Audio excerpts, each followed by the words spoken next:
almost on scene. There's definitely smoke, but no visible signs of fire. Looks more like signal flares. Gonna say this is probably a false alarm or a prank. Copy that. You're clear to proceed.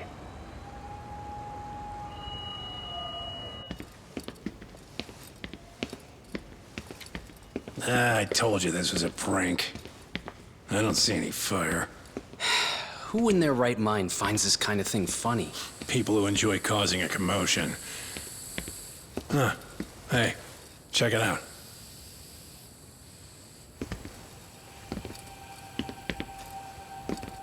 What in the hell?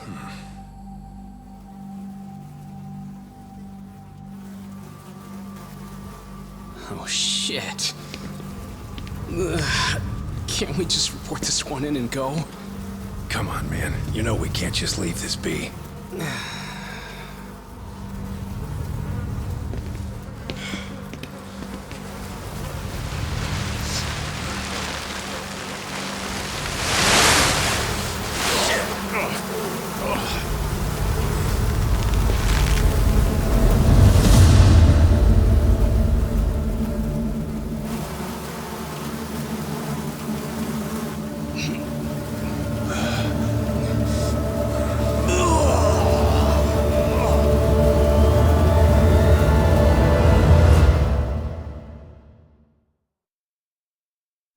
In Japan, 99.9% of criminal trials end with a guilty verdict.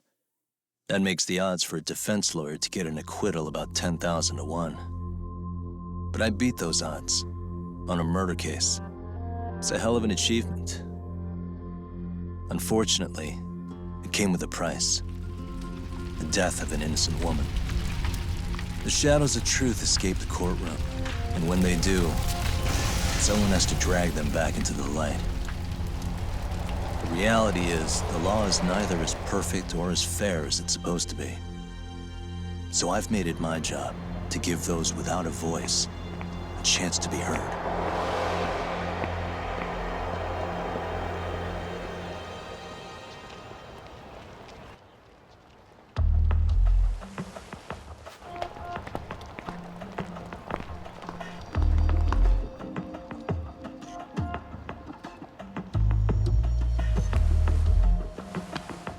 Hey, Doc?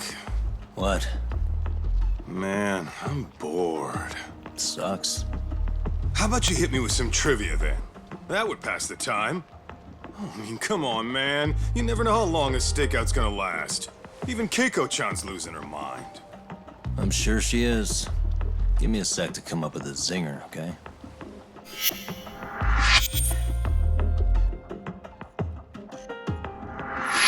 Okay, sure. You think up a tough question, and I just leave you to your thoughts. Wait a damn minute! How does that even solve this problem then, man?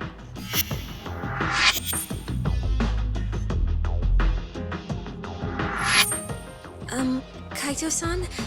I don't think I'm really in the mood for trivia at the moment. Okay, fine. We gotta spice this up somehow. So, Keiko-chan, this internet boy, how'd you end up on the raw end of a scam like this? How is this spicing things up? Besides, we don't even know for sure if it was a scam yet, right? Exactly. Kaito-san here is just jumping to conclusions. It'll be fine, Keiko-san. Don't worry. At Yagami Detective Agency, we make sure our clients' hearts are at the heart of our business. That's so great to hear. I know I hired just the right people. Damn straight. Sunshine and rainbows with us.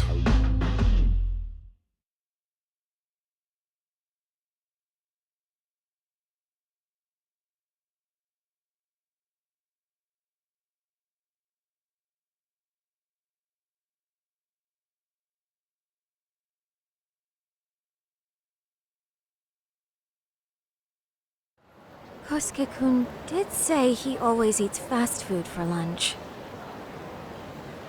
Yeah, but after 20 minutes, you'd think you'd be done by now. I don't know. He always makes me worry, even his eating habits. Say, Keiko-chan, how'd a sweet girl like you get roped in by some dude off the net, huh? I wouldn't call it that at all. Would you believe me if I said we took it slow at first? I'd say his patience paid off. Maybe it's hard for you to see, but he is a caring guy. So he drags you to the shadiest dive in Kamurocho and calls it a date? Sounds like a real catch. He was just trying to impress me. He couldn't have known what would happen. Then he sticks his own girl with the bill? Dickhead doesn't begin to describe it. I mean, he is still in college. And besides, he said if we didn't pay, they'd call the Yakuza to collect. So they bled you out of 800 grand. 400 still to go. For a total of 1.2 mil. It'd be practically impossible to pay all that in one lump sum.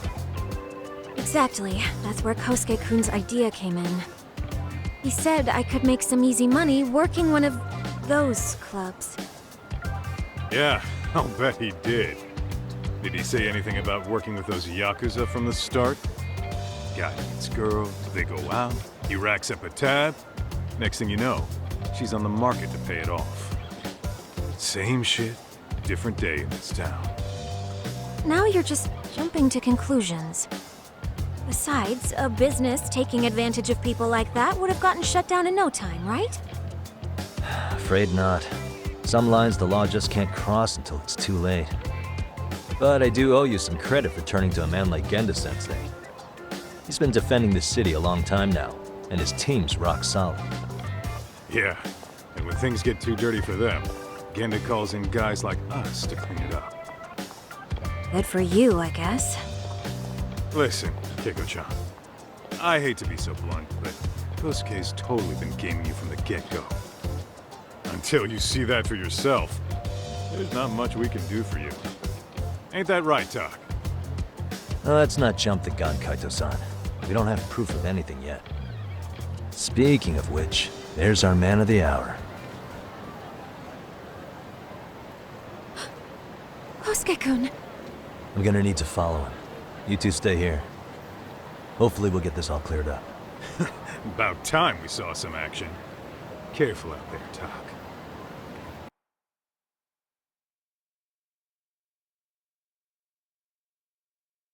Hey, Tak, you read me? You gonna be okay tailing this guy? Or do you need the detective basics manual? Kaito-san, please. I could tail him in my sleep. The manual says to keep your eyes open, actually.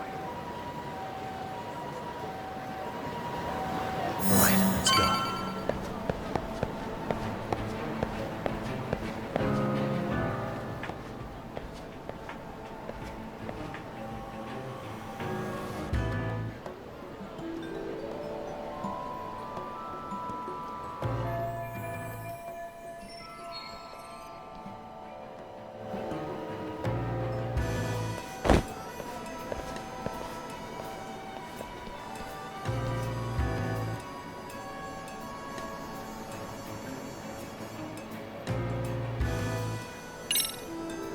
Too close. That time already.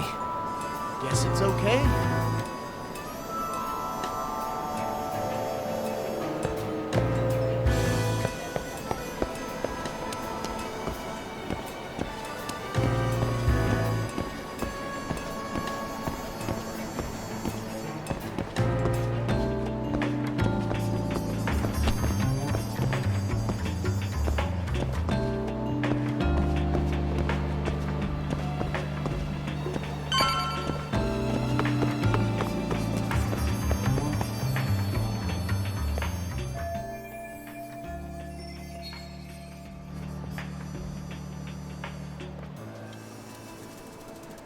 Kaito-san, you made contact with a new face. I'm gonna get a shot as evidence. Good call.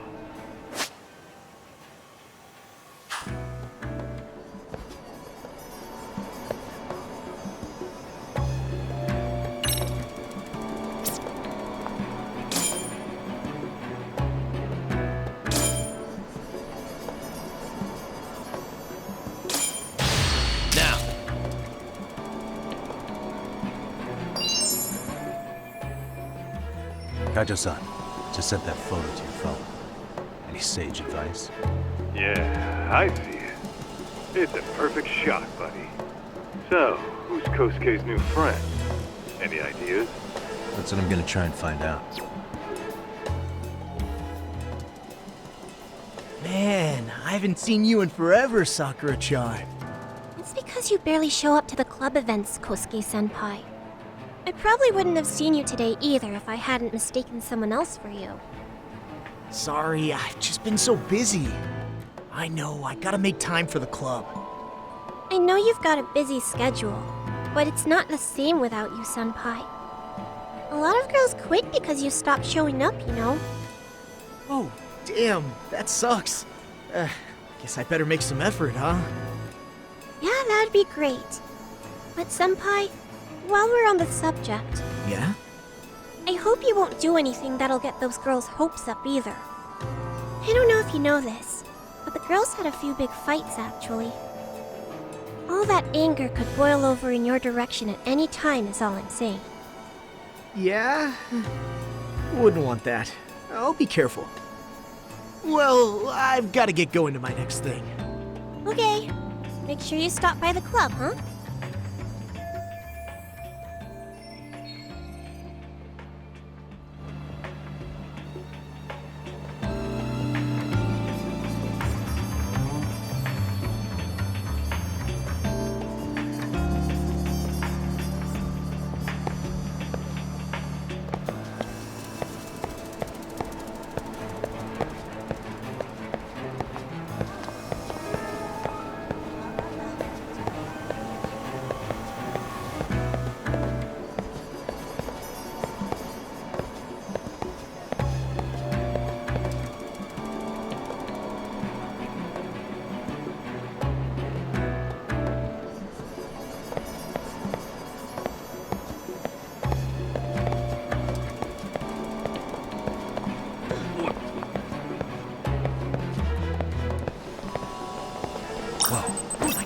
Crazy? Probably nothing.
Hey, wait a sec. That's Yagami. He's the detective who reported Anaki's affair to his old lady. Yeah, fuck that guy! Anaki got so pissed he took it out on us! Still fucking sore about it!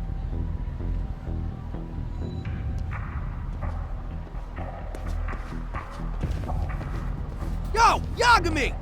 Just your luck to be passing by us today. You're a dead man, bro! Man, this neighborhood never changes, does it?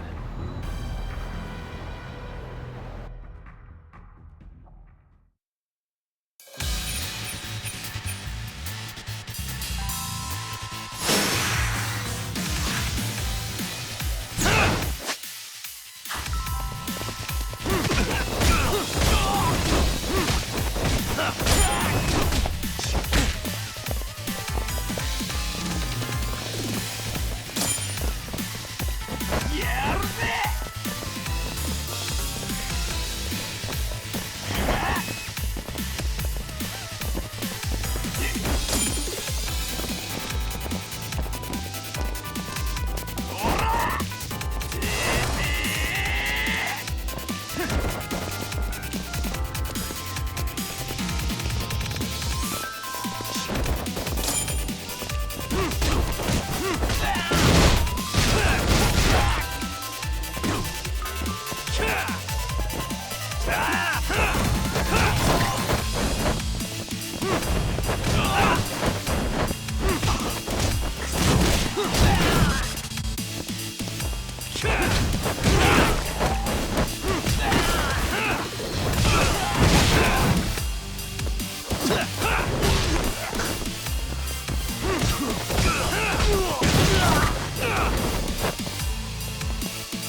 Oh yeah, I need to get more cash. Guess I'll stop by the Popo.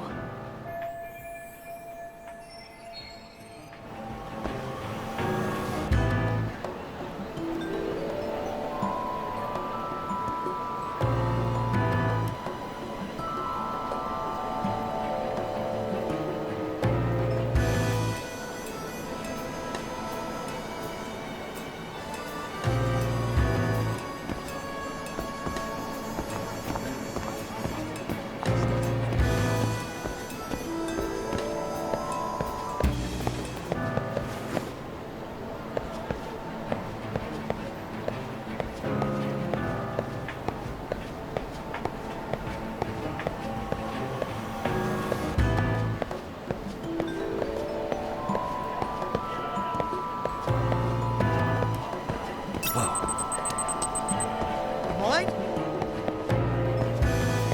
Too close. Some practice wouldn't hurt. Guess it's okay.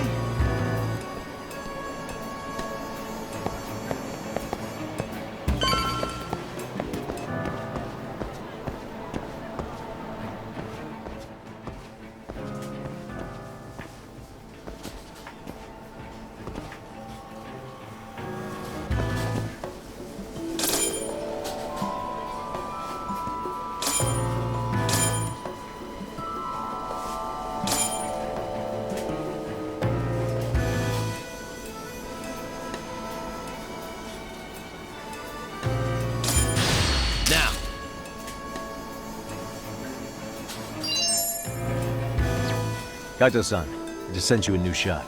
Take a look. Yeah, I see it. Not half bad. Huh?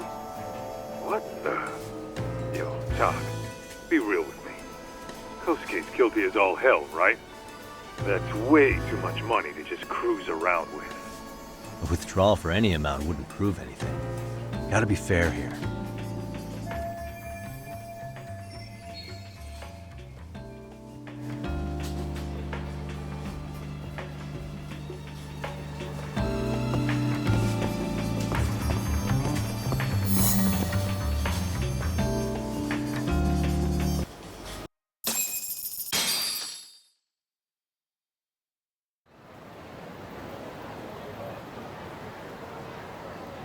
Dak, give me your status. What's Kosuke up to? Not a whole lot right now. He's just wandering around town. Pretty much killing time like your average college student. Any idea where he's headed? Good question. Actually, he just ducked into a building. I'm going after him. Hey, buddy. You new here? You can't just go waltzing in. And why not? Because I said so, that's why. Now beat it.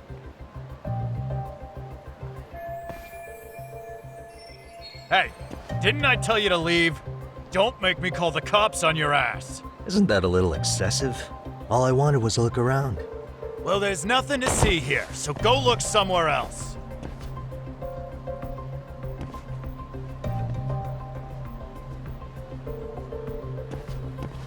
There's definitely more to this place than meets the eye.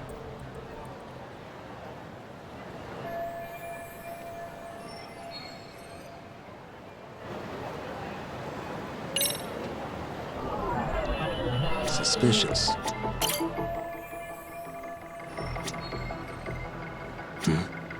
No way that's gonna work. Hey, suspicious.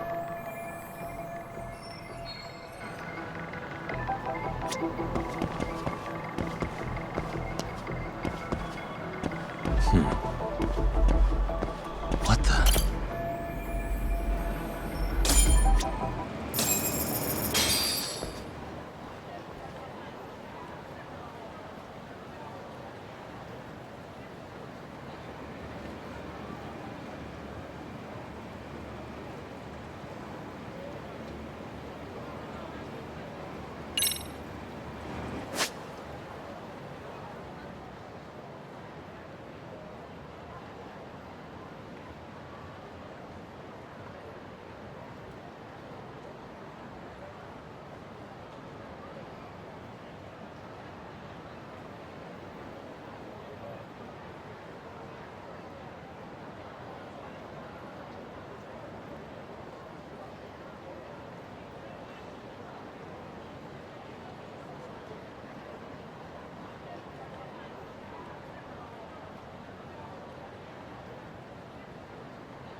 Yo, Talk. You hanging in there, buddy? Kinda hit a wall here. What's that supposed to mean? You didn't lose the guy, did you? Look, my hands are tied right now. But everything's under control.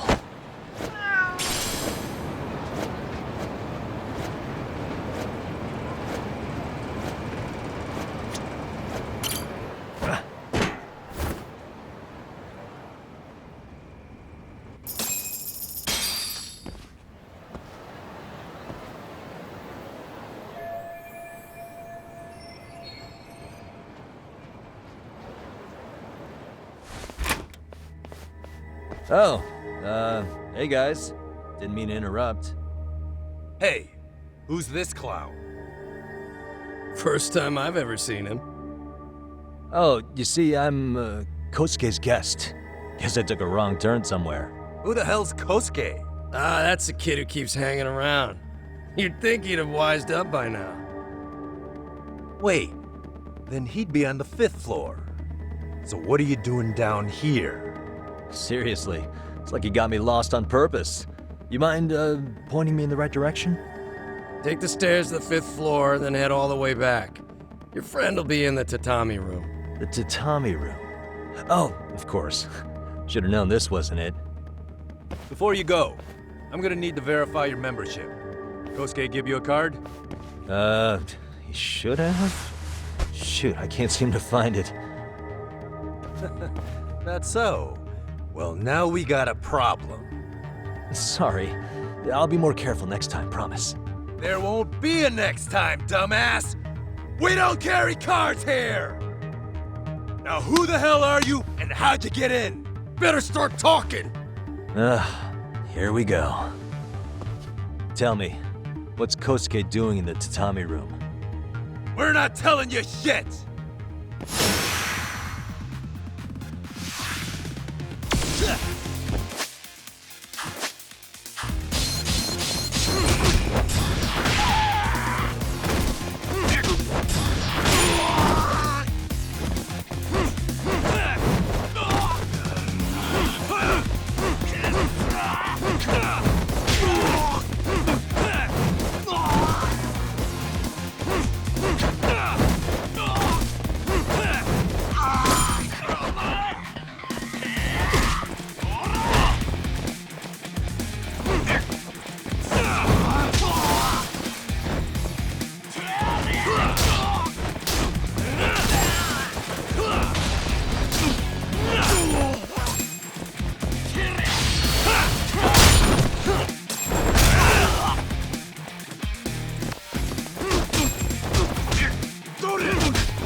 Tom, you good?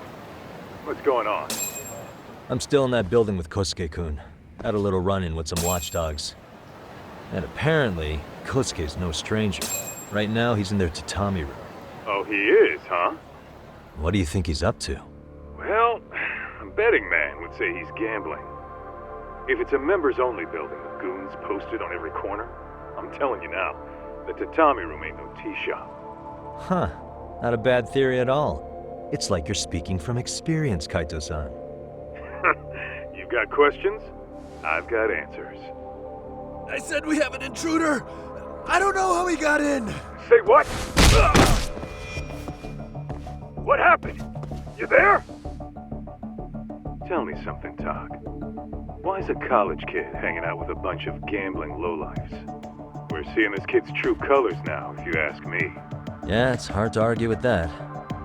But let's give him the benefit of the doubt until we catch him red-handed. Innocent until proven guilty. Is that some lawyer creeping back into your detective work? Well, whatever. Just don't get yourself caught. Unless you want a fight on your hands. Believe me, I don't. Better be careful here.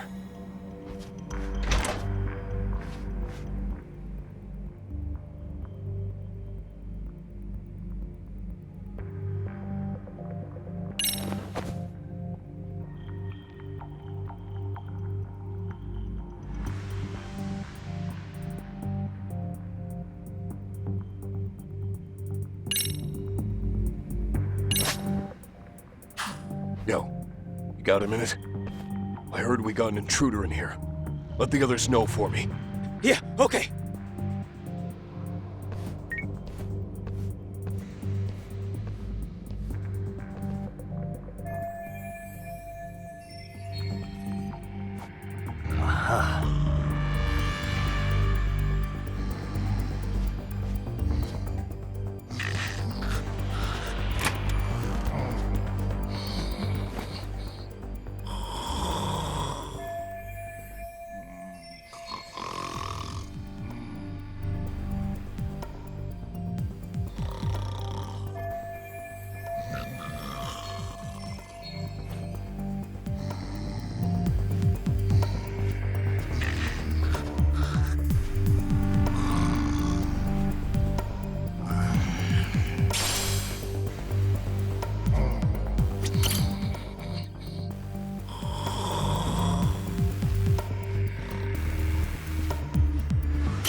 Nice. Got it.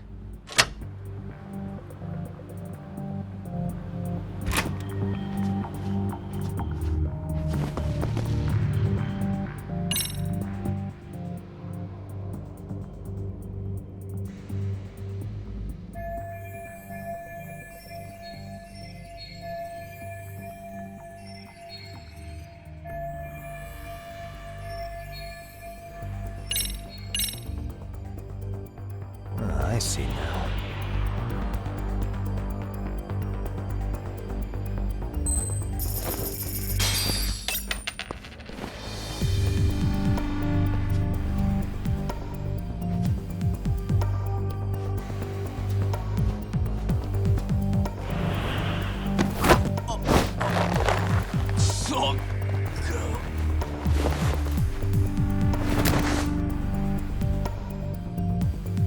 Take a nap, bud.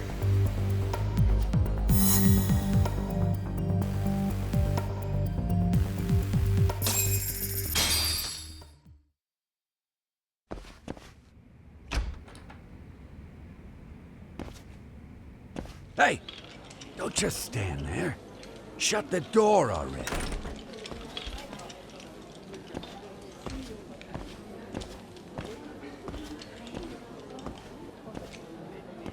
Come on! I had you! Ah! Why does this always happen?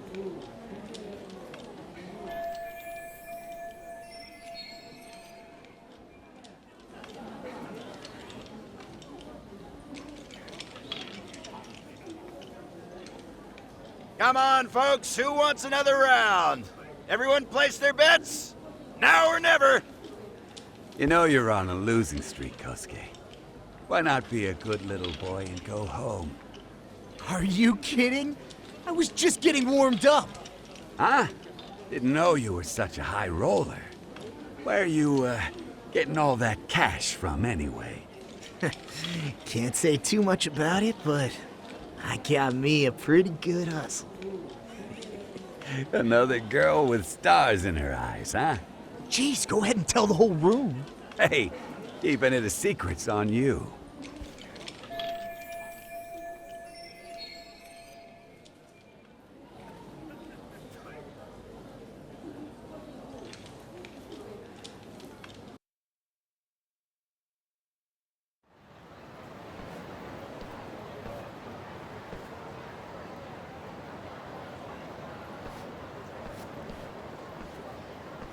All right, Kaito-san, you called it. Kosuke-kun just blew all his earnings on Chohan. Told ya. So, what do you say we do? Because I say we cut to the chase and have us a little one-on-one. My thoughts exactly. Good. I'll bring the car around. College boys about to learn something they don't teach in class.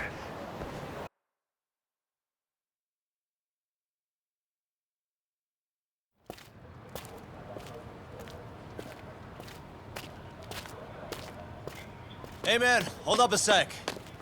I think you dropped something. Huh? I've got my phone on me. What'd I lose? Well, it could be any number of things, to tell you the truth. Maybe your conscience, or even your integrity. You feel like you might have left those somewhere? Huh? What's your freaking problem? Does scamming a young lady ring any bells for you? You've been working with a crooked bar to make her foot a 1.2 million yen bill. What in the hell are you even talking about, dude? Have you conned so many girls you can't even keep the scam straight anymore? You better back off me. I've got the full support of the Tojo clan on this thing, man. Still think it's wise to talk shit? The Tojo clan? You mean the Yakuza? Pissing yourself yet? You're about to be real sorry, asshole! The Tojo clan thugs got disbanded ages ago. If name-dropping a long-dead gang was supposed to scare me, I'm not very impressed. Son of a... Let's fucking go! I wouldn't do that if I were you. That excuse for a punch told me all I need to know. Fuck you, man! That last one was just a warning shot! No more chances! The gloves are coming off right now, bro, and you're gonna get fucked up! I hear you, kid. So, I can take the gloves off too, right?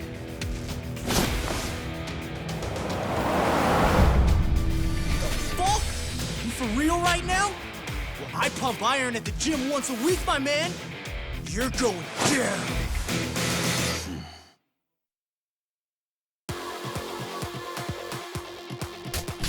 Don't say I didn't warn you.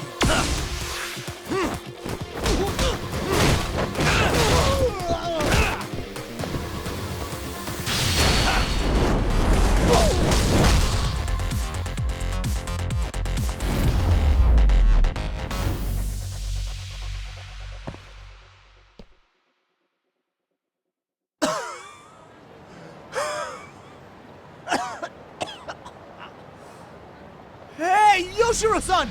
Over here! Please, you gotta help me. Kosuke, what happened? This guy giving you trouble? Yeah, he just started wailing on me all of a sudden. He did? Well, what's your problem? This gentleman you're harassing is my client. Client? That a tatami room term for gambling addict? Gambling addict? Who told you about the tatami room? people only get in through me. And I sure as hell don't know you. Look, I don't have time to play around right now. Too late, asshole. You just signed up for a beating!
This wasn't supposed to happen.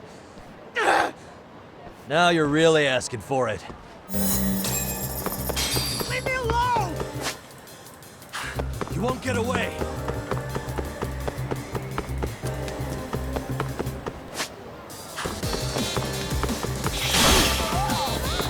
What's your problem? Hold up.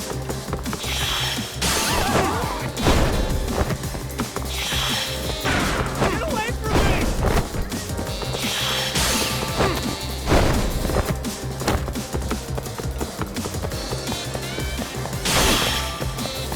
What's your problem? You won't get away.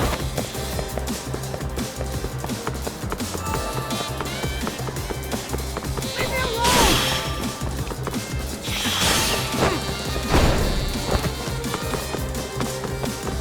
Hold up.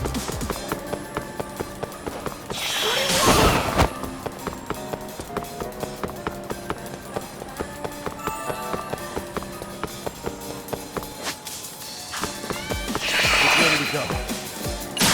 Get away from me! You won't get away.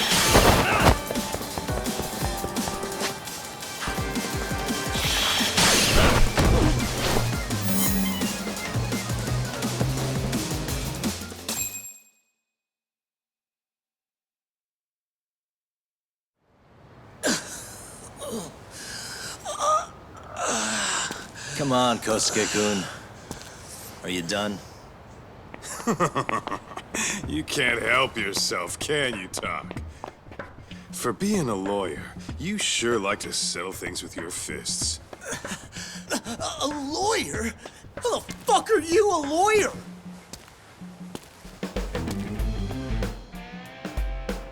Yagami-san, you're not really a detective? I'm a detective, all right. As for the badge, I still have a license to practice, so I hold on to it. Is it safe to assume then you used to work at Genda Law? Yep.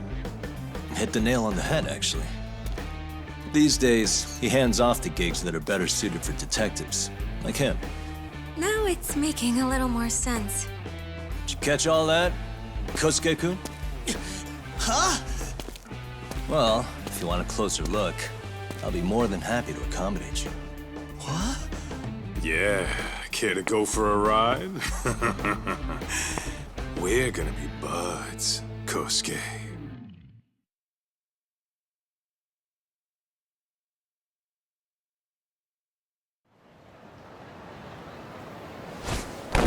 Whoa, time out! Guys, this isn't funny! These damn things off me! I swear this is all a mistake! Kosuke-kun. Yuko-chan! Don't let these assholes con you! Believe me, I didn't do anything wrong! Who the hell are these thugs? Who is Yuko-chan? Well... My name is Keiko, you jerk! And to think I trusted you! Here's the deal, Kosuke-kun. First, you're gonna cancel her debt to that bar. But that's not even my call. And second, they'll be returning every yen she paid. Plus a little extra for us having to deal with your bullshit. You're out of your freaking mind! Do you even know who you're... I have a pretty good idea. And I don't think very highly of con artists who prey on innocent women. You tell him, Tak. Hey! That's my phone! Dial up that bar for me, would ya? What bar? Drop the act, kid. That scam is the oldest trick in the book. You don't have any proof. Proof? Do we need to spell it out for you? We've got you by the balls, you little shit. Who even are you people? Some of Kamurocho's finest. The Yagami Detective Agency. You mean... you're detectives? It's in the name. Smart guy, huh? Everyone in town knows us. They do? You're goddamn right they do. Don't talk like you've never heard of us. Give the guy a break, Kaito-san. We're still getting our name out there. No. Look, I get what you're after, but give it up. That money's as good as gone. The guy who runs that bar's ex-Tojo clan. I wasn't lying when I said he's Yakuza. Yeah? Well, I used to roll with the Tojo myself. I might even know the dumb bastard. You know he's all bark and no bite, don't you? The Tojo clan got disbanded. Yeah, but he's still a criminal! Just because his clan broke up doesn't change a thing! He's just a dickless ex-Yakuza strutting around, flashing a pin that don't mean shit. Still, even an ex-Yakuza is dangerous, right? Are you sure you'll be safe? Yeah, got this under control. Danger is our specialty. So, which number is the bar keeps? You... really shouldn't. Still worried about pissing off an ex-Yakuza? I'd worry more about the one right in front of you. Or would you rather try your luck?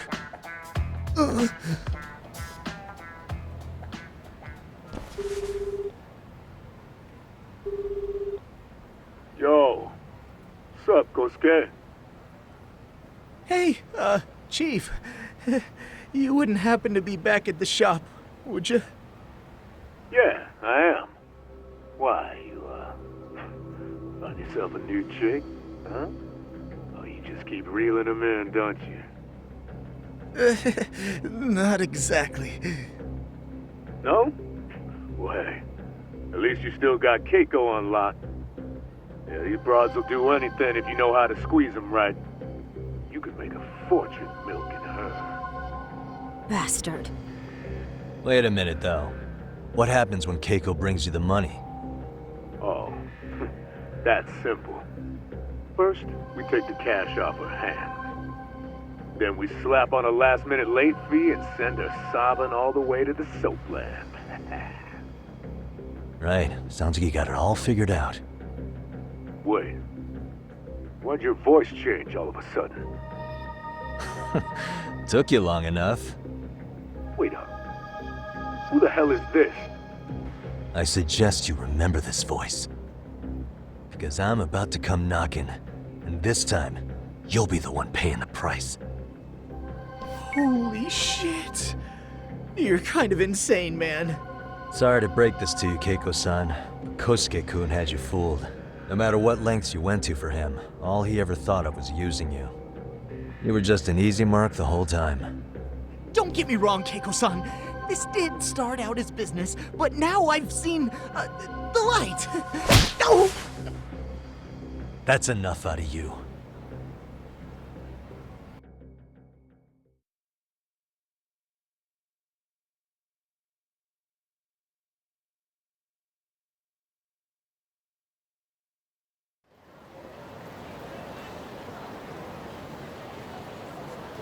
Come on. Let's get you back to Genda's before the fireworks start. Trust me, you'll be safe there. Okay. You wouldn't want to see what we're gonna do to that place anyway. It's gonna get ugly. You mean you're going to take them on alone?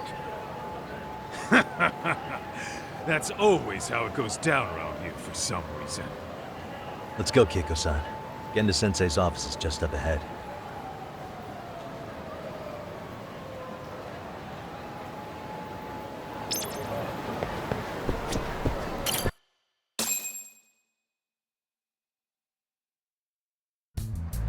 This is Genda Law, where I got my start as a lawyer. The owner, Genda-sensei, is like a father to me.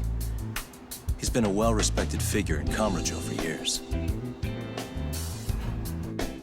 Genda-sensei... Huh? Where is everyone? Oh, Saori-kun and company are down at the courthouse. Those two are always putting in a hard day's work.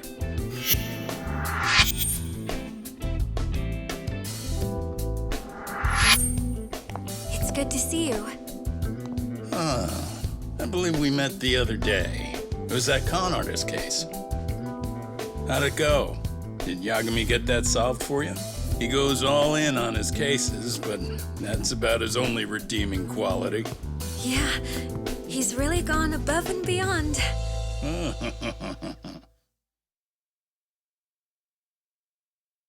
Sorry to impose, Genda-sensei, but can Keiko-san stay here a while? Fine by me. It was getting a little too quiet around here anyway.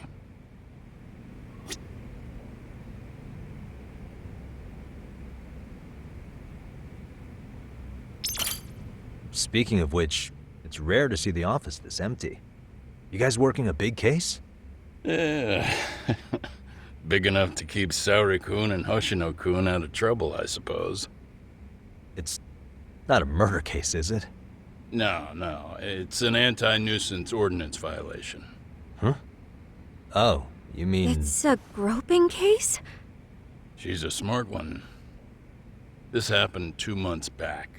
Some good Samaritans at a train station pinned down a groper who was trying to make a getaway. Wouldn't you know it, the culprit was a cop, of all things.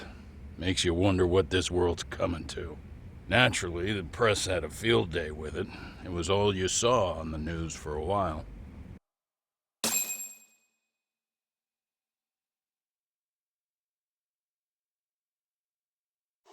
Oh yeah, I remember hearing about that. It was all over the internet. Anything that stops the trains during rush hour makes the news. It was all they talked about. Probably because he was a policeman. The judge is handing down the verdict today, and I don't expect he'll be pleased with it. Every answer he's given has been, I don't recall. Like that'll do him any good. Stop that man! That man's a groper! Stop him! Stop him! I didn't do it! Let go! Hey, let me go! Someone help! Get a station car! This man grabbed me on the train! He put his hand up my skirt! No! You're wrong! You got the wrong guy! Stop struggling, asshole! Let me go! The cops can check your hands to see if you did it or not. We'll be here in a second now, so just chill out! Hey! Are you filming this? Put that camera away!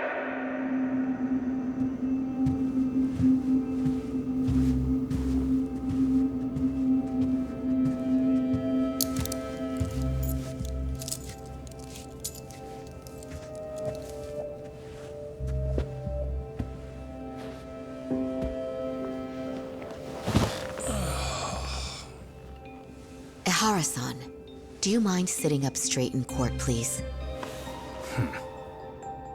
A bad attitude isn't going to do you any favors.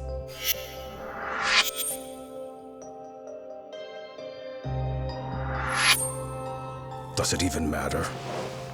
It's over. The verdict has already been decided. Your demeanor still has consequences. The worse things are looking for you, the better an impression you need to make.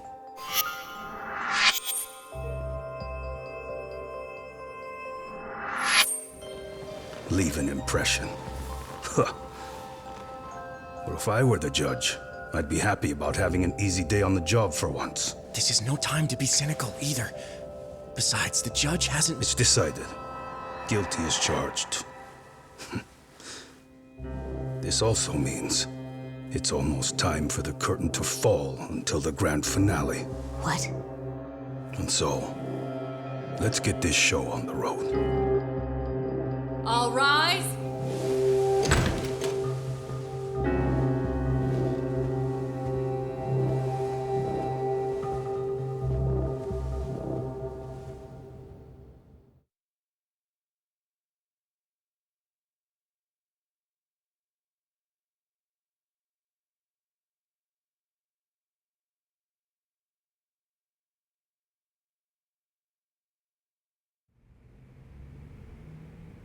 Well, like I said, we should have a verdict coming down today.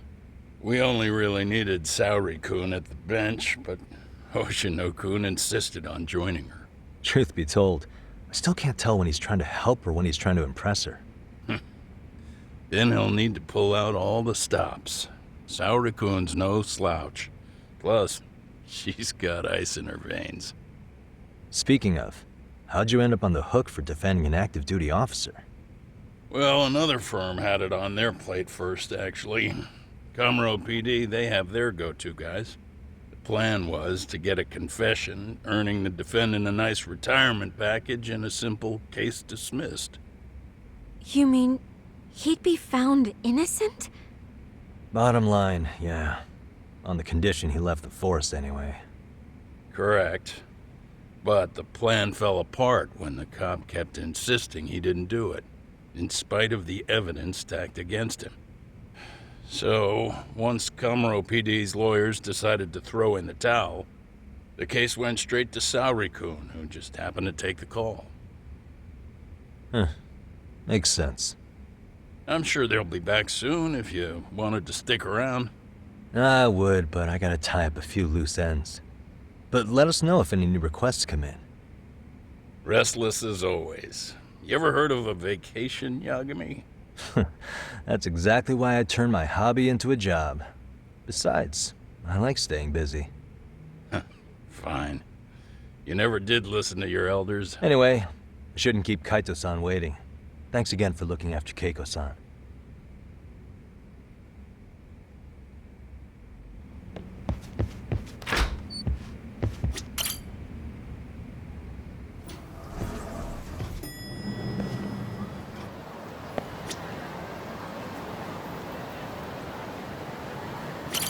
Hey, ready to wreck shop talk? Not gonna be any bottles of beer on the wall when we're done. Let's get to work. That's what I'm talking about.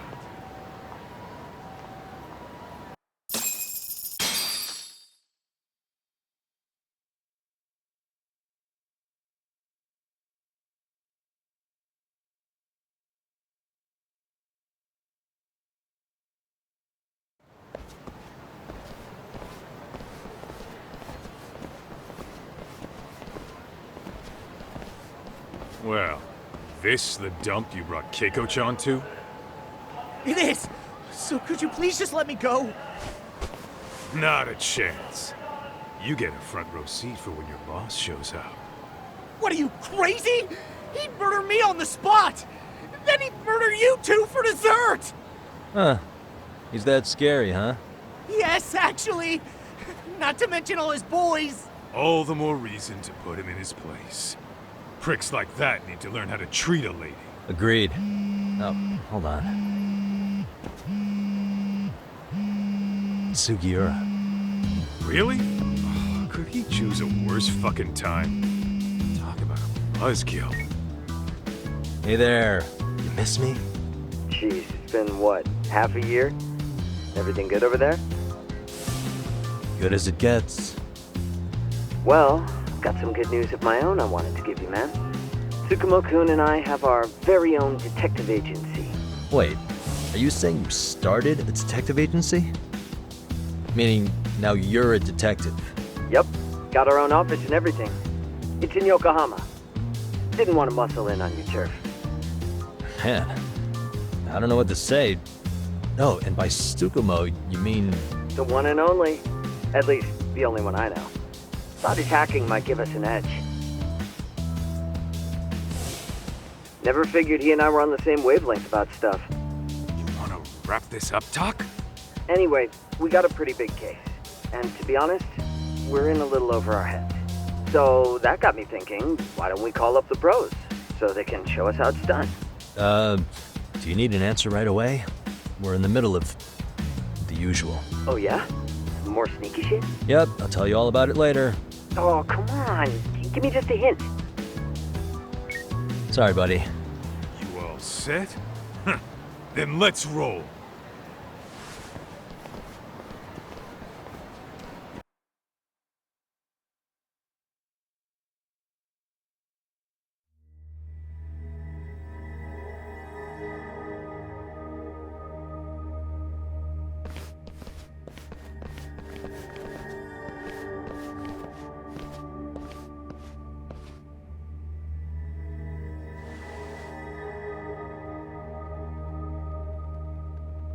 Kosuke, care to explain what the fuck's going on?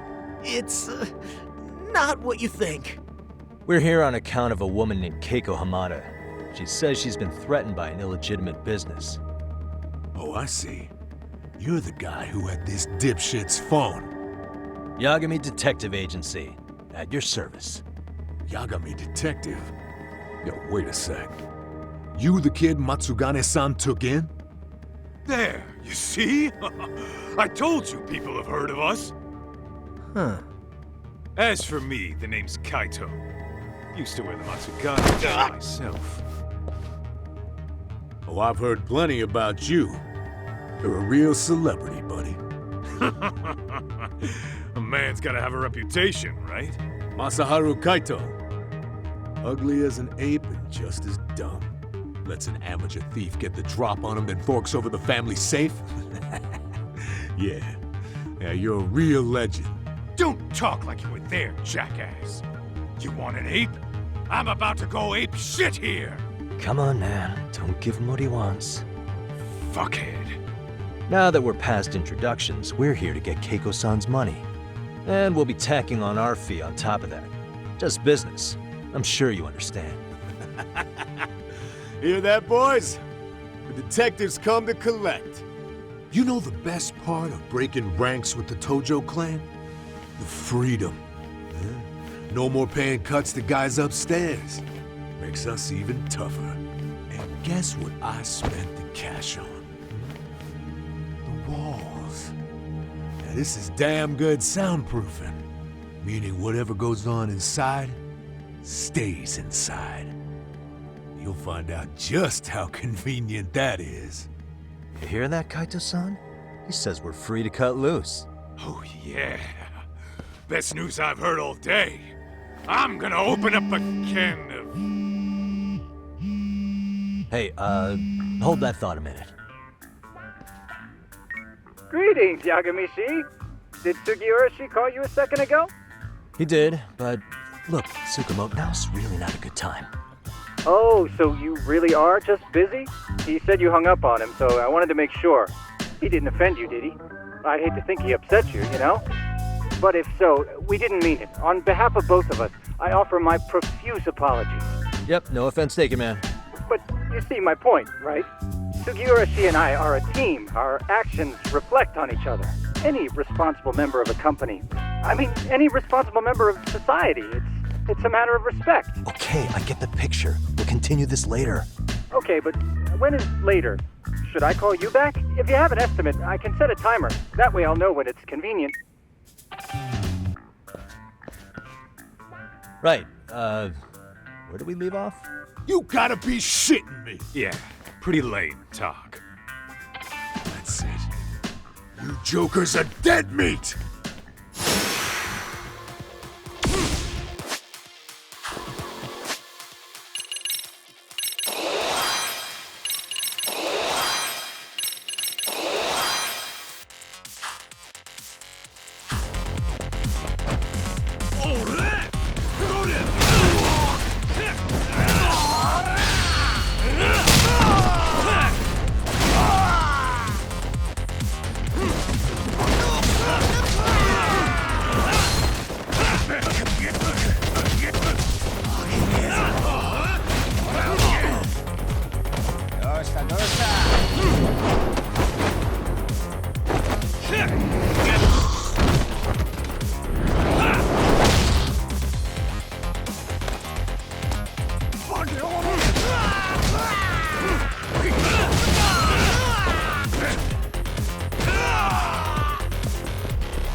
Listen, I just wanted to thank the both of you for all you've done. I'm just glad to hear they got your money back. These two are something, huh? Oh, yes. I don't know how I could possibly repay them. Don't worry about it. Besides, those thugs paid our service fee and then some. Nice of them to eat the cost, huh? Beg your pardon? Oh, nothing. I take it all back. Anyway, what happened to the crooks? If they're smart, they're skipping town. Doubt they'd reopen after how bad we wrecked the place. As for Kosuke, I made sure to tip his college off about his little side business. Should help him rethink his life choices. So I'd say this case is closed. Well, I've sure learned my lesson. It's a scary world out there. Oh, yeah? Mm-hmm. From now on, I choose the place when meeting boys online. And I should probably change dating apps while I'm at it. That's your big takeaway? Really, Keiko-chan? You're laying this all on the app, not the sketchy internet dudes. Oh, I don't think so at all. Plenty of people these days meet their match online. It's true, Kaito-san. Apparently that's a thing now. You see, if you don't seize the opportunity when it knocks, it won't be just the times that leave you behind. Fine, fine. Hear you loud and clear.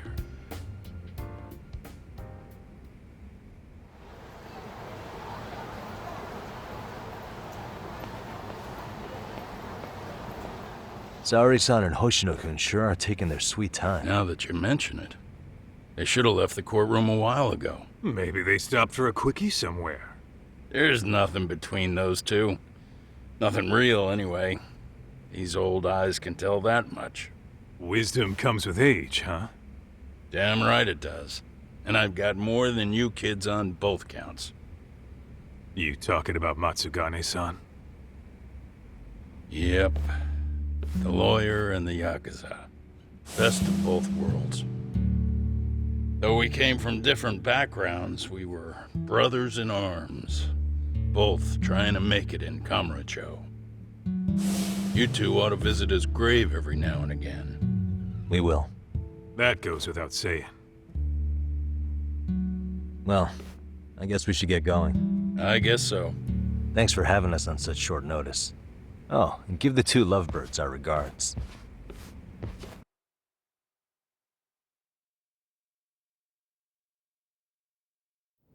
All rise.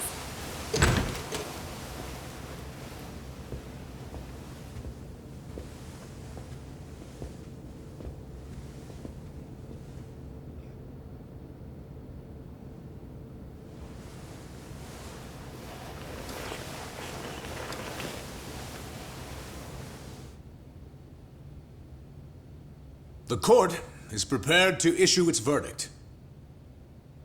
The sentence for the defendant, Akihiro Ehara, is 6 months of penal servitude.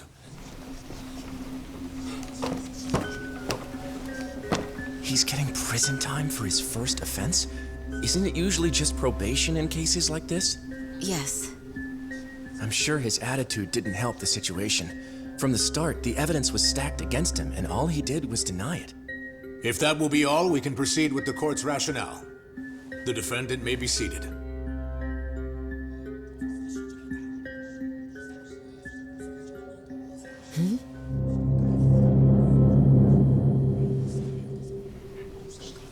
You'd rather hear this standing up? Your Honor, in a warehouse, about 3 days ago, a body turned up in Yokohama. Oh, maybe you hadn't heard that. What? What the hell? What is he talking about? I don't know. I'll take that as a no. In that case, make sure you pass this along to the Kanagawa police. They'll want to know that the body belongs to a guy named Hiro Mikoshiba. 4 years ago, this man took my son from me by driving him to commit suicide. He deserved to die 1,000 times, but he was never even accused of a crime. No, he just went on with his life. The law let him walk. an utterly broken system.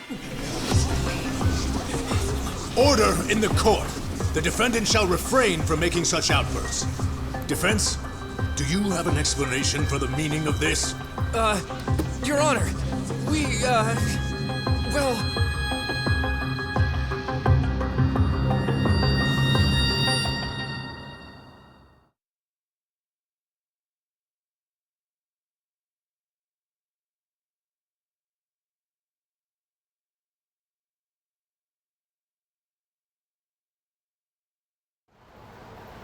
Huh?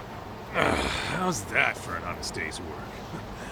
I just want to go put my feet up in the office. Sounds like a plan. I need to get back to Sugiura, too. He was telling us about a big job. You mean a big job for us? Yeah, down in Yokohama. By the way, Sugiura and Tsukumo, they're detectives now. Those two detectives? Good one, Todd. Wait, you serious? This game is absolute bullshit. It's like it's designed to eat your money. Yeah, what a fucking scam! Fuck this. I'm beyond pissed. I need to unload on someone's face. Hell yeah, dude. Why don't we go give some asshole a game over? You know I'm always down.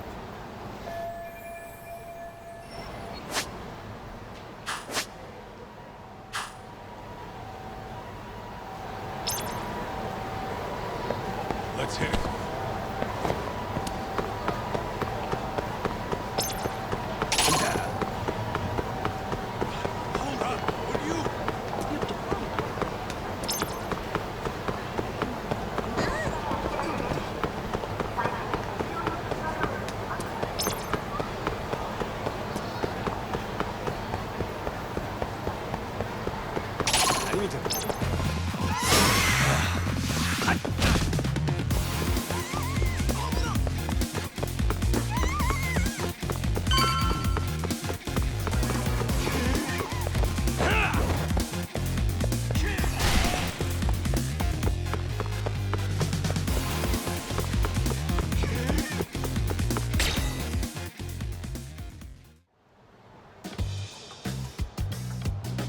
This is the Yagami Detective Agency. I run the place with the help of my partner, an ex-Yakuza named Kaito. I wish I could say keeping this place afloat was smooth sailing. But the reality is, we'd be drowning if it weren't for the gigs we get from Genda-sensei. It's not like we don't have the technology. But when street smarts fail, most of the time we have to get physical. That happens a lot.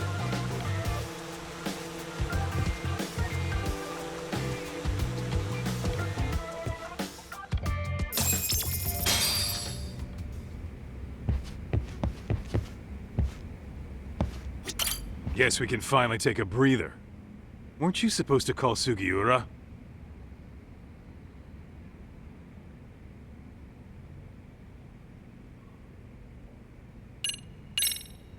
I wasn't I? Crazy how he ended up in our line of work.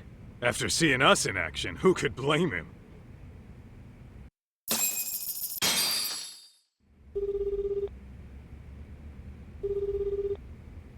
Yagami-san, everything okay over there? Yeah, sorry, it's a long story. You were saying something about a big case? Oh, yeah. Listen, man, you gotta come check out Yokohama. We've been getting jobs left and right down here. And if we can ace this case I've got lined up, we'll be the hottest detectives in town. Oh yeah? You sure it's a legit lead? Hey, have some faith. Would I waste your time on a bad lead? Just looking out for you, man. Well, I do appreciate that. Then, should I save the details for when I see you? Sure. When do you want us over? Honestly, ASAP. Tomorrow, if you can swing it. We're based in Ijincho. Look for an office that says Yokohama 99 out front. That's us. The real question is, you free on such short notice? Let me check my schedule. What schedule? Outside of today's shit, we haven't had work in weeks. If I tell them that, they'll lowball our cut, smart guy. Oh, right. Guess we don't want to look desperate. Sorry, Sugiura. Yeah, tomorrow works just fine. Perfect. Man, man, this is gonna be so great. Oh, and Kaito-san's coming too, right? He'll be there. See you guys soon then. Sugiura said he'd give us the details when we get there. Huh. Way to build the suspense. Yokohama, though. Can't say I'm really familiar with that neck of the woods. Same here. But you know what? Kamurocho has been pretty tame lately. Maybe this is our chance to broaden our horizons.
Yokohama 99's cross streets. Aw, it's not even close to Chinatown. So much for us getting a decent meal on this strip, huh? Well, then how about on the way home we take ourselves a little detour? Maybe. Tsukumo's place is way out there. Want to take a taxi? I suppose we could. But why don't we hoof it? Yeah, we could see the sights. I guess I'm on board with that.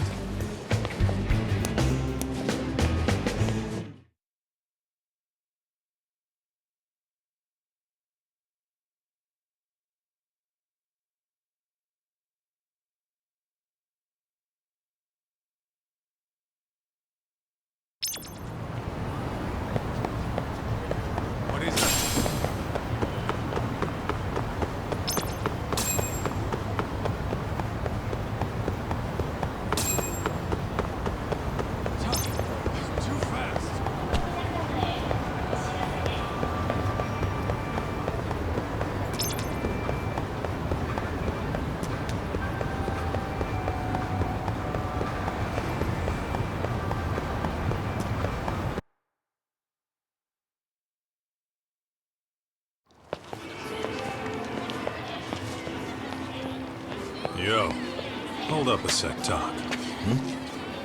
nonsense over there. That's not what I said. What'd you call me? What the? Hey, what are you filming me for? Knock it off! Chill out, man. Why do you care? I don't see anything that says I can't record here. Enough! Stop! Just give me a reason. You have one? It's a free country, isn't it? Whoa! Hey! What gives? You just kicked my sign over! Ah, that was the wind, man. A big old gust just came through, right? Yeah, crazy. Just now it whooshed right over. I told you! Put that down! Come on! Kids don't seem to give any fucks about people these days. Agreed. So much for seeing the sights, huh? Well, you're thinking what I'm thinking, aren't you? Do you have to ask? So, anything else you want to accuse us of? I'd say you must be losing it, Pops. You goddamn brats! I got that one. He called us goddamn brats. You picking on high schoolers, man? No, I just don't want you loitering in front of my store. That's all I said, okay? So stop disturbing my customers. That part's not gonna make the video. Wow, is that one of those new smartphone models? May I? What the hell? Damn, the camera on this thing is amazing, man. Your parents buy it for you? Holy crap, he kicked Sakaki down. You must be seeing things, kid. Anyway, your smartphone's kind of dirty, don't you think? Let me see. Hey! Give me my phone back! You want it back? I'll give it back, but only if you put this poor restaurant owner's sign back up first. Asshole. You think you can fuck with us? We're gonna kick your ass!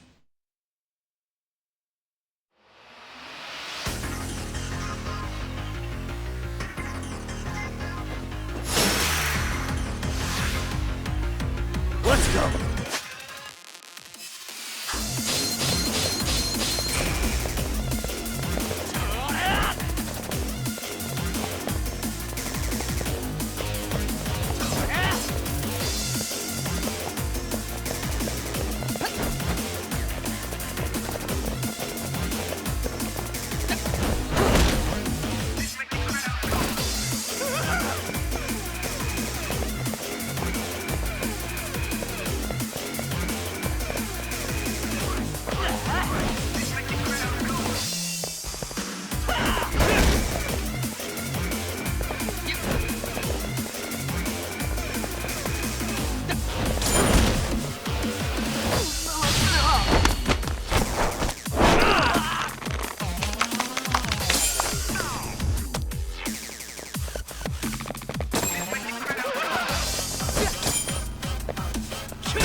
That stinks like a bitch!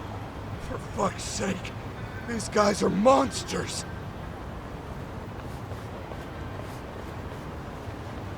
Yo, was that Aikido just now?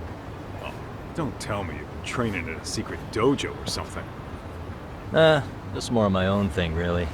Figured I'd find a way to hold back for punks like them. Here, this came from one of those kids. Your call what to do with it. You really didn't have to, but thank you.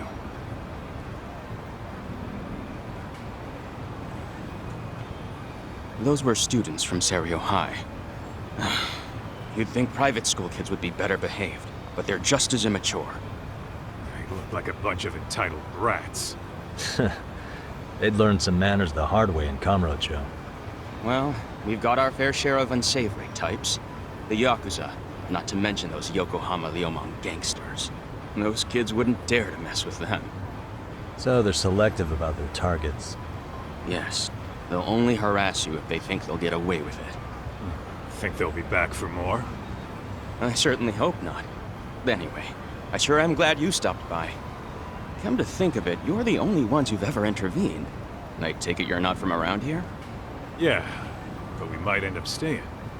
For a while at least. Ever hear of a detective agency called Yokohama 99? We were on our way there right now. I'm afraid that doesn't ring a bell. That's alright. If anything, we should get going. Sure. Oh, but before that, please take this with you. Consider it a token of my gratitude.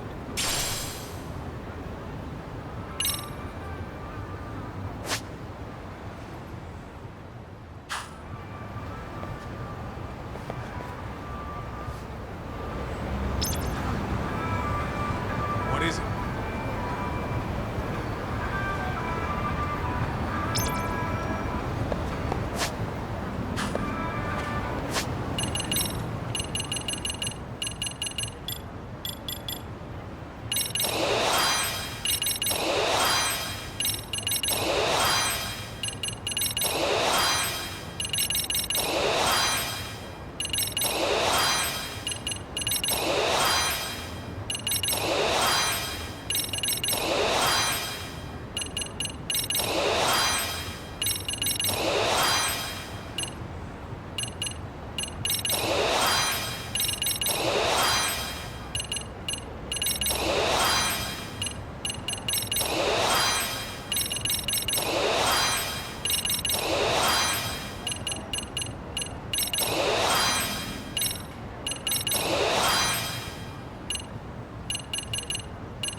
Yokohama 99.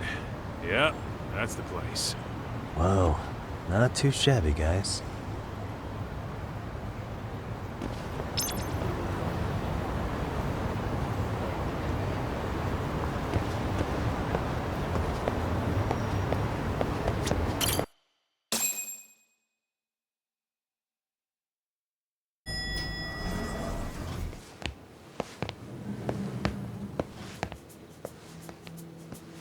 Yo.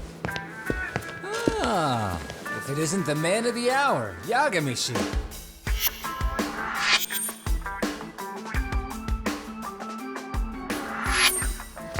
Gentlemen, welcome. How are you? This guy. First he falls off the radar. Now he's got this sweet office.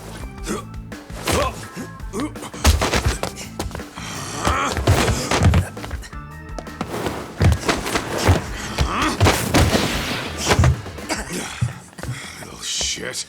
You're still quick as a thief. Maybe a little quicker, actually. Well, I'd say thief isn't very fair. It was stealing. Oh, come on.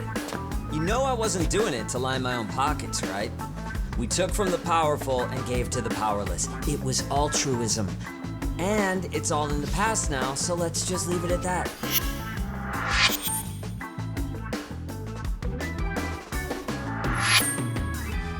The place is nice, though.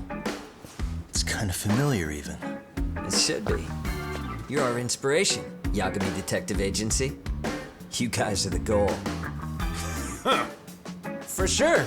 So, how about you guys take a load off? If you're ready, I'll give you guys the briefing. Say what? A briefing, man? Let him go over what we know. I've actually got an agenda for today's meeting, too. An agenda? Just roll with it. Give him a chance.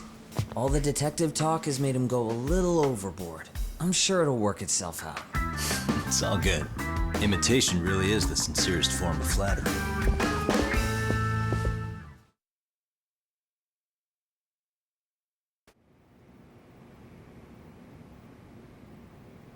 To sum up why we called you, we've been seeing a major upward trend with these kinds of cases.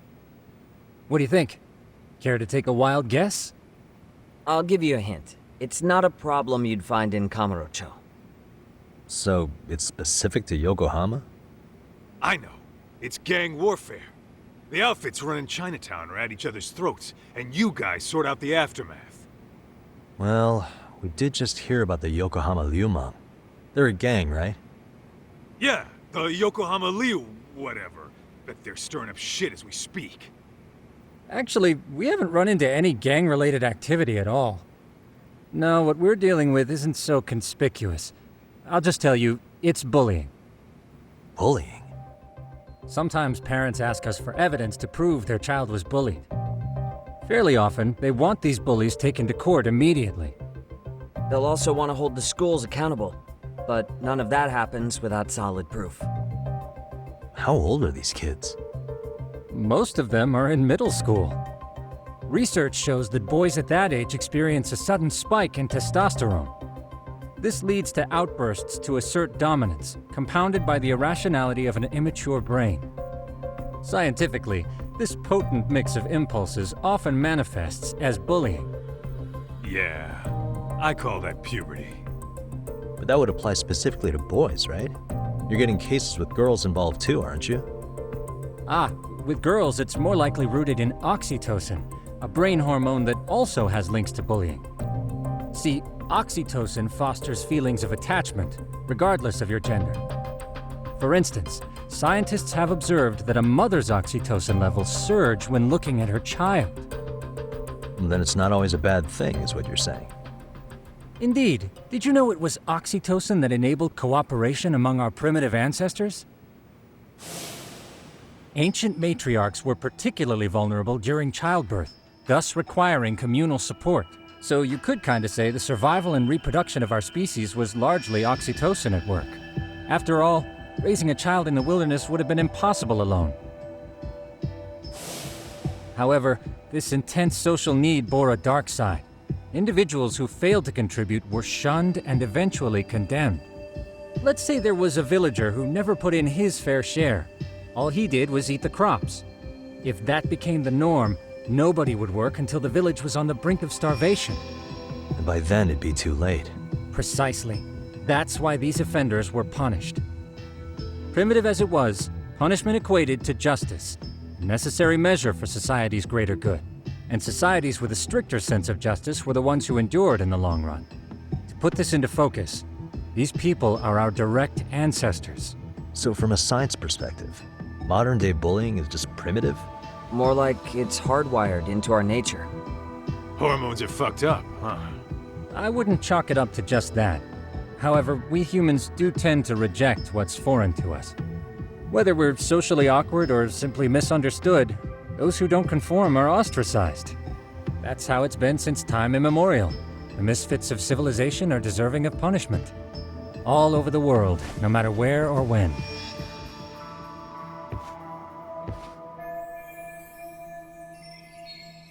Looks like you guys have been doing your homework. Tsukumo-kun's the one hitting the books. I'm more in charge of the fieldwork. Makes sense.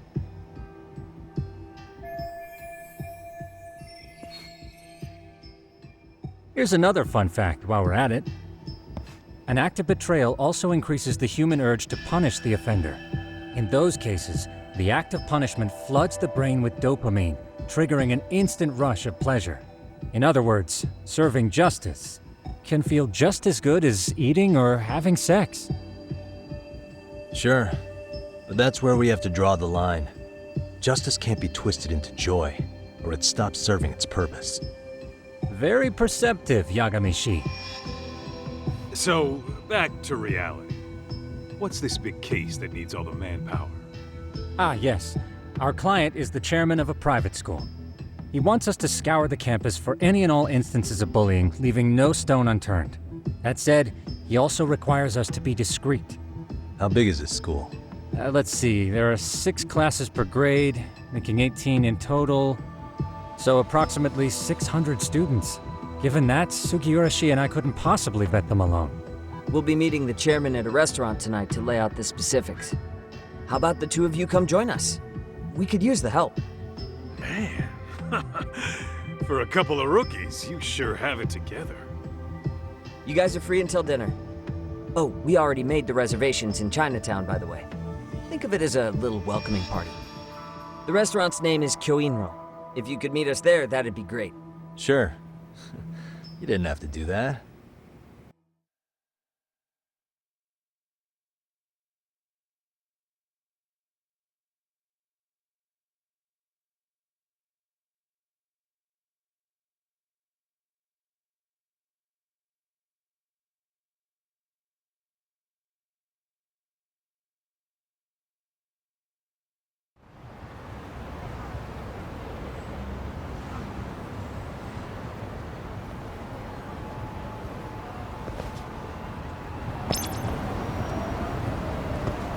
What is it?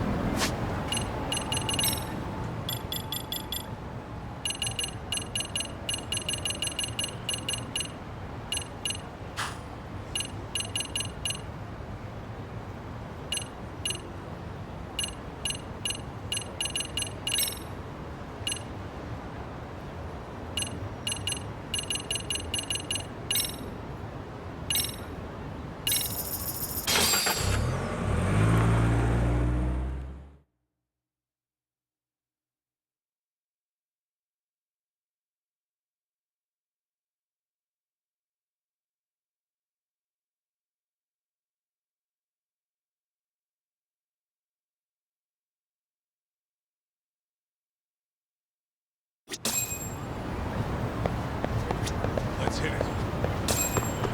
What the?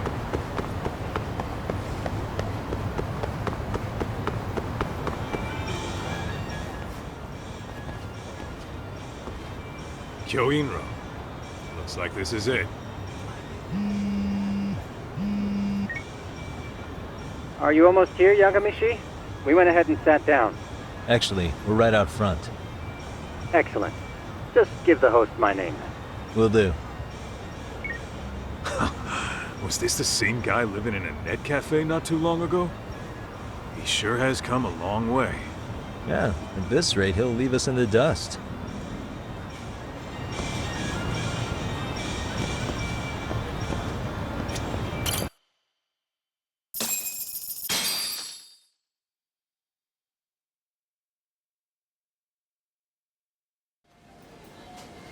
Without further ado, allow me to introduce Yagami-shi and Kaito-san, the gentlemen I mentioned before.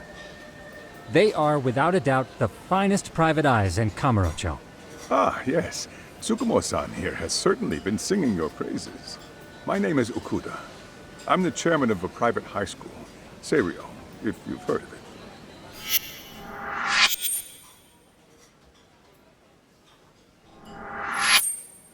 Seirio High. Isn't that where those kids were from? Yeah, the ones from earlier. Is something the matter? We actually ran into some of your students today. There must have been 7, 8 of them.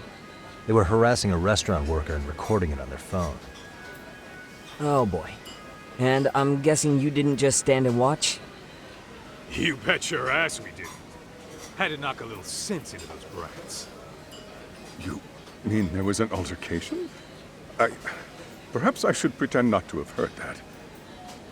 Come on, pal. Why don't we cut the formal crap and tell it like it is? Because that would be unprofessional, Kaito-san. Chairman, we'd like to start investigating tomorrow. So would you mind sharing any background information you may have? Certainly, yes. Our administration has a very firm stance against bullying. Yet no policy is foolproof, and each situation is unique. We continually ask ourselves, are we taking proper measures to foster a supportive environment? Or, if enmity is already prevalent among the student body, are we addressing their concerns promptly enough? I believe the key is prevention. Stop bullying before it starts. And you're hiring detectives to help? Oh, yes. See, as this thought was dawning on me, I happened across a sign. Yokohama 99, it read. I visited your webpage, actually, and I discovered just how well-versed you were at this very matter. At that moment, I knew fate was guiding my hand. Sounds like you walked right out of a commercial. In most situations we've dealt with, we knew who the problem was beforehand. All we needed to do was get the evidence. But in this case, we don't even know if there's a bully in the first place. Hence why we called in the reinforcements. So, I take it you have some sort of plan? Of course. We're going to start by spreading hidden cameras throughout the school, anywhere that bullying is most likely to occur. This footage should provide a detailed snapshot of student interaction that would otherwise go unnoticed. Then, after a 2-week test run, we'll compile our data and present our initial analysis. Nothing beats a good old-fashioned spy cam. Yes, but if one of these spy cams were found, the whole operation could be compromised. As such, our pair of experts are intimately familiar with the complexities of human behavior, ensuring these cameras remain hidden. Damn, you make me want to hire us. This secret stays between you and us, Chairman. Not even the guards or teachers can know. Do I have that correct? You do. I believe the more people who know, the more likely it is this would get out. At any rate, I've heard Yagami-san here has tackled many a difficult case in Kamurocho. I'm glad to have such a reliable detective on the job. You have my full confidence and backing. They just keep raising the bar on us, don't they? So, Yagami-shi, if there's anything you'd like to ask the chairman, now's your chance. Hey, good idea. We might learn a thing or two from watching the master at work. Way to put me on the spot, guys. But might as well.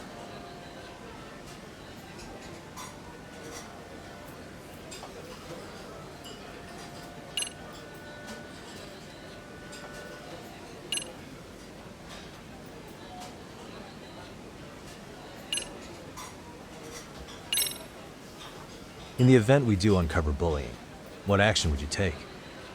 Of course, we would provide appropriate counseling, in addition to notifying the local authorities. Wouldn't that mean increasing the teacher's workload? Interviewing students, filling out paperwork.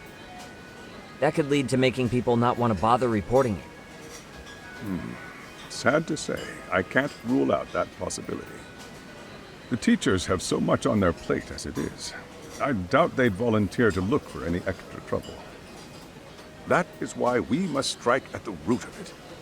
What if you offered your staff a bonus for catching any bullies in the act? I know that'd motivate me.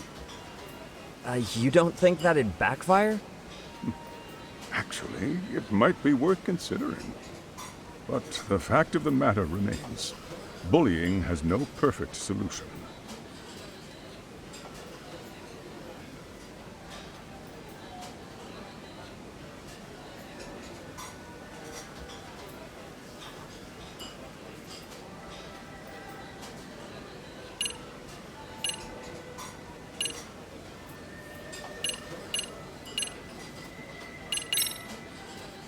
Could you elaborate on why you're going the detective route for this?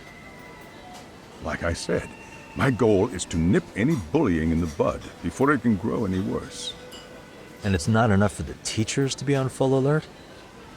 Unfortunately, no. I'm afraid I can't fully trust whatever they jot down on some report.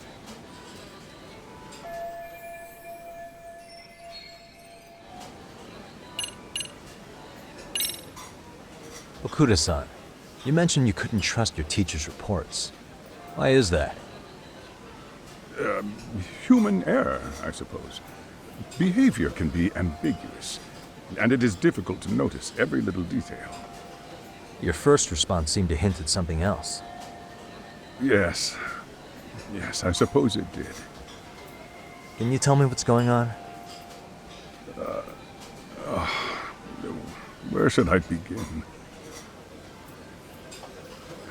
You see, folks, it has been almost 4 years since the suicide of one of our students. The poor boy hung himself at home.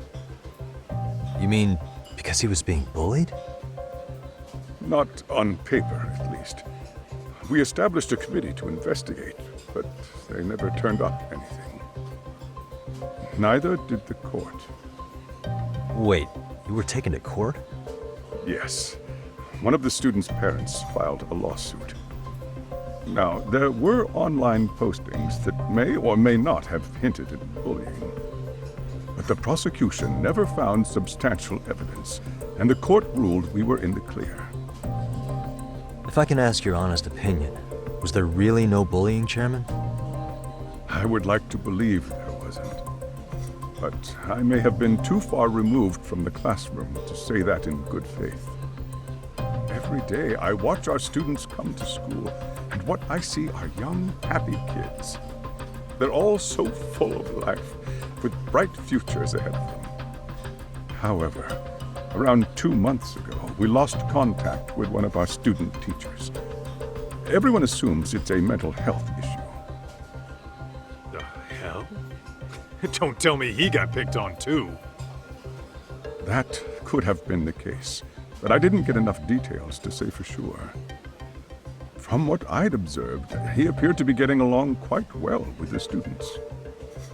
But I later heard his family had reported him missing.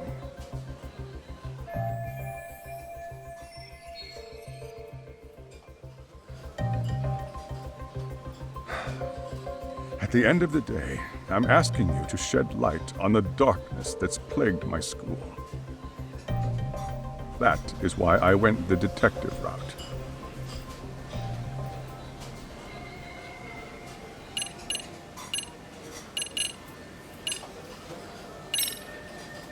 I think this conversation has been enlightening. Any thoughts, Tsukumo? What else is there? I suppose we'll have to see when we get there. We may have more questions then. That would be fine. All right then. Time to dig in or what? Are you really pretending you waited? You've been nibbling this whole time. You call this nibbling? Hey waiter, I want to place an order. And tell your chef, I hope his kitchen can handle this heat. I take it this place isn't exactly cheap? Don't you worry about that, Yagami-shi. The bill's on us. It's your welcoming party, remember? In that case. Excuse me. I'm ready to order too.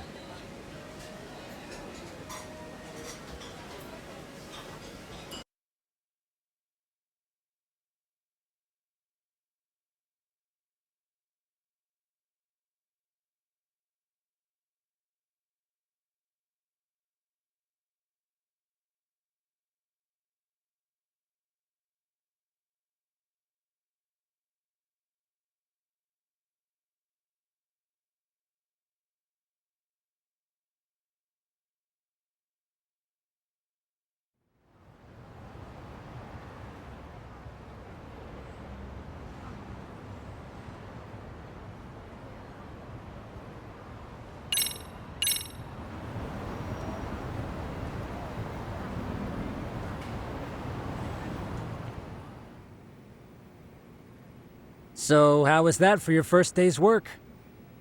I realized that meeting was a lot to take in, but the task at hand seems pretty straightforward. Oh yeah. What was that you said about using hidden cameras? Tomorrow we'll be deciding where to put them. We don't have all that many, so you know. Oh, and we'll be dressed as AC repairmen. What? You gonna make us wear uniforms? Of course. Freshly laundered and ready for duty.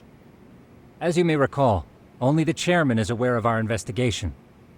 We must therefore deceive both student and faculty. Sounds like a plan to me. For now, let's call it a night. You've got a point there. In any case, try to make yourselves at home. Apologies in advance if you find our amenities wanting.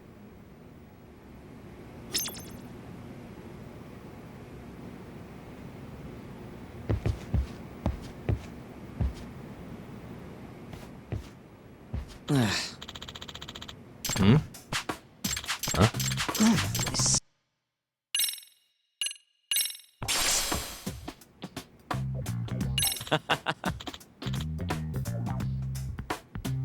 Hey!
Excuse me.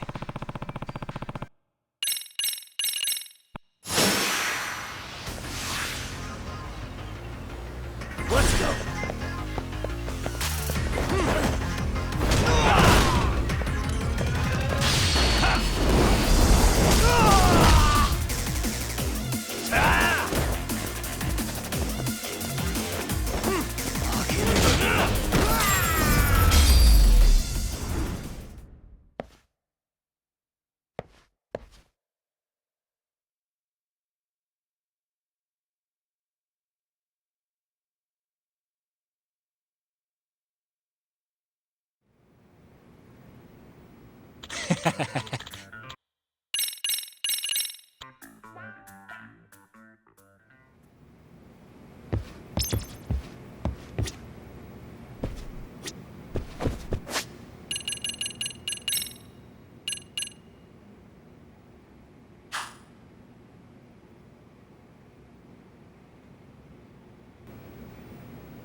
Yagami-shi, remember those uniforms I mentioned yesterday? You'll need to put one on before we go. They should be a perfect fit.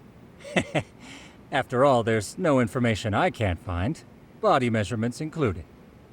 Yeah, I don't doubt that. You've never been one to miss a detail.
What's up with those guys? They sure look like men on a mission. But for what? We will now commence our journey by taxi to Seiryo High. Gentlemen, are we all ready? Remember, this case can open up a lot for us depending on how we solve it. So let's leave no stone unturned. Don't worry. No case is too big or too small. We always swing for the fences. Ain't that right, Tom? You know it. Good. Then let's get going.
Ah, you must be the repairman. The chairman said you'd be here. I take it you know where you're going? Yes, but thank you anyway. Ooh, this place reeks of money. They are a prestigious prep school. Wonder if the kids are on recess. So, our first order of business is to analyze the layout of the school. The schoolyard should provide the proper vantage point. Let's head there.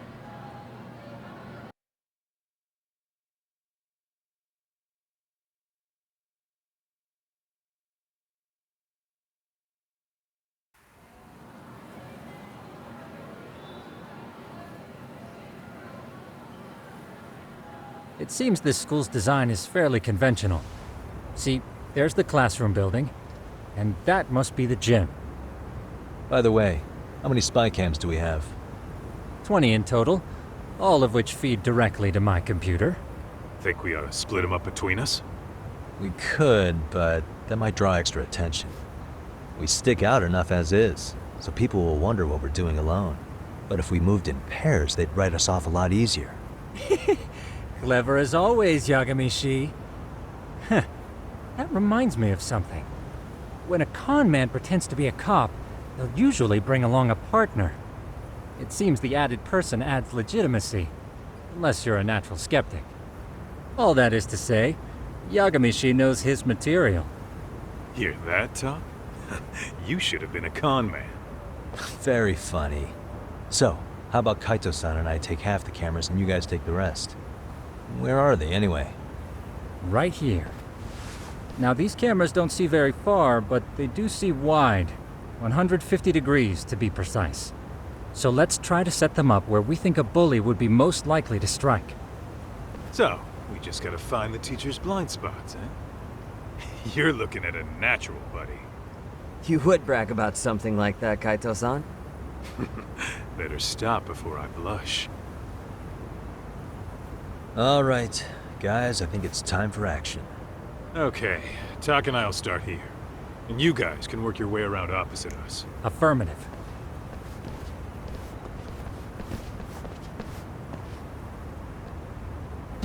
We've only got 10 cameras, so we gotta use them smart.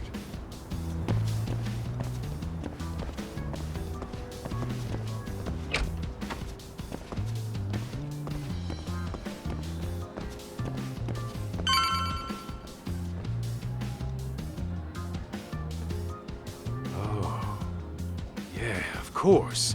The shoe lockers. Bet all kinds of teen drama goes down here. Oh, yeah? Yeah.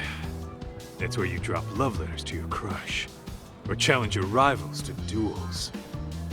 Dude, what century did you go to school in? Look, whatever. All I'm saying is, this place is worth at least 3 cameras. That many? Just for the lockers? Yep. See, a school never has that many blind spots. So when you do find one, you make it special. And this one's pinging my radar pretty hard here. Huh. If you're that sure, let's do it.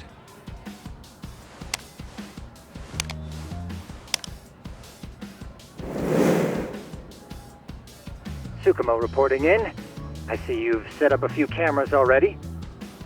Feed is coming in nice and clear. You guys are doing awesome. Thanks. How's things on your end? We just finished with the back of the gym. Next up is the classroom building. Copy that. All right, Tak. Just follow my lead.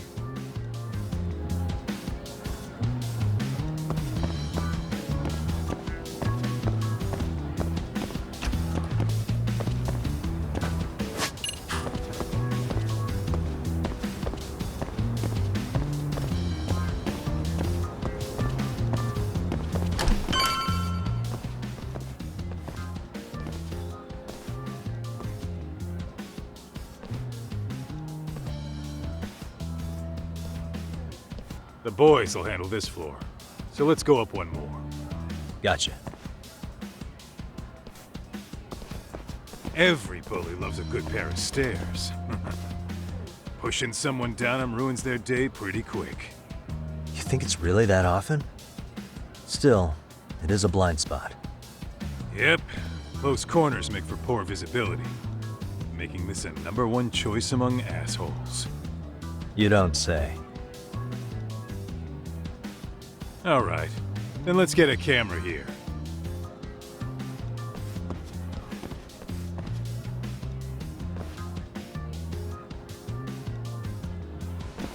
All right.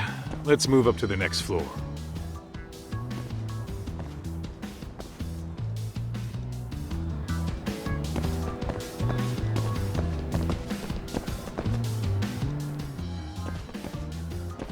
Yagami Sheep, are you perhaps on the second floor? Yeah, we're about to start setting up. Okay, we're almost done with the first floor, and we'll be heading to the east building after. I think we can handle that all on our own. So can you finish up the second and third floors here? Sure, not a problem. Splitting up for a bit shouldn't hurt. How about I take the second floor and you do the third? Works for me.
Looking for something, pal? Yeah, I'm kind of busy, in case you couldn't tell.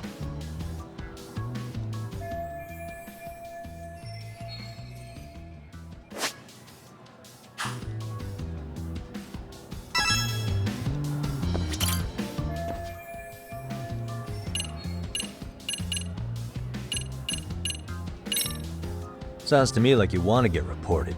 Slacking on the clock. What a winner. Wow, way to be a jackass.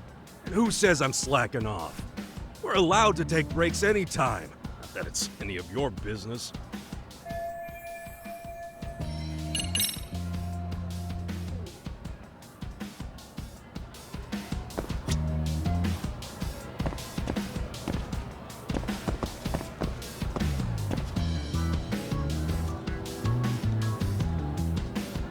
What the?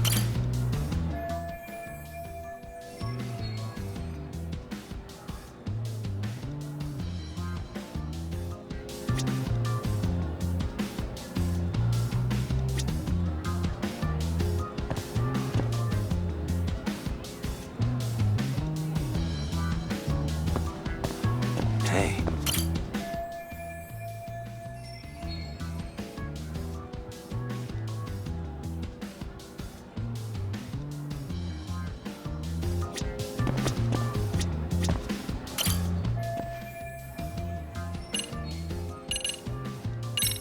Here, 1,000 yen, no questions asked. That'll cover a pack of smokes, maybe 2.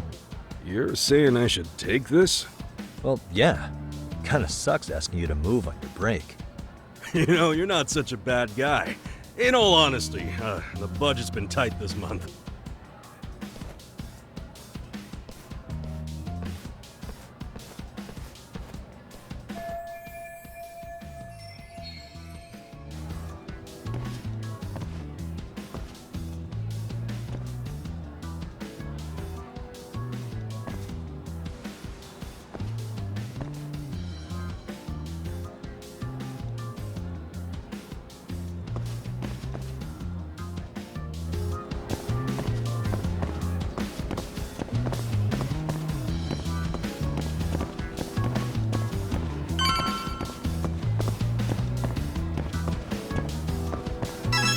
Kaito-san, I'm done setting up the 3rd floor. Same. I've hit up every blind spot I can think of. Thing is, I've still got 2 cameras left. Maybe this tight corridor might be good. The teachers probably passed by without a second glance. Hey Kaito-san, don't you think we should be installing these in classrooms? Isn't that where bullying primarily takes place? You might be right about that. But we couldn't cover every classroom if we wanted to, as far as I'm concerned. Yeah, fair enough. Nice to see you putting so much thought into this. So, as professionals, we'll just have to make do with what we've got. We should set this camera up wherever we can get the broadest view. How about the ceiling in the middle of the hall? Then we'll see everyone going in and out of class. Okay, Tuck, I'm gonna give you a boost. So make sure you find a good spot for that thing, okay? Uh-huh.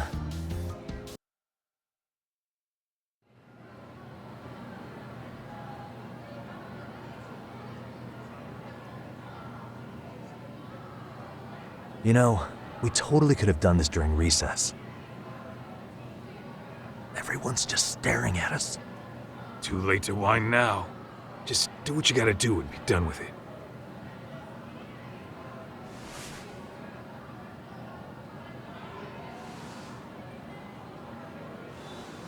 Huh?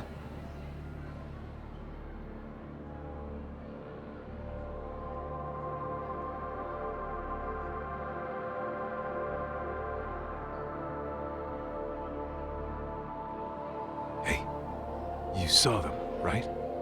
Those kids who started trouble at the restaurant. You noticed too, huh? Classroom 2-2. Sounds like we've got some bullies in there for sure. That'll be a prime spot for the last camera. All right. Just make sure they don't see your face.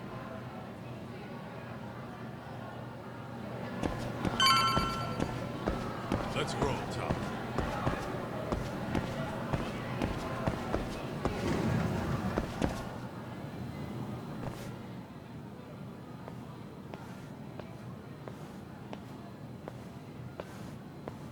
Excuse me, but I don't recall there being an inspection today. Whoa. Sorry to be in your way, ma'am. We won't take long. I understand, but nobody notified me we'd have any interruptions. Yeah, And nobody notified us this school hired such gorgeous teachers. You know what? I don't seem to recognize either of you. Probably because our usual repairmen were here just last month. Can't say I know anything about that. We're just here doing our job, man. You can call me Sawa-sensei, not man, and you're in my classroom. Forgive me, but who may I ask called you here?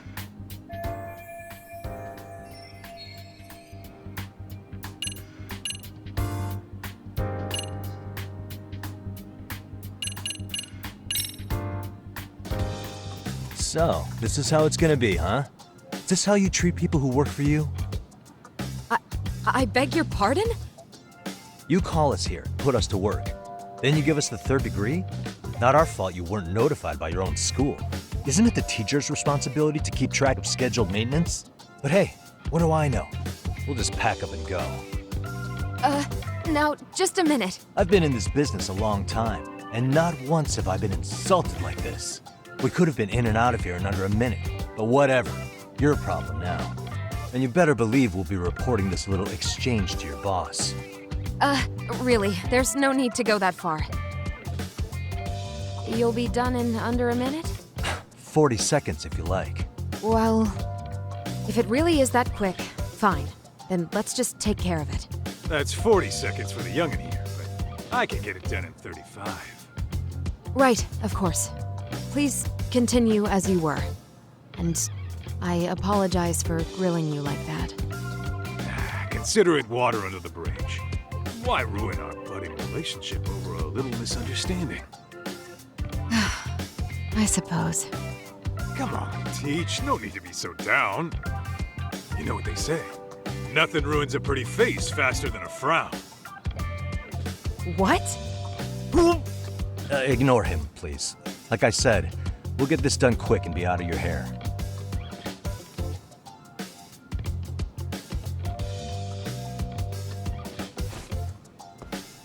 And we're done. Sorry again for the disturbance. We'll be going now.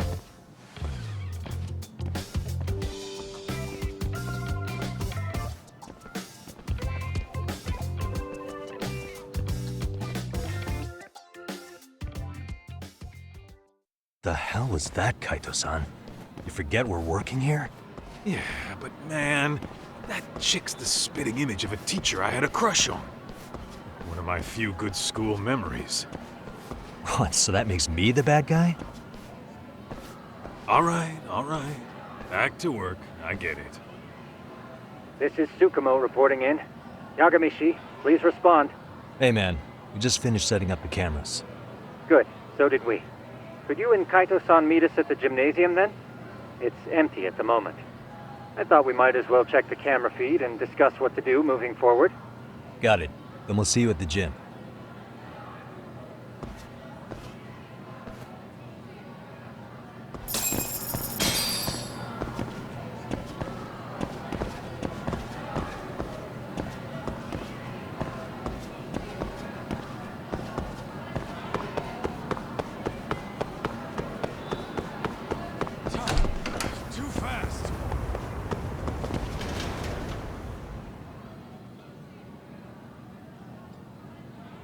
Excellent work, gentlemen. All cameras are fully operational. So, now all we do is sit back and watch? Something like that, yes. By the way, Yagami-shi, I noticed you installed a camera in a classroom. Did you find a lead there or something? Yeah, that classroom had those problem kids from yesterday. Thought they'd be worth keeping an eye on. Aha. Well, nothing unusual's turned up yet. Guess we'll have to watch and wait. If there's any bullying happening at this school, this is a surefire way to find out.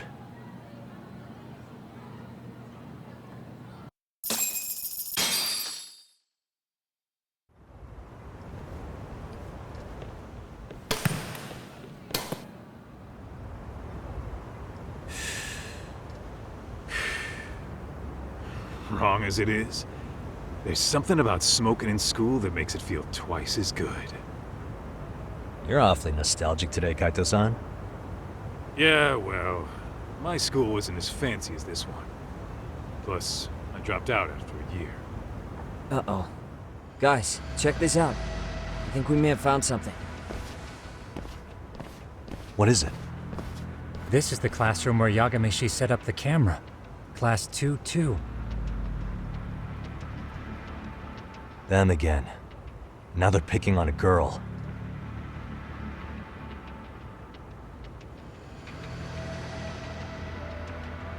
Whoa, did you see that?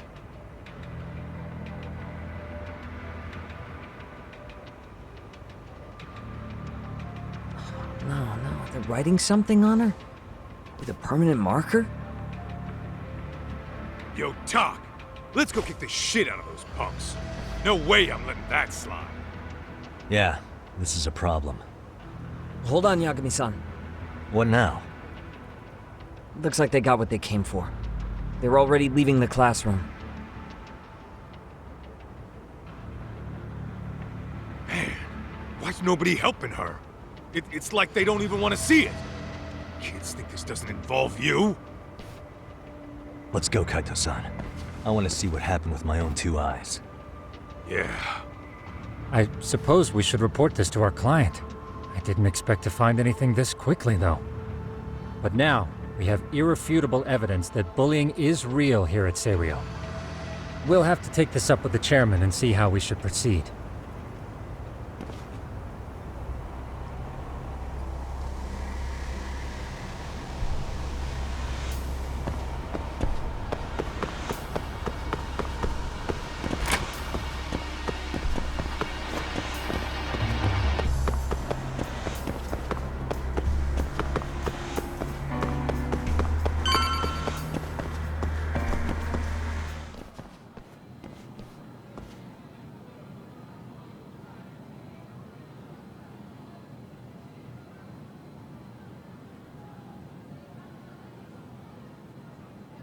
Tak, that's her. The girl we saw on camera. Let's get a little closer and see how she's doing.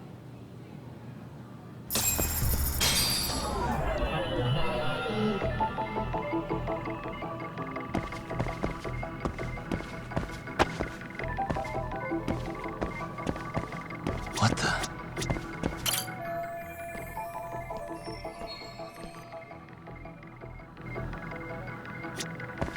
Hey. What the?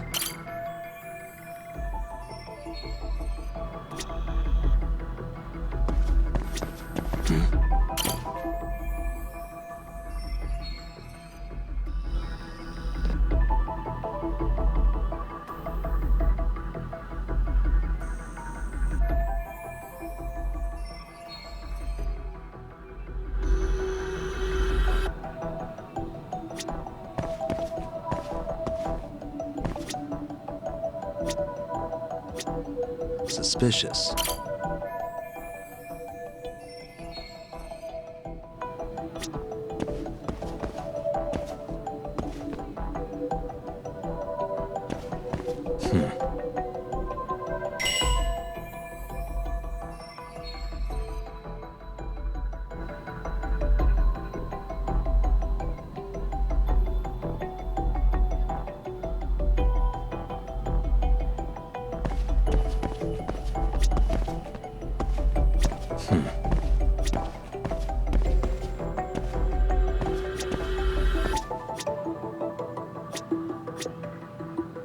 Hey.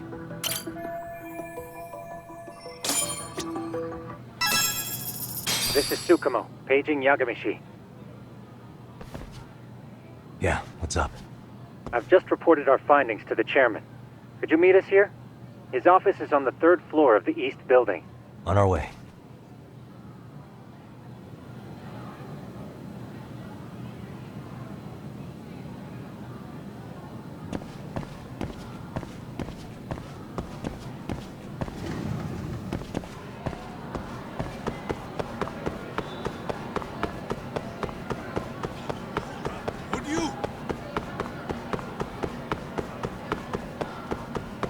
Ditching me?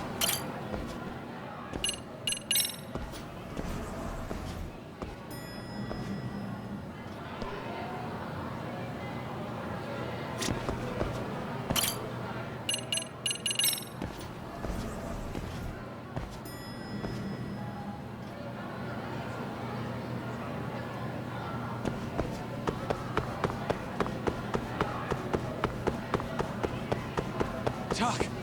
Too fast!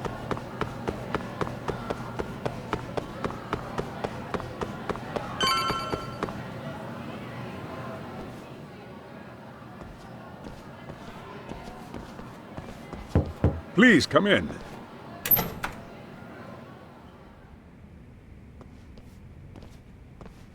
Huh? You're that teacher. Sawa-sensei, wasn't it? To what do we owe the pleasure?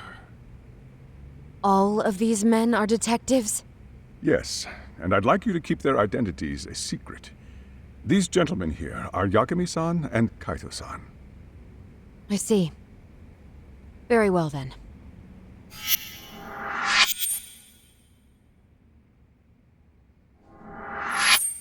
I've explained the situation to Sawa-sensei, our homeroom teacher for Class 2-2. Why don't you both have a seat?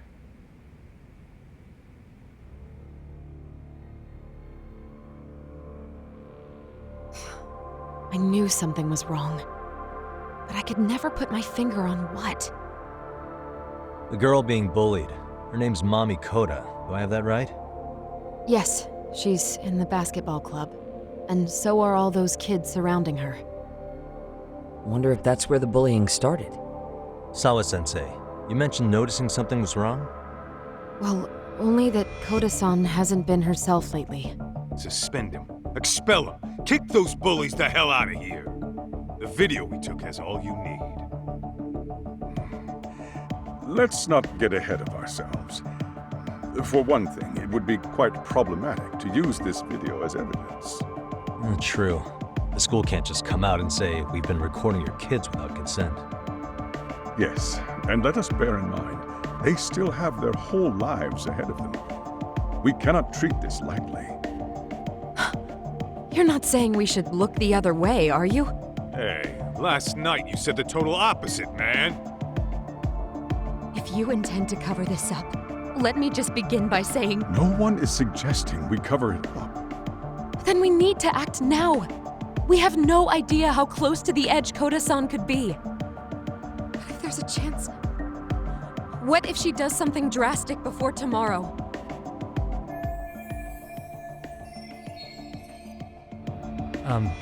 Pardon me for saying so, but bullying is rarely resolved by the victim and the perpetrator coming to a mutual agreement. Thus, a third party must intervene. I presume you read that in a book somewhere. I can tell you from experience that no victim finds it easy to open up about their situation. Not to family, friends, anyone. It takes a tremendous amount of courage for a bullied child to come forth and seek help. So if we, as outsiders, are to intervene, we must consider the ramifications. Even so! No, I think the chairman's right.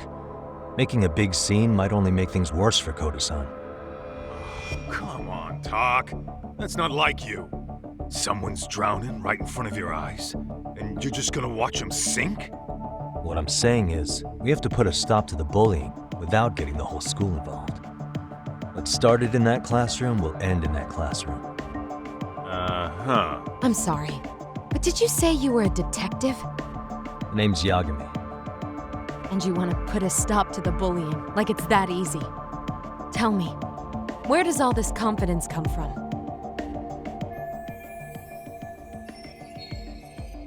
You think there's a real chance we could pull this off, Yagami-san?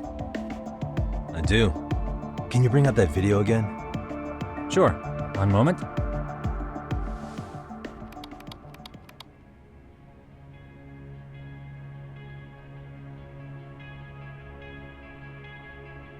I think the secret to stopping the bullying is right here in this video. Really? Then by all means, detective, enlighten us. You don't have to be so condescending. Nope, she's got a point. You gotta back up that claim. So what's this big secret you're talking about?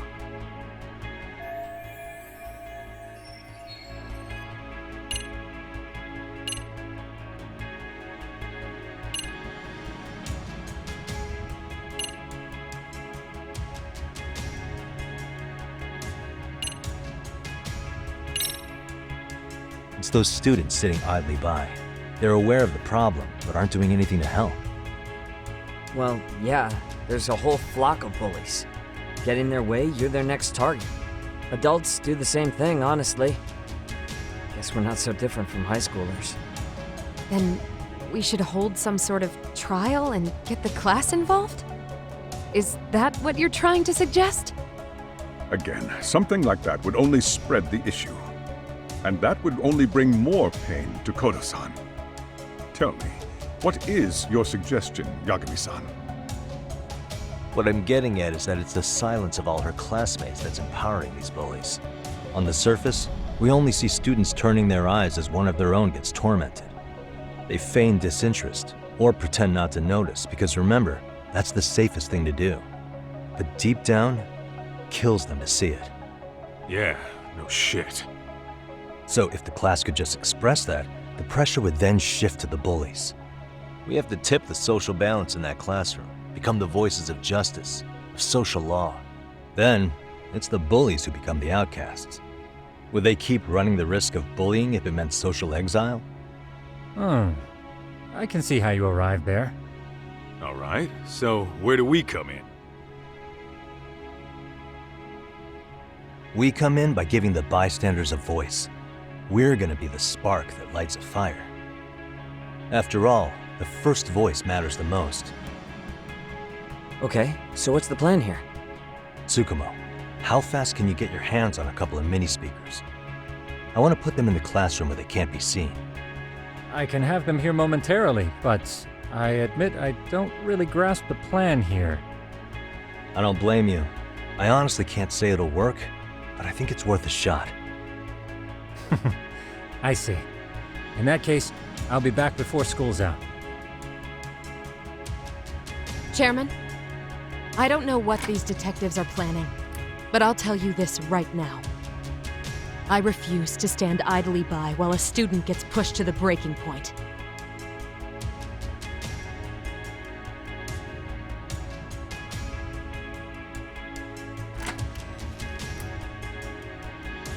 Do you remember what I told you about the student who committed suicide?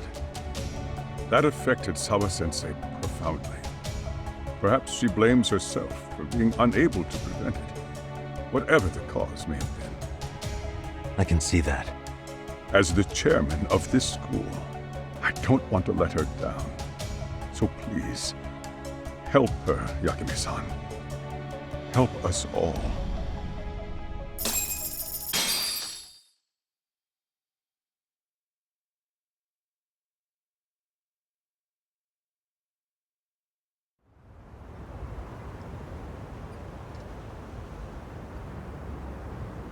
How's it coming along, Yagami-shi? No complications, I presume? So far, so good. Looks like most of the students have gone home. Do you have the speakers I gave you? Yep, and they're just what I needed. You're the man, Tsukumo. Heh.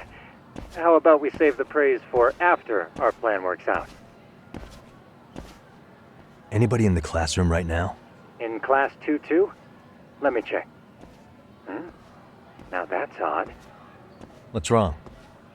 Well, that one's fine, but there's something wrong with the camera in the classroom building. The one on the second floor by the stairs. Is it broken? No, still getting a signal. Something might be blocking the lens? All right, I'll check it out on the way.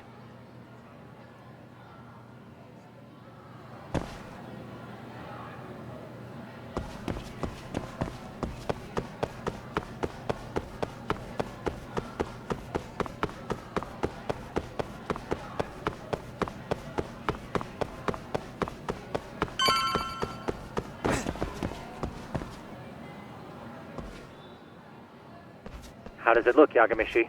Anything unusual? Let's find out. Huh? The heck is this? Did you find something? Yeah, a sticker on the lens. Yagami-shi, behind you! There he is! That's the pervert who set up the hidden camera! See, when you find a hidden camera, your first thought is to take it down. That's wrong. What you do instead is block the lens. That way, when the perv finally notices, he goes back to fix it and bam! Caught in the act. I get it, Amasawa. Just stay back. Hey, what is it you're doing over there? I told you, he's trying to peep on us. Oh, wow, that girl's pretty sharp. Looks like we've been caught red-handed. Come on, let's catch him already. Stop! Hey, wait!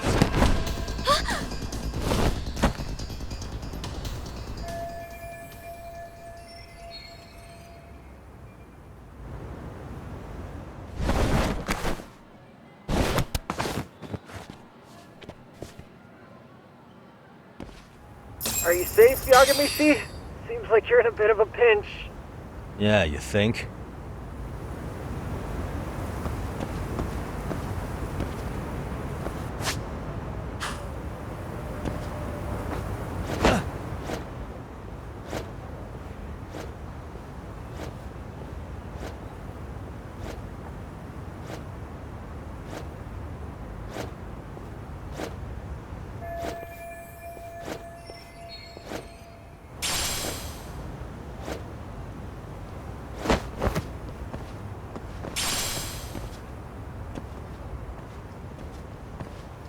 Crap. Yagami-shi, you should see a ladder that goes up to the gym's roof. That's my advice. Got it.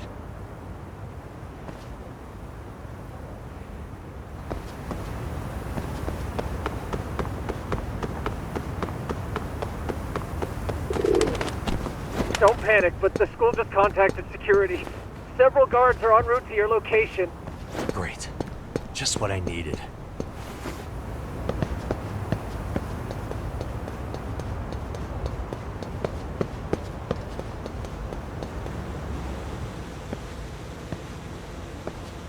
Looks like you've made it to the rooftop.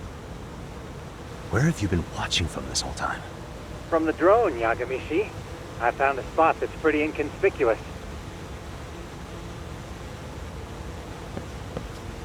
From here, use the drone as a guide and jump from that roof toward the classroom. You're gonna have to clear a big gap. Right. I'll try not to die.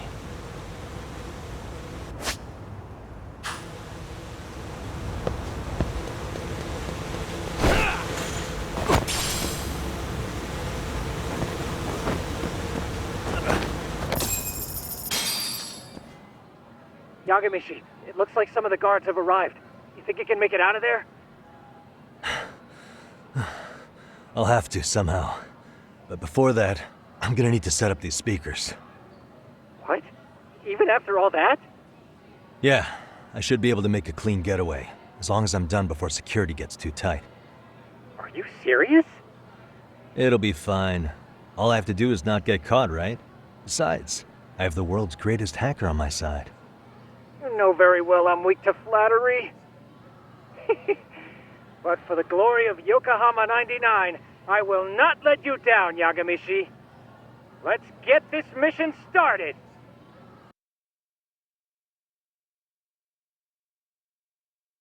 All right, let's go.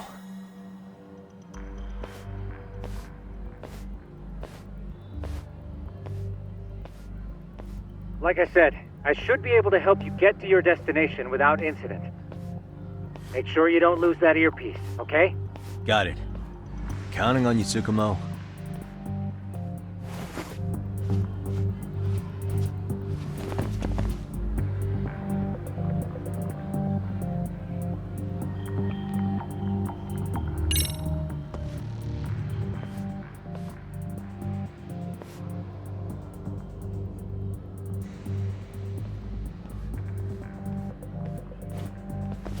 Aha.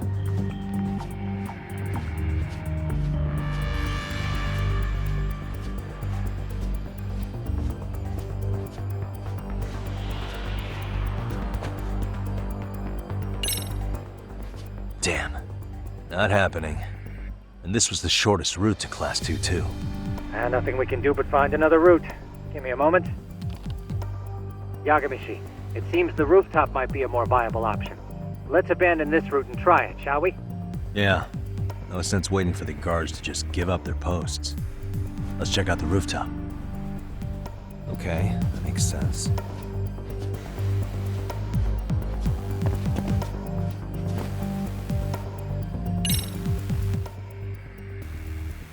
The hell, another roadblock? My apologies. I'm afraid that was a blind spot. Well, shit. Yagami-shi, how many guards are there? There's just one. Just one? Well, in that case, let's just get that guard out of your way. You got a plan? Of course. Yagami-shi, it's time to put that thing I gave you to use.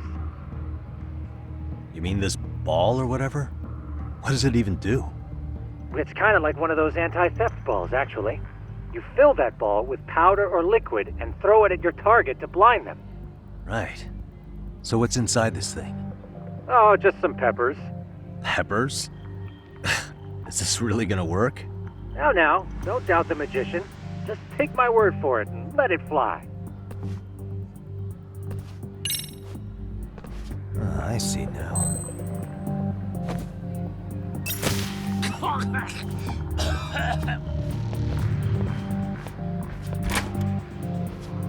Oh, damn. It worked like a charm.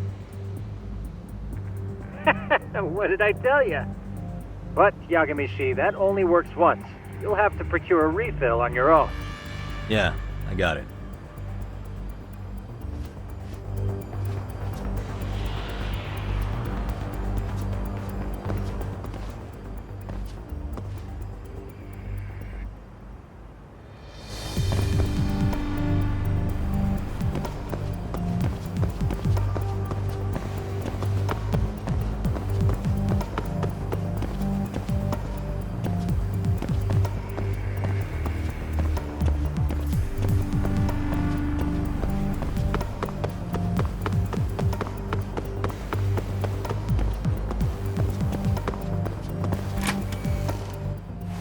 Tsukumo, can you hear me? If I keep going down this way, I'll just end up back at the scene from earlier, right? The landing where you were accused of being a pervert? Yes, that's correct. You have any idea how it's looking right now? I'll take a look. There's no sign of that sharp girl who framed you. The onlookers seem to have dispersed too. Oh, then I'm good to go? There is one guard posted there, but I'm sure you can get past him. Yeah, piece of cake if he's alone.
Okay, I'm in Class 2-2. Nobody in sight. Roger that. Seems like those guards were no trouble for you. Yeah, thanks to you. Well, better set up those speakers while I can. Good luck.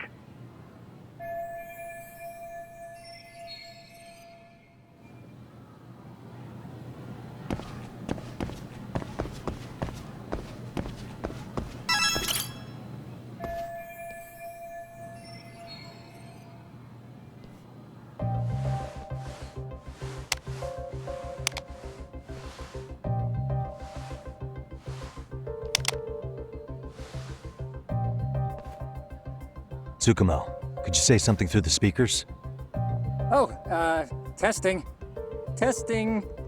Today's forecast calls for sunshine and heavy security.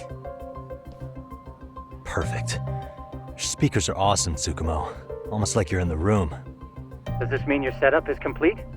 Yeah, I've pretty much done what I can.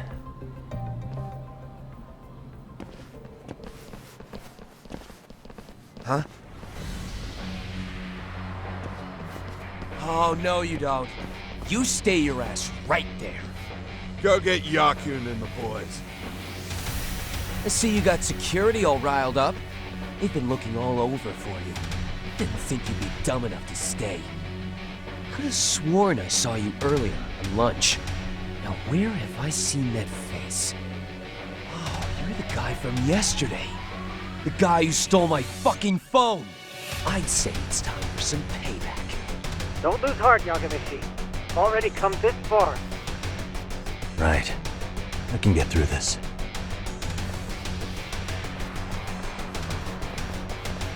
Look, who the fuck are you and why are you in our school? No answer? You're only making this worse on yourself, you know? You're here to swipe some girls' gym clothes or something? Does this mean we could beat the answers out of him? Oh, yeah. We'll end up as heroes for breaking this nasty-ass pervert. Sick! I always wondered what it'd be like to shatter a human bone. Whoa. What is this shit? This guy doesn't mess around, Yakun. We all need to take him at once. Get him! Fuck you up! What? Holy shit! Crap! Don't let him go!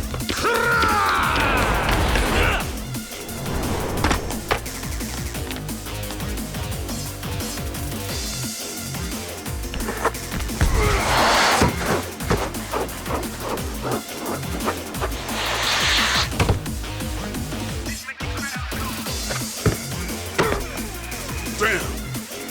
I guess he's more than just your average creeper.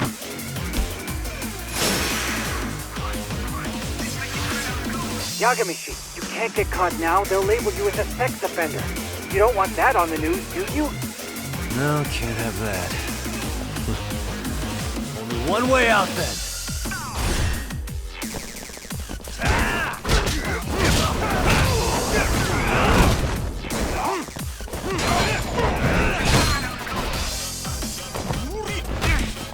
Go on, get it!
Should I have gone easier on them? Never mind those guys. You need to make yourself scarce. Unfortunately, you're on your own from here. The three of us need to make our exit now, too. We'll all regroup at the office, okay? Got it.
Oh, man. You almost got arrested and put on the sex offender list. There's no way I'd screw things up that bad. In all seriousness, those bullies got what was coming. I kinda wish you messed them up worse. That way, they'd never bother Koda-san again. Yeah, but that wouldn't really solve the problem. Not everything can be settled with a fight. What? Wow, look who's talking. But that's where those speakers come into play, isn't it? Yeah, if everything goes as expected. Hey, you did everything you could, right? So we'll see what tomorrow has in store.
Yo.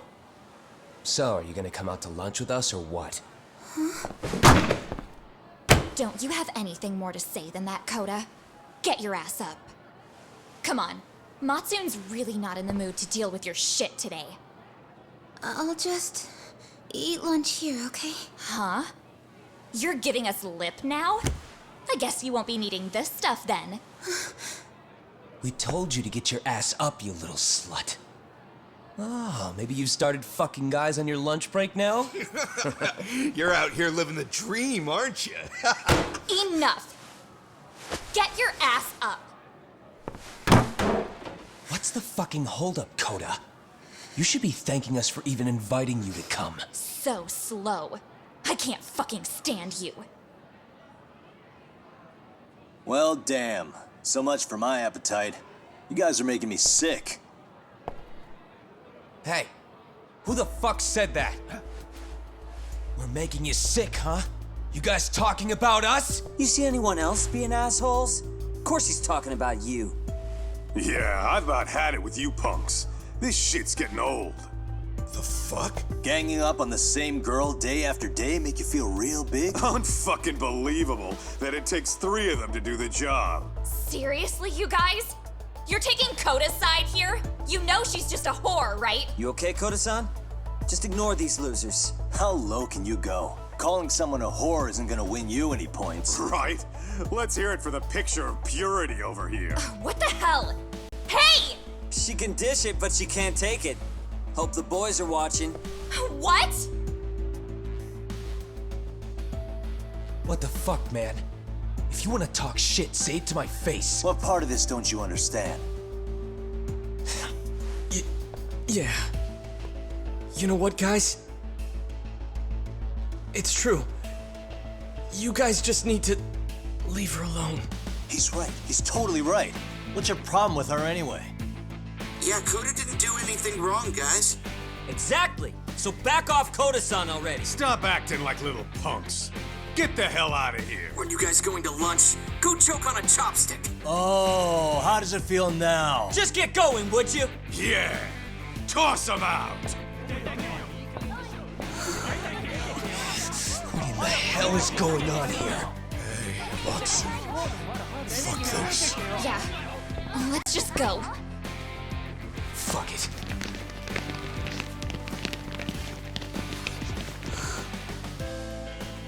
Wow. I've never seen those kids band together like that. They all knew what was going on in there now. It can be hard to speak up even when you know something happening right in front of you is wrong. Not so different from adults, right? Yagami-san, was everything we just witnessed part of your plan? It's just psychology. There's this concept called the bystander effect. According to the psychologists, when a person witnesses an incident, there's 3 things that run through their mind if other people are in the vicinity. 1, if no one else acts, it must not be urgent. 2, if no one else acts, I don't have to take action either. And 3, if I take action alone, I'll embarrass myself. The result? Everybody stands there and nobody takes action. I just figured if I could get even one person to step up and raise their voice, it would spur the rest of them to push past their inability to act. Penguins are the same way. You ever seen a flock of them hesitating to take a leap into the sea? One takes the first plunge and the others all start following after him. The first penguin, you say? It's a fascinating term for a display of bravery. I've heard it said that overseas in America, the first penguin is a symbol of respect. So for Yagami-shi, that would mean your voice was the first penguin in that classroom. I can't say for certain this resolved your bullying problem. But here's hoping it's at least a good first step.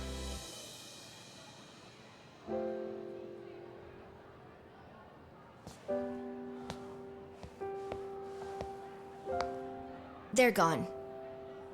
You should be safe from them for a while.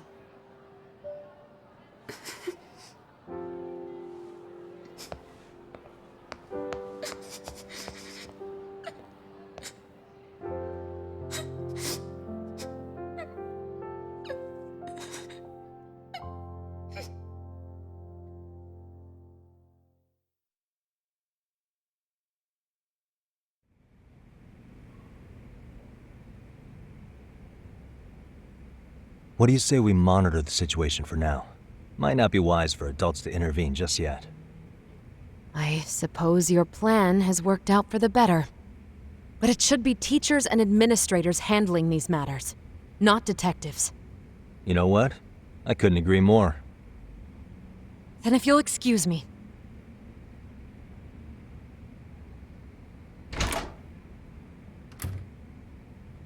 Oh, come on, man. Lighten up a little. You didn't have to rub it in her face.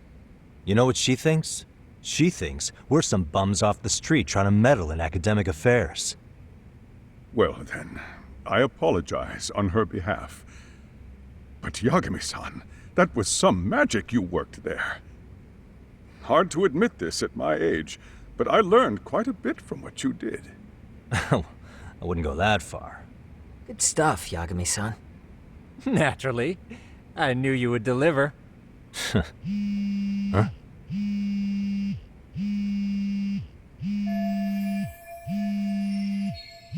Sorry, I have to take this. Hey, this is Yagami. This is Shirosaki. Do you have a minute? Sure.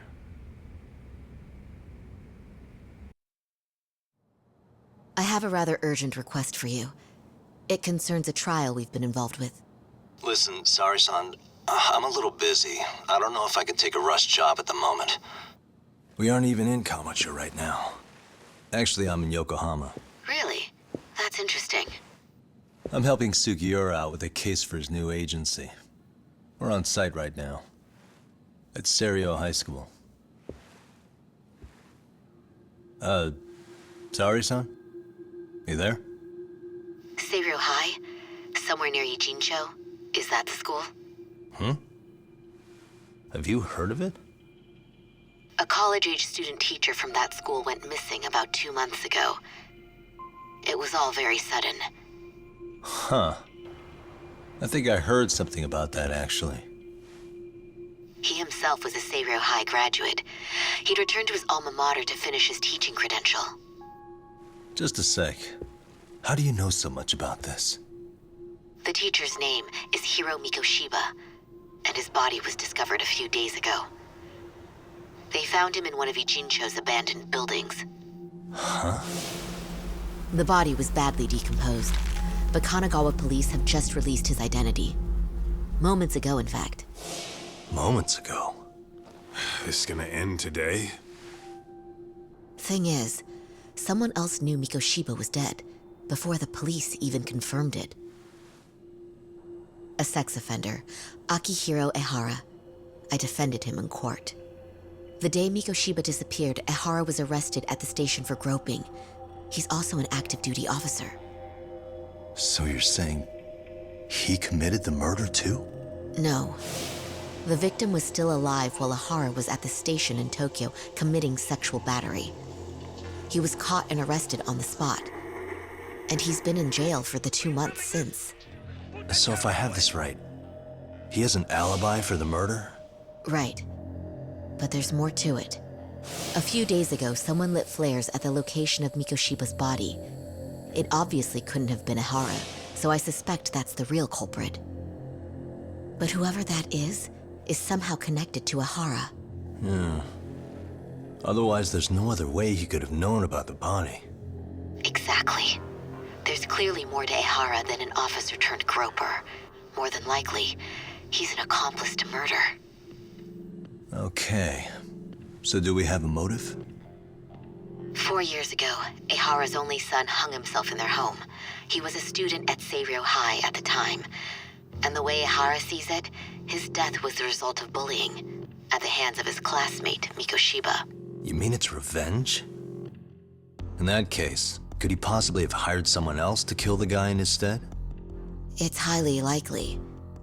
As for my request, I'd like to see what you can find out.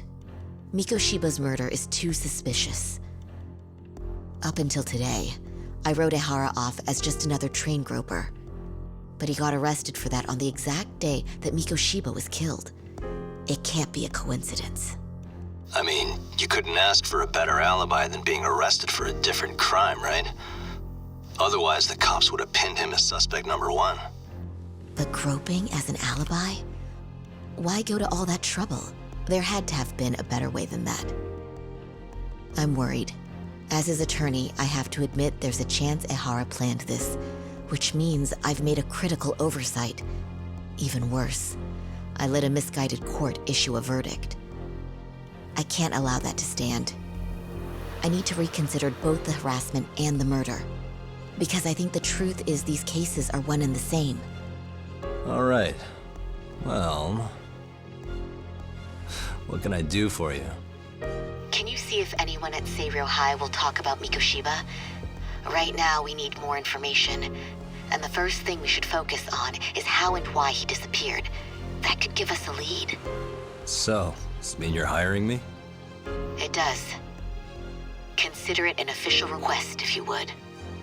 Okay, I'm on it. No better feeling than when the jobs line up perfectly.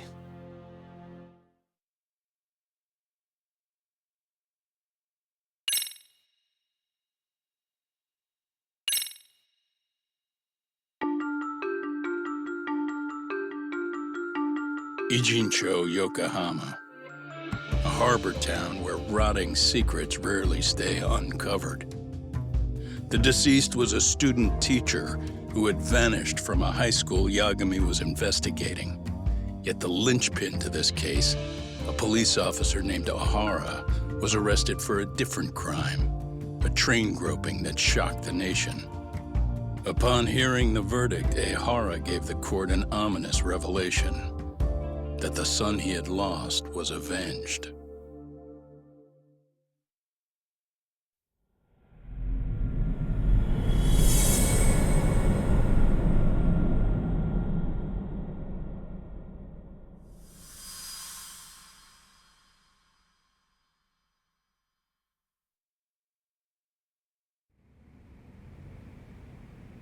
Before I go all in, can we go over the defendant's profile? That way I'll have something to work with. Sure. Akihiro Ehara, age 53, senior officer with Tokyo PD, convicted of sexual battery. He'd been stationed in Shinjuku and lived alone in Tokyo. That is, until his arrest. Lived alone? Unmarried then? His wife moved to Yokohama without him 7 years ago, when their son Toshiro started at Seiryo High. Toshiro-kun ended up taking his life in his 3rd year. That's 4 years ago, if you're counting. And the couple never reconciled, huh? Apparently his wife wanted nothing to do with him from that point on. That's it for personal details. All right. As for the charge, Ehara's maintained his innocence. We've had no luck getting him to budge. Mind you, the prosecution has plenty against him. Security camera surveillance, eyewitness footage, even trace evidence gathered on scene. The same footage the media was plastering on TV? Yes, although some of it was edited for privacy or length, but it painted a clear enough picture. Hard to dispute something you can see right in front of you. True. And what about when they handed down the verdict? Ehara flew off the handle or something? Yeah, that's one way of putting it. Your Honor, in a warehouse, about 3 days ago, a body turned up in Yokohama. The body belongs to a guy named Hiro Mikoshiba. 4 years ago, this man took my son from me by driving him to commit suicide. Ehara seemed convinced that Mikoshiba had bullied his son, and to get his justice, he even took Seiryo High to court. However, the court ruled against him, claiming there was no substantial evidence of bullying. I still need to dig into the court record of that case to see if there's anything of value. Sounds like I'm on deck then. I've got someone involved in the case right in front of me. Who? The chairman of Seiryo High himself. Are you talking about me? I don't know how you pull these things off, Yagami-san, but let me give you a word of caution. I'm listening. Mikoshiba's murder hasn't been made public yet, so please don't go around talking about it, especially at his school. The Kanagawa police will investigate the school soon enough, and if they find out everyone already knows... They'd show us the door, lock it behind them, and probably charge us with obstruction. Exactly. Oh, and before I send you Mikoshiba's photo, there's one last thing you should know. What's that? Ehara's ruling was the day before yesterday. That means we only have 13 more days to potentially file an appeal.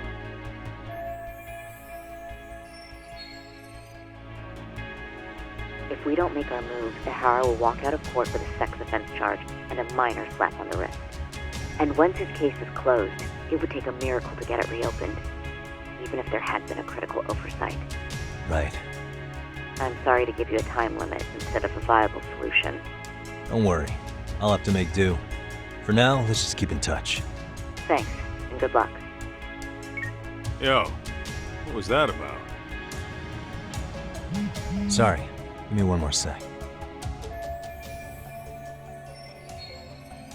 Actually, Kaito-san, can I fill you in later?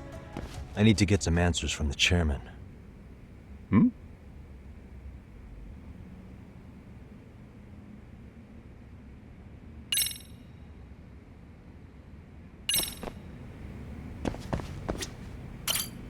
May I help you with something, Yagami-san?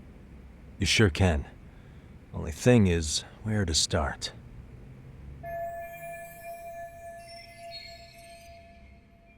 Remember how you told me about a student teacher went missing? Oh, This is him, right? Hiro Mikoshiba. How do you have that photo? But yes, that's him. I'd like to ask a bit about him in relation to a separate investigation. What is it you need to know? Did something happen to him? I'm afraid I can't give you any details. This request comes from a very close colleague. I'm sure you understand. It's a matter of detective-client privilege. I know that isn't much consolation. But if it's any comfort, I would never disclose anything about your case either. But don't you see? Mikoshiba-kun was officially reported missing. Please, can you tell me something? I promise. I'll tell you everything I can when I can. But for now, let me ask the questions. Very well. Go ahead. I'll start with the basics. Mikoshiba-kun was a graduate here, correct? And that's why he came back to train as a teacher? That's correct. How long was he supposed to be here? 3 weeks, originally. He'd nearly finished his time with us. But one day he simply stopped coming. It was as if all was well, then suddenly he was gone. Or at least that's how I'd heard it. Were you two not that close? No. We'd had barely exchanged a word since he arrived.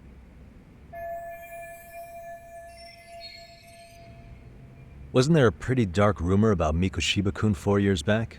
Something about how he drove a student to suicide? You mean what was dredged up online? Yes, I'm aware of it. However, in the subsequent lawsuit, that rumor was put to rest. The court found no evidence of bullying. But you had your doubts, didn't you? So you called on us to take a deeper look. Well, yes. But let's not get confused. The tragedy from 4 years ago does weigh on us. But we've washed our hands of the matter. Well, you say that, yet I can't help circling back to the same question. Why would the head of a school hire detectives to monitor his students in secret? Potentially even out of pocket. Well, for one thing, it would reflect poorly on our institution were I to openly suspect our students. Then there's the issue of bullying being recorded and shared online. You know what kind of firestorm that can cause. I should mention, I'm the one who takes the fall for it. My own privacy be damned. So of course I would opt for secrecy. That's fair.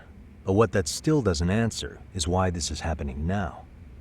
I'm not sure I follow.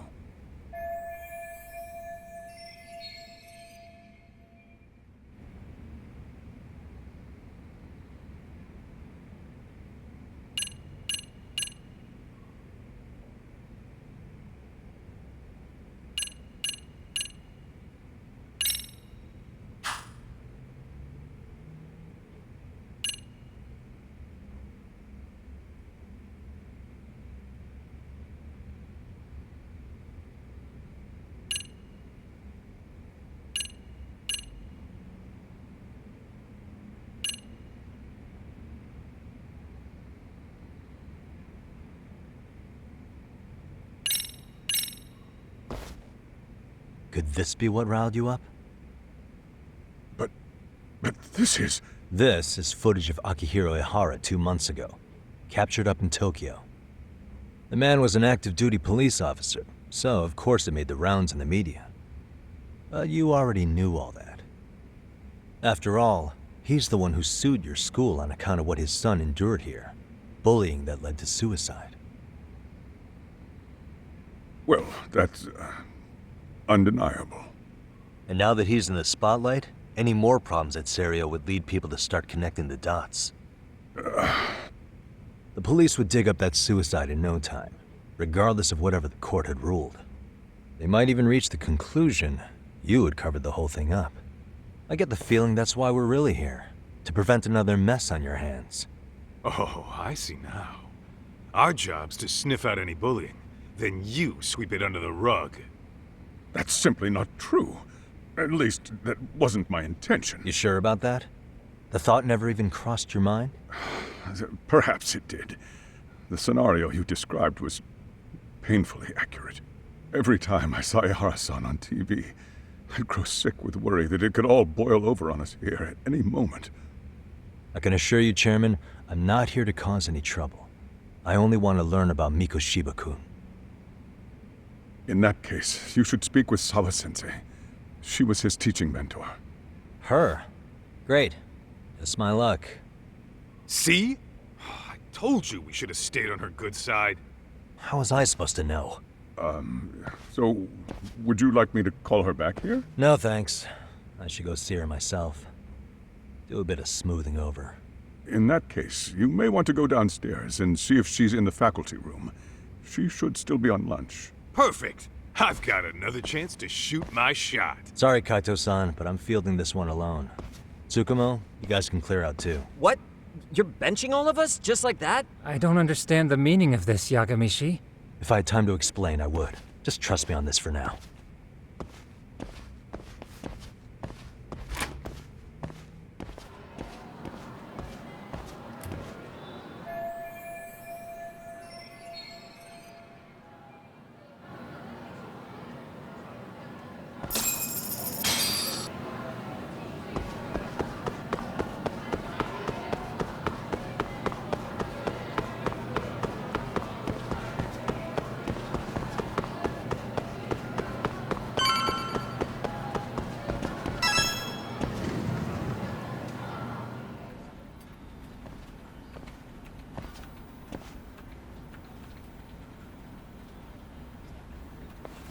I'm sorry. Did you need something, sir? Oh. Is Sawa-sensei here?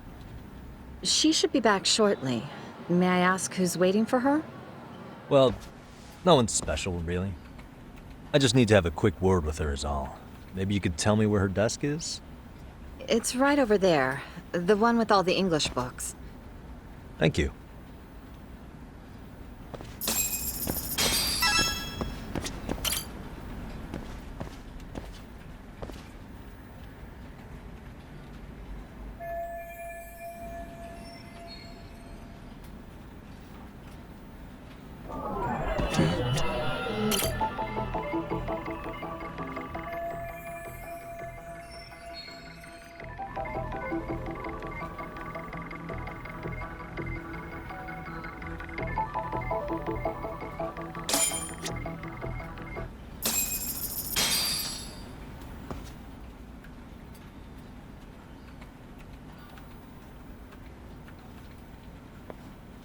What are you doing here? I thought you'd have gone by now. Yes, well, I need to ask you a couple things. Such as? Such as how close you were to Hiro Mikoshiba. What?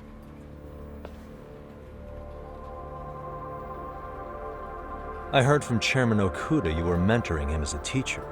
I believe this was 2 months ago?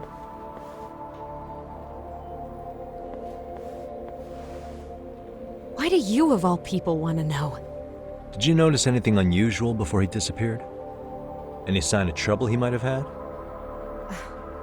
I can't say for sure. He just stopped showing up one day. Really, that's all I know. Is that really all you can tell me? Nothing jogging the memory? I said that's all.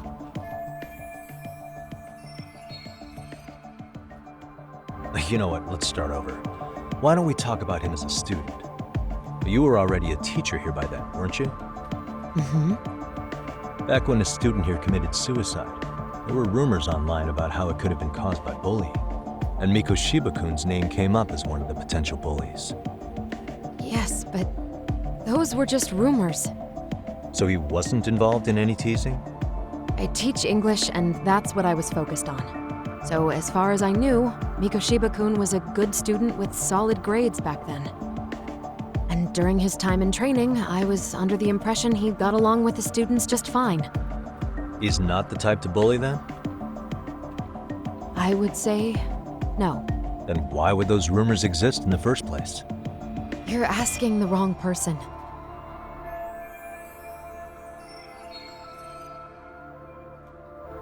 "4 years ago, the court determined this school was not responsible for a bullying-related suicide. You mean Ehara-san's lawsuit? The father of the student who died and an officer in Tokyo? He was arrested the other day. Well, I'm sure you've seen the news. Yes, but what of it? What exactly is the point you're trying to make here? I believe Ehara-san still thinks his son killed himself because of Mikoshiba-kun. Let me ask you something, Yagami-san. By all means. What are you trying to accomplish? Didn't you finish this whole business with the chairman? If that wasn't enough, you got security called on you. You clearly have zero regard for anyone here. You should have had the sense to leave long before now. Believe me, once I learn what I need about Mikoshiba-kun, I'm gone. In that case, you've already got everything you need from me. One last question. You and the chairman both mentioned how Mikoshiba-kun got along with the students here. Anyone in particular that he was close to? The kids in the basketball club? Mikoshiba-kun was in that club back when he was a student. Apparently, he was showing up to their practices. The basketball club? That includes the gang from before, right? Yes. They all spent quite a bit of time with him.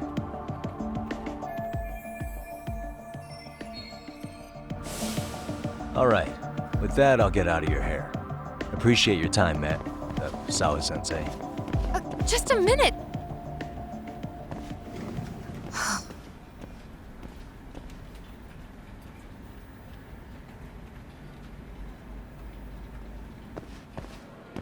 Kaito-san, you there? Tell me you're still on campus. Why? You suddenly decide you need me after all? Man, don't be like that. You enjoy playing teacher's pet with Sawa-sensei? You mean, did I enjoy getting eviscerated by her? She hates my guts at this point. That aside, I did get some interesting intel. And that's where you come in. Huh? What for?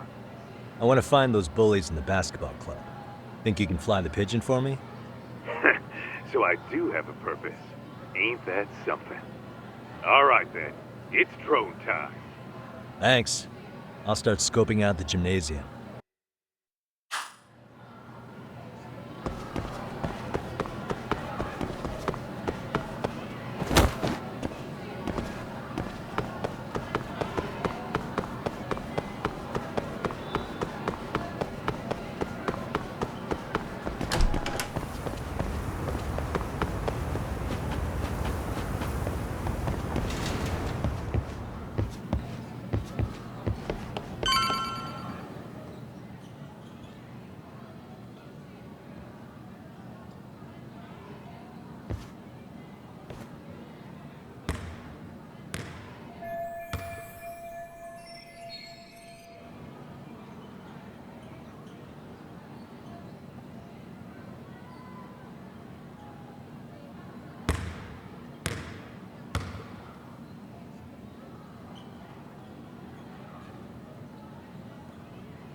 Close one.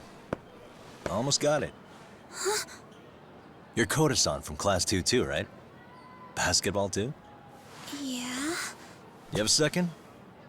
I have some questions about a student teacher who taught classes here named Mikoshiba. Ow! Really? Yo, you read me talk? That posse of little shitheads just went strutting into the gym with some bats. Kaito-san, can you at least try to warn me a little sooner next time? Why? You worried? Hey! Why are you still here, asshole? Who the hell are you anyway? Talking pretty big for taking a cheap shot while my back was turned. You had it coming, shady old fuck! Coda! Hey, you been spilling anything to this guy? I didn't say anything. I'll fill you in. I was asking her about Mikoshiba, a student teacher who disappeared from school not too long ago. You guys know him, right? The basketball club would. Don't bother trying to talk to us like we're your fucking friends, asshole. I wanna bash your fucking skull in. You'll die before I tell you shit. You wiped the floor with us yesterday. Only fair for you to take a handicap. I don't mind at all. Sure. All good. But it's still gonna be pretty one-sided. You're so full of shit. I'm gonna kick your ass!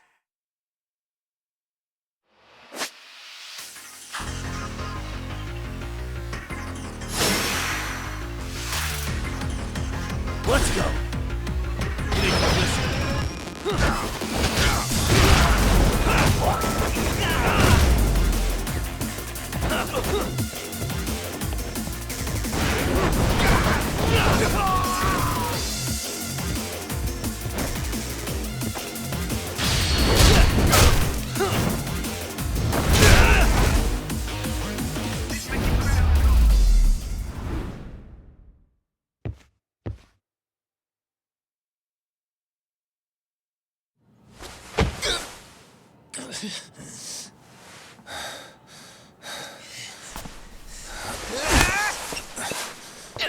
You've got a lot of guts for your age, kid. But come on. You really need a better outlet for all that aggression. Let me go! Just what on earth is going on in here? Hey. Let's roll out.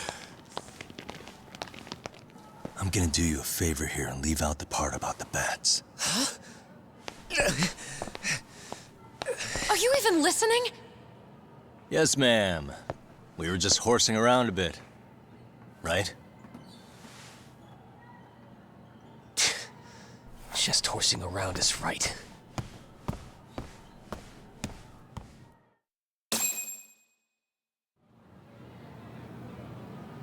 You really are unbelievable. Why are you attacking defenseless students on their school property?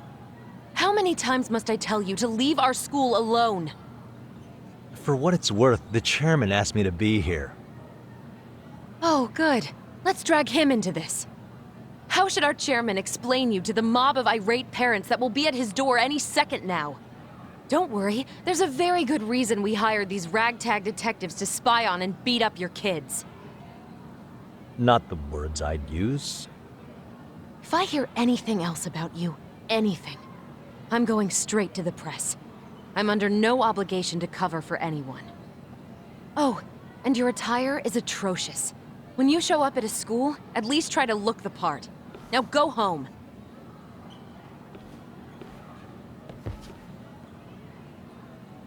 You hear all that, Kaito-san? I have a funny feeling I'm not wanted here. Can I talk to the chairman real quick?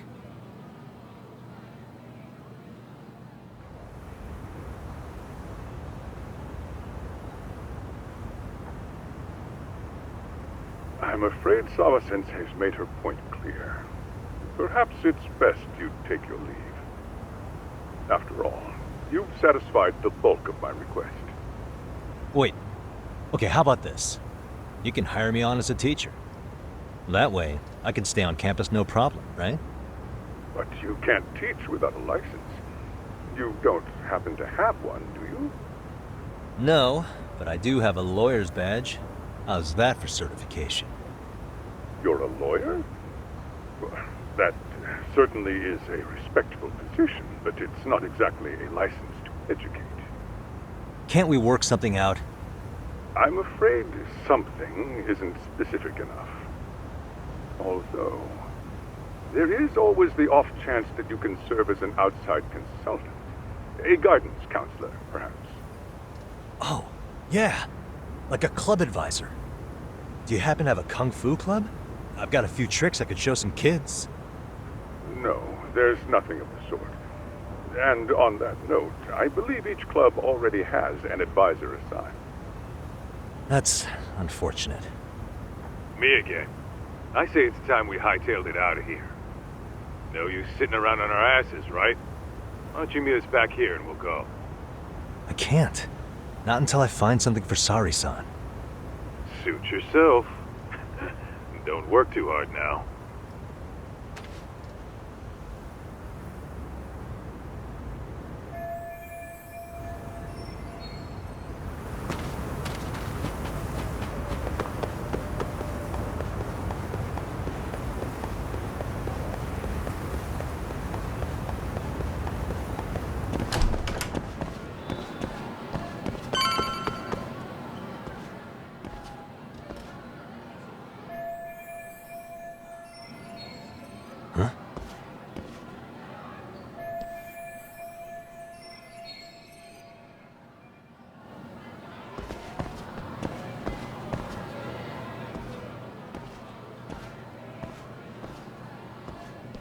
Aha!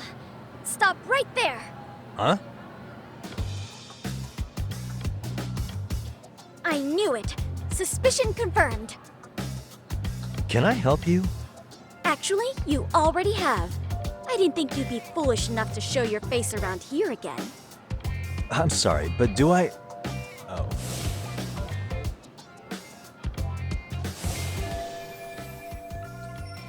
They always say perpetrators return to the scene of the crime. And you just proved the old adage true, Monsieur Voyeur.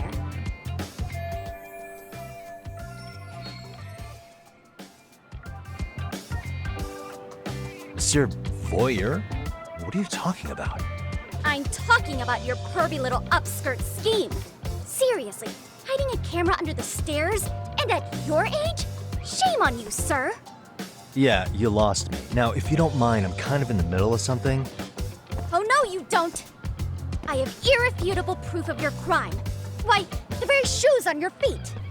You're wearing the exact same sneakers as the pervert from yesterday. And don't think they'll carry you to safety today. Okay, what is happening here? Sorry, but your evidence is my shoes? Everybody here's got shoes, young lady. In fact, I'm probably not the only person with this exact pair. Your shoe style is merely the icing on the cake. You see, before the pervert arrived yesterday, I had covered the floor around the camera with a clear polymer that shines under black light. Huh? It's an oil-based substance, so it lasts a few days. Your soles are stained with it as we speak. Which means you came bumbling back to the scene of the crime, while wearing the very evidence of your misdeeds. Lamenting your misfortune already? That's what you get for crossing the Mystery Research Club of Serio High. Mystery Research Club? Now, if you'll follow me to the faculty room, monsieur. Oh, wait, just hold on, okay?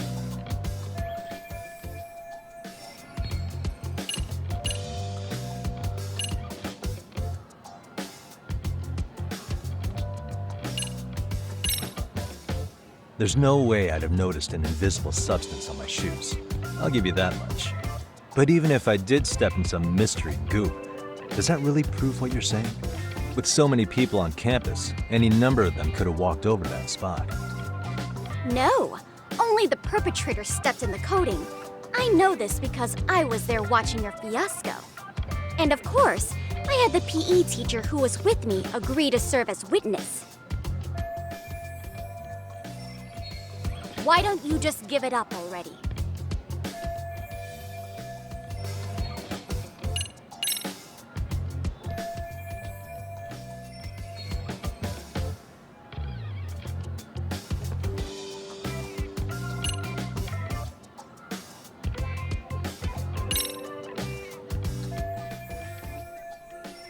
There's no escape, sir. I have even more proof of your crimes. The camera may be gone, but fortunately, I snapped a photo of it before it got taken away. With that, I determined everything there is to know about your camera, down to the store where you bought it. Turns out it's an online exclusive, customized to capture high-resolution footage with an inconspicuous design. Were I to supply this information to the police, they would track down the owner soon enough. After all, the shop would have no choice but to cooperate with the police investigation. Do I need to spell it out any further? You, monsieur, are ensnared. Therefore, I think it would be wise to do what I say.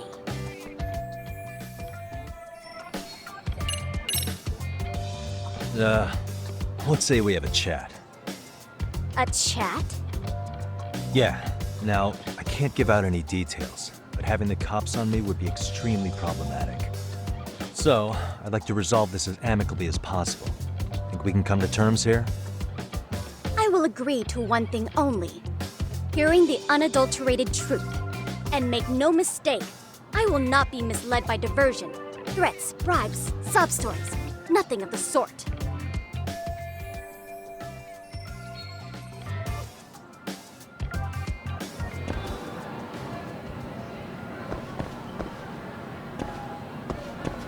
Hey, look at me. Do I really look like a pervert who'd sneak into a school for dirty pictures? Well, no, actually. Not at first glance. Right? So, drop the Monsieur Voyeur. But I would be an utter failure as a mystery connoisseur to fall for such elementary misdirection. What? No matter where or when the story is told, the perpetrators in mysteries are often those who draw the least suspicion. This trope carries over into the real world as well, so the fact that you don't look like a criminal proves nothing. Really? If you think you can fool this mystery fiend, you'd better think again.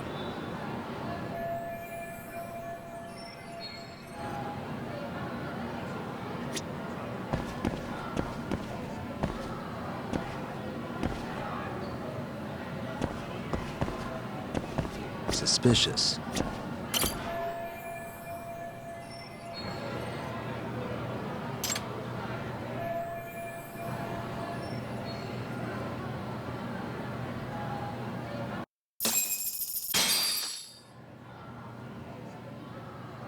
You're Kyoko Amasawa-san, right? President of the Mystery Research Club? So what if I am? I saw your flyer. Sounds like your club's in a tough spot. You're not wrong. Our current advisor got married and quit teaching, and we can't find anyone else to take her spot. On top of that, the chairman's been reluctant to bring in anyone from outside, so the MRC may be in dire straits. But your arrival marks our revival. Should I turn you in as a voyeur, it would make a fine feather in my cap. It would also prove the value of the MRC, so the chairman would have no choice but to solicit an advisor for us. Well, that all sounds fine on paper, but the real-life logistics may not play out that way. You'll need a competent professional in your area of interest, but you think they have time for volunteer work? When you put it that way, it does seem like a long shot. Right? So here's my proposition.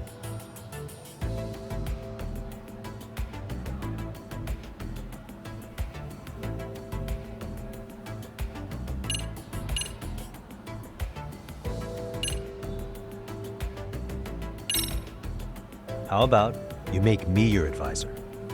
You? Advise the MRC? Why not? A Kamurocho-based detective not good enough? You're a detective? Oh yeah. I'm Takayuki Yagami from the Yagami Detective Agency. I was asked to come investigate your school. That's about all I can let slip. So then, the hidden camera was for your investigation? I'll let you deduce that yourself. Client confidentiality and all that. But I will say one thing. I'm here to stop shady business, not start it. If he wasn't shooting up skirts, then what was he trying to see? Rather, who was he trying to see? Who put him up to it? Our staff? Ugh, so many variables! Listen, I don't mean to interrupt, but hello? As I was trying to say, becoming your advisor could work out well for both of us. I'm not done here by a long shot. One of your teachers is bent on seeing me gone. Really? Who? Sawa-sensei. She thinks I have no business being here, and frankly, it's been hard to prove her wrong. But if I were to advise your club, it'd be all the reason I need to stay on campus. So what do you think? It's a win-win situation, wouldn't you say? Oh, and if it's experience you want, believe me, I've been around the block when it comes to mysteries. I believe I understand. The purpose you stated for being here does fit the circumstances better than my original theory. But I will not be persuaded so easily. So, I propose a test. A test? Right this way, please. What? Hey!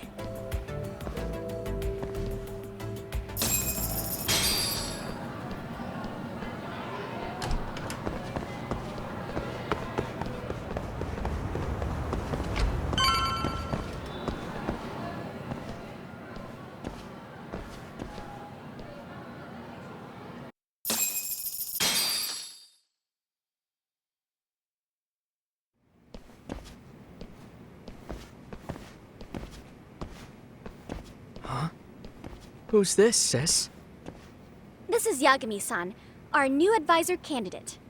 However, I intend to test him first, see if he's legitimate. Fine by me. I'm Kento Amasawa, Kyoko's younger brother. Also the MRC's bodyguard. When your sister's as nosy as mine, you've got to step up your game to keep her safe. Please have a seat, Yagami-san.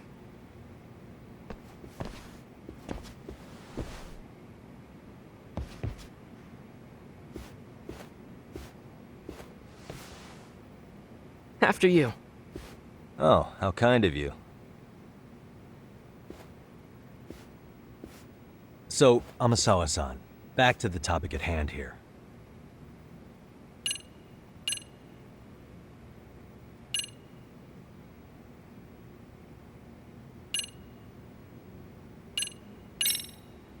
Could you tell me what the Mystery Research Club actually does? It seems like the advisor ought to know that. So, I founded the Mystery Research Club last year. Primarily, we function as a book club, critiquing mystery novels from many different cultures and eras. But when the opportunity is ripe, we also engage in more involved activities. And by that, I mean solving the mysteries around us.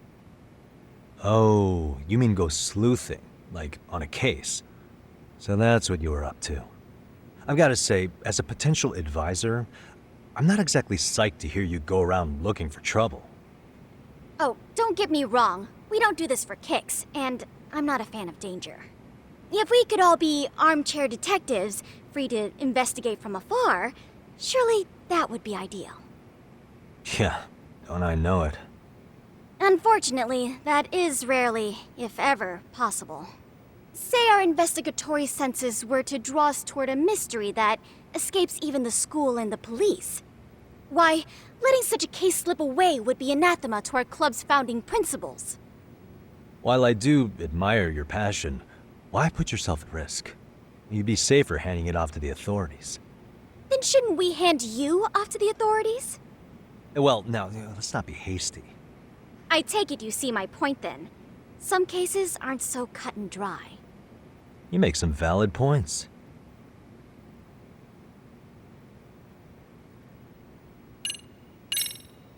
So, getting back to this test of yours. Yes.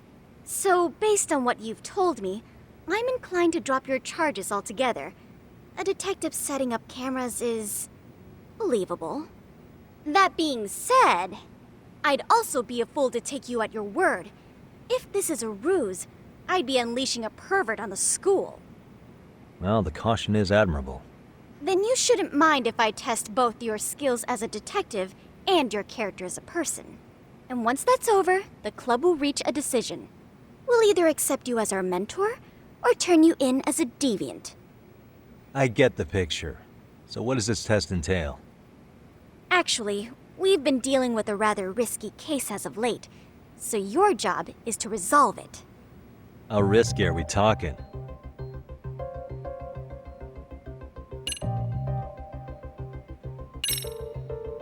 Well, it's about as risky as it is risque. Yagami-san, have you ever heard of a sugar baby? Huh?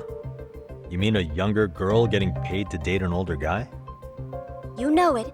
Now our current case involves one such sugar baby. It seems that one of our dance club girls has grown a reputation for dating older men.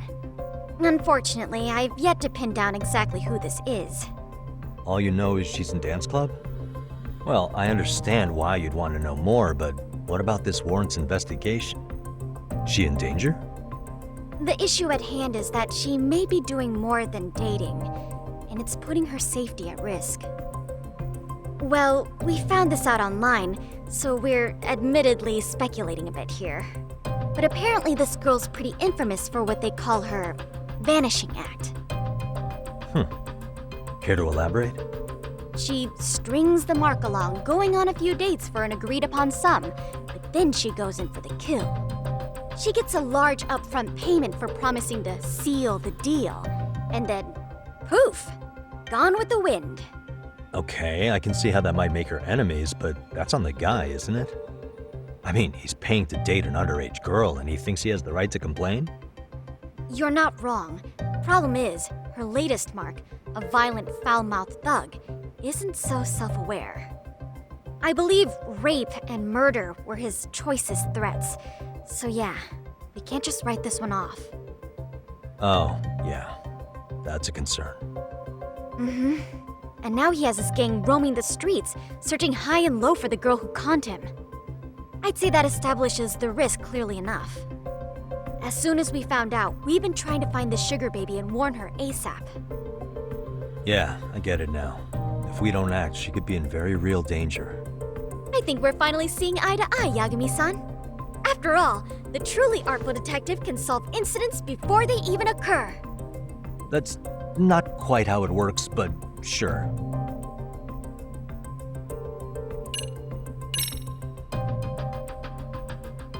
In any case, now that the situation's clear, I'd like to get on with the test.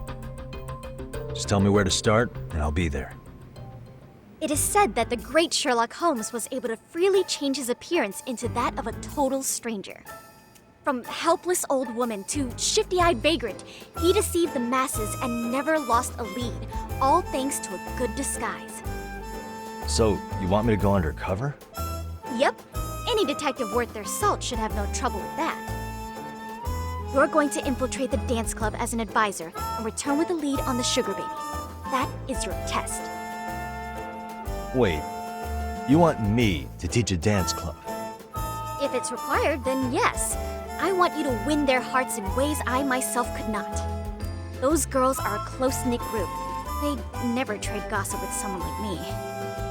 However, if a cool new stranger gained their trust, that's you, they might be more willing to talk.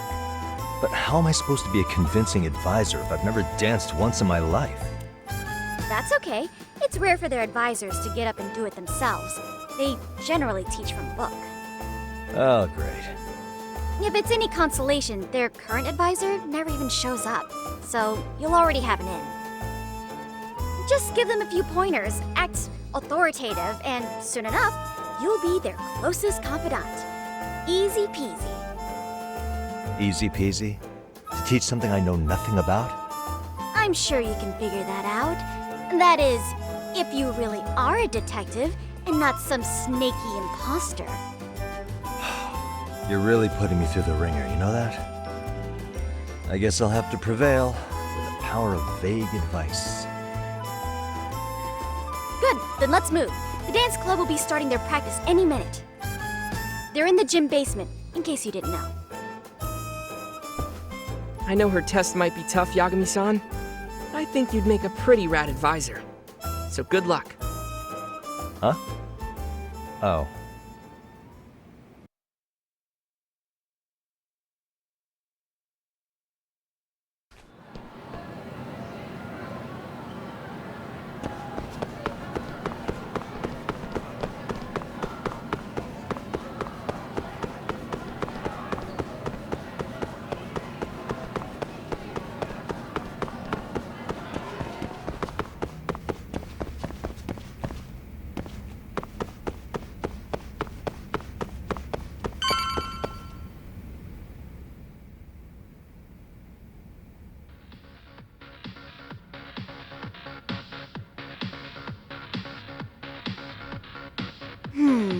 Where's the captain? Ah, right there! Something's not right. I feel so out of it. Sayaka Nishizono, I'd like a word with you. Hey, aren't you... Amasawa from the Mystery Research Club? You betcha. Don't worry, I come bearing good news. Oh great, the MRC. What do you want with us? We're not up to anything. Calm down. I'm not here to expose your secrets to the world. I only wanted to introduce you to someone. What are you getting at? To preface this, I noticed your club advisor hasn't been showing up much lately. Yeah, apparently he got really sick. We're lucky if we see him a couple times a month. Right, and it must be rough trying to choreograph an entire routine without him. Yeah, and we've got a meet coming up soon. It's so much pressure. I see. Then the stars really did align in your favor. What? Listen, Senpai, I know we might seem desperate, but it's not like we need any favors.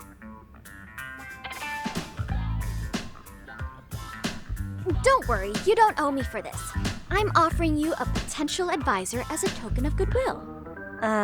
Potential advisor? Let's not sweat the small stuff.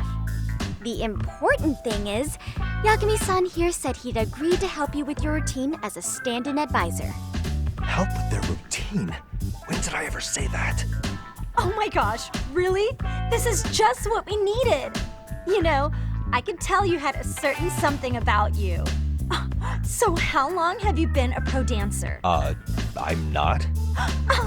Oh, so modest. This is like one of those dream come true moments in a movie. I've been literally racking my brain trying to come up with a workable routine.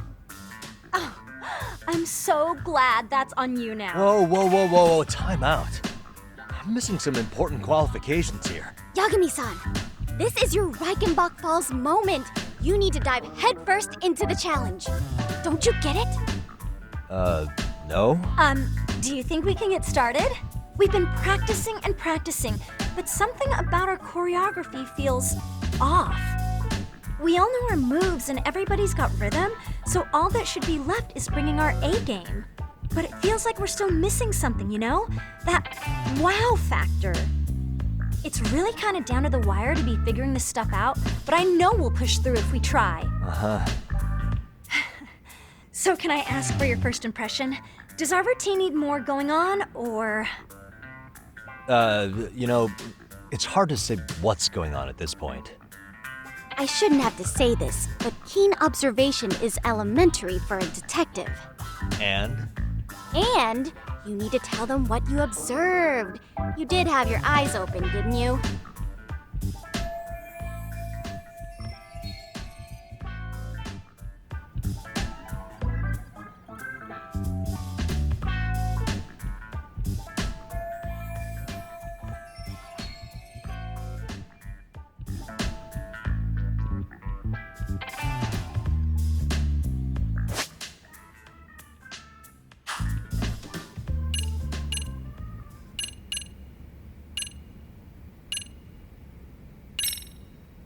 I think you guys could use a bit more coordination. Something's off about your rhythm. Really? I thought they were all pretty synced up. Yeah, rhythm's actually one of our strong points. Oh. Well, you know what then? I think I had something in my eye. Ah, there we go. Let me take another look.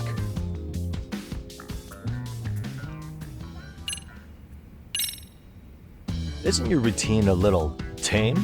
Maybe you could spice it up a bit. Spice it up how, exactly? You mean like we need skimpy outfits? Or like we dance all provocatively? What part of this is a high school don't you get, Yagami-san? Yeah. Sometimes I just...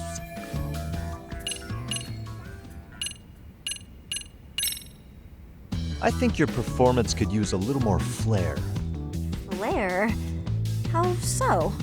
Well, you're already in perfect sync, and everyone knows their part. But, how to put it? You were right. It needs something that's going to leave a lasting impact. I see what you mean. Maybe we are just kind of going through the motions here. If only we could come up with better stuff. Oh, maybe you could give us some suggestions. Ah.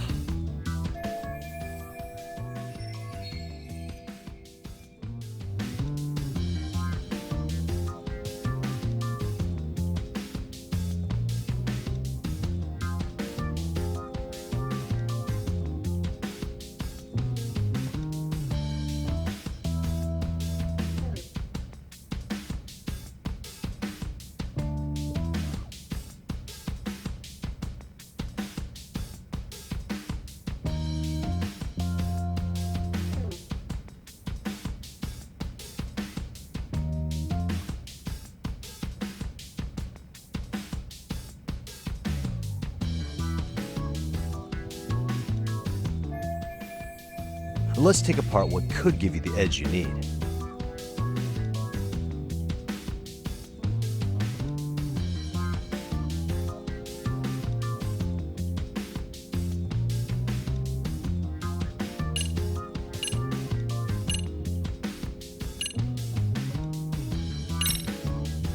Why not incorporate Kung Fu? Did you just say Kung Fu? Sure did. Throw a few kicks and punches, will knock the competition right out. That's actually not a bad idea. Yeah, and it's not like martial arts-based dancing is entirely unheard of. But we don't know the first thing about Kung Fu. Well, you're in luck. Kung Fu happens to be a hobby of mine. No way! That's so cool! Well, it's my own style. You won't find it in any ancient scrolls. It's flashy. Perfect! So will you teach us? I guess I'm gonna have to. Sweet! Then let's get a quick demonstration. Let's see some ass-kicking dance then! Wait, really? I really have to do this? Of course. How else are we gonna learn? Look up some random videos? We'll get to analyze your moves, your footwork, your breathing. We'll learn from the pro. I wouldn't get your hopes up, though. What if my stuff doesn't fit your routine at all? So, you're not gonna help us after all? That's pretty weak. If you're giving up after stringing them along this far, hang tight while I dial 110. Hold it. Huh?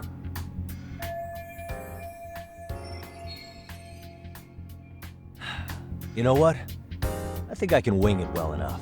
I've never done this before, though, so don't get mad if it's crappy, okay? Oh, don't be so hard on yourself. You're gonna do fantastic.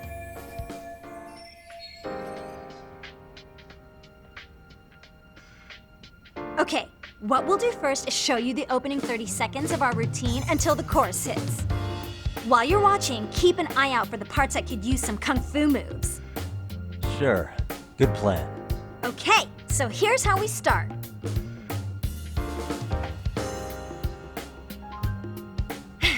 In there. Now you take it away. Whoa. Doubt I can top that. But you know what? May as well try. That's a spirit. Ready for the music?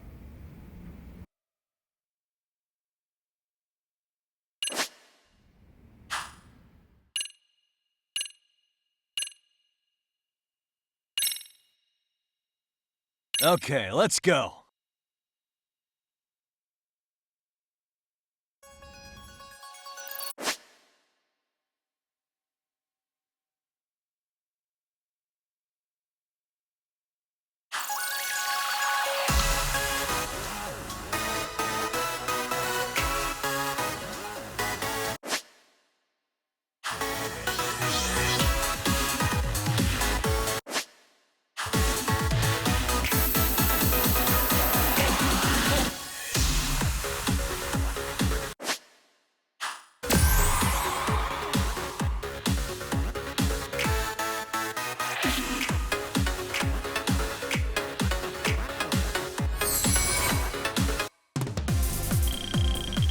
Yagami-san, you're officially the best!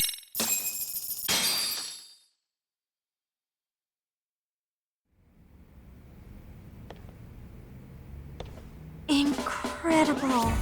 Oh, he's amazing! That was amazing! Wow! Wait, is that I could never do that! Gosh, I hope he doesn't knock someone out! See it? Oh, look at that! Did you see that? Yagami-san, what was that just now? I thought you said you couldn't dance. Believe me, I'm just as surprised as you.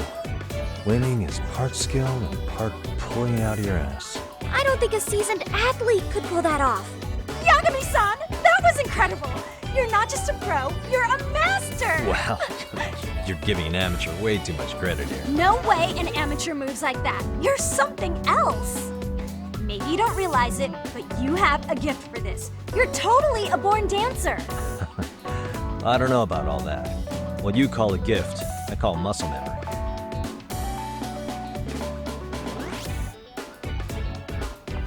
Well, whatever you call it, we're gonna use every last bit of it in our routine, if that's okay. You seriously saved our necks just now, Yagami-san. Hey, I'm just glad it all worked out. If it's okay to ask, could you drop by and give us more pointers sometime? Ever since our advisor stopped showing, we've barely been keeping it together. And we could all use some guidance from someone we can trust. If you guys will have me, then sure. Not sure I have many pointers left, though. Oh, you're the best! I think it's time we headed back now, Yagami-san. Huh? Oh, sure.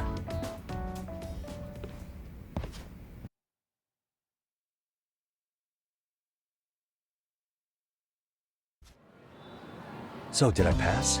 I'd say I made plenty of headway with the dance club. Indeed you have. Honestly, I'm still in shock over how easily you won Nishizono-san over. Every time I try to approach her, she reacts like I'm there to accuse her of something. Gee, I wonder why. I'm sure the MRC has gained some notoriety. Well, all the more reason we need an amazing advisor who can keep up with us. Oh, I'm amazing now. Does this mean I'm no longer a criminal? Yeah, I really should apologize for that at some point. Also, I have another theory as to why you installed that camera. Yeah? Let's hear it. So, a hired detective shows up to covertly monitor a specific group of students. Meanwhile, spreading through the news like wildfire is the case of Akihiro Ehara, a man connected to our school. Put those pieces together, and your objective here starts taking shape. But I wouldn't want to hamper any important detective work of yours, so for now, I'll let that theory sit.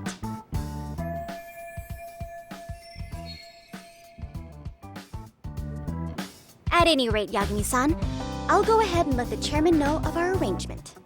That is to say, I'll formally request you as our advisor. Well, that'd be great.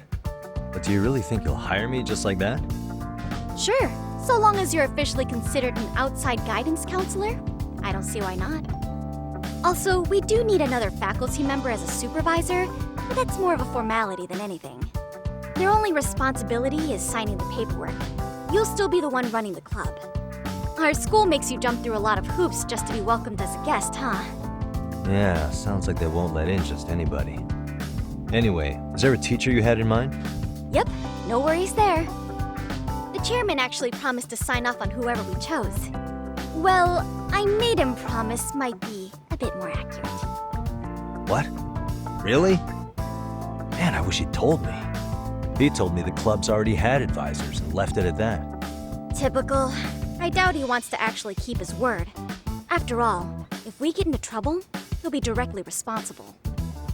He probably thinks the MRC is a big enough liability as it is. I wonder why. Well, with all that said, welcome to the Mystery Research Club. Can't wait to see a real detective in action.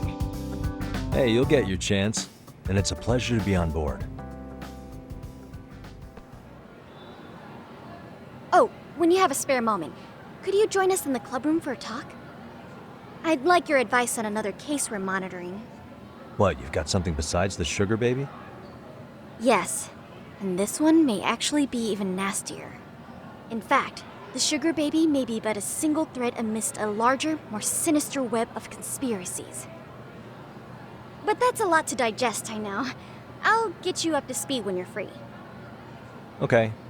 Not quite sure how to process that right now, but I'll make sure to swing by at some point.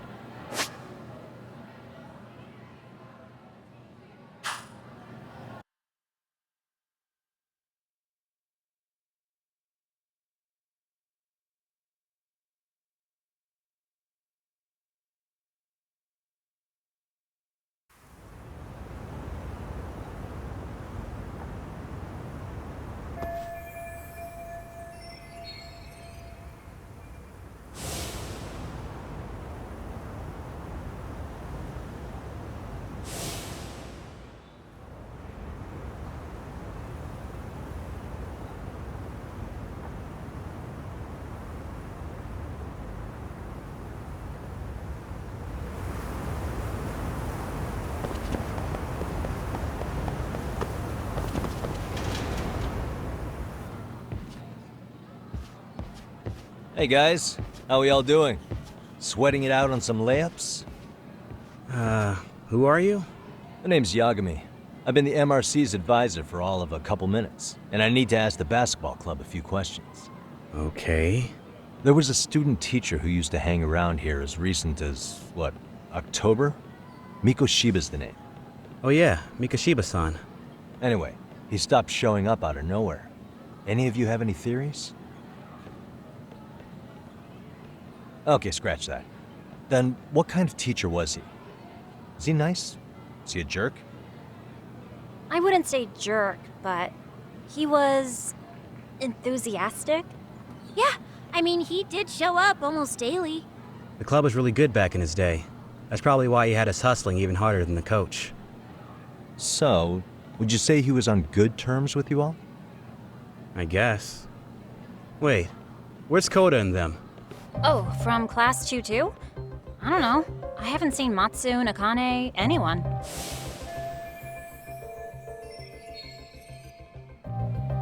Something special about class 2 too?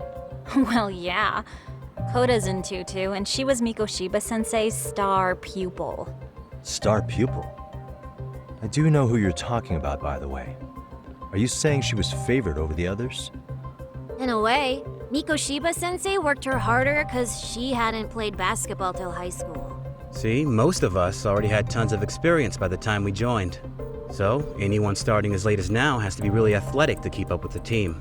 Mikoshiba-sensei knew that too. I'd say him looking after Koda did us all a favor. Wow, sounds like the model instructor. If you say so. But I'm not sure Koda felt that way. Oh? Mikoshiba-sensei might have just thought it was tough love, but I think he went overboard with the teasing sometimes. Like, he'd make her shoot and then go, "See, that was how not to do it." Are you saying he would mock her? That makes it sound bad. He was doing it because he cared, I think. Hey, wasn't Mikoshiba-sensei the one who started the whole arousing thing? He said the way she held the ball was arousing. Said it was her main contribution. That's not true. She's got a nice chest, too. That's fair. Anyway, when Mikoshiba-sensei stopped coming, the guys in 2-2 were all like, "Okay, what did Koda do to him?" Are you implying they had a relationship? Beats me. Mikoshiba-sensei did anything like that, he would have gotten canned on the spot. yeah, people like to gossip, but as they say, where there's smoke, there's fire. Maybe Koda-san's the reason he was always so fired up. Maybe she's the reason he got fired. So the writing on her hand, it wasn't some random insult. Are we about done here? Last thing, where are Koda-san and the others? Are they often this late? No. Everyone's usually here by now. Maybe they're still in their classroom? Okay, then I think that about does it. Back to work for the both of us, huh?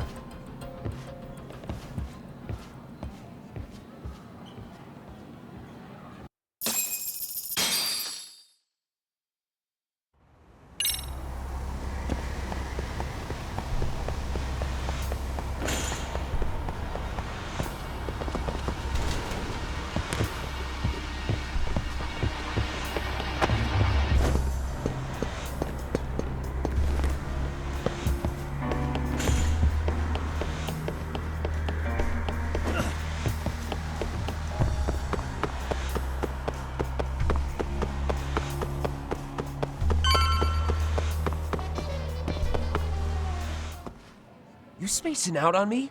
Look at me when I'm talking. You can't face us because you're weak. Who gave you permission to quit anyway? Newsflash, you're nothing without the club. Yeah, think about us for a second.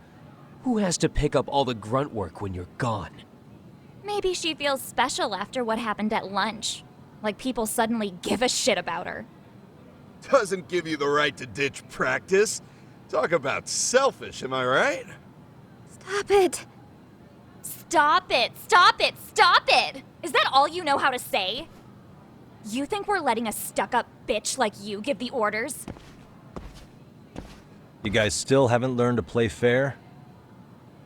This fucking guy. Why's your dirty old ass still here? Attention students! Be on the lookout for a creeper showing up in your classrooms! If I were you, I'd watch my mouth around a club advisor. Say what? I'm Yagami from the Yagami Detective Agency, and your chairman just hired me to advise the Mystery Research Club. Bullshit. I guess word hasn't gotten around? Maybe I'll let a few wisecracks slide for now then. But mark my words, I'll be here every day of the week, so be on your best behavior. We better get to practice. Yeah, you do that. Oh, and break a leg out there, Matsune.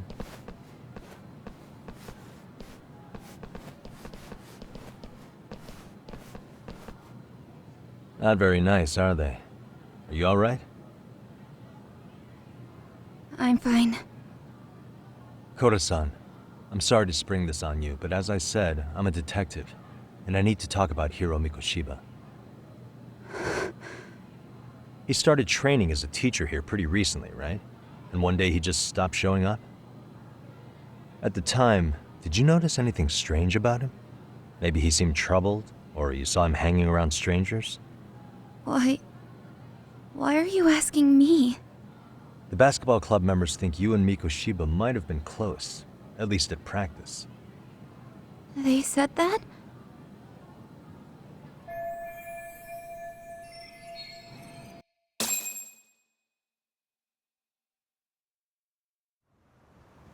Well, I suppose there wasn't much truth to what I'd heard then. Don't sweat it. Just so you know, I'm actually going to be hanging around here at the school for a little while longer. If it's cool, I hope we can find a way to be friends. See ya. Wait a sec. Earlier today, it was your voice that I heard, wasn't it? I just never expected anyone to actually stand up for me in school. But you could say I didn't really stand up to them for myself much either. We all just treated it like it was a normal thing. Sometimes people would even laugh about it. But then, today, something changed. Leave her alone. Everyone suddenly decided to take a stand like they'd seen enough. I couldn't believe it. But that first voice, the one that told them to stop, that was your voice, wasn't it, Yagami-san? Who could say? I knew it. It was you. Thank you so much for that. Today was eye-opening.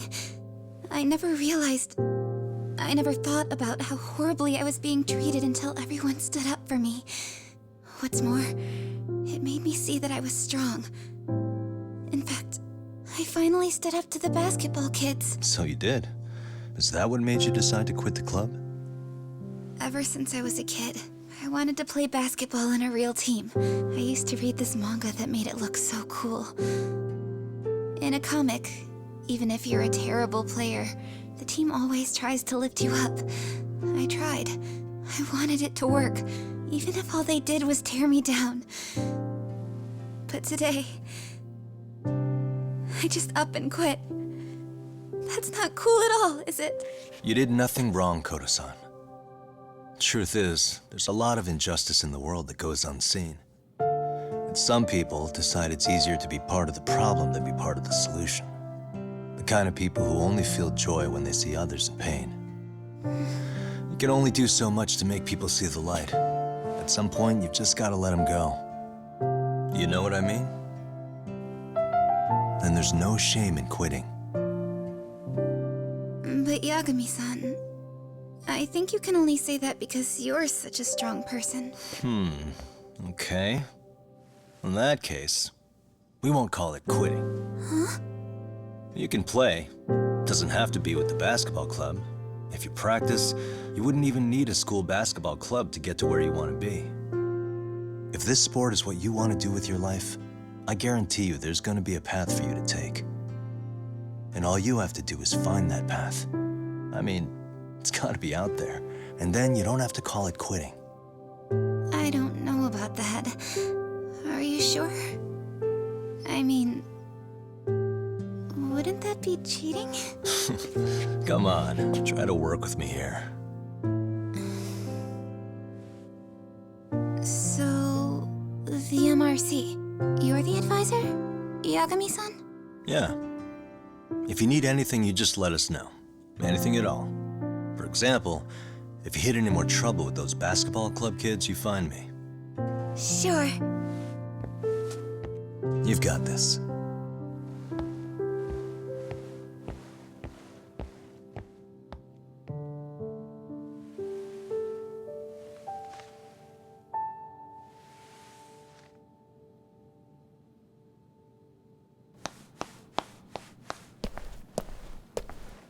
Oh, Mr. Detective. Yagami-san, right? Yeah. Shouldn't you be at practice with everyone else? Yeah, well, remember Matsune and Sakaki? You know, the two other guys I'm always hanging around. They're ready to talk to you about Mikoshiba-sensei now. Huh. Well, detective, I think they have a lead for you. Hey, you're here on some kind of case, right? You know, Mikoshiba-sensei talked to us pretty often. I think maybe we can help.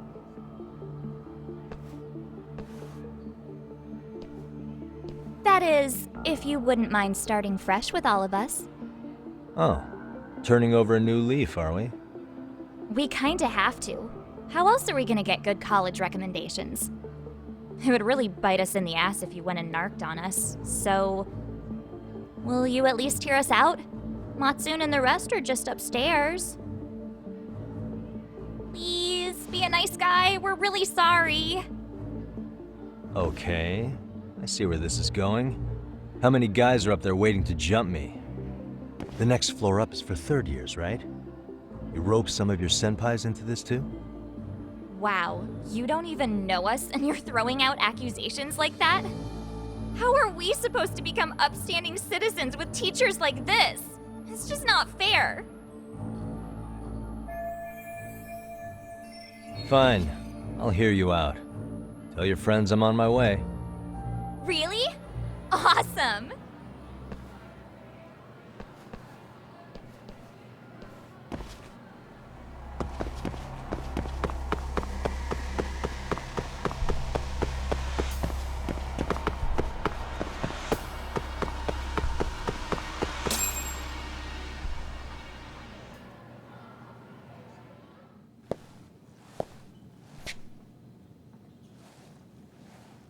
Over here, Yagami-san!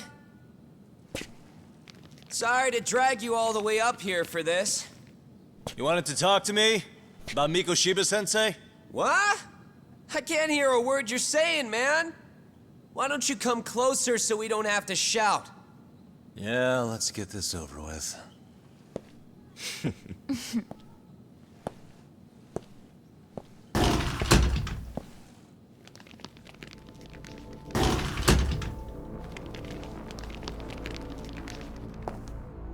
So many of you. You guys all know Mikoshiba-sensei? Nah, that's not how our senpai friends roll. They know the Yokohama Liumon. Yokohama Liumon? You mean the local gang? Hell yeah. I've got a friend who's in deep with those guys. I scratch their back by bringing them chicks to hang out with, and they scratch mine by tipping me for it. It's a pretty sweet deal, actually. Also, we've got a little thing going. I get to drop the Liumon name if I need him to handle some business. So you sell them girls in exchange for honorary membership? You need to find better friends. Don't talk to me like you know me. I stay on their good side and I get my personal bodyguards. I work with the tools I've got to get to the top. So you got it all figured out, don't you, kid? But you're missing the big picture. They're gonna turn the tables so fast you won't know what hit you. I'll keep that in mind. But I wouldn't worry about me right now. You're the one who's got the real problem on his hands. You get it? From now on, if you even lay a finger on us, you offend the Yokohama Liumon, and they'll take that personally. You see what deep shit you're in here, Yagami-san? So how about it? You know how to say you're sorry? Cash for our pain and suffering. Oh yeah? How much are we talking here? Grand? $1 million. If you're short, I'd be happy to hook you up with a loan shark. I know a guy who lends for the Seiryu clan Yakuza. First it's a gang, now it's the Yakuza. Keep bringing adult shit into this, I'm gonna start treating you like one. Huh? You wanna see what happens to gang members? I'll show you. You sure you want to do that? We're gonna charge you extra. Oh, you got this shit down, Matsui. Let's take this asshole down! Fuck him up!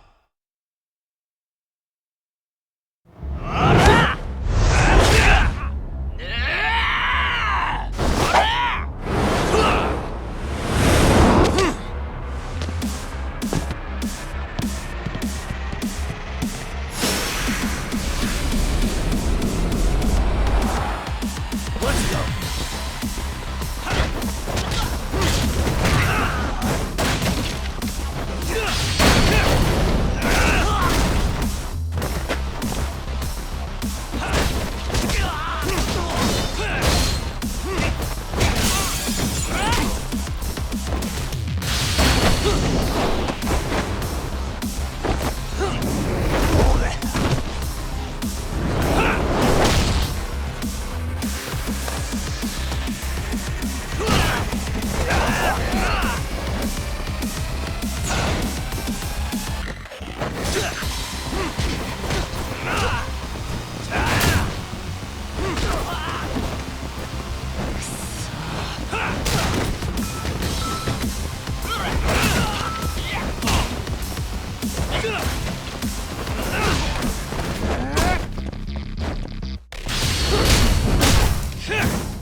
and stay down. Ah, my eyes. Cheap shot. Can't see? Got you now! No, you don't! Huh?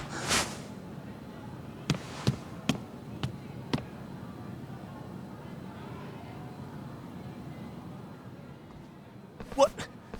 Did he just jump off? Nah. He's just hiding in the dark. Like a scared little cockroach.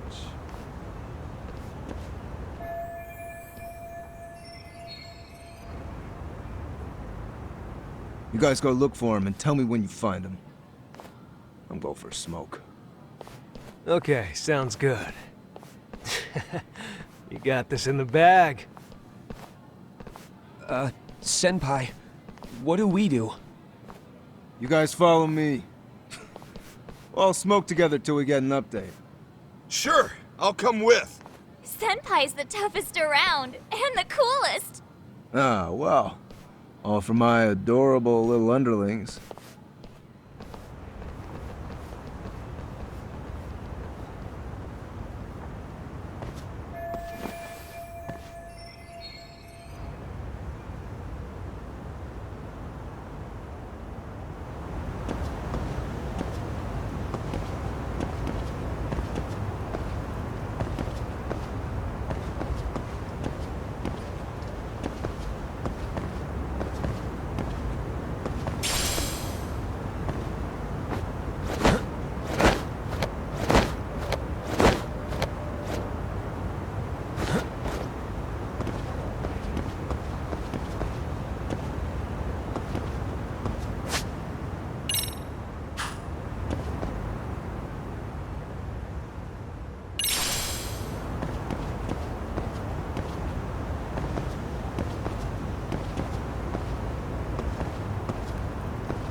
Tastes good, Senpai? Smoking a cigarette in the classroom?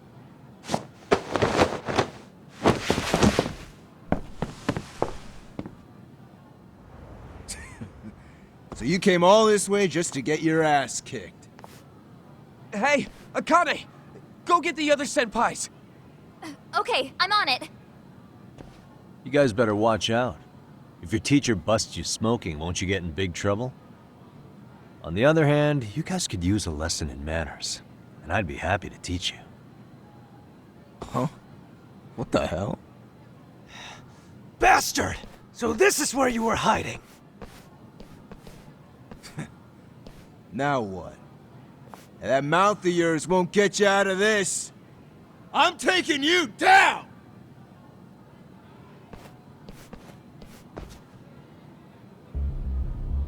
Don't give me that smug look.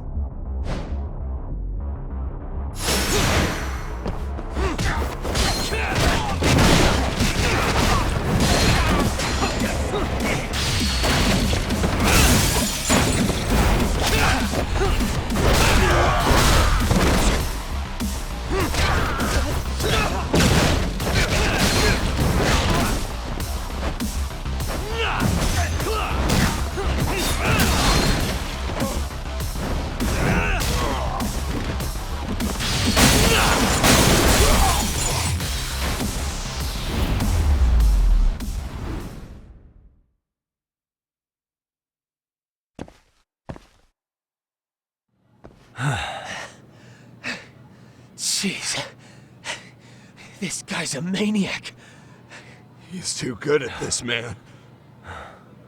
Hey, you mentioned compensation for pain and suffering.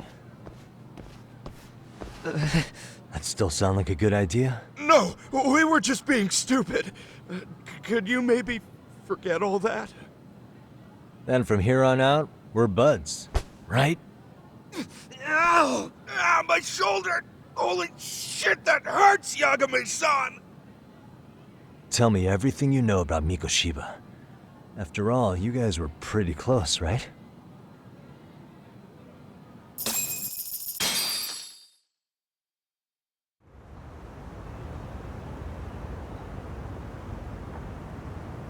Mikoshiba sensei showed up to practice, like, basically every day. Kind of a pain in the ass, if I'm being honest. As soon as our coach would leave, it's like a switch would flip and he'd start drilling us. He'd make us do like 10 sets of cross-court dashes. And if even one of us lagged behind, it meant 10 more for all of us. That made it obvious real quick. Koda was our weakest link. So Mikoshiba was especially harsh on her then. Yeah, because she's such a freaking klutz. Even the first years got sick of her eventually. Only thing she did right was unite the team against her. You gang up and belittle a single defenseless girl, a beginner in your sport, and you call that unity. Real classy. Listen up. Mikoshiba's parents have reported him missing. Foul play could be in the works here. He's been gone for far too long. Hey, you think maybe Koda did it? Some kind of crime of passion? This isn't the time for bullshit. Or you want to keep going? Nope. I'll pass. Have you talked to Sawa-sensei yet? He probably knows Mikoshiba-sensei better than anyone. All she told me was how exemplary he was, both as a student and a student teacher. And that he looked out for you guys, out of some sort of camaraderie. Huh? She really talked him up that good? Why, something off about that? It's just... Sawa-sensei was really cold to him, no matter what he'd do. I actually brought that up to him one day. And it turns out the rumors were right. Rumors? Back when Mikoshiba-sensei was a student, one of his classmates apparently committed suicide. And Sawa-sensei suspected him of bullying the kid. I don't think he ever really got past that. He'd get all depressed sometimes. Really? Sawa-sensei thought Mikoshiba was a bully? Oh yeah. I actually asked him about it once, but he just laughed it off.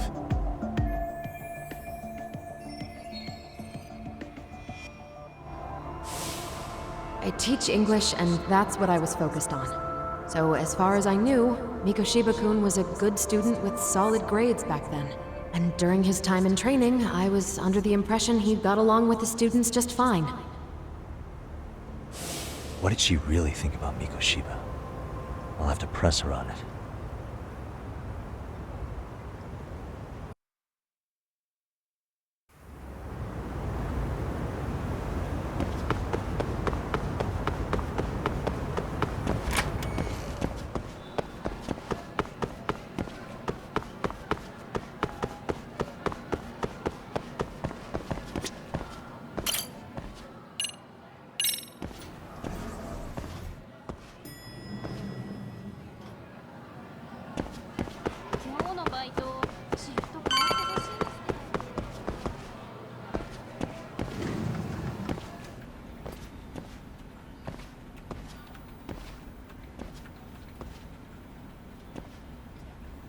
Hi there. Has Sawa-sensei gone home? Actually, she's in a meeting with the chairman. So then she's at his office? Yes, but I think they may have some visitors. Gotcha. Thanks.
pardon.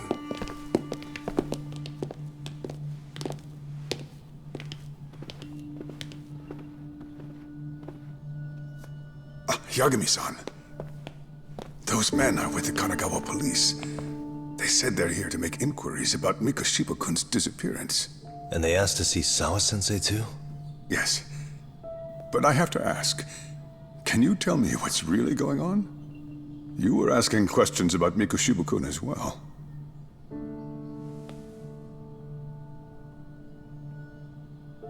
I should leave it to the police to fill you in on that. I mean, their sources are probably more recent than mine. They should have the latest details. Mikoshiba-kun is no longer with us, is he? And it's just as I feared.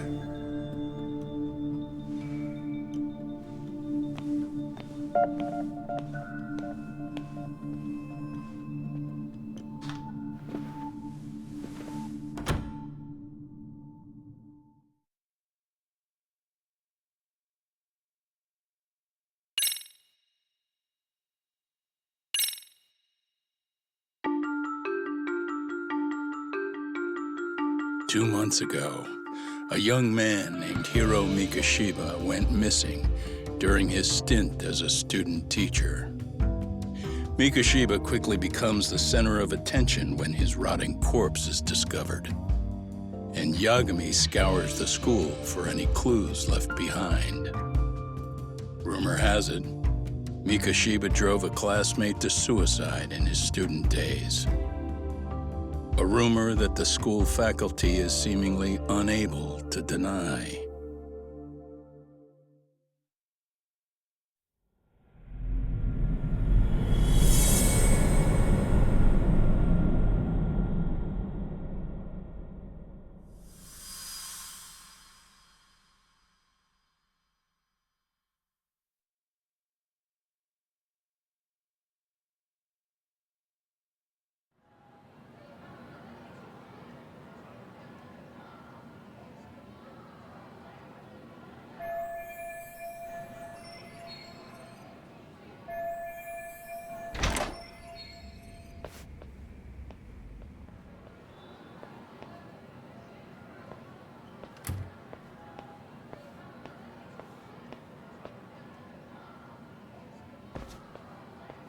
Yagami-san, why are you still here?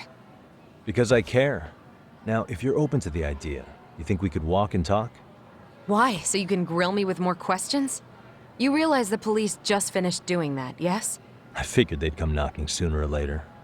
Then you knew Mikoshiba-kun was murdered, didn't you? And that's why you've been snooping around our school. You're not wrong, but can we please take this elsewhere?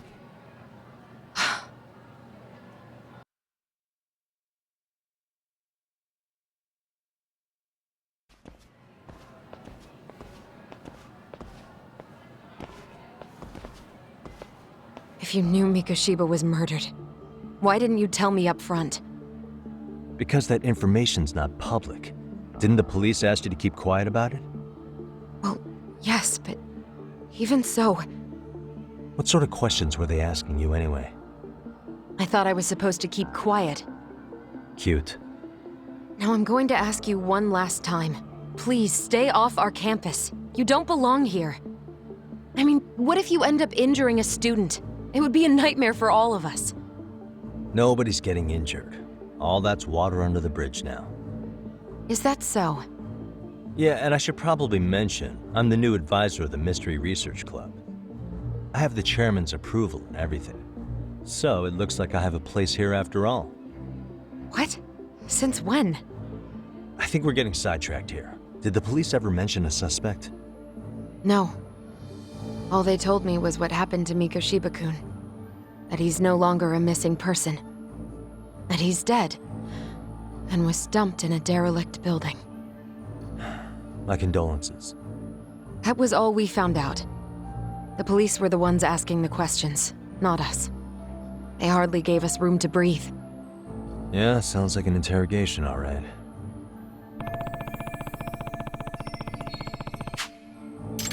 Is there anything else? Actually, there is. I'd like to know your thoughts on Mikoshiba-kun's killer. What? For example, take Akihiro Ehara, a man who took this school to court over his son's suicide. Mikoshiba came up even then, as a culprit bearing some responsibility for that. Ehara-san? But he got arrested for that groping incident at the train station. So the police really are keeping their lips sealed. Must you always be so cryptic? It's possible Ehara-san had a hand in Mikoshiba's murder. What? Despite being incarcerated for 2 months, he knew exactly where the corpse would be. He revealed it upon being sentenced. This was before the Kanagawa police had even ID'd the body. Then, was it really Ehara-san? A court would say being in jail is about as solid an alibi as you can get, but he could be connected somehow. How do you know all this, Yagami-san? I'd tell you, but I showed you one of my cards, so now it's your turn. Huh? I've heard you weren't as big a fan of Mikoshiba as you led me to believe. That true? This again. You knew he was a bully all along, but yesterday you told me he wasn't the type. I just want to get the story straight here. Did you have a sudden change of heart, or were you lying to me for some reason? It's not that simple. Oh, one more thing I learned today. It was Mikoshiba who turned the basketball club against Koda-san. Pretty sadistic for a would-be teacher, don't you think? That's enough. Then it's not a stretch to say he probably was a major factor in the death of Ehara's son 4 years ago? And I think it's also safe to assume you know more than you're letting on, right? This is murder we're talking about here. Lies aren't doing anyone any favors. His name was Toshiro. Sorry?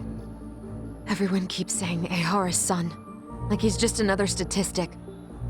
He had a name, for heaven's sake. Toshiro. Right. I'm sorry. Now, if you'll excuse me, I have papers to grade. Sawa-sensei, please.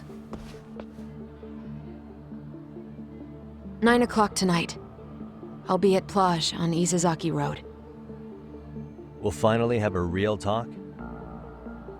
Something like that.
Kaito-san, so I just left the school, and tonight I'm... Wait, where are you? Third stop of our bar crawl, that's where. I thought work was done for the night. Licking the wounds of rejection, huh? Is the 99 gang with you? Just Sugiura. Tsukumo said he had to get back to the office to take care of some kind of system trouble. A computer crash or something? Don't know. Something about a Buzzy searcher going haywire. I pretty much tuned it out, man. Anyway, you gonna come take his place? Nah, I gotta stay sober. I'm meeting Sawa-sensei in a bit. You what? God damn it, man, you are killing me today. Would you simmer down? This is work, not whatever it is you're doing. Oh, then I ought to come be your backup. Where we headed? Come on, you think I need a drunk co-pilot? Knock one back for me, though. Hey, I better not find out you two got it on. Don't do this to me, Tak.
Yagami-shi, how was school? Kaito-san wasn't happy about you going solo, you know. He'll live.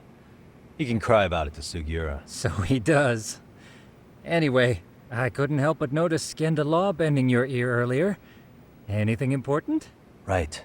I haven't filled you in yet, have I? So a policeman arrested for sexual battery might have actually been involved in a murder? Fascinating, if not perplexing. Yeah. And its roots could very well be Serio High School, where a student was driven to suicide 4 years ago. In fact, the motive for this murder may even be revenge. Tsukumo, could you find any mention of that suicide online for me? Already done, I'm afraid. Once the chairman asked us to take his case, I looked into everything on the school I could find. If memory serves, he was a third-year student who hung himself at home. The name of the deceased, Toshiro Ehara. Yeah, that's him. So, while I did find some murmurings about it online, nothing really substantial ever surfaced. He didn't leave a suicide note or a will, and investigators never found anything salient. So I was right before.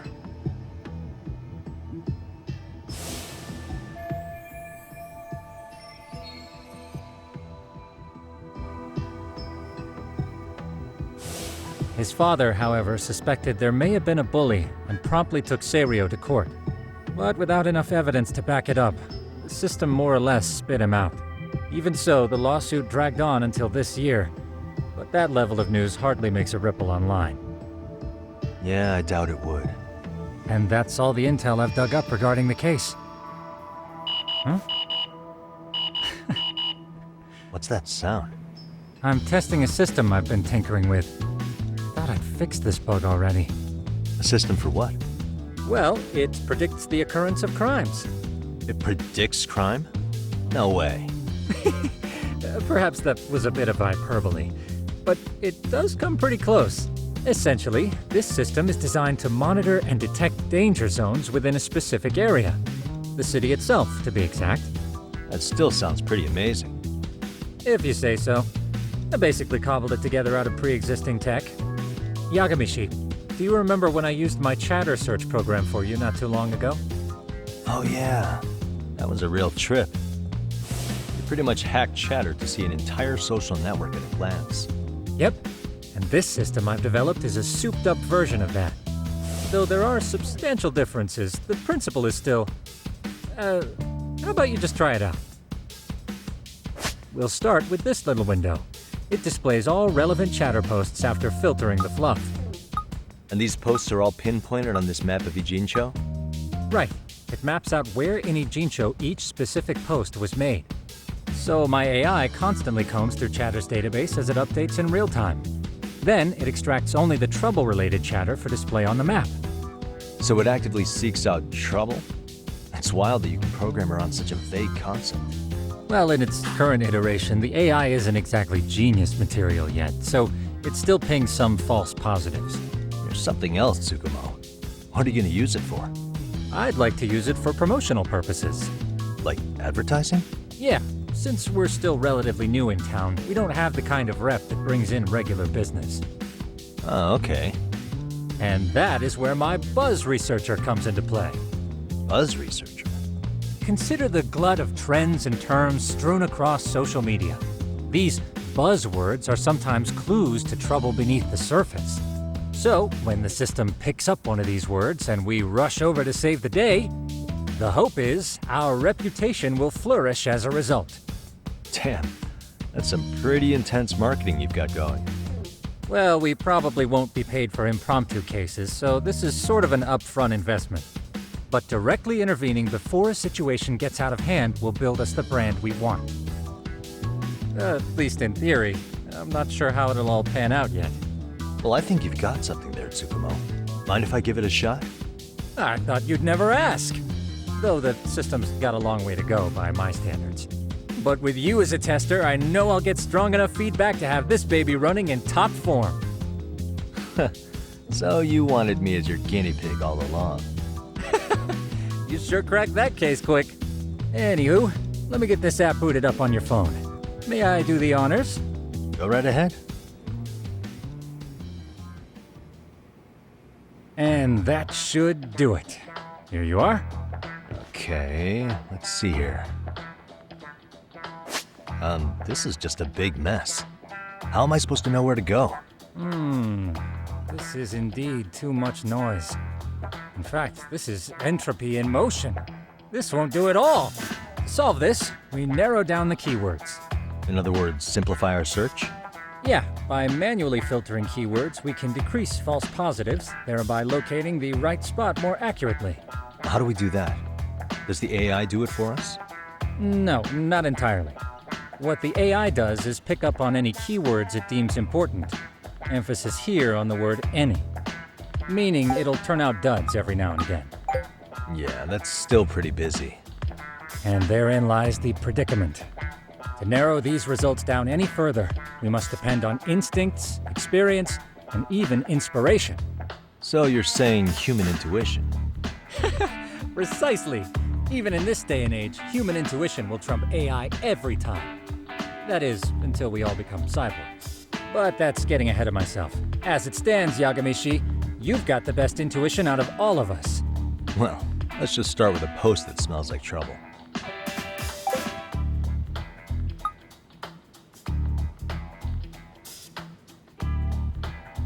How about this one? I can smell the trouble brewing already. Oh, interesting. And let's filter our results around that specific term. And there you have it. See, there's a concentration of suspicious keyword usage on this street here. As to what sort of trouble is brewing, you'll have to rely on your good old-fashioned eyeballs. Shady activity isn't always the easiest to spot, so maybe think of it as a sort of treasure hunt. A treasure hunt for trouble, huh?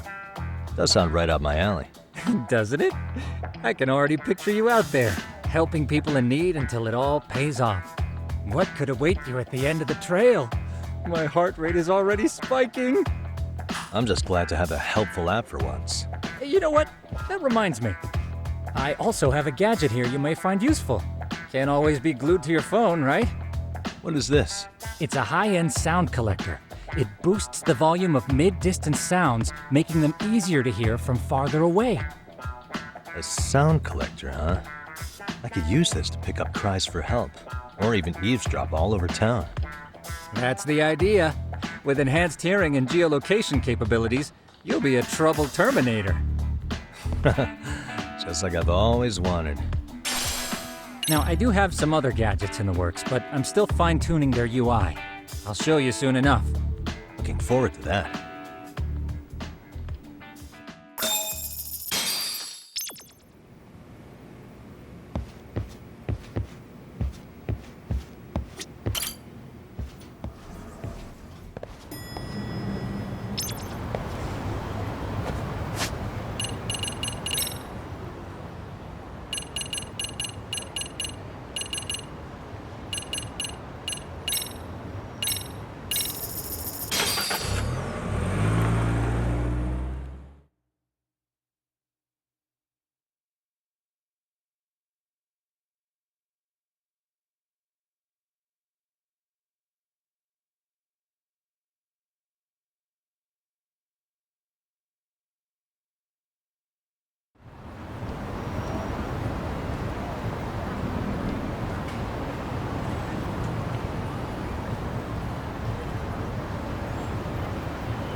I can hear it.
This is,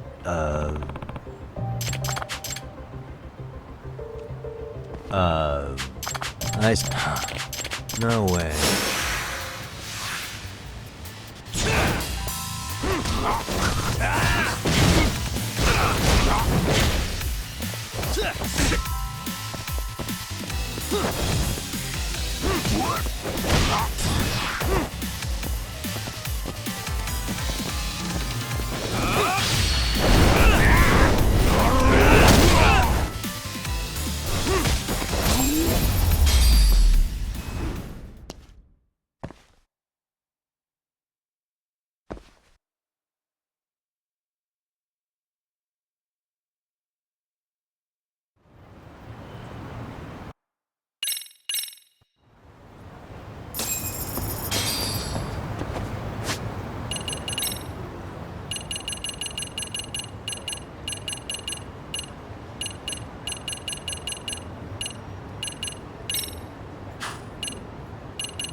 Yagamishi, how was your first outing? Not bad. I handled the problem and name-dropped you guys, so all in a day's work. Awesome! Sounds like the system's working gangbusters. By the way, if you'd like a little pro tip, you can enter keywords on your own, independent of any post. Why would I do that? Say you pick up a rumor in town, or hear someone drop a dubious phrase. Putting that into our keyword database will help refine the results algorithm. And thus, the program becomes more effective. In layman's terms, the more you enter new data, the more my program can learn. Gotcha. So this thing can hone its street smarts along with me. Correct. Do make use of the system often, if you could.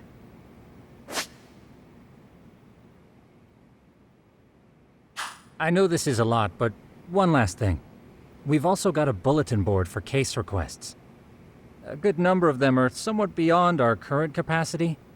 So if you ever feel like it, maybe you can pick them up. Hey, never hurts to have more income. I'll take a look sometime.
Let's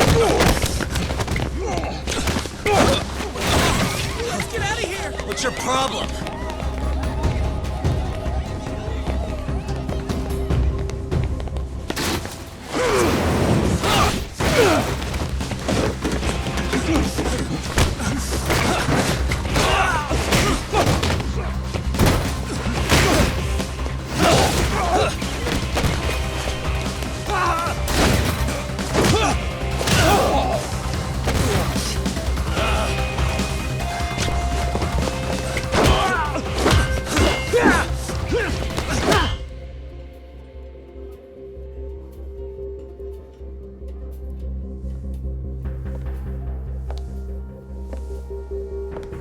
Sawa-sensei, isn't it? Stereo High School, Class 2-2. Yes?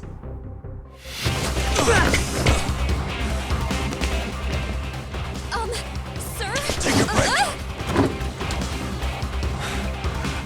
You guys don't say much, do you? After this is over, you better start talking. Time to tell me what you know!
Really?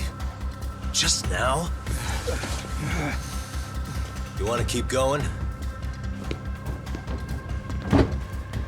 Yo! Need a hand with these guys? Huh? Good job holding them back on your own. Dude! You're not the only hero here. I mean, where did you even come from? I was watching from inside, man. Okay. You shouldn't get involved. Relax, fella. Allow me to show you how it's done. Hey, hold on! Listen up. I'm just gonna warn you, I'm a better fighter than this guy. Huh?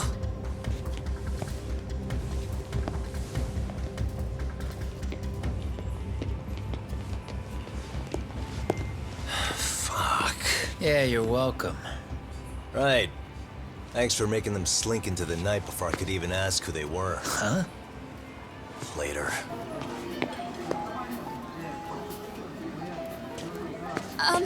Can I help you? I came here to meet someone.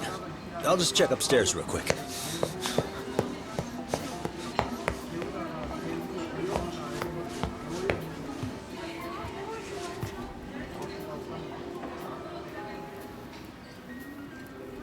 Sensei, are you okay?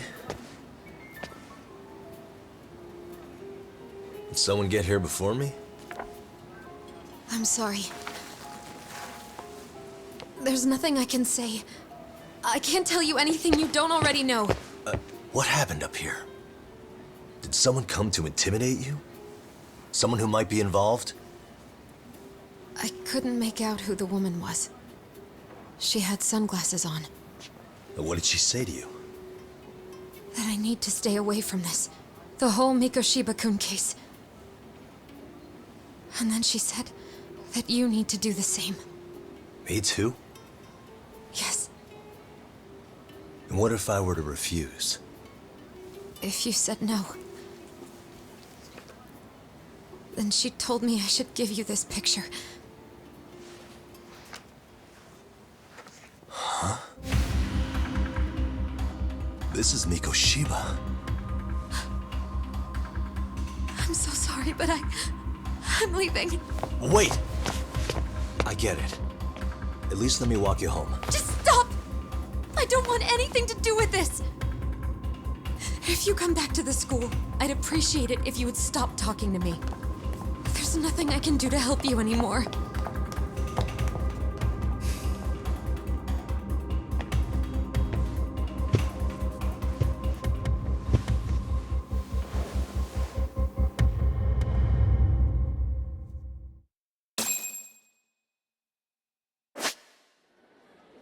Hey.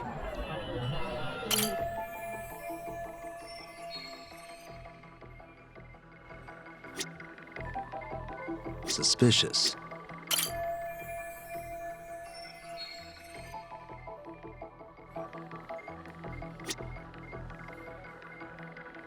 What the?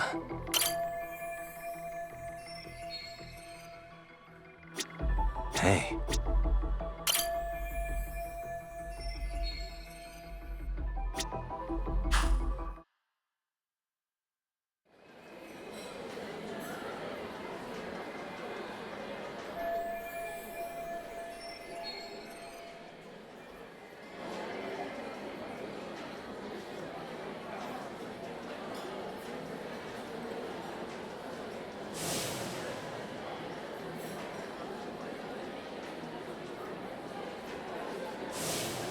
Still so many unanswered questions.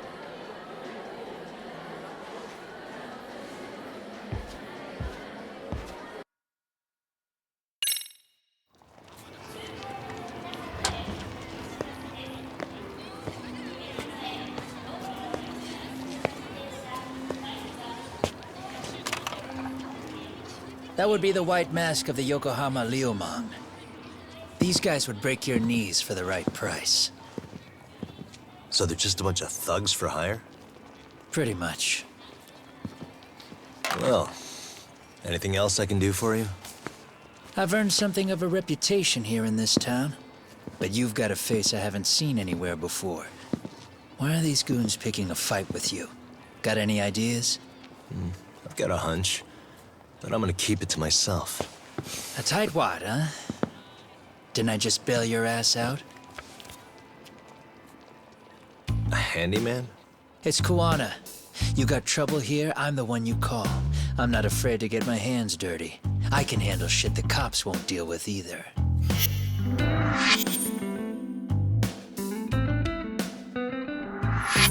Not exactly a service I'm in need of at the moment. Crossing that line is tough, and I prefer to do it myself. Oh, really? And what line of work would that be? I'm a private detective in Kamurocho. What is it now?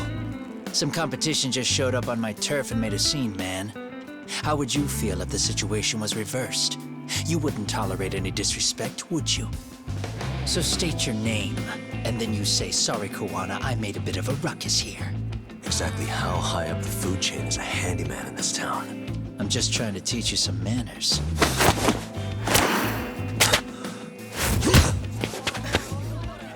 People like you teach manners around here? You can't even exchange cards right. I see you know how to block a kick. So let's move on to the next part. Don't let me down now.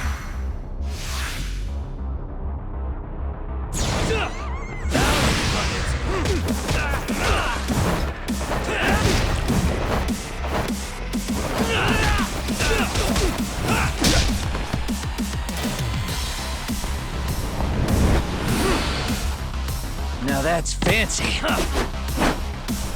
How's this? Hey, what else you got?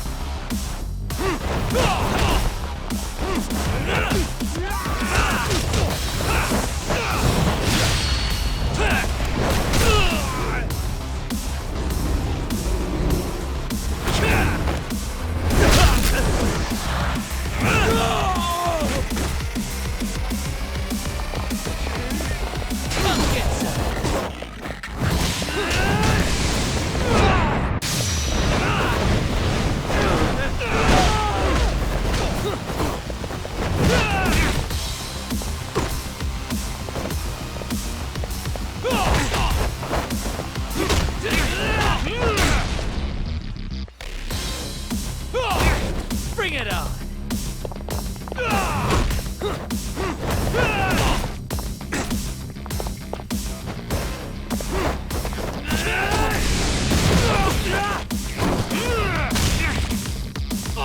Come get some!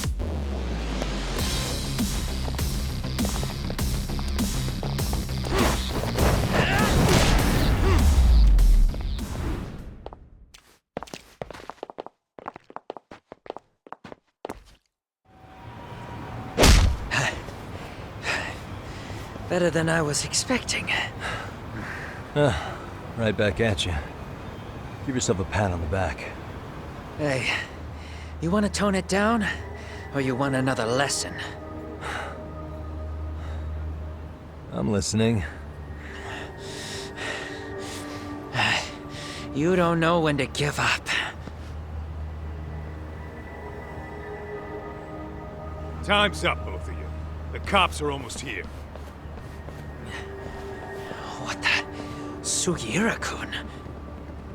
You know each other? After we get out of here. Come on, let's use the back way.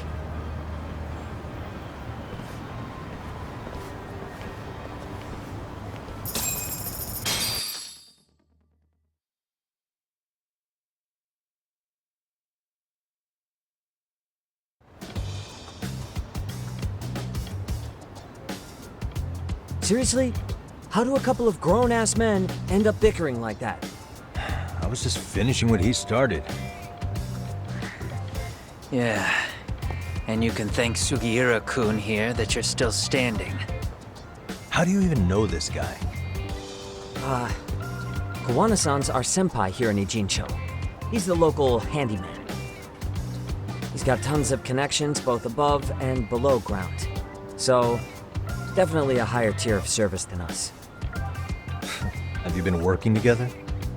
No, but we did pay our respects before we opened our office. Bowed our heads, asked for his blessing, all that. Unlike someone, Sugiura-kun knows his manners. Settle down. So, Talk, who were those idiots back there? Kawana-san says they're a gang. The Yokohama Ryumon. Specifically, Ryumon assassins, called the White Masks. They were surprisingly inept back there, though. Nah, they just didn't know who they crossed. Hold up, assassins? Why would someone put a hit out on Yagami-san? Maybe they were just out to scare you.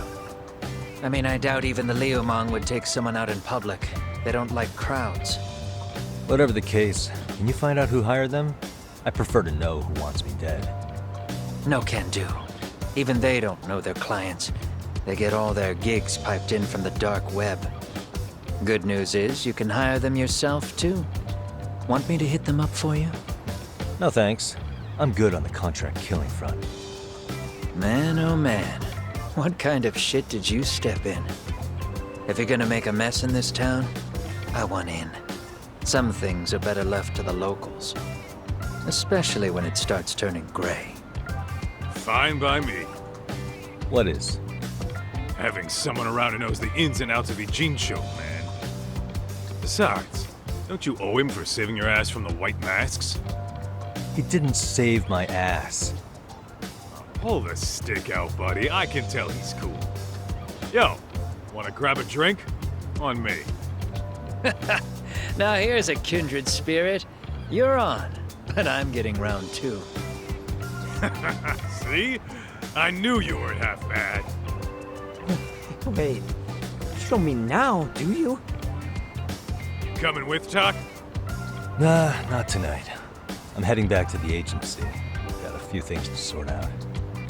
Your loss. As they say, always take what comes, never chase what leaves. My thoughts exactly. Except maybe a little more fancy. It's like we're already old friends.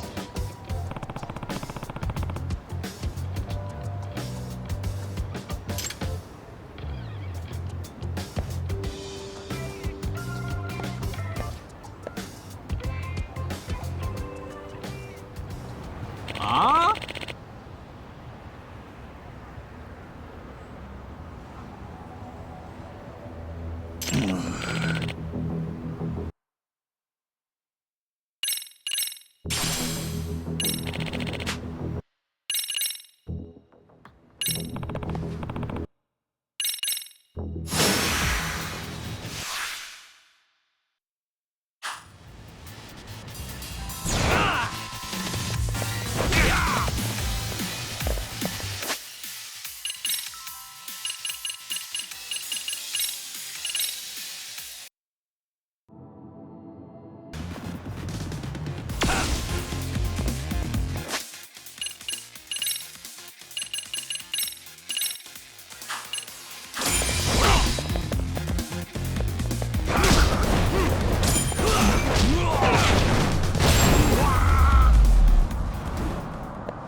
Yep.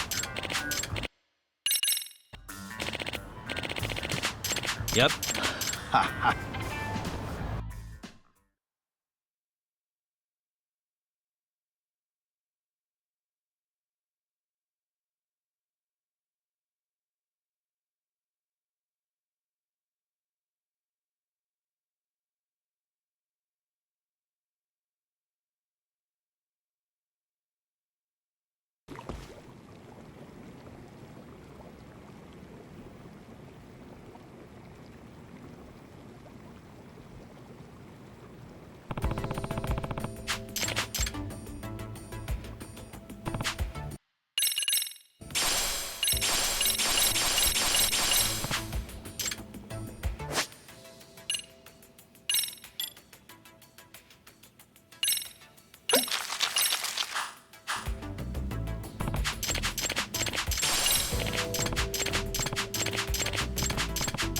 Hmm?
It's hard to imagine.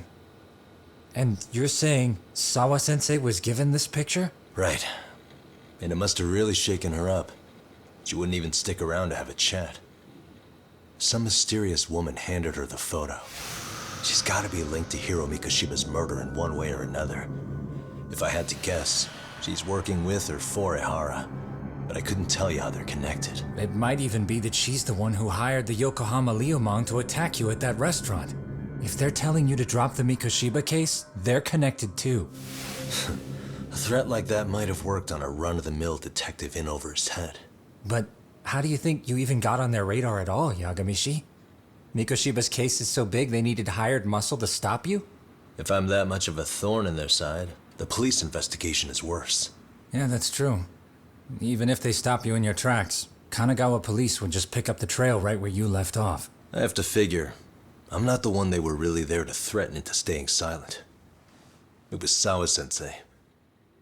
4 years ago, when Toshiro Ehara killed himself, apparently, she thought Mikoshiba was the one bullying him. I set up that meeting with her so she could tell me more about what really happened at the time. But as of now, someone's pretty bent on making sure she doesn't reveal that. That'd be my guess. Well, if that's the case, I'm afraid their threats were actually pretty effective. Sawa-sensei's lips are sealed now. There's not much we can really do about it. Don't worry. I'm not near done yet. Besides, they've already made one big mistake. Yeah? They hired a gang thinking they could scare a detective off the scent. No way in hell they're expecting me to double down even harder on it. You're totally right. That was a rather massive oversight on their part. That night, the news broke on every channel and across the internet that the corpse found in Ijincho had been identified. Every student, teacher, and faculty member at Seiryo High School would know how Hiro Mikoshiba died. The details were heartbreaking, and a lot of lives were about to be turned upside down.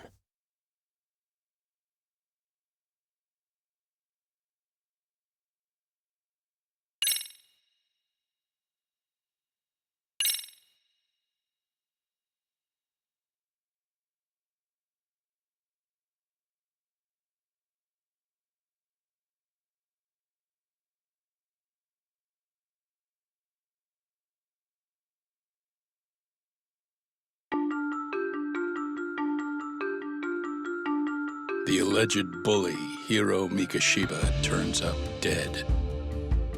There is no mistaking the motive in his murder.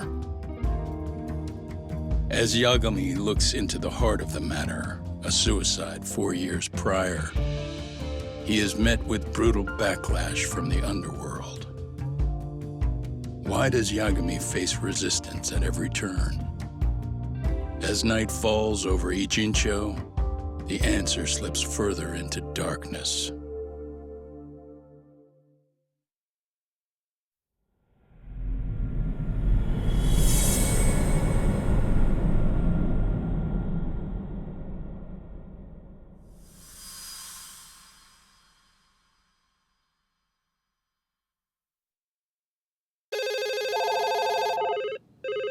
Yes, we have grief counselors on site. Hello. You've reached Yes. Seiryo High School. Yes. It's tragic news. Mikoshiba-kun was one of our student teachers here, and the school is coping with it as best we can. Of course. Yes, our parents and guardians have every right to be upset about this. Yes. Oh, yes. Now to the murder victim found in Izazaki, Ijincho. Authorities announced that they have identified the body as Hiro Mikoshiba, a student teacher at Seiryo High School. Autopsy reports indicate the cause of death was blood loss from a sharp object. Mikoshiba was reported as a missing person 2 months So, what's the plan today, fellas? Honest, this hangover is kicking my ass. I'm gonna be kinda useless. Maybe don't drink until sunrise. That's no good. Without you, Kaito-san, who's gonna be the brains of this whole operation? You'll have to manage, man. I figure I'll head back to Seiryo High today. I should check in on Sawa-sensei, see how she's holding up. She's got a lot on her shoulders now, huh? Pretty teacher like her doesn't deserve it.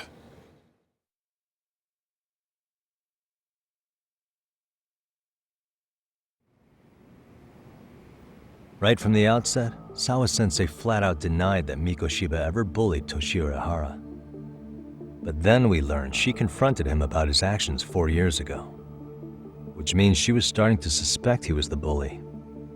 Then some chicken shade shows up, makes some threats, and suddenly teacher's lips are sealed shut, huh? Whoever she was, she has to be involved with the murder. How else could she have Mikoshiba's picture from right before he died? It's almost like the killer was trying to hide any trace of bullying. And if so, that's pretty bizarre. Why is that?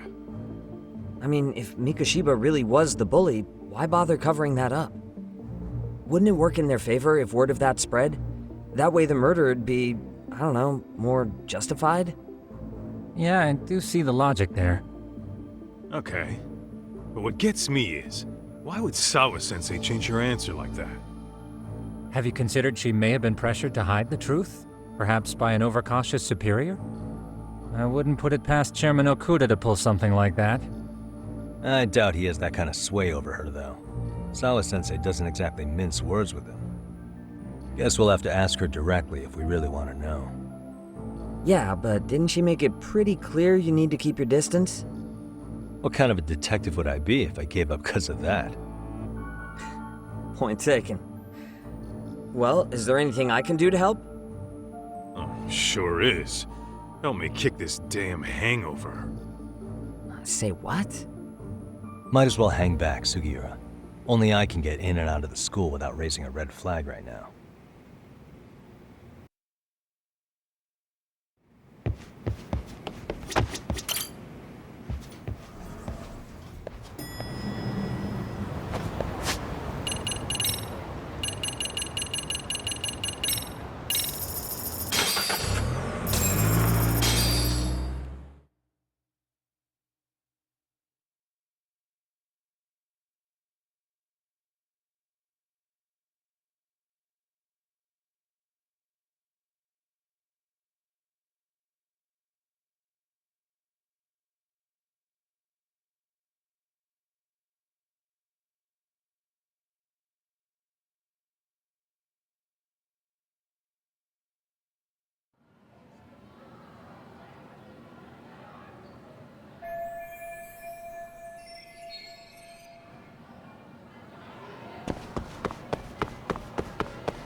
Excuse me, Yagami-san?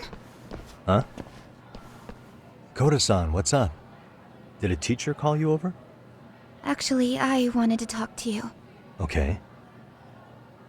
I saw it on the news earlier. Mikoshiba-sensei was killed. But you already knew that, didn't you? Yeah. I figured you knew something. Guess that's why you've been asking about him. You should have told us, man. I couldn't. I knew how hard you guys would have taken it. You know who did it? I mean a lot for us to know. Seeing how he looked after us and all. We're still in the dark about that mostly. Unless you guys have any leads. All we have to go on is he was probably killed soon after he stopped going to class. So, he really was murdered. He said on TV it took them 2 months to find the body. Could that mean it happened on the day he went missing? A good theory, Matsun, but you're starting to sound like one of those mystery club geeks. Oh, what did Sawa-sensei tell you? She give you anything solid?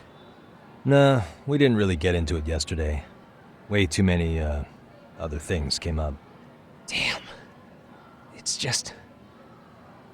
It's hard hearing all this, man. Will you at least keep us posted if you find out anything? No promises, I'm afraid. But hey, I'm glad you guys are warming up to me. I'm Matsui, by the way. That's more like it.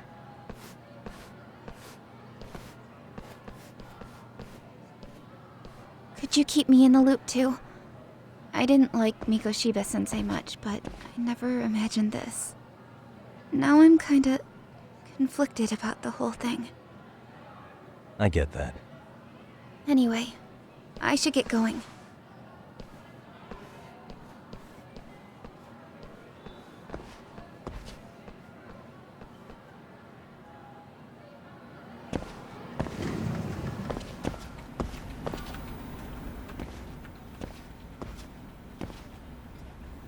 Hey, Sawa-sensei? Look, I know I can't keep you off campus. I don't have that kind of authority. But would you please stop bothering me? Can you at least tell me what happened yesterday? Enough! How many times must I repeat myself?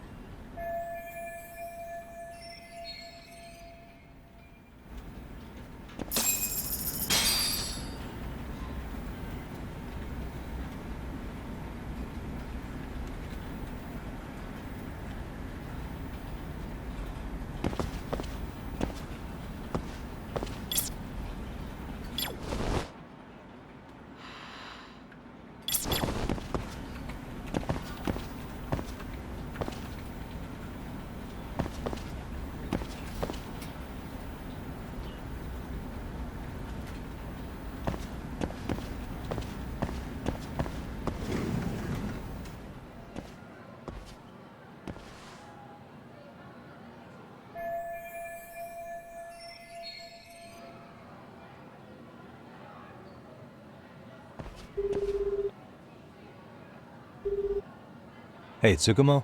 It's me. You think you could pin down where Mikoshiba's body was discovered? Of course. In fact, I can do that pretty quickly. What? Did you want to go there now? That's the idea. Okay, but do note that it's been a few days since they found him. The police may have already scooped up the evidence. Yeah, but I want to check it out anyway. Then I can decide if it was a waste of time. In other words, you've got a detective's intuition? What a superpower to have. Okay, here we go. They found Mikoshiba's body in an abandoned building near Sakura River. It's near a small park. On the second floor of the building, specifically. The first floor is just a bunch of empty boutiques. You're the man, Tsukumo. Thanks.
Suspicious.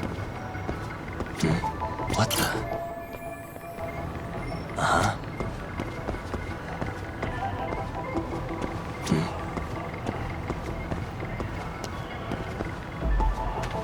Suspicious.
Hello?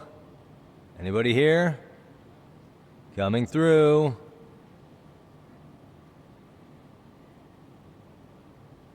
Now, where exactly was the body? There's gotta be some clues that'll give me that.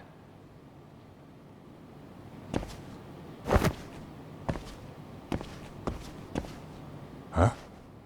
Are these burn marks?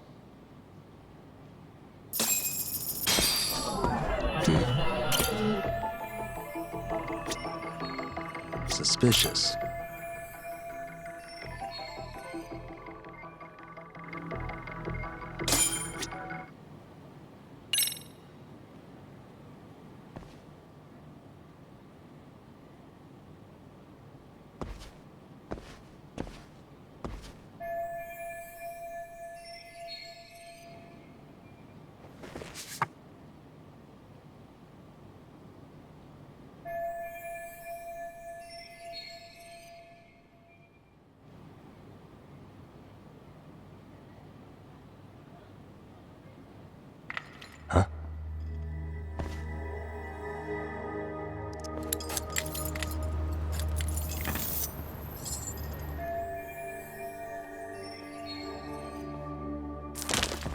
Hey, I heard something.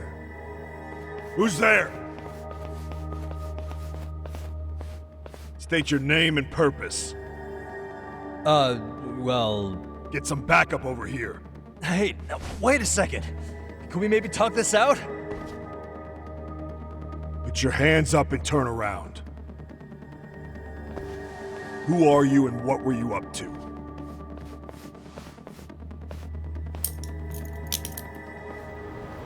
Takayuki Yagami. The Yagami Detective Agency. Yeah, in Kamurocho.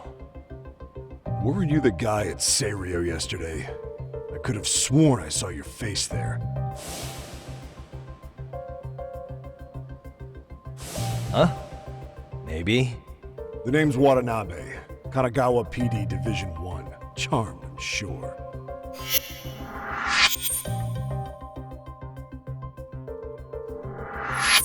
This fella here is Sakurai. Sup? So, you think barging into a crime scene was a real bright idea? What? I thought you guys were done here. I figured I could take a look around. What? You wouldn't happen to be working with Genda Law, would you? Huh?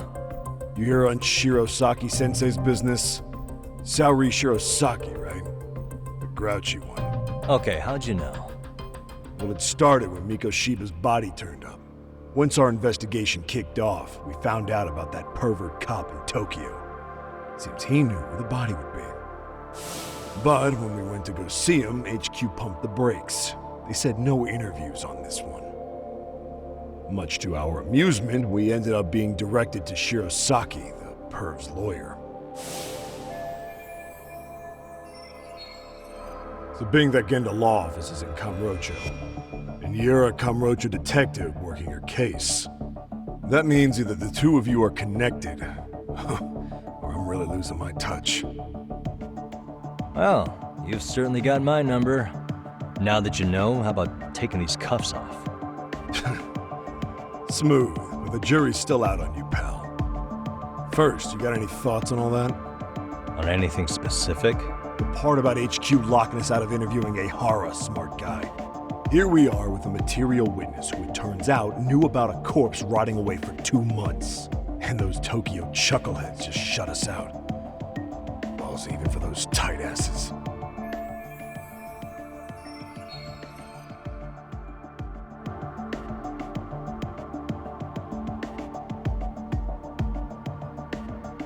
Ehara was Tokyo PD, so wouldn't they want to protect him? They probably want it handled discreetly. Nah, if only it were that simple. This isn't about protection. They get burnt real bad if they tried to bury this shit under the rug. Besides, not only is this cop a nasty creep, he's got ties to a fucking murder. Another prefecture blows the lid on that, the top brass may as well kiss their jobs goodbye. Heads would roll. They've got to wash the shit stains off their laundry to keep their asses clean. Yeah, I could see how that makes sense. Anyway, so HQ told us their boys would look into Ehara. What we had to do was hand them our notes on the murder. Can you believe that crap? Like hell we're gonna bend over for them. But look where that's got us. Now nobody's interrogated Ehara. Are Kanagawa and Tokyo PD really fighting over who gets the credit? Don't tell me they're that petty. Like you wouldn't believe. While the higher-ups play intel hoarding games, Ehara is just sitting pretty. Shit. The cop's supposed to be chasing down the perps. Instead, here I am with my hands tied, bitching to a PI. So I'm your therapist now. I was gonna take you down to the station and put the squeeze on you. But if you're a half-decent detective, maybe we could collaborate. Oh yeah? I mean, you came all the way from Kamurocho to sniff around here, right? I highly doubt you found much. But tell me something I don't know and maybe the cuffs will fall off. You proposing a deal? Depends on if what you've got is worth making one.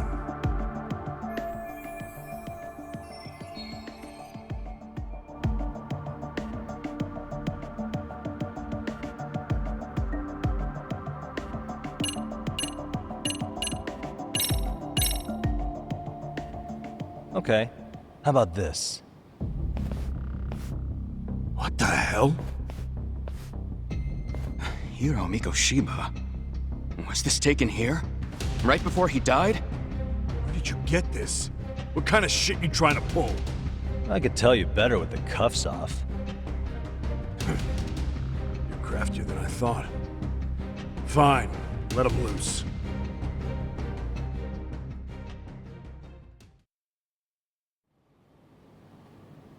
Alright, let me get this straight.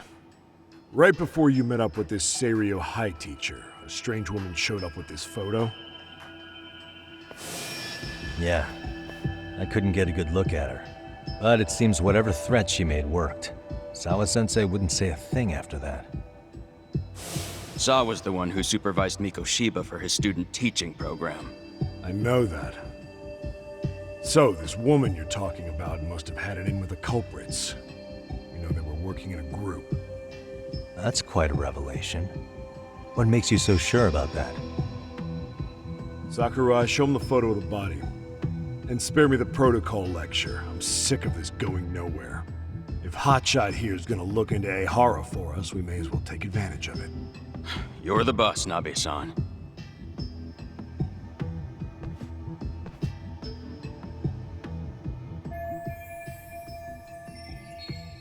Mikoshiba was last seen alive 2 months ago, October 7th, 6:30 a.m. He was talking to his mother as he exited their house back in the city. Since there were no other sightings of him, it's likely he was abducted a short ways from his home. This had to be done by vehicle, as common sense would tell us. So there must have been at least 2 suspects, a driver and a handler. If it were me, I'd have put 3 on the job. So that's why you figured it was a group effort. Sounds logical to me. Mm-hmm. Now, according to the autopsy report, they found food in the poor guy's stomach.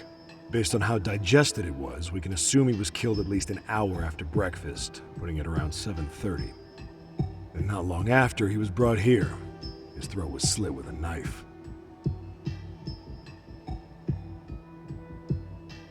You get all that, Hotshot?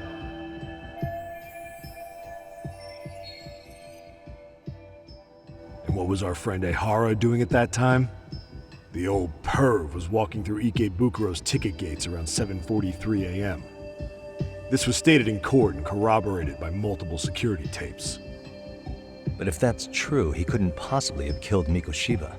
It's 30 kilometers between here and Ikebukuro. Yeah, that's the meat of his alibi. Yet somehow he knew Mikoshiba's body would be discovered 2 months after his arrest, despite being in custody the whole time. So there's no doubt he's connected to the killers. If we can just put the screws to him, he'd squeal. Damn it, HQ! Why the hell are we out here working the site if it's already been picked clean?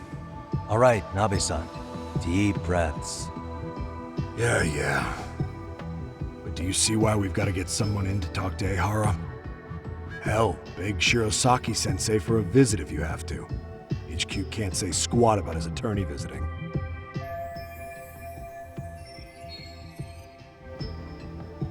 What you said raises some questions of my own, about the crime scene and the body. Oh yeah? Ask away then.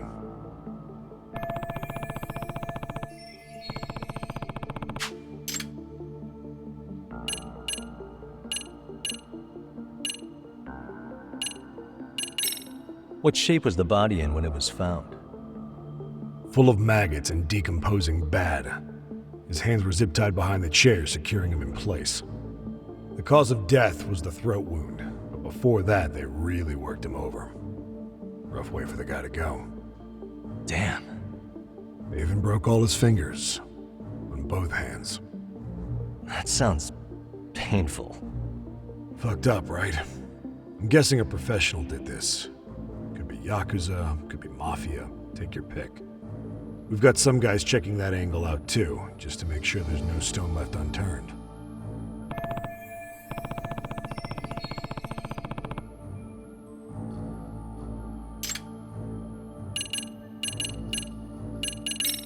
What was the victim's cause of death? The news called it a massive hemorrhage. Yup. They slit his throat and let him bleed to death. After tying him to a chair, the killer stood behind him. Lifting his chin with his left hand, his right hand slid the knife. Sounds like you guys have that bit on lockdown, huh? It's one of the few things we're sure of.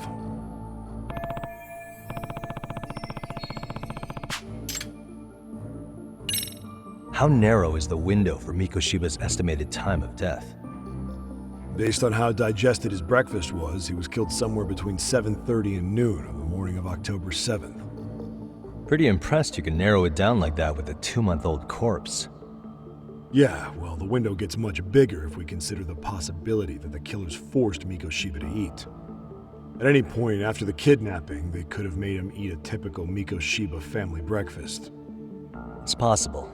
All they had to do is make him say what he usually eats. Good, we're on the same page.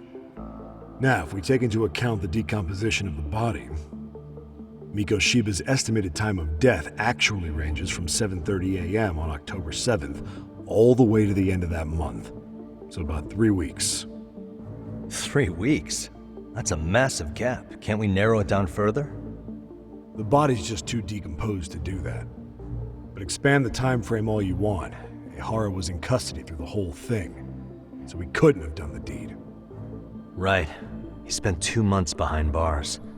Hate to think a different crime got him such a strong alibi. In any case, someone else killed Mikoshiba. And if we could just get in the same room as him, we'd know who that is.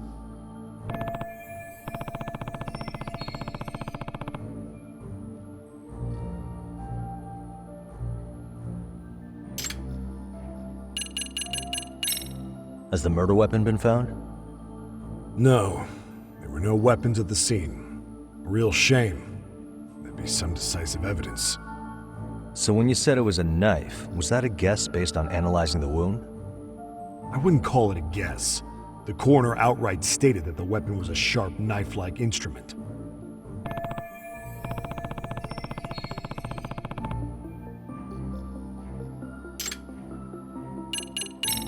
I noticed the burn marks on the floor in the shape of an arrow. What's with that? Somebody lit flares here, the ones that shoot red smoke.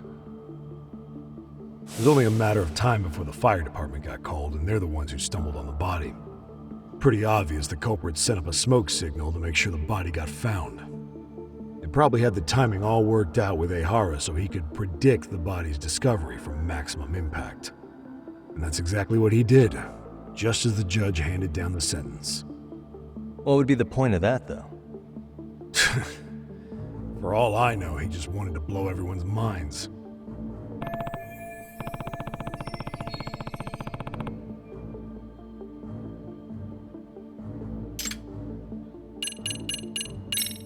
Doesn't this place have a manager? I'm sure it wasn't always like this. There is a property owner. He's been around Ijincho forever, but the building's been deserted for 2 years. Apparently, there was a padlock to keep the homeless out, but it was long gone by the time they found the body. Broken by the killers, most likely.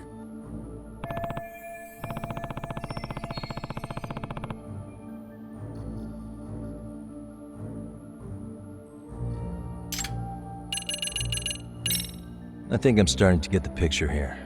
That should be it for questions. Tell me, you detectives out in Kamurocho always this hands-on? Sorry, what? I'm saying you guys work quick. We had barely set foot in Seiryo High, and you already had the run of the place. Hell, you even closed in on that Sawa-sensei and got a meeting with her. I was just lucky to have been there on another case. Is that right?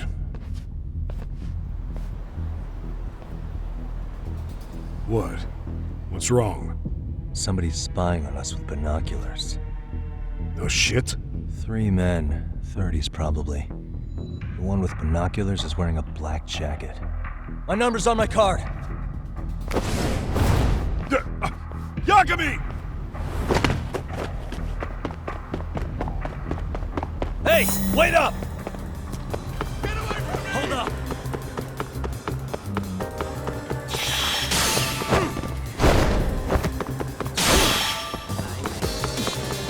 Give me a break here! You won't get away!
Get away! Get away from me!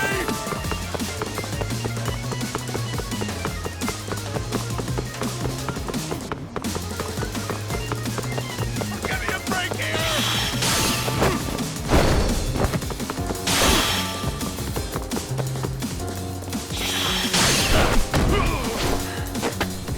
Give it up already. Ow!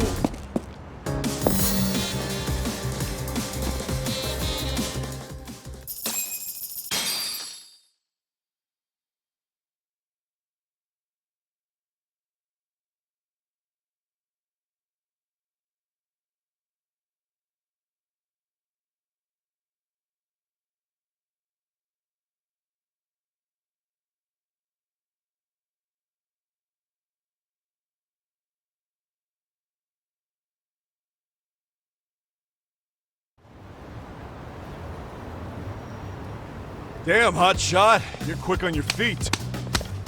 So let's hear why this fool had eyes on us. He claims he just wanted to see the scene for himself. It's true. Ask the other 2 guys with me. They'll be here any minute. So you were here gawking, is that it? Better than busting in like you own the place. I thought that was water under the bridge. So, who are you? Why'd you run? I ran because I saw a cop jump out a window and charge at me. Are you saying you'd stick around if you saw that? He thinks you're a cop. Should we get you a badge and a hat? I'd be honored. You have any ID on you? Will my license work? Akake-san, age 30. What do you do for work? Oh, I'm just a professional pencil pusher. Biotech, planning and management. Are your other 2 pals biologists too? No, one's an investor and the other's a consultant. We all went to high school together. Says here you have a Tokyo address. What brings you to Yokohama? Oh, well, I'm organizing a class reunion in Chinatown. So I came to scope out the location in advance. This ain't the way to Chinatown, pal. Oh, we thought since we came all the way to Yokohama, we might as well peek at the crime scene. Pretty morbid idea, isn't it? I suppose. What high school did you all attend? Kurakawa Academy. a private school in Tokyo.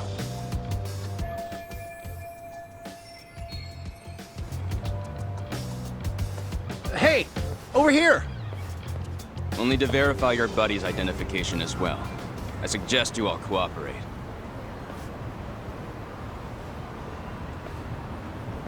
Nabi-san! Alright, you jokers are free to go. Appreciate you being so civil. Guess that settles it. They're just dumbass rubberneckers. Tough break, huh? After all you went through chasing them down. I don't mind. My motto is to always swing for the fences. Yeah, well, your strikeout was pretty amusing. The guy who goes down swinging is alright in my book. Now that that's settled, give my regards to Shirosaki-sensei. Hope you get some dirt on Ehara soon.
Hello? Yagami-san, do you have a minute? It's Shirosaki. Oh, I was just about to call you. I was gonna say, I've got some leads on the murder. By the way, you wouldn't happen to know a Detective Watanabe, would you? From Kanagawa PD? Oh, yes. He came asking me about the harassment case. Apparently he couldn't interview Ehara, so he got us instead. Wanna know why that is? Apparently Tokyo PD suspects Ehara might be linked to the murder in some way. And since they don't want Kanagawa stealing the show, they're blocking their investigators out. That does make sense. It's not in a bureaucratic way. By the way, when's your next appointment with Ehara? As soon as we're ready, honestly. Did you want to come along? Yeah, I was just about to ask that. But I'd like to do a bit more research beforehand. I want to know exactly how Ehara's crime played out. Funny you should say that. Hoshino-kun just told me he's going to re-inspect the crime scene tomorrow. He said it'd be best to plot Ehara's movement from Ikebukuro all the way to Shinjuku, where he was caught.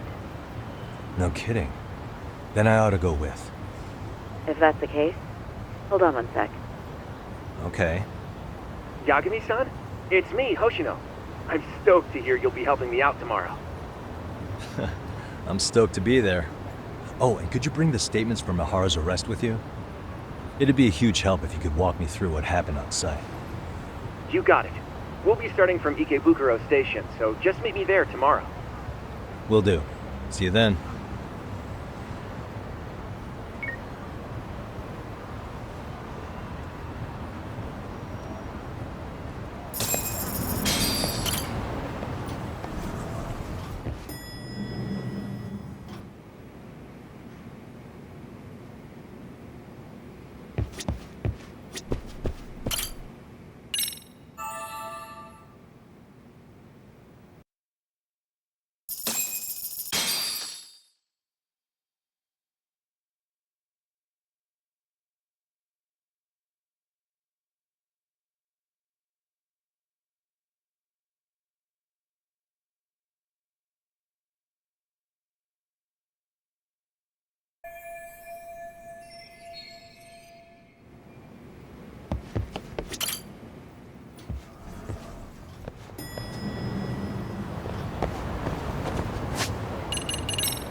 Okay, see that sign right there?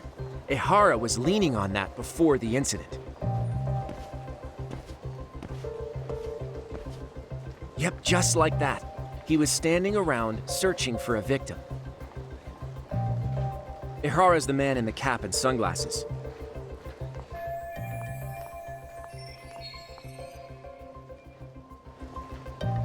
So, Ehara was lingering at the platform a while, huh? Yeah, he walked past the ticket gate at 7:43 a.m. This was confirmed by the security tapes as well as when he swiped his transit card. After that, he wandered the platform an entire hour ogling women. He spent that long choosing a target? Yeah, sick, isn't it? And the security camera that caught him would be... that one? That's right.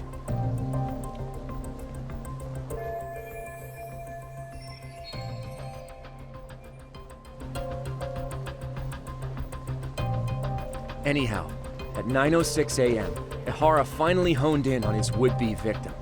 Then he boarded her train, which was departing for Shinjuku. She's the one in the pink cardigan and white skirt? Yeah, Yui Mamiya, an office worker and mother of a 6-year-old boy.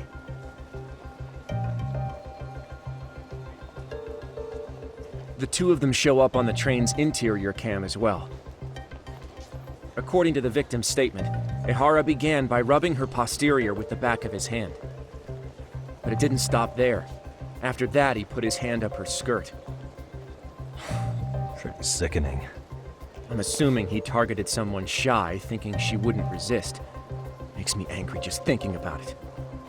The victim stated she was too scared to call for help, meaning she endured this for 6 minutes until the train reached its stop in Shinjuku. Can you send what you just showed me to my phone? Sure. Now let's head to Shinjuku Station. Then we can watch as the jerk gets busted. Even if we did defend him in court, an asshole's still an asshole.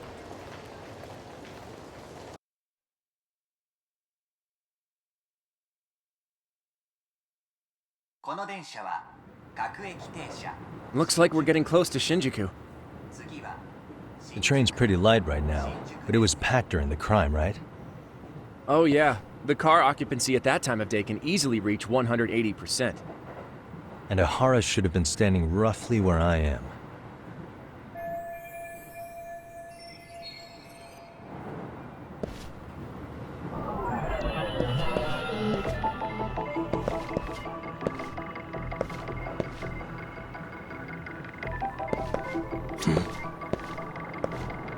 What the? Suspicious.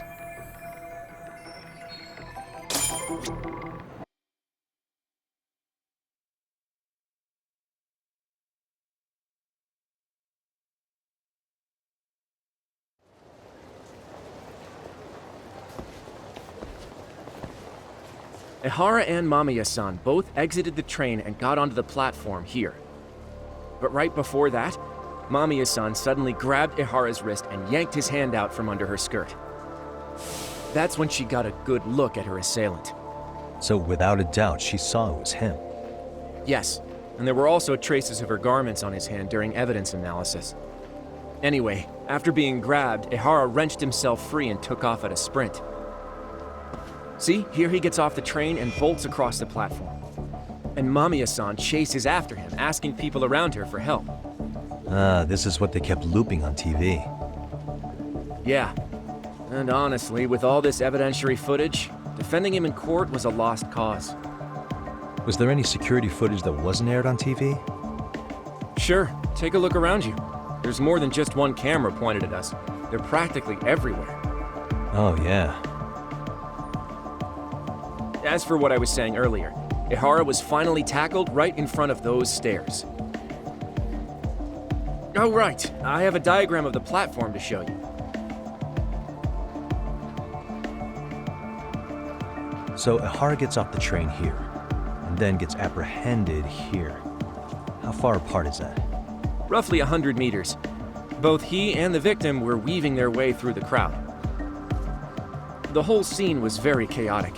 Even after Ehara was caught, the train was stalled 20 minutes until the area was deemed safe. Hey, You think we could get the positions of all these cameras and where they're pointing penciled in? Good idea. Let's check each camera's position as we walk over to where Ehara was detained.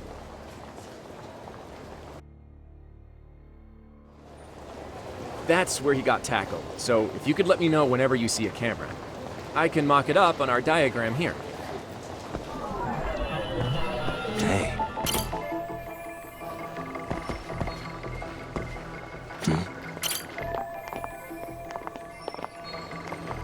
Hey.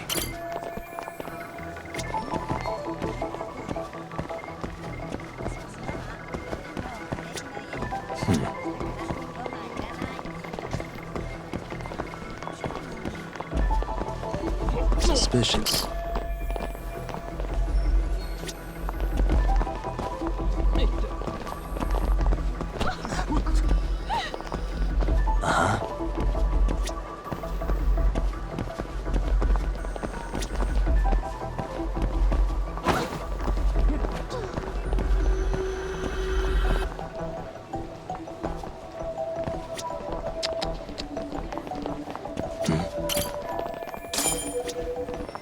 Looks like we checked all the nearby...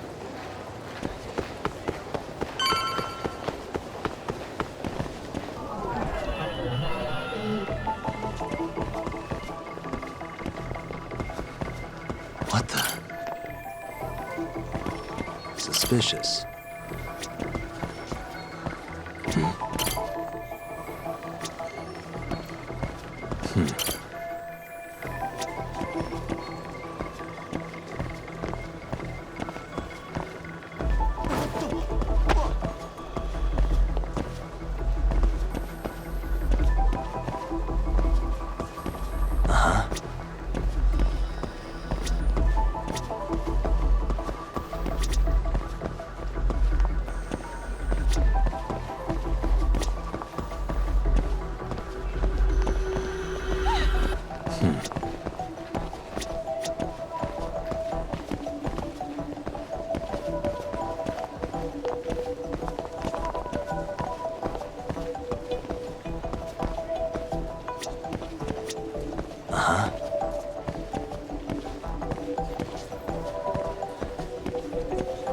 Suspicious.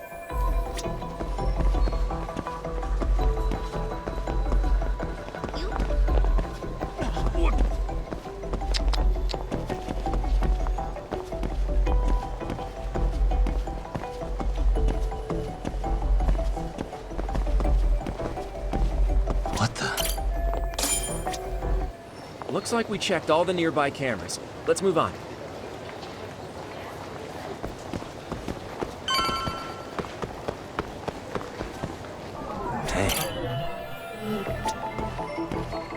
Suspicious.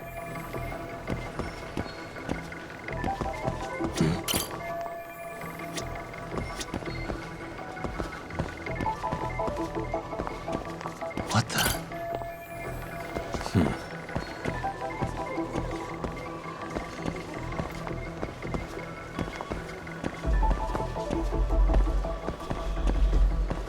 Hey. Okay, looks like we got all the cameras. Our diagram is now complete.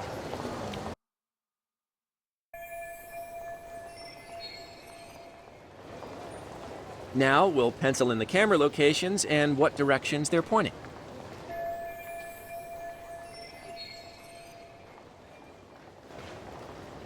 Suspicious.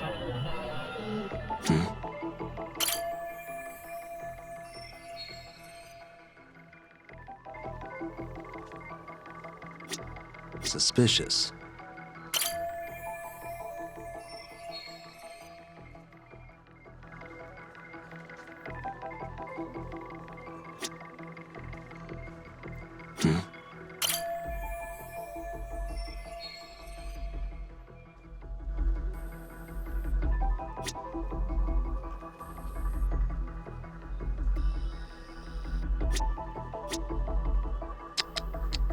Suspicious.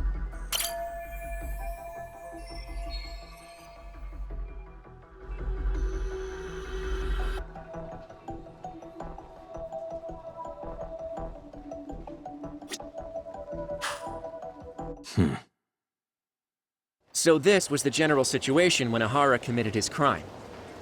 What do you think, Yagami-san? Anything of note? Do you think Ehara and Mamiya-san were riding the train pretty frequently? Oh yeah, Mamiya-san commuted by train. She was here every weekday. Same goes for Ehara, actually, but he was off that day. Supposedly, he was going to see his wife, even though they're separated. Did he ever say why he wandered around the platform for an hour? He said the thought of his wife had him flustered and he couldn't force himself to board the train. He always had an excuse ready for anything you asked him, including the harassment charges. He pled not guilty, but the evidence said otherwise. There wasn't a single argument we could make in court to establish reasonable doubt. Safe to say he did it. But on the same day, he knew his son's bully would be murdered in Ijincho. Pretty clear it wasn't a spontaneous need to grab some ass. I agree. It's almost like all the commotion around the harassment might have been planned out. Maybe everything was, even down to getting captured. Yeah. He really played everyone by turning harassment into an alibi for murder. No matter how much evidence points to him as a killer, he can deny it with complete immunity. This is getting crazier by the minute. At the very least, he had something to do with it. Some connection. But I can't imagine he'll talk. Whatever his plan is, it's pretty clear Ehara is committed. To what? Getting revenge for his son? I think so. Who do you think his accomplices could be? Ehara's a veteran cop. Think maybe he knows how to hire an actual assassin? If so, he could have just paid for his revenge, right? Sure. But assassins cost an arm and a leg. He wasn't rich before all this, was he? No. He barely scraped up enough to cover his lawsuit against the school. Thought so.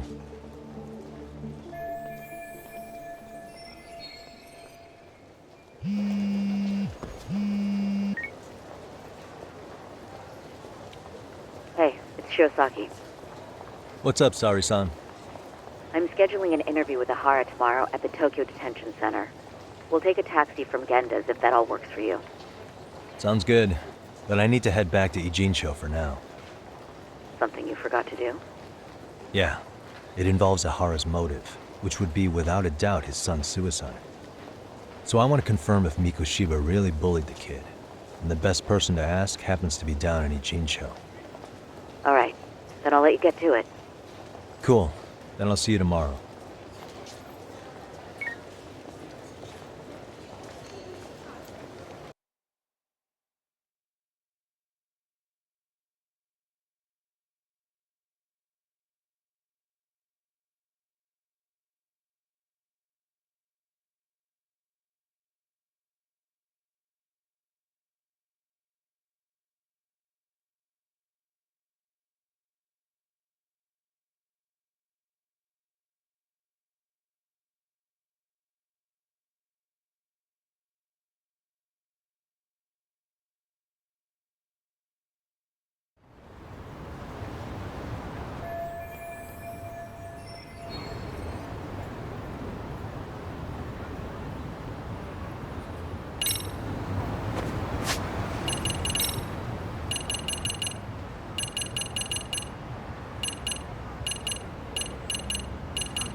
Got a minute?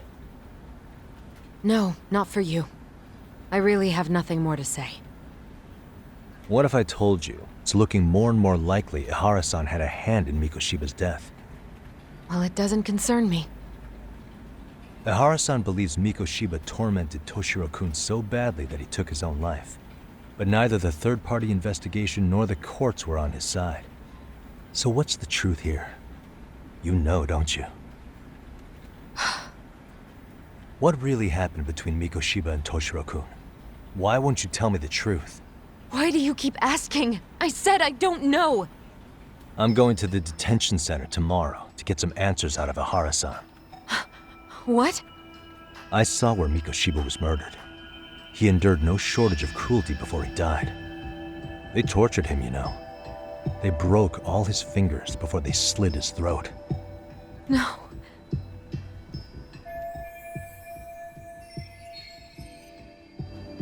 And somehow Ehara-san knew Mikoshiba would be killed on the day he got caught for groping. It's like he did it to prove he had nothing to do with the murder. But maybe that wasn't his real objective at all. Huh? I think he wanted to signal that he'd finally avenged his son. The body belongs to a guy named Hiro Mikoshiba.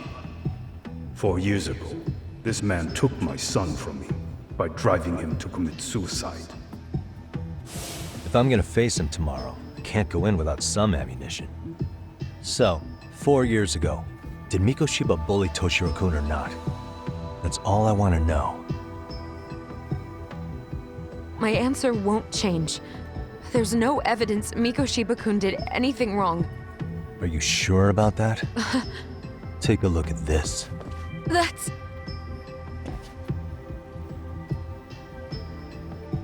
Toshiro Ehara, your student. Imagine that he's listening to what you're saying now. If you can look at him and say Mikoshiba played no part in his death, I'll leave you alone. In fact, you'll never hear a word from me again. So which is it?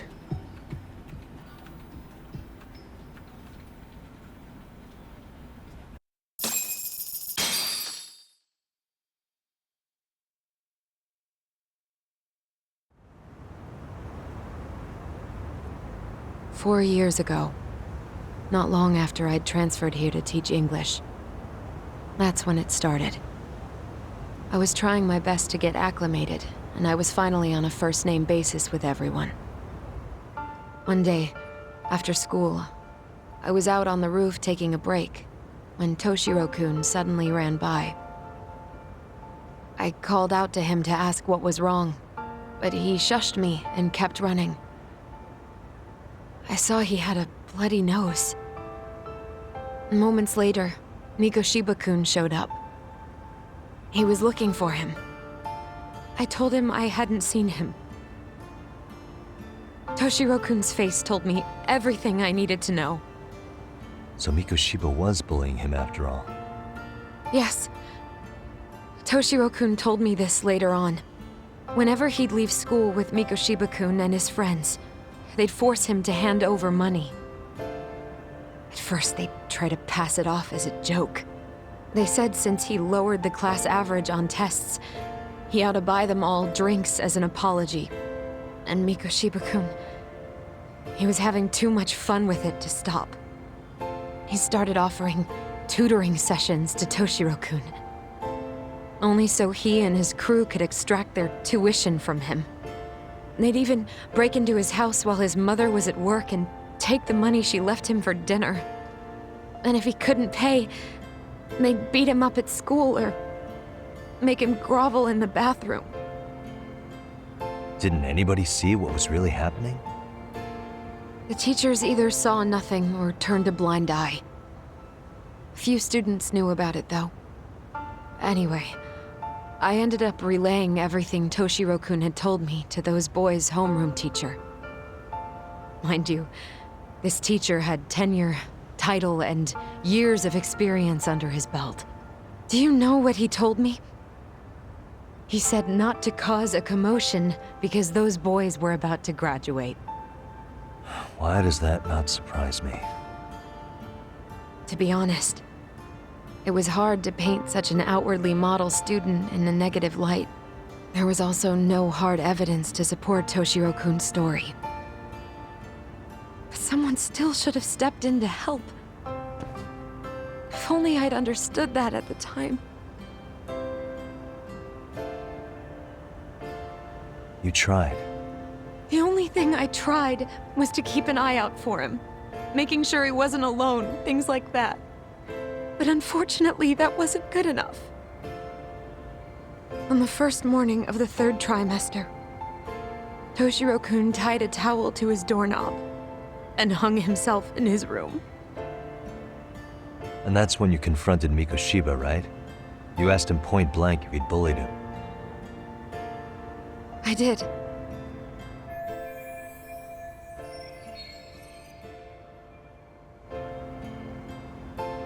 Mikoshiba-kun pretended to know nothing. He was more careful, shaken even, from then on. In all honesty, when I heard a third-party committee was investigating, I was hoping the truth would come out. Students were asked to fill out an anonymous questionnaire, and many of them wrote down exactly what they saw. Hold on. Didn't the court end up declaring there was no substantial evidence of bullying? How could they have said that with those questionnaires on hand? First of all, the committee never interviewed anyone directly. Those questionnaires were the only proof of anything. And the teacher of those boys was the one who collected them. Each time he came across any mention of bullying, he'd toss that questionnaire out. Also, he wouldn't get blamed in the end for ignoring the warning signs. So then the committee was pointless. A few students did speak up about the bullying online, but their posts weren't much to go on. Toshiro-kun's parents were completely caught off guard. His mother worked through the day, and his father lived all the way in Tokyo. That made it that much easier for the teacher to cover up all the evidence of bullying. He made that statement without even consulting the principal or the chairman. So, right before Mikoshiba-kun graduated, the committee presented their findings, that there was no evidence of bullying. The conclusion you've heard over and over. What the hell? In Japan, 300 children commit suicide every year, across all grades.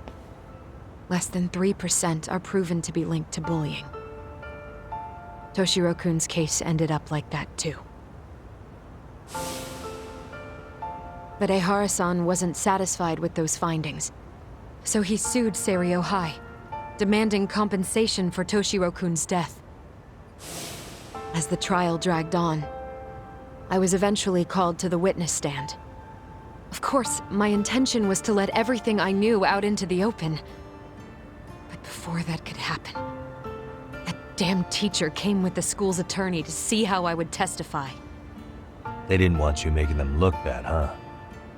Of course not. That's when I first learned what he did with those incriminating questionnaires. They had no choice but to reveal everything to me, to try and sway me to their side. I guess they were just that desperate. After all, I was the only adult who Toshiro-kun confided in.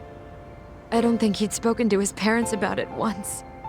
So yes, that's why there was never any objective evidence of bullying. It wasn't like I had a mind to record our conversations, and I hadn't personally witnessed it either. The school attorney saw fit to remind me that the law says innocent until proven guilty. And if I couldn't produce tangible evidence, then I shouldn't be accusing Mikoshiba-kun. So it was witness tampering? That is, they coerced you into false testimony? Yes. It must have been incredibly hard on you. What I should have done was told the truth regardless. But what else could I have really done for him? Some days I just don't know. As much as I've tried to convince myself I did everything I could for him, I can never fully believe it. So what happened to the teacher who covered all this up? He transferred to another school. God, to think he's still standing at a podium somewhere. That's unfortunate.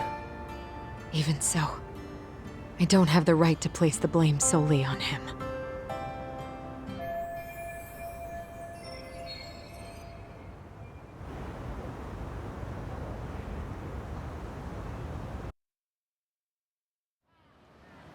Maybe, but in that case, Mikoshiba's bullying of Toshiro, or those questionnaires getting discarded. Have you ever told anyone else? No. I've been silent. Yagami-san. You know what? Back when I was a student in high school, I witnessed bullying firsthand. There was this kid. My classmates pushed him too far. And one day he just jumped off the roof. Off the roof? By some miracle, he survived the fall. And he's been in a coma for the last 13 years. Nobody knows if he'll ever wake up. His name is Mitsuru, and he may never open his eyes to the world again. His mom watches him, but she works full-time. She's a higher-up in the government. I'm sorry to hear it. The worst part is that his teacher knew. He even talked to the bullies about it. But all he said was, don't overdo it. But afterward, the public eviscerated him. He had to quit his teaching job. And yet, for poor Toshiro-kun, nobody was held responsible at all. And that includes me. But if anyone was going to take responsibility for that, Mikoshiba should have been first in line.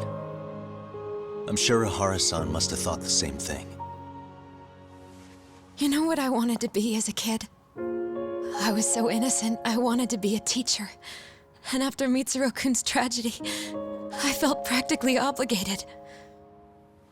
And still, I just let history repeat itself.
What is going on? Having a party? Hey, welcome back. Care for a drink, Yagami-san? Heads up. Now make yourself at home. Not that you haven't already. Who, me? Well, whatever do you mean? Kuwana's fine. He just swung by to have a chat with you, man. Not that I mind hanging out over beers and shogi. Kaito's a gentleman and a scholar. I like your style. What do you want with me? Check it out, Yagami-san. You're only here to get to the bottom of that Hiro Mikoshiba kid's murder, right?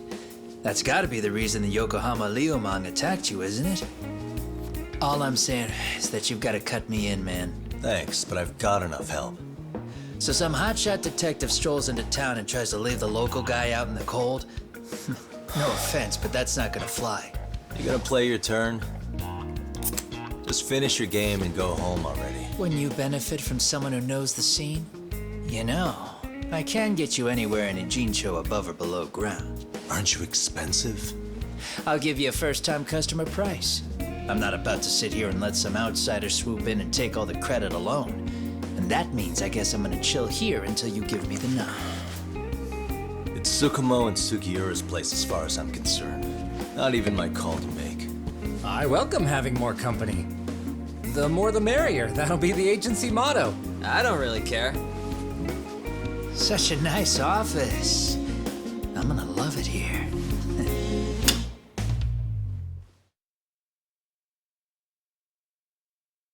Yagami-shi, guess what? The internet picked up on the Ehara link to Mikoshiba. The trending sentiment is that he killed him in an act of vengeance for his son.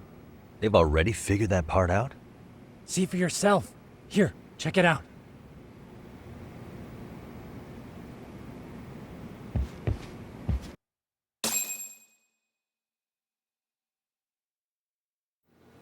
Son of a bitch student teacher should burn in hell for bullying a kid all the way to suicide.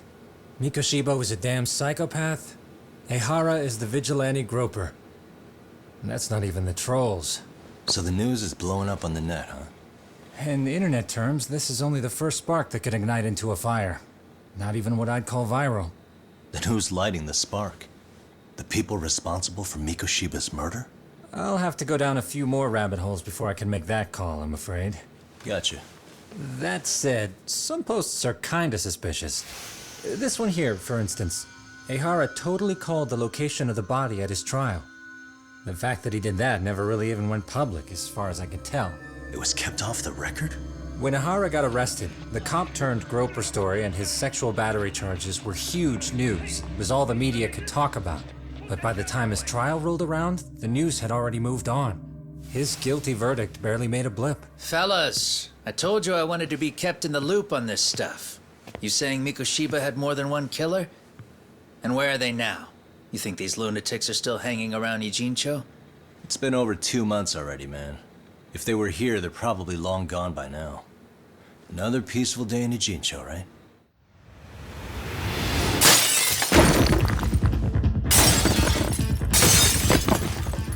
Check outside.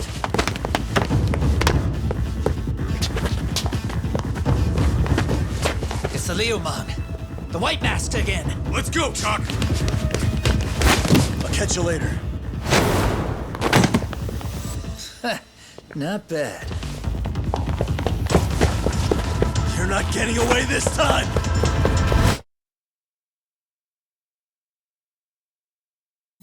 Asshole. You won't get away!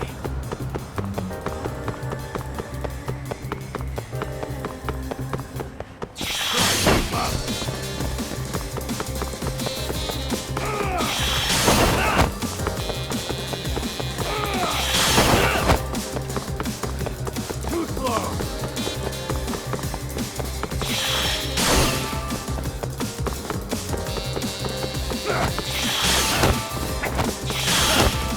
Is that all you got? You won't get away!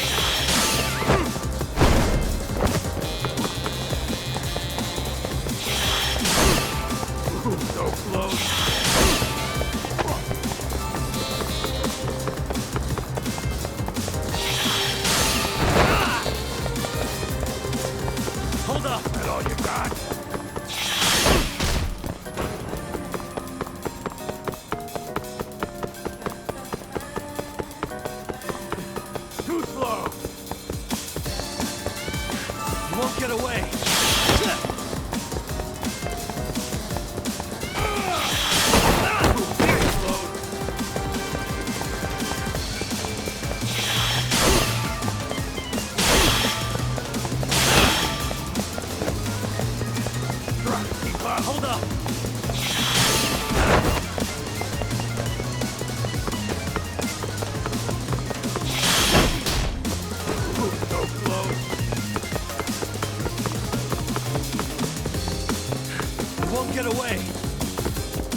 Oh, great.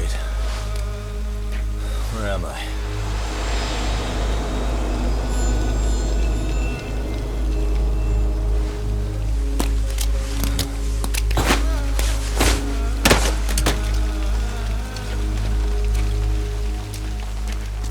You lure me here? Don't worry, man. I'm not planning on killing you tonight. Okay, but why else would you take off the mask? Because from this point forward, Ijincho is closed. You won't be coming back. I'm Tesso. For what it's worth, I'm an officer candidate of the Yokohama Liumang.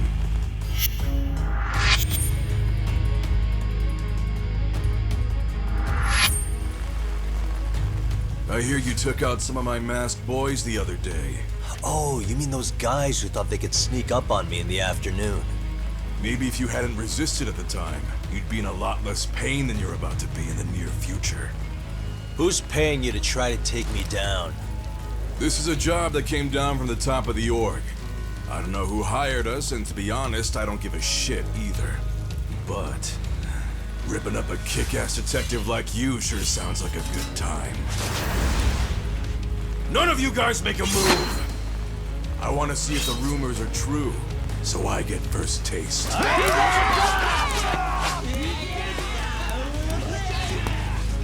Show me what you got. Yagami!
Running a little late tonight, aren't we, Kaito-san?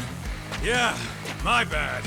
Had to punch my way through a few guys. Hey, you gotta run for it. If you stick around, it's not gonna matter how many lives you've got. Yeah, but if I run now, who's gonna pay for Tsukumo's window then? Huh? For fuck's sake, I'll just pay for it. Now get out of there. You got a deal.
all clear.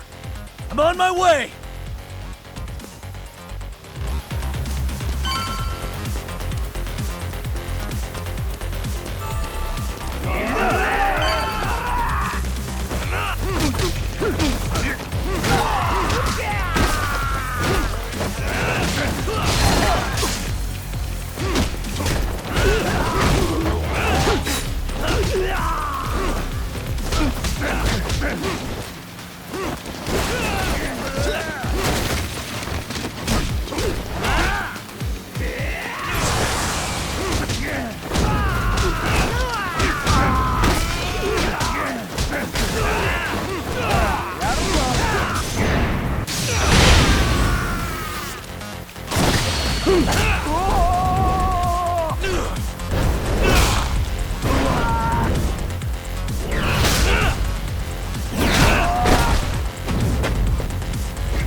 Are we done here?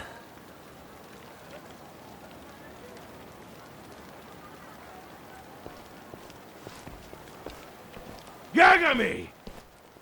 Yeah? You want something? What was it? Tesso? Just want to say, I'm impressed. I wasn't expecting you to take out all these guys, to be honest. Thanks. But if you're feeling generous, how about you tell me who hired you? Didn't I say this before? I got no interest in doing that. Can you do me a favor and turn down the job next time, maybe? Yeah, right. If the request comes through again, I'm taking it. Simplest solution for you is to get the hell out of town. Me and my big mouth. Just go already.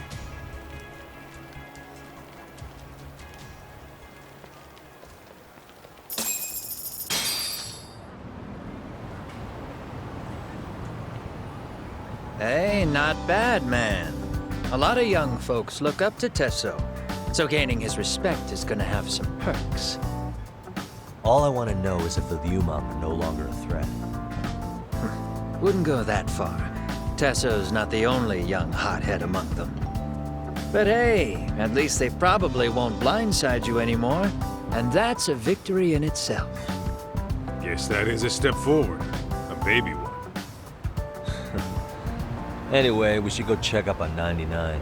Something tells me they're not in the clear just yet.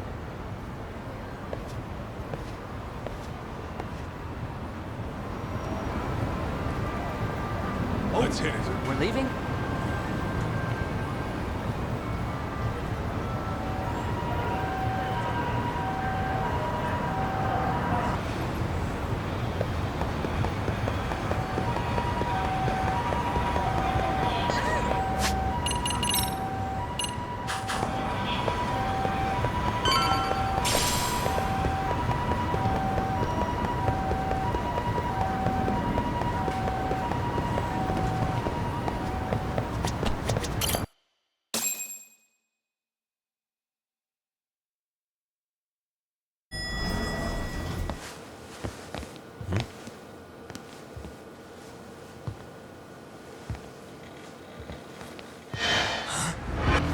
Sugiura!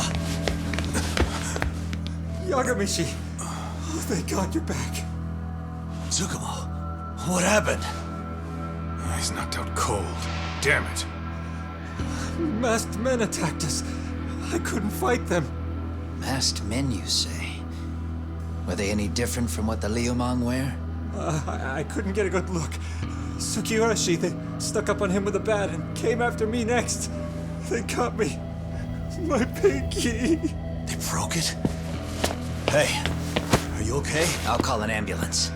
There are these photos and a message I was told to give to you, Yagamishi. They said to tell you, this is your final warning. They've been spying on me? It hurts. Shit. If they want me, then come after me. Talk. I think the Liumang were part of the plan, as bait. They probably only came to lure us away from the office. The worst part is it fucking worked!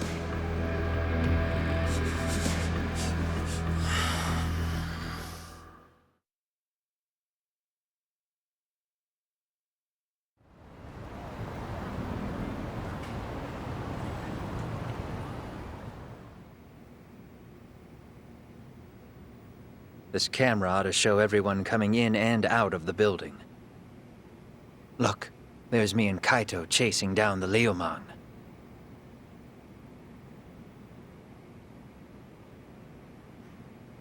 But here's the hitch.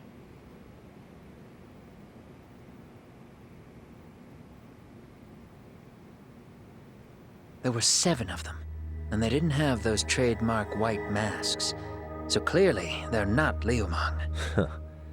They must have got the white masks to lure us out, meaning they're the ones calling the shots here. Wouldn't surprise me if they were also Ehara's accomplices to murder. That'd be something. Though, it's hard to believe a single murder could involve so many people. Really? Why do you say that? More friends, more loose lips. One slip of the tongue can bring down an entire group. Taking a man's life would require absolute solidarity from every single member. What could be their connection? Could be they're Ehara's buddies in blue. After hearing what happened to his kid, they couldn't help but feel for the guy. If it were me, yeah, I'd sympathize. But not enough to watch a man die. Or do the deed myself. Yeah, who'd throw their life away for that? Unless we're talking about the mob over here.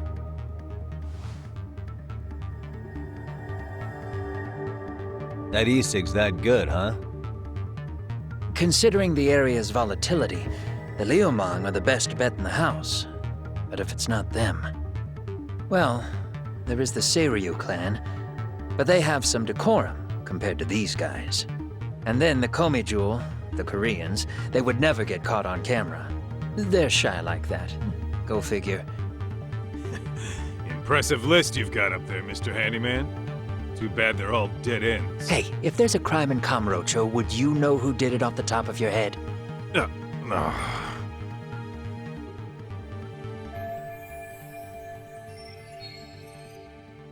This footage is the lead we've been waiting for. Now we're gonna hunt them down for Tsukumo and Sugiura. You get hit in the head or something? Find them and they'll mess your ass up. Will they? Don't you get it? They were planning to take you out, man.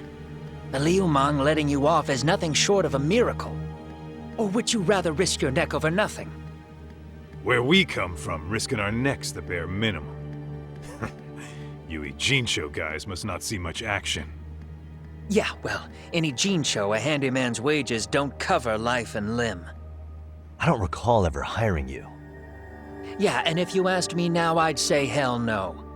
This shit's getting way too over my head. And yours.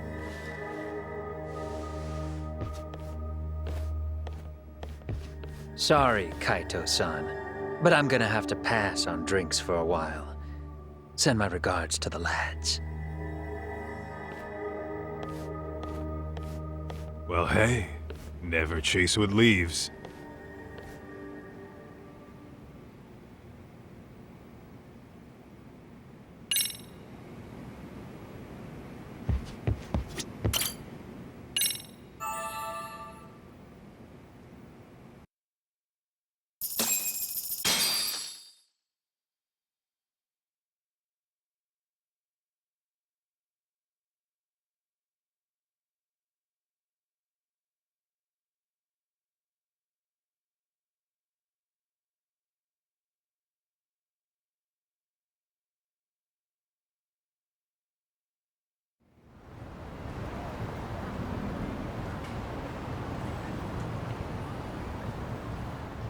Ugh, the agony.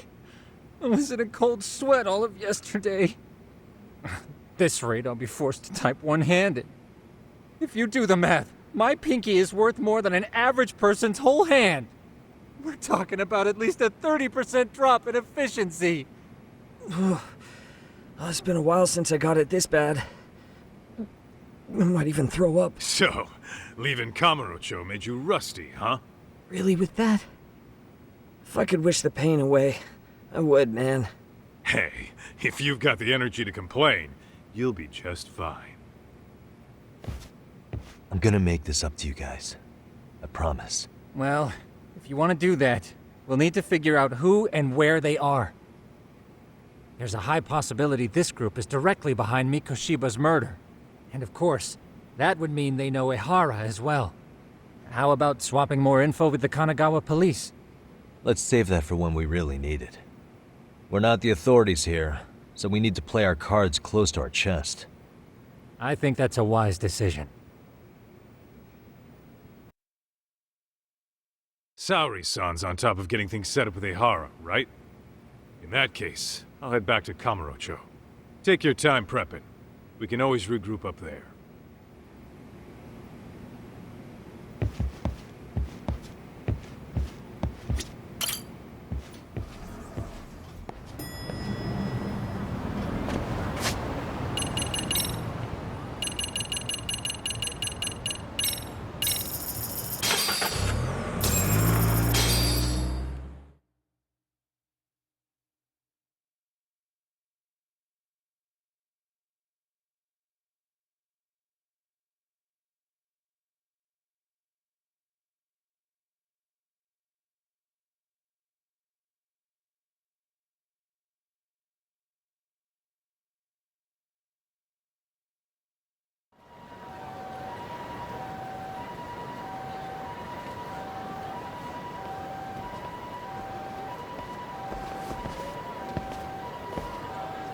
What's up, Kaito-san?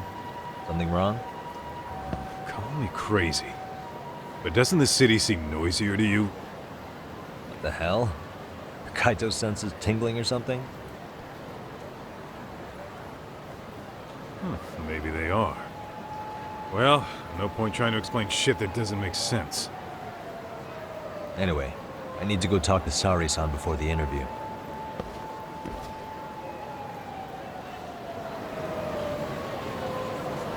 Let's hit it.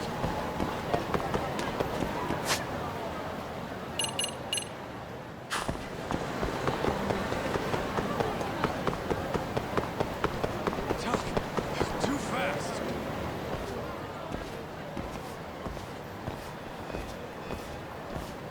Hold on a minute, Todd. What? I'm noticing a lot more punks scurrying around than normal. Something's up. Really? Huh, maybe so.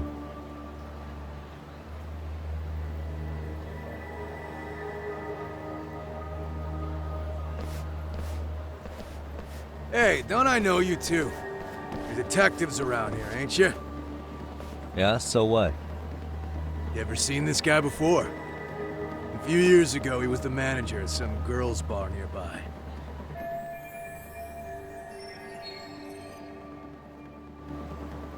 You really need all these meatheads just to find one dude? Must be one slippery eel. Damn right he is. Now, do you know him or not? I'm thinking. Out of curiosity, what's a guy doing running a girls' bar? I don't think he actually ran the floor or anything. All I care about is him up and vanishing out of nowhere. So he's a missing person? Since when? 5 years ago. I mean, disappearing from Kamurocho isn't that uncommon. 5 years? What do you really expect to find? Your guy have a name? And who gave the order to find him? You trying to be cute? We're the ones asking the questions here. Don't fuck with us. Who's fucking with who, asshole? You want to ask questions? You're gonna have to ask nice. Nice or not, information has a price. It's our bread and butter, so we don't give handouts. How about I butter your brains on the sidewalk? Straight to throwing punches, huh? Even the Yakuza treated people better than that. Fuck off!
Hey, what's up? That all you guys got? Kamurocho used to be tough. Look at these punks.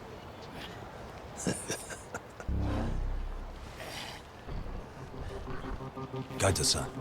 Huh? It's Akutsu. First name Daimyo. You know him? Former Tojo clan guy, ex-Yakuza.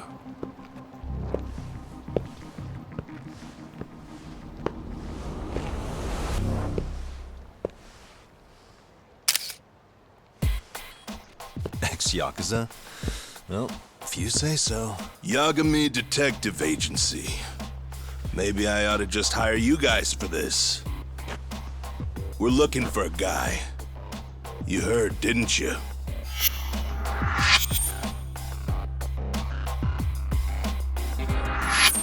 This guy you're after, he was some kind of girls' bar manager here in town? I take it this manhunt is your idea? Nah. Soma's taking point on this one. Came from one of his connections. There's gonna be a big pile of cash in it for whoever finds him. Practically all of Kamurocho's in on this race. And Soma is? He's the one in charge of the RK gang. Of course, he's former Tojo clan too. First name Kazuki. That's crazy. Did the whole Tojo clan join this thing? Kaito would know all about all the bullshit rules it takes to keep the Yakuza running. They'll take their cut from you and call it the honorable thing to do in the same damn breath. Right, Kaito? In this new age, wouldn't you be better off joining us? You guys are too small time to pull that shit on me. You know what else, though? In the Yakuza, if your boys went down, it was on you to get revenge for them. I don't give two shits about that these days. I would say, if there's someone disrespecting you, you might as well go get the jump on them. I would walk right up and stick them in the gut. You wouldn't even see it coming, detective. Yeah? So don't go disrespecting me. There won't be a warning next time. Okay. Akutsu, you said? Did he get very far in the Tojo clan? Nah. He may have had the potential, but he never got to make anything of it. The whole thing came crashing down before he got his time in the sun. Soma's the same way, actually. They both tried to climb up the Yakuza ranks, but then the families disbanded. And by the time that happened, all the pawns were cleared off the board. So, now they're ex-Yakuza in the wind. And along comes this gang without all the rules and systems they were dealing with. You end up with RK, a network of thugs. RK? What does the acronym stand for? Who the hell knows? After the Yakuza, I guess they wanted to sound more Western.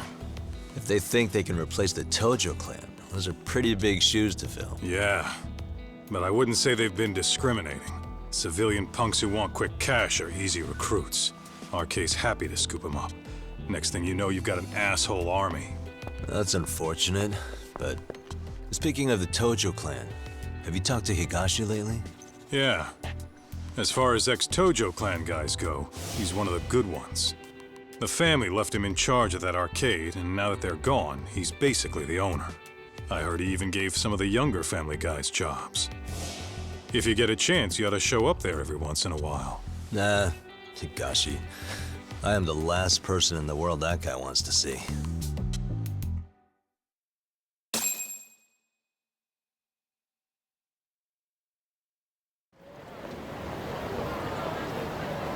What is it?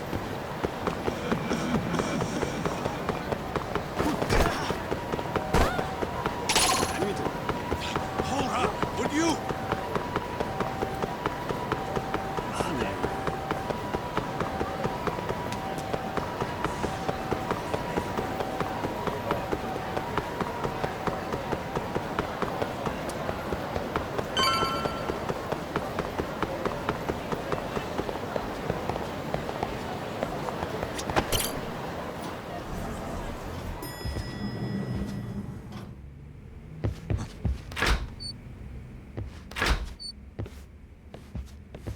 Oh, Saori-san.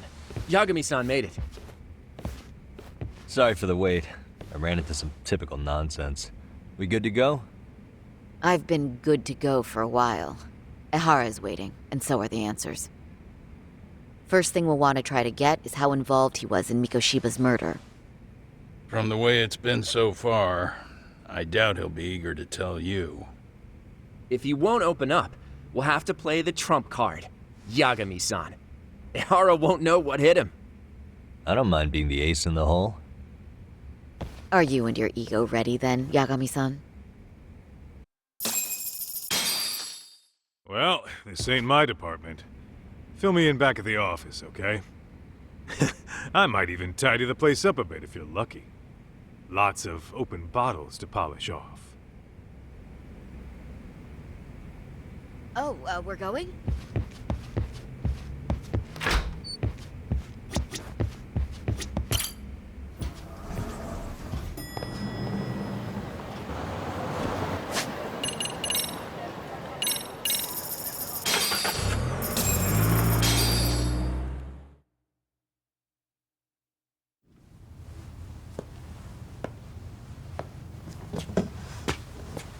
Oh, I thought you'd lost already.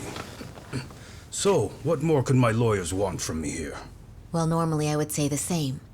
However, a corpse turned up as you said it would. It turns out you have a penchant for prophecy, Ehara-san. Prophecy, huh? Kinda dramatic.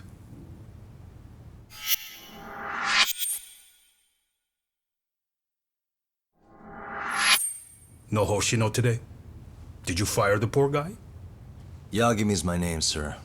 In a past life, I used to work with Genda and Saori-san. But today, I'm at Serio High School in a contract advisory role for one of their clubs. Serio High School? It's the same school Toshiro-kun went to 4 years ago. You'd know it. I happened to be out there working a separate case. But that was when Shirosaki-sensei called, and so that's why I'm here. Well, well. Okay. Why are you here then? That'd be obvious at this point, I'd think. As you know, Mikoshiba turned up as you said. His body was found in a warehouse. The question is, why did you know that well enough to proclaim it in court? Haha. You might say it was a miracle. I wished hard enough for it to come true, and suddenly it did. Care to tell us why you'd wish for a miracle like that? Do you really need me to explain why?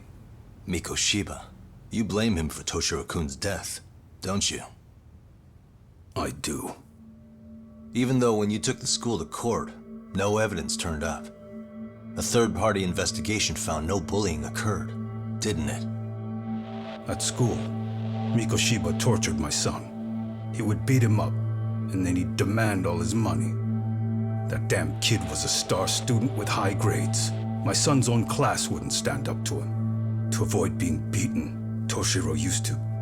He'd steal money from me or his mother to make sure he could pay Mikoshiba off. Ehara-san, you seem to know a lot about what happened to your son. Do you have any proof? Would I have lost if I did? That school can rot in hell for all I care. Speaking of, you know what I'm convicted for. It was being a pervert. I admit to everything. I groped a businesswoman's ass in plain sight on a full train. There's no way I'm fighting for an appeal. So as for my defense, I'm in no need of lawyers anymore. Ehara-san, just a second. Why would I give you that? Yagami-san? Hiro Mikoshiba died in a lot of pain. His final moments were truly horrific. The last thing he felt must have been fear. After slitting his throat, his body was left to rot. Doesn't that sound great?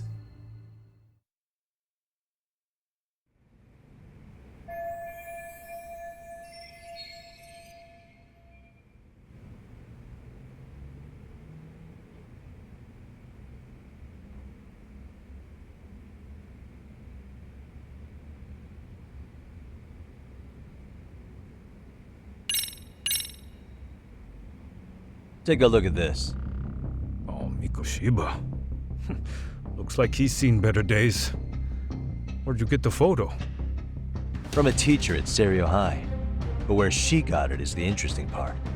A strange woman gave it to her and said to stay away from the Mikoshiba case. You remember Sawa-sensei, yes? She transferred to Serio 4 years ago, not long before your son passed away. Yeah, not a face I'd soon forget. She told the whole court he was never bullied. True. She did say that. And it's not just her I detest. The administrators, the lawyers. Felt like choking the life right out of them. But if anyone needed to pay, it was Mikoshiba. He got what he deserved. Nothing short of insane that they were just gonna let him get a teaching credential. It all comes back to a flawed and broken system of laws that has no business calling itself justice. And it was you, wasn't it? You orchestrated every aspect of how Mikoshiba would die. But you didn't act alone. Who were the people behind it? How'd you convince them to kill a man? That's a good one. You, my friend, are way off.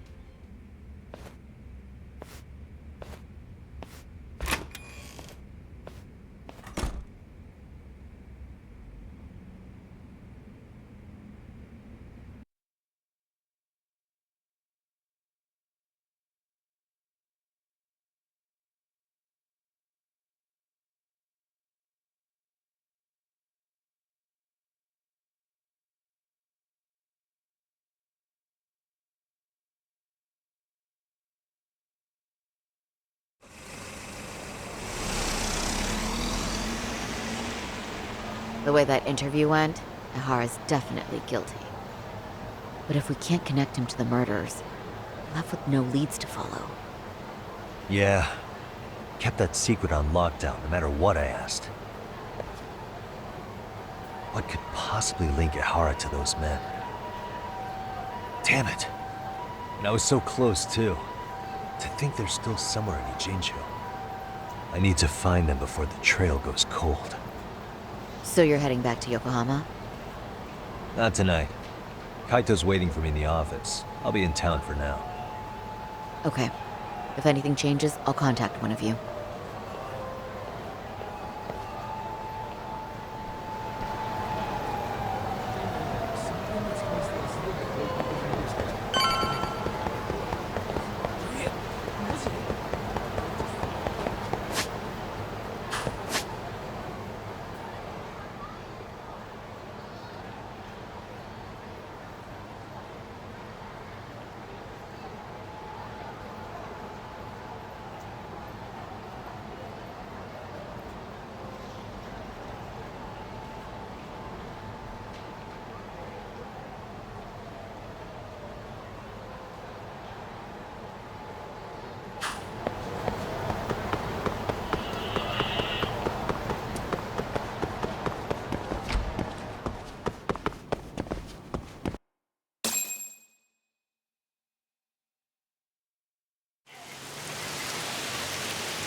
Kaito-san, I'm back.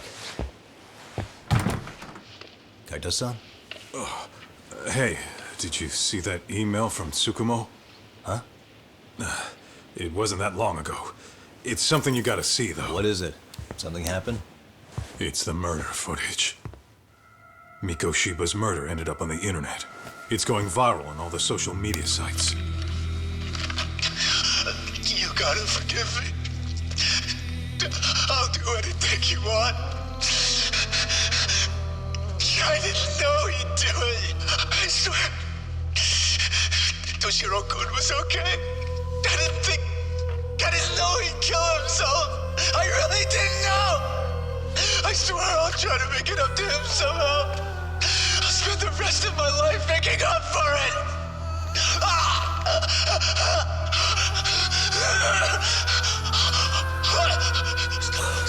Stop it. What the hell? Stop it, stop it, stop it!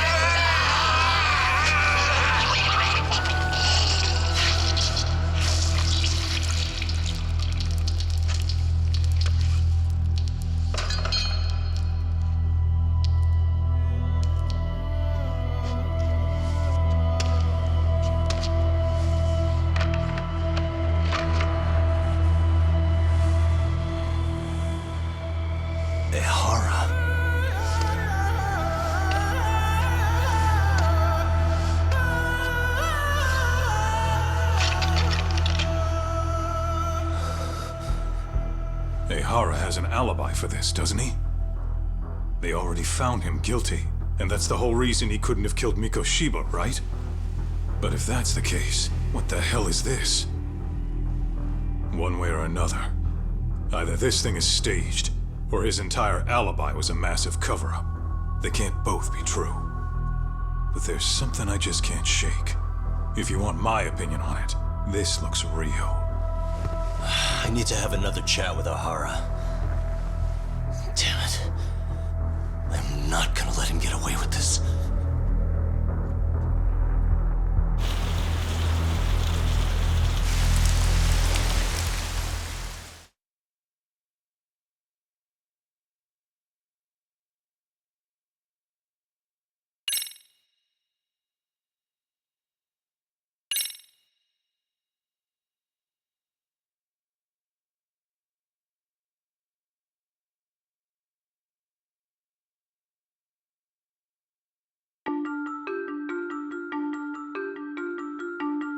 A train groping and a murder seem to occur simultaneously.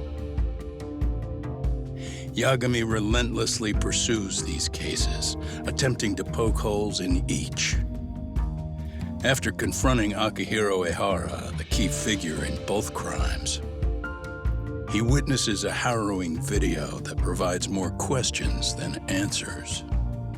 In it, a bound man pleads for his life, but his attacker, bound by vengeance, snuffs it out.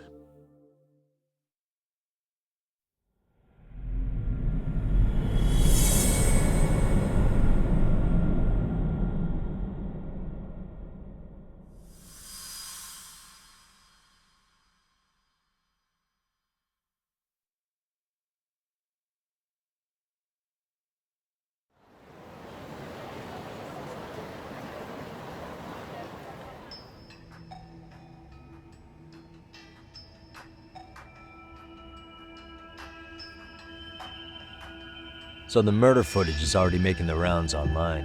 I don't think it's showing up on TV, though. Yeah, the net's a mess right now. It's all unsubstantiated rumors and unverified sources. Typical, really. An ex-cop going from by-the-book sex offender to vigilante avenger overnight is prime forum drama. Sentiment seems to be swinging in favor of Ehara, but there's plenty of folks on the fence about it, too. The reactions have been all over the board. Do we know if that video is authentic? I mean, CG has come a long way, right? Oh, or perhaps a deep fake. That is plausible. AI has reached the point where it can generate pretty convincing facsimiles. Someone even made a video that made it look like the US president was saying a bunch of crazy stuff. And that's just the tip of the iceberg. Deep fakes are only getting more authentic looking. Can't guys like you tell if a video is fake or not, though? Aren't there any signs? Oh, there are several telltale signs of a video being doctored. So I ran every check I could think of on the murder footage. And wouldn't you know it, nothing came up. Most likely, we're looking at the real deal. Most likely? Well, no one can claim with absolute certainty that it wasn't altered in some way. Which means it's not substantial enough to prove Ehara's guilt. At least not in a court of law. Gotcha. Do you know when and where the footage was uploaded? It was posted sometime last night, but the source is too hard to pin down. The uploaders spread it across multiple servers overseas in a well-concerted effort to hide their tracks. Makes sense. But I'll bet it ultimately came from Mikoshiba's killers, no matter how real or fake it is. How do you figure? Think about it. No one could have staged that unless they knew the specifics of how Mikoshiba was killed. From how he was positioned to little things like the blood on the ground, every last detail was just as the detectives described it. That's a good point. All this browsing's really taken a toll on the old pinky.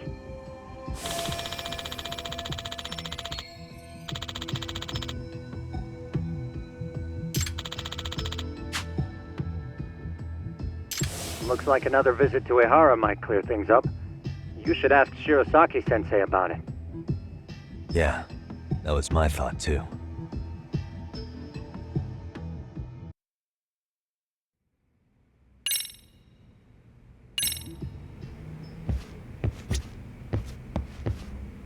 Let me get this straight.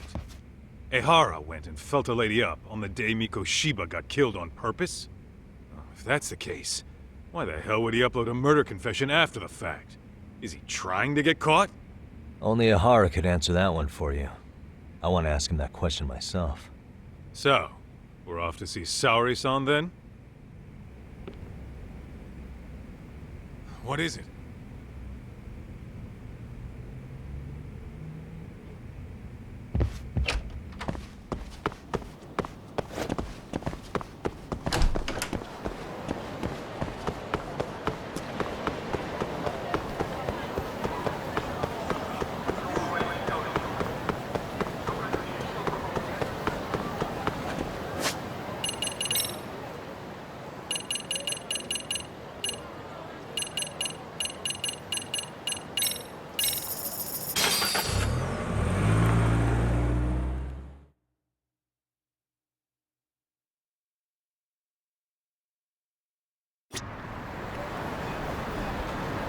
Let's hit it.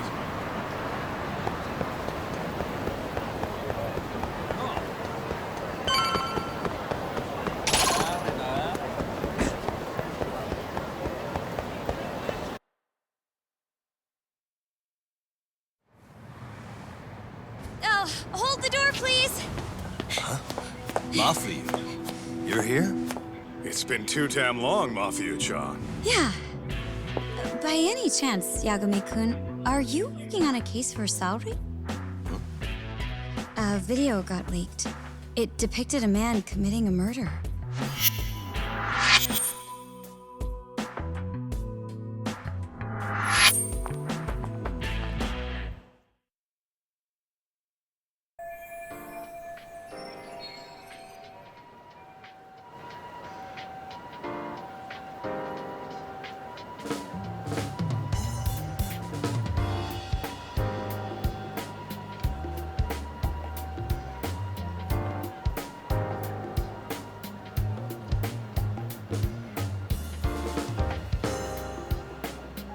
Are you here about the Ehara case too?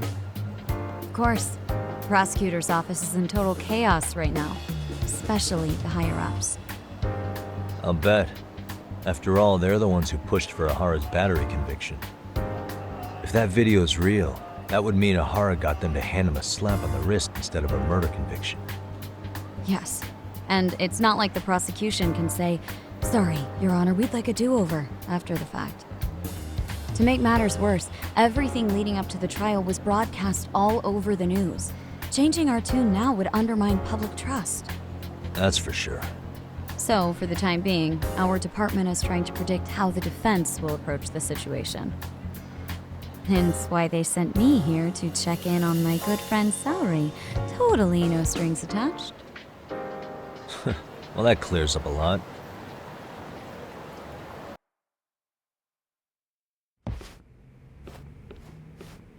There you kids are.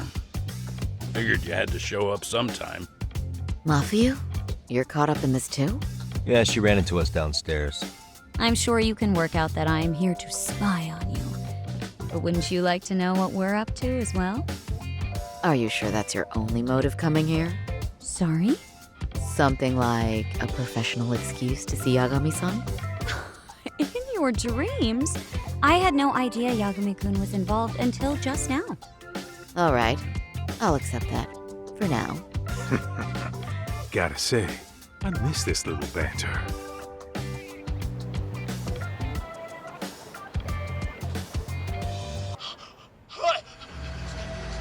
Stop it! Stop it! Stop it! Stop it! Needless to say, our office is going through this footage with a fine-tooth comb. That said, they've already determined their stance. They've deemed it an unreliable source and therefore useless as evidence. Basically, they want it to look like it was considered and already thrown out. Huh? So, they're not gonna verify the video? Not even question Ehara about Mikoshiba? Nothing? Nope. Not after it was proven in court that Ehara committed sexual battery on October 7th. I mean, wouldn't you say a conviction has a certain finality to it? Besides, there's no way Ehara could have murdered Mikoshiba within that limited time span. Right.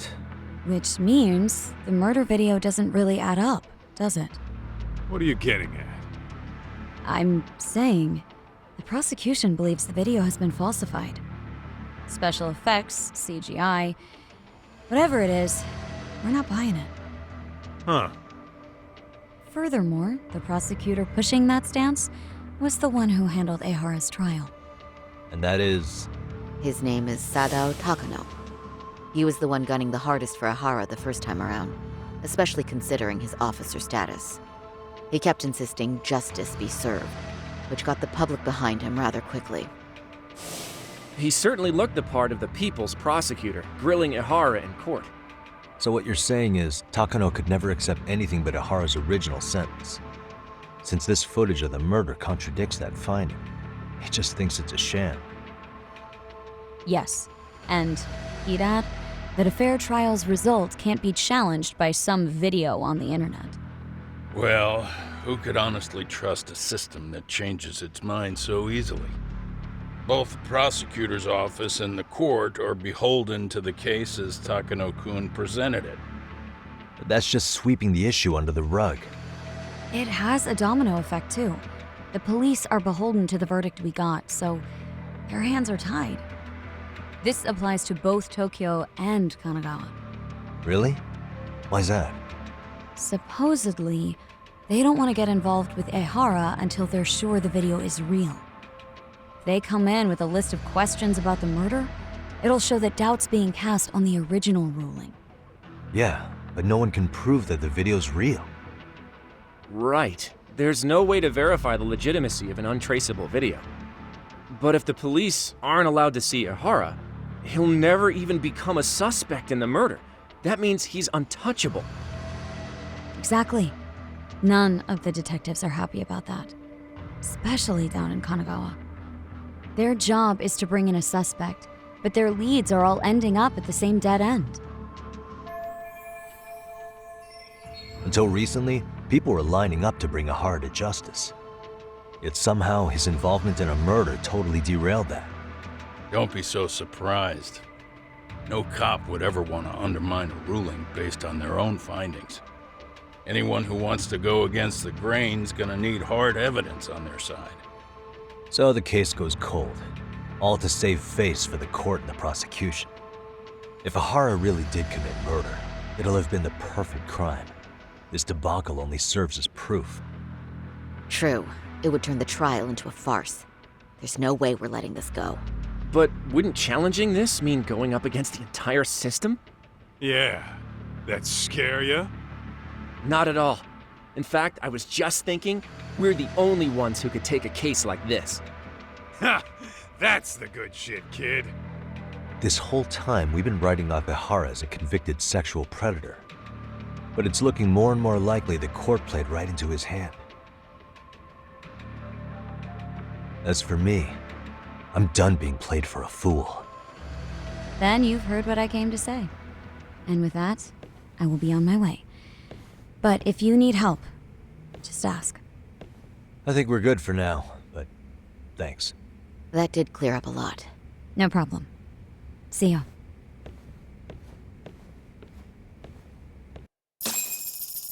Man, was Mafuyu-chan cuter than ever or what?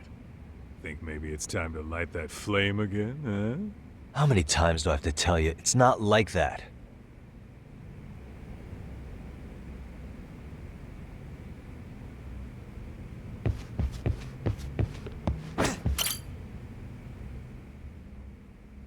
Anyway, what I'd like to do is ask Ehara about that video face to face.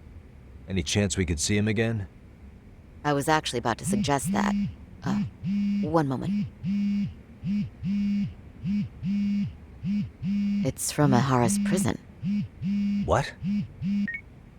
Hello? Yes, this is Shirosaki.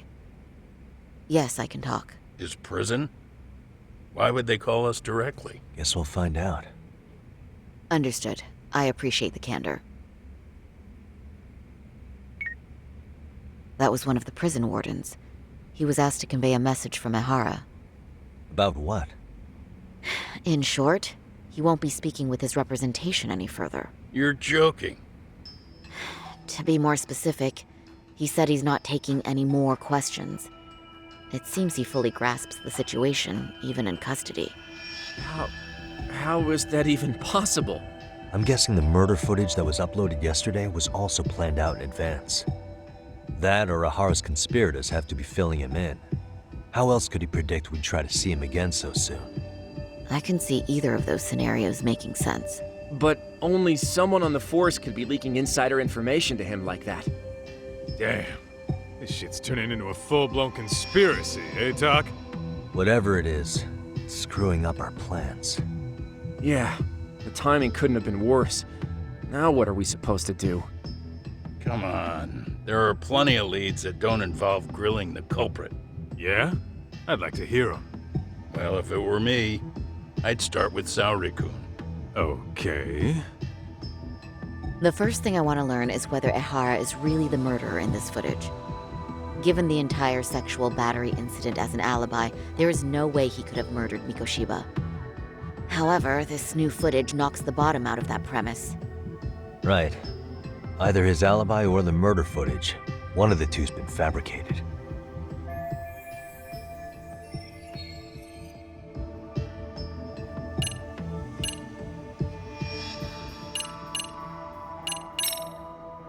I think we should revisit the harassment case. When the sentence came down in court, no one expected it to end up as a murder alibi. Plus, everyone suspected Ehara was working alone. He may have not been. All this makes a huge difference. No one would suspect a train groping to involve accomplices or alibis. The search for evidence wouldn't be as intense as for a murder. But the entire incident was caught on camera, top to bottom. There's more than enough physical evidence, too. Then we'll need to verify each and every aspect of the case. Okay, what first? Should we investigate the crime scene again? Maybe we'll discover something new if we check out the station during the crime's actual time frame. No, I think we saw everything we could there.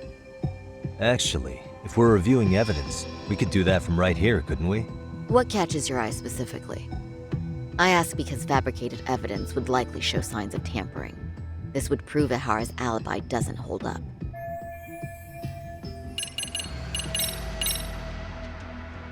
This part's still getting to me. The Shinjuku station diagram? Did something happen at the platform? Well, the majority of the incident was caught on camera. But I don't think we have any footage of what happened around here. It's not much, but it's a blind spot all the same. Hoshino-kun and I confirmed that at the scene. Okay, but how would this blind spot change anything? The first thing that comes to mind is, it gives Ehara a chance to swap with the stand-in. The real Ehara murdered Mikoshiba in Ijincho at 7:30, then headed to Shinjuku Station. Then, just after 9 o'clock, he swapped places with the stand-in, getting caught on purpose. So you're suggesting that there were two Eharas at Shinjuku Station? Yep. And the true assailant, the Ehara look-alike, disappeared into the crowd. Wait, if what you propose is true, does that mean Ehara never touched the victim? Yeah. But the police inspection revealed trace fibers from the victim's clothing on Ehara's hand. Trace inspection. Yeah, so no matter what, the fact that Ehara touched the victim remains standing. The victim felt his hand reach under her skirt right after the train departed Ikebukuro. She was scared motionless for the entire commute until arriving at Shinjuku Station. Could you describe the victim for me? She's an office worker married to an industrial designer. Also has a 6-year-old son. Full name, Yui Mamiya, 30 years old. A wife and mother. Perhaps if we talk to Mamiya-san directly, she could give us more insight than that video. She may even recall something none of us know, upon learning Ehara's alibi might have been fabricated. That's a good plan. We'll finally have a fresh source of info. In that case, give me a moment so I can get a meeting set up. We should have her address and other information somewhere on file. Bear in mind, Mamiya-san was the victim here. As the assailant's defense, I doubt we'll get a warm welcome. That's pretty standard for us, I'd say. Nobody rolls out the red carpet for a detective, right? Yeah. Say, Kaito-san, it looks like we've got some free time, so let's say we grab some food. Now that you mention it, I am getting hungry.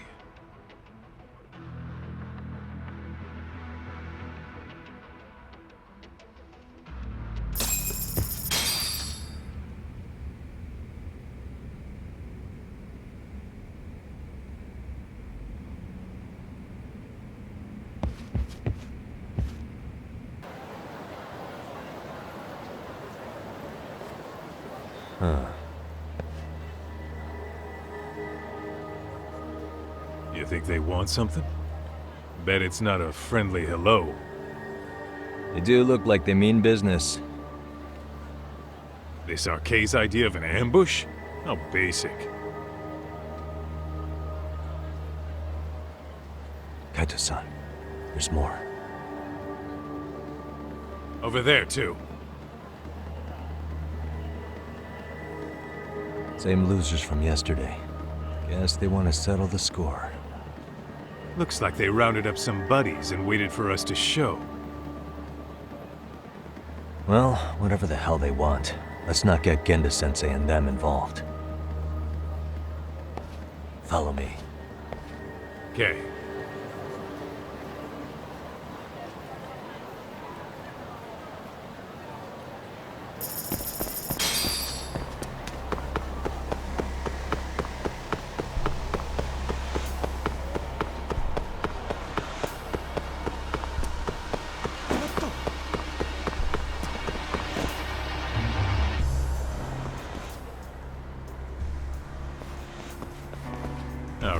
I'm getting fed up with this shit. Why haven't they made a move yet? It's like they're waiting for something. Whatever it is, they're taking their sweet-ass time. Hey! Quit dicking around and come get some! What the hell?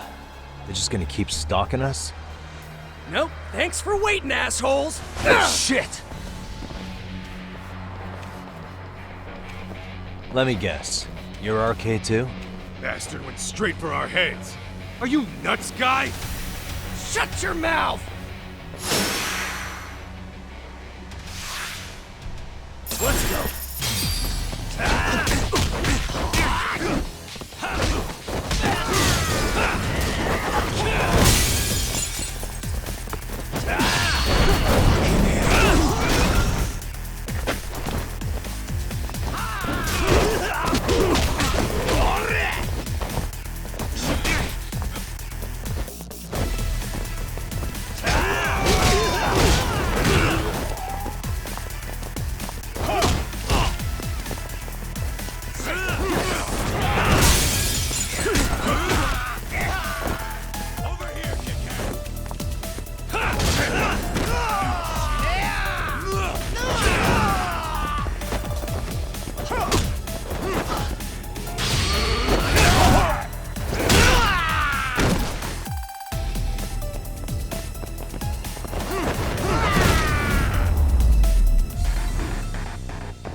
That's one down.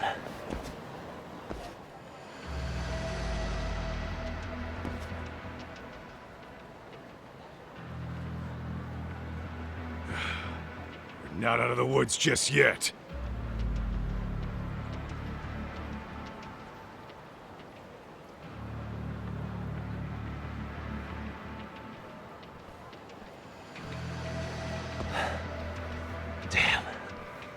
You really went all out on the backup. Is the whole town RK now or something? Doc, we should probably get gone before the cops roll in. Why? It's not our fault we're getting jumped.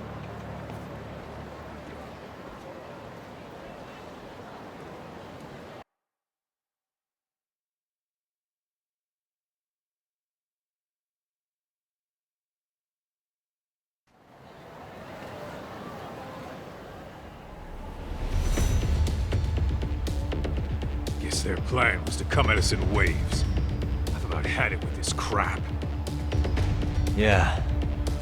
At this rate, we won't be meeting Saori-san and the others. Wouldn't want to drag them into this. Good point. So why not hit RK at home? Yeah? Why not? Soma and Akutsu are at the top, and they probably remember me.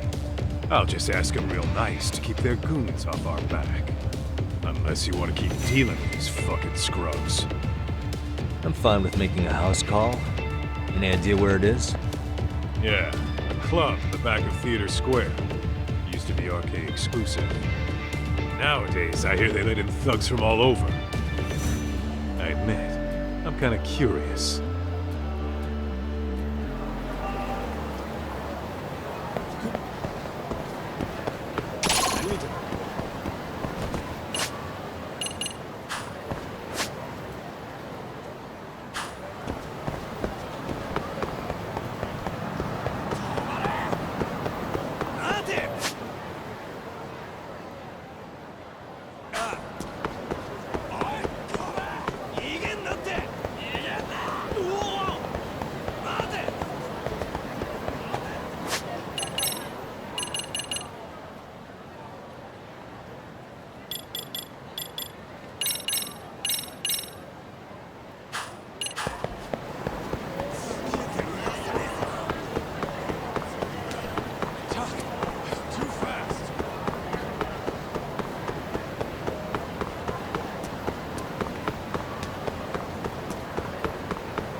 Me?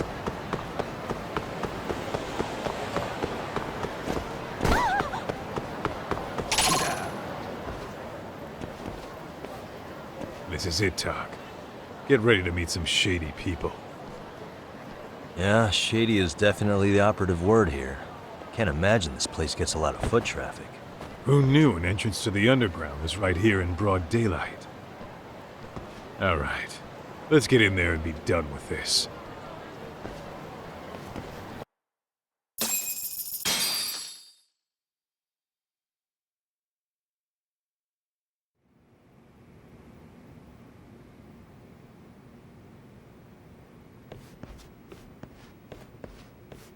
Hey, who the hell are you two? Got some invitations? The Yagami Detective Agency doesn't need any. Say, is Akutsu or Soma around? Detectives, huh? There a problem here? This is a public business, isn't it? About time you showed up. We've been expecting you. Nothing like running into an old friend. You want to talk to Akutsu-san, fine. But only Kaito gets in. Why? See, we all knew the Yakuza out in the cold would come around to us once the Tojo clan cleared out. Know what makes us such a hit? Who gives a shit? We got a system fleshed out. Your average gangbanger starts at rank F. But an ex-Yakuza, a Tojo head at that, fast-tracked right to B rank. Oh, and just for you, Kaito-san. The boss says he'll start you out at A. Yeah, I'm sure you've got your pick of the chumps. But I'm here to talk to a fucking adult man. So get stepping and take me to Akutsu. Spoken like a man with some balls. I can see why Akutsu's had his eye on you. What? So I really have to just wait in the lobby? You should thank your lucky stars you're not dead yet. I don't know about this, Kaito-san. What if you need backup?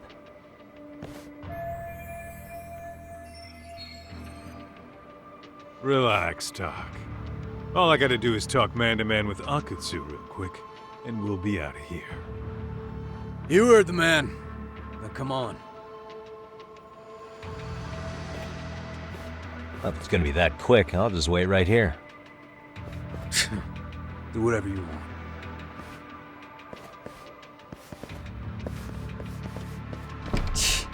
You're shit for business. Ah, come on. Don't you want to be friends?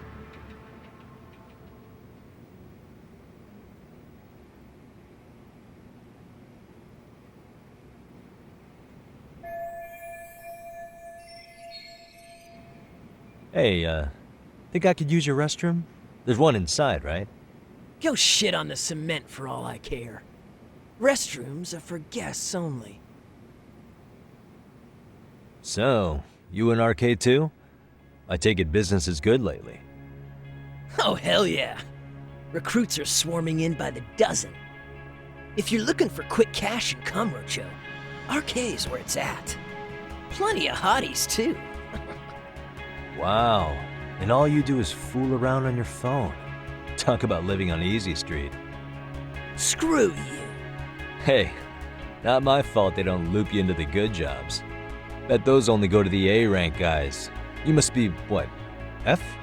F minus? The fuck did you just say? Oh, did I offend you? Sorry. Guess some gangbangers are softies. I'll show you who's soft, asshole!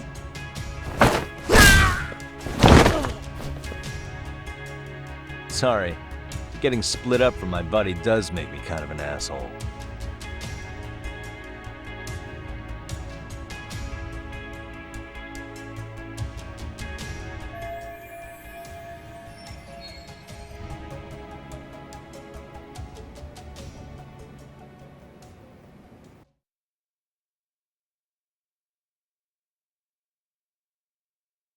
All right, let's go.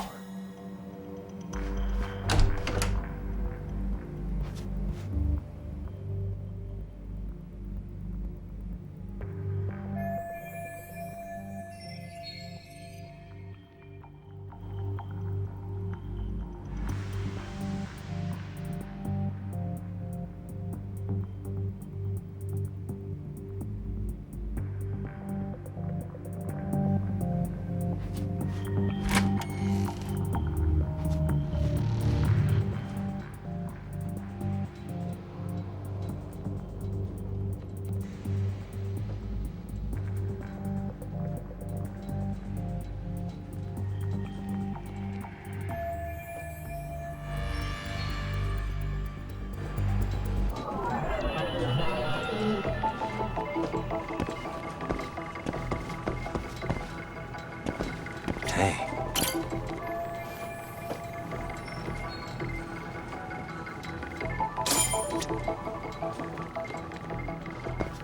What the? Uh-huh.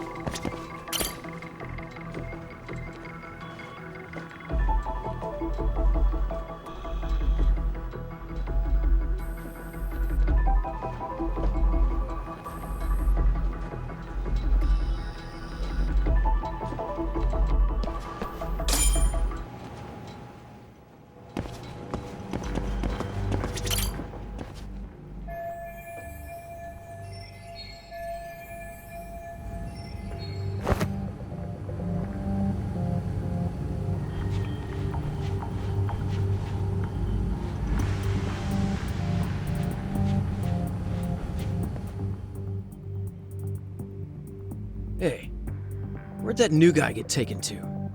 I heard Akutsu-san wanted to see him. For real? Was he taken to the VIP room then? Sounds like it. Even I've never gotten in there. What makes him such a big shot?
Sorry, man.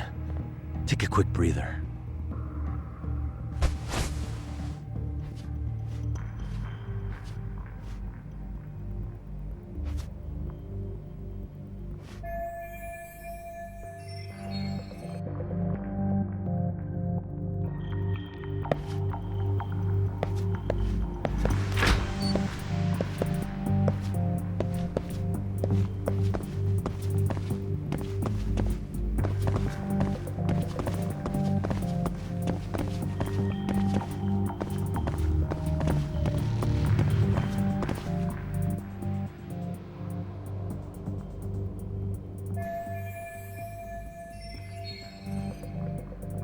Hey, you there! Yes? Can I help you? You better stop fucking around. Didn't I ask you for another round? Huh? Another round? You forgot my order already? I want my bottle. Yeah, I'll get right on that. Wait a minute. You know what? Fuck the bottle. How about you just mix me a cocktail? But of course.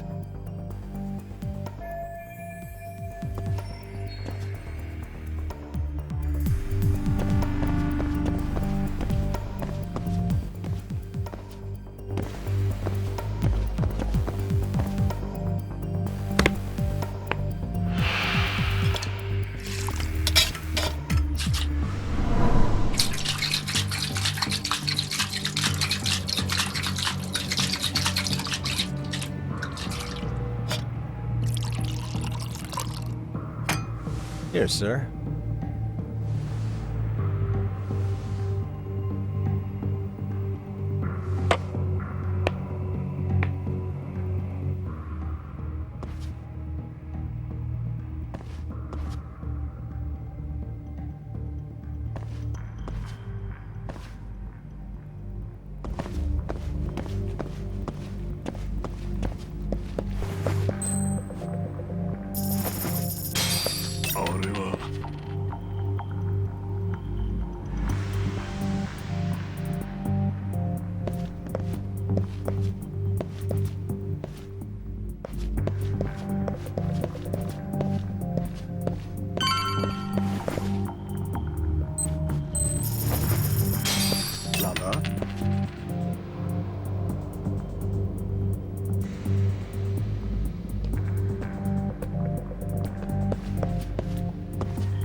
今のは。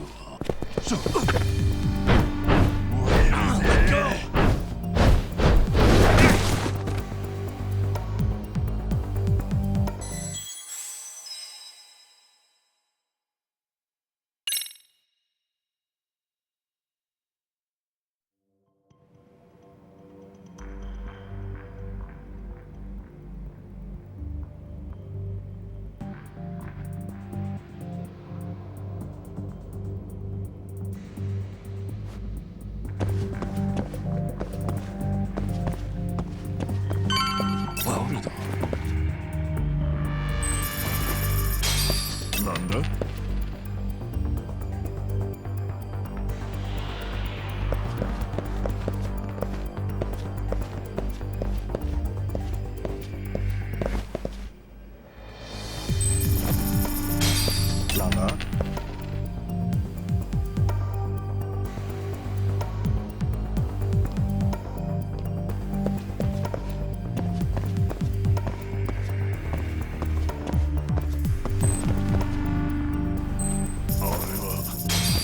なんだ？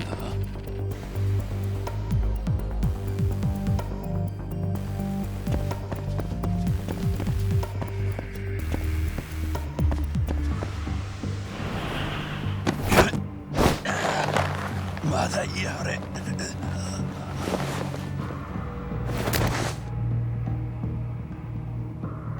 Take a nap, bud.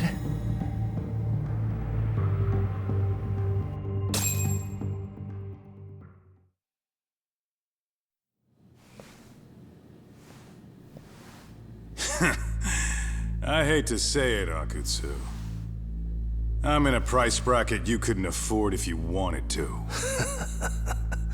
I'm not saying you'd need to call it quits on the detective gig you've got going, Kaito-san. You can just give us a hand, help us out a bit when RK needs some real muscle on the field. That a fucking joke? On what planet would I sign up for more busy work? Think you might want to tone it down there, big guy? I've got my boys in the room. Being talked to like this isn't a good look.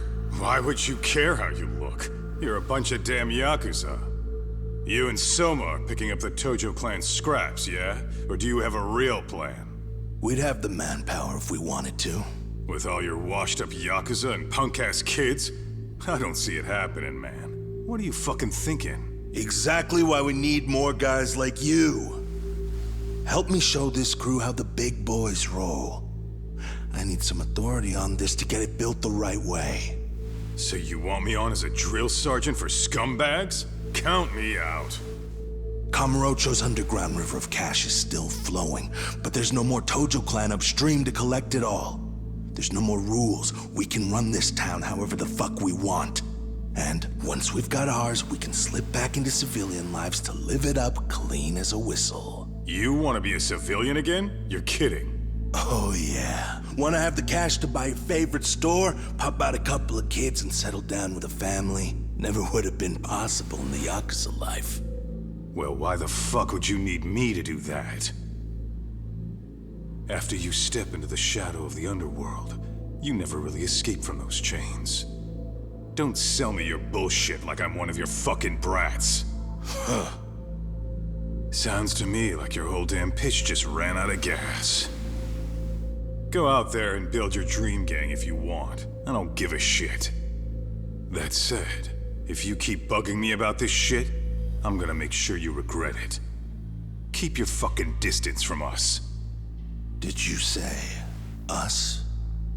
Are you refusing to join up because you have a partner? Bring Yagami along for all I care.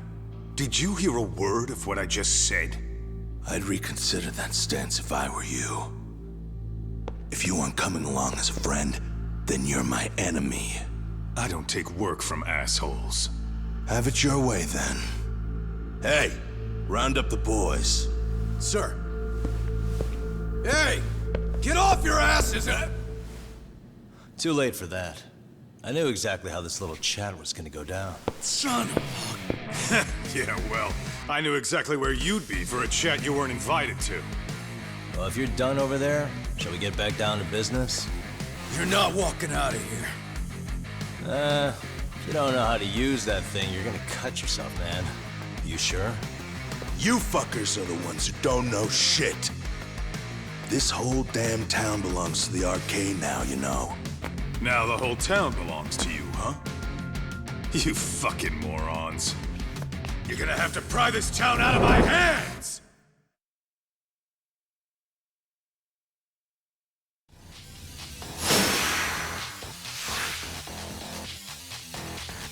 Come on!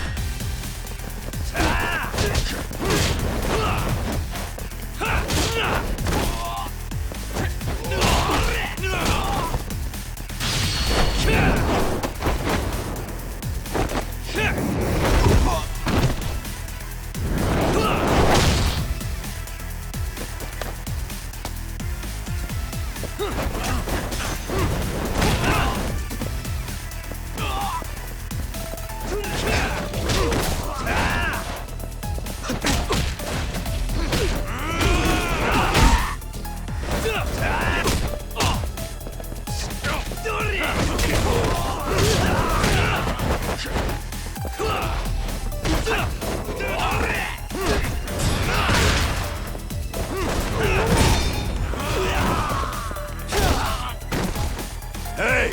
Quit dragging your ass! Right! Sorry, boss! Yo! Fuck them up, boys!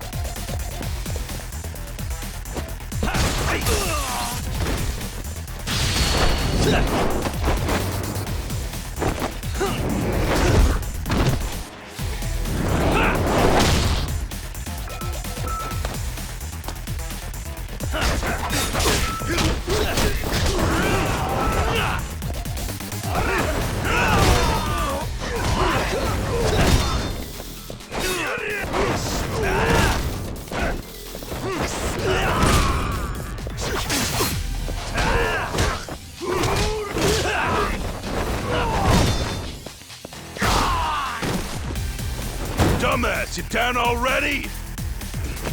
No, sir! Come on, let's fucking do this!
Now I understand why you wanted Kaito on your side.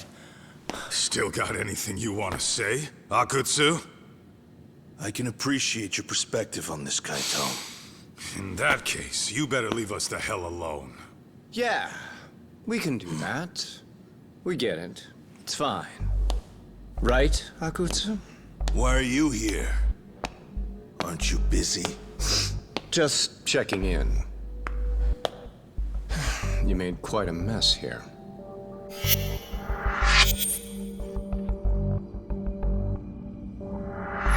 Tak meets Soma. He's the leader of the arcade. Yeah, I kind of figured. You keep saying we, but I don't think you know what's going on. You just gonna waltz in here and bark orders? Kaito-san turned down your offer, didn't he? And the other guy is Yagami from his own detective agency. Before that, he was an accomplished lawyer. Now he's with Kaito-san independently. It's my job to be running HQ, though. You shouldn't roll up unannounced. I'm supposed to leave you to your own devices? I do have to check in, at least to show my face. Got a cold? It's a dust allergy, actually. Tough thing to live with. And I used to catch hell for it in the Yakuza. Quit that infernal sniffling, they'd say. Yeah, that couldn't have been easy, man. I bet they would beat the shit out of you if you didn't blow your nose. You know it. I do wish we'd had the time to work together, Kaito-san. You as well, Yagami-san. It may feel like we're a small-time outfit in the immediate term, but RK will grow. We'll show you. But in the meantime, we'll leave the two of you be. Does that work? Finally, some sense. Best of luck with the growth. As the leader here, you need brains and brawn.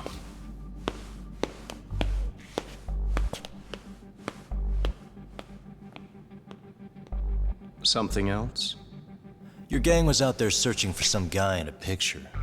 Oh, how'd that hunt end up turning out?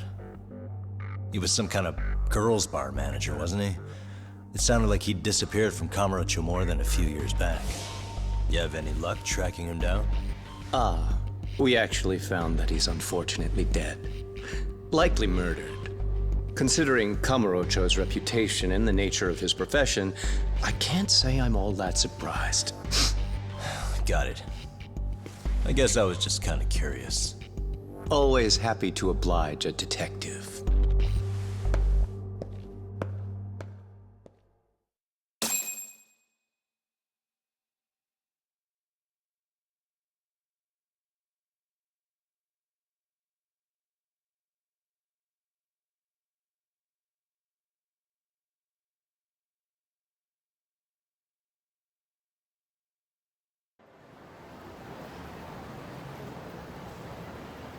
I guess we shouldn't have taken RK so lightly, even though they're new to the scene. Yeah. Supposedly Soma's the one who spearheaded the campaign to scoop up all the ex-Tojo. Turns out he's teaching the next generation of thugs about protection money, loan sharking, mugging.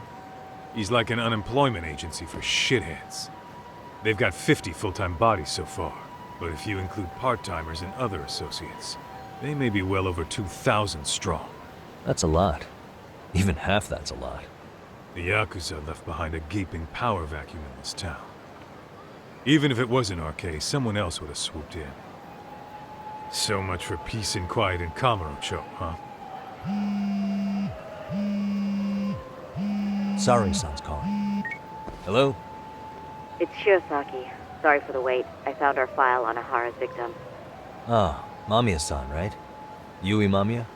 Yes, she lives with her family in East Ikebukuro. I'm about to make a quick house call. Awesome. Then I'll be right over. Good.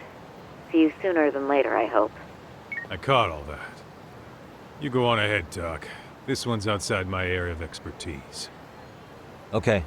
I'll head back to the office when I'm done.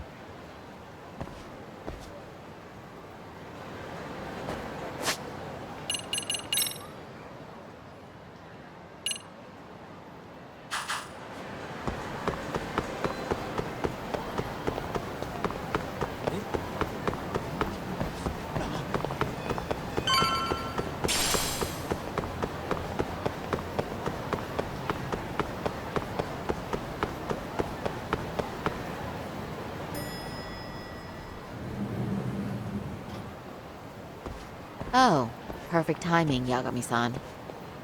And here I was about to go without you. Are you ready to visit Mamiya-san?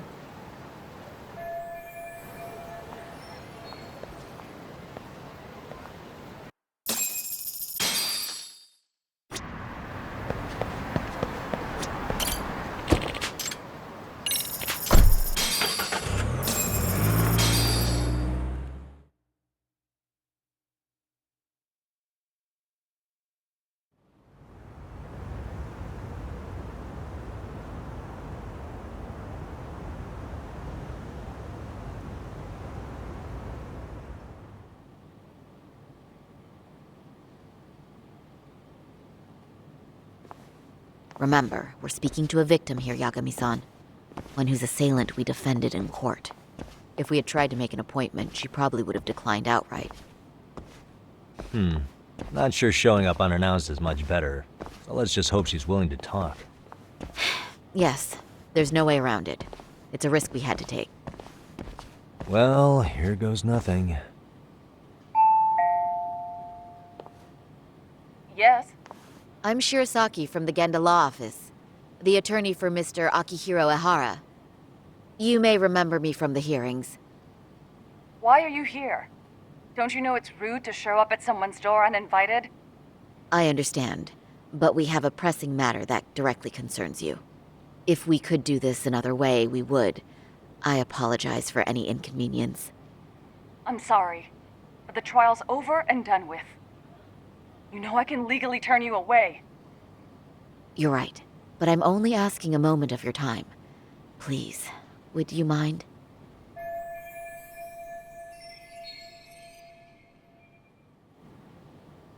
I don't have time for this. I'm going to have to ask you to leave. Wait, before you do that. Sorry to butt in.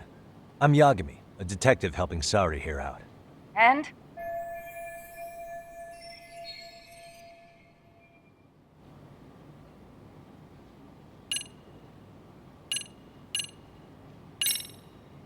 I know in your eyes we're just scumbag lawyers defending perverts in court. It was just a paycheck to them, you're thinking. And yes, why should you care? Wow. It's like you read my mind. If you're so perceptive, shouldn't you know it's time to leave? Wait, that's not what I meant at all. Look, that was just an opener.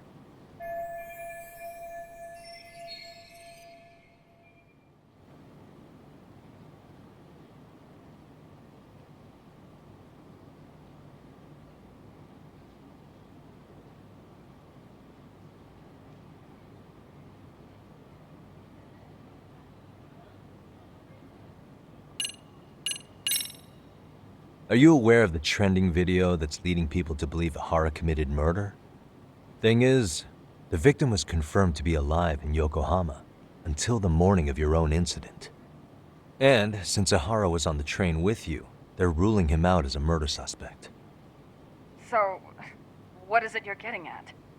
I'm just trying to ensure you're in the clear from any of that unfortunate business. If we could do this now, we'd never bother you again. All we need is 10 minutes of your time. How absurd. We're only trying to help, but if later would work better for you, we could always come back another time. With our supervisor, of course. That visit would probably be more formal. There'd be paperwork, audio tapes, you know the drill. You'll want to clear your schedule. I really don't have time for any of that. No, I understand, and it's entirely our fault. We thought we'd do this casually, but we really should have been more by the book. But it is a murder case, so we do have to make sure our paperwork is in order here. Now, would you prefer to schedule a date to accommodate a more formal interview? You said 10 minutes if we do it now, right? We'll make it as painless as possible. All right. Hold on. We really do appreciate it. Well, I'm impressed.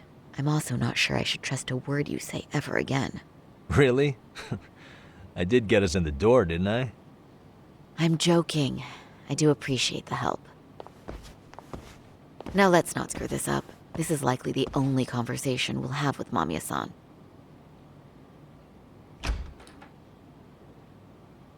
Hello. Hi there. Hi. Again, we apologize for the intrusion. Let's just get this over with already.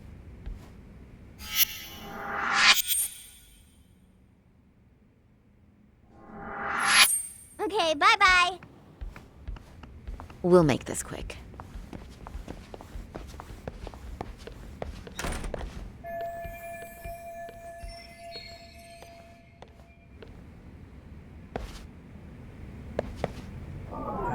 Suspicious.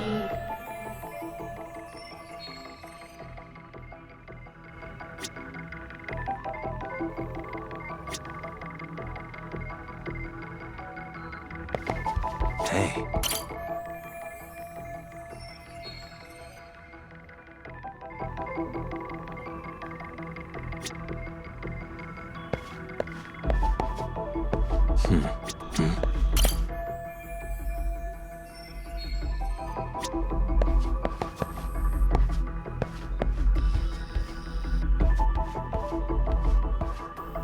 Suspicious.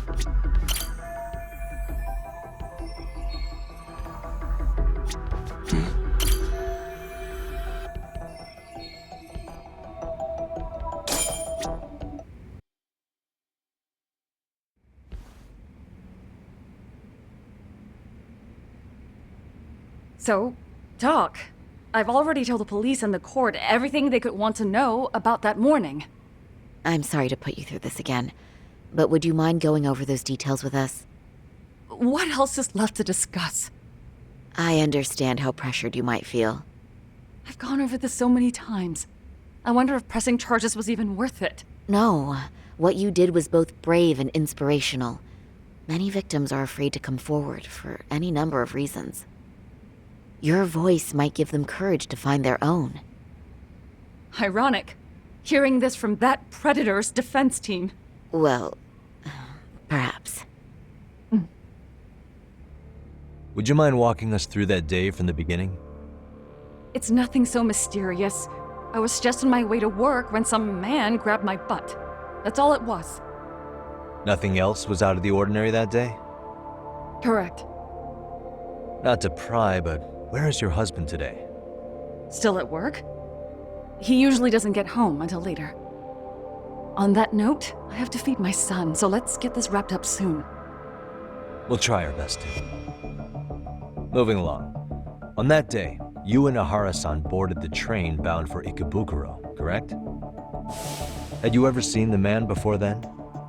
No. At least not that I can recall. How many times must I go over this? Your lawyer friend here already knows everything I have to say. What do you gain by getting me to repeat things? That's the thing. Yagami-san here is a specialist. He can take whatever you repeat, analyze it, and draw up an entirely new conclusion. Right? Of course. That's exactly why I'm here.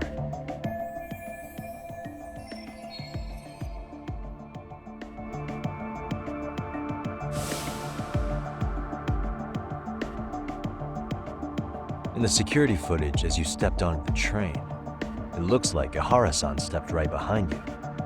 Were you aware of his presence at this point? I was. It felt like someone kept pushing up against me with no sense of personal boundaries. I remember second-guessing myself at the time, thinking it was normal for the train to be that packed. Then the train took off while you were stuck in that situation. Yes. And then I felt the back of his hand against me. It kept getting worse from there, to the point where he went under my skirt. And the pig had the nerve to write it off as an accidental brush on a crowded train. But that kind of touch wasn't accidental. He even grabbed at me. Truly awful. And I do sympathize. I've also had to turn in an abuser like that. Personally speaking, some men can't wait to debase themselves at the first opportunity. Why would you say that and look at me? I just stood there, frozen. I couldn't see who was touching me. I had no idea what to do. I wanted to scream. But what if he just played it off? So I decided I would bear it till the next station. Are you okay, Mommy? I'm fine, sweetie. We're just having a bit of grown-up talk. Are you hungry? Uh-huh. Then go read your book and wait over there for Mommy. We're almost done.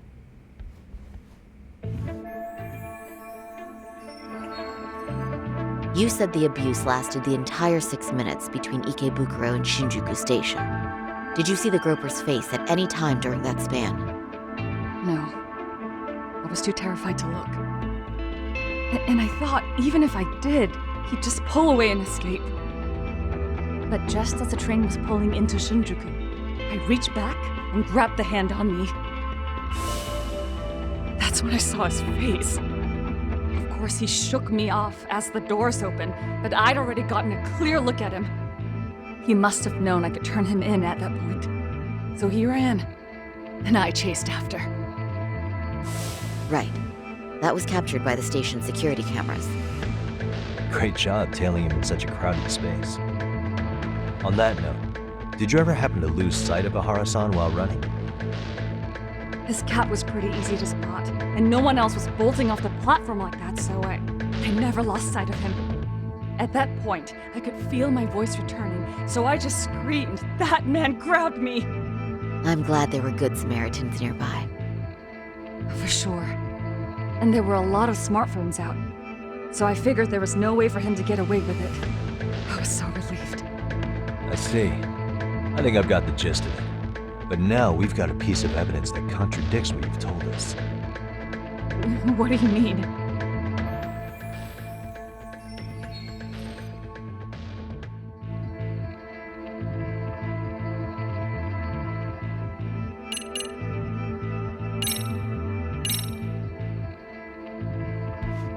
Despite what we just went over, wouldn't you say this contradicts your account of the incident?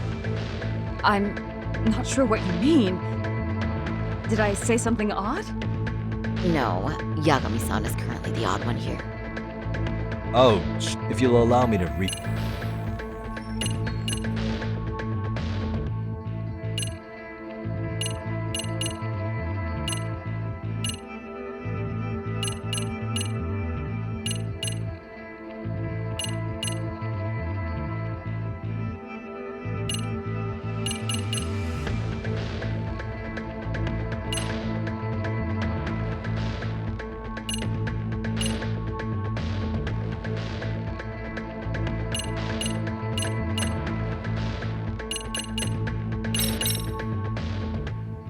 Well, on the same day, at 6:30 a.m. in Yokohama, a student teacher named Hiro Mikoshiba was sent off to work by his mother.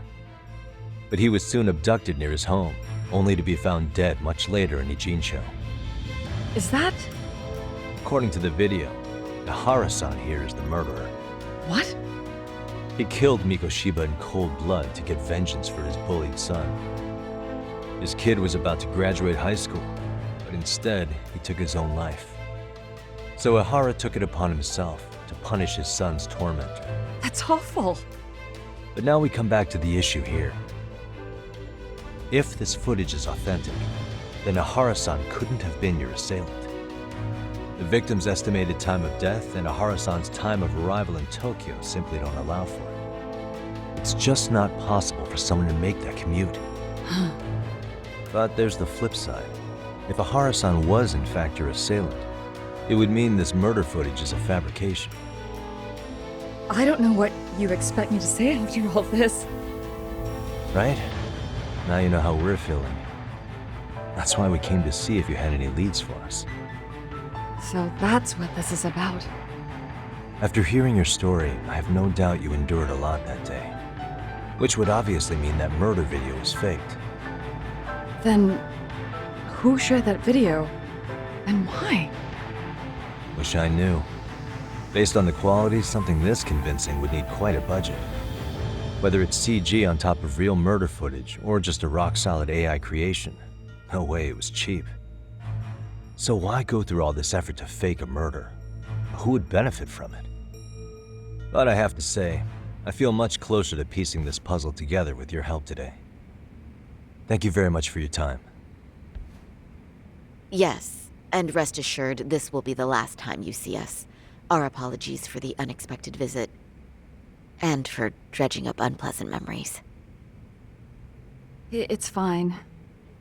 So long as this is really the end of it all.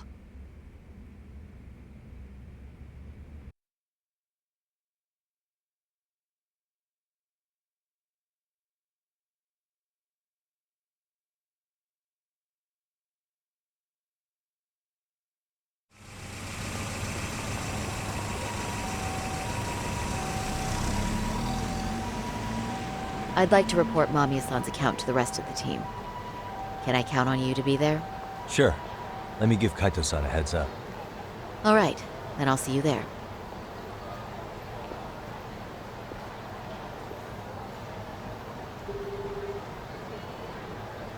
Yo, me. Hey, I just got back to Kamurocho. Everything good? Any news? All good here, man. What's with you? You worried Arcade got to me or something? I mean, they did run their mouths about stabbing us in the back. But if you're good, I'm good. Anyway, I'm heading to Genda so Saori-san and I can go over what we learned from Mamiya. You're the boss. As for me, I'm calling it a day. You do that.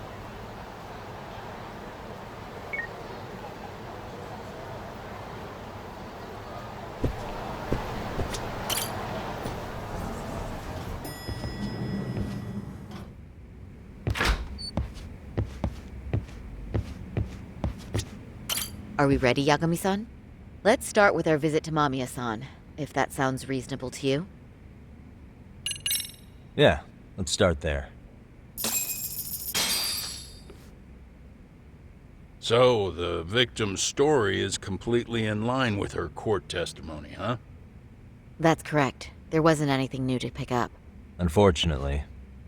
In which case, should we look into the murder video instead? Like, figure out how they made it? Let's not get ahead of ourselves here.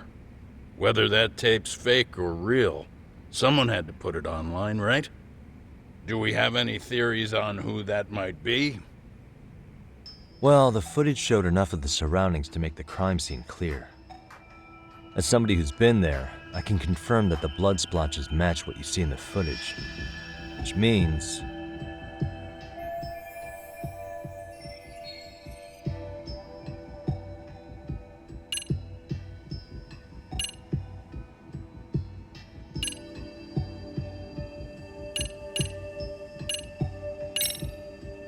the murderer's accomplices have to be the ones who posted it for him.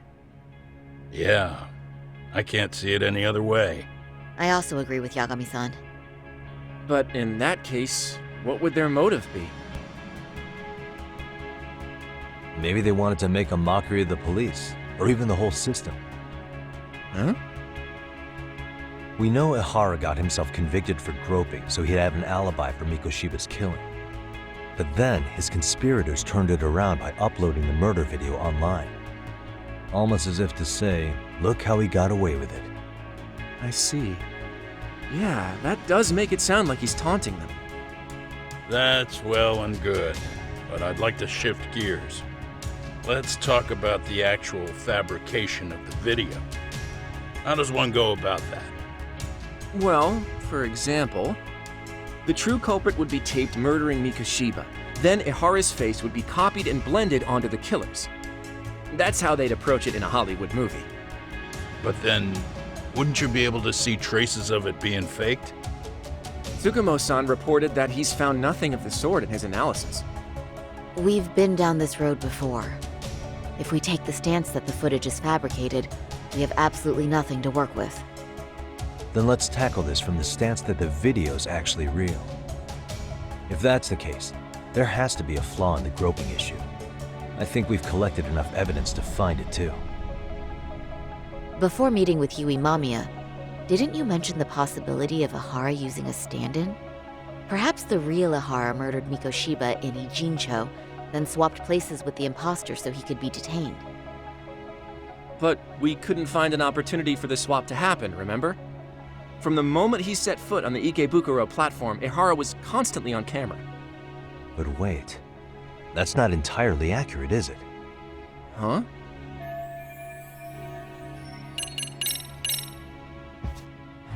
Remember how we mocked up a diagram of the Shinjuku station platform? Yeah. Oh, wait! That's it! You could be onto something. There's a point where Ehara wasn't on camera at all. What is this point you speak of? Let's all go over the diagram so that everything will be clear. Here's what I want you to see. Suspicious.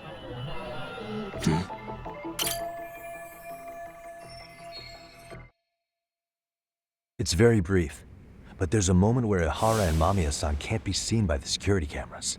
The dotted lines on the arrow represent the camera's blind spot. It does appear so. So you're saying this is where the groper, the fake Ehara, traded places with the real one? Can't say it's impossible, right? Right.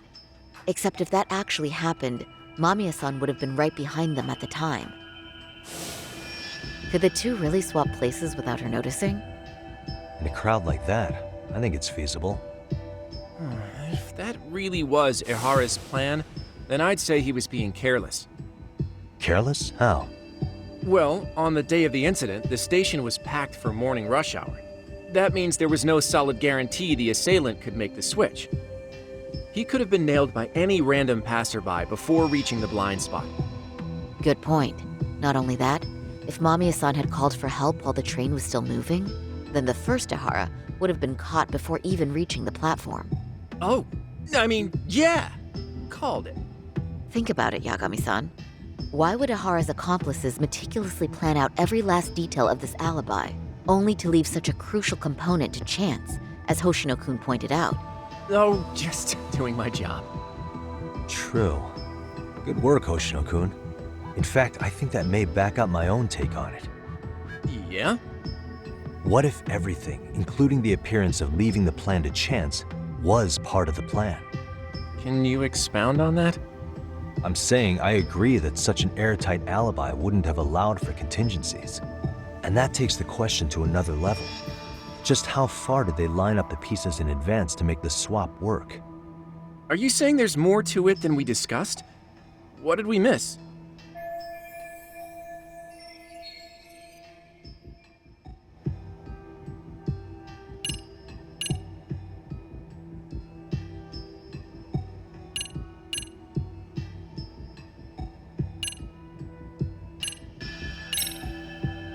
I know this won't go over well, but what if Mamiya was colluding with Ehara all along? Huh? Bear with me. Let's say Mamiya was in on this, and knew about the imposter in advance. If that's the case, the swap could happen right in front of her and no one but the three of them would know. You're saying the victim of a groping conspired with her assailant beforehand? That's ridiculous!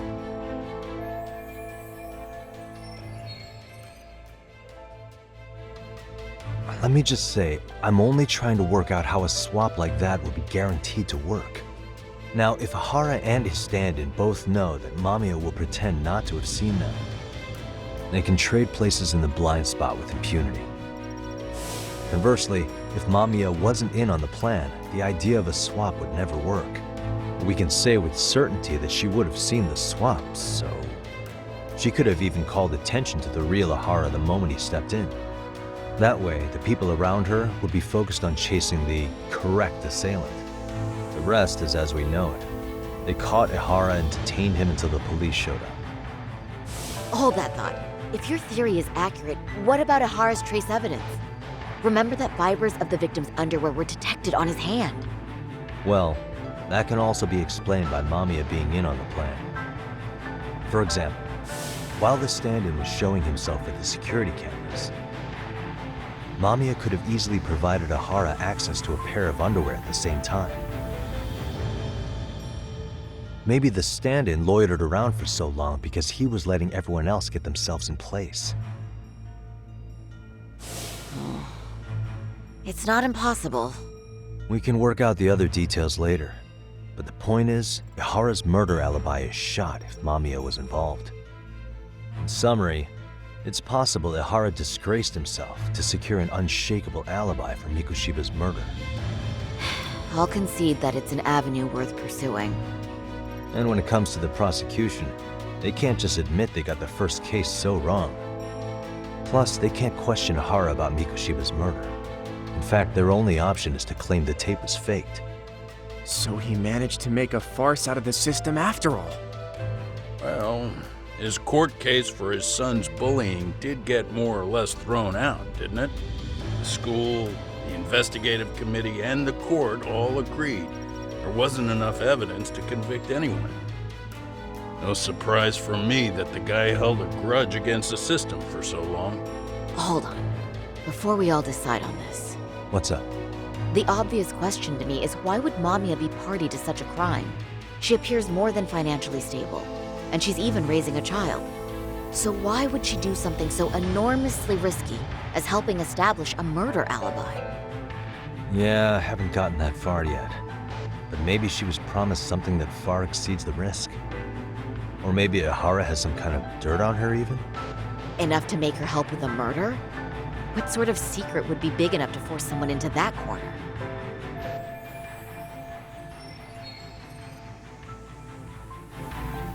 What info do we have on Mamiya anyway? Maybe we can spot a connection to Ehara through her profile. I'll pull her information. Just a second. Oh. I just thought of something else those two would have guaranteed by working together. What's that? If Ehara wanted to use this crime as a murder alibi, he needed it to blow up into the public eye. But if he had chosen a victim who stayed silent, then nothing would have come of it. A solid plan would need to eliminate that variable, which means Mamiya being an accomplice was crucial to Ehara's success. That's true. Looks like Ehara pulled one over on the prosecution then. Had his accomplices right where he wanted them, even his victim. Once we learn how he's connected to Mamiya, we can root out the rest of his team. Let's see. According to her file, her maiden name is Yui Suzuki. 30 years old, so that's consistent. Originally from Ota, Tokyo. Attended a private high school called Kurakawa Academy. Later graduated from Toto University. Huh. Met her husband on the job, apparently. Her husband, Taichi Mamiya, is an industrial designer at Techno Zeta Inc. 6 years ago, she gave birth to their only son, Sota-kun, who's now in first grade. Hold on. You said she went to Kurakawa Academy? I heard that name in Ijincho. If I recall correctly,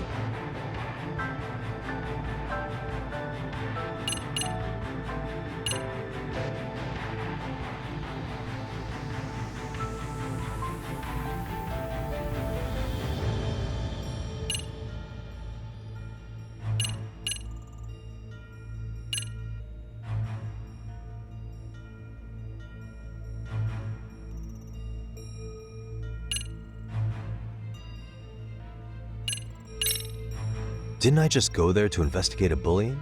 Or am I losing it? That's Seiryō High. That's what it was. That's not where Tsukumo went, was it? Before, closing himself off to the world? Nah, Tsukumo-san studied remotely. Wait. Yeah, we had What fun. did you guys even talk about? Hey, why am I getting grilled all of a sudden? Oh.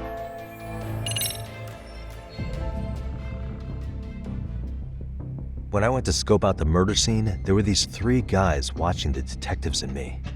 They told us they were just checking things out, but they mentioned they're Kurakawa grads too. You have any ID on you? Will my license work? Kake-san, age 30. Akihiro, age 30. Mommy is 30 as well. What's that got to do with anything? Aren't we trying to find a connection between Mamiya and Ehara? I found the Kurakawa Academy website. Looks like they're pretty prestigious. It's in Tokyo, specifically in Ota. Pretty close to where Mamiya lived. Oh. What? The girls there get such cute uniforms. You little. You want to start all over from the bar exam? Wait, I've seen that uniform before too, actually. Where? On an old picture of a teacher at Seiryō High, Sawa-sensei. Ehara's son had confided in her. Is she actually a Kurakawa grad too? I don't know Sawa-sensei's exact age, but she could well be 30. Maybe all of them are even classmates. Could this mean they're actually linked? The victim and her up-to-now unrelated assailant? It's a tenuous link at best. Could fall apart any time. But no true detective alive would pass it up.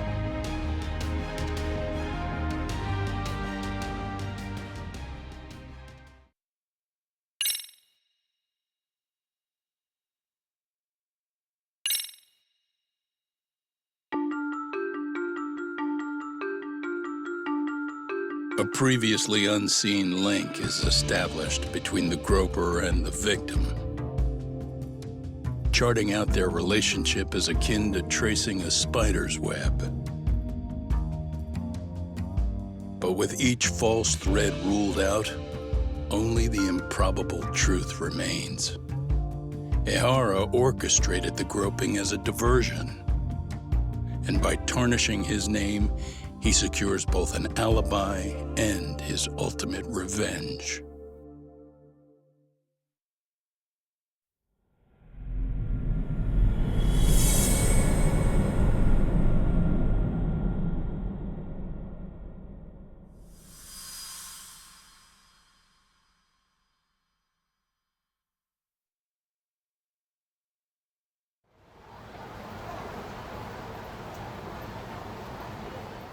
Hiro Mikoshiba's murder was sparked by the bullying of Toshiro Ehara, who committed suicide 4 years ago. The graphic video that hit the net showed the world how Toshiro's father, Akihiro Ehara, had brutally avenged his son. We also know the father had accomplices. On October 7th at 6:30 a.m., they forced Mikoshiba into a vehicle, took him to an abandoned building, and gravely injured him. Then, around 7:30 a.m., the time frame when Ehara killed Mikoshiba, the other conspirators were probably nearby, even though they weren't on camera. At the same time, 30 kilometers away at Ikebukuro Station, a man who looks like Ehara is caught on camera. We'll call that guy the stand-in. The stand-in made sure he was in front of the cameras for more than an hour before boarding the 9:06 a.m. train, the same one Yui Mamiya was on. After committing sexual battery on that train, he meets the real Ehara in the camera's blind spot, and they change places. That's how he established a false alibi for Mikoshiba's murder. And to achieve this, the victim, Yui Mamiya, had to have been in on it from the start. Sure are a lot of people getting their hands dirty for Ehara. Mamiya, Ehara stand-in on the train, the guys who kidnapped Mikoshiba. How did some troubled cop manage to recruit so many allies? Well, one person that comes to mind who might be the key to all this is Yoko Sawa. She's a teacher at Seiryo High. She was the only adult Toshiro-kun ever told about the bullying, and she supervised Mikoshiba as a teacher before he disappeared. On top of that, she's a Kurokawa Academy graduate, same as Mamiya. Those trespassers at the murder scene were also from Kurokawa. Since they're all about the same age, it's possible they were all classmates. So you're saying these classmates are also Ehara's murder accomplices? If we consider Yoko Sawa the central link, that's very possible. We do know that as a teacher, she felt deep remorse for Toshiro-kun's suicide. Maybe she recruited her old classmates to help Ehara take his revenge. Yeah, best not to rule that out. Though I'm hoping that's not the case. Why's that? It's just, she's a really good teacher. She's passionate, responsible. She's always putting the students first. I know she regrets the past, that a student died on her watch. And now another of her students, Mikoshiba, is found murdered. So if it turns out she's involved in that, I doubt I'll be able to trust my own judge of character ever again. Yagami. I'm going back to Ijincho tomorrow. The plan is to bring up Mamiya's name to Sawa-sensei and see how she reacts. Until then, let's not jump to conclusions about her involvement. All right. Can I chime in real quick? I was looking into Kurokawa Academy and I stumbled across something that may be relevant. What's that? Well, it happened 13 years ago, but there was an attempted suicide. A third year jumped off the school's roof after being thoroughly humiliated.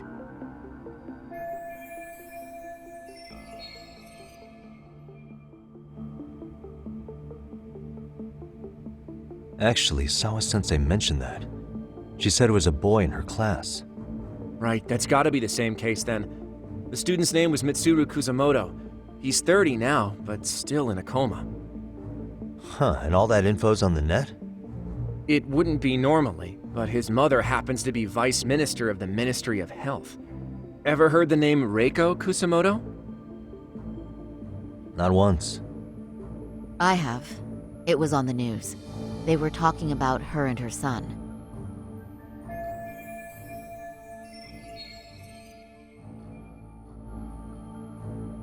Well, do you remember the uproar in the health ministry when Vice Minister Ichinose got arrested? Apparently, his successor couldn't contain the resulting chaos, which is when Kusumoto-san got tapped to lead.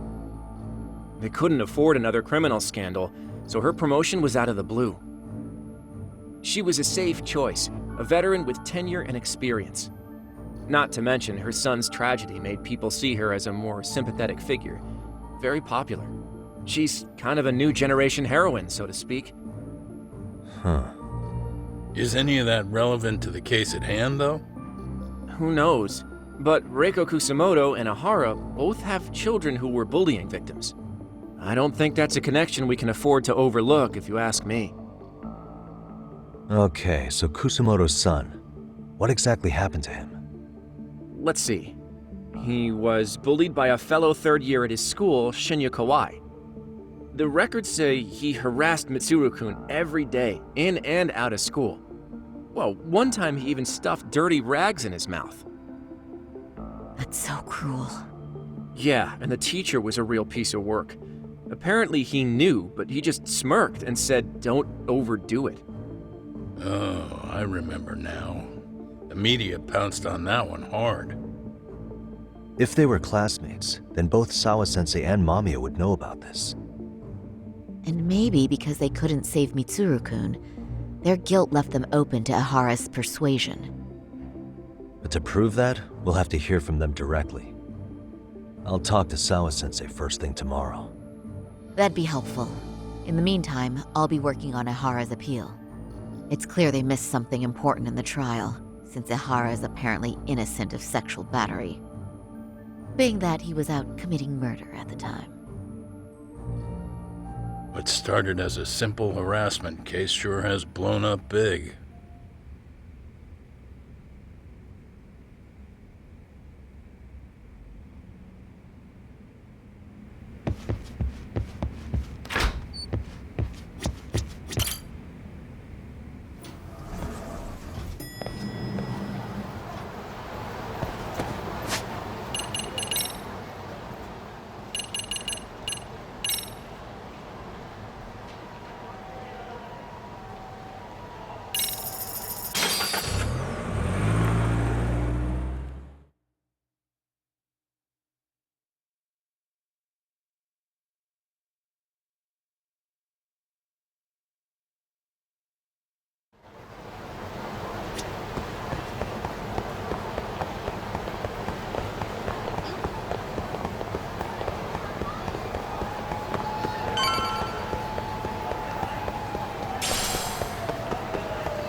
Wait a minute, what? Yo, you took your sweet time. But I got the gist of it. You're going to Ijincho, right? To meet with Sawa-sensei? Kaito-san, you do realize that only I can meet her. You can't get into the school. I know, but if you end up taking it off campus, can you at least call me this time? Don't you understand the situation? Sawa-sensei might be tied to murder. You sure you understand it? Come on, she would never do that. That a fact? So happens I'm a great judge of character. Especially when it comes to women. Sometimes I forget who I'm talking to.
First stop, it's gotta be Chinatown. Can't face Tsukumo on an empty stomach. Never a dull day for you, huh, Kaito-san? It's a selection, man. I've already worked out the math. I figure if I hit 4 or 5 places a day... What? What's up? Check that out. It's Akutsu. Kamurocho thugs are looking pretty out of place here. Yo! Akutsu! What are you fools doing in town? Hey, don't ignore me! It's Kaito! Fancy seeing you here! I'm kinda busy here, man. Catch you later. What an asshole. Ijincho's a long way from home. And he's traveling with a small army. Would he have come all this way because of us? Nah, we just caught him totally off guard. He's not out here for us. Gotta be something else. But something's not right if they're just cruising around.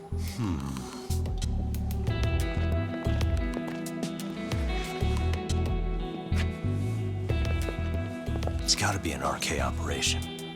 He brought too many guys for it to be something more personal. Yeah. Kamurocho streets can be tough. Maybe they gave up. Well, whatever they came out here to do, we ought to keep our noses the hell out of their business. But you better hustle. You're gonna be late for class. I'll catch you after school.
What is it, Yagami-san? Sensei, do you have a minute? I saw the video of Mikoshiba-kun. So you did. That video, right?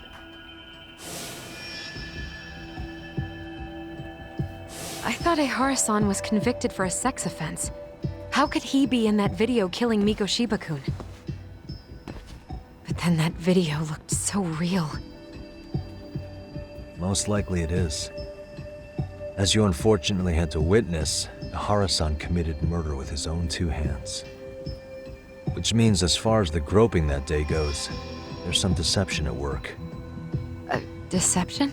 Are you familiar with Ehara-san's victim in the case? Her name is Yui Mamiya. I don't think I recognized her, no. 13 years ago, she attended Kurakawa Academy. Her maiden name is Yui Suzuki. Yui Suzuki? Just a minute. Are you saying she was the one Ehara-san groped? So you do know her then? Were you 2 classmates? We were, in our 3rd year of high school. I had a hunch. You didn't know she was the victim of that whole incident? I mean, it's just so hard to believe. Does this all seem like a wild coincidence to you then? Your old student's father gropes one of your high school classmates at a station with 3 million daily travelers.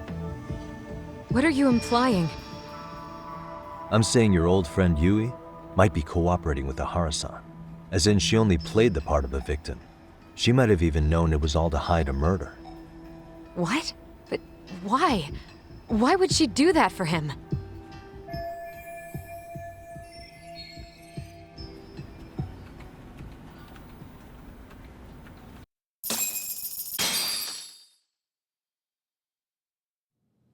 From where I'm sitting, Sensei, you're connected to Ehara and Yui Mamiya. I just need your help figuring out what that connection is. Yagami-san, please. Are you implying I was some kind of liaison between them?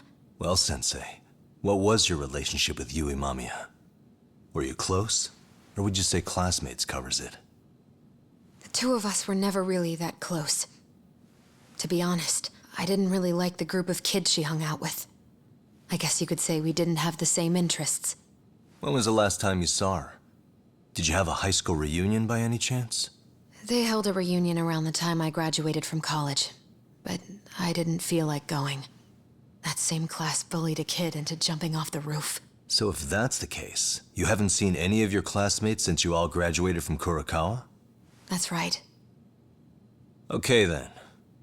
The thing is, Ehara-san and Mamiya are connected. It is kinda loose, but it's there. They have one thing in common. What? In both of their pasts, someone they knew was bullied to the point of attempting or committing suicide. Ehara-san lost his son, Toshiro-kun, and as for Yui Mamiya, it's her classmate, Mitsuru Kusamoto. That could be a factor, especially for Mamiya. It's possible that Ehara-san would be a sympathetic figure to her. Maybe enough to help construct an alibi for his revenge. It's possible she only played the part of a groping victim. What do you think? Does it have any merit, or is my theory full of holes? Even if you're on the right track... Sawa-sensei? We're just waiting on you to start the staff meeting. Sorry, I'll be right there. What happened 13 years ago at Kurokawa? That might be the last piece of the puzzle. What about Yui Mamiya? How'd she react when Mitsuru Kusamoto tried to kill himself by jumping off that roof? I'm sorry, I'm already late for my meeting. I'm trying to ask you about a murder here. To Ehara, every unanswered question is a victory for that man. He's only a step away from walking for it. And I know Mamiya had other conspirators. It took more than one person to murder Mikoshiba. They're still at large, even as we speak. I'll be honest. I came here today with the suspicion that you might be more involved in this murder than you're letting on. A suspicion? Nothing you've said has made me feel any better about it. And what should I do about that, huh? I just want you to tell me, how are Ehara-san and Mamiya connected beyond what I've already figured out? I think you have the key to that answer, even if you don't know that you're the one holding it. It's like a lock, and until I figure out how to get through it, I'm gonna keep picking at it. I told you, I'm late for a meeting. I'll be here when you get back. Have a good meeting. Suit yourself.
Hey, Saori-san? It's Yagami. Hey, did you manage to talk to Sawa-sensei? Yeah, turns out she really was in Mamiya's class. And they were both aware of the suicide incident with their classmate. Good to know. While we're on the topic, Hoshino-kun got his hands on some new info. Let's hear it. The bully at Kurokawa High was named Shinya Kawai. He transferred out right after Mitsuru-kun jumped, as if he were running away. Once he came of age, it looks like he worked here in Kamurocho. Wow. You really can find a lot online. Yes, and to top it off, Kawai earned a reputation for talking about how he drove a classmate to suicide. Like he's proud of it. Maybe he thought he'd get a laugh in Kamurocho. Probably would. Kawai was more or less a Yakuza, though he never swore into it. I just sent you his picture. It was taken 5 years ago. What? This guy? You recognize him? Not too long ago, some RK punks came asking his whereabouts. Said he was a girls' bar manager who went missing. Yeah, it looks like he did work at a girls' bar. But we don't know which one. Okay, so the guy's definitely suspicious. What business would RK have with him? Do you know if they ever found him? No. But their leader, Soma, said something about Kawai having already been killed. Like he just vanished from Kamurocho a few years ago, and that was it. Wait, he was killed? Uh-huh. Kinda gives me deja vu now that I think about it. Here you have Kawai and Mikoshiba, two known school bullies. And they both end up murder victims? That could be for a number of reasons. It's not rare for people to disappear in Kamurocho. Usually the trouble is money or women. Maybe that was the case for Kawai. Could be. Okay. We'll investigate Kawai a bit more on our end. With RK asking around, word on the street will be loud enough to hear.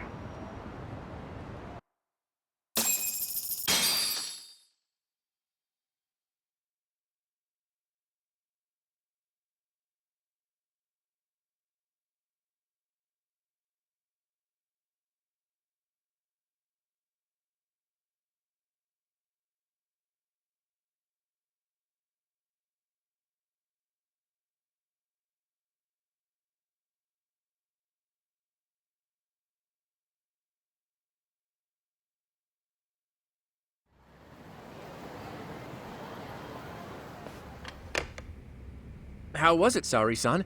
What did Yagami-san have to say? He said he recently ran into some RK members looking for Shinya Kawai. Did he? He also said RK later told him Kawai had been killed. This is getting scarier with every new lead. Now that you mention it, I have seen people getting stopped and asked about someone all over town. But if those were RK on the hunt for Kawai, could it have something to do with our case as well? I'm honestly not sure how RK could be involved in all this. I'm going out for a bit, Hoshino-kun. Do me a favor and keep digging up what you can on Kawai. Wait, what? Sometimes you have to get out in the field. It can't just be Yagami-san all the time.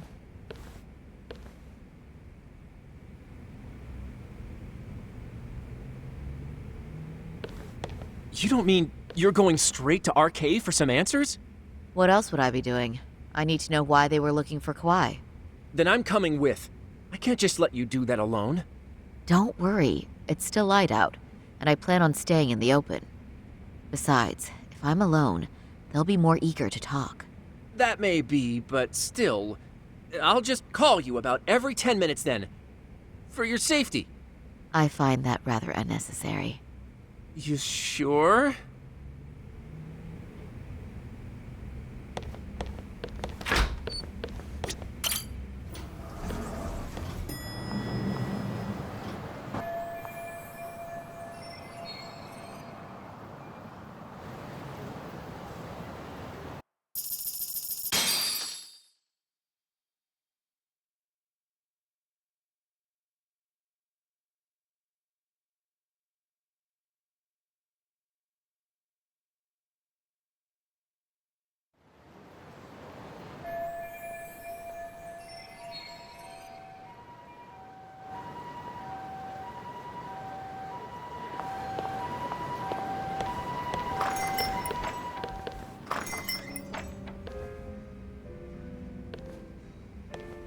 Oh, is that Sari-chan I see? To what do I owe this pleasure? Nice to see you too. Oh, hi. Say, aren't you one of Talk's lawyer friends? Does that mean he's on his way too? It's just me today. Fine by me. That means you and I get some girl talk time. Oh, that stings, Mari. And here I thought I had a place in your heart. Well, no one knows a lady's heart like a bartender. I guess you can stay.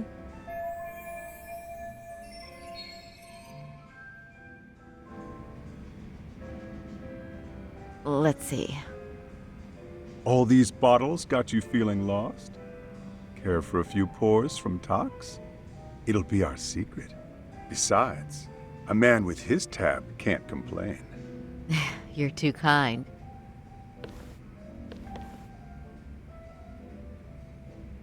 So I'm actually here to ask you, how can I set up a meeting with RK? Darn. So this wasn't a pleasure call? Well, I'm glad you're at least enjoying the drink. True. And looking fancy doing it. Oh, please, you two are going to embarrass me. My apologies. I suppose being surrounded by such beauties has a timeless appeal, even at my age. I'll second that. Masuda here is looking at least a year younger. Was that supposed to be a compliment? Of course. If you got any younger, you'd be much too handsome. What's a girl to say? And I'll second that.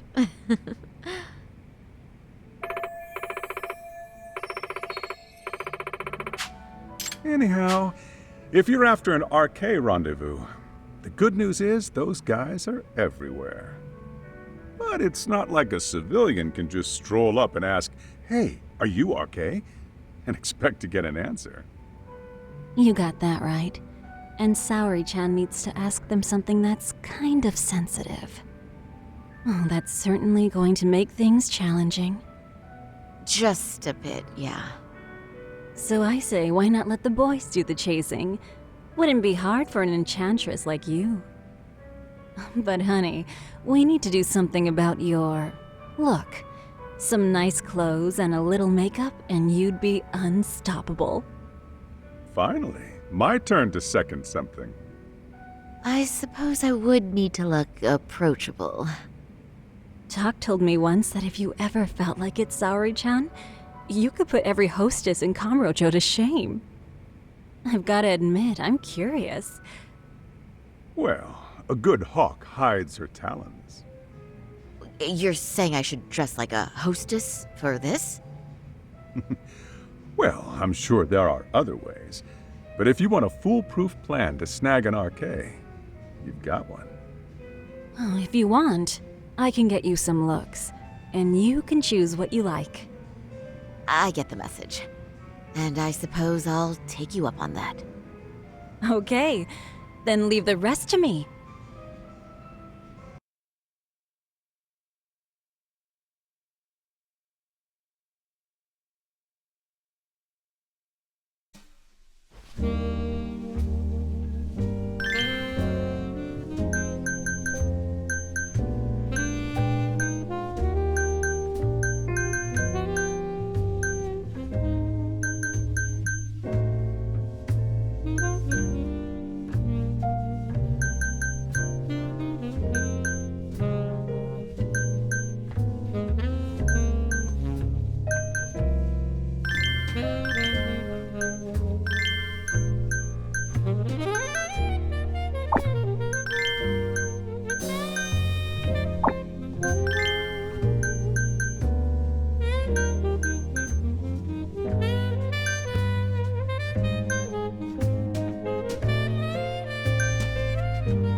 Would you look at that? Talk was right on the money. I couldn't have imagined. You sure about that, Mari-san? I hardly feel comfortable wearing this in front of you. What are you saying? You're so pretty. I wouldn't say so. Really? You're dynamite. Though, there is one thing that's missing. What's that? Pride. That's the final touch you need. Pride in your own beauty. Well, I'm not sure I have that. Then how about your pride as a lawyer?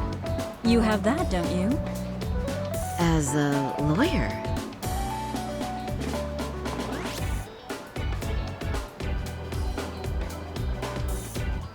Yes, there it is.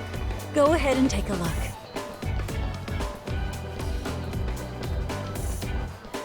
Now that's the face of a girl who gets the man she wants. It's been a while since I've felt this way. I have you to thank for that. These bad boys won't know what hit them. Now, let's go dangle the bait. You mean us, right? You bet. Two nightlife girls like us alone on the street literally brings the RK boys running, especially along Senryo Avenue. Why don't we take a walk? Are you sure? I don't want to drag you into this. Are you kidding? And miss the chance to see this makeover in action?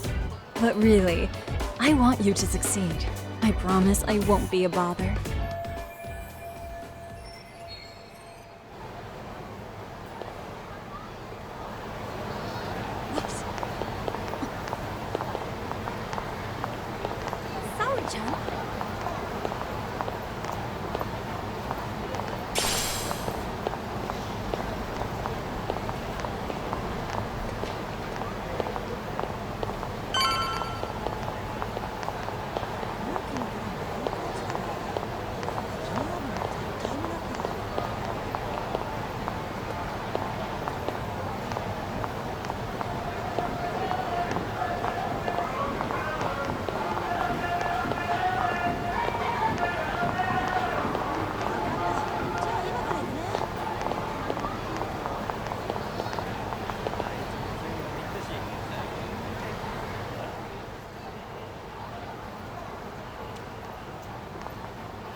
Excuse me, ladies. You, get lost on the way to the beauty pageant? We're already out for a drink. Maybe heading to work somewhere in town? Oh, we're just two girls bar hopping by our lonesome. Isn't that right? Mm-hmm. Oh, in that case, why don't you roll with us? I know a great place. You could drink all you want. Wow, you guys loaded or something? We can throw them back, you know. You sure? Hell yeah! There's a place my buddy runs. He'll be thrilled to see some ladies like you.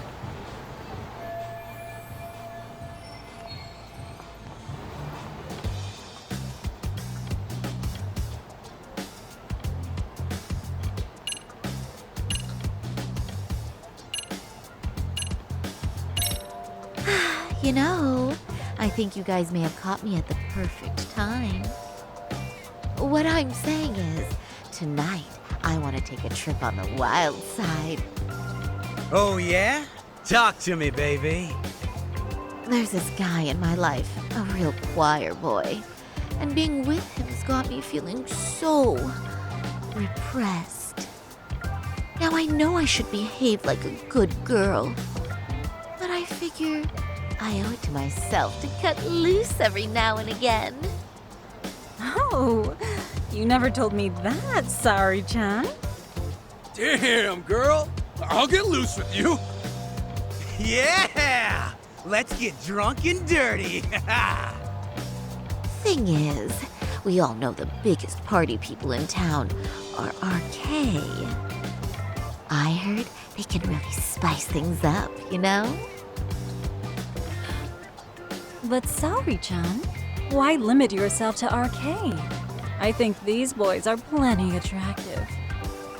I'm starting to think we were meant for each other. Oh? What makes you say that?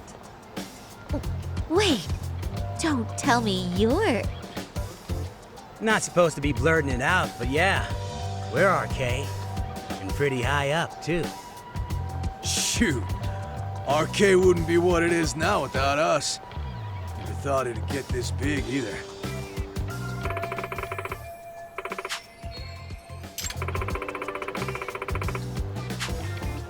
RK has Kamurocho pretty much wrapped around its finger now, huh? Just about. The time of the Yakuza laying down the law is over. All that respect and chivalry shit. Dead, like all the old legends. Now the underground world is a jungle. Winning the fight's all that matters. Wow, must be hard. But I think that's hot. That reminds me. Weren't you RK guys looking for someone recently? A man who disappeared a few years ago? Oh yeah, him. We were looking for this dude who ran a girls' bar. See? I knew you guys would know what that's about. Oh well, 5 years ago he suddenly disappeared. But that's not even news in Kamurocho. That's so crazy, though. What happened to him?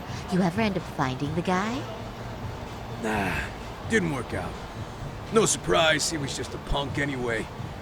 Name was Kawhi. Way I heard it, some of his old friends rolled up on him one night. My guess is, it was trouble from another town catching up to him. Anyway, they argue for a bit, and it ends with the guy getting shoved into a van. And that's the last time anyone saw the dude. Whoa, what do you think happened? I'm thinking they bumped him off. If he was still breathing, he'd be back by now. I heard he never even picked up his final paycheck. My guess, he's fish food now. Or they buried him on some remote-ass mountain. You have any idea who would have done that to him? Don't know. They say it was 10 or so people. Young, both men and women. Doesn't sound like a gang thing. But who knows, right? It was 5 years ago.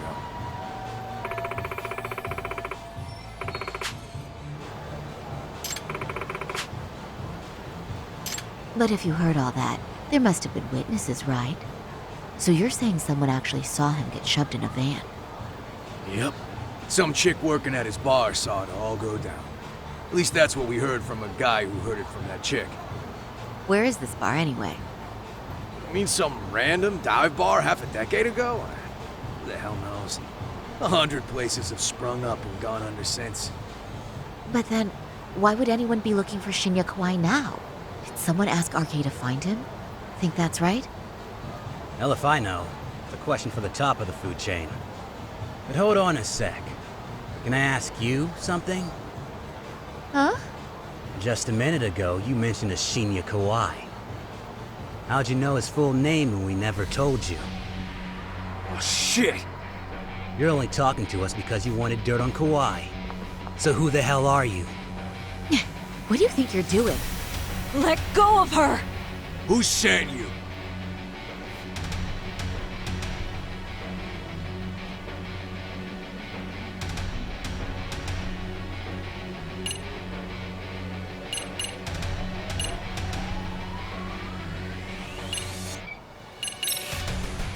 No one. I'm just an arcade fangirl. Don't jump to conclusions. So, would you stop? Really? Damn, my bad. Guess you don't really look suspicious. You fucking moron! Don't you realize he's playing you? He's right. No charming your way out of this. Start talking or else.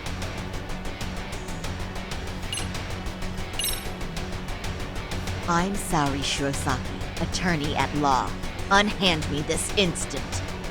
Ooh, you're gonna sue? Think I give a crap about what your job is? I'm saying things will go very badly for you if you keep this up. Big talk for a chick dressed to the nines to get info. Huh? Sorry-chan? Yeah. Don't even try to fuck with us, lady! Saori-chan! Huh? What the? Beat it, punk. Higashi-san! Asshole!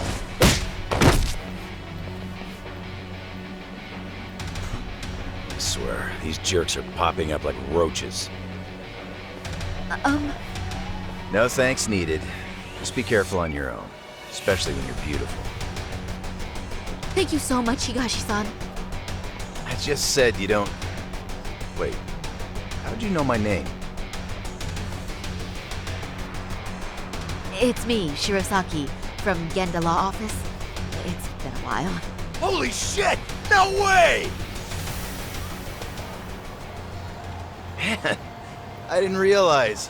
Shirosaki-sensei. I didn't recognize you. You look incredible.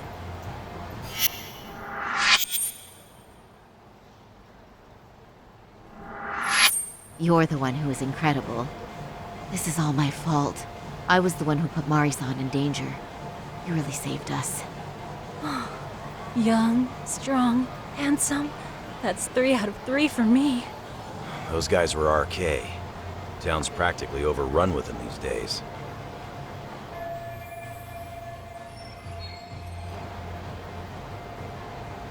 If you'd like, I can escort you somewhere safe. I got nothing but time on my hands. Oh, you don't say. Perfect. Who says we can't still salvage some fun out of tonight? Oh, before we do that, let me call Yagami-san.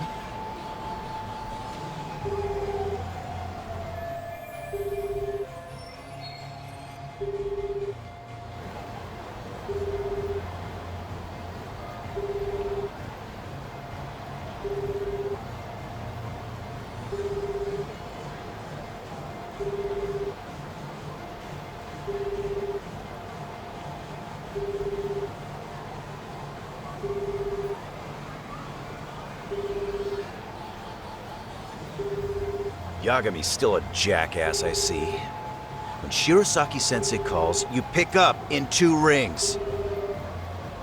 It is strange that he's not picking up. I'll try again.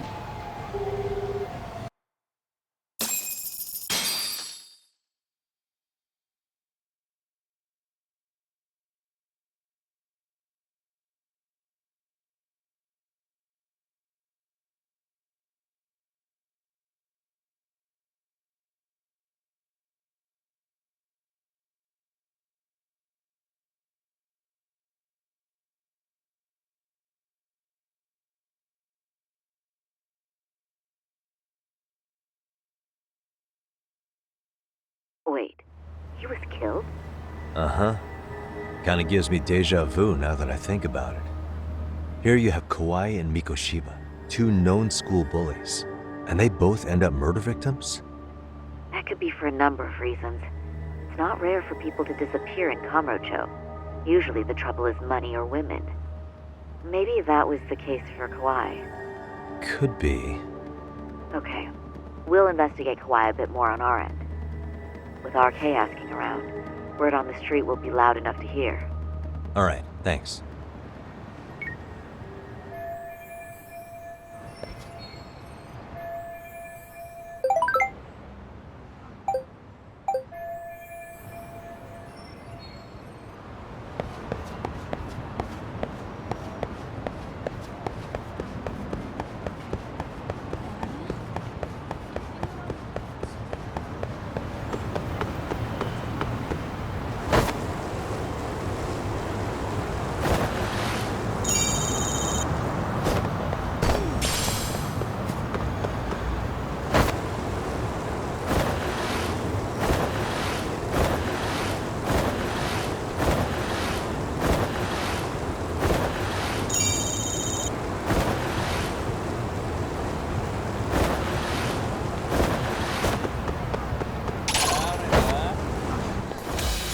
Why is this always...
Pardon me.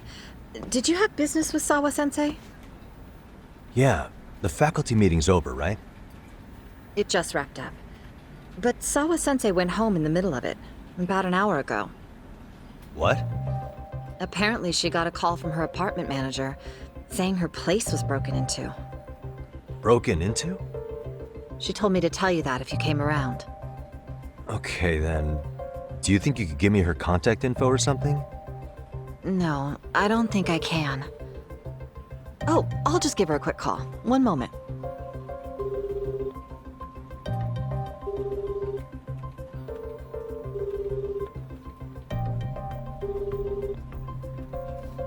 No, she's not answering. They're probably busy. But I guess she's home then? I'd say so. Her place is within walking distance. It is? Sawa-sensei lives in Ijincho? Yes, but I really shouldn't be giving that kind of info out. Sure, I appreciate the need for privacy. You've been a big help.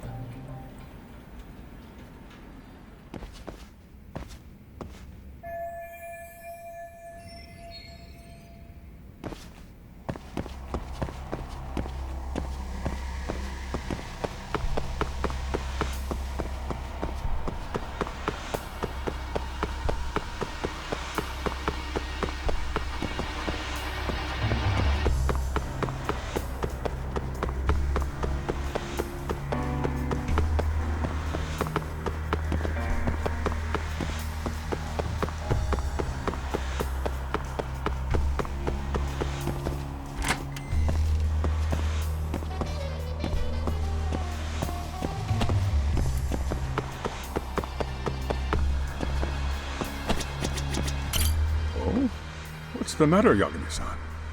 Is there still something you need? Well, do you think you could tell me Sawa-sensei's address? Come again? Not too long ago, she got a call that her apartment was broken into. And another teacher tried to call her, but she wouldn't answer. So, what? Are you going to go check on her yourself? At her place? She's within walking distance, isn't she? I believe so. But this is a young woman, living by herself. I shouldn't be giving you her address without her permission. We're detectives. Give us a bit of time, I'm sure we can find out ourselves. But on the other hand, that wouldn't be best for either party now, would it? Then can't you just ask her yourself tomorrow? Chairman, you're aware of the Hiro Mikoshiba murder footage, right? Yes, of course I am. But from what I've heard from police sources, it's very likely that video was faked. Well, I have it on good authority it wasn't faked at all. So for the sake of argument, let's say the video's real. And that Ehara is the one behind having posted it deliberately. He's got the criminal affairs department saying it's probably faked. So the police are playing right into his hand. And let's say his motive in all this is to avenge his son's suicide. Justice for his bullying that he never got. Now wait just a moment. We proved in court that no bullying had taken place here.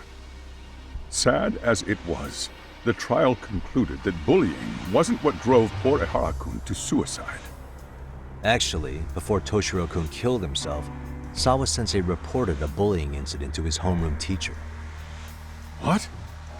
But at the trial, she wasn't able to testify to that. She had no choice but to deny the whole thing. From Ehara's perspective, that was unforgivable. And after all that, Mikoshiba was murdered, and now Sawa-sensei isn't picking up her phone following a break-in at her place. What are you implying here? It's like you're saying she's going to be next. I just want to check up on her. If it turns out the break-in isn't linked, I'll turn right around. And I'll make sure nobody knows the chairman gave me her address.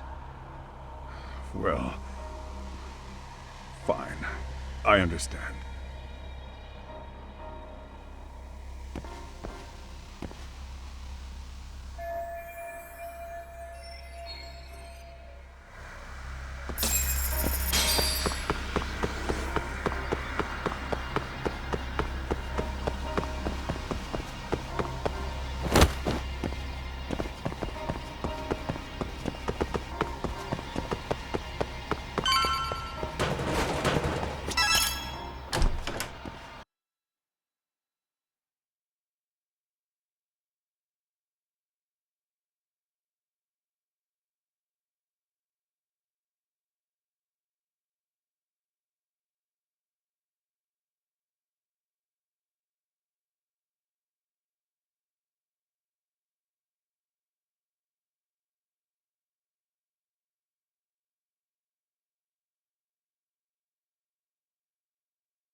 Kawana?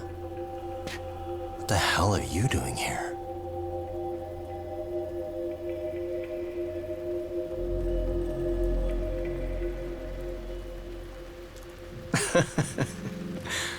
That was quick.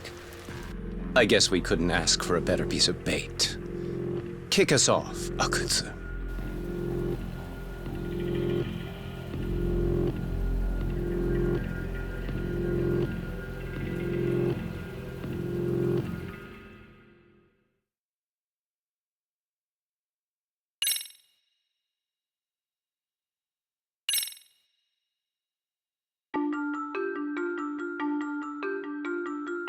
The bullying that pushed Toshiro Ehara over the edge echoes a previous tragedy.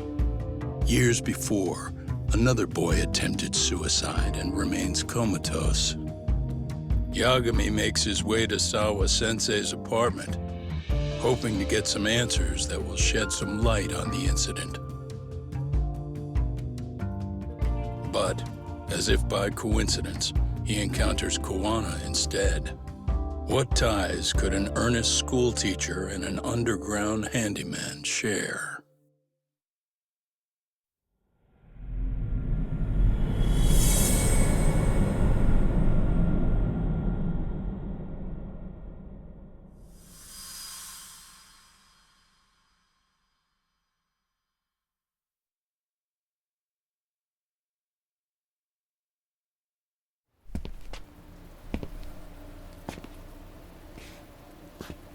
Kawana? What the hell are you doing here? You forget to mention you had a connection to Sawa-sensei? Or what? Awkward. Do you or not? And don't pretend you're just here to fix a toilet. Yo!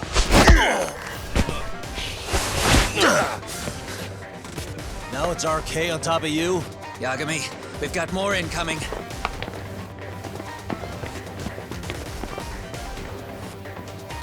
What is this?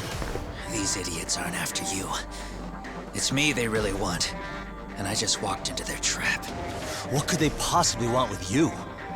To come all the way from Kamurocho?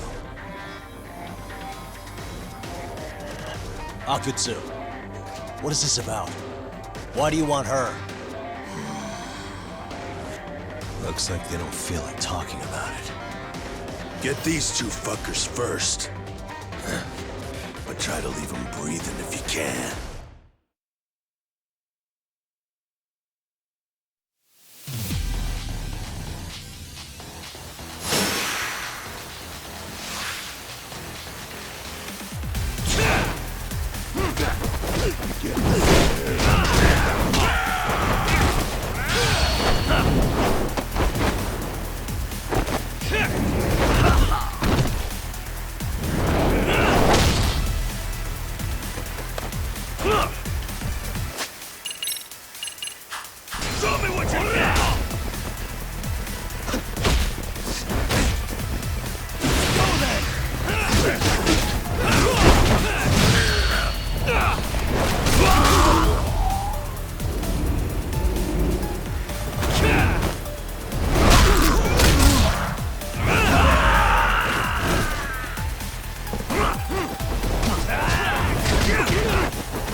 You stupid son of a bitch! Just stay the fuck out of our way, Yagami! I could say the same thing to you!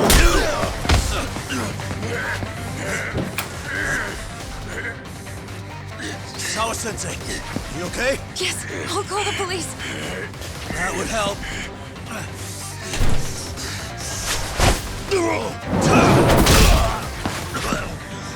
Hey, let's go, Yagami! You go ahead. You're the one they're after, aren't you? I owe you one. Take Yagami out! Just leave him to us. There's backup downstairs. We'll be right behind you.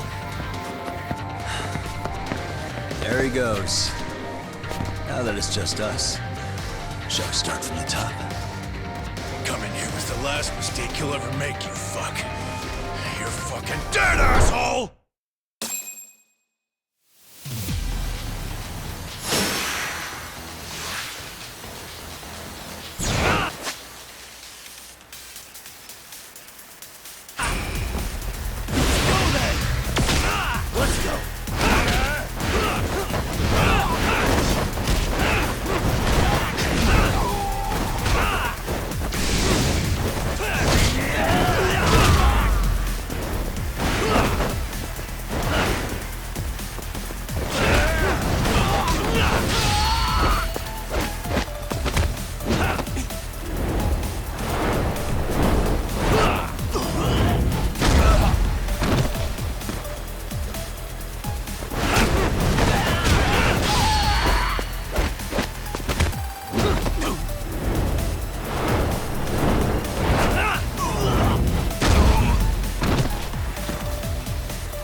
Sawa-sensei. Yes? Don't open your door until the cops get here, okay? I have to go make sure Koana's alright. What about you, Yagami-san? I'm fine. But actually, how do you and Koana know each other?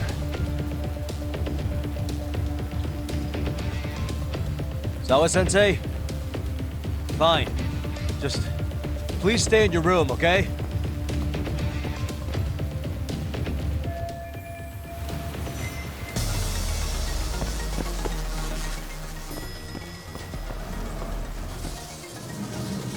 Huh? Wait, you're Yagami!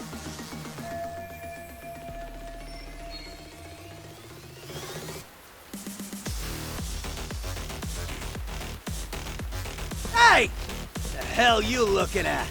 Not trying to get in our way, are you? Yeah, I am. But I'm in a hurry myself, so I'm not gonna hold back, alright? Yeah? Big words for a little shit!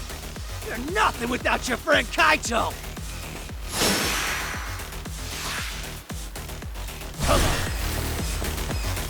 You need to listen.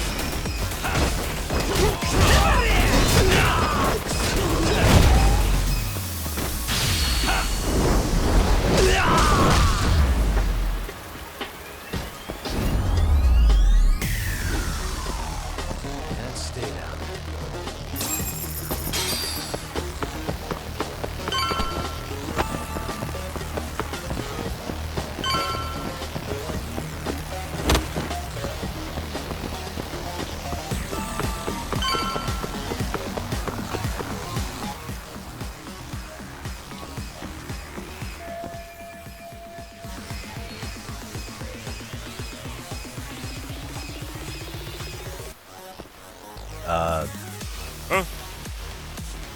Huh?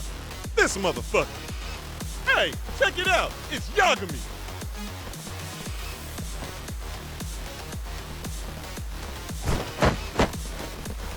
Hey, trying to screw with RK again?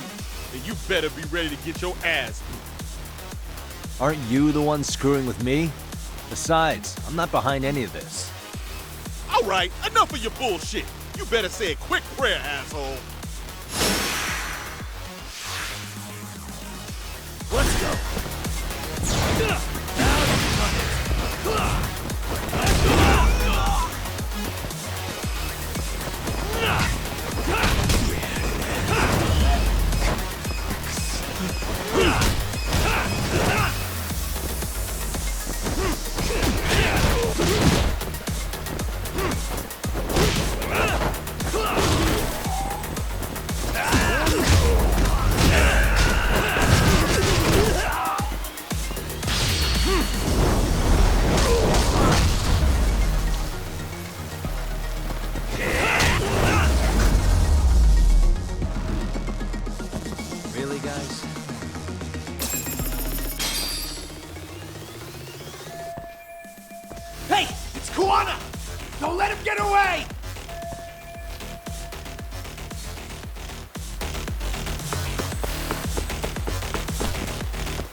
Kawana! Hey, been waiting for you. You a slow runner or something? They got here before I did. Yagami, sticking your nose in our business again. How about I stick you in an oil barrel and see if you float? That's a halfway decent threat this close to the sea. Ooh, the great detective sounds intimidated. If we make it out of this, I've got some questions that need answering. Sawa-sensei won't talk. I wouldn't worry about the future. Your life is coming to an end soon. Yagami!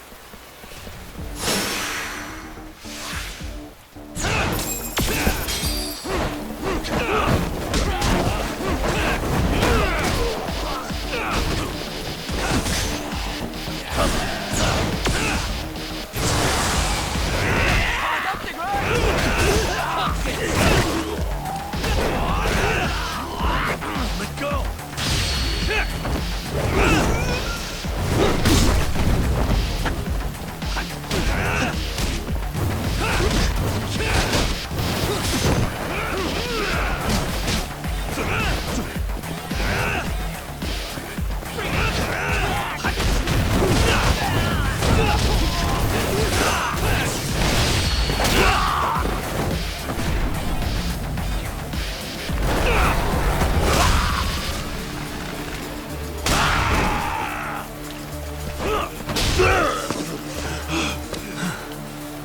Stay down, would you? Not happening! Good luck, Yagami-kun. Show me what you got!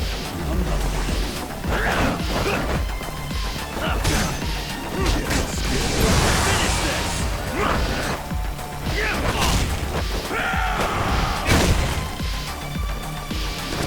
Show's just starting.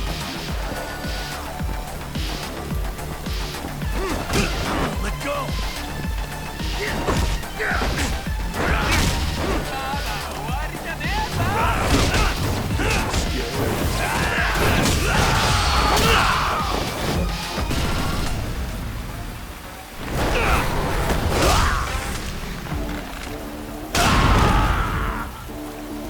Let's go!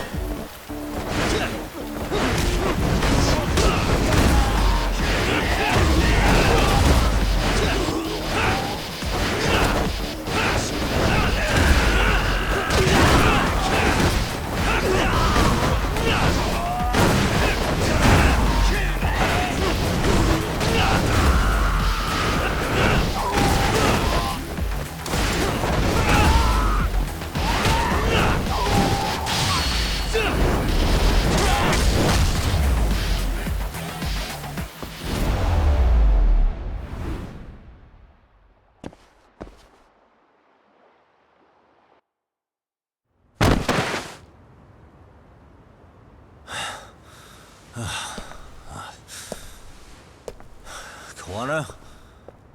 Hey, Kawana! Oh, fine.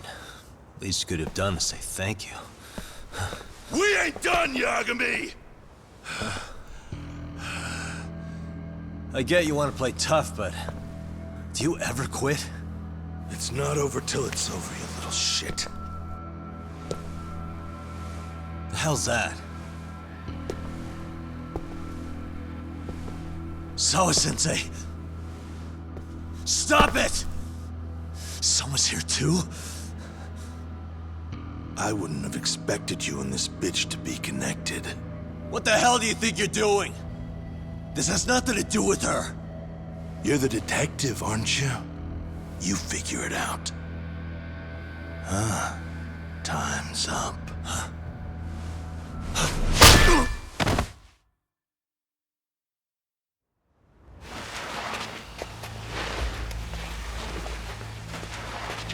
Toss his phone before we go any further. This GPS will lead his friends straight to us.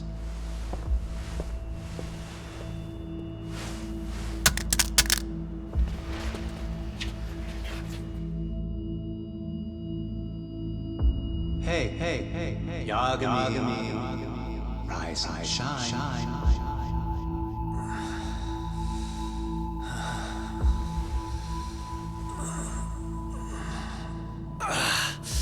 There he is. I was starting to worry you might not wake up. My men are glorified amateurs at this stuff. The technique for knocking someone out takes practice to get down. Soma?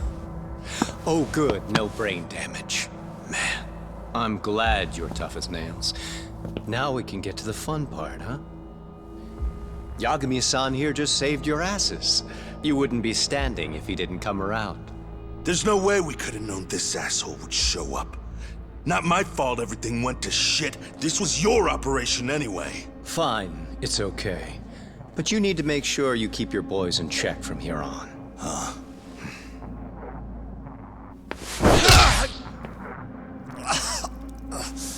Did that hurt? It hurt, right?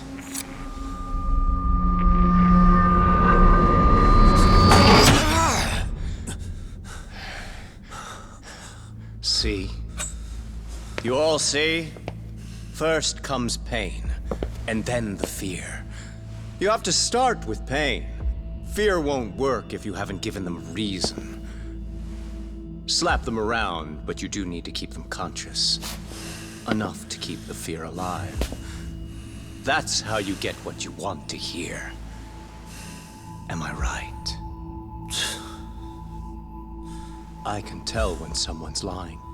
My superiors found that useful. Probably why they kept me around. Now, no playing dumb and none of your tricks. Don't underestimate me. Yagami-san.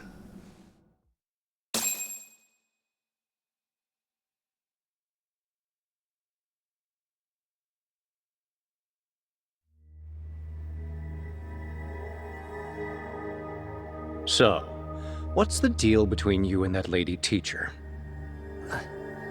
We're colleagues, as of a few days ago. The fuck are you talking about? Stay out of this, Akutsu. Huh? I'm telling you to shut up and leave this to me. I'm focusing. Besides, Yagami-san here is telling us the truth. He's just being a little vague, is all. So what do you mean, Sawa-sensei is your colleague?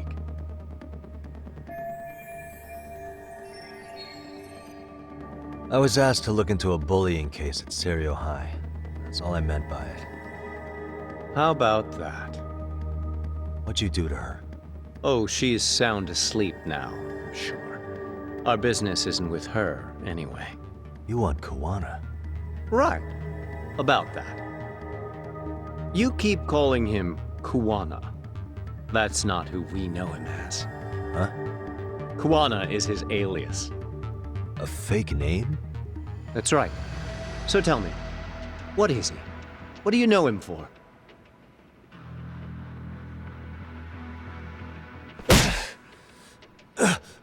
You get 2 seconds to answer. What does this Kuwana guy do? He's a handyman. In Ijincho. Everybody knows him. He's been taking jobs in the area for a long time now. A handyman, huh? Well, from the way it sounds, you haven't known each other very long. Yeah. His real name's Kitakata. Ring any bells? Well, there you have it. Your face says you have no idea what the hell I'm talking about. So then, any idea where your Kuwana-san went? We have some business with him. I wouldn't tell you even if I knew. Of course you wouldn't. And I suppose that's not a lie. But it's probably more accurate to say you don't know where he is, either. Turns out you don't have a damn thing on him. Shit. Know what that means? It means you have no more use for me. Shame to be smart and still lose, huh?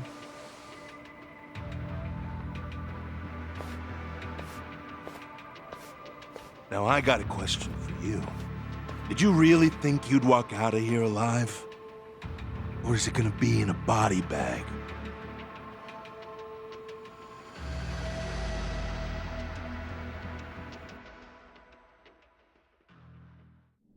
The fear in your eyes tells me everything I need to know.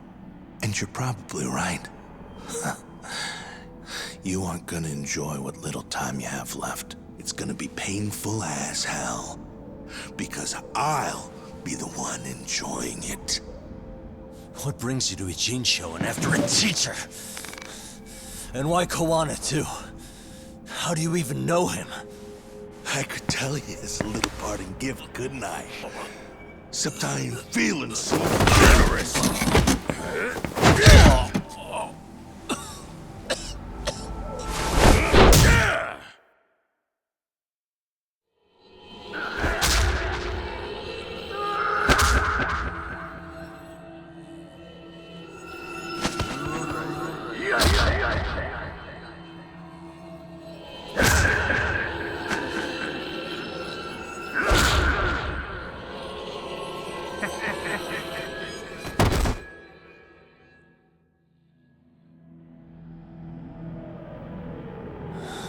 Pretty boy detectives looking rough. But you didn't think we were done yet, did you? Hey! Fire that thing up. Get him on his feet. And I don't want to see him squirming.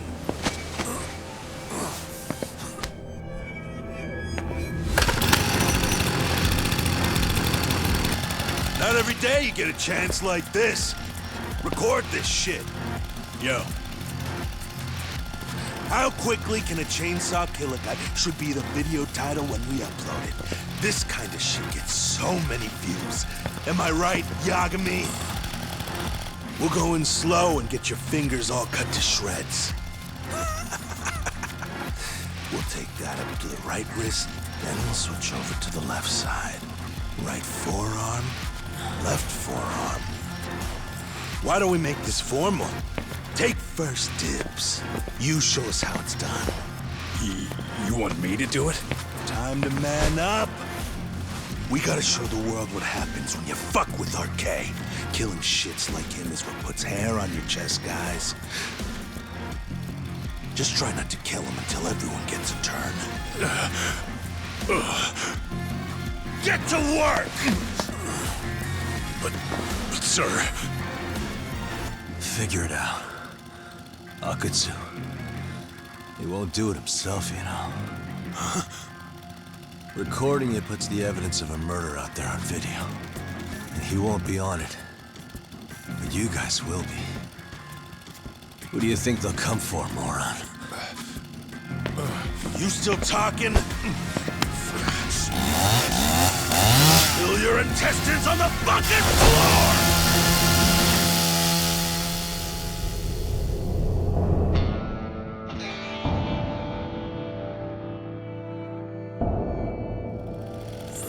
Yo! We got company! Kaito? How the hell?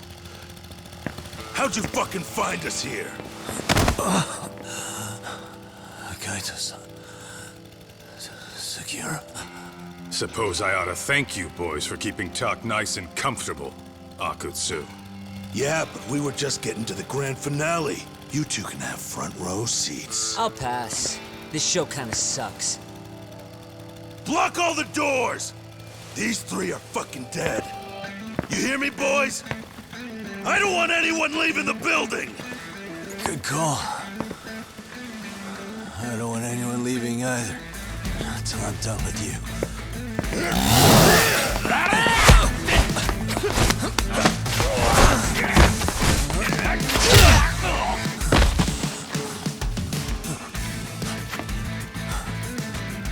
Don't be a tough guy, Tak.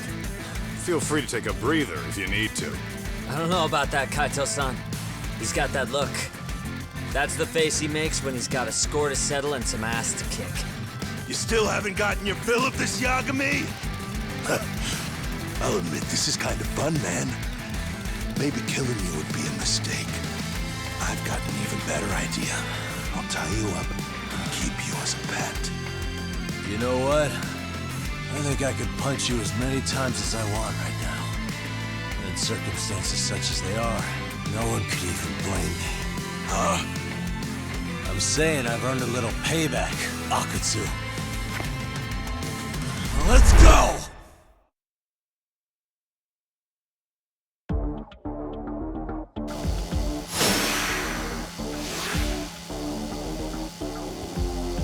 Let's go!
What the hell does RK want with Kawana? What did he do? Tell me how Sawa-sensei and Kawana are connected. You ask too many questions, you fucking asshole. Tell me, why go to all the effort in Kamurocho to find Shinya Kawai? What are you trying to do? Shit.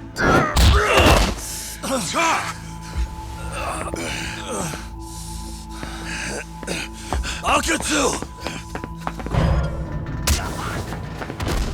Man, that guy's invincible. And he's faster than he looks. Asshole. He knew it was a lost cause, so he took off at the first opportunity. I'm guessing that's why he was holding back. Are you serious? He couldn't be that sharp. Nah, he's definitely got some skills, and we better start taking him seriously.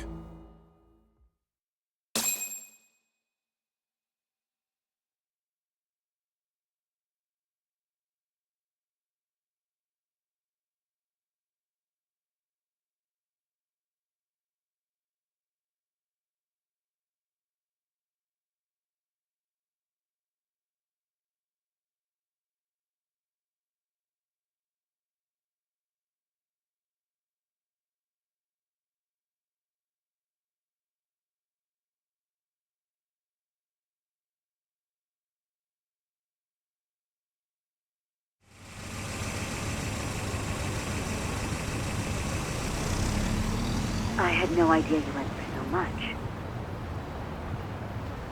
I'm just glad you had the mind to tip off Kaito-san that I wasn't picking up your calls. That got Tsukumo to track my phone over GPS and locate me using the town's security cameras. Long story short, you saved me. I had to try something. I'm the one he dragged you into this after all. But you know, the first person to suspect something was Higashi-san. He thought it was strange for you to be suddenly unavailable. Better thank him, too. By the way, I'd like to share the details I recently gathered on Shinya Kawai. Kawai was a bully at Kurokawa Academy. 5 years ago, he was abducted by individuals thought to be his acquaintances. A worker at a girls' bar witnessed this, and based on that, RK apparently deduced that Kawai was murdered. Got it. Then I suggest you steer clear of RK as much as possible. They fly off the handle faster than the Yakuza. Right. I never imagined things would get this dangerous. We just got back to Sawa-sensei's apartment. I thought RK was in Kamurocho looking for Kawai, but they came to ambush a handyman named Kawana. Did you say handyman? Yeah, but he plays a wider field than your average Mr. Fix-It. He's popular on the Ijincho underground. Even Kawana was a fake name. And this mystery man has some connection to Sawa-sensei? Yeah, and I'm about to ask her about him directly. I need to get everything I can out of her this time. Understood. We're still dealing with a lot of unknowns, so take care of yourself, okay? I'll be alright. I'm with 2 guys I can trust now. Yo, what's Sawa-sensei's room number? Just hold your horses. I'm coming with you.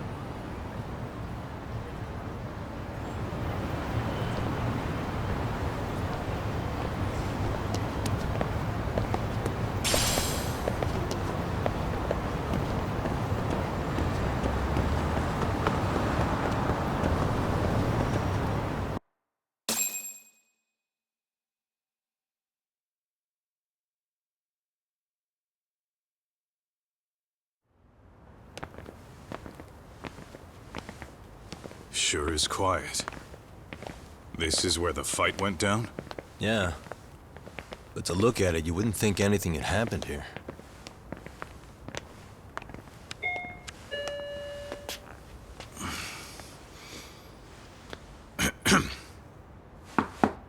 Sawa-sensei?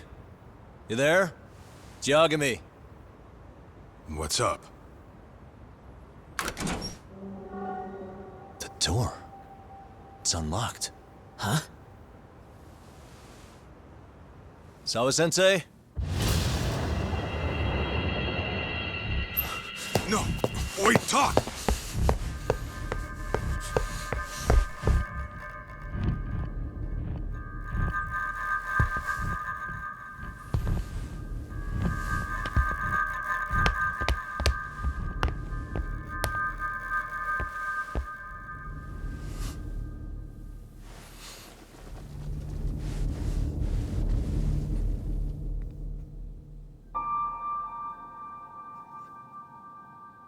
No way. Oh, God.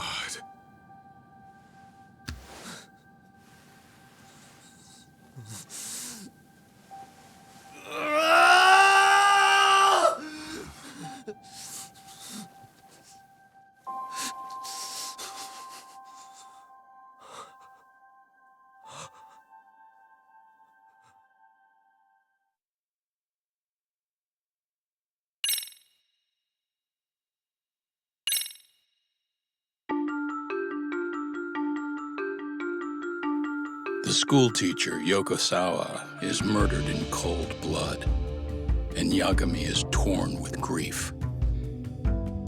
Her death is merely collateral damage to Soma of RK.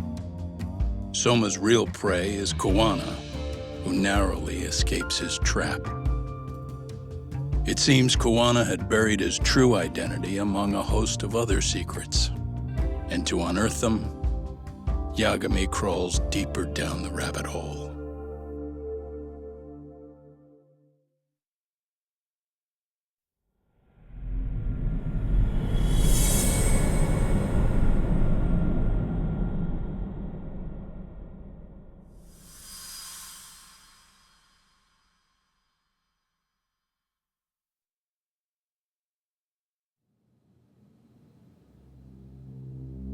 Yeah.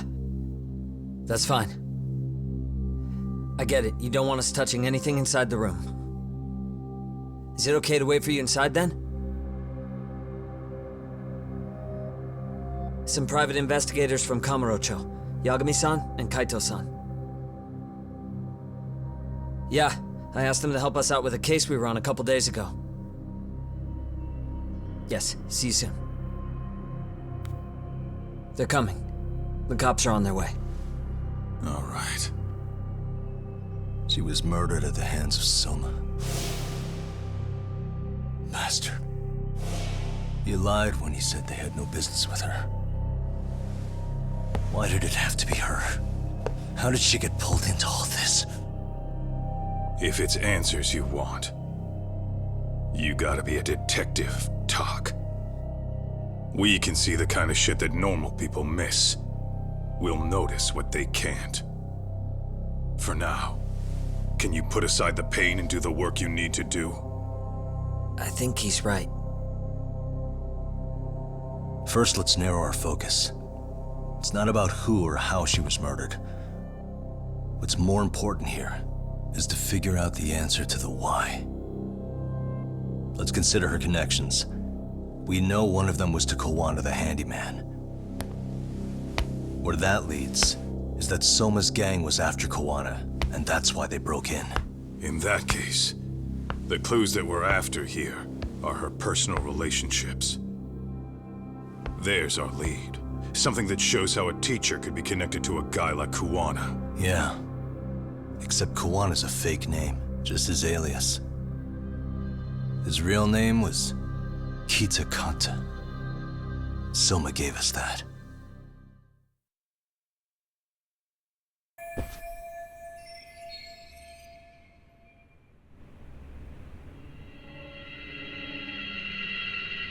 Hey.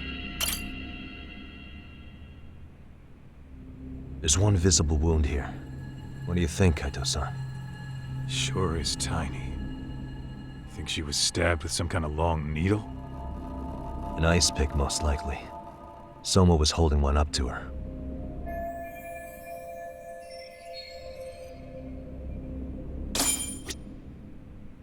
What the? Blood. Not a lot, though. Yeah, looks like it.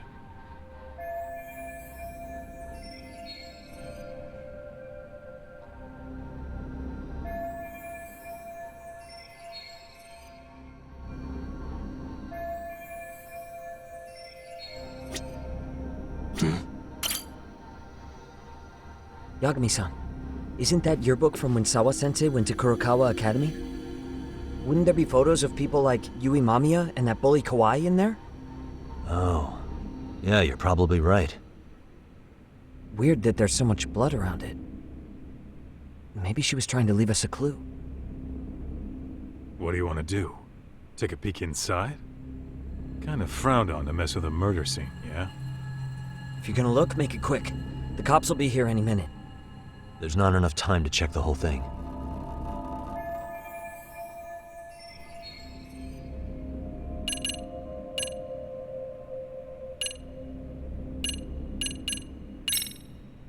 I'm gonna hang on to it for now. I'll turn it over to the police later. It's now or never. I won't get another chance to come back to this room. You're gonna take it? Really? Is that even legal? Of course not. But fuck legal this time. Those shady Kurokawa Academy graduates might be connected to Mikoshiba's murder. But we're the only ones with that lead right now. The cops could turn this place upside down and still miss that. Good point. It's better off with us then. Feel like that's what Sawa-sensei wanted. It's now or never. Sugiura, we'll deal with the cops. You take the yearbook and get out of here. I have to play the thief? Play? Isn't that exactly what you fucking did back in Kamurocho? Why you gotta bring that up?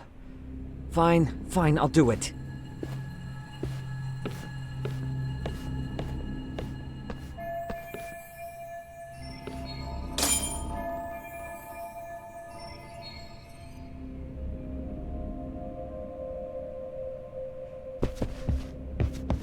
Suspicious.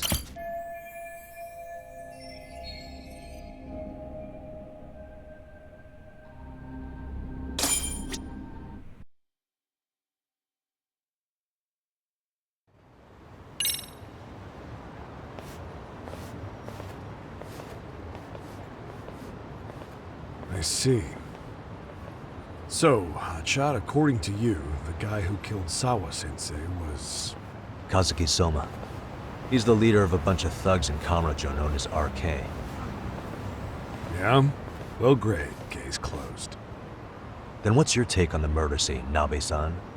Tone it down, buddy. Remember who's got the badge here. There are footprints of several different men who have been in Sawa-sensei's room. That includes yours, by the way. We'll be analyzing these footprints first, and we'll check any security footage in the surrounding area. We'll ask around for eyewitnesses and narrow down our suspects. And we'll look into RK too, of course. Appreciate your help with that, Detective Yagami. I just saw the coroner walk in. You saw the body too, right? Yeah, just to get a rough idea. Her body will be taken in for an autopsy. Does your rough idea include the cause and time of death? Cause of death? A single stab from behind into the nape of the neck with a weapon similar to an ice pick. As for the time, we're estimating she's been dead for about 3 hours. 3 hours? That means it must have been right after I saw her on my phone.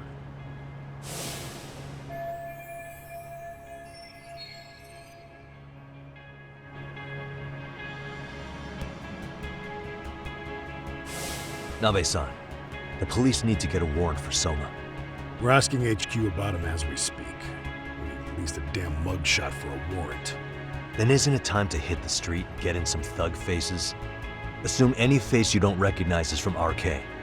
I get how you feel, man, but pull it together. Actually, I'm curious about that Kuwana fella, too. He's lived in Ijincho forever. Why were Kamurocho thugs after him? And now I hear Kuwana isn't even his real name? He and Sawa-sensei were connected, but how? I'm looking for those same answers myself. So you know jack shit about anything important. Then you can go on home. Just make sure we can reach you. Sure about this, Nabe-san? Yeah. Assholes like him work better on a loose leash. Foul-mouthed as fuck, but not bad, Pops.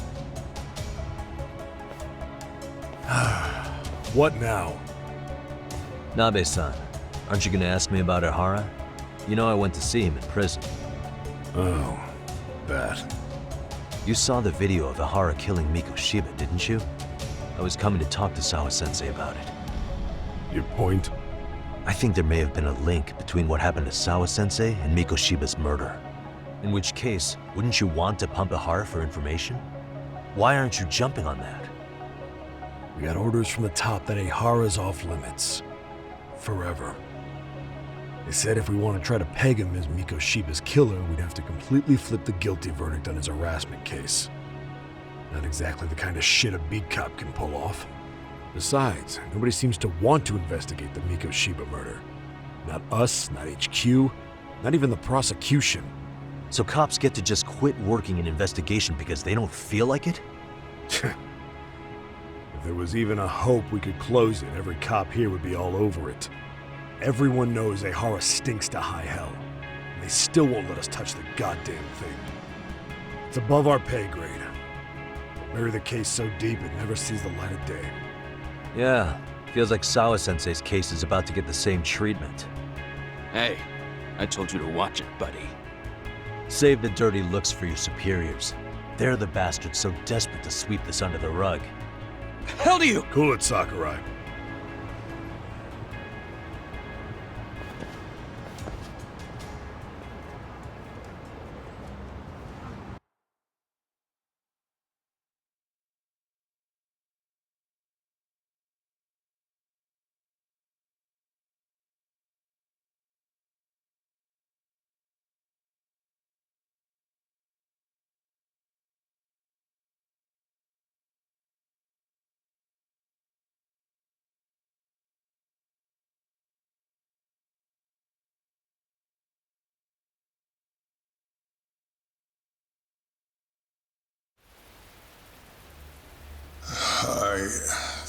I know this is all very sudden. We don't have many details yet. And as you've heard, the police are working to find answers as we speak. Sawa-sensei, well, she got mixed up in some sort of incident. This may attract press to the school, and some of them may even wish to speak to you, but please do your best to ignore them. Again, we don't have all of the facts, and it's not for all of you to, well,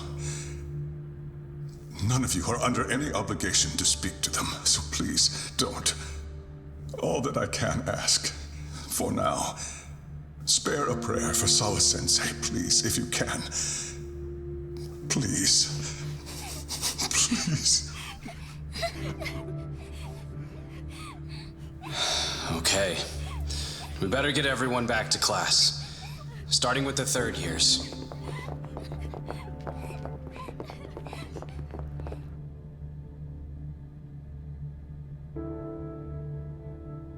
Excuse me, Yagami-san? If you don't mind, Chairman Okuda said he'd like to speak with you if you would be on campus today. It's about Sawa-sensei. Yeah, I can do that. Will he be in his office? Yes. Thank you for everything, sir.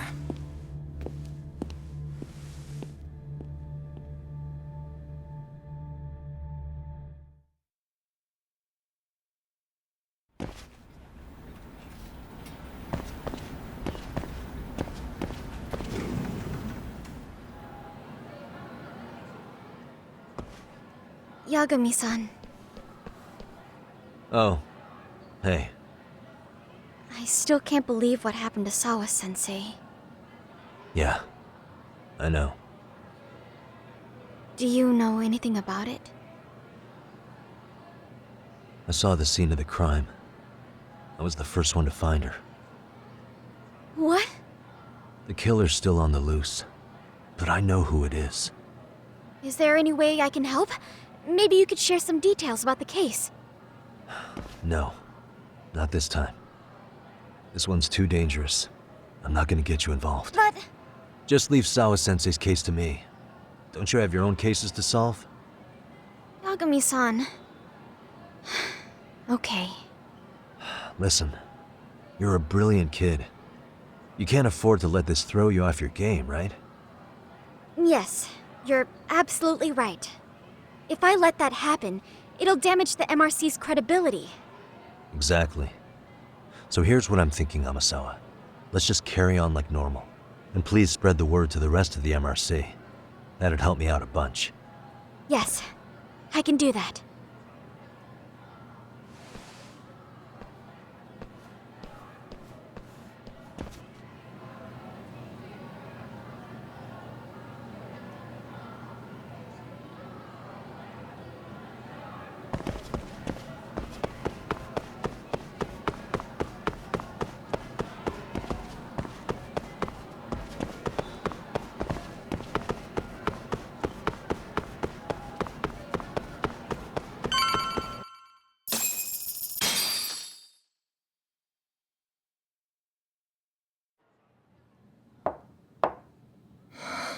Enter.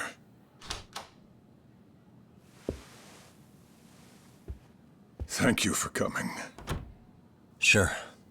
No problem. Have a seat, if you would.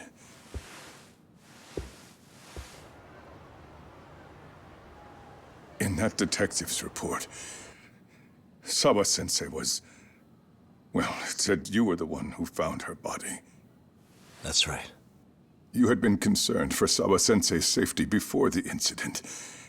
You're able to see things I can't. You have something of a gift for that, Yagami-san. I wish I could agree with that. But I'm overlooking details. I'm letting too much slip away. And quite frankly, there's still a lot that I haven't figured out yet either. Like what? May I have an example? There's this local handyman. Kawana is the name he goes by in the city. Right before it happened, I ran into him in front of Sawa-sensei's apartment. There's no way it was a coincidence. So, you think he could be the culprit? Actually, I don't think so. Not really. That said, Kawana has something to do with all this. Sawa-sensei may have gotten caught up in his mess.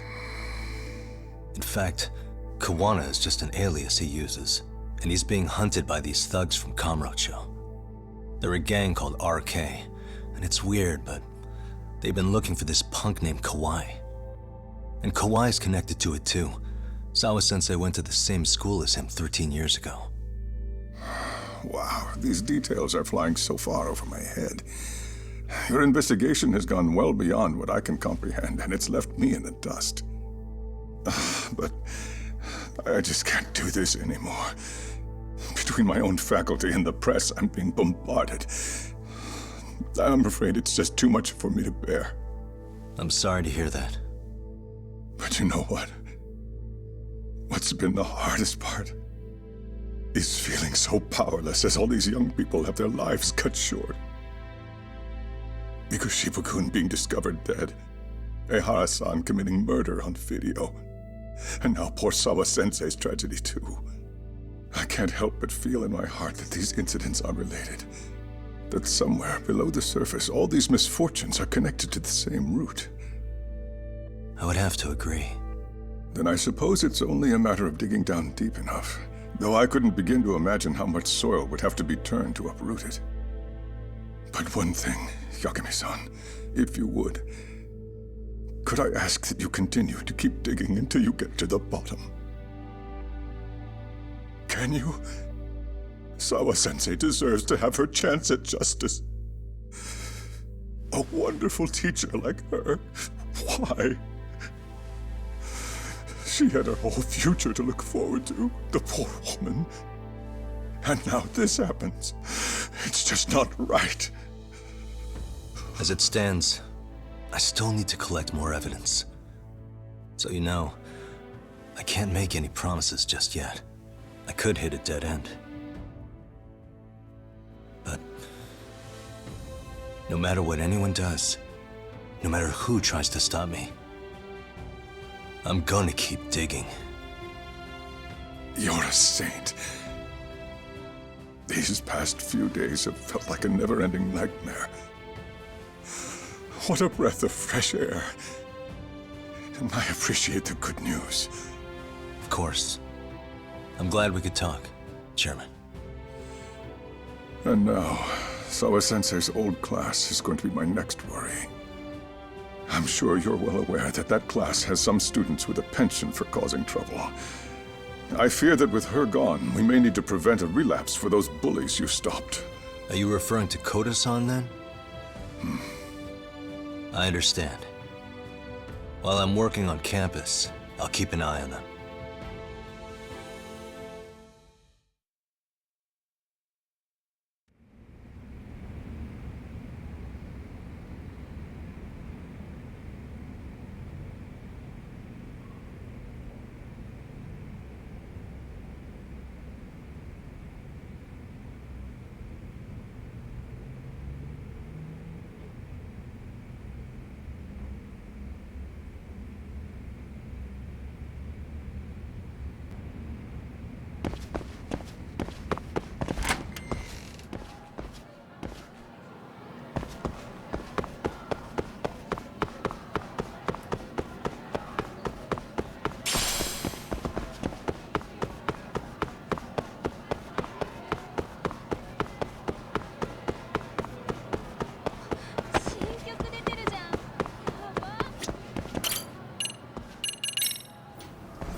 Yagami-san, what do you want? You know, things have been really weird around here ever since you showed up. First, they find Mikoshiba-sensei's body. Now Sawa-sensei winds up getting murdered. You the angel of death or something? Is that it? I wouldn't blame you for thinking that.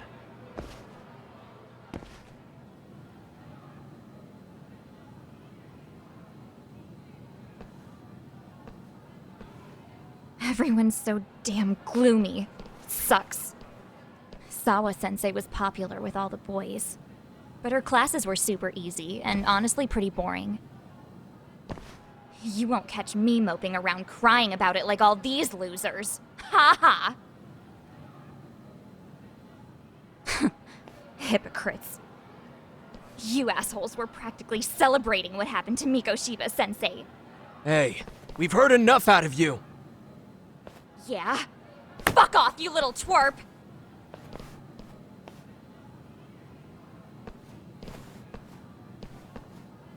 What do you want, Coda?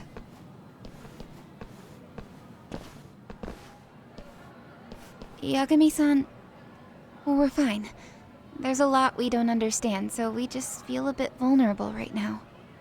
But, well, if you learn more about Sawa-sensei, could you please keep us in the loop too? Oh please, bitch! What's with this goody two-shoes bullshit? Fucking chill, Akane. What's your problem? Like I said before, I'm a detective, and I'm looking into Hiro Mikoshiba's murder. That's why I was talking to Sawa-sensei. It's highly likely she got wrapped up in that case. So make no mistake, I'm going to find the truth about what happened to them both. Kinda pointless. The internet's already branded Mikoshiba-sensei as the villain in all this. Everyone says he had it coming since he used to be a bully himself. Yeah, I know. Anyway, if you're interested in hearing my report, just drop me a line. Maybe seeing my work might put things into perspective for you. Detective my ass. Just get out of my face!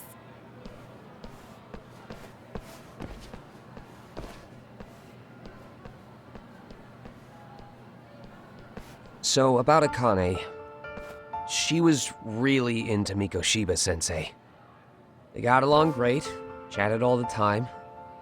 Then all of a sudden, he just disappeared. She thought they had a connection, but turns out it was only one way. Now, she's always so pissed off. Keeps driving herself over the edge because she can't even reach the brakes. I'm not saying all this because I expect you to forgive us. The fact that you recognize you did some awful things is a step in the right direction, at least.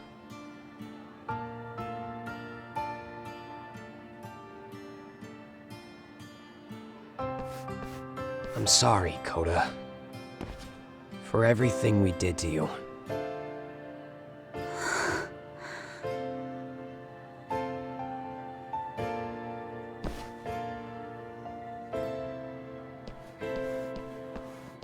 You can't expect her to ever forgive you. If anything, expect that she never will. I know. That said, good job apologizing. Thanks.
Welcome back, Tak.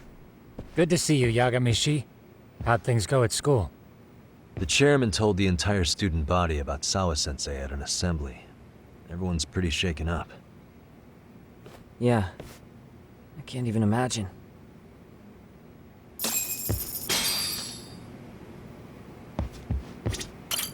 We've been waiting for you, Yagami-shi. Let's plan our next moves. Are you ready?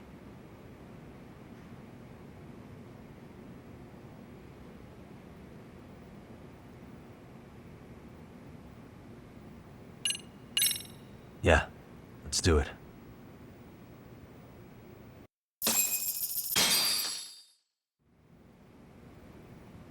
While in a meeting yesterday, Sawa-sensei received a call that her apartment was broken into, prompting her to go home. Judging from the events that followed, RK must have called her using the apartment manager's name. And that's how they got to Sawa-sensei. But RK wasn't after Sawa-sensei. They were actually after Kuwana, weren't they? Yeah, Akutsu and Soma both said so. I think Sawa-sensei was used to lure Kuwana out. Why would Sawa-sensei be bait to draw out Kuwana? How the hell are those two connected? That too, but why is RK even after Kuwana-san? Thugs from Kamurocho want a handyman in Ijincho? Right. There's still a lot we don't know. We need to find Kuwana before RK does and get some answers out of him. Kuwana isn't even his real name. Apparently it's Kitakata. RK didn't seem to be familiar with the name Kuwana. Truth is, we don't know anything about Kuwana. All we know is that he's a handyman in Ijincho. I haven't been able to contact Kuwana-san since yesterday, but I left a message asking him to reply. Where's the office for his handyman business? He ran his whole operation from a cell phone. Not even his business card lists an address. Oh yeah, Kaito-san. Didn't you call up all the places we went drinking? Did you find out where he lives? Yep, just found out. Looks like Kuwana lives in some kind of prefab shack off West Central Street. Sounds like pretty shitty conditions for a guy charging up the ass for his time. Well, if we know that much, we might as well go take a look. I was hoping you'd say that. Tsukumo, we'll talk more later. You never slow down, Yagami-shi.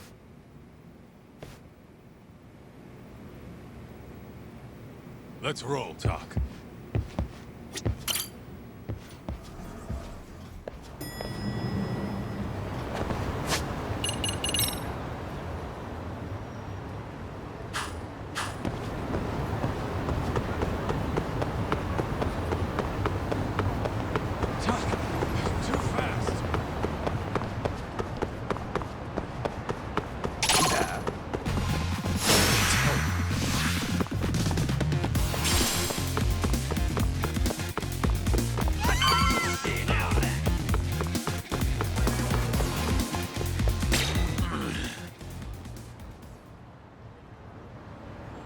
Is this Kuwana's place? Yeah, I think so. Guess it's kind of fitting for an unlicensed handyman.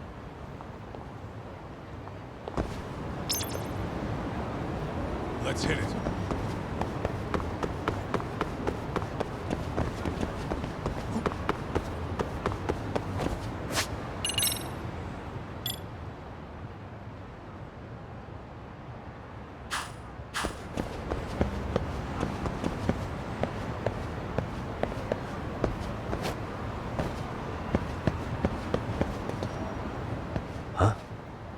What is it? The door's been forced open. Maybe with a crowbar or something.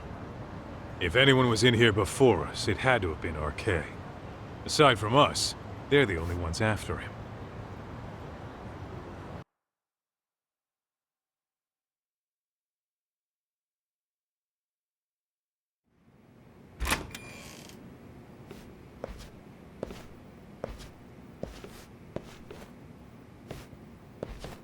That means they're already a few steps ahead of us.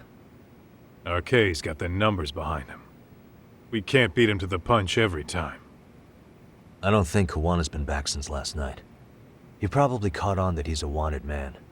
He might not even be in Ijincho anymore. Then what do we do here? His real name's supposedly Kitakata. I want to know who he really is and why he used a fake name. That'll make his connection to Sawa-sensei clearer. So you want to find clues that point to his true identity? Is that what you're saying? Took the words right out of my mouth, Kaito-san.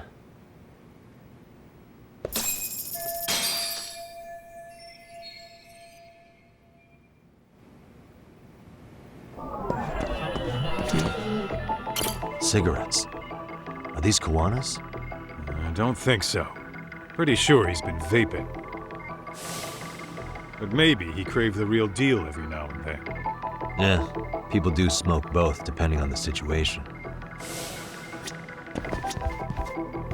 Suspicious.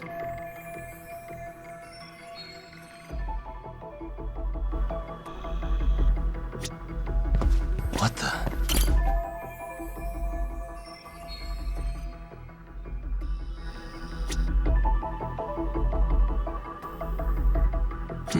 Hey.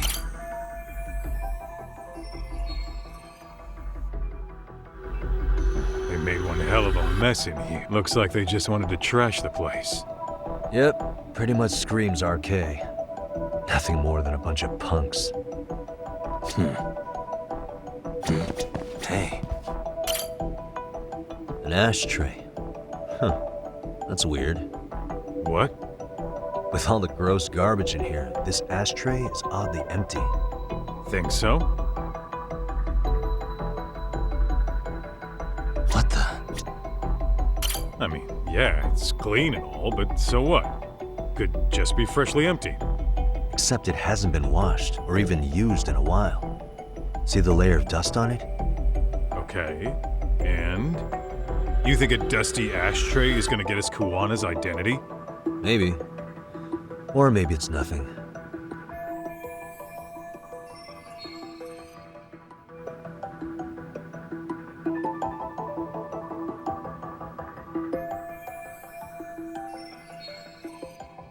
Yo, hold up, Talk. We don't have enough on Kuwana to go after him. You sure you want to go back empty-handed? I feel like I checked everything worth looking at.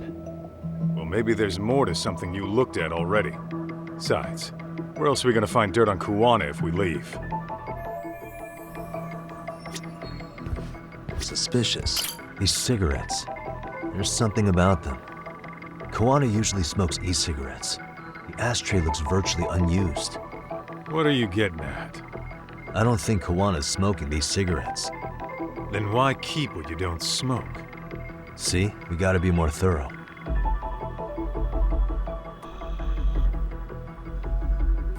What the? Hey. Hey, look at this lighter. What now? Whoa. A USB memory stick disguised as a lighter. Did you just hit the jackpot or what? That has to be important if Kuwana was hiding it like this. What matters is the data on it. We'd be able to check it now if we had a computer. Then why don't we head back to Tsukumo's?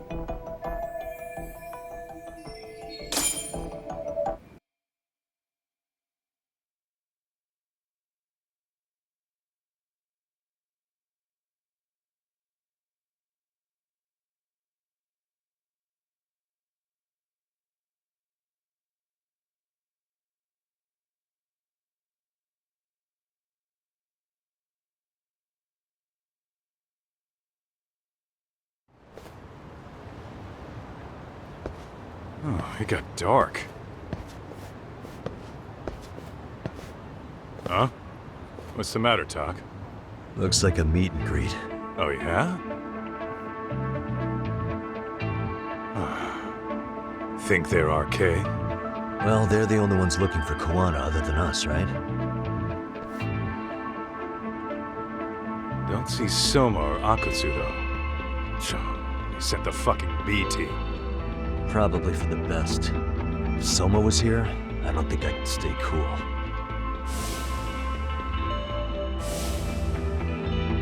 Yeah, me neither.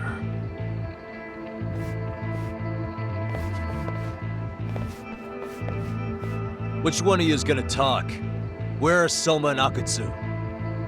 There's no point in talking to a dead man. Uh-huh. Well, if that's how you're gonna play it, then we're not holding back either.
Where are Soma and Akutsu?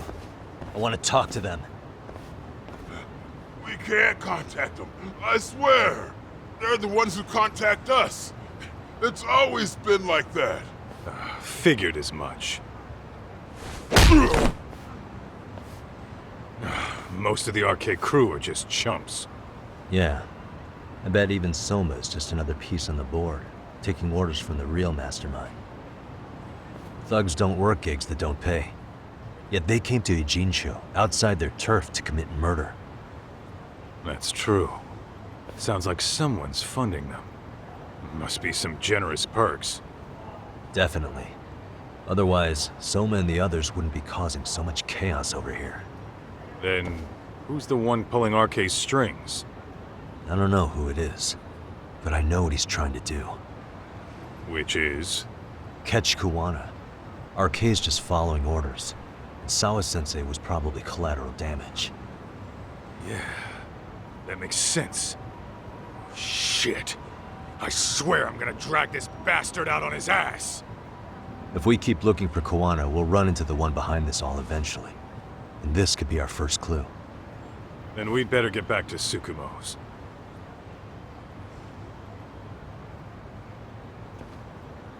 What's going on out here? Are you friends of Kuwana-san's? Yeah, we are.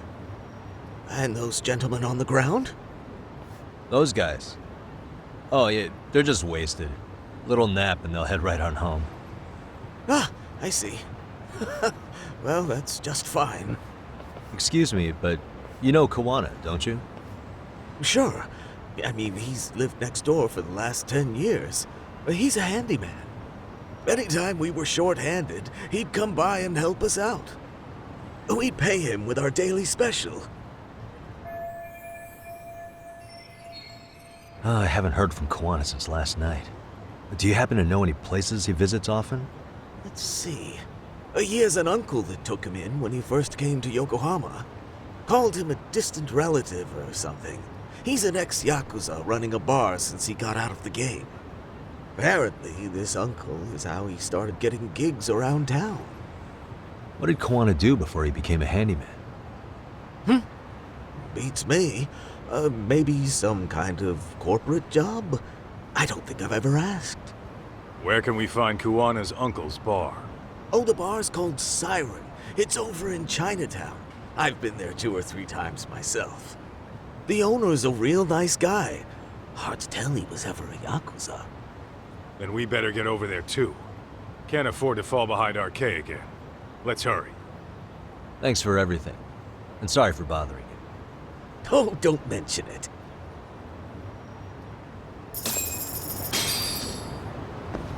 Let's hit it.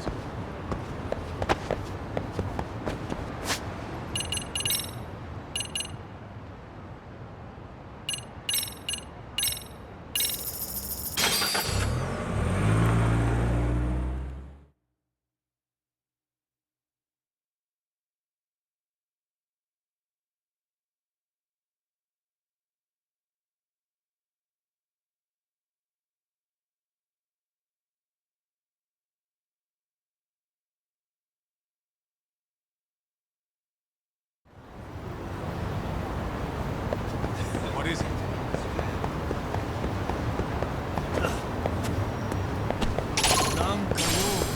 Huh? Great.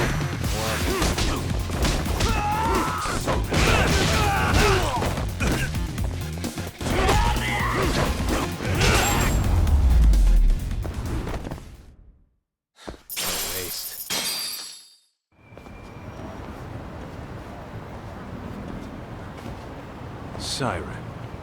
This is it, Tak. This is the bar Kuwana's relative runs.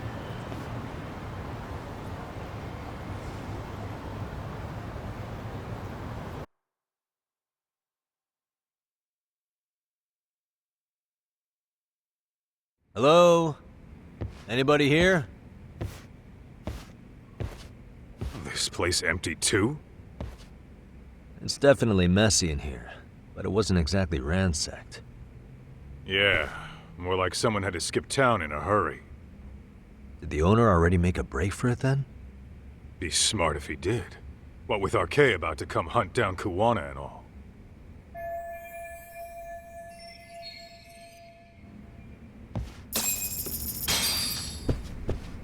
Let's roll, Tak.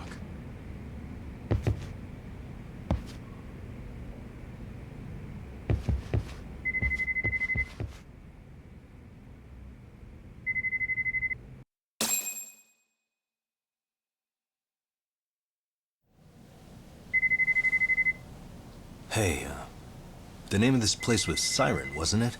Huh? Yeah.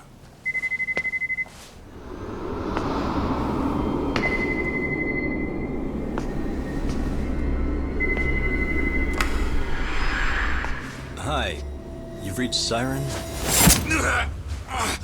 Soma! That was well played. How silly of me. This pretty little thing is for women. Kaito-san! Have I told you what RK stands for yet? Kaito-san! It's Red Knife. You son of a... Soma! The owner must have smelled trouble coming. He took off before I could find him. Tell me, why did you kill Sawa-sensei? I'm afraid she knew too much. And that's all. And that's all? You're in the same boat. We can't afford to ignore you anymore. And you already made a mistake. You didn't kill me when you could have. I'll own up to that. Akutsu wasn't equipped to handle the task. Well then, now you'll pay the price for it. Will I? Kaito's down and you're by yourself. Should be easy.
Well, you're scrappy, aren't you?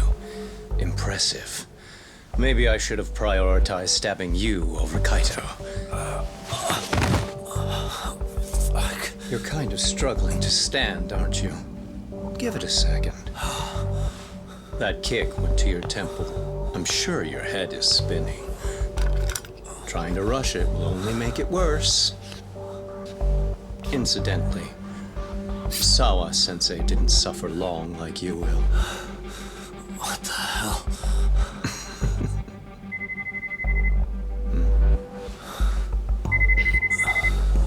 Whoever that is has terrible timing.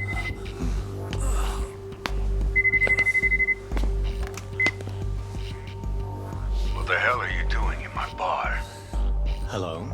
Is this the owner? Yes. Kuwana-kun warned me you'd show up. I decided I'd get out of there before you did. Don't expect that I'll ever come back either. All I wanted with Kuwana-san was to have a little chat. No need to go running for your lives now. Spare me the lies. I already know you broke into a young woman's home and killed her. Come on. You wouldn't even hesitate on an old man in his 70s. Pass the phone to Yagami-san, please. Otherwise, I'm calling the cops over there. What could you possibly want with him? Quit stalling and give him the phone. Unless you'd rather I push a button and call the cops. I'm done talking to you. The owner of the bar would like a word with you.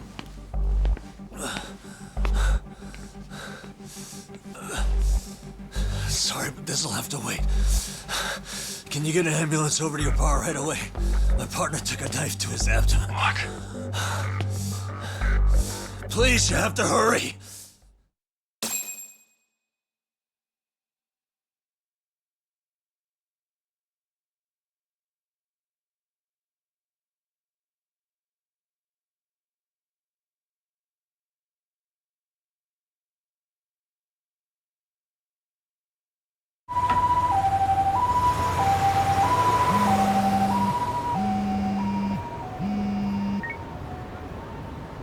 Hello?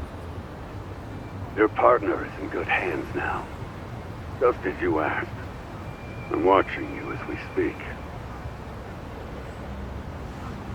Oh, and don't bother looking for me. I won't be meeting you there. Instead, there's a karaoke bar called Survive. Heard of it?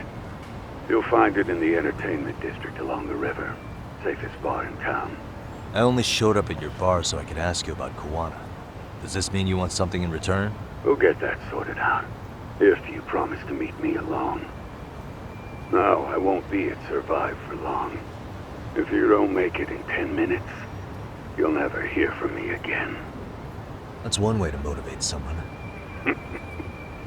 Clock's ticking, by the way. So, Survive in the entertainment district? Correct. See you soon. It better be. Apologies for the wait. Let's go.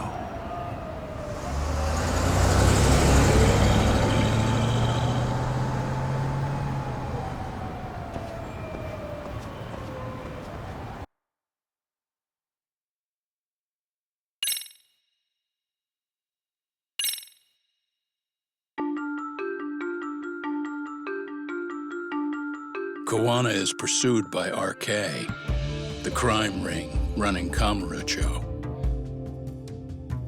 Determined to prevent any more deaths, Yagami searches high and low for the handyman, but the search leads to a maze of dead ends. As the situation becomes dire, a lifeline appears at the other end of a phone. The caller offers a lead, one that expires too quick for comfort.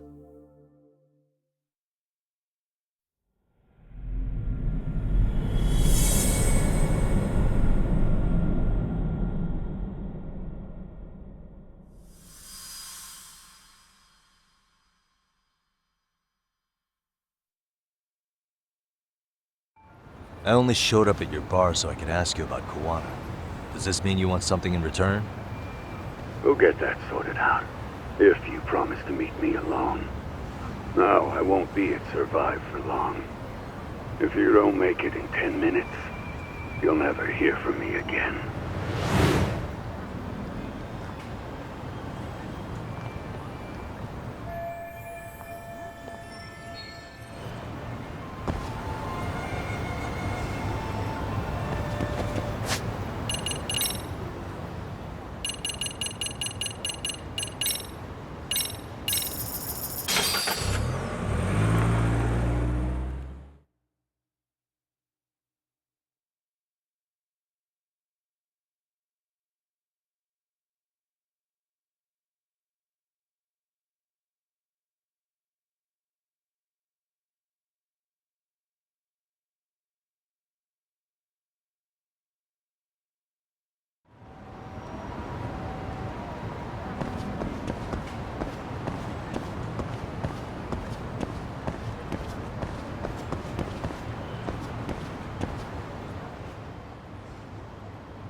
Yagami-san, glad you could make it.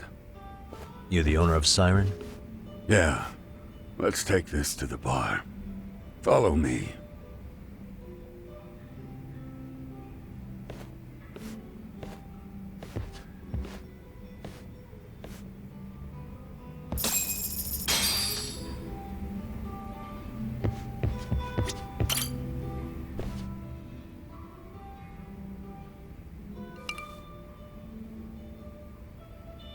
So, I hear you're a Kamurocho detective. Yeah, and you're a distant relative of Kawana's. Can I ask your name? No need. This'll be the only time we meet. But to Kawana-kun, I guess you'd call me his uncle-in-law. Everyone's got a dumbass uncle in the family. And that's me. After all, I'm ex-Yakuza. Based in Yokohama? Yeah, the Seiryu clan. After I got out, I looked after the shop for 20 years, till today. You mean Siren, right? What'll happen to it once you've skipped town? None of your concern. Fair enough. Guess you detective types can't help but ask questions. So you two are related. I noticed you didn't mention Kawana being an alias. Oh. Done your homework, I see.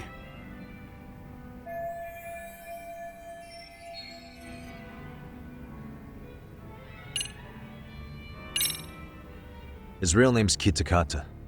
At least that's what the Kamurocho thugs called him. You're trying to see if I'll give up his name. That's not why I'm here. Okay. Why did you call me exactly? Well, you see, Kawana-kun wanted me to stop by his office and grab something for him. Such as? A pack of cigarettes with a lighter inside. Thing is, it was gone by the time I got there. Don't you mean a USB stick made to look like a lighter? Let's not beat around the bush here. See, I figured you'd grabbed it. So of all things, Kawana wanted you to pick this up? Yes. And he prefers to keep that content private. So, if you could just hand that over. Now I'm curious. Care to tell me what's on here? Would you hand it over if I did? No. I'd still need to confirm you told the truth. Can't you tell Kawana-kun's backed into a corner here? Asking an old man to help was his only choice. Let's be honest. I couldn't take that thing from you if I wanted to. All I can do is appeal to your sense of decency. Well, I've gotta say, that's more persuasive than threats ever would be. But if you really want me to give this up, at least let me see Kawana. I'd consider that, but he's already long gone. He was ready to cut out at the drop of a hat. If that's the case, unfortunately, I'll need to hold on to this. A high school teacher was killed by the thugs that went after Kawana. Her name was Yoko Sawa, a young woman dedicated to her career. I had met her while investigating the murder of a student teacher. But while trying to get her side of the story, I ended up running into Kawana outside her apartment. Do you know anything about this woman? I don't. You're really drawing a blank? You don't know anything about criminals coming all the way from Kamurocho just to get at Kawana? Do you at least know how they're connected to Sawa-sensei? Again, that's a negative. And this flash drive's my only concrete lead? If it's so important to Kawana, he should have come himself, rather than send a middleman. Don't be so hard on him. I'm the one who taught him all his tricks. Are you saying Kawana's ex-Yakuza too? Nah, he was just your average civvy before all this. But, circumstances as they were, he had no choice but to go underground. That's when he came to Ijincho, and I took him under my wing. I'm the one who suggested the handyman thing. But he took to the underground with real gusto. What do you mean, gusto? I'm not just talking him up. He had good reasons for diving headlong into the shadows. Good reasons? Care to give me one or two? You'll understand once you see what's on the lighter. Both Kawana-kun's past and his purpose. That takes care of everything I have to say. Not sure it's such a good idea for me to just let you leave. Thinking about stopping me? Wouldn't be wise. This joint doesn't take kindly to that behavior. That's why this is the safest place in Ijincho, huh? Yep, and I'm glad your face is the last one I'll see in this city.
Yagami. Oh, great. It's Claw Guy. You were with the Yuma, right? They say you brought your little posse from Tokyo. You like to trust an outsider. Posse? Wait, don't tell me you think I'm RK. They're not even close to me.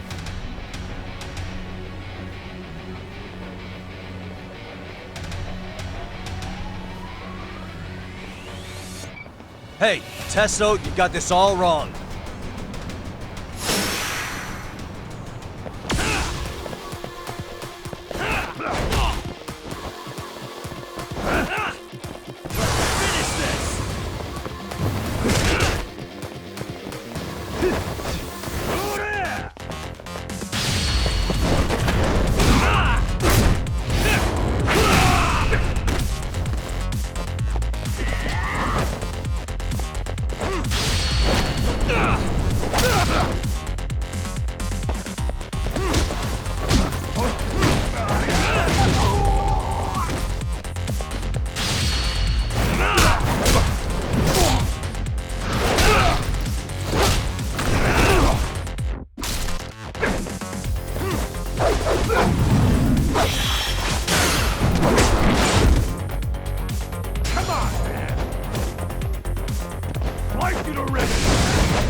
damn it. Come on, man. Who paid you to jump me this time? These Kamurocho douchebags show up, strutting around like they own our city. Then I hear some teacher chick gets killed after a break-in. Fuckers. Someone let him into Ijincho, right? Right? Look, I can see why you're pissed. But you figured coming after me was the answer? Figured I could at least try beating a few out of you. Office visits ain't my style. You've got to appreciate that not everyone plays by gang rules, man. What I don't appreciate is Kamurocho trash. Now why are they here, Yagami? I'd like to find that out myself. But I'll tell you this much, I'm not your enemy. I was first on the scene of that murder. I knew the woman personally. The culprit is RK's leader, a guy named Soma. Shit, you serious? Then why's the rest of his crew here with him? A lot of muscle just to ice one lady. They're after a local handyman, Kawana. You know him? Yeah, matter of fact, I do. Why they want him so bad? I'm looking into that now. Which is why they're still after me. Not to mention they stabbed my partner. So the more you get in our way, the slower this'll go. Gotcha. You understand then? How's about I make you the deal of a lifetime? So long as RK's messing around in my city. I don't mind calling you a brother. Really? Just like that? Sure, but I get to be Aniki, of course. You really think this is selling it? What you're missing here is the Liumong never target a brother. So now, if anyone lays a finger on you, the Liumong's taking their head. Same rule for all the ladies here in Ijincho. Anyone gets fresh, they become fresh meat. You with me on that, brother? Oh, this is gonna take some getting used to. Besides, making you a brother is the only way we save face for getting our asses handed to us, you know? Now the truth comes out. Anyway, let me know if you get any intel on RK. Especially where that chicken shit Soma might be. Just shoot me a location and it's done. We'll give that teacher her peace. By torturing him to death.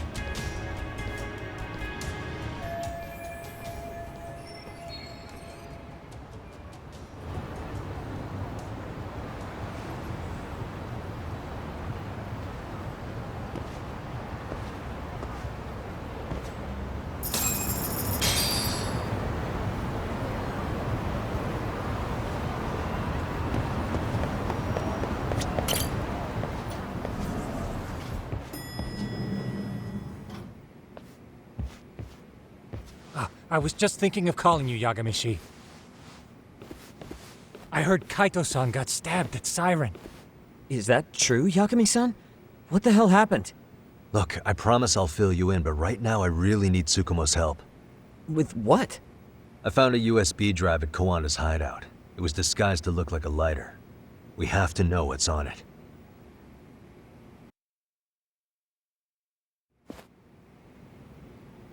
So, Kaito-san was attacked by that Soma guy too?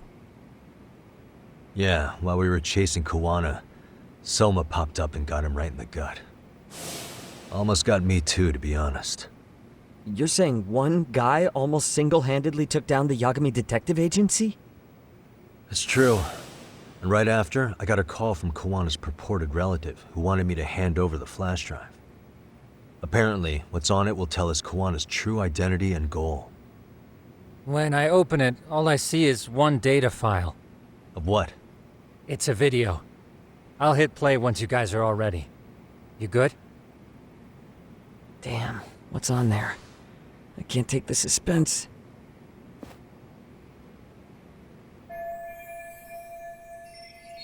Let's make it full screen.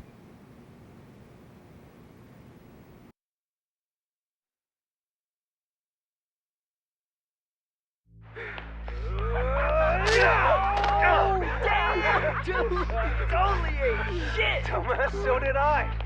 Come on, Mitsuru. Quit being a little bitch. I told you to take it in the face. Alright, Let's do it over again, okay? Suzuki, make sure you're getting this. Yeah. I'm gonna really fucking nail him this time. Smile. Ready when you are. Hey, get your ass back here.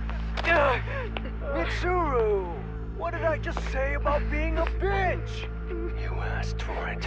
I'm gonna have to punish ya. Punishment! Punishment! Let's hear the punishment song, everybody! Punishment! Ladies and gentlemen, get ready for Mitsuru-kun Strip Show!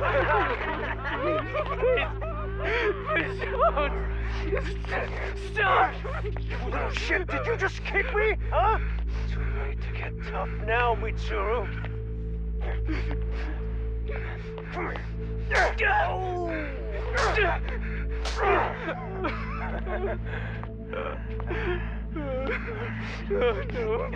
Show us what you got. Don't struggle now. We want to see. We gotta get this all on camera. Aw, isn't this just the most pathetic sight? Oh shit, he's pissing himself! Ew, that's so nasty. Disgusting! Oh, look at this shit! Get out of here.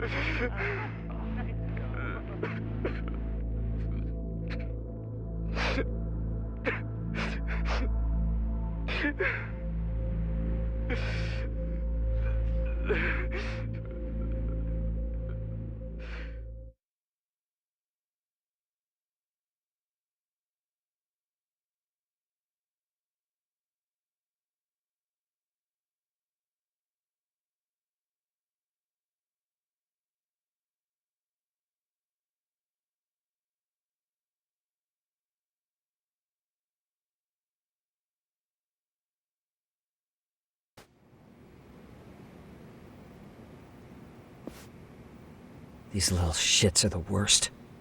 One of them said something about Mitsuru Kusumoto stripping?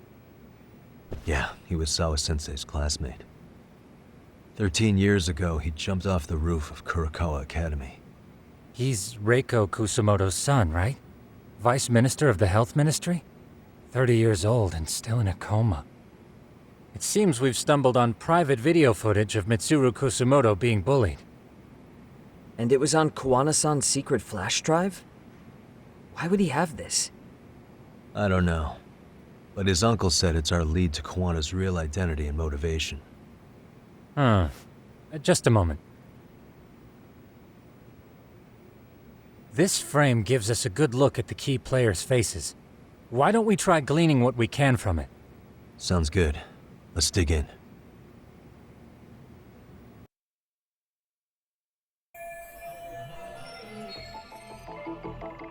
Hey, this girl recording the bullying on her cell phone.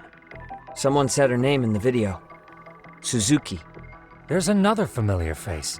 So it all comes circling back to her, huh? Right. This Suzuki girl has a different name now.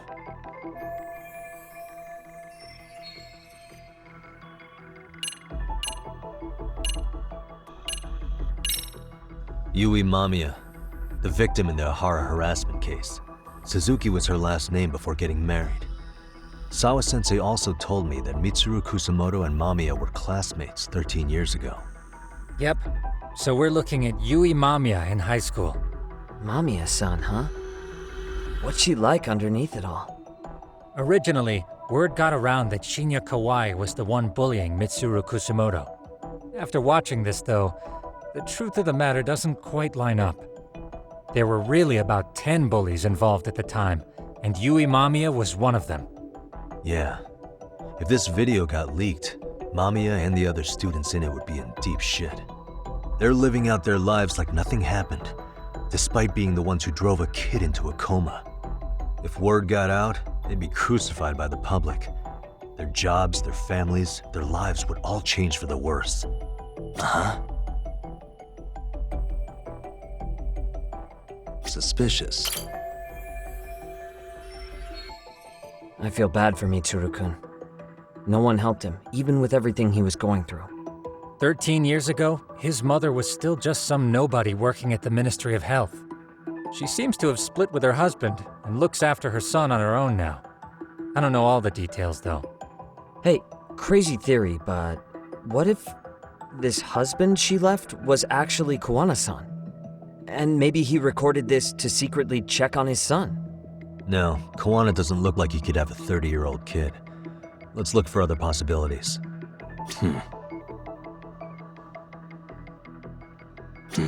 Hey. Suspicious. This guy's face is familiar somehow. Oh, I don't think I've seen him. I don't know him either. Who is he? I think I remember him. I saw him at the crime scene where Mikoshiba's body was. He was with more Kurakawa grads. He showed his ID to the Kanagawa detective. I think his name was Akihiro. That gives us an interesting perspective, doesn't it? All the people in this bullying video seem to keep popping up around our case. Yeah, but the real question is, why was Kuwana the one with the video? Uh-huh. What the?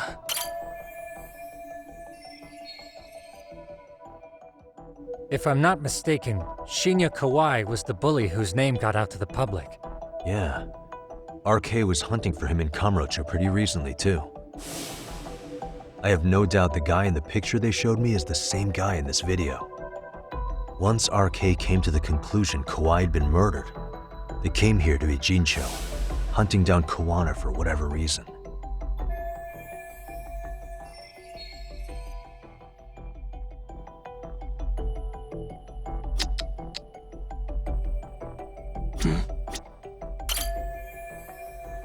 September 17th, 13 years ago. It's past 4 p.m., so this would be after school. Oh, wait, this is... Got something? I just cross-referenced the date Mitsuru Kusumoto jumped. September 17th. Oh shit. That can only mean this video was recorded very shortly before his suicide attempt.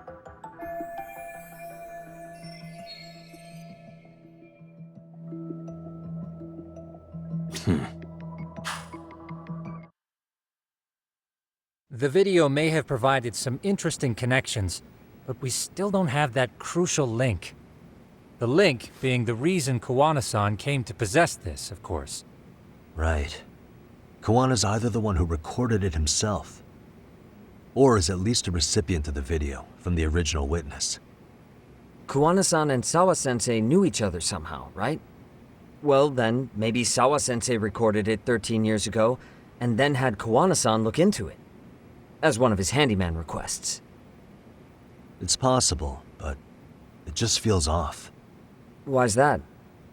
Because of what Siren's owner said to me. Okay.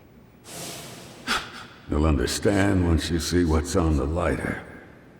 Both Kuwana-kun's past and his purpose. He said we'll know Kuwana's true identity once we watch the video. But that hasn't been the case so far. Yeah. What identity could we draw from a secret recording of some bullies? Assuming Kuwana's in his early 40s, he would have been about 13 years ago. What if he was a school teacher of the students in the video? In that case, we should consult the yearbook Segura-shi brought back. The one that was in Sawa-sensei's room? You still have yet to look through it. That's right. Let me go get it. The way you're talking, I assume you've already taken a peek? We have, but unfortunately we didn't find Kuwana-san's face among the teachers. This is the page for Mitsuru Kusumoto's class. Both Sawa-sensei and Mamiya are there too. So the homeroom teacher was this guy. Apparently he witnessed bullies harassing Mitsuru multiple times, yet he would overlook it. All he did was smile and tell them not to overdo it. It's not Kuwana. This is someone else. We checked the rest of the teachers too, but never spotted Kuwana-san. Mitsuru Kusumoto. This picture doesn't look like it was shot for a yearbook. Correct. He was most likely already in a coma when photo time rolled around.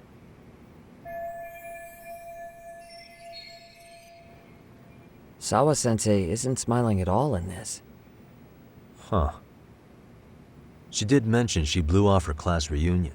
In fact, she hadn't kept in touch with her classmates at all. No surprise there. Mitsuru-kun would be bound to come up at some point. This is Yui Suzuki. She's definitely one of the girls in the video. Yet another classmate involved with Mitsuru Kusamoto. Seems like a bunch of the students on this page were in the video, huh? Yeah, but I can't find Shinya Kawai in here. Oh. Yeah, you're right. He's not in there. If I'm not mistaken, Kawai left the school once he started catching flack for being Mitsuru-kun's bully. At least, that's what I read online. No real evidence yet, but it definitely sounds like how it would have played out. But the truth is, there were more bullies who should have seen consequences besides Kawai.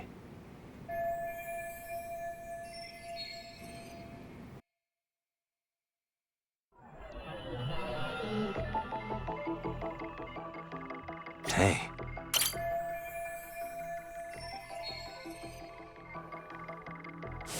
The worst part is that his teacher knew. He even talked to the bullies about it, but all he said was, "Don't overdo it." But afterward, the public eviscerated him. He had to quit his teaching job. Hold on. If he was dismissed... You figure something out? The homeroom teacher at the time of the incident did take some flack. He got forced out of teaching. Yeah? What of it? If that's the case, couldn't this teacher in the yearbook just be filling in for the other one?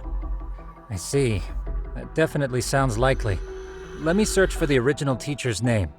There's a chance he won't be the same guy in the yearbook. Just give me a sec.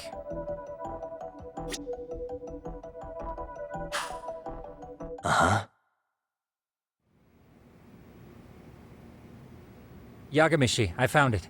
The name of Mitsuru Kusamoto's former homeroom teacher. You were right. It wasn't the same teacher in the yearbook. This one's name is Yu Kitakata. Kitakata? Huh? Don't tell me that's... His real name's Kitakata. Ring any bells? That's Kawana's real name. Soma said it to me once. So, Kuwana-san was the original homeroom teacher? I just found a picture. This is Kitakata-sensei from 13 years ago. It's Kawana. That's him, all right. Yeah. Not only that, Sawa-sensei was part of this class, which makes Kawana her homeroom teacher too. This is the link we've been looking for. Everything is clicked into place. Kawana-san was the linchpin of this case. So, 13 years ago, Yu Kitakata left teaching behind after Mitsuru-kun's incident and became Kawana the handyman. That's what made him turn to his uncle at Siren for help. He told me Kawana tried really hard to make it in the underground. Had some good reason for it. For living a life in the shadows? What could that have been?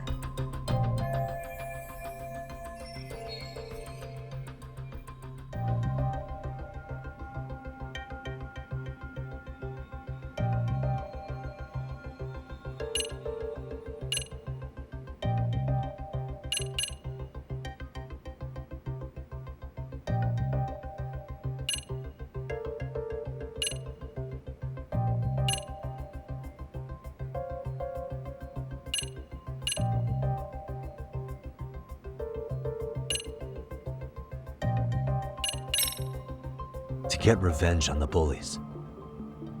Maybe Kawana blames the fact that he had to quit teaching on the bullies who caused it to happen. Then, maybe all his hatred got aimed at Shinya Kawai? Possible. He was abducted 5 years ago by individuals thought to be his acquaintances. Huh. You think one of them was Kawana-san? I wouldn't rule it out. RK might have learned of Kawana's involvement while searching for Kawai. Maybe they came to a Gene show so they could get details on the incident from him? Yes, that would explain RK's arrival in town as well. Hold up. Individuals who were his acquaintances? Meaning more people besides Kawana-san, right? Could that mean... You got it.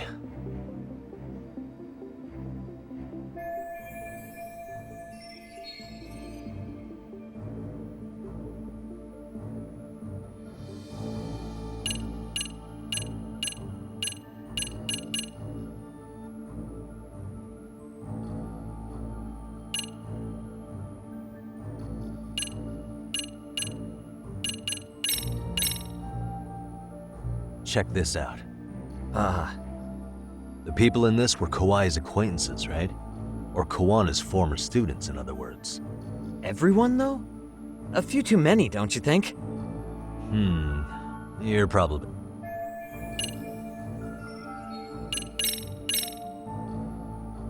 We already know this. Oh.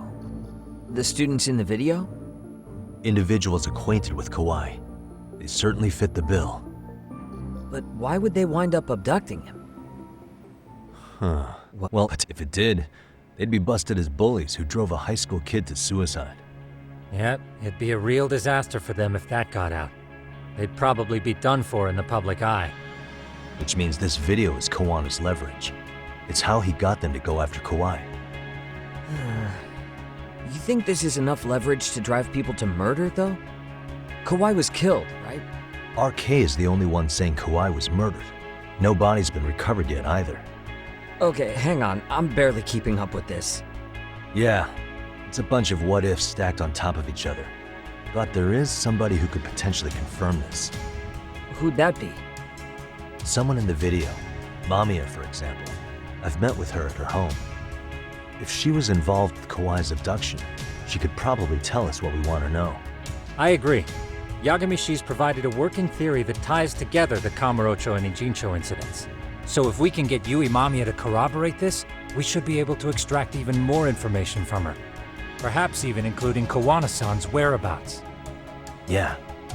Looks like he hasn't given us the slip just yet. Man, what the hell is that guy's deal? Mikoshiba and Sawa-sensei's murders, Ehara's alibi, Kawai's disappearance. Kawana's most likely tied to everything. We'll get all the answers we need if we can find him. And I guess this is bringing us that much closer? Hopefully. I should go see Yui Mamiya tomorrow. You should accompany him, Sugiura-shi. Considering we seem to be kicking the investigation into high gear. With Kaito-san out of commission, I'm sure Yagami-shi could use a helping hand. I'll be fine right here. Your call, Tsukumo-kun. I'm cool with whatever. Thanks for lending him out, Tsukumo. I'll make sure he comes back in one piece. Hey, don't underestimate him as a party member. He can hold his own if you let him.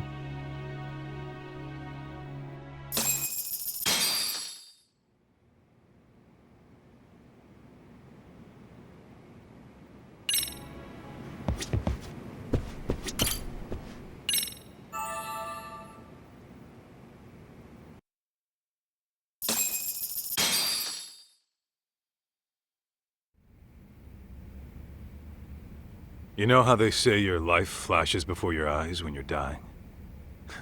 That shit's real talk. You saw it all, huh? Yeah. There I am, bleeding out. And suddenly I'm getting the 3rd degree from Matsugane-san. Back when I was still just a rookie. Captain Hamura stares me down like, time to lose that pinky. And then, Higashi starts crying for me. Oh, if I'm gonna go, I ought to get a better final scene than that shit, right? Right? I'm sure it'll be rosier when the time comes for real. Glad you pulled through, man. That bastard Soma, though. Next time, he's fucked. We could have avenged Sawa-sensei if it weren't for that stupid ambush. Well, you didn't tell the cops about him, did you? Had to give the cops a statement, so I did.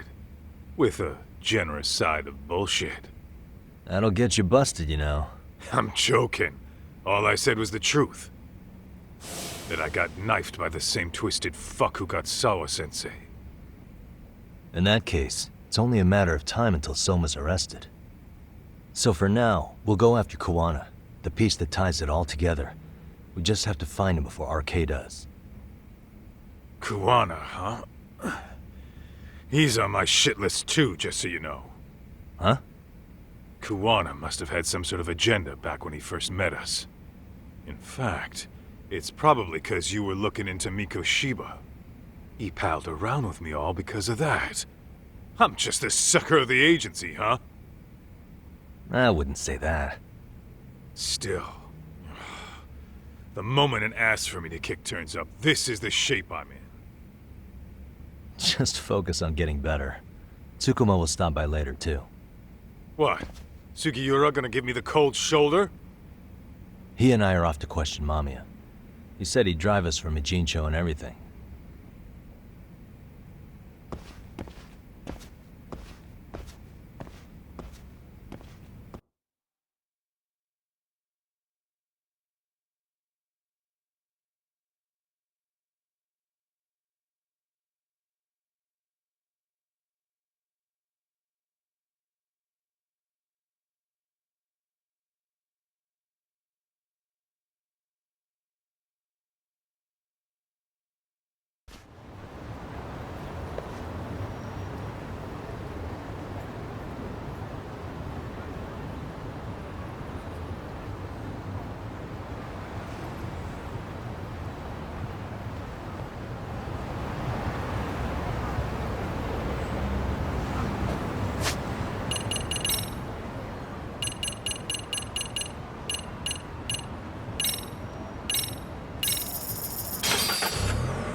So, we off to see Mamiya?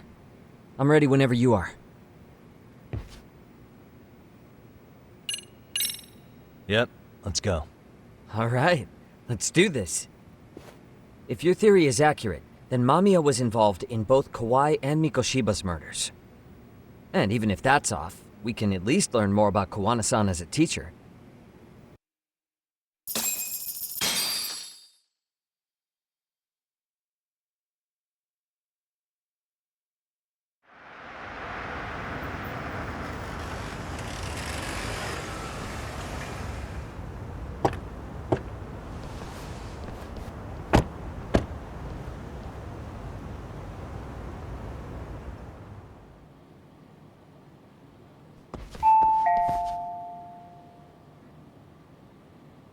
Yes? Hi, it's Yagami. I dropped by with Genda Law the other day. Not again. I have just a few more questions I'd like to ask you. You told me the last visit would be your only one. Seriously, why do you keep showing up here uninvited? Please, just leave me alone. I suppose I should mention, I'm here today as a detective, not a lawyer. So what? And my partner here is Sugiura. He's with an agency called Yokohama 99. Never heard of him. He's based in Ijincho. He's working a case. Maybe you saw it on the news?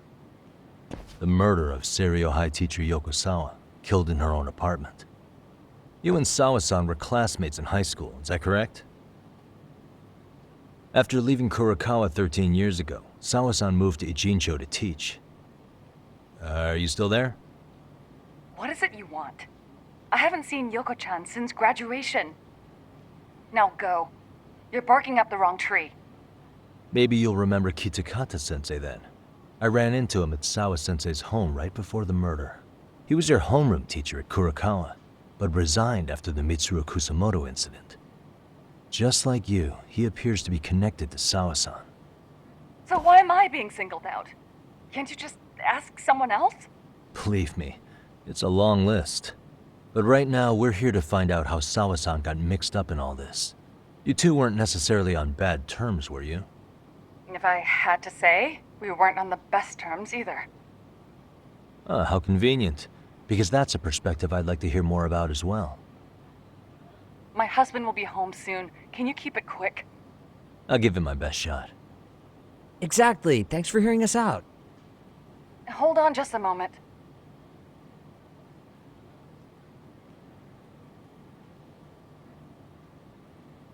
Huh. Wonder what's going on. You don't think she bolted, do you? Wouldn't count on it. Should we ring again?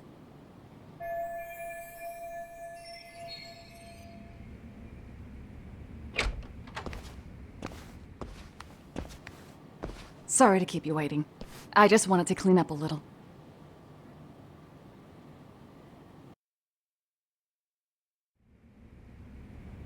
Is your son home today? He's at English school right now. I have to pick him up soon. Doesn't your husband help with any of that? You said he'd be home soon, right? Excuse me, but you are in no place to make those kinds of comments. Sorry. Didn't mean to pry. Well, what is it you want to ask?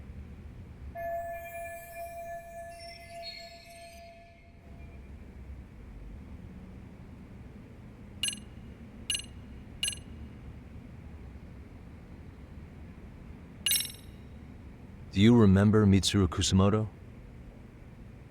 Yes, we were classmates in high school. He jumped off the school's roof after his classmate Shinya Kawai bullied him. I hear he's still in a coma, 13 years later.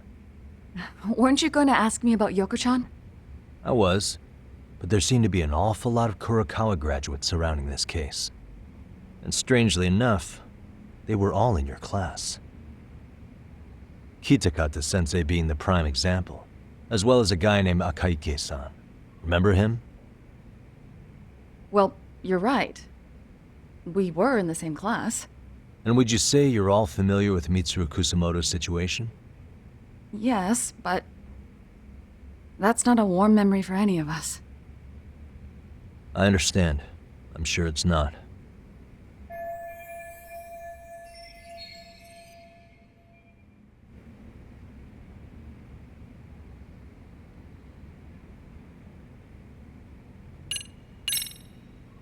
Have you been in contact with Kitakata-sensei lately? I haven't. He's someone I'd rather not have in my life. Are you surprised that he stayed in Ijincho after resigning from the school? No, not really. How about the fact that now he's using an alias? I had no clue. But again, he has nothing to do with me.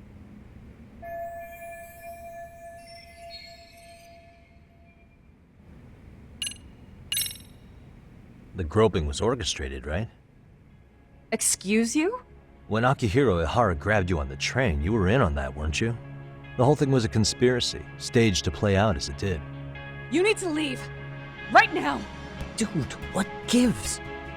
No one would even think to consider a predator and his victim could be accomplices. It's unheard of. But if it was to establish a murder alibi, that's another story, considering how much lighter the sentence is. That way, Ehara got away with killing Mikoshiba, paying only a fraction of the price. But as luck would have it, proving it is going to require you to cooperate with us now. If you don't get out this second, I am calling the police. I mean it! It took me quite a long time to figure out how you and Ehara were connected. But once I learned Yokosawa attended Kurokawa, it all started falling into place. She was in your homeroom class. She looked after Toshiro Ehara. She was the link to everyone. But just before I could ask her about any of this, she was murdered by Kamurocho gang. That same gang has been hunting your old teacher, Kitakata-sensei. What is it you want from me? Mamiya-san, do you have any idea where Kitakata-sensei could be? He may be Kawana the handyman, but he hasn't answered his work line since Sawa-san's murder. I don't know. He was my teacher a decade ago. I barely remember his face. Well, I'm willing to wager Kitakata-sensei still remembers yours. I'll prove it right now. Oh, God.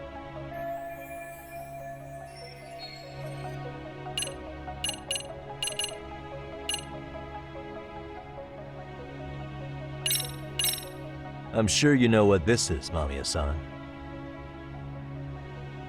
A Kurokawa yearbook? Why do you have one? We borrowed it from the scene of Sawa-sensei's murder. You borrowed it. I highly doubt that's legal. Besides, what does this have to do with Kitakata-sensei? Ha! Do you not see it? No one sees it.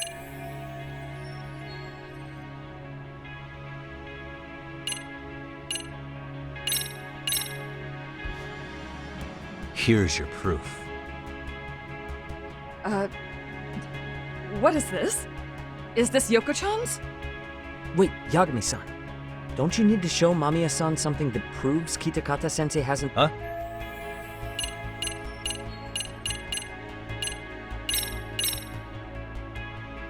See for yourself. No. This was recorded at Kurakawa Academy 13 years ago. Feeling nostalgic yet?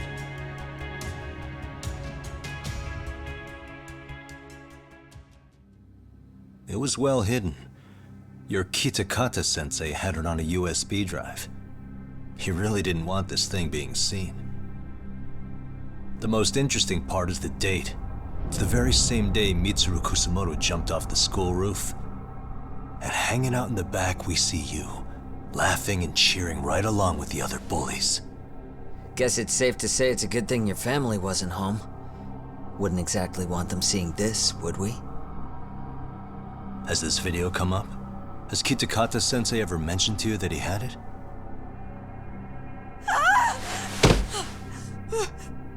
Please. Please delete it. Considering the angle, I get the feeling that this was recorded in secret. And based on your reaction, did you even know it existed?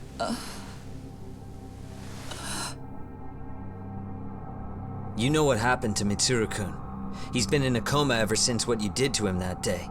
But still, only one of you took the fall. Shinya Kawai took all the blame. Well, sorta, being that he got fired, Kitakata-sensei took heat too. Still, you all just moved right along with your lives. You've even got happy little families.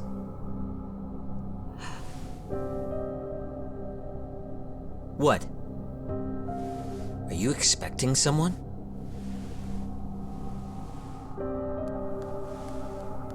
Amiya-san? Well, I knew it would happen someday. What do you mean?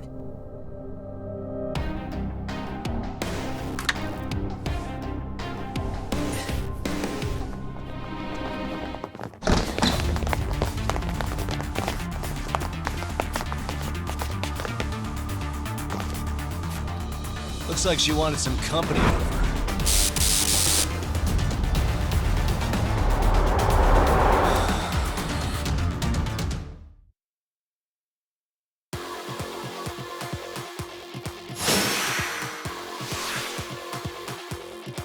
Let's go.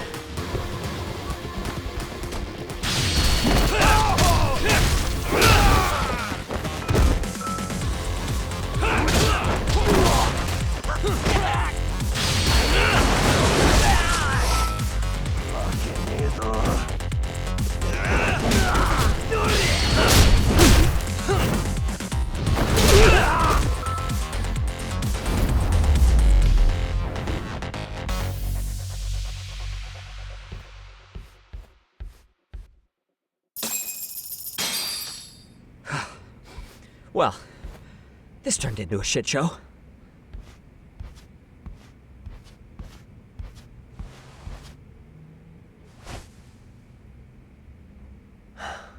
And would you look at that? Our old friend Akihiro-san showed up to play a part.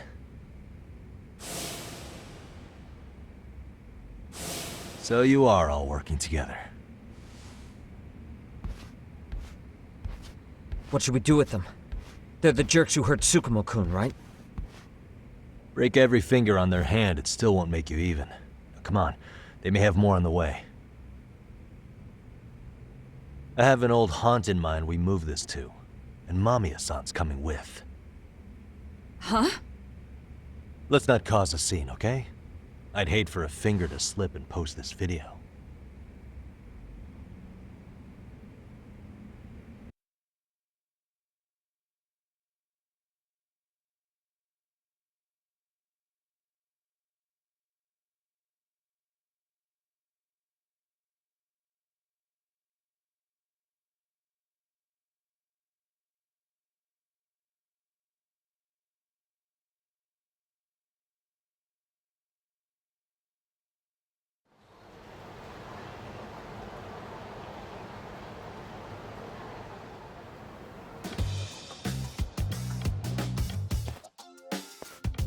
Hey, you think this is your personal jail, Yagami?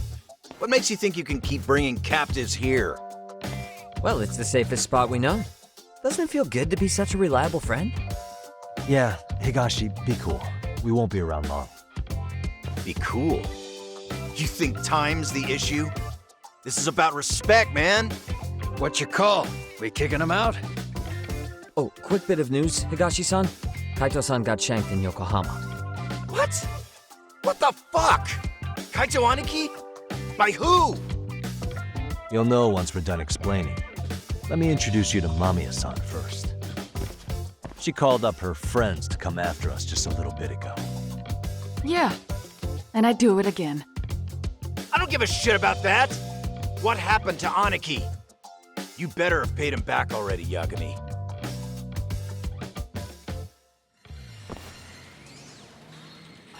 Fuck those RK assholes. And how could Aniki have let him get to him like that?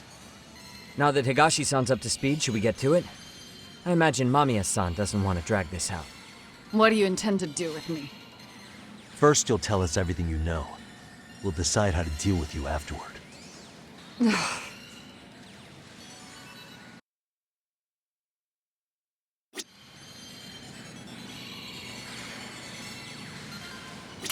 Then let's get this over with. What do you want to know?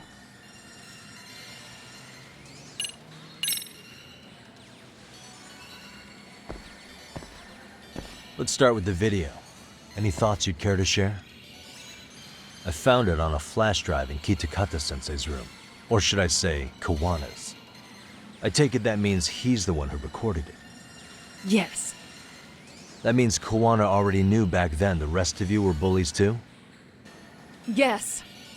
If that's the case, then why was Shinya Kawai the only student thrown under the bus for it? Kawana-san didn't show that tape to anyone else? We had no idea we were even being taped. We didn't find out about the video, or the reason he sat on it so long until way after graduating. Why exactly did he sit on it for so long? Kitakata-sensei said he kept it so he could teach us for the rest of our lives. What? If that video came out at the time of the incident, I'm sure life would have been hard for us then. After all, Kawai was exposed online, and that would mean millions of yen in compensation for damages. Yeah, but you guys could have wound up in the same boat. No. At most, we would have come across as dumb kids he roped into helping him. We might have caught some flack, but people would chalk it up to kids and their cliques and move on. But that's only how it would have gone if it had come out while we were still teenagers. You're saying circumstances are different now? I have a child now. A husband, an upscale apartment.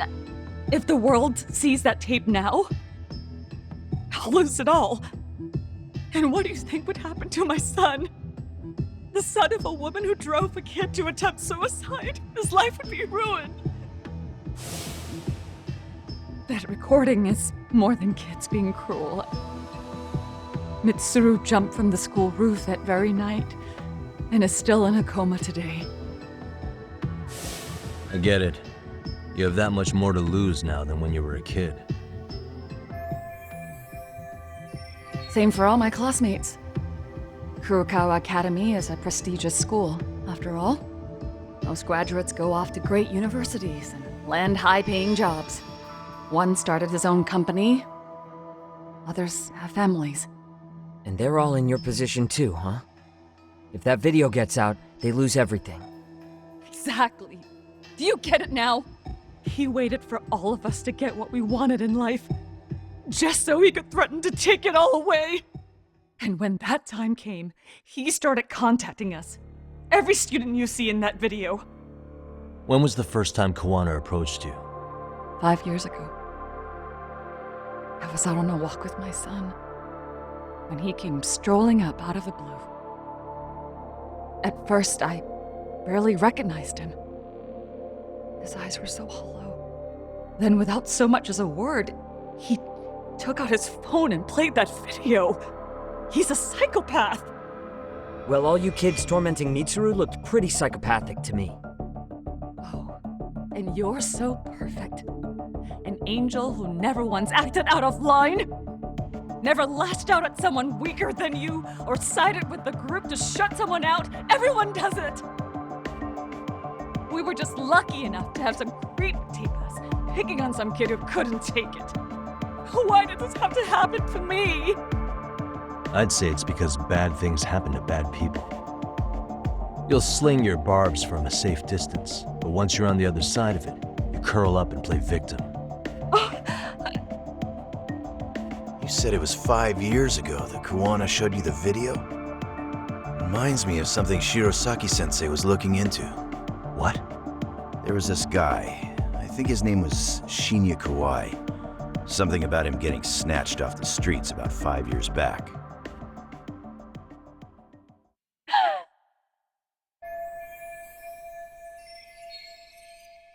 Then it was you guys. You're the ones who abducted him in Kamurocho and murdered him. No! It wasn't us! We could never do something like that! Wasn't us, huh? So you're not denying he was murdered after all? Who was it then?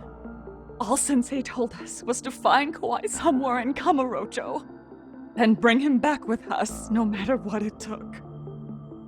Did Kuwana tell you what he wanted with him? He needs to be there when you all beg for forgiveness. Is all he said. And if we refused, he'd leak the video. So we all went to see Kawai, but he wanted nothing to do with Sensei. Considering he'd cost him everything, that came as no surprise. But doing nothing would cost the rest of you everything too. Yes. So we had to force him into our van. After he put up a fight. Yeah, that lines up with what the local eyewitnesses said. So then what happened? Nobody's heard from the guy since. We were directed to bring him to a wharf in Yokohama. And that's where we begged for forgiveness. After that, he said we were free to go. All except Kawai. So you left him there alone with Kuwana? We had to. The day after, I got a message on my phone from Sensei. What did it say? Nothing. There was only a video. It was of all of us, pushing Kawai into the van. Turns out he recorded what we did in the city. You can see all our faces so clearly. How we covered Kawai's mouth as he screamed for help. Even if you know all the backstory, the video is a clear-cut abduction. As I was watching it the first time, another message came in. This time, a picture. When I saw it, I just went cold. That's when I knew I would never be able to escape him. It was a picture of Kawai. Dead. Anyone who saw those messages would think we killed him after shoving him into the van. And that's how he got his real leverage on his former students. Since then, we've been at his beck and call. No matter what he tells us to do, we wouldn't dare refuse him. He's giving you orders? That man! He forces us to help him. He makes us accomplices to murder. Murder? What the hell? Murder who, exactly? Any bullies involved in suicides. That's who Sensei's got it in for. Anyone he can find across the country. He doesn't even care how old the case is. If a student commits suicide, and bullying is suspected as the cause, he'll turn up. As far as I know, counting Kawai, I think he's killed at least 7 people. 7? How's he doing this? So his idea of justice is killing bullies? Across the entire country? He said that's the only way we can atone. Anyone who drives someone to suicide must always face justice. Until society comes to terms with this, he says we'll keep getting our hands dirty. That way, we might be able to save the next few Mitsurus before it's too late for them. Not sure I should say this out loud, but I'm kind of rooting for this guy now. Yeah, let's not. So was the murder of Hiro Mikoshiba part of that agenda? We know Mikoshiba drove Ehara-san to suicide 4 years prior. That has to be why Kuwana let Ehara murder him, and how you found your role in establishing his alibi. Not just me. Grabbing Mikoshiba required a good number of people. All the people who pinned Ehara down. And even the ones who filmed it, they were working for Sensei. So that's how it went down. We had an unspoken agreement that we wouldn't directly take part in any killing. He just makes us his accomplices somehow. Like luring a target or digging a hole for a body. But the one thing we can't ever do is turn him down. If we do, he'll send his video of us abducting Kawai to the police. And then Kawai's body will turn up with our fingerprints all over his corpse.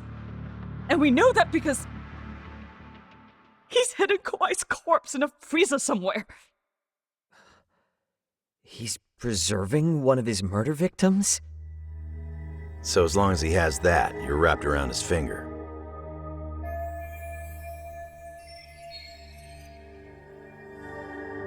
Sounds to me like Kawana's had one thing on his mind for 13 years. Sitting on that video and becoming an Ijincho handyman was all in service of his real motive, killing off bullies. He's dragged all his former students into this hell, until the day it destroys every single one of you. Is today that day? We'll see. I'm still curious about a few things though, if you don't mind. What? There are these scumbags chasing down Kawana called RK. What part did they play? Strangely enough, they never came up once during your confession. So tell me, why'd they come for Yokosawa? That I don't know for certain. But Sensei did reach out to Yoko-chan about 6 months ago over the phone. He was asking her about the suicide at Seiryo High. The suicide at Seiryo High? You must be talking about Toshiro Ehara. The lawsuit played out like no bullying took place, right? That the school wasn't responsible. But Yoko-chan was a teacher there, and Sensei was able to get the truth out of her. How'd he do that? What did he say? From Yoko-chan's perspective, she and Sensei were both just teachers dealing with students attempting suicide. I think that's why she let her guard down and told them everything. After learning the truth, Sensei believed Mikoshiba needed to be held accountable. So if Sawa-sensei hadn't talked to him, Ehara wouldn't have gotten involved? And none of this would be happening in Ijincho? Possibly. No, this isn't right. Sawa-sensei didn't know Kawana's identity or his objectives. She thought she was just talking through her problems with a sympathetic ex-teacher. At the very least, she sure as hell didn't deserve to die for that. It's not like we're the ones who did it.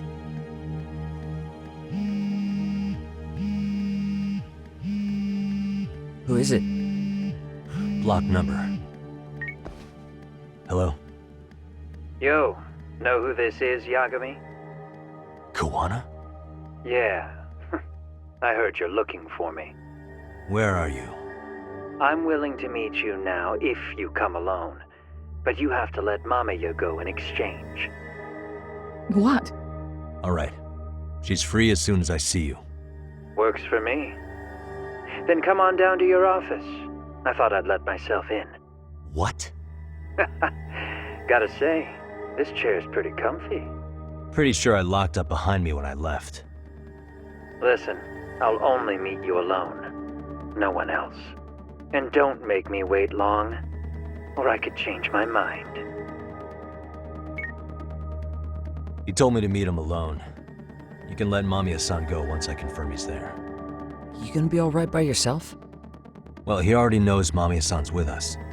I'm guessing he was watching us from somewhere. And I can't afford to do anything that would piss him off enough to make him disappear. Got it. Oh, we'll take care of this end of it. Shouldn't you move your ass?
Hope you don't mind I let myself in.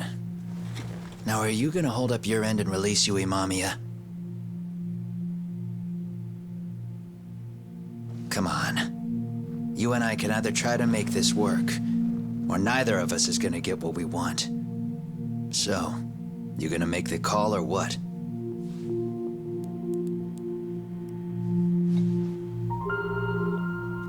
Hello? Yagami-san? I'm with Kawana. You can let Mamiya-san go. Got it. Will do.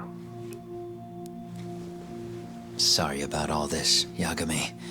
Why don't you sit down? Maybe it's time you and I had a heart-to-heart.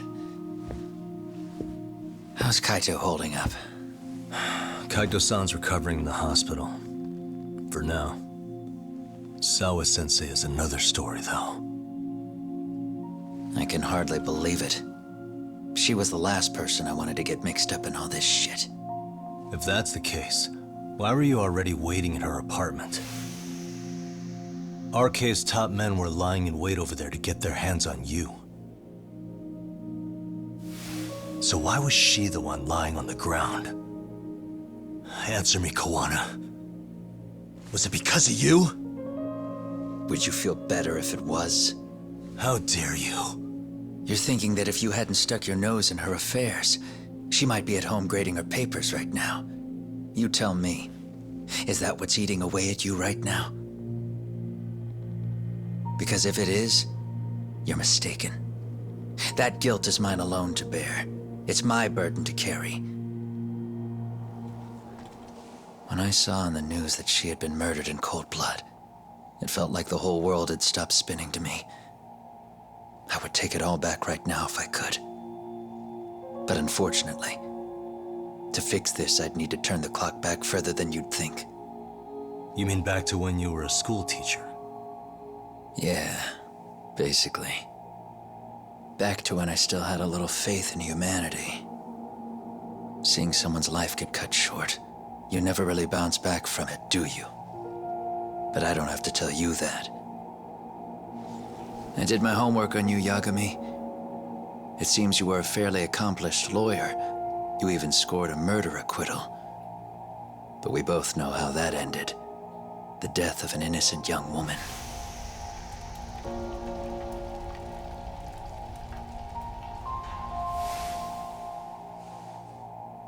You and I are the same. We both have scars. And they're the type of scars that never fully heal. Yeah. Maybe you're right. But for Sawa-kun, it was 13 years ago. The very day before Mitsuru Kusamoto jumped, she stopped me in the hall so she could tell me about how serious the bullying really was. Up until that day, I'd just assumed it was boys being boys, teasing. I figured it was harmless, that they'd get bored with it, and then they'd move on. I mean, come on. Kawai had to have been twice the size of Mitsuru. It's not like I'd seen any fighting. So I warned him not to overdo it. And eventually he would take the hint. Well, according to what I was told, you smirked, actually. Yeah. I guess that's what I did. I was too late. Sawa-kun had to point it out. Sensei, how could you be so blind, she asked. Her eyes were this piercing mix of pity and scorn. According to what she told me, nearly half the class was bullying Mitsuru. She said she'd seen him at the station.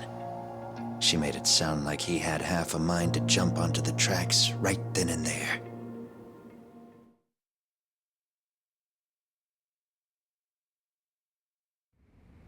I'm not so presumptuous anymore. But back then, I used to think my students were my biggest fans. I thought I'd won their hearts and minds. But the look on Sawa-kun's face that day made me see the truth. I couldn't just go on smiling like nothing happened. So I decided to do my homework. The next day, I put a hidden camera in the classroom after school.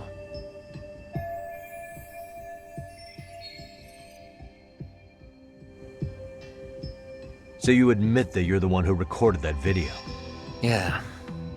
You saw it, right? Talk about the ugly side of kids. Hard to watch, wasn't it? Unfortunately, by the time I picked up the camera and saw what it recorded, Mitsuru had made his jump. I missed him by a few crucial moments. What happened in that classroom was the final straw. Later on, all the bullies were asked what happened. Each and every one of them lied. Kawai started it. It wasn't our idea, they said.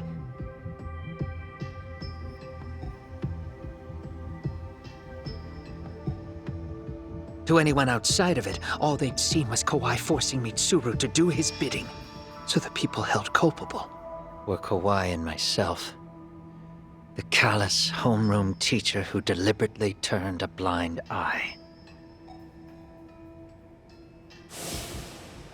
That was the day I began living my life with real purpose. So you couldn't forgive your students who got away with bullying. You went so far. You put aside your own life to make sure they atoned somehow. That's right. Mitsuru Kusumoto's still a vegetable. He's as good as dead. But I don't care. We have no right to forget about him. You say that, even though Sawa-sensei ended up paying for it. I'll ask you again. Why were you at her apartment the other day? Don't dodge the question this time. I wouldn't say I dodged it. But I suppose I should explain from the beginning. 4 years ago, there was a suicide at Sawa-kun's school. It was her own student this time. You know this, right? A student at Seiryo High School? Toshiro Ehara. Yeah. When she was in court, Sawa-kun had no choice but to say there wasn't any bullying. Soon as she told me that, I knew Hiro Mikoshiba would be my next target. Of course, she had no idea about any of that. When Sawa-kun learned Mikoshiba had been murdered, though, she reached out to me herself. What did she want? She had a sneaking suspicion that I was involved in his death. She called me a few times, prodding carefully for answers. Quite the perceptive lady, really. And? What kind of answers did you give her? I denied any knowledge of it, but at one point, she mentioned something kind of odd. That there was a detective at the school already investigating the incident. Huh? She meant you, of course. A detective already knee-deep into the case, despite the police barely even knowing about Mikoshiba.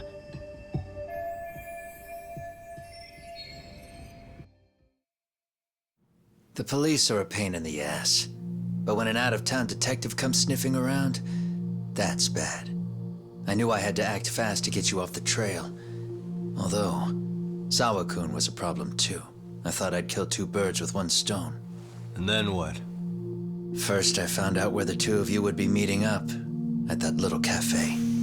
Then, I hired the Liumang to step in. But you put up one hell of a fight. They had strength in numbers, but you would have taken out the whole group if I hadn't stepped in. Nonetheless, my other message went through. At the same time, Sawa-kun was handed a photo of Mikoshiba's final moments. I left that task to someone you know. Yue Mamiya. They hadn't seen each other in 13 years. Sawa-kun had no idea. The lady in the sunglasses. Yue Mamiya was involved in that too? Everything I did that night was intended as a warning to Sawa-kun. Although, I guess I didn't have to be so extreme about it. Yeah. Sawa-sensei was too smart. She must have started suspecting that you'd had something to do with Mikoshiba's murder. After all, who else could have known we'd be meeting at that cafe? She'd have traced it right back to you. Even if Sawa-kun had started to suspect me, I knew she wouldn't sell me out to the cops. We're too alike. The both of us lost students to suicide on our watch. That said, I couldn't bear the thought of dragging her down into the mess I started, so I scared her off, and I thought she would stay away. The day she was killed, she called to ask if we could speak in person. I could tell something was wrong. She was on the verge of tears the whole call. Then she broke down. I asked her why, of course, but she wouldn't give me a straight answer no matter how I tried to phrase the question. So then what? Did you just waltz on over there? It doesn't seem like you. Watch it. You don't know me well enough to say that. Maybe. But I assume you had some sort of plan going in. Were you gonna confess to her? Here's the thing. If she'd figured out that I was behind Mikoshiba, and it didn't sit well with her, I would have told her every last detail. Sawakun knew. I think she would have understood me. Or at least that's what I had believed. In hindsight, I think she was forced to make that call. Under normal circumstances, I'm sure she'd have rather washed her hands of me. Hard as it is to hear, I think she called me under duress. RK probably had her hostage. That would explain the vague responses. That's probably why her voice was trembling. It's tragic. You mean it was RK? Why do they want you so badly anyway? I don't know. What? If I knew their angle, I'd be doing more than just scurrying around. You serious? Believe me, I'm just as clueless as you are, much as I hate to admit it. Honest, I'm not thrilled that a small army wants my head on a platter. Have you noticed how RK seems to show up at the worst possible times? Someone must be pulling their strings. Then we're on the same page. At least we agree on something. Just a sec. Yeah. I'm still over here with Yagami-san. You're not being tailed by any of his guys, are you? Okay. Then I'll meet you right now. That was Mamiya-kun. She said she's free. You guys have been true to your word. Tell Sugiura-kun that I said thank you. Now you want to go? We still have some business to settle here. Now remember, I'm the handyman here. Let me do the dirty work. I don't know what else to tell you. But you need to get out while you still can. If you disappear into the night, I don't want to go busting my ass just to find you again. Before you leave, I'll need some contact info. A phone number would be nice. Oh, no need for that. As far as I'm concerned, this is goodbye. I wouldn't count on that.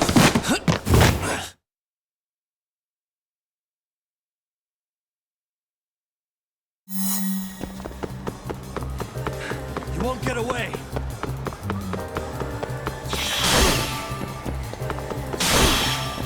Well, look at you!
back here!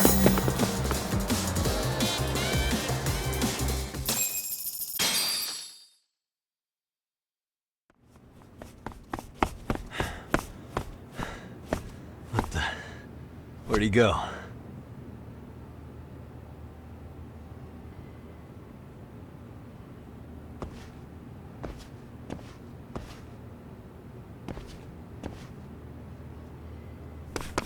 Kawana!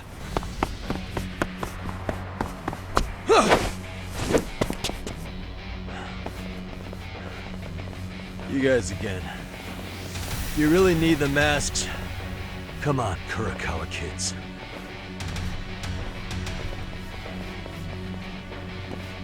You heard that, right? The detective here already knows everything.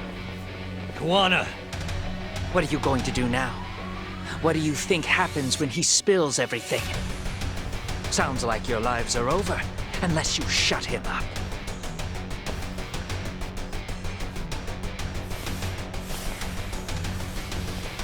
But Sensei, you'll finish the job for us, right?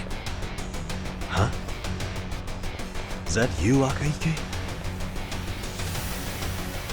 Oh, he's even got a name to your voice. But... answer me, Sensei! I know. I'll be the one to finish it. You just knock him out. Okay then. Time to learn your lesson! Come on. What kind of lesson is this? Let's go!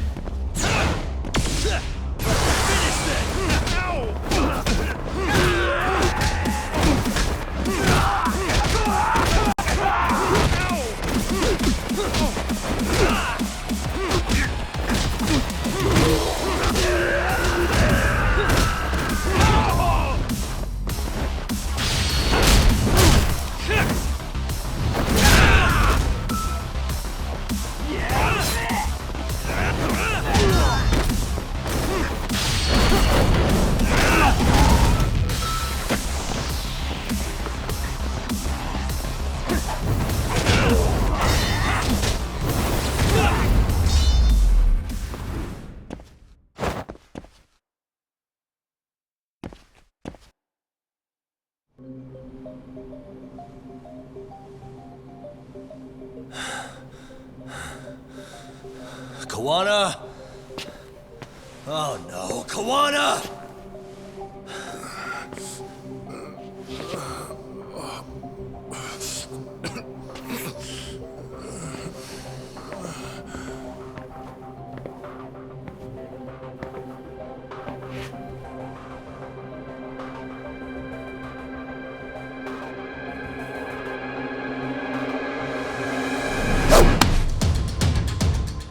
Really? So nice of you to stick around. Bamiya-san. Well, since Kawana couldn't stay, sounds like you're not out of the woods just yet, huh?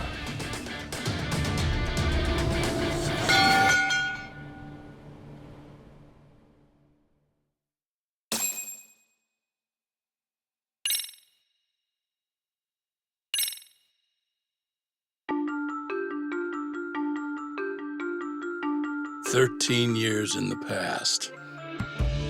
Mitsuru Kusimoto plunged himself into a coma, sealing his fate alongside Kawana's.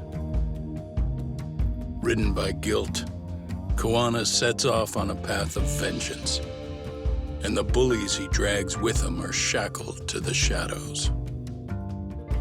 However, Yokosawa's murder serves as a deadly wake-up call to what he's done.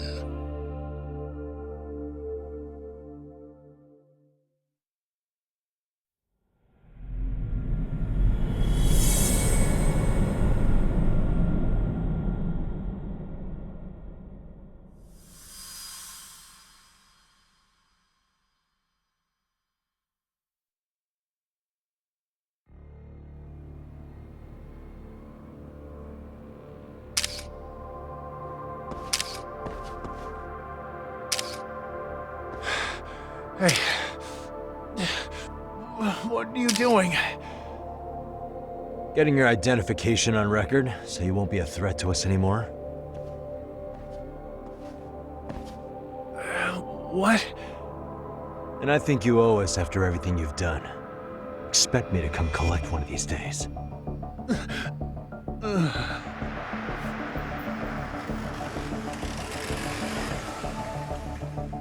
Your carriage awaits, Mamiya-san.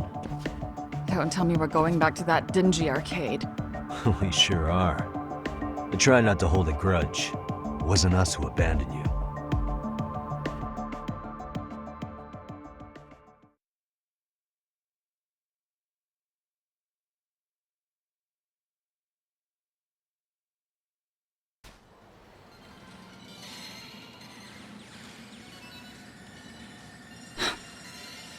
Higashi, you already called Saori-san and the gang, right? Yeah, I let them know what's up. They said they'll head over when they're ready.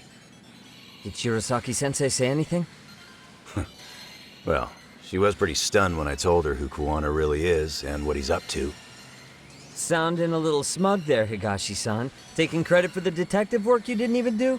Back me up here, Yagami-san. Whatever, man. Kuwana got away, and that's all that matters. Still, the task in front of us is finishing Saori-san's case. We have to clear up Ehara's crime once and for all. With Mamiya-san's help, of course. Finally, I'm ready to get some answers. Well, we still got time till Shirosaki-sensei gets here. Why don't you take a breather, Yagami-san? Huh? That'd be okay? Sure. I'll call you once everyone's here. Yeah, a break sounds good. By the way, Higashi, has anything unusual gone down in Kamacho lately? Anything involving RK? Yeah, about that. My guys were saying things have been a little too quiet since yesterday. Soma and Akutsu are out in Ijincho too. When they come back, they're in for a rude awakening. And they can pay for what they did to Kaito Aniki. Make 'em pay? Aren't your Yakuza days behind you now? That's not the Yakuza in me talking. That's just a problem I'm gonna be the solution for. Isn't that exactly what a Yakuza would say? Fine. Think of it as getting revenge for a brother. I'm doing the right thing, damn it! Yeah, maybe it's just how you're putting it. Besides, what's it matter if I was Yakuza? I've got my own code, and I'm gonna do right by me. Whatever you say. Much as things change, they stay the same.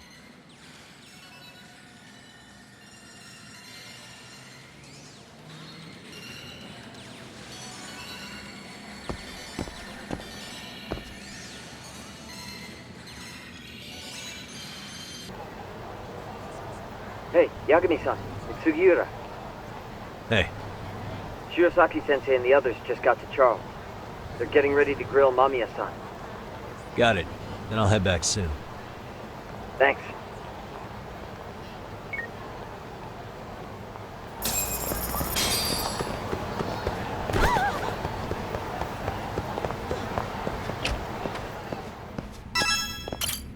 Irashaimase.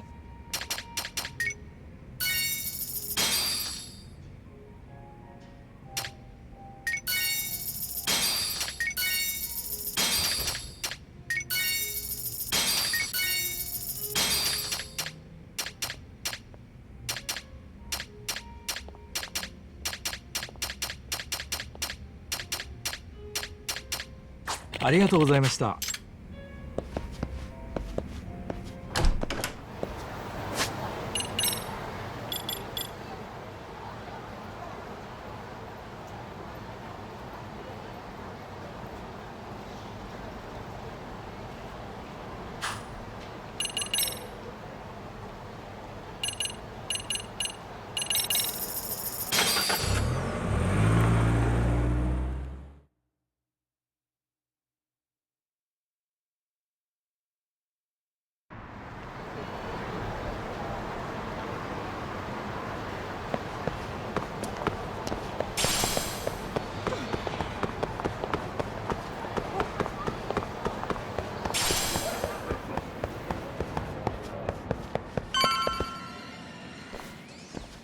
Really? You too, Gendo-sensei? What? Am I in the way? Of course not. I didn't know you still did field work. I figured if they could pull a fast one on Saori-kun, I'd at least want to look him in the eye. Why are all these people here? What gives? We've been waiting for you, Yagami-san. Mamiya-san is about to enlighten us on the truth behind the groping. Good. Oh, and I heard about Sawa-sensei. I'm so sorry. Our condolences. Looks like she got mixed up in all this when RK was chasing after Kawana. But we're still not sure why they chased him. To figure that out, we'll have to retrace Kawana's steps. Exactly. That said, let's start with the harassment charges, Mamiya-san.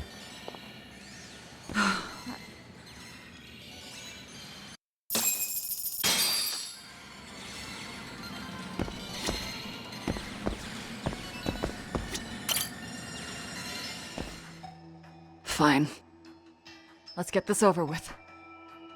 Pout all you want, but keep the answers straight. Got it? Ehara's assault was designed to establish a false alibi for Mikoshiba's murder. So Kawana had you play the victim, and together you pulled one over on the police and the court. Can you confirm if this is all accurate so far, please? Yeah. The person who groped you on the train wasn't Ehara-san himself. It was his stand-in. And my understanding is that he had conspirators to help him fabricate this event? That's right. What was Kawana doing at the time? Was he in Ijincho or Tokyo? Didn't you hear your lady friend? Ehara-san had a stand-in. And that stand-in was our sensei. You mean Kawana posed as Ehara himself? So this Ehara was actually Kawana. Huh. Sensei and Ehara-san have a pretty similar build. Not sure they could have pulled it off otherwise, you know? But some spots don't look right, like his mouth. You sure that's really Kawana-san? That part around his mouth is fake. He said he scanned Ehara-san's face and made it on a 3D printer. Oh, huh. You can print things in 3D now? Well, it's a machine that takes a model's data from a computer and prints physical objects using materials like resin. So if you were to scan a person's face onto a computer, a 3D printer could accurately recreate it. I don't know the details, but that's what Sensei used to become Ehara-san. Something like this. See, with a 3D printer, a piece of a face is pretty easy to make. What the hell? I see. His eyes are hidden behind the sunglasses, and the seams on his jaw are obscured by the mask. It's incredible, I must say. With the mouth area so visible, it's too convincing to think he's anybody else. And with the prosecution assuming he's just another sexual predator, they fell for it. This is no time to be impressed. In case you forgot, he had the defense fooled too. Right. Assuming Kawana was Ehara's double, there's still some evidence I'm iffy about. I'm of the same opinion. Okay. Which evidence is questionable?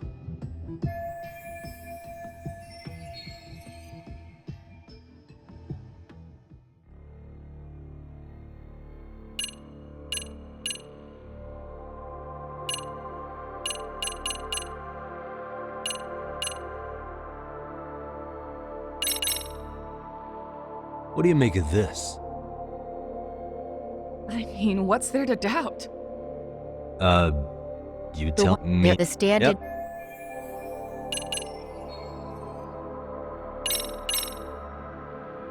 How about this then? What's this? A map of the station?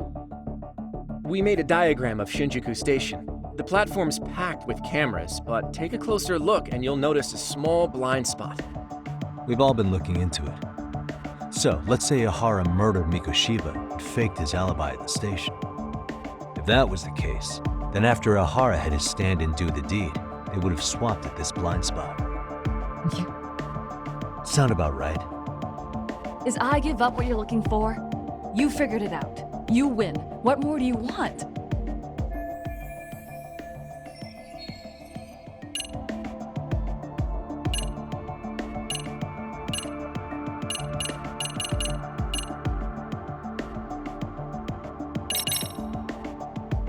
Any thoughts after seeing this?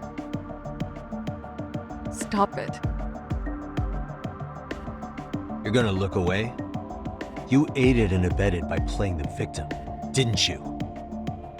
I mean, yes, Who put this video up on the internet? Sensei did. He said from the start that once Ehara-san got his guilty verdict, he'd upload it to the internet. So that was all part of the plan.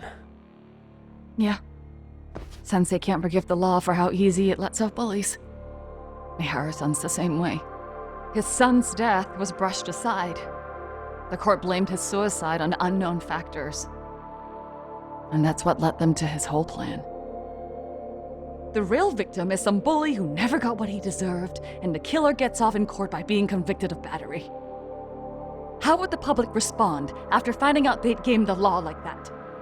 So Kawana and Ehara's real plan was to make a mockery out of the justice system. Seems to be going well for them.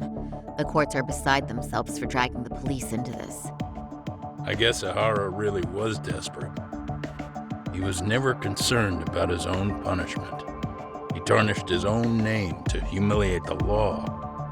Yeah, cop or not, Ehara is a broken man. Nobody took responsibility for his son's death, and the courts all but ignored his case. No wonder he went along with Kawana. I can't even imagine. Yeah.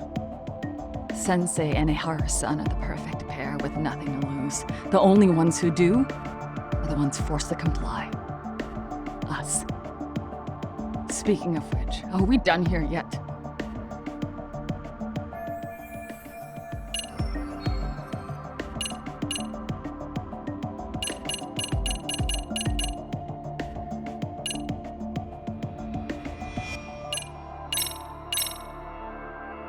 This came out pretty... Yeah, I didn't... Can you... That's...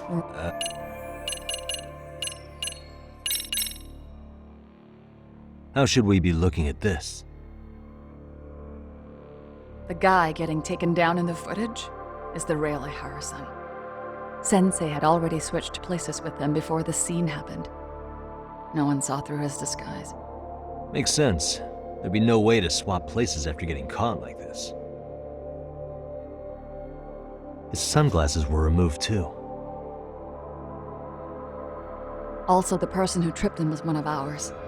So was the one who took the smartphone video. If nobody tried to stop him, he would have just gotten away. But the most important part of it was pinning Ehara-san as the culprit out in public. Right. If that didn't happen, the entire alibi goes up in smoke. More or less. So basically, this entire battery case was calculated from the start. Nothing but smoke and mirrors.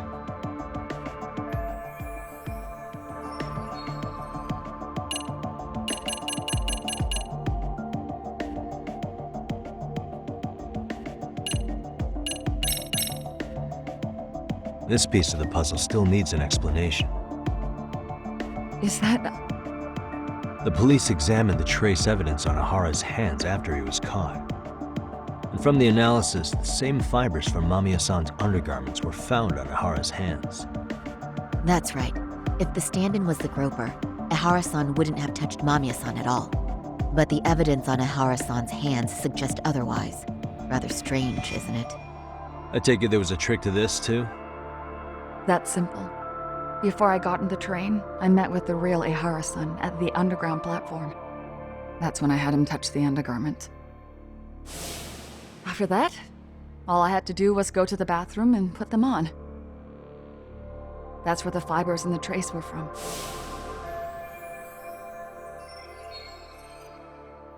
What the police found on Ehara-san's hands was exactly what we wanted them to find. And it would serve as hard proof he grabbed me. The courts really ate it up. It was hard not to laugh sometimes, to be honest. You're really starting to open up. That's the spirit.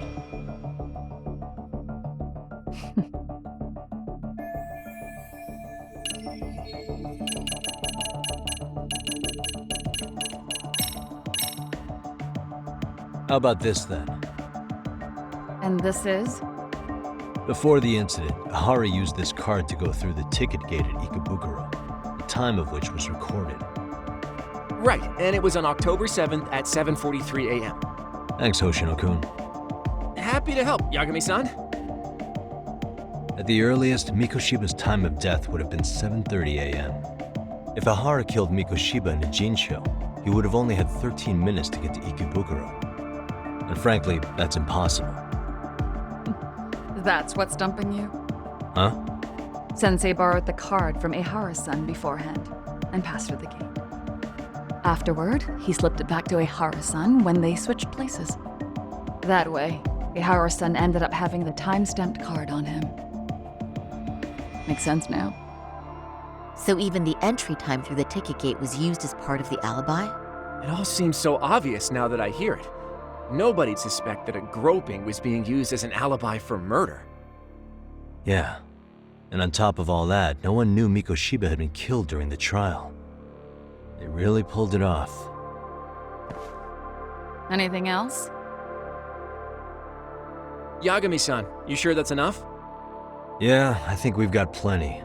Bottom line, groping was a fabrication. At the very least, we know that the prosecution's evidence can all be refuted. The courts were being intentionally misled. I'm considering filing an appeal. Are you saying you want a retrial? I am. We'll reveal Ehara and Kuwana's plot and overturn the verdict they issued. That might be harder than it sounds. Why do you say that, Enda-sensei? Well, the previous trial resulted in Ehara being found guilty, right? As the client, if he doesn't want an appeal, there's no way you're getting one. Doesn't matter what any lawyer tries to do. If Ehara refuses to appeal, then that's that. Then we'll talk to him tomorrow. First, we need to see how he reacts to everything we've got on him. Sounds good. Then let's meet at the detention center tomorrow. Will do. So, we done for the night? Sure are. Great job, everyone. Go get some rest.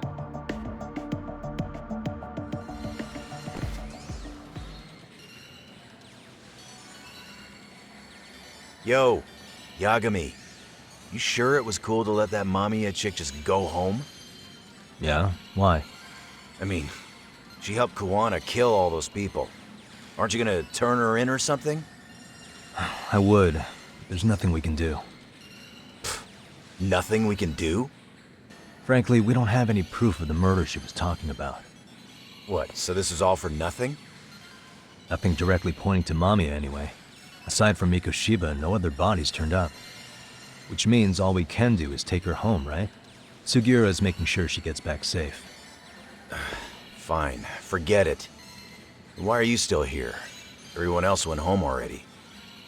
Come on, man, why the cold shoulder? Am I really that annoying? You wouldn't be the guy I'd call to hang out with. So if you're done, then go. Wow. Straight for the jugular, huh? But if it's help you need, I'll be there. I've had nothing but time lately. But only if you bow your head and ask nice. Then I'll consider it. I know for a fact you'd help me out regardless, so why waste a good bow? Thanks for the drink. Dude, come on. That was your cue to bow and ask nice.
So, you're recommending an appeal? I have that right? Did some new evidence come to light? Yui Mamiya told us some things, like how you faked your alibi for Mikoshiba's murder. You wanted the sexual battery conviction, right? Well... Your goal was to avenge your son and humiliate the law on a grand scale. I have no idea what you're talking about. Ehara-san, we have a much better grasp of the situation than you think. And what exactly have you grasped? Like Yagami-san just said, you're innocent, as far as the harassment goes. As your lawyer, I'll file for an appeal, and we'll make sure the world knows it. Thanks, but no. I'm scum of the earth. A pervert. The prosecution and the judge made that very clear in the verdict. On the day of the crime, October 7th, at around 6:30 a.m., you were in Ijincho, not Tokyo. Baloney. I was relaxing at home. Except that you weren't. Oh? You wanted to give the man who pushed your son to suicide the beating of a lifetime. And you'd miss out on that opportunity if you were at home, which is why you were in Ijincho instead. Isn't that right? You and Kawana's former student staked out Mikoshiba's house until he left. Then you dragged your prey into a car and brought him to an abandoned building in Ijincho, which would later become a murder scene. Every bone on Mikoshiba's fingers was broken. Remembering how he pushed Toshiro-kun to his death, it's no wonder you'd go that far. You tortured Mikoshiba without a shred of remorse. You inflicted no small amount of pain and terror.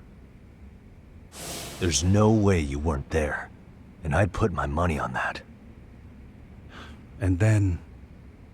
You need the whole play-by-play, even though you already know it? Oh, not at all. I'm just fascinated by this outrageous little story.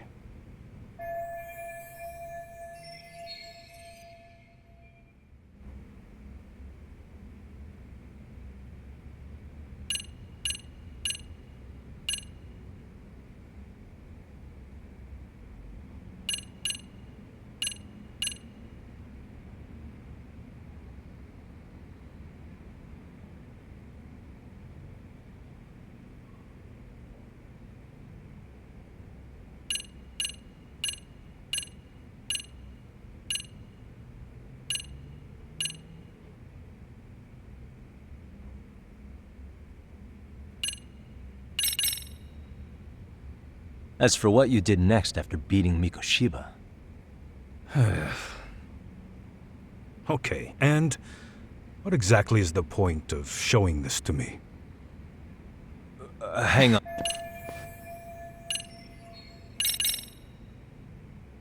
As for what you did next after beating...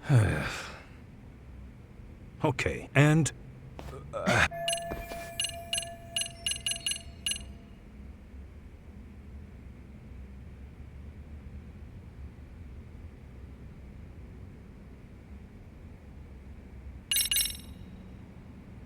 As for what you did next after beating Mikoshiba... That's quite a home video.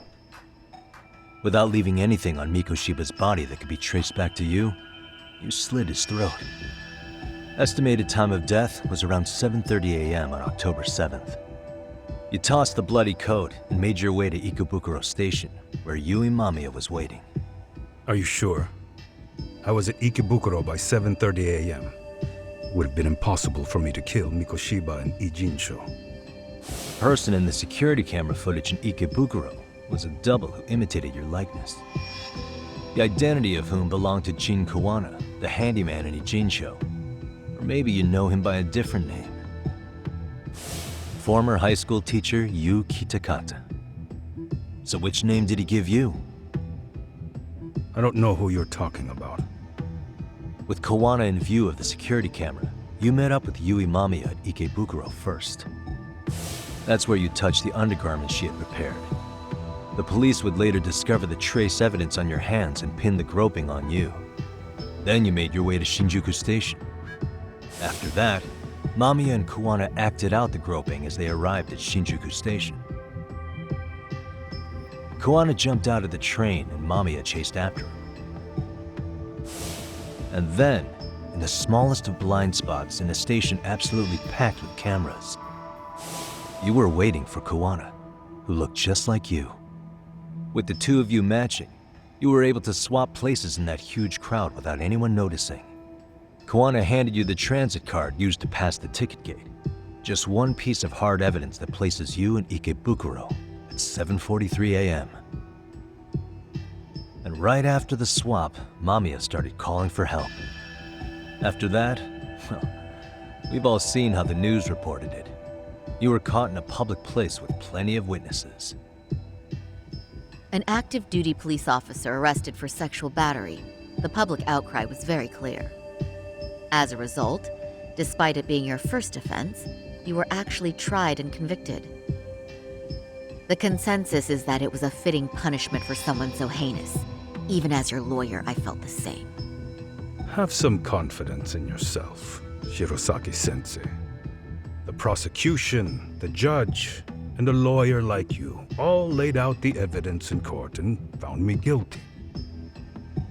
I'm in no position to doubt you, and I've long accepted the ruling that Toshiro was never bullied. There's nothing I can do but abide by the rule of law. Right? That's all I can do, right? I know what you're trying to say. You carried out the justice that the courts wouldn't, right? Everything my son went through was passed off like it never even happened. School, the teachers, and yes, the court. They all dismissed the reason he died. That's when Koana came in the picture, telling you Toshiro-kun had been bullied. But was it Koana's words that suddenly made you want to kill Mikoshiba? Because all of his fingers were broken while he was still alive. Was that really all just your pent-up rage?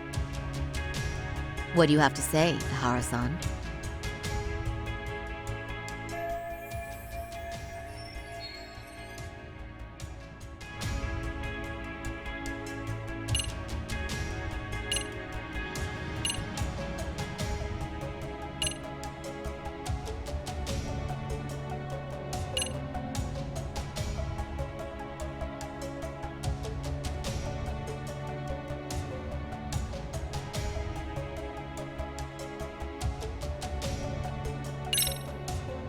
Was Sawa-sensei the one who told you the truth?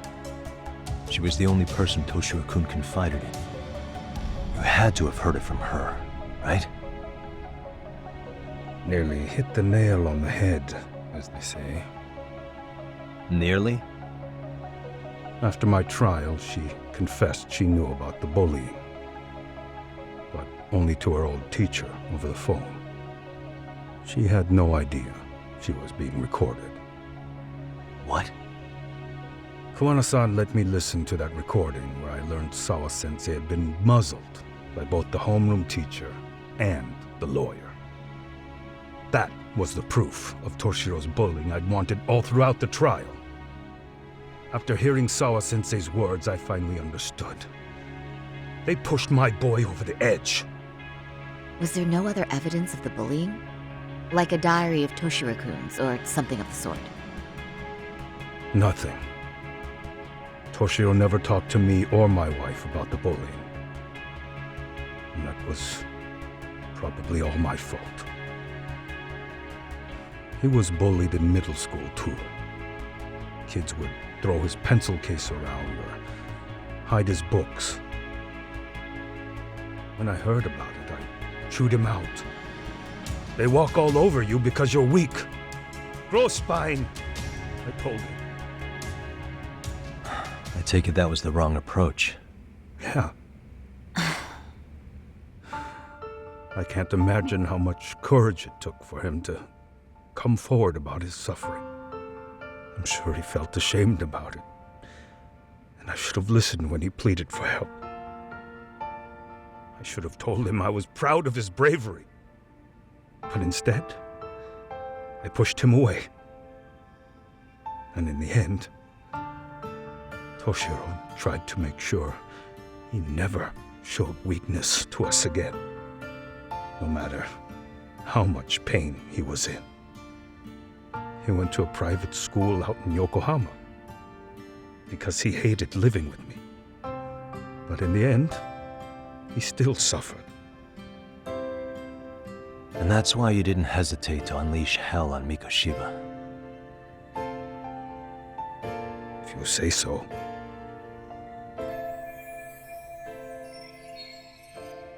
So the first time Kawana showed up was when he let you listen to the phone call with Sawa-sensei, right? Yes. He approached me and asked me if I still wanted justice for my son. I was in uniform when he came to me too. Very bold. But it paid off. I owe him a debt of gratitude. He reassured me he had already taken care of multiple individuals like Goshiba, and that he'd urged other families to avenge the children they lost to bullying. He'd tell them that simply being branded a bully wasn't enough. He promised to deliver real justice. If justice can be served at one's own discretion, laws would cease to serve their function. If the law isn't fair to everyone, no one will obey it. The law is only able to help the powerless because it can't be swayed by money, force, or anything else. Then tell me, what's the solution when the law fails to punish someone who laughs in its face? To overlook those the law won't judge is to abandon those the law couldn't protect. To render justice with confidence, you require sufficient evidence. Some of the victims' families refused Kawana's offer of revenge, telling him it would be unforgivable. But even after rejecting his offer, not a one reported Kawana-san to the police. Do you understand what that implies? Whether you follow through with revenge or not, Kawana-san presents a solution that resonates with people.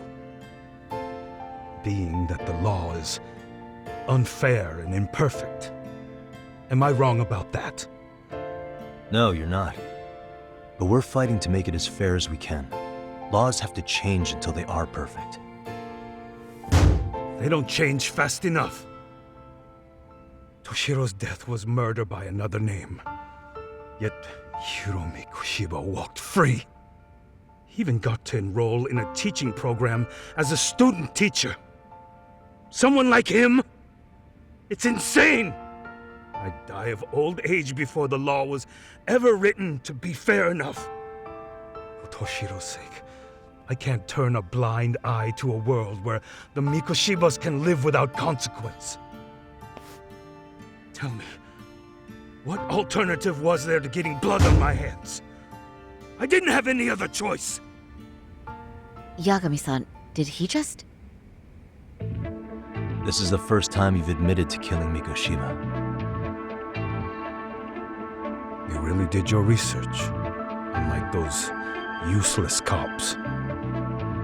Kawana-san's plan was impressive, almost airtight. I didn't expect it to be unraveled so quickly.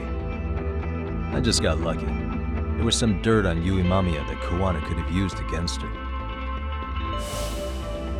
If we hadn't found it, there's no way we would have gotten her to talk.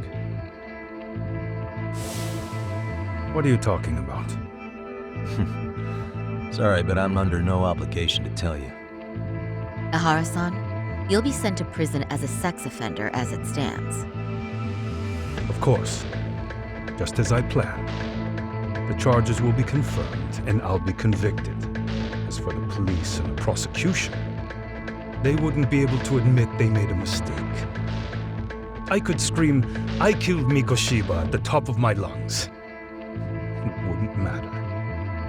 Are you saying you intend to admit to the murder after you're released? Everyone's seen the video of me killing Mikoshiba by now. It's obviously authentic, but the prosecution and the police are saying it's fake. They need it to be fake. Even if I do confess, they'll sweep it under the rug. They wouldn't. No, that's not beneath them. But I take it how they react doesn't really matter to you.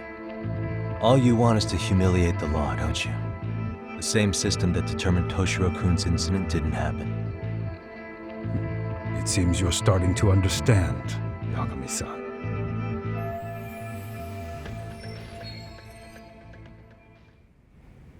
If the prosecution wanted to charge me for Mikoshiba's murder, then they'd have to retract the battery verdict. And that would mean admitting to a massive blunder by the court at the hands of a criminal. It would be chaos. Despite knowing who murdered Mikoshiba, no one would know what to make of the case. Wouldn't that just be wonderful? I hear you. And I even get why you'd feel pretty proud of accomplishing that. Do you? But in this case, the guy's pretty much grabbed the tiger by the tail. What tiger's tail? Someone's issuing orders to the thugs in Kamurocho from behind the scenes. He's the tiger in this case. And they've been closing in on your partner, Kawana. And Sawa-sensei got in their path. I'm sure you get the newspaper in here, right? You know, don't you? Sawa-sensei was killed after the thugs broke into her home. All because she got involved with Kawana. I'm aware she was killed. This is the first I'm hearing of the reason why. And by thugs, you mean RK? Yeah, but we don't know why they're going after Kawana. Any ideas? No way I'd know. You think it could be because she got mixed up in your deadly little game? Excuse me? That's what getting away with murder really looks like. The more you perpetuate the lie, the greater the rift you create. And then, the unthinkable happens. Kawana killed others besides Mikoshiba. You said so yourself. That's what brought the angry tiger into play. And if Sawa-sensei ended up paying for that instead, then how can you begin to believe your vengeance is fair? Because she gave false testimony. She lied in court to say Toshiro was never bullied. She couldn't name Mikoshiba, who was a minor at the time, without evidence. What's more, she was haunted by her testimony, always second-guessing if she did the right thing. But now she's been killed. Somehow that's acceptable to you? I'm gonna clear up what happened to Sawa-sensei, just like you did for Toshiro-kun. How? By going public with everything you and Kawana did. The first step is to appeal the sexual battery and undo this whole lie. You never groped Yui Mamiya. That's one crime you're innocent of, Ehara-san. The court's verdict was incorrect. So please give us the chance to appeal. We can prove your innocence. What on earth would I get out of that? You get to humiliate the court again. Besides, what are you gonna do for the next half a year in a cell?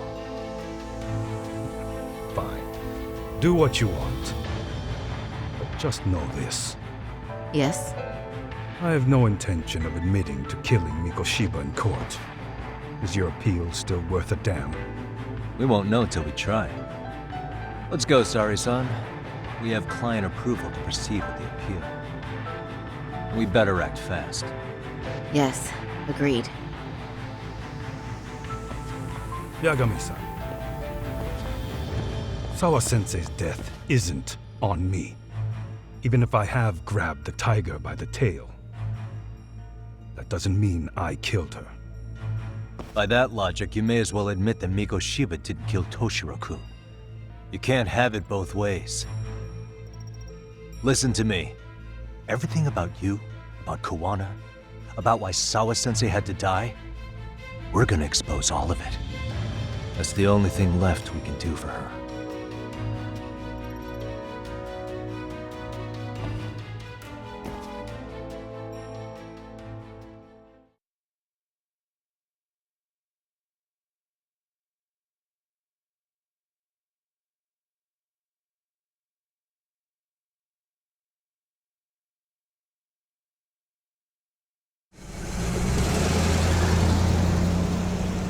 I'm going to fill Genda-sensei in on what happened. Why don't you head over to the office? Sure thing.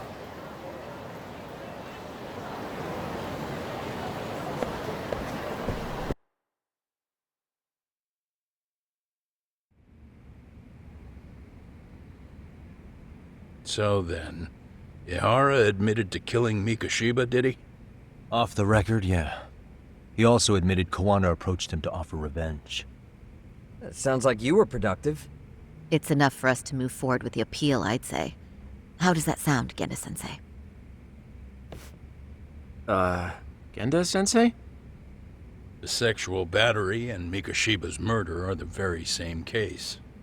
To clear Ehara of harassment, you'll need to prove he murdered Mikoshiba. But you don't have evidence he did, do you? Ehara-san was captured on video committing the murder. And the prosecution claims it's a fake, of unknown origins. The police are saying the same. They're only saying that to cover their asses. In reality, the sexual battery evidence against Ehara-san is what was really fake. At the very least, we can claim Yui Mamiya and the others aided in fabricating that, alibi or not. You really think the courts will grant you an appeal for just that? Are you saying that's not possible? I wouldn't go that far. But Ehara won't admit to murdering Mikoshiba in court. Kinda significant, don't you think? So what chance do you have even if you do appeal? Without any decisive new evidence, you'll just end up splitting hairs over the original verdict. And what good'll it do other than damage your own reputation, Saori-kun?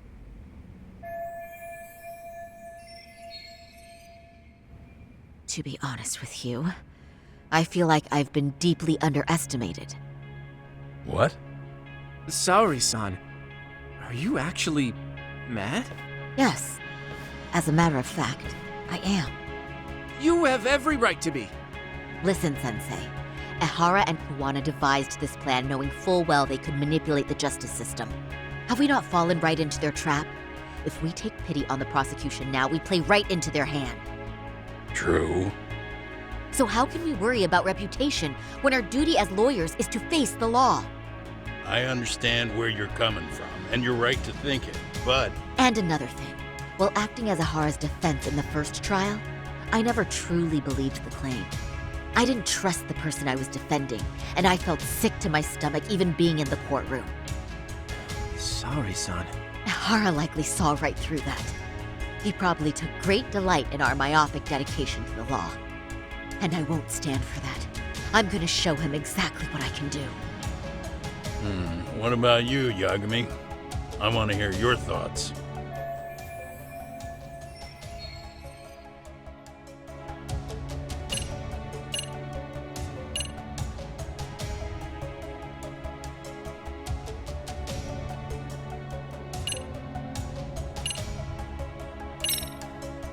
We should listen to Saori-san. I understand why Ehara and Kawana did what they did. But I can't condone it. I see. So you feel it too, huh? Yes. Although my motivation may not be as righteous as Saori-san's. What do you mean? Mikoshiba's murder, the fake groping alibi, the one behind it all was Kawana, and he's in hiding. We need to shine enough light on him that the public can see what he is. And the perfect place to do it was during Ehara's appeal hearing. So it's not Ehara you're after, but Kawana. If we pursue Ehara's case, Kawana-san's actions will naturally come to light. And if we draw out Kawana, then RK and the ones backing them will make their move. Soma from RK said Sawa-sensei knew too much, which means whoever's behind them has a secret that needs to stay buried, even if it means murder. And I need to figure that secret out. I owe Sawa-sensei that closure.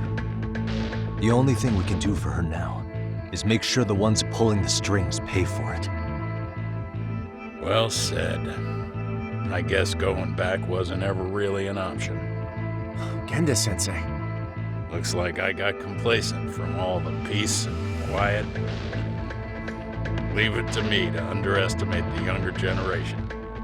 I apologize. I shouldn't have been so impertinent. That should be my line, Saori-kun. I suppose I have to make up my mind after all that, don't I? Get out there and do what needs to be done. And heaven help anyone in your way. Yeah! Right. Yep. You heard him.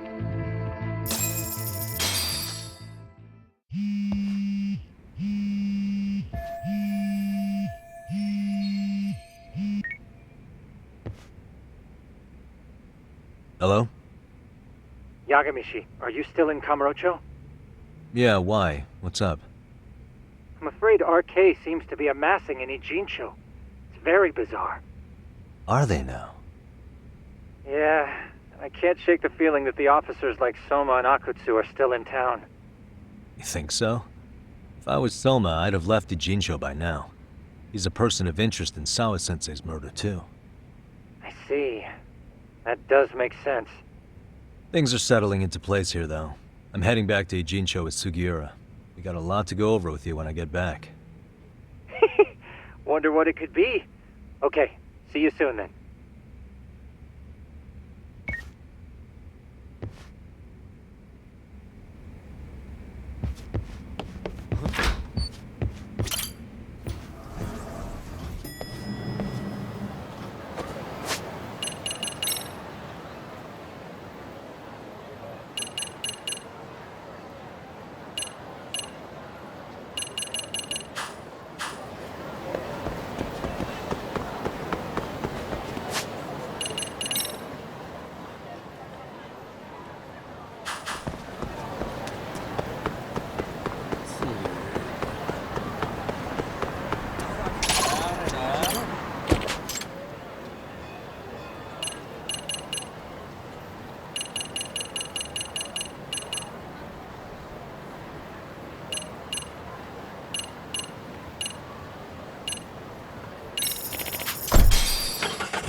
Well, now that's something.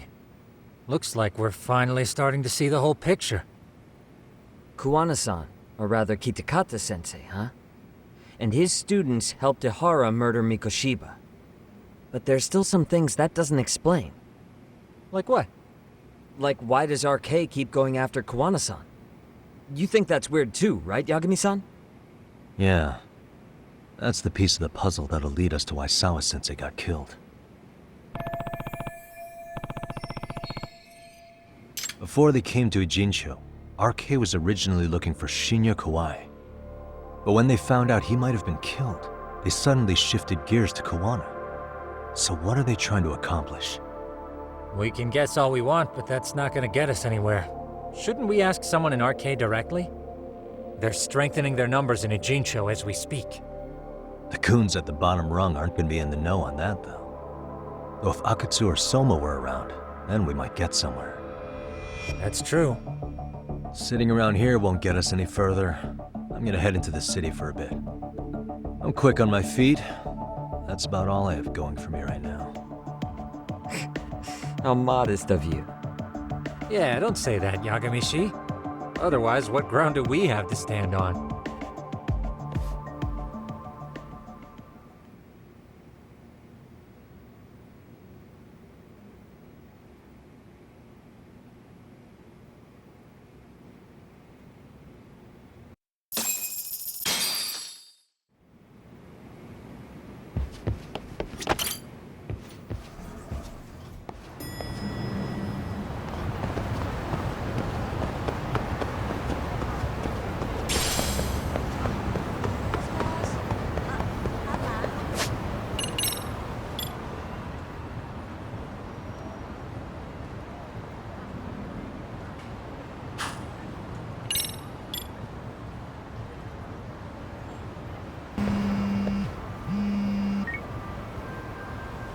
Hello? It's Shirosaki. Do you have a minute, Yagami-san? Yeah, what's up? I was thinking back on our interview with Ehara-san, and something he said isn't sitting right with me. So I wanted to ask your opinion. Which part felt off? The part about Kuwana approaching other bullying victims besides Ehara-san to offer revenge. Ehara-san also mentioned that most of them rejected his offer, but never went to the police either. Yeah, and? Well, wasn't the first bully Kuwana killed his own student? Shinya Kawai, I mean. Tormented by his bullies, Mitsuru Kusumoto's leap left him in a coma to this day. That event was the catalyst for Kuwana's actions, so wouldn't he have approached his parents about revenge too? Mitsuru Kusumoto's parents? You're talking about his mother, Reiko Kusumoto, right? Yes, who is currently Vice Minister of the Ministry of Health. If she accepted or is even an accessory to a revenge plot against Kawai, then there's no way she'd ever want that secret to get out. With her level of influence and power, wouldn't it be possible that she ordered RK to silence Kuwana? Which would explain how RK's actions are being controlled, wouldn't it? And you think it's Reiko Kusumoto? You don't think vice ministers can control criminal organizations from the shadows? You know very well the answer to that. Yeah. Tsukumo's actually looked into her before. I'll talk to him about it right now. Yeah, this is genius, Saori-san. This could lead us right to who's controlling RK. Quite a compliment coming from you.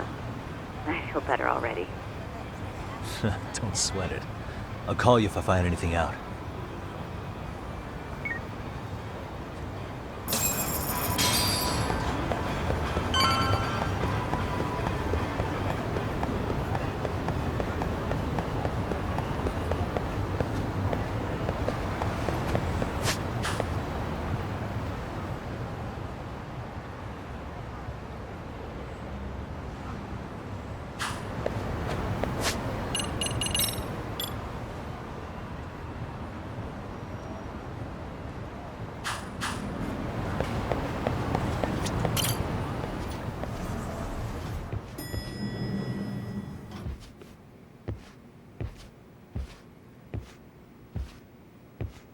Yagami-san, back already?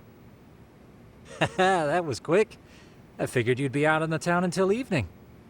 Well, the day's not over yet. I need you to look into Reiko Kusumoto again. She might be the one behind RK. Really? Yeah.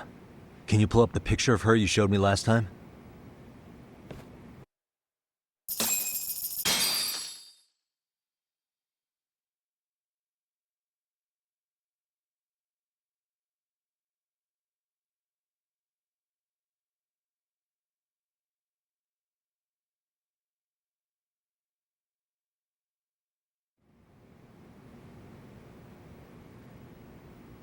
Okay. Take a look at this, Yagami-shi. Reiko Kusumoto became vice minister just recently. It hasn't even been a full year yet. Looks like she's still got a good rep. Yeah, there's almost no criticism of her out there. The Ministry Revolution, bucking the bureaucracy. Golden parachutes don't fly with Kusumoto. Go her. Vice Minister's pretty high up there, yeah? Big time. If she really did take Kuwana up on his offer, silencing him would be the quickest way to save her skin. And in that case, she'd need some kind of connection to RK. Some kind of connection? A bit vague, no? Fair enough, but RK already took an innocent life while hunting Kuwana down. Right. And after killing Sawa-sensei, they tried to kill me, too. Still, no matter how dangerous the gang, murder is a risky proposition. Then again, if someone's pulling the strings, they have a lot less to worry about. Especially if that someone has vice minister status. Well, the internet's not gonna give us much else. How about we do our usual thing? Go straight to the source. Maybe we should. Would it really be that easy to get a meeting with someone like her? Mitsuru Kusumoto's still in a coma, right? Yes? If he's in a hospital, we can catch her by surprise there. I get ya. That might work. Huh. What's this now? What's what now? Breaking news from the net. It says manhunt for Sawa-sensei's murderer. And? It's hitting the network news, too. The person they're after is... Wanted for the murder of private school teacher Yoko Sawa in her own apartment, Kanagawa PD is conducting a search for the suspect, self-proclaimed handyman Yu Kitakata. Why are they looking for Kawana? Shouldn't they be after Soma? Sawa-san's former teacher before and after the incident. It's also surfaced that he's been using a false identity for over a decade. The police are hopeful that their search will turn up some sort of connection to Sawa-san.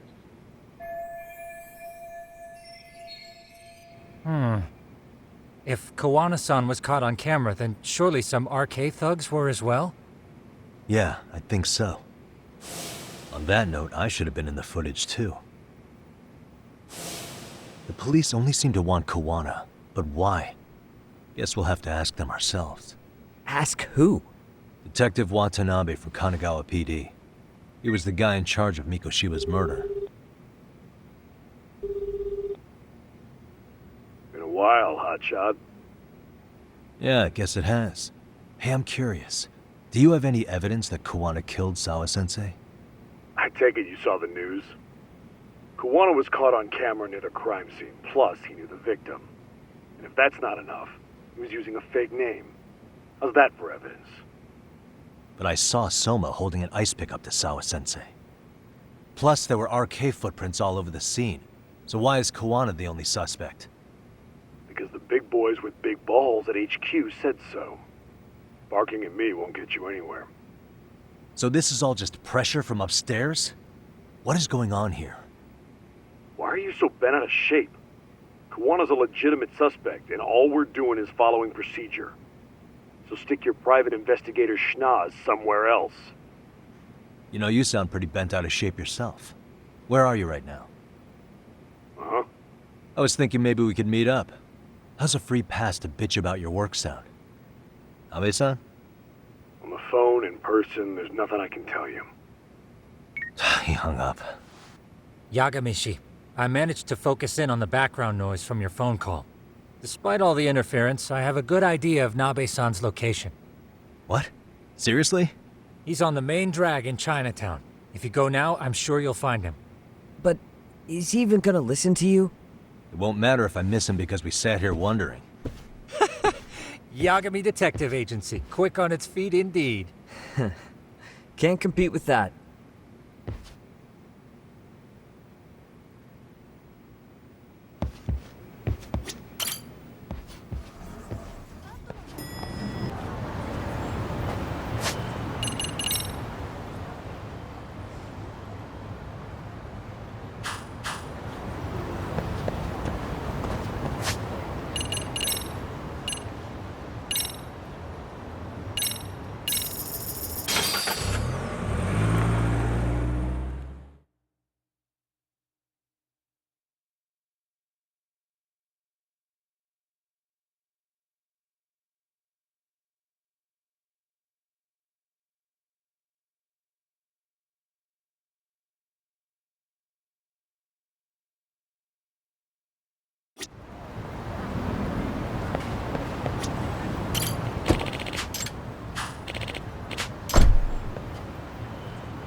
Yagami, why are you here? Oh, hey, Nabe-san. And you were... It's Sakurai. Oh, right. I take it you didn't just happen to be in the neighborhood. Let's just say some friends of mine have a real keen sense of smell. Something stinks about the cops here. Excuse me, pal? The Sawa case. Why aren't you going after RK? Or are you and you're just keeping me in the dark? This isn't the place to talk about that. What the... Hey! I get the feeling something's keeping you guys from doing your jobs. And I don't have to listen to you. You want to say that again? Sakurai, I gotta hit the can. Head back to the station. Huh? Need to take a piss, Yagami? You're looking hydrated. Yeah, good call. Then let's. Damn. What's he up to?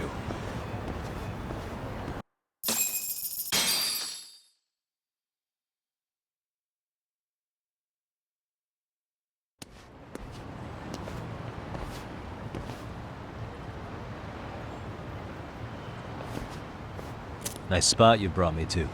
Very romantic. Well, we're about to have a shitty conversation. Might as well do it with a pleasant view.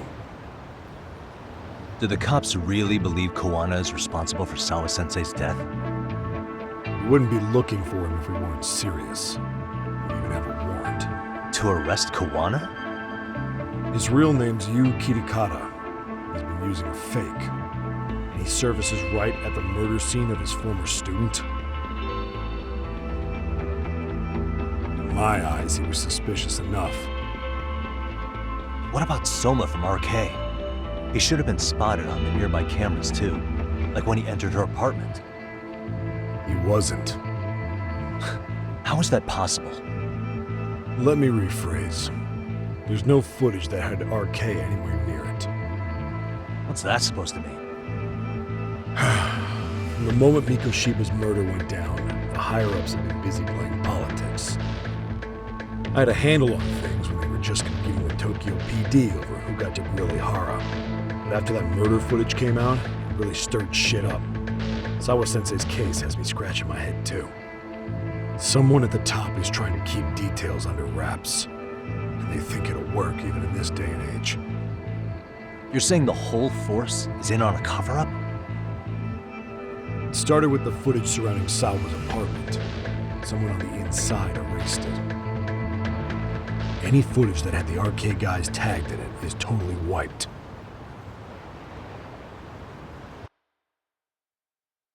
Erase the footage? Are you serious? Yeah.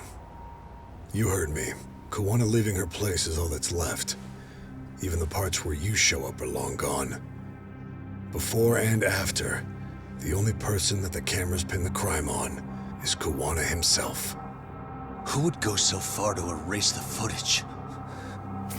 Who would do something like that? It's time to let it go, Yagami. Mikoshiba's case and Sawa-sensei's case, they're closing the book. And to tie up the loose ends, and this is the shitty part, Kawana has to die in an accident. What? As soon as they track him down, they'll put him into custody and then blame it on negligence. They'll say he resisted arrest and died in the struggle, I guess. Someone clearly wants Kawana gone, and they have the power to do it. Come on. Who could have that power? Kawana is clearly a target of someone higher up. Even if he sees it coming, he won't be able to stop it. As far as I'm concerned, the case is closed. You wouldn't understand until you've been on the force. When the team you're playing for is rotten to the core, all you can do is look the other way. As for me, I'll stick to the cut and dry cases for a while. That's what'll keep me an honest cop. That's bullshit! You'll shut the lid on the trash, ignore the smell of the rot coming from inside and go on pretending it's justice? And then you call that being an honest cop? Asshole. Did you forget that you were talking to a detective?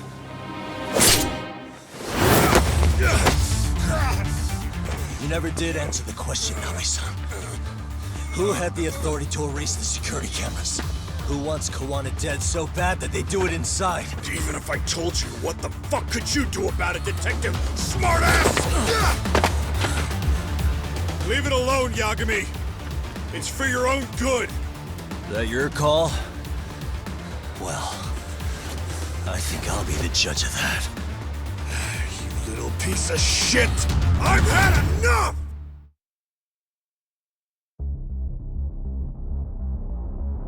Dead son of a bitch!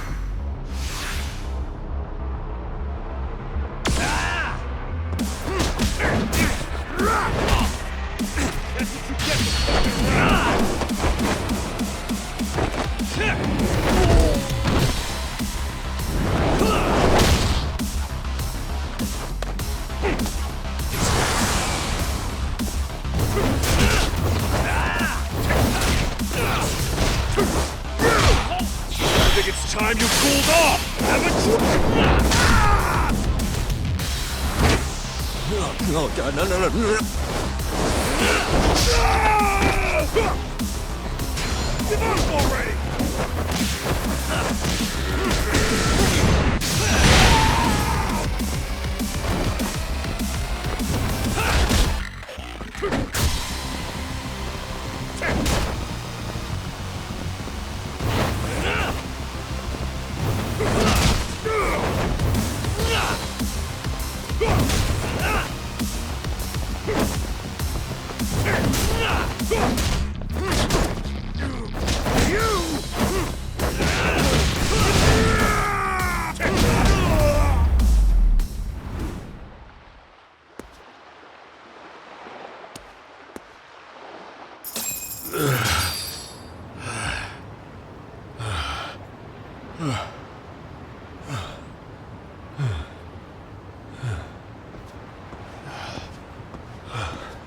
They broke the lock and forced their way into Sawa-sensei's place. That's when Soma came in. I'm sure she was terrified. They were pointing an ice pick at her.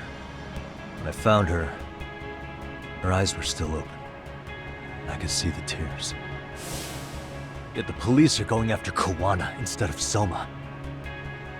And the cops that were there know he isn't a suspect, but say their hands are tied. So it'll be my voice you hear instead of hers. And when they come to silence me, I'll know who the puppet masters are.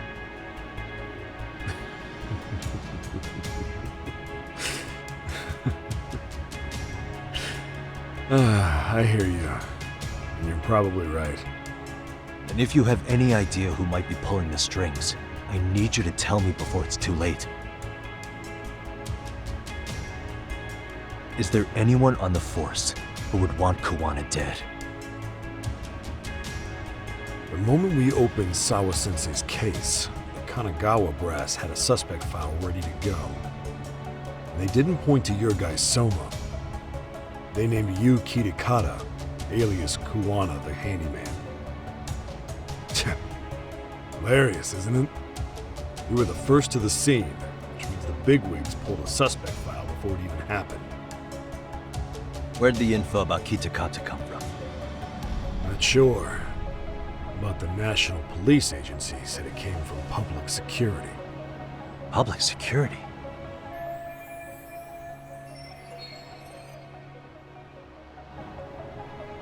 Why is public security involved in Sawa-sensei's case? Seems they were interested in RK's criminal network in Kamurocho. You know how after the Tojo clan disbanded, the criminals started going underground? Well, public security would rather let RK roam free than bust them. Monitoring them quietly gives them intel on criminal movements. And even if you catch these guys, new ones will just take their place. Wait, so they want RK on the streets? Is that why they're brushing Sawa-sensei's case under the rug? If RK goes down in one fell swoop over a murder case, they'd have to find a new source of intel. Purely speaking, from public security's point of view, that is. Unbelievable. Not that they'd ever say that out in, well, public. If you believe public security, there's no way RK killed Sawa-sensei. What the hell? Do they even have a reason? Not that I'm aware of. On top of that, I asked Tokyo PD about Soma, but he doesn't have a record. No priors, no census registry, not even a damn profile pic. Then, what does that mean? The man known as Kazuki Soma doesn't exist, basically. Maybe that's how it's always been, or maybe it's a cover-up. They had plenty of files on Kawana to send our way instead. They're the ones who made him the prime suspect in Sawa-sensei's case, too. That doesn't make any sense. Look, Kawana's a scapegoat for RK. Public security wants to shut the curtains on Sawa-sensei's case with him. As far as they're concerned, with Kawana silenced, it'll all balance out. So that's what you meant by Kawana having an accident. Right. Better to flush your shit than keep a lid on it.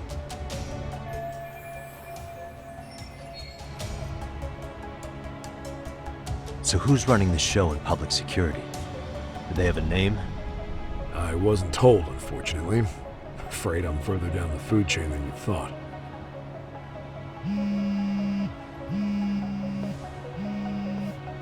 Yeah, Watanabe speaking. Huh? Jincho? Huh? Right. Got it. Call me if anything else comes up. Kawana's been spotted. A witness reported seeing him in Jincho. Seriously? He's back here? Couldn't say for sure. Where's he at? Fukutokucho, in Koreatown, where the Komi Jewel hang out. The police are headed there now. Komi Jewel? Apparently it means spider web in Korean. You haven't seen it? It's made to look like it's abandoned. And Kawana's there? You're not gonna say you got that from me, right? I don't have much time. You said Kawana might have an accident, didn't you? I'm sure that's why you're telling me all this. If you find him, let him know it's public security that's after him. I mean business.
Yagami-shi, it's me. I have an update for you. It seems Kawana has been spotted in Ijincho. Yeah, in Komi Jewel, right? I'm headed there now. Ah, fastidious as ever. But the police have already started blocking off Komi Jewel. Already? They're probably gonna surround the area and gradually close in on Kawana-san. What's your plan, Yagami-shi? Public security is probably behind that. And according to Nabe-san, once they capture Kawana, they'll end up in an accident. An accident? Long story short, I need to find Kawana before the cops do. Can you navigate me to him? I most certainly can. For now, just keep heading toward Komi-jewel. In the meantime, I'll be monitoring the surrounding area. Oh, and I'll dispatch Sugiura-shi. Appreciate that, Tsukumo.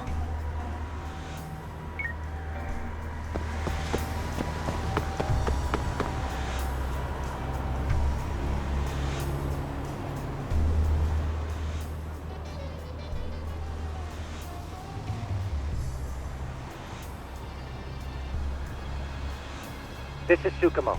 Yagami-shi, please come in. Hey, I think I'm in front of Komi Jewel. Indeed you are. I can see you from the drone. Then you'll notice the cops block the road. Any way I can get in there? Not to worry. I've already looked into an infiltration route.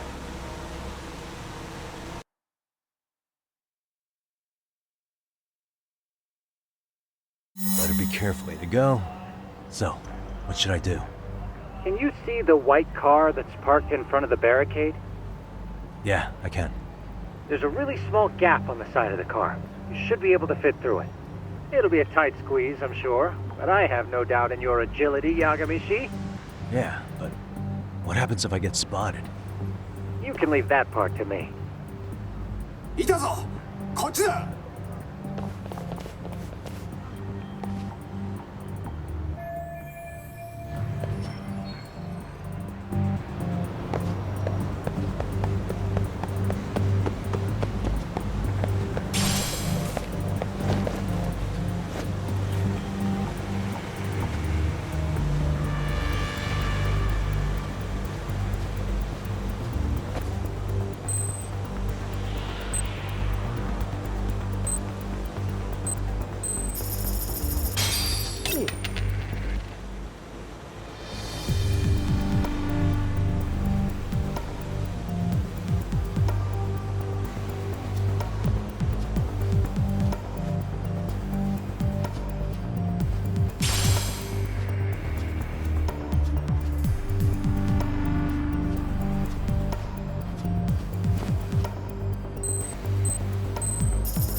Tsukumo, where should I go from here? Komijul proper seems to be located behind those construction fences. There's one door in the fence, so that's your best bet.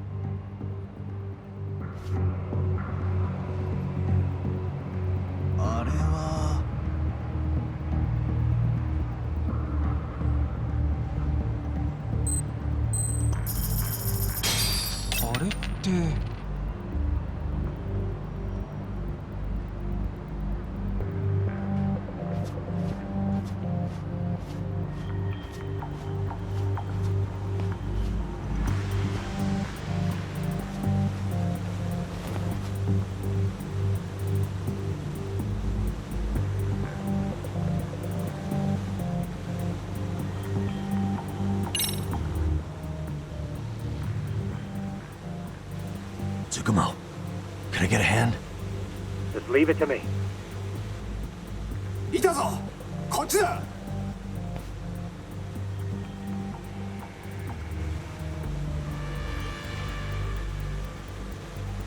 Okay, makes sense.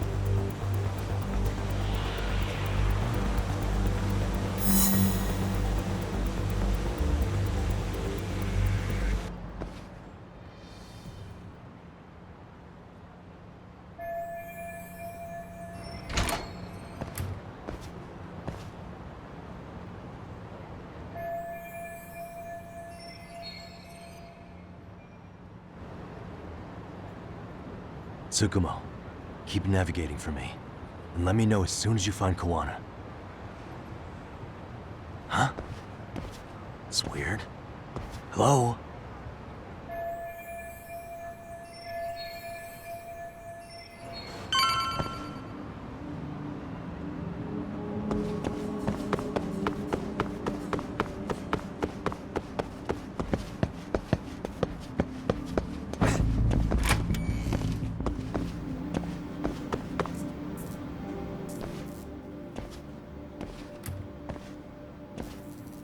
Sensei! Show yourself! Come on, get your ass out here! Relax with the yelling, will you? You're giving away our location. How am I supposed to relax? This shit's intense!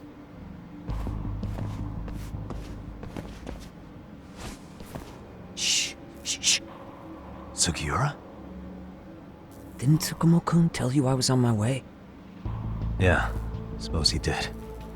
Yagami-san, all these guys are RK. Does that mean RK beat the police to Kawana? No, not exactly. I just saw some cops let RK guys through. But maybe I'm wrong. I mean, that'd be crazy, wouldn't it? No, that was no mistake. Some cops are working with RK. But why? Someone in authority on the force is trying to get rid of Kawana. So they want him to have an accident. What? That's off the scale insane. Insane or not, I need to get to Kawana before RK or the cops do. You know where he is?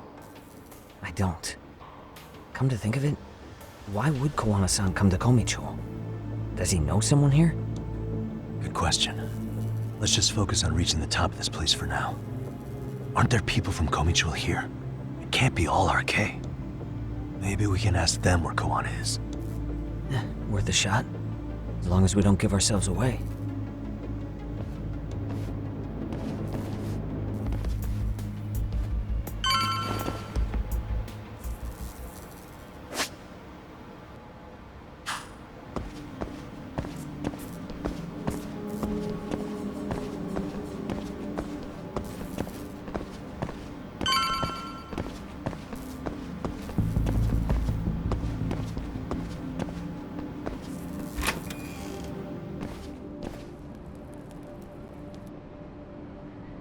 That looks like a lot of RK muscle to me, Yagami-san. Yeah, but if that many are out searching, the silver lining is that they don't have a lead on Kawana. True. We'll just have to stay one step ahead of them then. I don't see anywhere else we can go, so let's go up those stairs.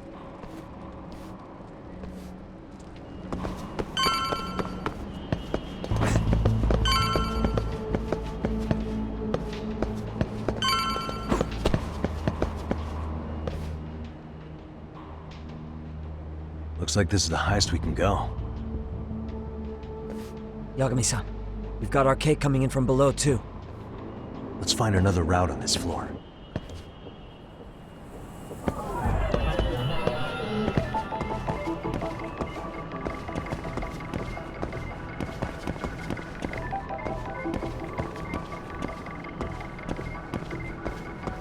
Hey.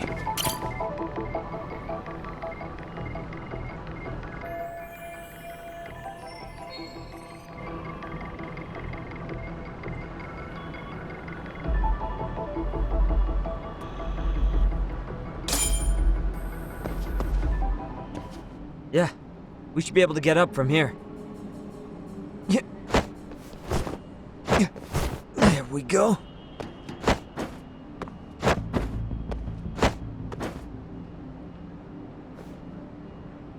Damn, wish I was that nimble.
Good work, Yagami-san. Yo, you guys are Komi Jewel, aren't you? Huh? Komichu? Us? What's going on here, man? This place is empty. Lead the way, would you? Yagami-san, they seem like RK. I'd rather not have to bullshit them. So, take them down? Yeah.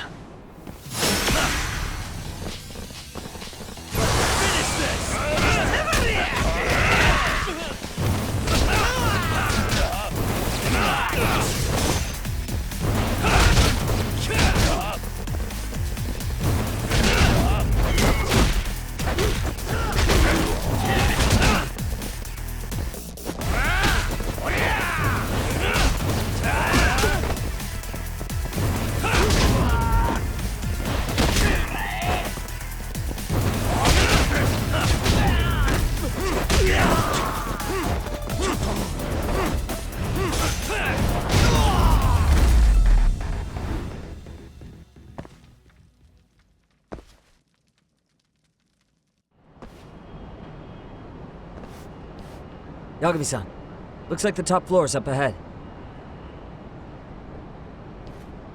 There's a room on this side too, though. Might be worth...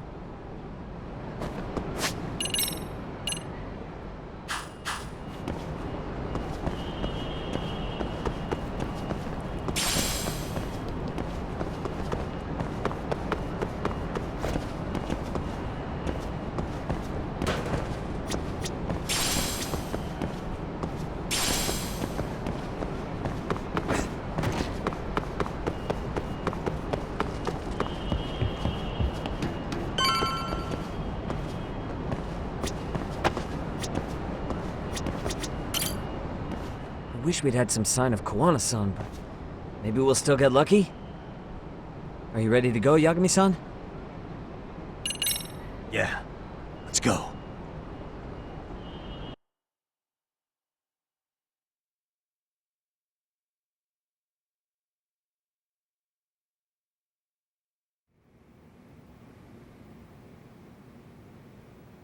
Man, where is this fucking guy? This shit's taking forever. Yeah, it's not like anyone else is here. You think the cops got it wrong? Then what do? Keep looking? Is there a fucking point? Seems like Kawana-san's giving them the slip. What's the plan now? Let's find out what RK's gonna do when they catch Kawana. Are they planning to kill him themselves? What, you gonna just stroll up and ask him? Well, I only count 4 of them. So 2 each. Piece of cake. I guess. Okay, let's go. Hello, gentlemen. Got a couple questions for you. Huh? Who the hell are you two? You with the Kome jewel? Wow, they don't even recognize you, Yagami-san? Well, that's kind of sad. What's going on here? Huh? Yagami-san? I don't think it's just 2 each anymore. Yagami? Hey, that's the detective from Kamurocho! A detective? Just get him! They're with Kitakata! Fuck yeah! Let's get it started. Hope you're ready to die! I've been waiting for this shit! Great. More of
That all you got?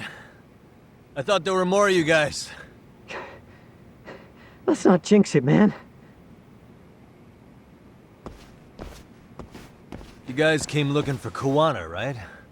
What were you gonna do to him? We were just told to catch him.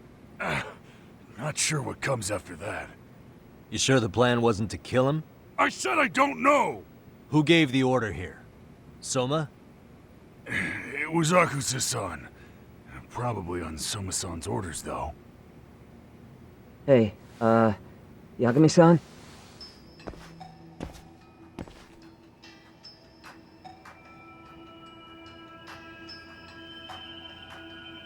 Hey, how come Ijincho has so many creepy masks?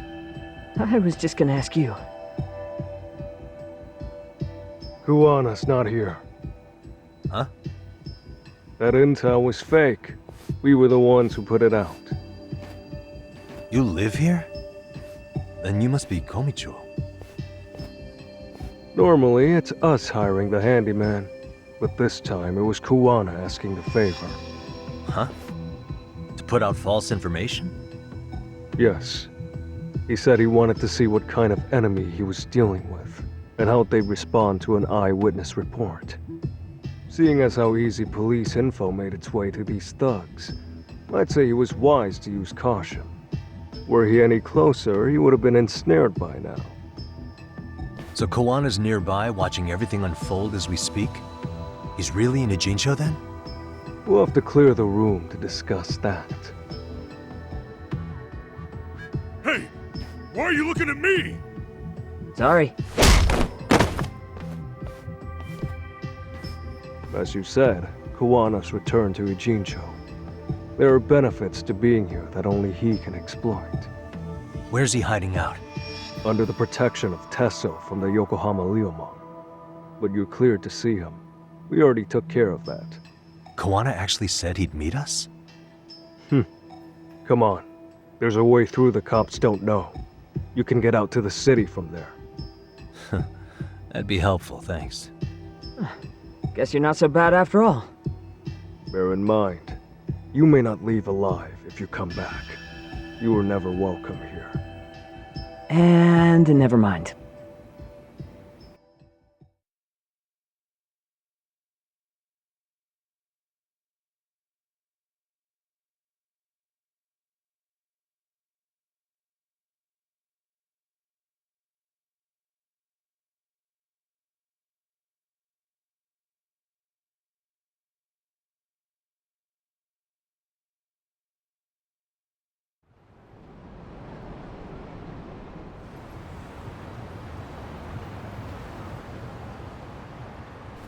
So, where do we find Kawana-san? I'm sure the Ryomon will lead us to him.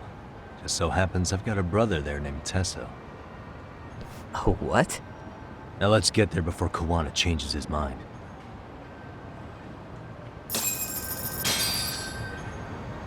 Yeah, let's go.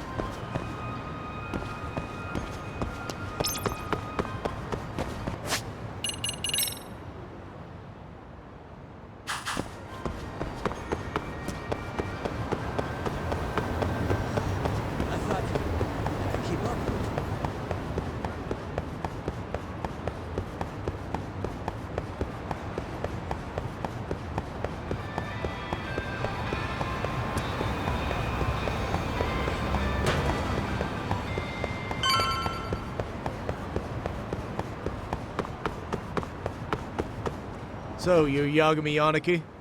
Tesso-san told me to let you in. Yagami Aniki? Will you be coming inside? Sure, let me pass. This way, please.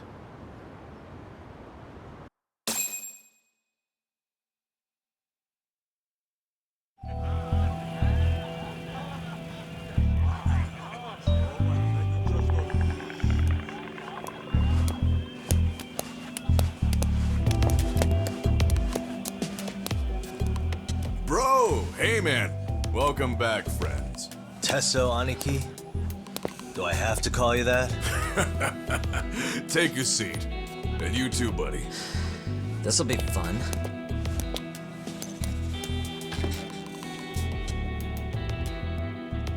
And which of your names should we be using for you now? Kawana? Or do you prefer Kitakata-sensei? Kitakata's a name that's been all but murdered by society. In Ijincho, I'm just a merry old handyman Kawana-san. If you ask the cops, you're the murder suspect Kitakata. After killing Sawa-sensei, you fled the scene. At least, that's the story the police top brass are passing down through the ranks. Now, why would they say something like that about you? Calm down, Yagami. How come you never relax? So Kawana hired you guys from the start, and you pretended to not know each other in front of me? If that's the case, you really went all out for me. Didn't I tell you? The Ryomon accepts anonymous requests too. Tesso didn't know I was the one who hired him. I suppose there's no point in hiding that now. That's just how it is. Nothing to get mad over, bro. You really aren't hiding anything? Did you tell him all you've done? He's a former high school teacher who's going around killing bullies. Can't be much more to hide than that. Need any more convincing? Honestly, I'm at a loss. I worked my ass off to get where you are. And I'm still trying to untangle the mess you've made of it. You've got my student helpers by the throats, so I'm really backed into a corner here. You mean the graduates from Kurokawa Academy? Like Mamiya-san? Very good, Sugiura-kun. So how about it? No reason for us to doubt each other's intentions, right? All the secrets are out in the open now. Fine. Then I'm gonna light up. You were just over at Komijul, weren't you? RK was looking for me there. The police even lent them a hand. Yeah. Well, now I'm even more confused. I give up. Who in the world could be after me? Who has influence over both RK and the police? Care to venture a guess? They'd be the uneducated guesses of a handyman. You got any bright ideas yourself, Master Detective? I haven't confirmed it for sure yet, but I have a pretty good theory for you. Oh? Who?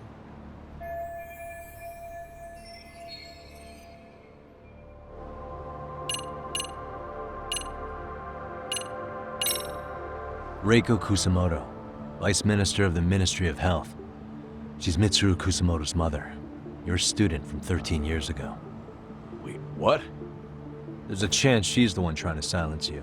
And public security is taking orders directly from her. Public security? A detective from Kanagawa PD told me. Public security is pinning you as Sawa-sensei's murderer. He was also told to back off RK. If public security is protecting RK, it would explain why they have free reign on Ijincho. Hey, back up. Why does this Kusumoto lady want to silence Kuwana in the first place? Kuwana had his former students kidnap Shinya Kawai in Kamurocho 5 years ago.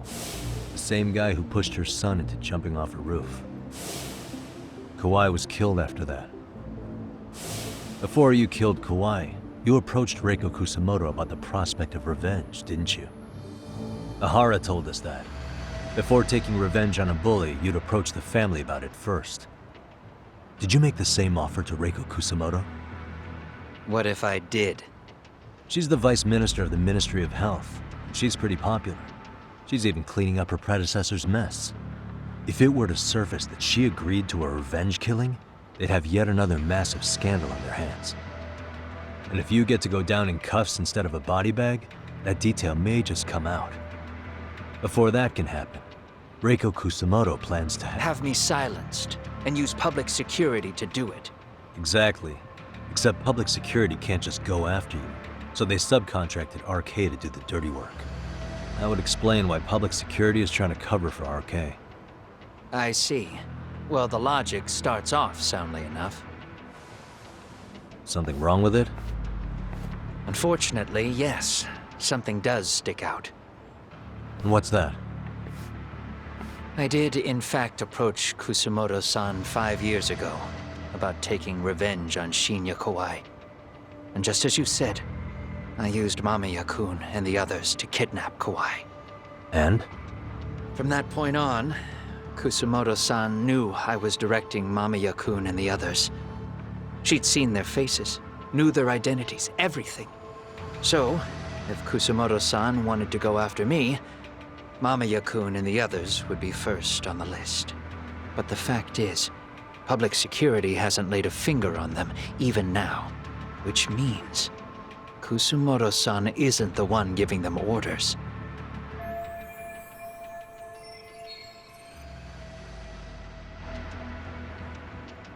Sure, that makes some sense. Hey, so sorry if this is off topic, but what was Kusamoto-san doing when Shinya Kawai was killed 5 years back? She was standing right there with me. Afterwards, she took 3 days of PTO, and that was a first for her. Why? Shinya Kawai died at the hands of Kusamoto-san. She drove the knife into his chest personally. She took it slow, making sure he suffered the whole time. Just like Akihiro Ehara, she avenged her son with her own 2 hands. I admire her. She killed Kawai herself?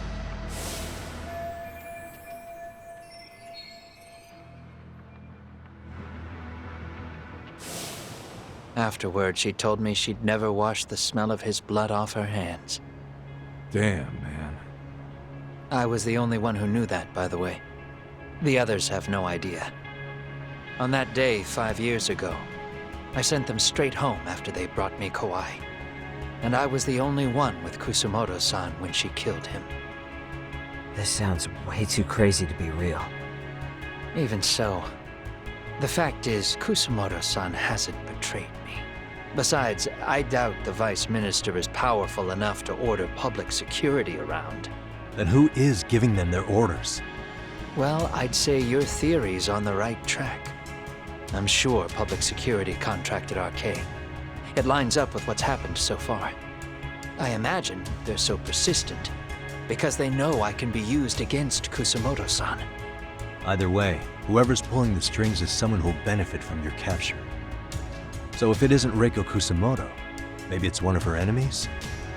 An enemy? Yeah, like someone within the Ministry of Health, or maybe even some kind of political rival. Nothing would be more valuable to them than dirt on Kusumoto, right? They're probably trying to take her down.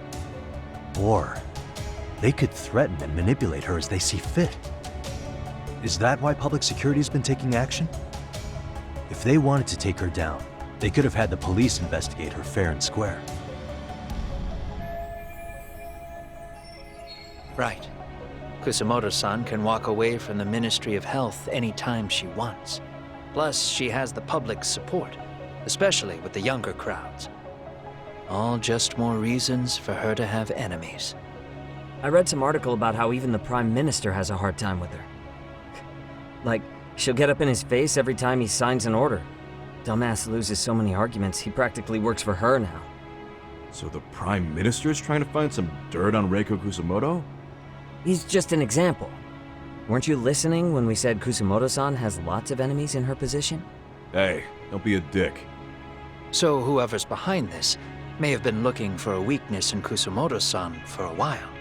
They must have got their start after realizing Ehara's case was really about getting revenge on a bully. That puts Ehara and Reiko Kusumoto in the same boat, being that their only sons were bullying victims. And if they discovered that Kawai also vanished 5 years ago,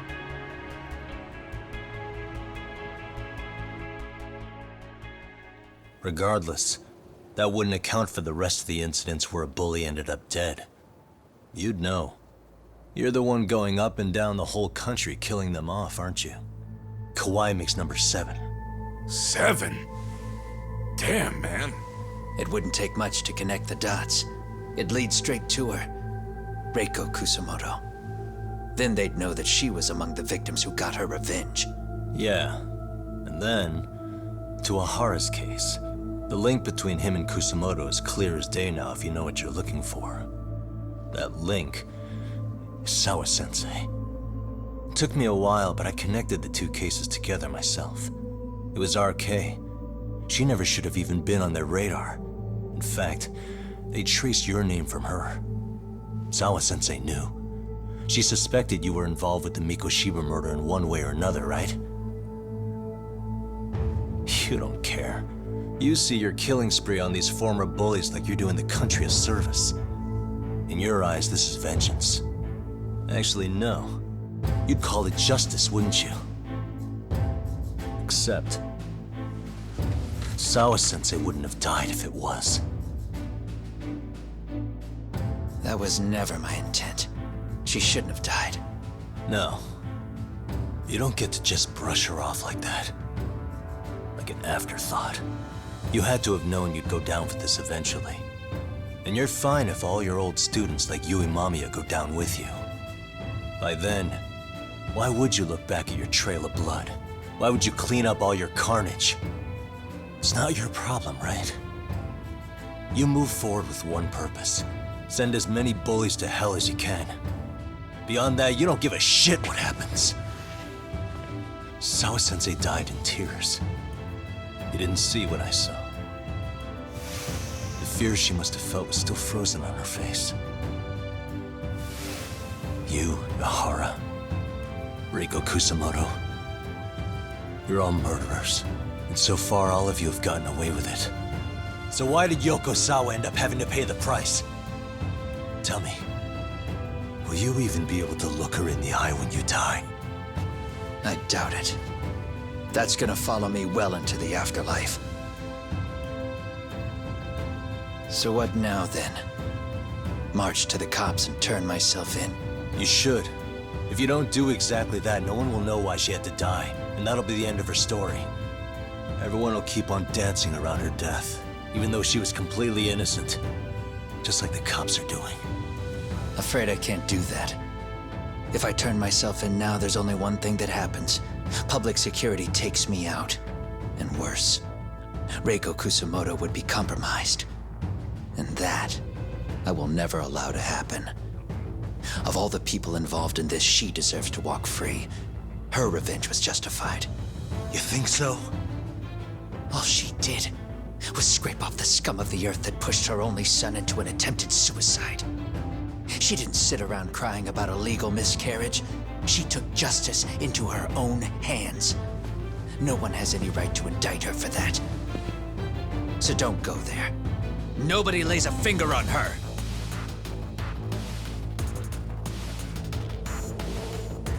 Hey, skinny ginger kid. Looks like this is gonna turn into a little more than a chat. Good thinking.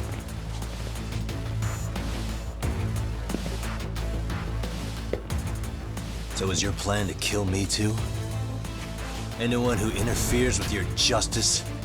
We all get added to your body count, don't we? The punishment fits the crime.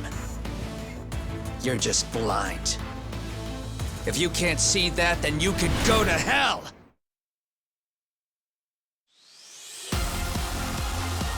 Stay out of my way!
Bring it up!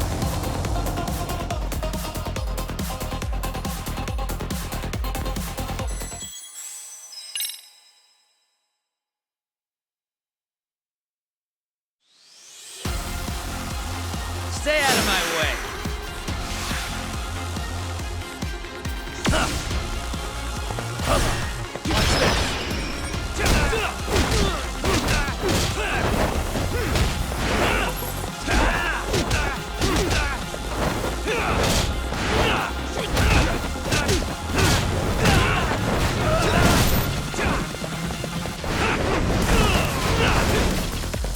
Come get some!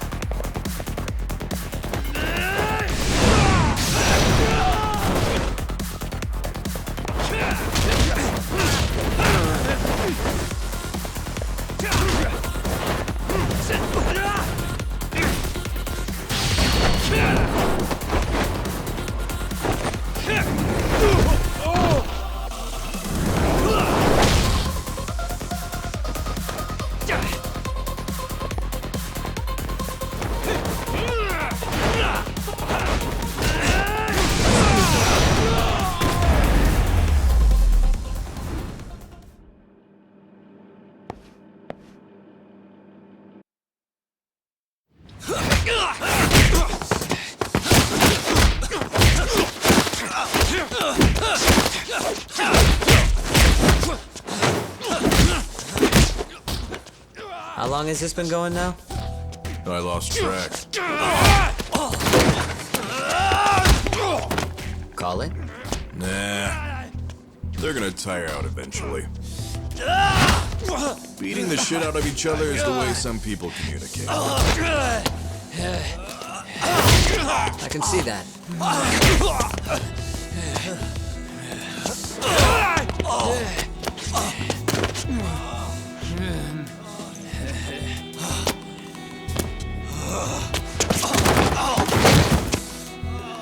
There we go. Now let's stop him. Yeah, it's about that time. Haven't you had enough yet? What? You think it's time to give it a rest? Hell no. Stay out of our way. You're not looking so hot.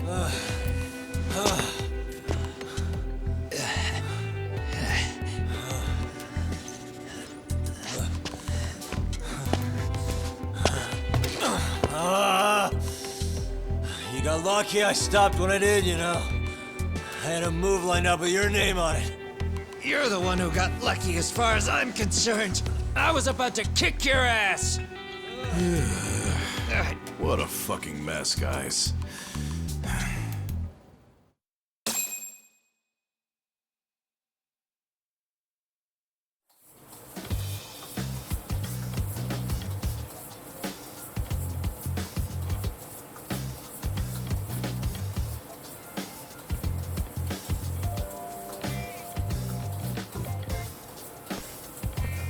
Hey, both of you, eat. Your food's getting cold. One of our higher-ups cooked this himself. It'll look good if there's any left. Not a problem. This stuff's great. Delicious. Man, this is the good stuff. So that means Reiko Kusamoto could be being targeted by public security. Right. It's possible part of the police wants to catch me as leverage against Kusamoto-san on public security orders. But that's only if public security really is behind this. You're the one who said you got that info from a cop. Well, someone up top's been putting pressure on the investigation. That much is clear. But no matter how you slice it, the fact that you're enemy number one while RK roams free is absurd. Unfortunately, all I got out of that cop was that public security itself is who we're up against. Public security is Japan's top intelligence agency. If they're after you, there's no escape. Agreed. Then I guess now's a good time to make a suggestion. Huh? Tell me, who benefits the most from you two fighting? Huh? That'd be public security. The more you drag each other down, the easier they'll be able to get the jump on you.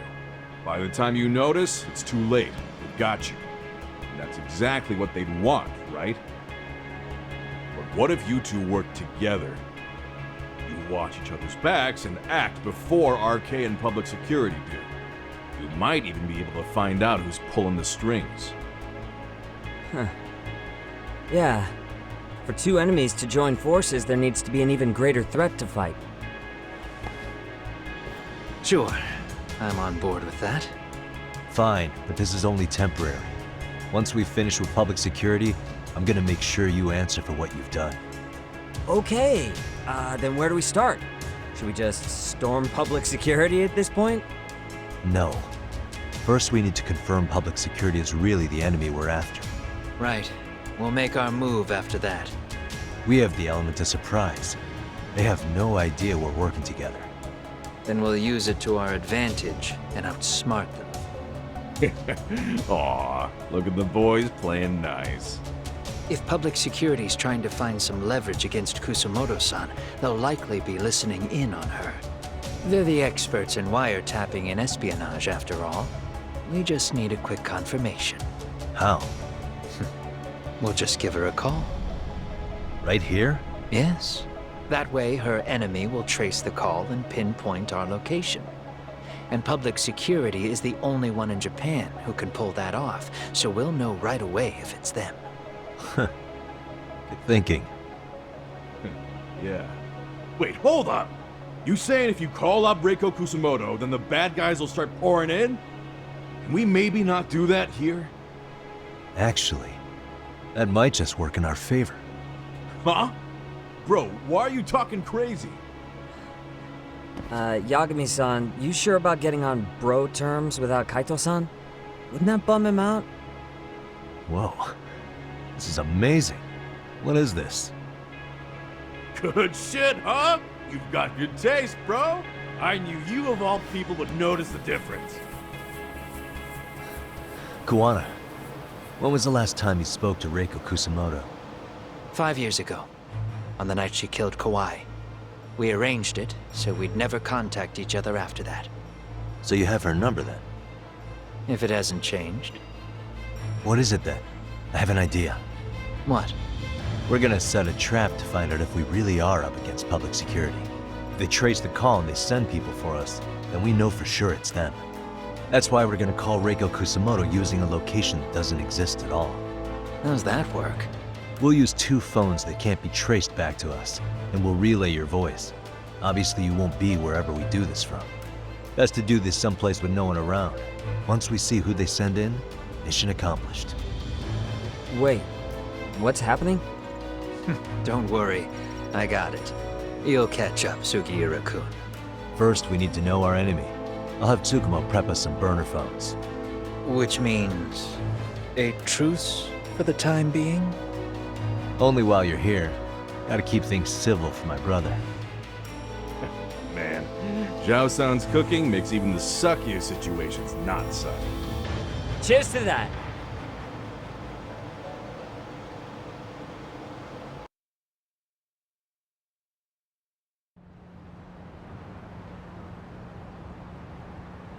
Hey, so Tsukumo-kun's already got the phones ready.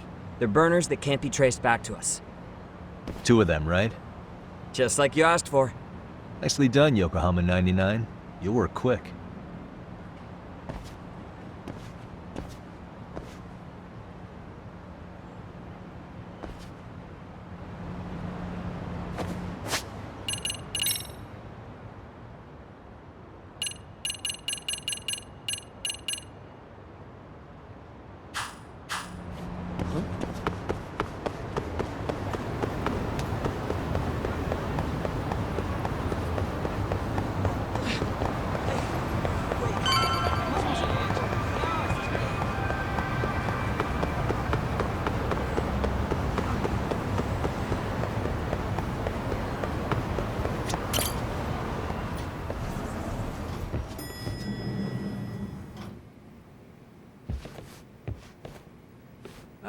Just the 2 I've been waiting for. Excellent work, by the way. Hey, got those burner phones ready? Of course I do. Who do you think I am? I still don't fully get what's going on. Yagami-san, what are we gonna do with these? Okay, I'll break it down. First, we call Kawana on one phone. Let's say this one here. Then we use this other phone to call Reiko Kusamoto. Using them that way. The phones won't be connected to each other, but their voices will be relayed so they can talk normally. Oh, okay. And then? If public security finds out Reiko Kusamoto's talking to Kawana, they'll trace the call without actually finding him. Then we can see exactly who they send without risk of being seen ourselves. I think I'm getting it. Surely you don't intend to do that here, do you? That would put a beacon on us for Kawana-san's enemies. Yeah, we'll do it somewhere remote. We need a place where nobody would raise an eyebrow at an army of public security boys. And it's gotta have a good vantage point. There's a building under construction not far from here. It's late, so no one should be around that may get involved unintentionally. Where is it? It's right near Seirio High. There's a crane by the river, too. You'll know when you see it.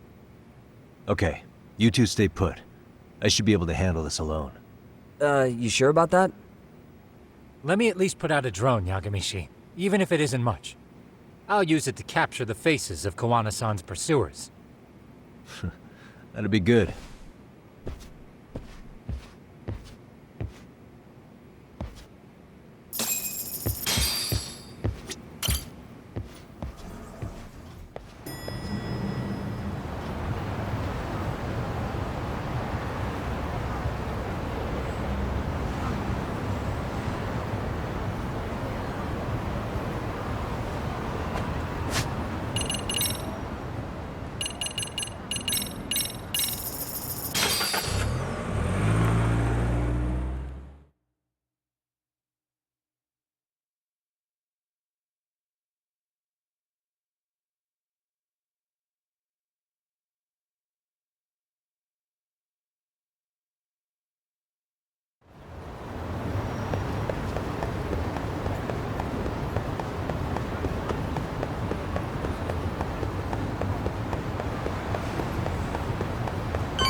This must be the construction site Tsukumo was talking about.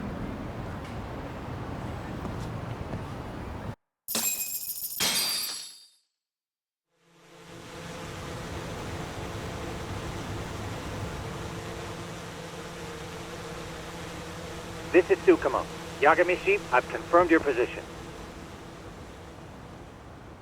Yeah. I think I can spot whoever comes close from here.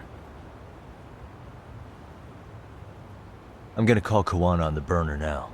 Understood.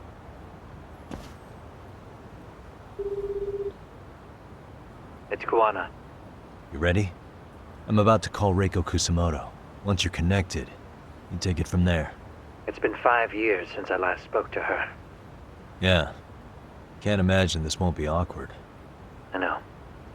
Okay, do it.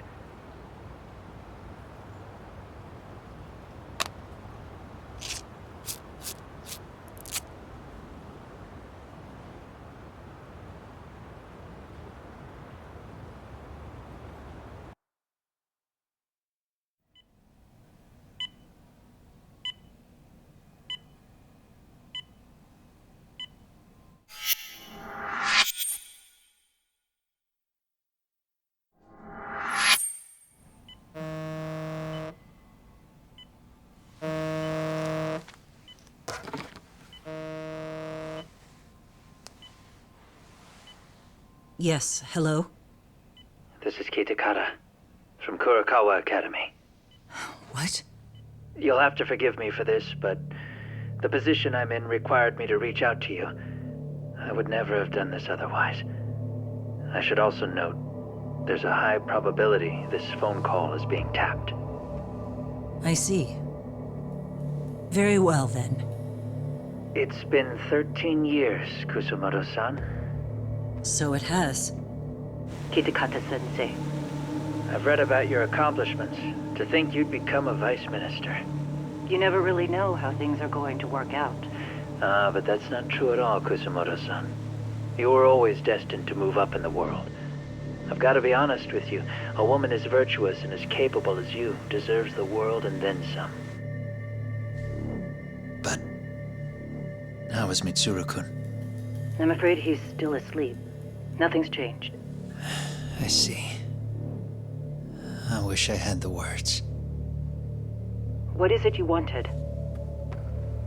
If you've been watching the news, you probably already heard.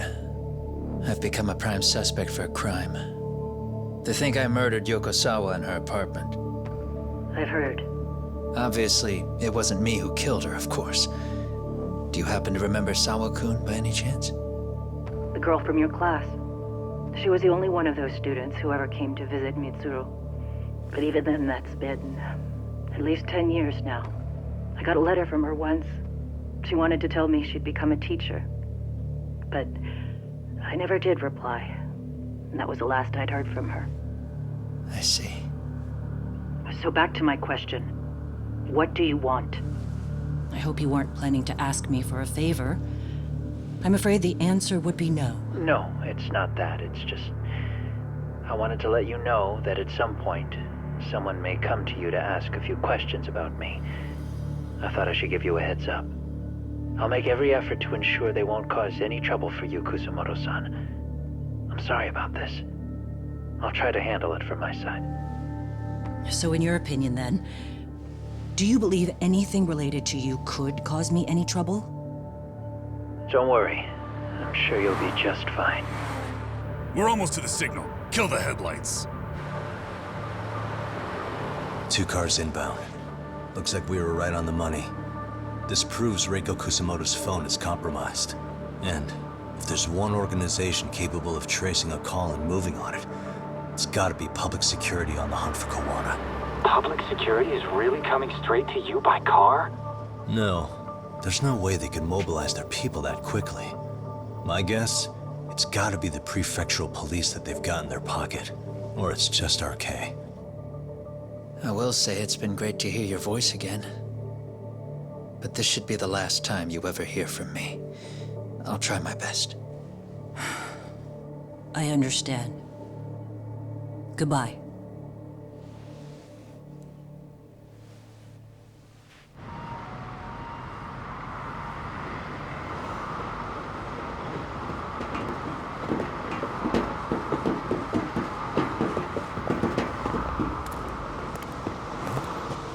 Hey, look. It's a drone. It has a phone attached to it. Shoot it! Shoot it down! You sure? Just take it down! Hurry it up! Hey! What the fuck are you aiming at? I can't hit it! It's too small! Shit! Damn, dude. How the hell are we supposed to chase down a drone? And where the fuck is this Kuwana guy? Who knows, man? They called us in to catch this shithead, but how the hell are we supposed to do that? It's fucked up. Do we look like spec ops? Yeah, right. But at least you gotta shoot that thing. This is my second time, actually. I took a few shots at some kids in a park. I aimed at the ground and sent those little shits running for their lives. We're done here. Pack it in.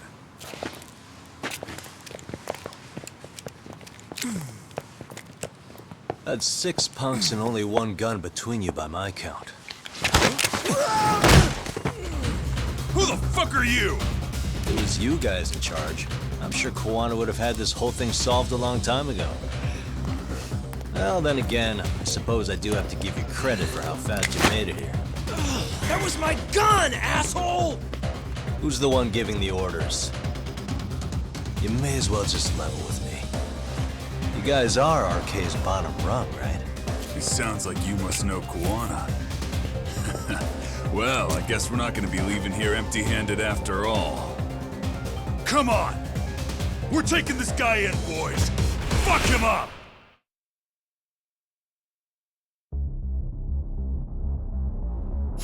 Great. More of them. Let's go! You need to listen.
Who sent you here?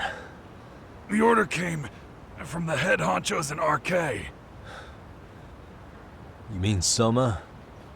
Not that high up. It was one of the bosses. There's a bunch of them. What did they tell you to do once you found Kuwana? They just said to catch him. Well, they also made it very clear not to kill him.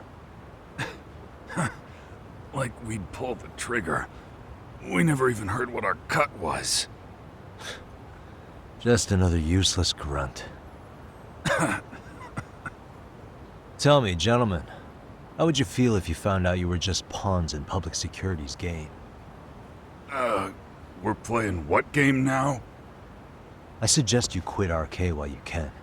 Go tell your buddies, get them out too. Otherwise, they'll keep you in the dark, use you and toss you aside. And then, you'll end up in a ditch there's no crawling out of.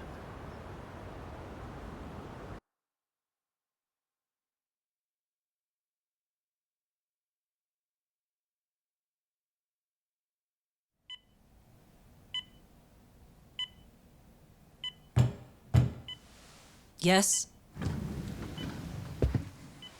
Pardon me. You would be Reiko Kusamoto, correct? Sir, it's a little late for this. And how'd you get in here in the first place? I've expressly forbid having visitors. Calm now. I'm a coordinator with the National Police Bureau, but I'm sure you're familiar with my Division of Public Security. Bondo is my name, ma'am. Are you now? Well, I'm afraid coordinator is rather vague. I have a more public-facing title as well, of course. But I'm trying to be discreet here, so let's not get bogged down with minor details. It's in our best interests. I'm afraid that won't help. I've already seen to that. What is this? There's a question I need answered with some urgency, Kusumoto-san. It concerns the disappearance of a certain individual. Huh. About 5 years ago, a man vanished off the streets of Kamurocho. I'm sure you'll recognize him. A former classmate of Mitsuru-kun here, Shinya Kawai. I believe there are things you might know. I can say that with some level of certainty, as a matter of fact.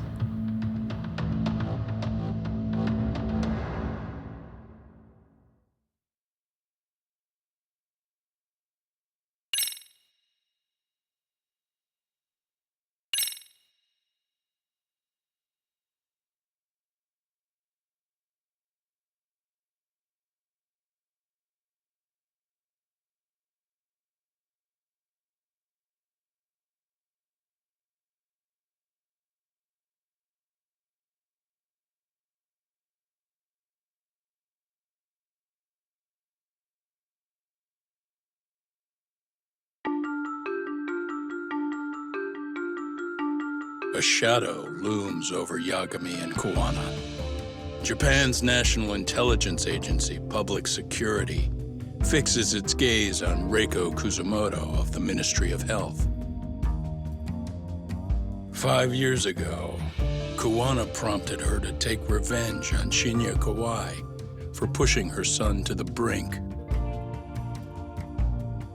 Secrets can only lie dormant so long, and upon their waking, chaos ensues.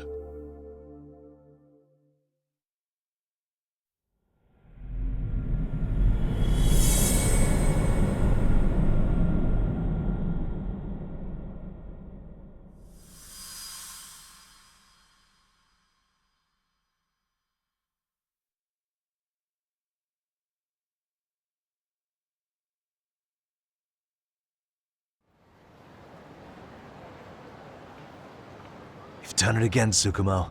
Can't believe you found it. I figured Mitsuru Kusumoto would be in one of the better hospitals around the health ministry. That narrowed it down to just a few locations. Then I pinpointed the exact one through sheer determination. And that led you to Toto University Hospital. So Mitsuru is still lying in a coma there? Yep. Reiko Kusumoto has been visiting her son every night for the past 13 years. Even after she became vice minister. If you gentlemen want to meet her in person, that would be your best chance. But Yagami, you seriously think you can convince Reiko Kusumoto to turn herself in? Well, I'm gonna try at least. She's at the top of the food chain. If it comes out that she committed murder, the whole country's gonna lose it. If they hadn't tried to hide it, nobody else would have needed to pay for it. Like Sawa-sensei. Yeah, you're right. And if she confesses to killing Kawai, public security will run out of reasons to keep defending RK. So in theory, that should free up the police to pursue Soma about Sawa-sensei. Totally agree with you there. But Kuwana-san's against that, right? Didn't he say he wouldn't let her turn herself in? Yeah. That's why he's not in the loop on this. So, you're just gonna show up? You do know she's probably surrounded by public security at all times, don't you? Just means we gotta be prepared for that. Like the professional detectives we are. Prepared? How? Just leave it to us. Yagami-san, I gotta go get ready. Let's meet at Toto University Hospital. Got it. See ya. So what do you need from me in this, Yagami? You got any old acquaintances in RK? Think you can find out where Soma and Akutsu are? You forget who you're talking to? Why wouldn't I be able to cover that? I knew a few ex-Tojo guys who go in and out of RK on the regular. Thanks. But watch your back. If they find out you're spying on them, they won't like it. I'll be ready, like the professional ex-Yakuza I am. See ya. He's rough around the edges, but in the end, he comes through. Yeah. Turns out he's got extra time on his hands. Why don't you hire him at your office, Yagami-shi? I'll talk about that with Kaito-san once he recovers. Anyway, sorry Tsukumo, but we have to take Sukiura from you again. Why start apologizing now? It's all good. We'll talk again soon.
What are you? Don't worry. I'll give it back to you after this. I'm sure it's bugged, and we wouldn't want anyone listening in now, would we?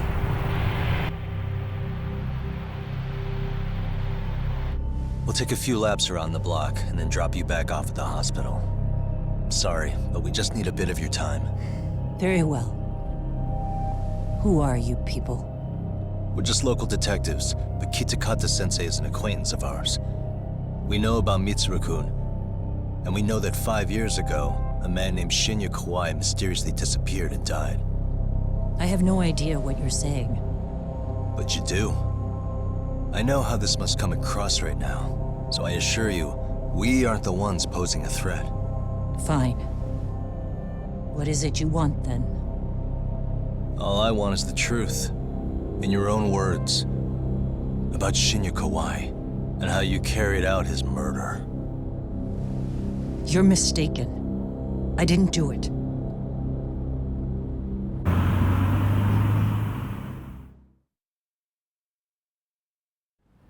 The other day you received a call from Kitakata-sensei, didn't you?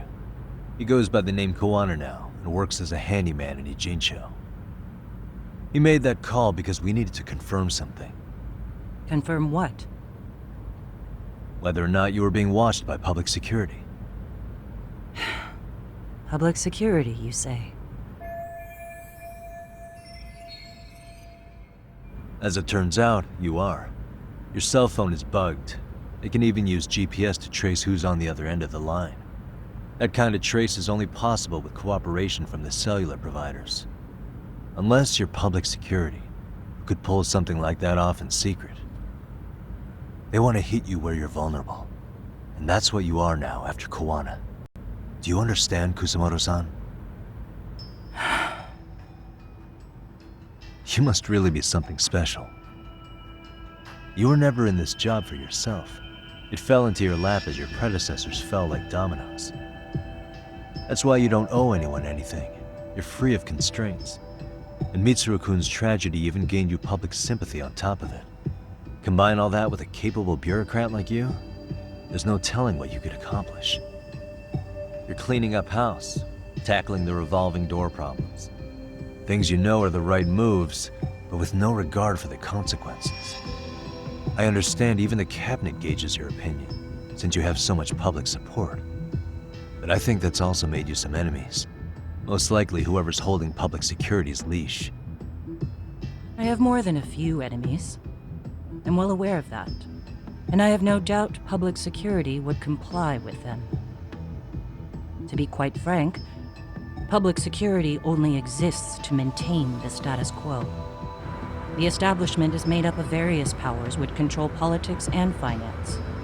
But naturally, each branch has its own agendas, goals, ideas of justice, which leads to all sorts of issues and hindrances, which you call constraints. The more individuals who make up society, the more unavoidable that is. Are you implying it's public security's job to loosen those constraints? There's more to it than that. The world we live in requires all kinds of value systems to coexist, even in chaos. But if you loosen the constraints too far, the fall of the state is inevitable. In that regard, public security's role is to stabilize and maintain the state, even while bound by constraints. In other words, the constraints of these powers are precisely what are protected by public security. So the fact that I am not caught up in all that does, indeed, make me something of a pesky foreign object. A pesky foreign object. I see. So to these establishment people, you're something to be excised. I guess there's bullying among adults in high places too. Yeah. Now we know why they were looking for any kind of weakness in you.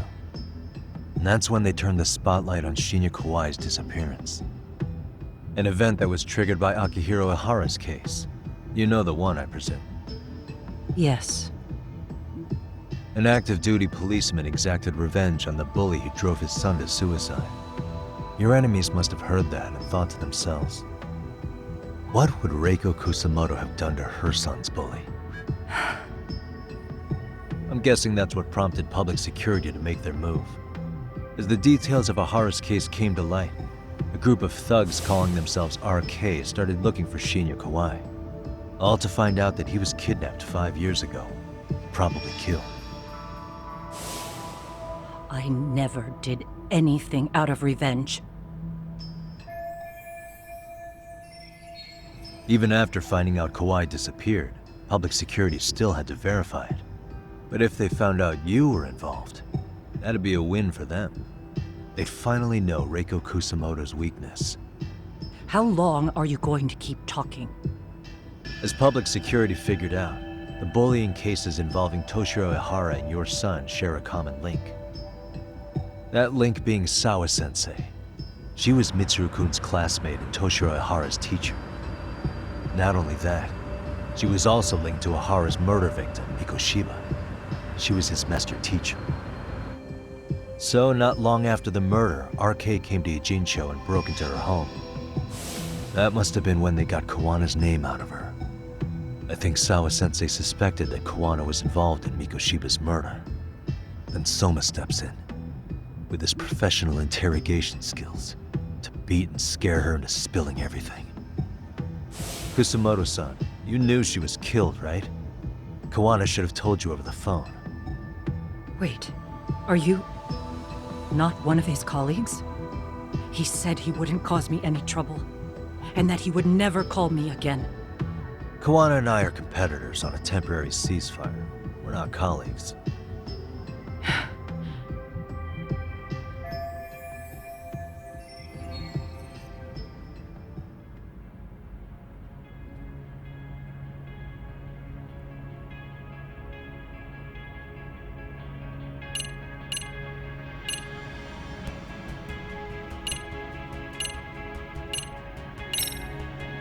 Has anybody from public security contacted you? Have you been approached by any strangers? I have my suspicions. What are their names? I imagine what they wanted was to exploit your weakness to control you. Because if all they wanted was to eliminate you, some kind of accident would be easily arranged. Yes. I suppose you're right. Do you have any idea what these people are after? And do you mind sharing? What they want is control of the pension fund. which is under the Health Ministry's jurisdiction. Pension fund? An independent agency within the ministry manages the National Pension Fund. It's taxpayer funded, and it's worth 160 trillion yen. What? And certain groups want to take bigger risks with that money in order to generate more profit. In other words, they want the health ministry to use taxpayer money to gamble. They believe that's the only way to rebuild Japan's faltering economy and secure the future of this country. I mean, would it work? Of course, if the gamble actually pays off. But if we lost the gamble, then we wouldn't be able to guarantee anything for the citizens of this country in their golden years. That's why the health ministry manages those funds conservatively, even if it means the returns are lower. Okay. I'm starting to understand now. You do? Don't leave me in the dust, Yagami-san. To be able to gamble all this taxpayer money to save the economy, they need a change of management. And here's Kusamoto-san, head of the office, and she's beyond the control of even the ministers. Her position has the power to take action, to override the way the pension fund is managed. But not only does Kusamoto-san have the power, she has the support of the people. If a new vice minister were to try it, they'd be stopped cold by the constraints. So that's why they wanted to find her weakness and exploit it? Exactly. And if the 160 trillion yen gamble were to fail, they can blame the whole thing on Kusamoto-san anyway. Okay. But wow, 160 trillion. I'm guessing they've already contacted you about it? That's an assumption.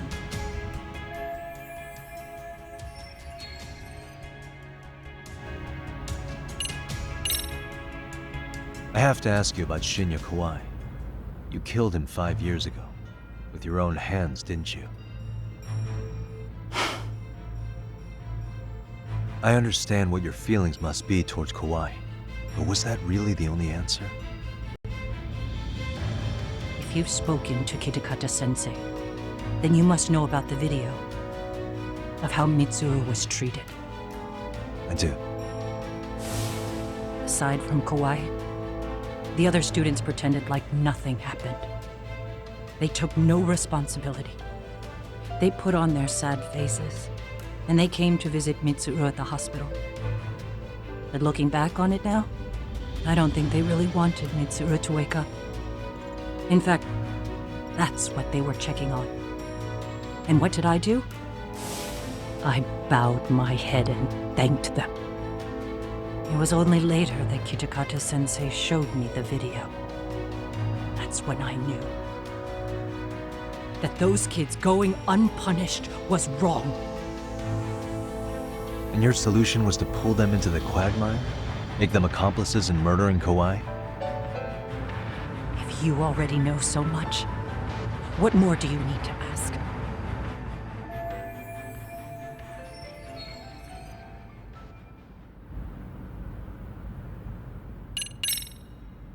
How's your son doing now? He could wake up any minute now. Of course, that's been true for the last 13 years. I see. We transferred him to Toto University Hospital just this year, hoping they could spur his recovery. But it turns out they don't do anything much different from the previous hospital. All I can do is wait.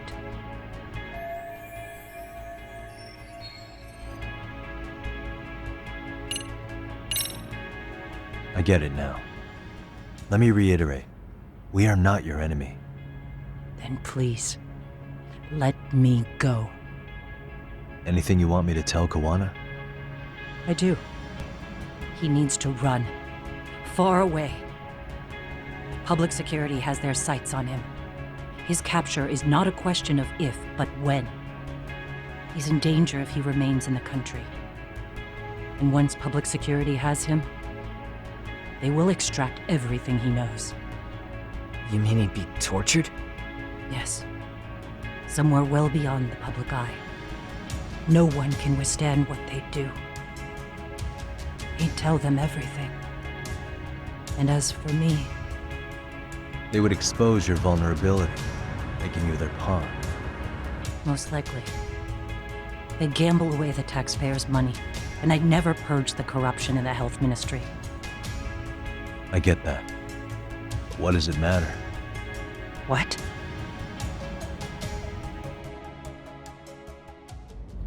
Because in my opinion, you need to turn yourself in, Kusumoto-san. You want me to admit to manslaughter? You think I killed a real man? I say he was less than one. Shinya Kawai. He was little more than a subhuman brute. And you saw it. You saw what that brute did to my son. I hated Kitakata-sensei. He was an incompetent teacher. An idiot who turned a blind eye to Mitsuru being tortured. But that changed when he suddenly showed up 8 years later. And then he showed me that video. He said, every bully in that video, they deserved to be punished. That it was the only way to get closure. You took him up on it? But you of all people should have known better. True. You're right about that. I struggled with it quite a bit. It's an unconscionable act, no matter how deep your animosity runs. But Kitakata-sensei's words hung on. I couldn't get them out of my head. I saw for myself. I went to Kamurocho, where I'd heard Kawai was working, at a girls' bar. So you know, after Mitsuru jumped that day, Kawai came to me in tears to apologize. I hadn't seen him in all that time. If he'd frozen in place when he saw me, if he'd been the slightest bit apologetic, I might have been able to stay my hand. I take it he didn't do any of that. Right. He didn't even recognize my face. And that's hardly the worst part of it, actually. When he saw me, he took me for some bawdy cougar on the prowl for young men. If you've got the cash, I'll show you a good time, he said. All those tears he'd shed years earlier were a farce. But I knew that. Deep down, I'd already known that. That was it. That was the moment I lost all doubt about killing him. And as for those other kids who bullied Mitsuru, they should thank me they didn't share his fate. But that's why. That's why I don't feel like I have any sins to atone for. Every night I pray he will wake up. What more can you ask me to endure? Kawana said something similar. But you think you can repeat all that? This time say it to her. Isn't that Sawa-san? You and Kawana can congratulate yourselves. You got vengeance on a monster. But what you're choosing not to see is that your actions had consequences for her. It's vicious. I've seen this before. Justice for one at the cost of another. Someone innocent always pays the price. I won't just sit here and watch as history tries to repeat itself. This phone isn't being traced by anyone.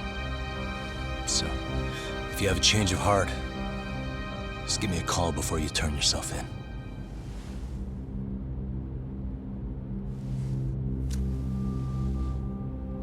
That's all I had to say. We're back.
Right here okay, Yagami-san?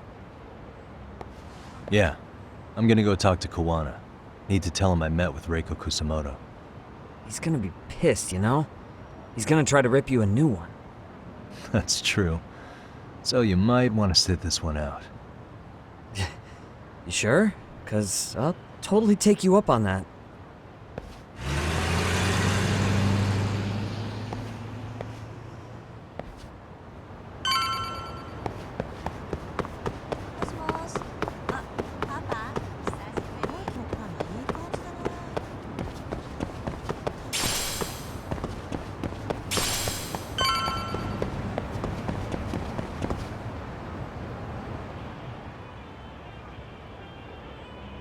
Well, look who we have here.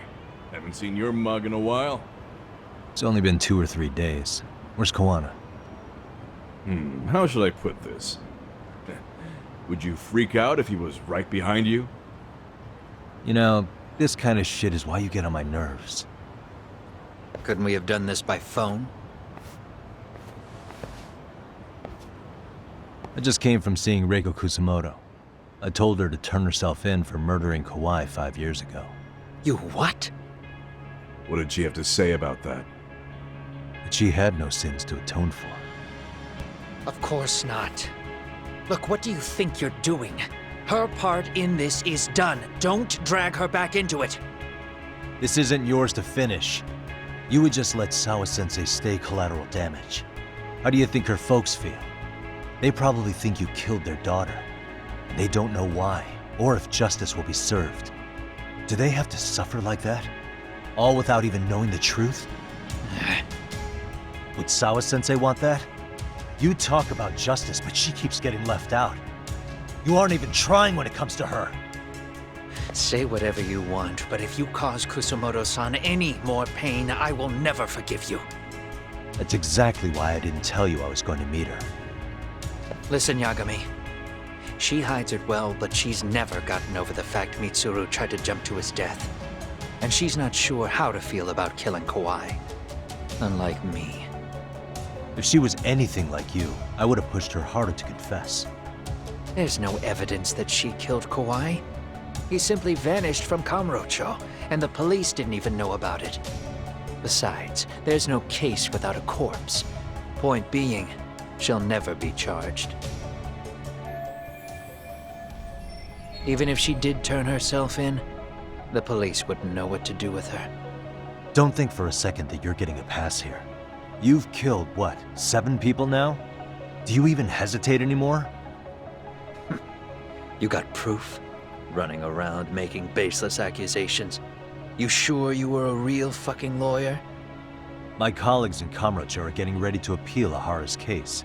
Your actions are going to be put under a microscope. I wouldn't even call that bad news. I want the world to know their bullies are getting what they're due. And by then, I'll probably be going by a different name, maybe even a different look. You're just gonna keep doing this? Did Sawa-sensei sacrifice mean nothing to you? Is that the only thing keeping you around? Truth be told, I don't think exposing everything is even in Sawa's best interest. What? Sawa-kun herself felt guilty. I just sent you the proof. What is this? An audio file? After Ehara-san lost in court, she called me. I recorded our conversation. Toshiro-kun came running to the roof. His face was pretty swollen. And a few minutes later, a student named Mikoshiba came up looking for him. I'll never forget the fear I saw in Toshiro-kun's face. He told me about everything. The teasing, the beatings, the theft. How nobody was on his side.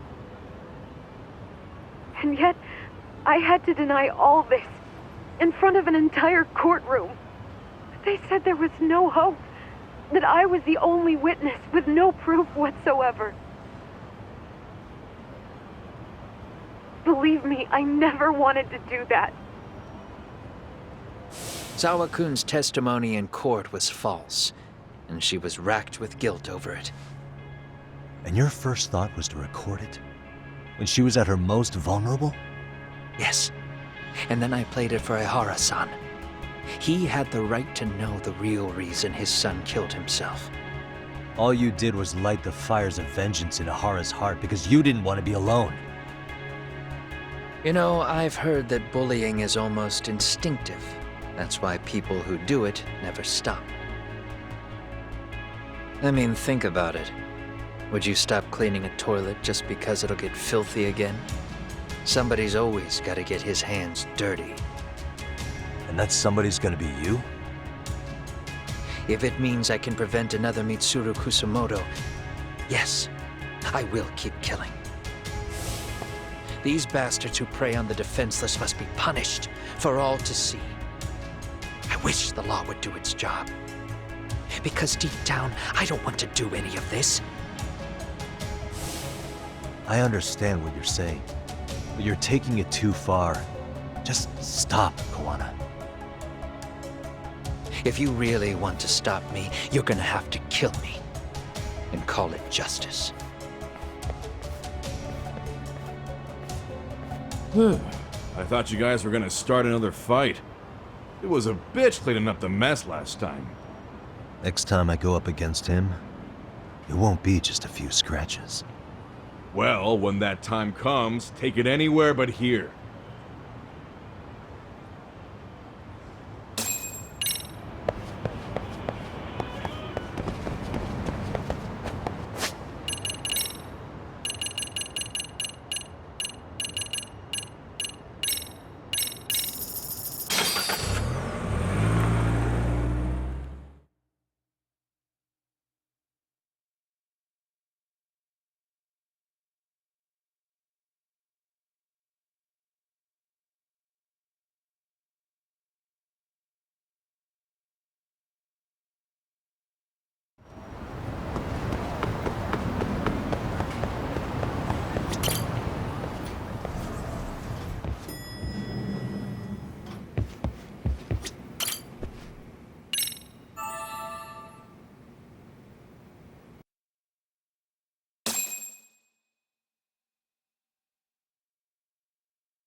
Hello?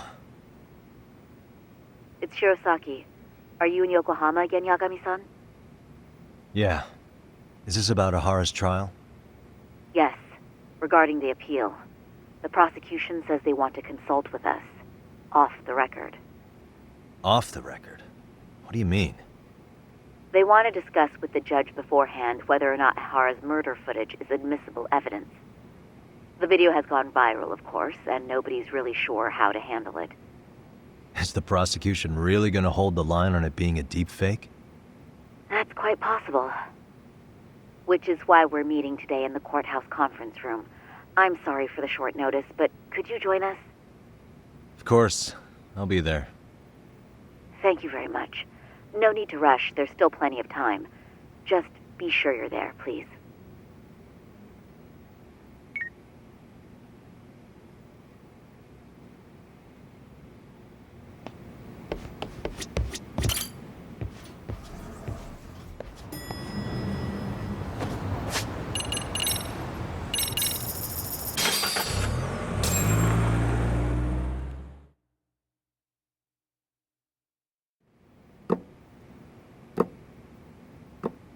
So what you're saying is, Yui Mamiya was not a victim of sexual battery, but rather she conspired with Akihiro Ehara to fake a murder alibi. We've already closed the book on that ordeal, yet now the defense wants to write a sequel?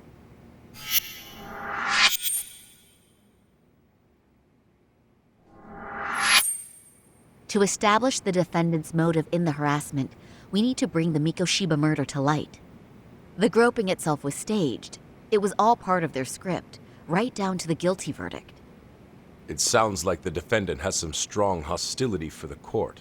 Ehara got the court to accept his murder alibi by twisting the legal process to his own ends. It was easy to miss, because at the time, Mikoshiba's body hadn't been found yet. But we have to admit that we all got duped.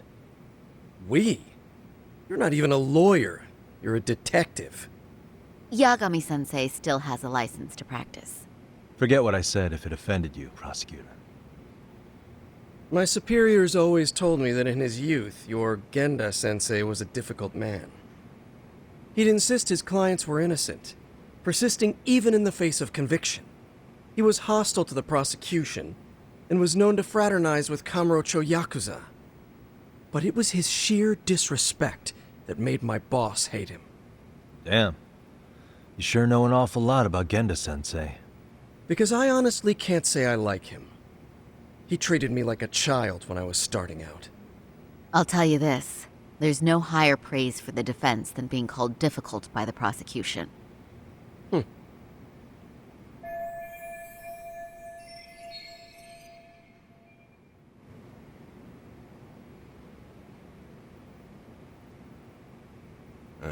Now, if we can get back on track, can we confirm the defendant himself has agreed to the appeal? Yes. But if Ehara really committed the murder, why would he agree to his alibi being scrutinized? Ehara's objective isn't to get away with murder. Then what is he after? Making a mockery of the legal system. Then it'd be best not to pay him any attention. And you'd be right. If your priority is saving face in front of the court rather than preserving fairness in the law. You've got a real attitude. Sorry I'm a bit late.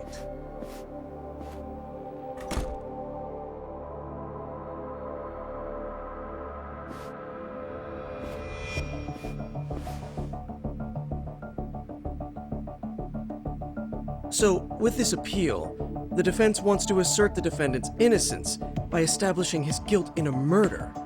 Wait, before we go on, who is this? He's from the Metropolitan Police. Considering Ehara was on the force, he has a vested interest here. He's not here to participate, don't worry. The police can't afford to be embarrassed any further. We need to send the right message to the public. Can we have your name, please? The name is Bando. And your title? Think of me as a kind of police coordinator. But don't let me interrupt the proceedings. Forget I'm even here. Please, continue.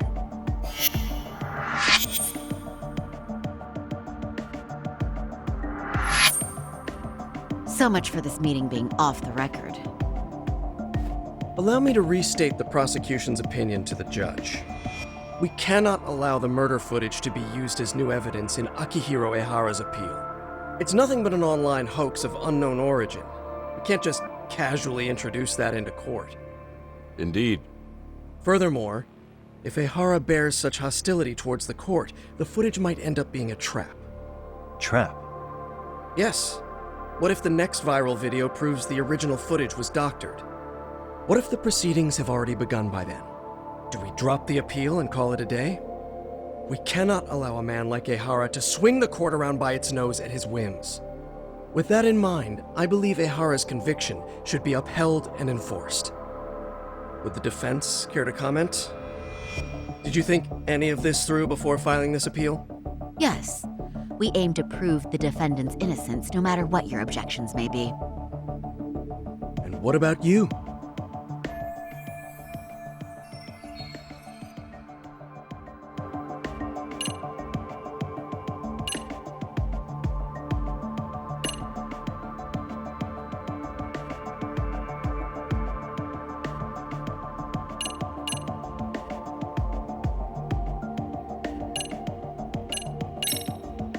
Ehara has to atone for Mikoshiba's murder. I can't look the other way while a killer evades his sentence. Come now. Is that why you're appealing? If so, you're barking up the wrong tree. Yagami-san, I understand how you feel, but being innocent of sexual battery isn't guilt for Mikoshiba's murder. What? We're only— Oh, right. What is this nonsense?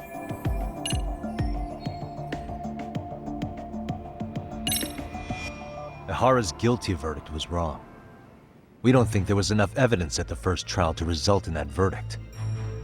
There was fiber from the victim's underwear found on Ehara's hand. That was a trick. It was set up with cooperation from the victim. There is no evidence it was a trick. Are you saying Yui Mamiya and Ehara met beforehand? Is there proof of that? Was there perhaps any security footage we didn't see? No, the station erases the footage from their cameras after a few days if there's no need to keep it. Right. But if there's even a chance Ehara and Mamiya were a team, the underwear fiber proves nothing. What were the other deciding factors? Security footage? The smartphone videos we kept seeing on TV?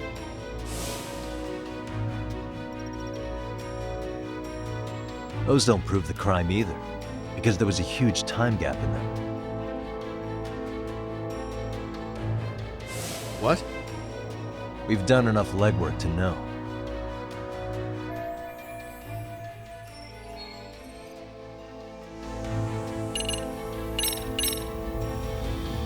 Did you walk around the site with your own 2 feet, prosecutor? Well, no. But I have been to Shinjuku Station plenty of times. Then you must know they have a mountain of security cameras covering every angle. But if you went there to look carefully, you'd find there are some blind spots. That's Ehara running, while Mamiya chases after him. It seems as though the whole chase is recorded, but this area in dotted lines is a blind spot no camera saw. That's the momentary gap in time where Ehara and his double switched places. The victim was running right behind Ehara.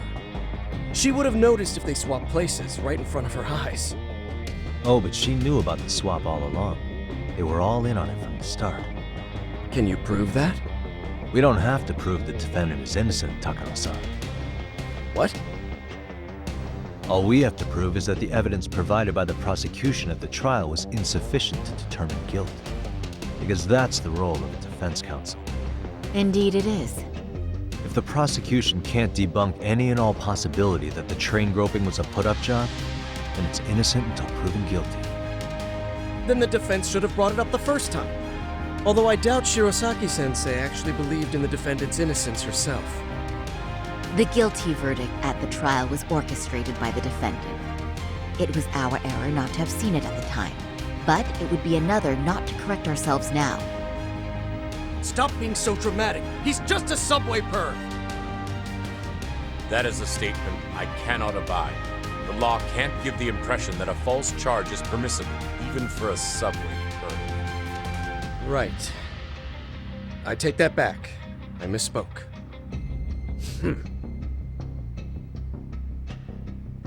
I do believe this case is worth a trial in the appeal court. If the court was misled by a hostile defendant, then only the court can correct it. Thank you very much. However, I too have seen Ehara-san's murder footage. I believe it would be difficult to introduce it as evidence in this trial. Therefore, I cannot allow it to be brought into the courtroom at this time.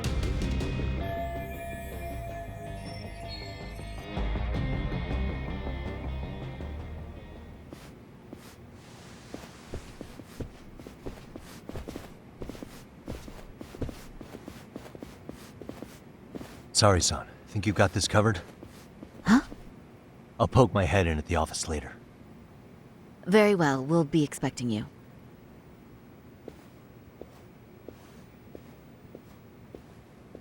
Bando-san, was it? From public security? I don't recall saying my department. But yeah, that's right. Do you know Reiko Kusamoto, the vice minister at the Ministry of Health? Of course. Any particular reason she's under constant surveillance? A rather bold question, isn't it? It's just you and me here.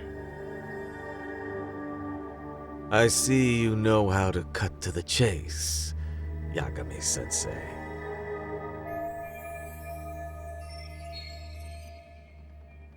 Ehara's trial can't be that important to you. So I have to figure I'm the reason you showed up. You want to know where Kawana is, don't you? Were you finally forced to get off your ass because nobody else can get eyes on him? Kawana, otherwise known as Yu Kitakata. He's wanted on suspicion of murder. If you know where he is, please do tell. Wanted for murder? Huh. Because you know, I thought it was RK acting on your orders that killed Sawa-sensei. You think you can hide that fact forever? Even the cops in the field have their suspicions. Do they? Well, the cubicle workers always resent the corner offices. Officers in the field complain about their superiors. I did the same thing back in my day. Then why did you use thugs as your pawns instead of officers? Is that how Sawa-sensei got roped into this?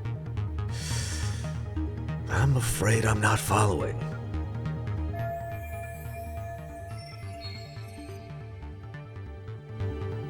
You knew it was going to be a dirty job from the beginning. That's why you couldn't use anybody on the force. Or maybe you just weren't able to find an underling you could fully trust. That's a good one. Public security's only tricks are surveillance and call tracing. You leave the dirty work to the thugs. That may be true, but it's enough to crush the likes of you. I'm gonna ask just in case. Where is Soma now? Hand over Kawana to me and there will be no more victims. What? Do you have a reason to protect him? I already know he's going around executing bullies. He's a disturbance to public order. But he wasn't the one who killed Sawa-sensei. I didn't come here to argue. I came to issue an ultimatum.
Yagami-san, was everything okay back there?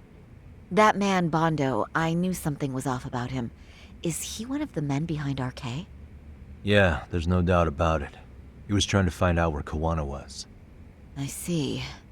That reminds me, Hoshino-kun seems to have heard some rumors about RK.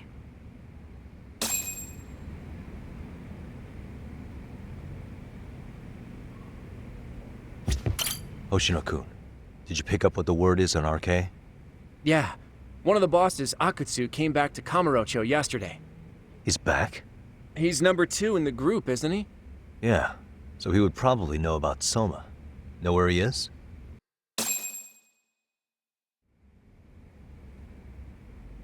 Well, I'm not sure if you're aware, Yagami-san, but RK owns some of the cabaret clubs in Kamurocho, and Akutsu manages them. If a girl makes a lot of sales, or if she becomes a rising star in the club, Akutsu apparently gives that girl a bonus, personally. How do you know this stuff, Hoshino-kun? Our clients come from all walks of life in Kamurocho, cabaret girls included.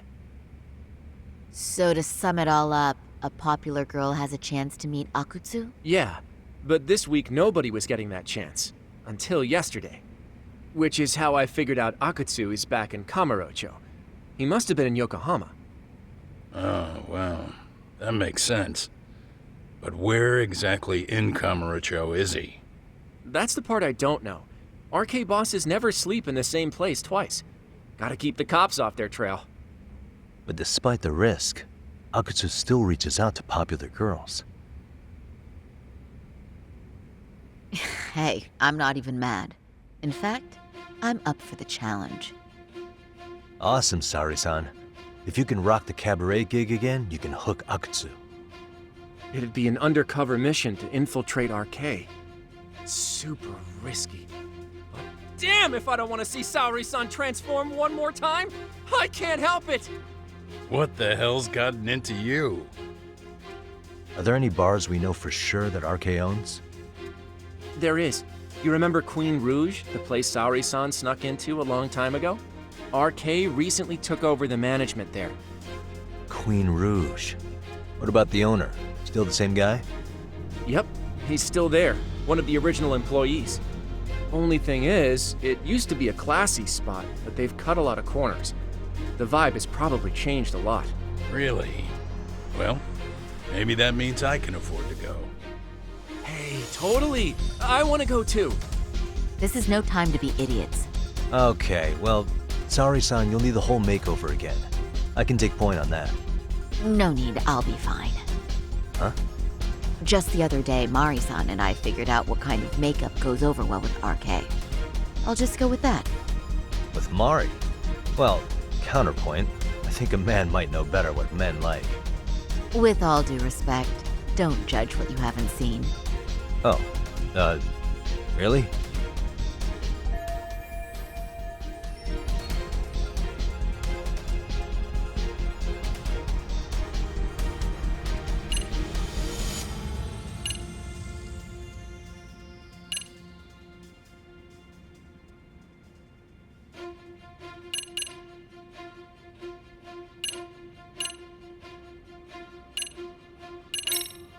Okay, then can I look at the makeup you designed with Mari, and if anything needs touching up, I can fix it? There will be no need to fix anything. It's first-class work, and your opinion isn't called for. Yeah, sure, but, you know...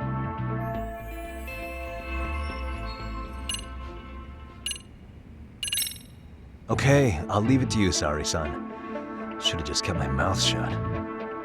Believe me, I'm not one to boast, but I'm confident my efforts are in the best interest of the mission. That's the spirit. With Saori-kun here, Genda Law will have its doors open for another 20 years. True. And we've got Yagami-san's wisdom, too. All right, should we get on with the mission? Let's do this.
Oh, wow.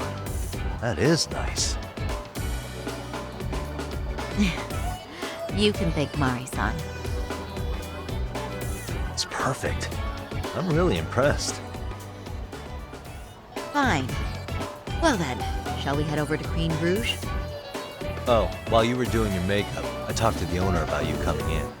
Like Hoshino-kun said, there's apparently a system in place where a girl with great sales potential gets the attention of Akutsu. I understand. Basically, I just have to aim to be #1 at the bar, right? How confident are you? I can't make any guarantees, but I'll give it my all. And I'm with you all the way, a lady.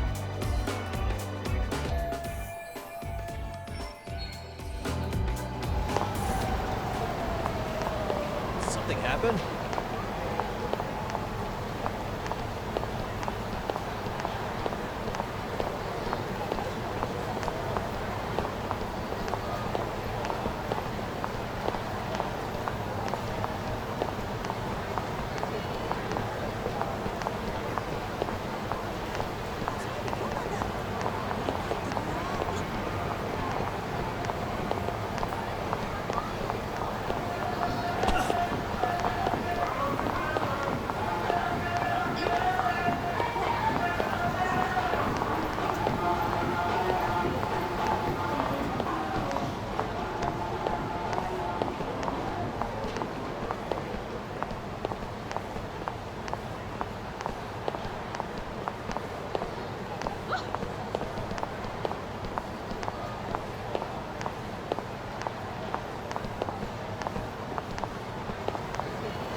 I pass by this place sometimes, but it's been a while since I've been inside.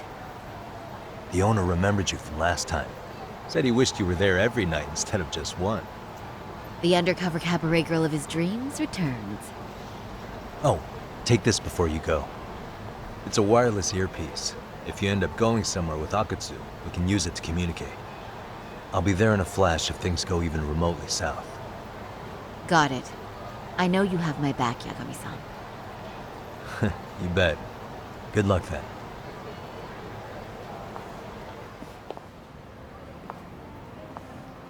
Ah! Oh! Saori-san! It's you! Yeah. Looking at you takes me back to better days. You are a cut above. A sight for sore eyes. Nice to see you again. Have you been well? I'm fine. I'm fine!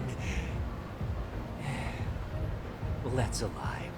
Last time you were here, we were a good place. But times have only gotten tougher. Now, we're just a fast and cheap dive bar with mediocre service. Yes, I heard a bit about that.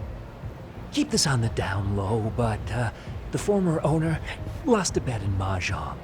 So we sold the bar. We're under RK's management now. And ever since they took over, we're just like every other seedy place. We don't even make a profit unless we're shuffling people in and out, which of course impacts the girls' performance. But I hear the girls with promise catch the eye of the RK members. Haha!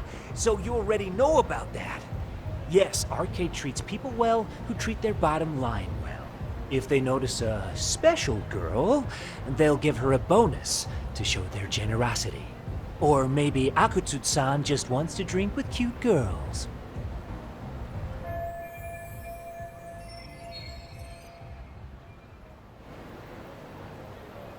Where do girls usually meet up with Akutsu-san? No particular location. Just depends on his mood, I guess. Haha! But you have your eye on that bonus, I see. Well, if anyone could get it, it's you, Saori-san. I'm rooting for you.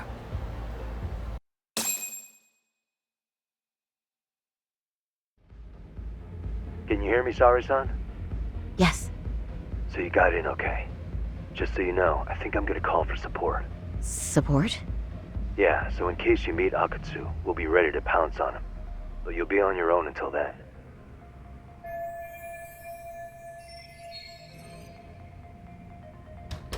So, are you the new girl the manager brought in? You're kinda older than I thought you'd be. I'm sorry. Nice to meet you. What club were you at before this? Oh, I'm usually an office worker, but I worked here once about 2 years ago. What, so you just come back whenever you feel like it, like some part-time gig? Really? You treat this job like it's a cakewalk and expect us not to be offended? Oh, point taken. So, I guess tonight I should sit back and watch the professionals show me how it's done? What? Are you dissing us? What? You can haze new girls, but if they give it back, you lose your cool? Excuse me? Now. You can't scowl like that when customers are here to have a good time. You little... Wow. I thought you were just another snob, but you've got barbed wire where it counts. Megu! You're gonna let a new chick talk to us this way? Old or new doesn't matter. If you've got the goods, I have no complaints. I'm going to do my best, and I'll try not to weigh you two down. Saori-san, Megu-san, Kuriko-san, we have customers! Let's get to work! Well, time for the new girl to show us what people see in her. Yes, I'm looking forward to it.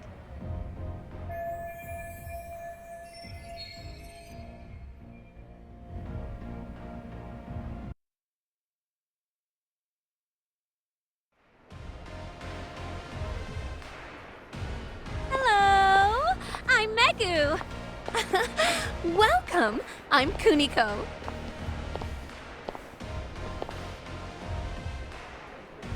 I'm sorry. Nice to meet you. Oh, Saori-chan. Come, sit here. Wow, you're beautiful. Oh, the best of the bunch. Man, I am loving this place.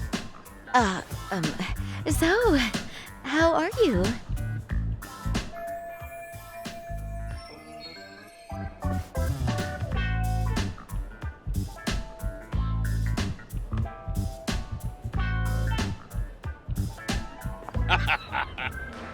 But, you know, I could make any prosecutor shake in his boots just by yelling, "Objection!" That's awesome, you killer lawyer, you. Jeez, why is Genda-sensei getting all the attention?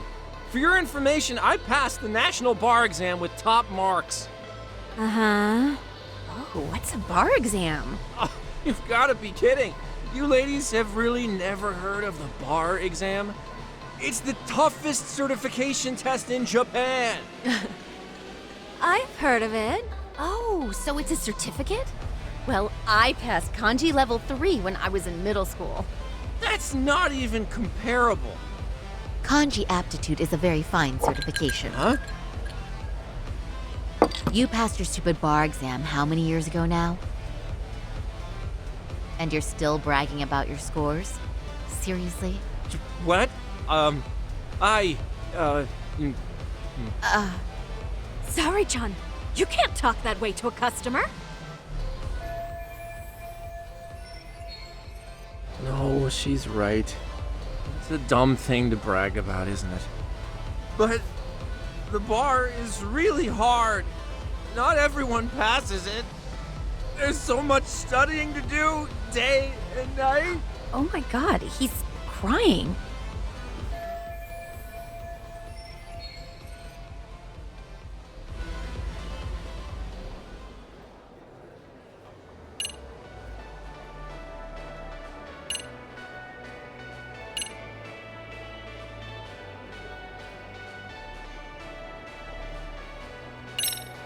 Is one's value based on their past accomplishments? I think their future plans are far more important, right? Oh, but... Oh, please. Cut Hoshino-kun some slack. His bar exam score is the best memory of his life. So, what's he been doing all this time then? Oh, now I feel really bad. Poor baby. That's a lot of... chest. You know what, Hoshino-kun? I think my best memory was all the way back in middle school. But so what? It doesn't matter, right? Mega-chan. You just leave those woes to little old me tonight, huh? Shall we drink to that? Okay. I'm so happy for you. No, wait. I'm just going with the flow. I know! And I like the way it's flowing, don't you? I sure do. Let's get some drinks flowing. That goes for you girls, too. Yay! Cheers! Really? You're so generous.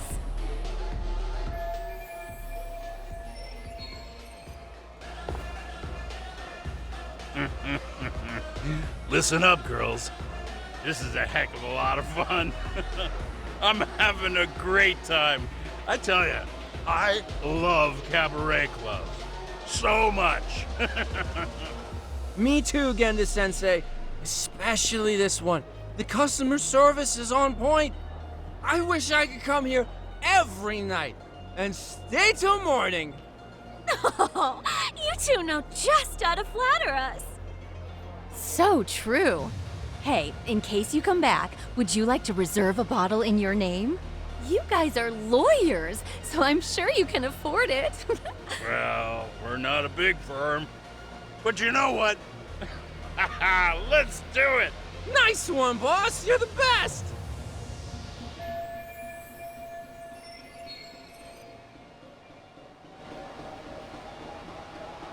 Uh-oh. What's wrong, Saori-san? You're looking kind of gloomy there. Come on, how about a smile? Yeah, Saori-kun.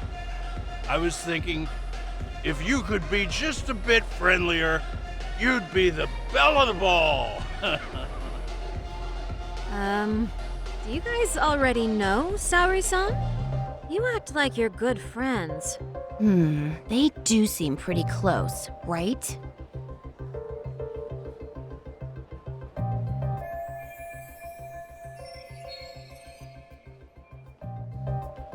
Huh?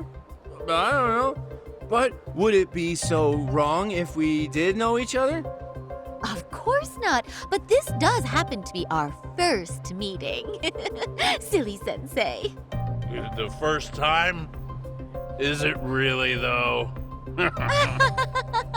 You're both teasing me so much. Poor Megu-san and Kuniko-san are giving me dirty looks. Well, I mean, that's because... Something does seem fishy.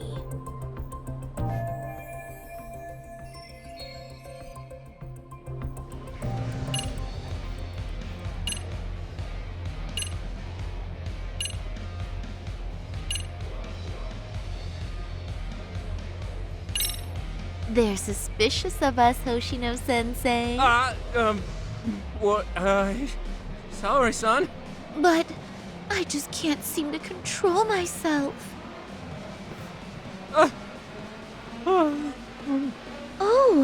am I being too naughty? Hoshino-kun, this is inappropriate. Stop this, now, both of you. Oh, excuse me? Can we get that girl at this table too? Yes, sir. You mean Saori-san? Oh, me too! Wait a minute, what about us? Oh my! Please, everyone! She's only one person. I guess the new girl's a hit. She sure showed us up. This is crazy.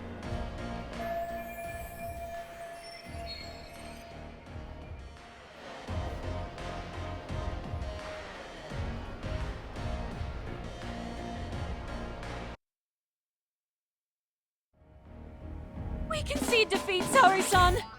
I'm so sorry we were rude before. Oh, please. I just got lucky tonight. Yeah, right. I don't think I could have done better than you in any department. You're a natural at conversation, and so sexy too. I learned a lot, actually. And woo, I drank a lot more than usual. Thanks for the hard work, you three. I bet you barely got any breaks. It was one customer after another. What? tonight. We haven't had this good a take in a while. And it's all thanks to Saori-san. No, I couldn't have done it without Megu-san and Kuniko-san at my side. Come on, it was pretty obvious who the MVP was this evening. Boss, seeing as you're here, does that mean Saori-san's getting a bonus? That she is. Who would have thought this could happen on her first day? All I can say is, wow. Akutsu-san wants to meet you, show his appreciation by giving you the bonus himself. There's already a taxi waiting outside. Really? That is so awesome. No kidding! So the bonus thing is real, huh? I hope I get one someday. So, where exactly is Akutsu-san waiting for me? Apparently it's a surprise. He doesn't just let that information out. But I'm sure it's somewhere in Kamurocho. And don't worry, I'm told there'll be another cab to take you home. I see. Well then, I'm looking forward to it.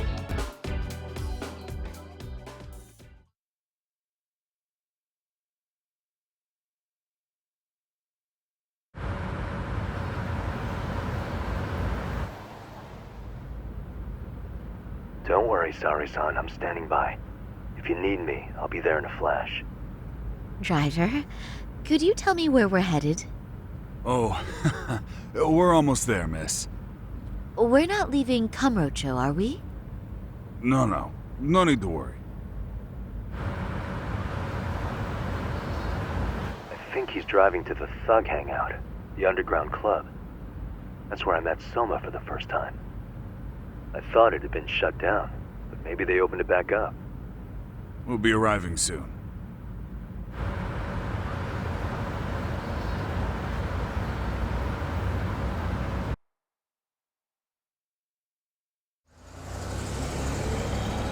Saori-san, I presume? We've been expecting you. You are very beautiful. Akutsu-san will be happy. Thank you for inviting me. RK takes care of people who keep the cash flowing. The fact you're here means you have a talent for it. You're one of us now, Saori-san.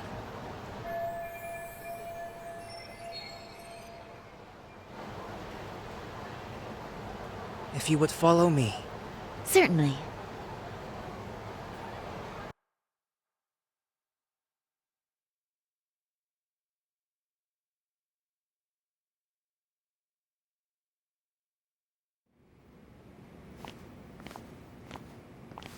Here she is, Akutsu-san. Tonight's heroine, Saori-san from Queen Rouge. Ah, and I see why. You're hotter than your reputation. Come here. Let me give you some motivation to keep at it. I've heard so much about you, Akutsu-san. It's a pleasure to meet someone so famous. Have a seat. I'm not gonna ask you to pour after a hard night's work. This sake is not cheap. That's cool though, right? Gotta show my appreciation, don't I? Oh, there's no need for that. Well, on to the moment of truth. Your bonus. 1 million yen. Quite a stack of cash for an office worker. Yeah. It's a big pile of money for anyone. Oh, even for lawyers? Shirosaki-sensei? I'm not sure I follow. This lady lawyer came poking around before. Except she was trying to find out about Kauai at the time. You see, when it comes to Kamurocho, we have eyes everywhere. Anybody suspicious gets reported to us fast. Most of the eyes working for me or Soma are spies in the police force. And now, we've got a law lady in the bag. So, what do you want with me? Who sent you here, huh? Well, this took a turn for the worse, didn't it? You're only just noticing that. Kinda slow for a lawyer, aren't you? Oh, I didn't mean for me. It just got worse. For you. What the? Man, you were harder to find than I thought, Akatsu. Wow, so it was you pulling Saori-chan's strings. Hell of a sight. Some piece of shit ex-Tojo man thinks he's king of the hill now? Don't make me laugh. You're the worthless pile of shit, Higashi. Props for having the spine to show up here without backup. And after you barely escaped with your life, Yagami. Hold that thought, because this isn't the whole party. Huh? The only guy I really want to fuck up is Soma. But I guess I'll have to settle for you losers tonight. Kaito. Couldn't just stay dead, huh? Nice work, Saori-san. We'll take it from here, but could you ring the gong for us? What? Nothing kicks off a fight better than a beauty ringing a gong. Yeah, give us something to get the mood going. Okay. Well then. Gentlemen, do your worst!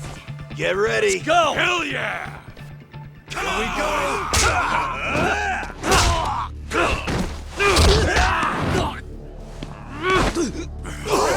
Shit!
You can't run anymore, Akatsu.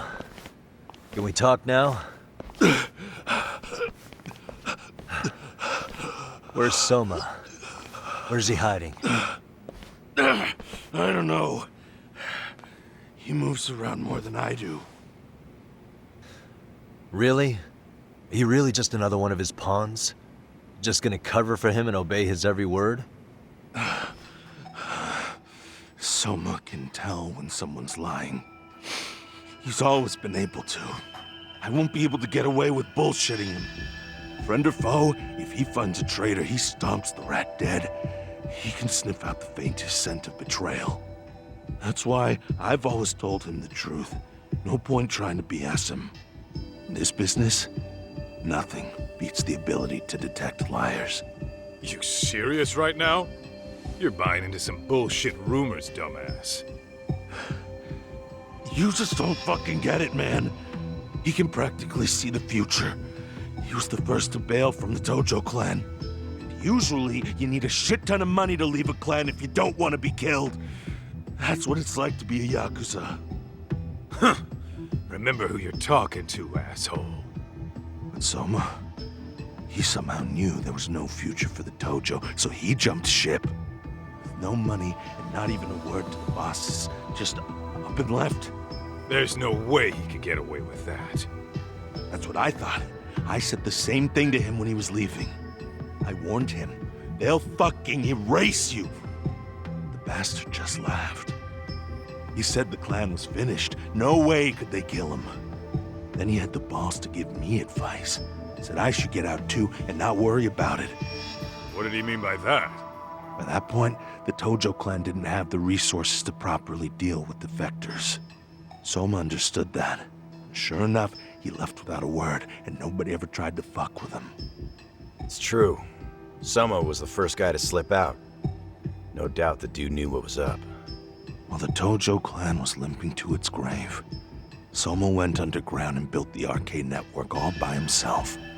And that's how you became his errand boy. What do you expect? I can't control Soma. I'm just the public face of RK. He holds the reins.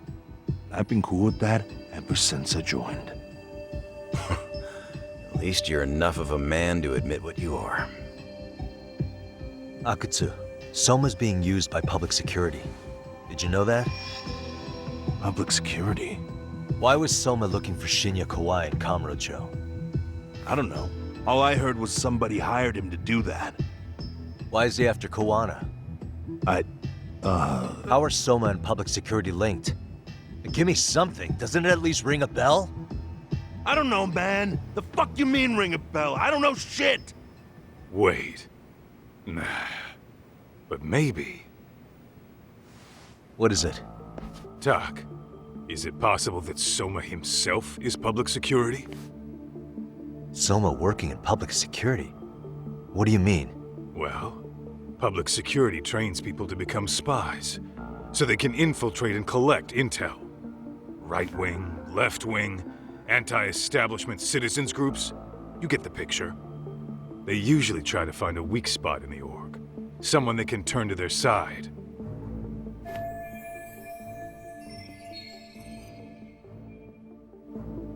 So yeah, that's one way to do it. But sometimes a cop who's already in public security goes undercover to infiltrate something like a Yakuza organization.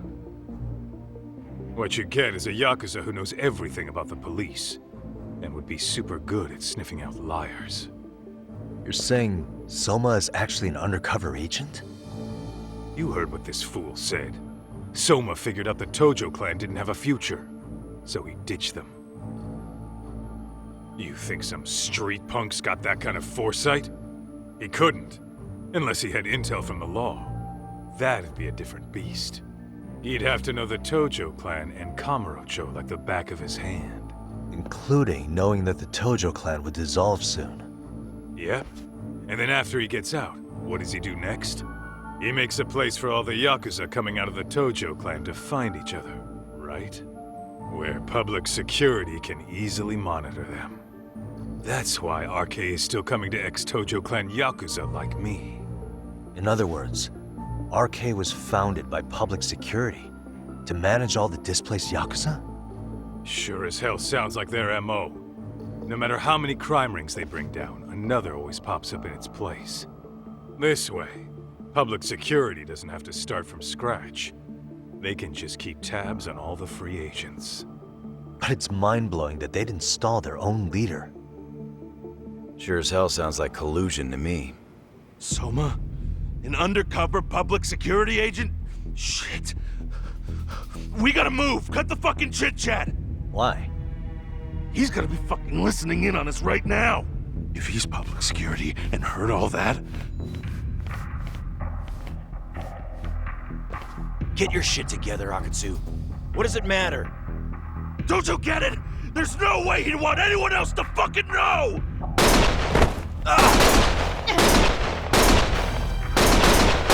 Stop shooting!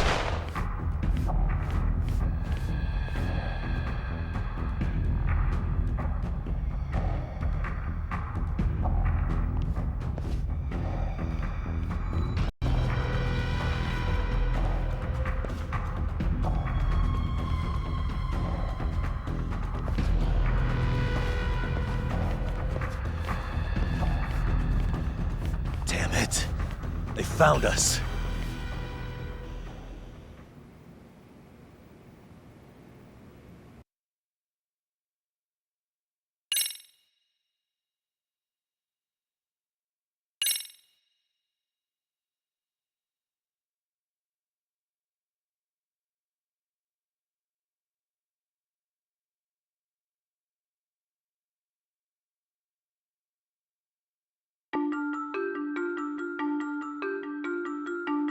To return justice to the courtroom, Yagami makes a series of bold moves.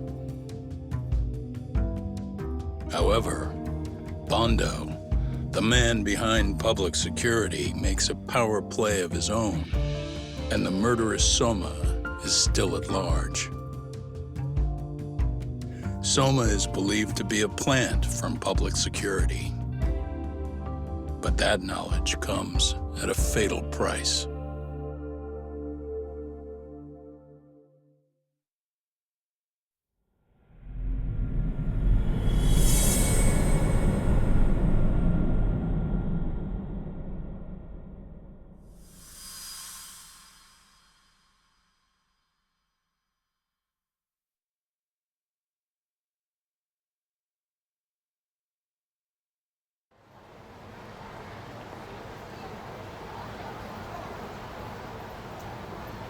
So the two shooters were dressed as policemen?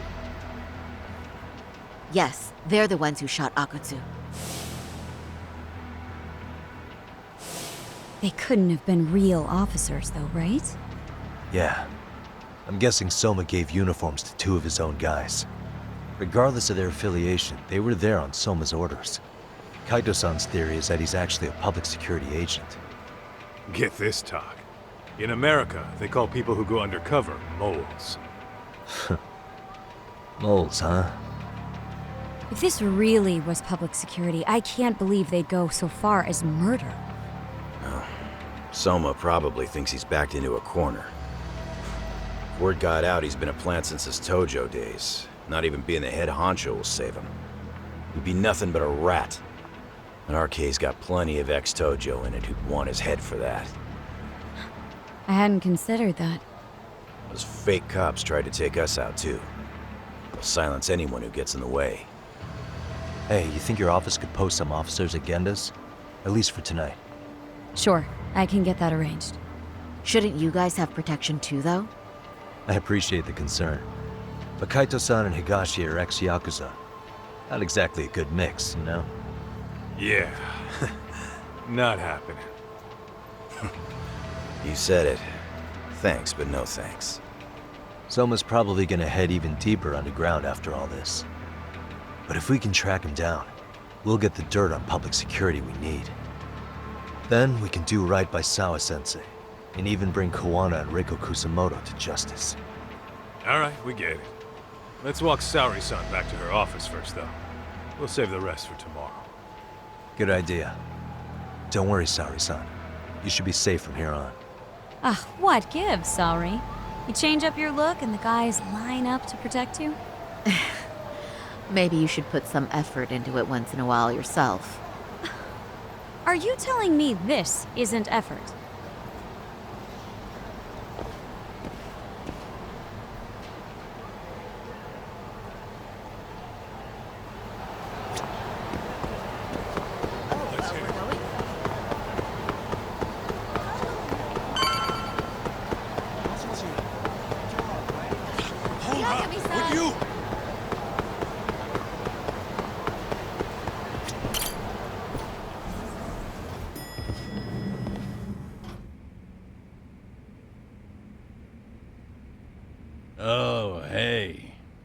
was a rough night. You alright? When I heard Akatsu was shot, I just froze. All I could think was, what if something happened to Saori-san? Couldn't spare a thought for us? Well, we're glad everyone's safe. Yeah, but Soma got the jump on us. He's a bigger threat than we thought. What do you mean by that? We think he's working undercover for public security. Undercover? It's a new development. I'm sure it puts a damper on Genda-sensei and Hoshino-kun's big night out. Huh? Well, I only showed up because Hoshino-kun talked me into it. You said you wanted to see what it was like in there, too! Did I really? I don't recall that. Incredible. If you'll excuse me, I'm going to go change. To put it lightly, looks like you guys are in for the cold shoulder for a while.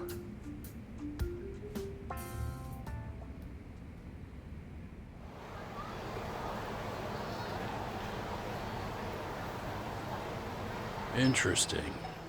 If what you say is true, a public security agent is scooping up thugs into RK. Yeah, and his name's Kazuki Soma. We haven't confirmed it yet. But if he really is an undercover agent, then everything starts to make sense. Public security gets to use RK as their pawns, who feed them intel from the streets. All those scumbags are just working for public security without even knowing it. But that setup is exactly what let Soma and RK grow so successful in the first place. For example, I'm sure the guys who killed Akatsu are RK, but they were definitely decked out in real police gear. Soma's role in public security would make getting that gear easy. If that's true, we can't trust anyone in uniform now. Should we be concerned about the police downstairs? Don't worry. They're here thanks to Mafia. All things considered, can't the police do anything about Soma? Well, according to public security, there's no one by that name on record, so that's a dead end.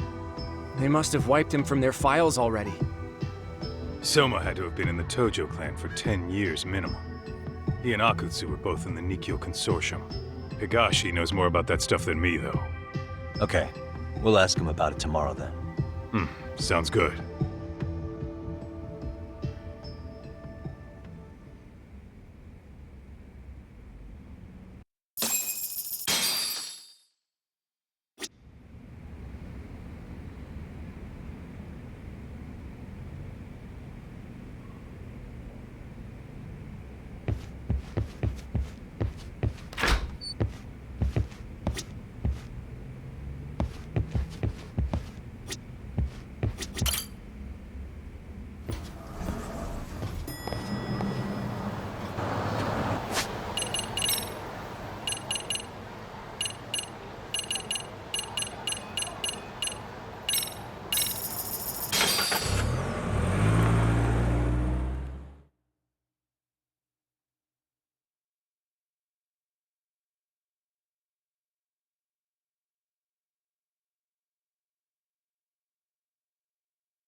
らっしゃいませ。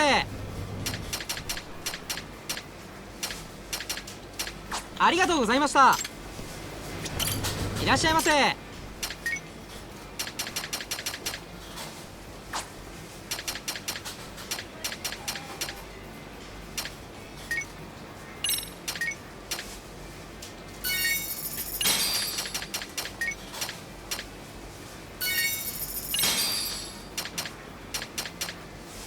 ありがとうございました。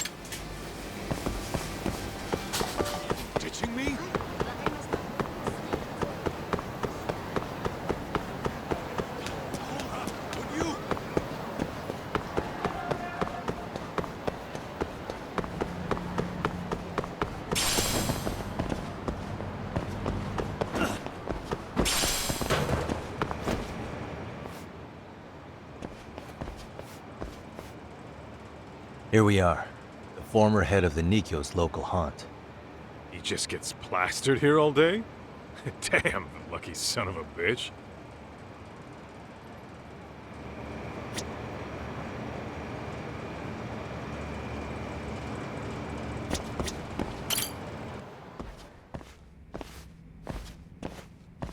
President Irie. Uh-huh. My name is Kaito. I used to be in the Matsugane family. Matsugane? Ah, one of his boys, huh? You knew my boss? He was your classic old school Yakuza. He had duty, dignity, but he couldn't earn.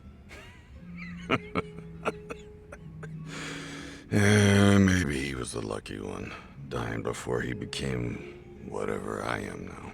Would you mind if we asked you a few questions? This is my partner, Yagami. He's a civvy, but he was like family to the boss. It's a pleasure.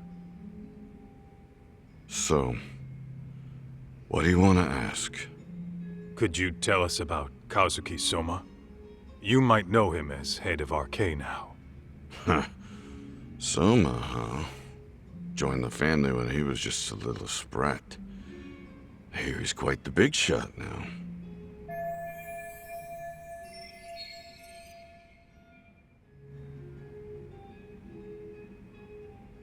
Let me buy you a drink. Mind if I join you here?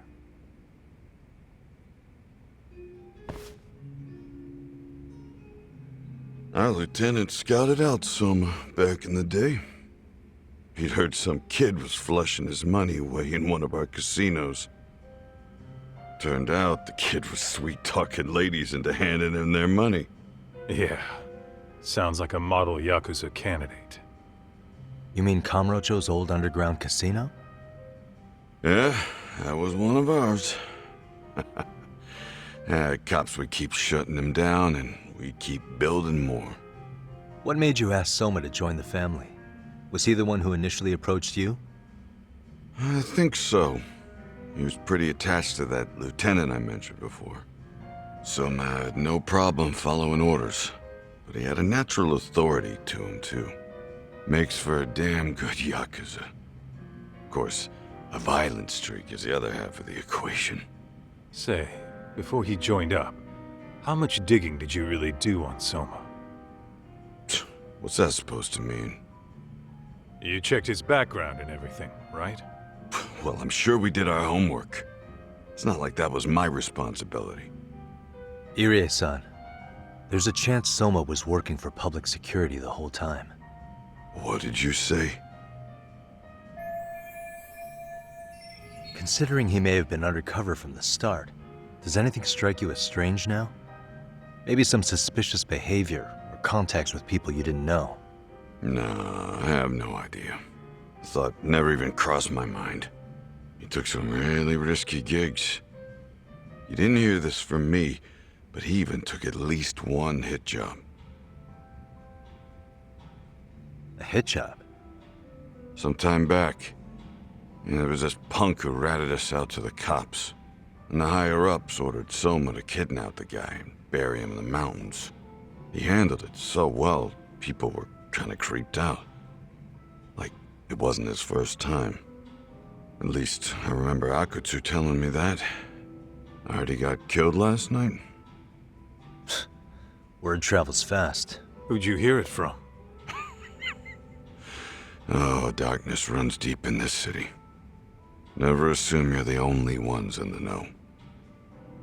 Akatsu just realized last night that Soma is an undercover public security agent. That's why he was silenced. Sure, but what's it matter?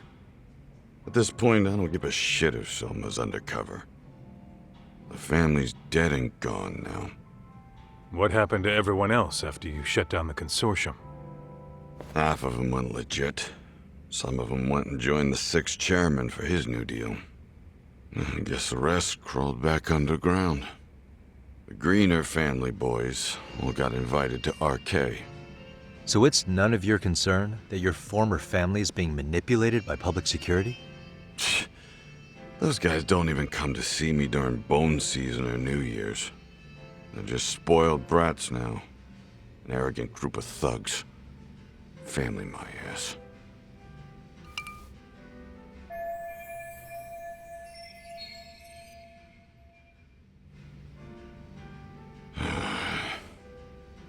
All this talk's making my drink taste like shit. I guess the young ones nowadays are pretty wrapped up in themselves. To be fair, though, I don't know anybody who'd want to waste their time with a gloomy drunk. How about we grab a bite together when you sober up? 'Cause if this is really the fate of the Tojo clan's patriarchs, no way those of us who work to make it big are gonna live it down.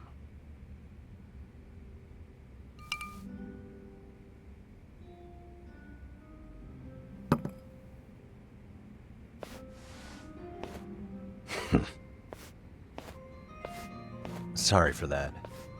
In Kaito-san's old life, becoming a direct family was their biggest dream. When he looks at you, he sees what Matsugane-san might have been if things had been different. Anyway, thank you very much for your time.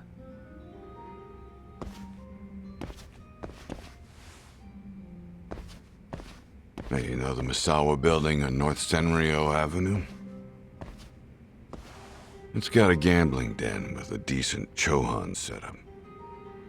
Gambling den?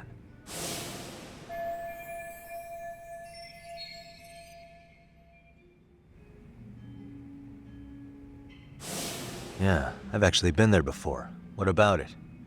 It's run by this group originally from Roppongi.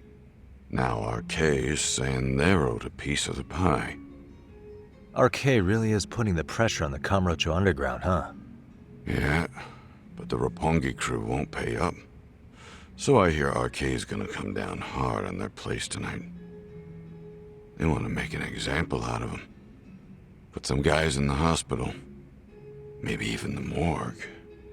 Wait, are you saying Soma might be there tonight? Who knows? The ones running tonight's show are ex-Tojo. The top dogs of RK showing the newbies how it's done. Who'd you hear this from? What did I say before? Don't assume you guys are the only ones who know everything. I appreciate the lesson.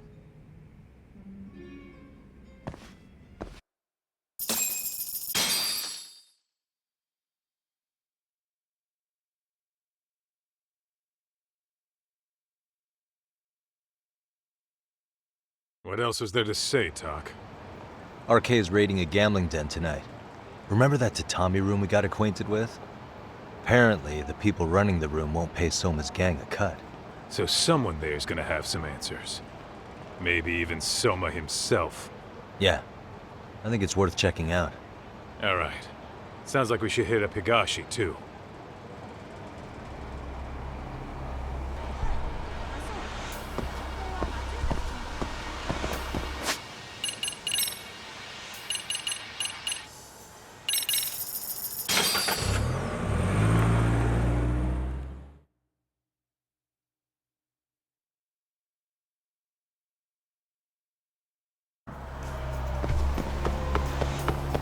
What is it?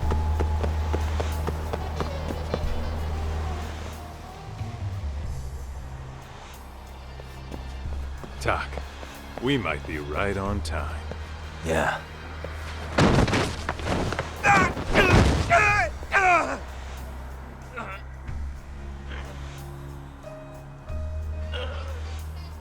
Yagami!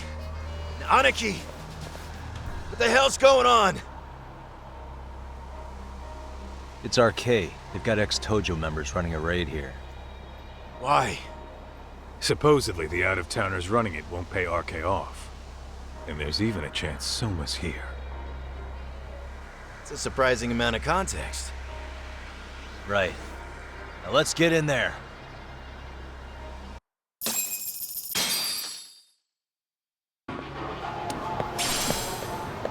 Let's roll that.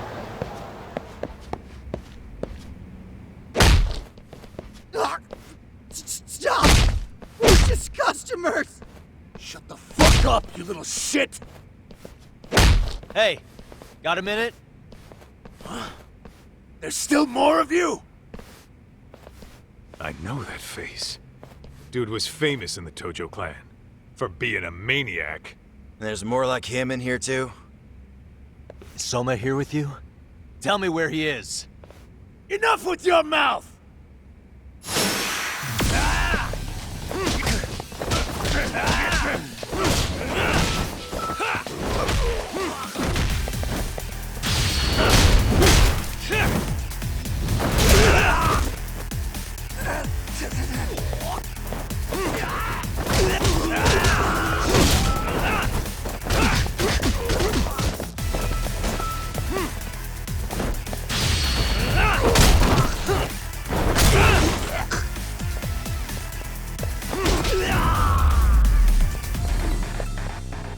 Really, guys?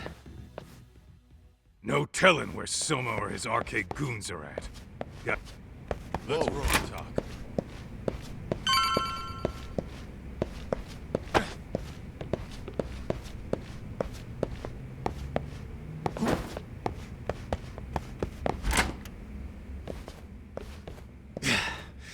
It's too damn dark to see what's around here. Yeah, but there's no way this is a dead end. Should be a way to get the lights on, right? Let's start looking.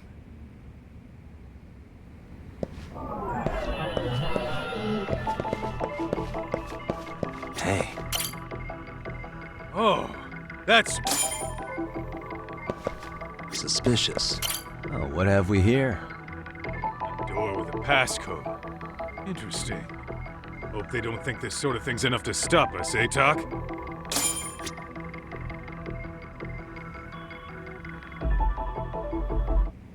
Yo, guessing this is the door we gotta deal with. Just gotta figure out the passcode. Hey, what are we gonna do about this? We might find clues somewhere else. Let's check out this floor.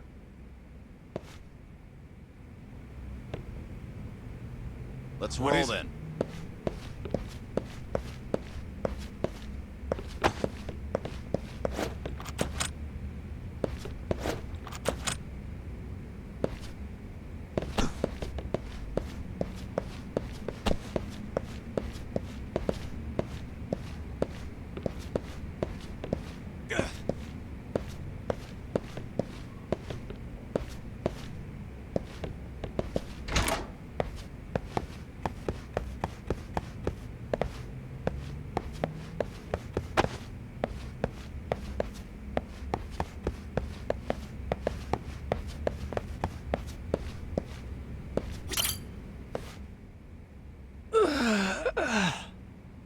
Hey, got a minute to chat?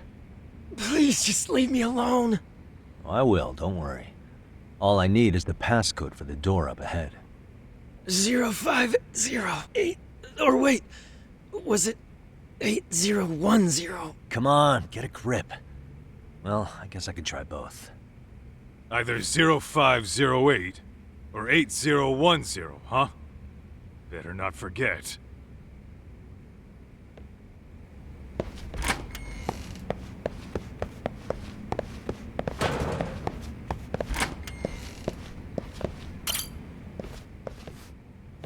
Zero five. Yeah.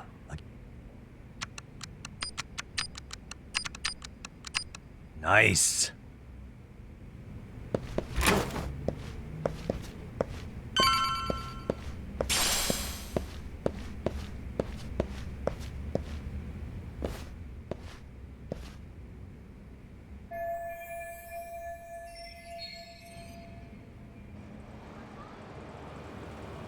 gotta be a way upstairs somewhere around here. I'm gonna go look. You two wait here, okay? Yeah. Go handle business, Talk.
I thought we took them all out! Crap. You better get ready!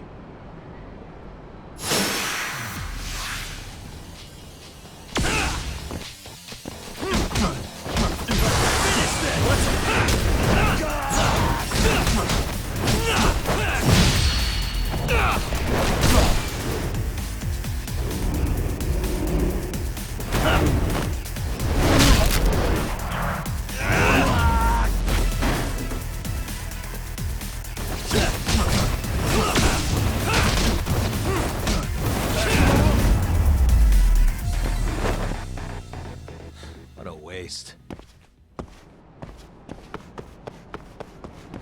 Doc, how's it looking?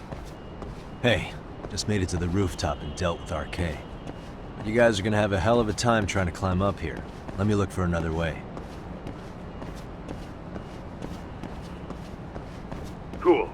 Then we'll wait here a bit longer.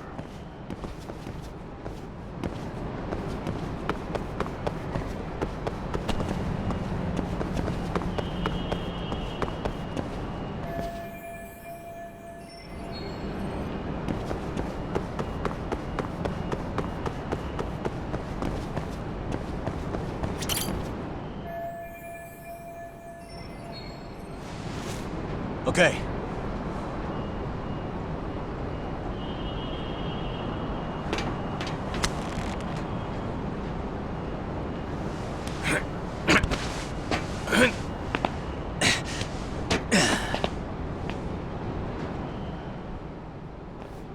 Phew. That kicked my ass. Yagami, how the hell do you get all the way up here with your bare hands? Hey, you hear that? More of those guys might be hiding around here. And when we find them, we kill them! Yeah! Got it! What's your call? You taking him down? Yeah. We can take these guys together. Whoa, hang on. That guy in front of the stairs might call for backup. And if that happens, Soma might slip away. I'm gonna have to go stealth on these guys. Go do your thing. We'll jump in if shit hits the fan.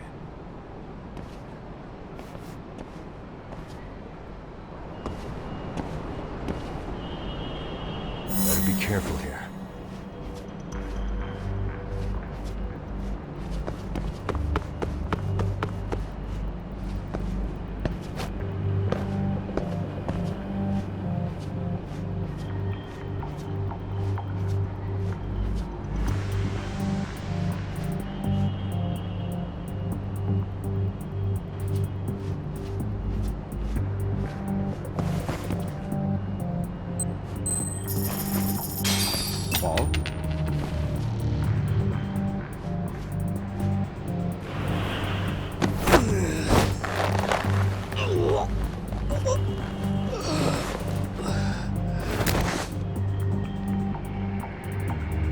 Time out.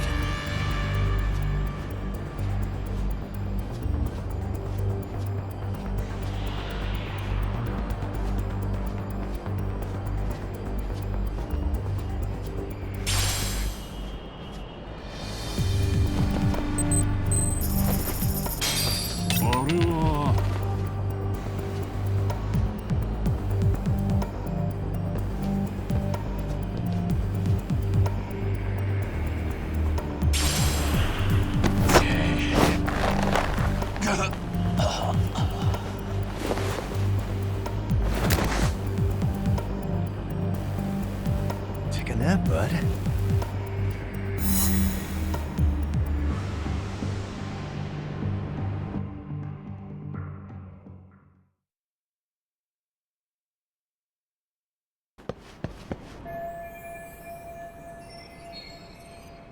Kaito-san, I'm in kind of a tight spot.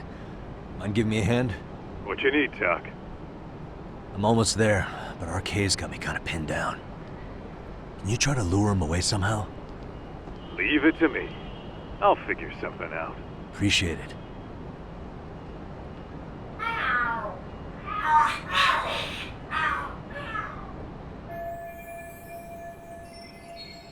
The hell? Are there cats fighting?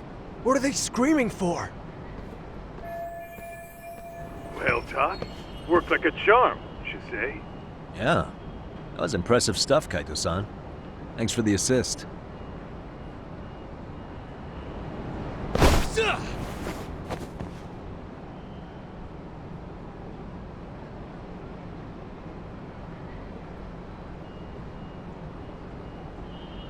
All right, let's go.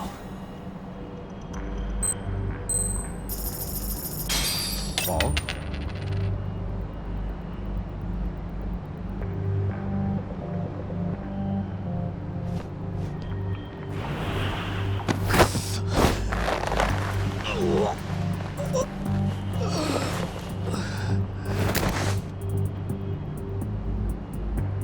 That's a good boy.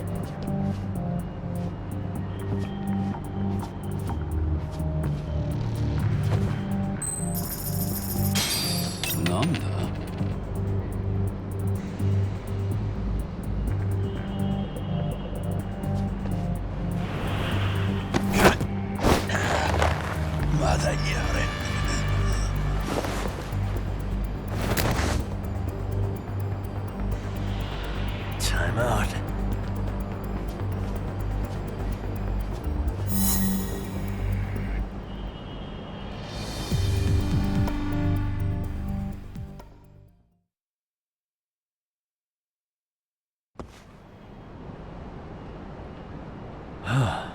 Made it through somehow. Hell yeah! The tatami room's downstairs. Soma might be there. so we gotta stay on our toes.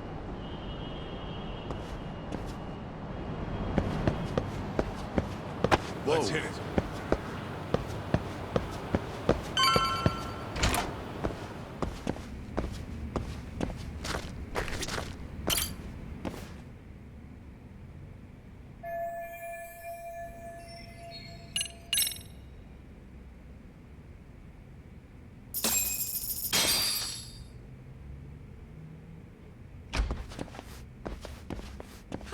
Help! They'll kill me! Huh? Isn't that Kosuke-kun, right? You never learn, do you? Don't tell me you're here with some poor girl's money again. I'm not! I swear I'm not! You're Kaito from the Matsugani family, right? Oh, look who else is famous. What are you doing here? You join RK too? Dumbass. Don't lump me in with scum like you. Are you the one who put this raid together? What about Soma? Is he not coming? You just stepped into some shit you're gonna regret. Hey, he's got backup! Tons of lowlifes, but no Soma. Coming here sure did a fat lot of good. You got this, Yagami Detective Agency! Please save my life! At least we can say we saved fucking Kosuke-kun. You know that guy? Lucky him. He's about to get his head split like a melon. Hey! Take care of the latecomers. Then we're done here. Ready? Let's go!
Really, guys?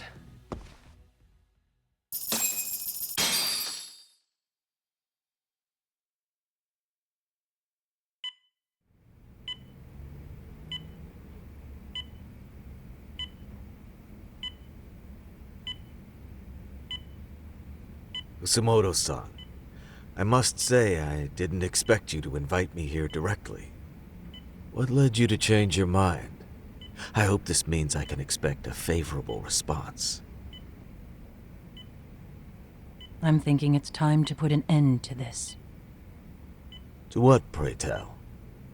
This self-serving black hole of collusion. And how do you plan to do that? By turning myself in to the police. As you may have suspected, I murdered Shinya Kawai. For what he did to Mitsuru. I did it with my own hands. The same day he was abducted in Kamurocho. 5 years ago.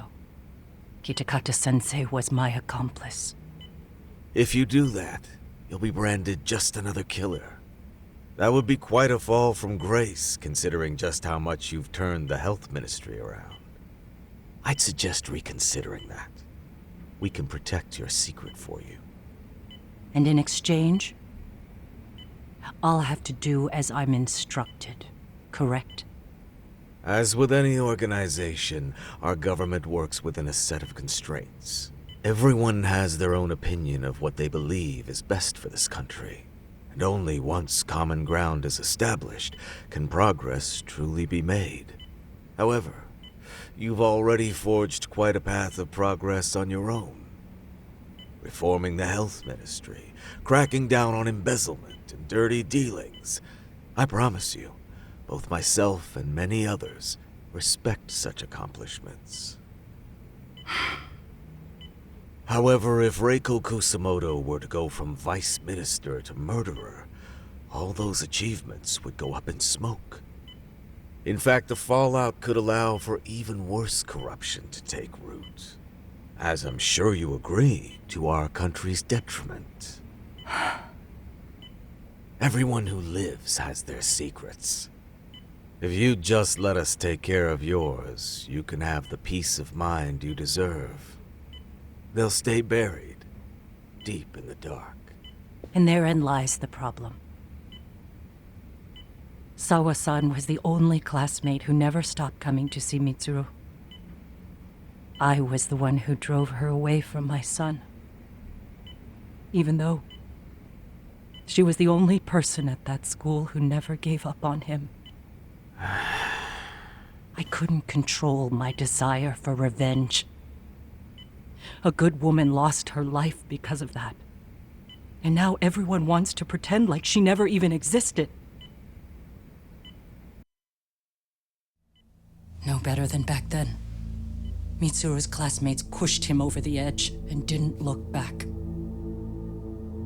I don't care what you say. I'm going to turn myself in. I only regret not doing it sooner. Sawa-san wouldn't have had to die. Well, it turns out you're more naive than I thought. More so than I could have planned against. You still won. You should consider it a victory that I have to resign from my post. When it comes down to it, I'm sure that was your end goal. But you just got too greedy. You thought putting the squeeze on me would net you 160 trillion yen in pensions? Well, that's all going up in smoke. When I turn myself in, that'll be a lost cause. Now scurry off and inform your handlers. Despite all my efforts, it seems you are more of an immovable object than I was an unstoppable force. Well, you can't reason with someone willing to lose, especially if losing means burning it all down.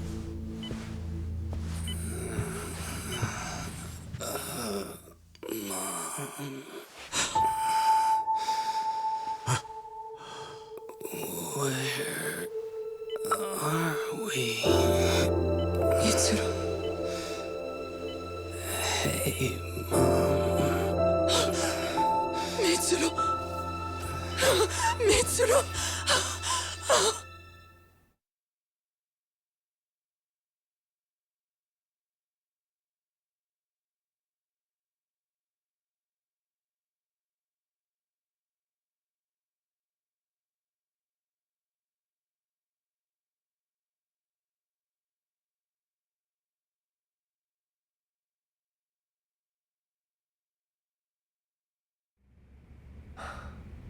So, is that all of them? Yeah. Pretty tough for a bunch of gangbangers. Come on, Aniki. Why don't you take the bench for a bit? You're still on the mend.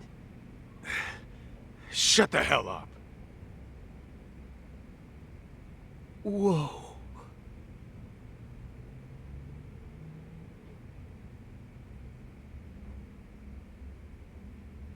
The guy running the game here brought in as many heavy hitters as he could. But RK had so many ex-Yakuza, this place never had a chance. And you guys managed to take them all down. Unbelievable. That's not really why we came, though. You sure you didn't see RK's leader, Soma, anywhere? Yeah, I'm pretty sure he wasn't here. I see. So we did all this work for nothing. You sure you really want to find that guy? If that's the case, I heard some RK members say Soma's giving his orders from Ijincho. Aha. Then maybe he's been searching for Kuwana over there this whole time. Speaking of which, Tesso's place got raided just this morning. RK was looking for Kuwana. Although, I'm not sure Soma was there either. Well then, sounds like we're done in Kamurocho for now. Should we go back to Ijincho tomorrow? If we meet up with Kuwana somehow, I'm sure Soma will show eventually. Yeah, let's do that.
Yo, time to earn our keep.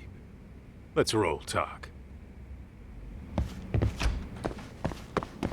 What is it?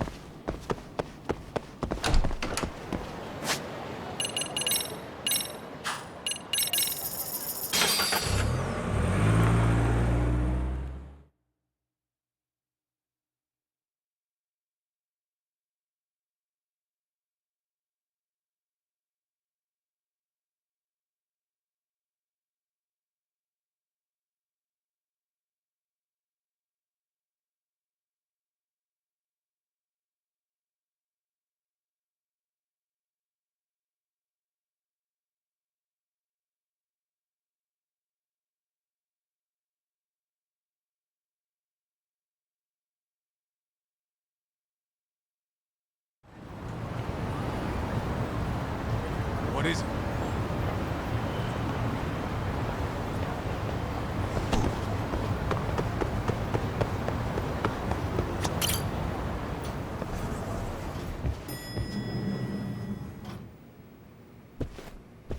Oh, hello, Yagamishi. Hey, you alone? Where's Sugiura? He's out asking around about Kuwana-san. Although ever since he skipped out on the Liumang spot, we haven't found a single trace of him anywhere. We're not even positive he's still in Ijincho. Is that right? Rare to see you in a rut. Maybe we didn't need to rush over here. Did Tesso reach out to you at all? No. All of Ijincho's basically been at a dead stop since you last left. I heard Soma's been running RK from somewhere in Ijincho. Yes, but we haven't been able to pinpoint his exact location. I see. That explains the dead stop.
Hello? Yo, I heard you're back in town, Yagami. Kuwana? That you? I'll send someone to bring you to me. So you really are still in Ichincho? Yeah, but we don't want RK or public security joining us. Make sure you're not being followed first. Shake any tails you might have. How? You should know that one by now, Mr. Detective. Get to Sawa-kun's apartment once you know you're good. Her apartment? Yeah, later.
Hey, bro. Awfully quiet here today, man. I heard RK swept through here. Yeah, they sent 2 of our guys to the hospital. Busted them up sort of bad. Before we knew it, we were outnumbered. Took one step outside and it was like we were in another city. Do you think they were after Kuwana? Oh, no doubt about it. He managed to escape, but we don't know where to. He reached out to me not too long ago. I'm on my way to see him, actually. You serious? Yeah, but if I went straight there, I'd be leading RK right to him. Gotta slip past anyone tailing me first. Right. So that's why you came. Here I was, thinking you were checking on your Aniki. Well, that too, but help me out here. Got any secret tunnels around here? You know, for gang stuff? Gang stuff? Well, I figured if you did, I could give RK the slip. You with me? That would be pretty sweet, yeah. So you have one or not? Actually, we do. After all, we've got gang stuff to handle. Come on, follow me. Thanks, man.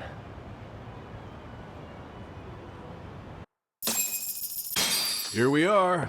Our own little escape route. Kuwana probably used this when he booked it.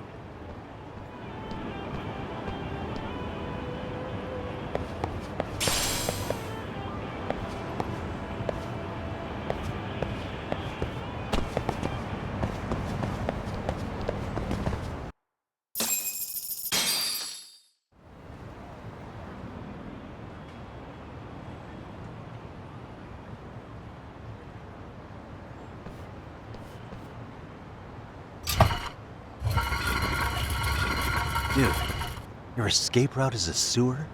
We keep it pretty clean, actually. You smell any shit? Oh, you're right. Follow it to the end and you'll get out at Fukutoku Park. Now this here's for emergencies only, so don't go blabbing about it. Hey, you got it. Though, I think I should disguise myself before I head down.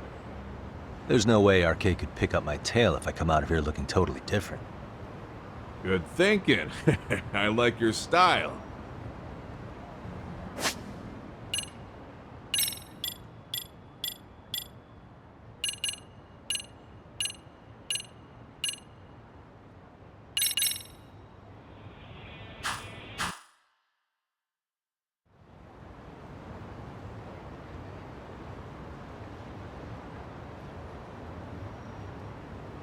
Dang, looking sharp. You do this a lot, don't you? I guess I'm pretty good at it by now. Okay, ready to hop in? It's a straight path, but it's dark down there. I could guide you if you want. Nah, I'm fine. Besides, Koana probably still feels bad about getting your place raided. If that's true, tell him that I don't see it that way for me. RK's the only ones on my shit list right now. I'm booting their asses out of Ijincho for good. I'm sure he'll be happy to hear it.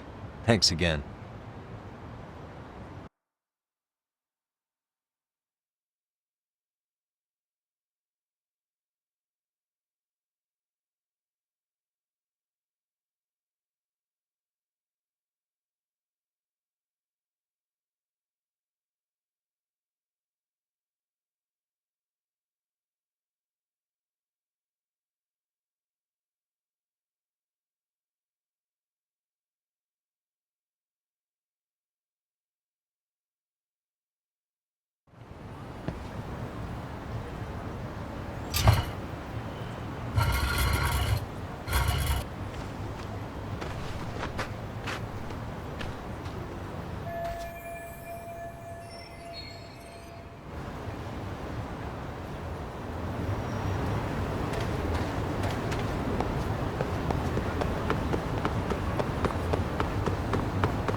And stay down.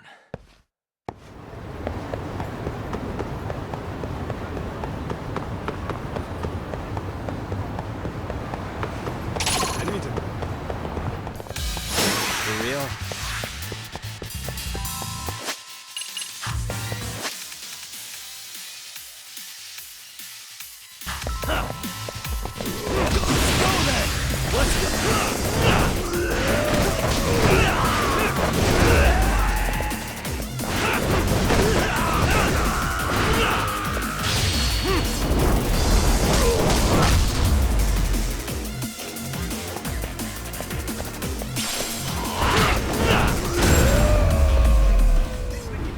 What a waste.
Nice outfit, Yagami-san.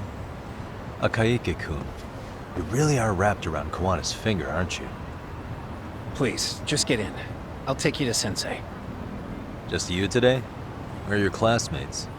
Beats me. Seems like he doesn't need much help today. Oh.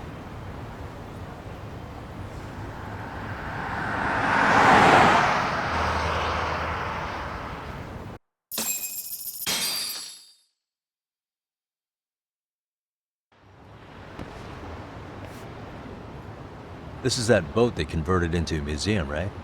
Yeah, but it's empty around this time. And Sensei doesn't plan on sticking around. Oh. Is Koana fleeing to his next little hiding spot after this? That's a question for Sensei, not me.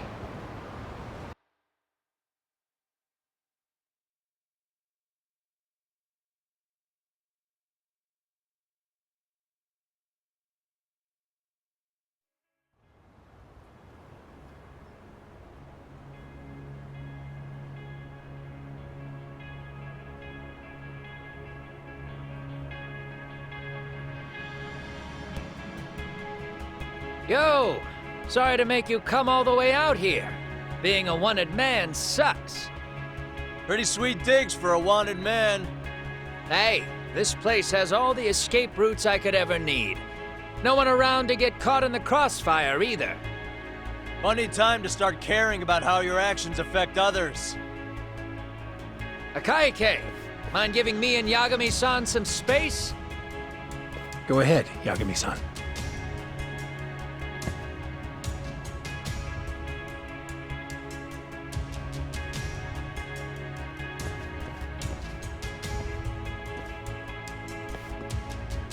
I feel awful for dragging Tesso into this. RK only trashed his place because I was there. Those damn thugs really don't give a rat's ass about the Liumang. It's public security who doesn't give a rat's ass. There's nowhere in Japan you can escape them. By the way, there's a good chance Soma's an undercover public security agent, ever since his Tojo clan days. He's public security? Yeah. If we can drag him out of whatever hole he's in, we might find out who's at the very top of this. And until the truth is exposed, you'll be hunted forever. Well, that's concerning. Sawa-sensei's murder, Mikoshiba's murder. Everything has to come to light. And in a way that public security can't sweep it under the rug. I think Ehara's appeal hearing is going to be the perfect time to expose it all. When you say expose it all, you mean Kusumoto-san too, right? I won't lift a finger to betray her. This conversation is pointless. Even if that's what killed Sawa-sensei? Because there is a point. Your judgment's just too clouded to see it. Do you really know what Mitsuru was like 13 years ago? Then you have no right to speak to me that way.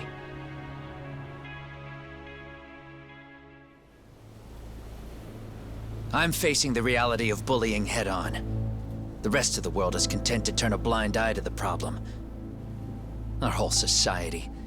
They make a show of it when a kid commits suicide, but nothing changes about the reasons why. And every time, some bully with tears in his eyes always has the exact same line. I had no idea they would ever kill themselves.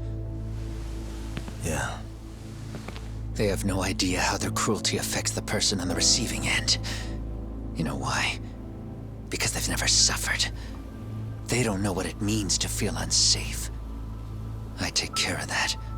I show them how much they've taken their safety for granted. Their actions need to have consequences, even if they don't realize until it's too late.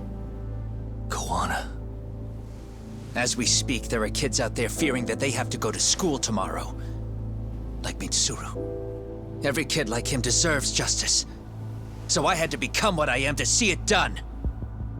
I know exactly what you're saying. All too well. In fact, I know so well that it scares me. But if you let your sense of justice guide you totally unchecked, you'll eventually lose control and end up in a pretty dark place. You'll rationalize the sacrifices, whatever justice takes. For example, Sawa-sensei's death at the hands of Soma. Enough! Real justice has nothing to fear from the truth. Otherwise, you wouldn't turn away. So come on. Until you and Reiko Kusumoto turn yourselves in, public security won't give up.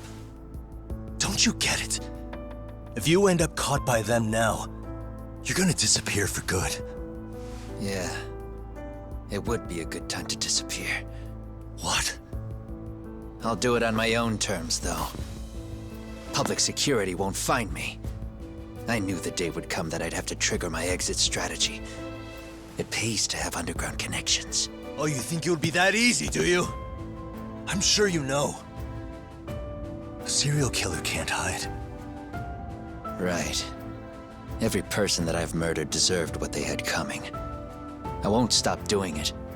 There's dirty work to be done. And I don't mind being society's handyman. Whatever it takes. 13 years ago when Mitsuru jumped off that roof, I knew I'd spend the rest of my life atoning. It's the only way I can think of that will give Mitsuru what I didn't give him then. I don't really care what becomes of me either. I owe him.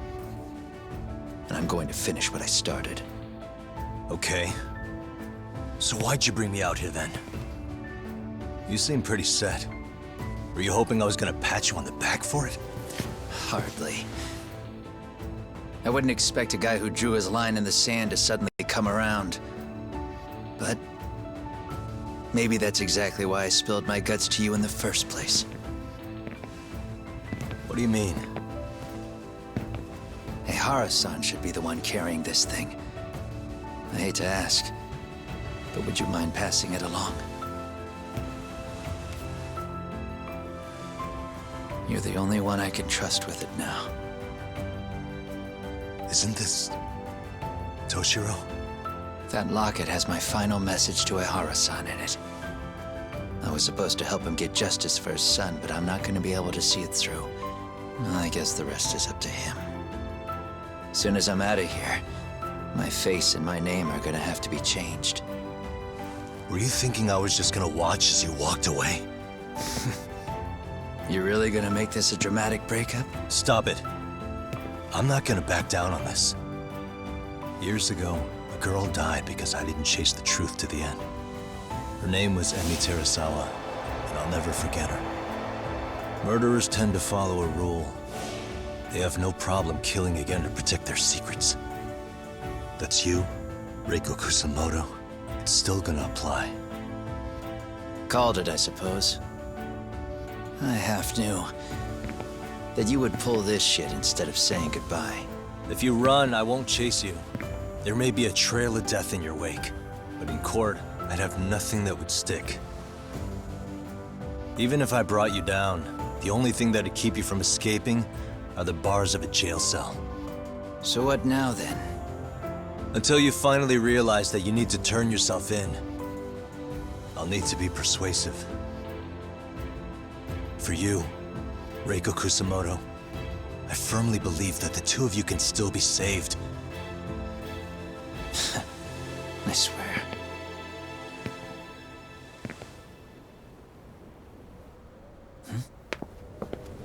Akaike!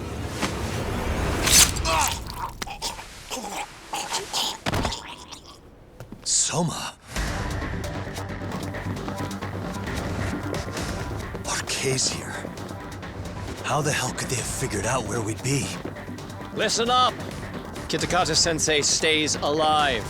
As for Yagami, if killing him means he doesn't escape, that's fine. I made sure I wasn't tailed on the way here. We both did. Neither of us could have led them out here. I know for damn sure we're too careful for that to happen. That means there's only one guy they could have tailed to find us. It was a Kaike.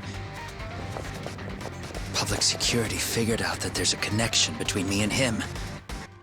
Are you aware of the implications of that? Is figuring that out right now really all that important? It's Kusamoto-san. She knows him. She's the only connection between me and a Kaike. What? I'm saying, Kusamoto-san decided to sell me out. Something happened that caused her to change her mind. Public security, I guess.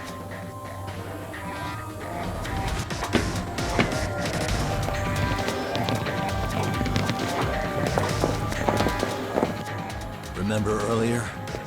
Didn't you say something about this ship having a bunch of escape routes? A bunch of escape routes great for a party of one. Fine. Why are you still here? Well, I thought you wanted to persuade me. I admit, I was interested in hearing you spin some more of your bullshit. You got it. Now I'll have time to think. What is the holdup? Hurry up and take them. Yo, these guys have a whole bag of tricks up their sleeves. Take out their legs so they can't run. Looks like they finally upgraded us to the arcade big shots. Yeah. But they're gonna be sorry they messed with us all the same.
we really struggling to take out 2 guys?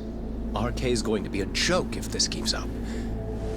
I thought you boys were the Tojo clan's finest. Your work really shouldn't be an embarrassment.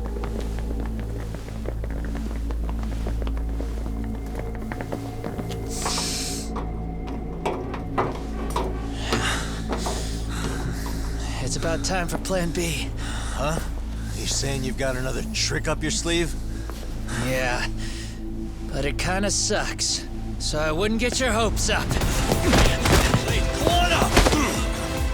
You're not going anywhere. Got to Get off me! Stop! There's nowhere to run!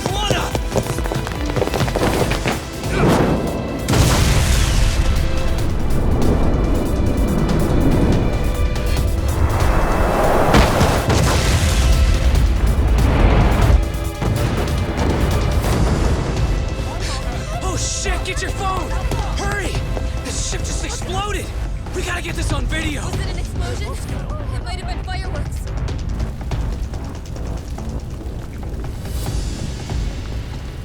Okay, bring it in. Hurry it up, fellas. We're gonna have cops. They're really starting to annoy me.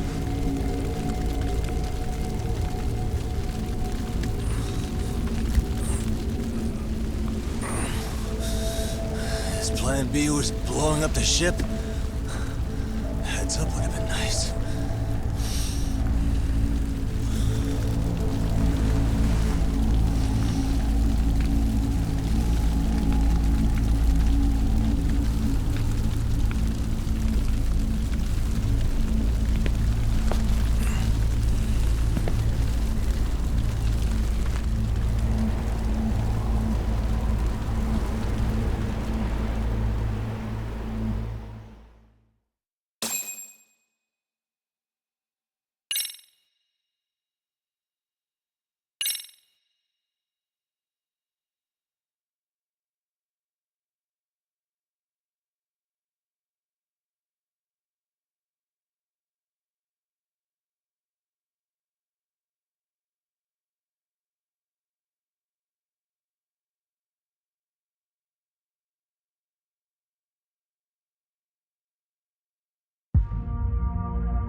Soma's ties to public security may lead to his undoing.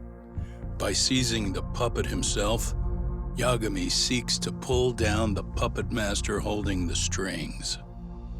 To do so, he forms a temporary alliance with the fugitive Kuwana. But Soma arrives to carve a bloody path into a hideaway no one should know about. Reiko Kusumoto's betrayal has proven more volatile than anyone could have guessed.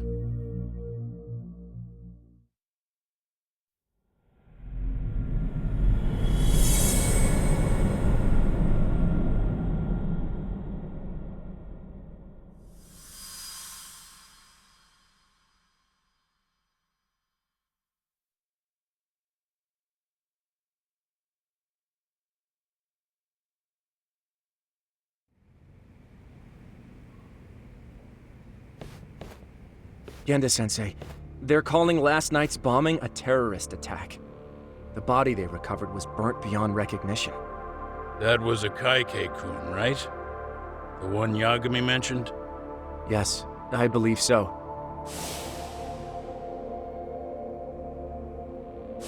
Nothing about Soma or RK in the article either. Could public security be tampering with the press? I wouldn't give public security that much credit. Besides, if a bomb goes off in a deserted public place, it's only natural for the police to assume it's terrorism. Right, I guess when you put it that way. Unfortunately, even if they do identify Akaike-kun, the ones responsible are Kuwana and Soma, 2 guys who are totally off the grid. Any investigation would grind to a halt. Probably end up as another unsolved mystery. If the public learned the bombing was tied to Ehara's battery case, jaws would hit the floor. Yeah. Anyway, where's Yagami? You heard from him since last night? No, we've been in touch via email though. He's on his way to a hospital now. Great. What'd he get himself into now? If he's actually going to the hospital, does that mean it's serious? Don't worry, he's fine. He's just going to meet with someone about the case. Who'd want to meet up at a hospital? Reiko Kusumoto.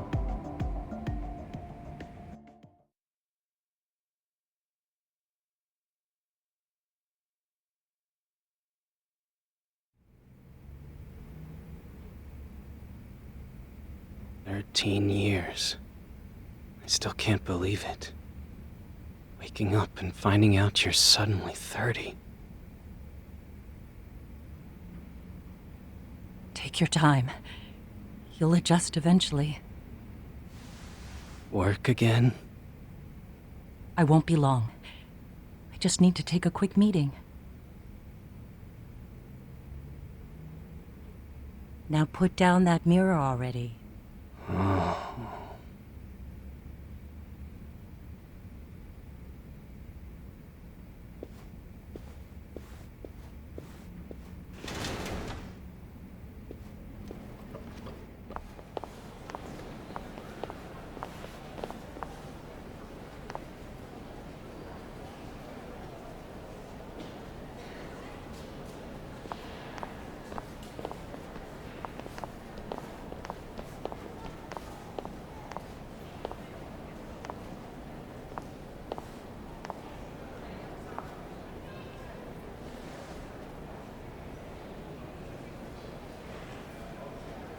So, you sold Kuwana out to public security because Mitsuru-kun woke up. Does that about sum it up? You waited 13 years for Mitsuru-kun to wake up. If you turn yourself in now, you'd lose him all over again. There's that. Yes. Going forward, he needs to stand on his own 2 feet and rebuild his life. It'll take time. And lots of it. There's no real end in sight. He's at a disadvantage as it is. And to brand him the child of a murderer on top of that, I couldn't.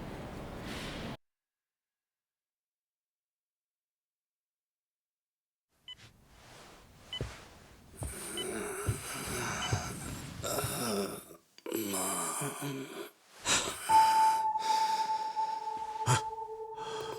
Where are we? Mitsuru. Hey, Mom. Mitsuru. Mitsuru.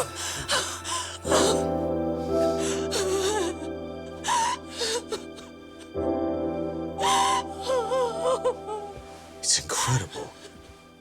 Finally, he's woken up. Doesn't this change everything? I think you may want to reconsider what you told me, Kusumoto-san. Alone, I'm sure you could have lived with the weight of your choice, but now you have something you'd sacrifice everything to protect. He's so precious, but he's also so fragile he could come crashing down without even a warning. You're going to have to be his shield, Kusumoto-san. We'll do it together. With your cooperation.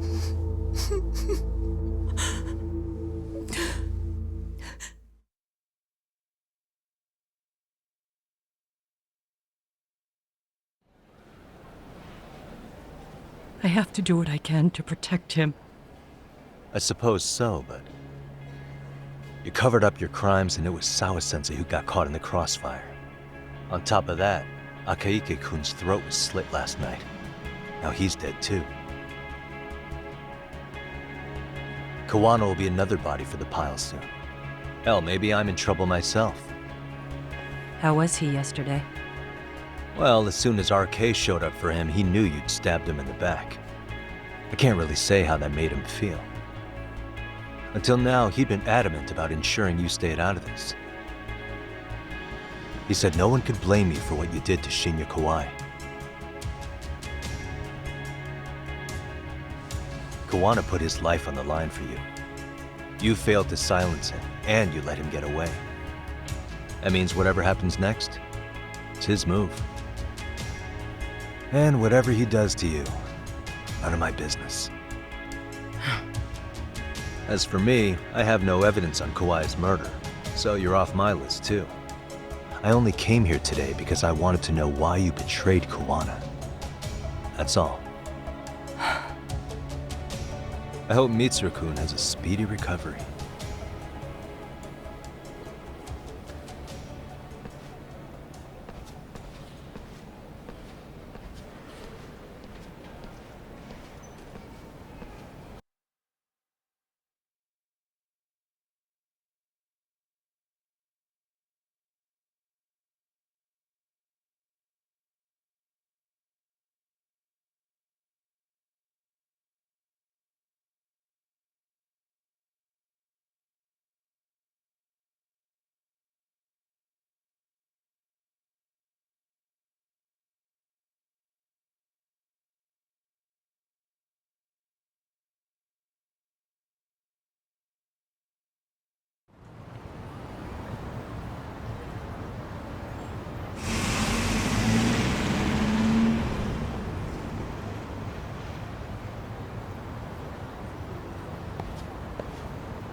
Back already, Yagami-shi.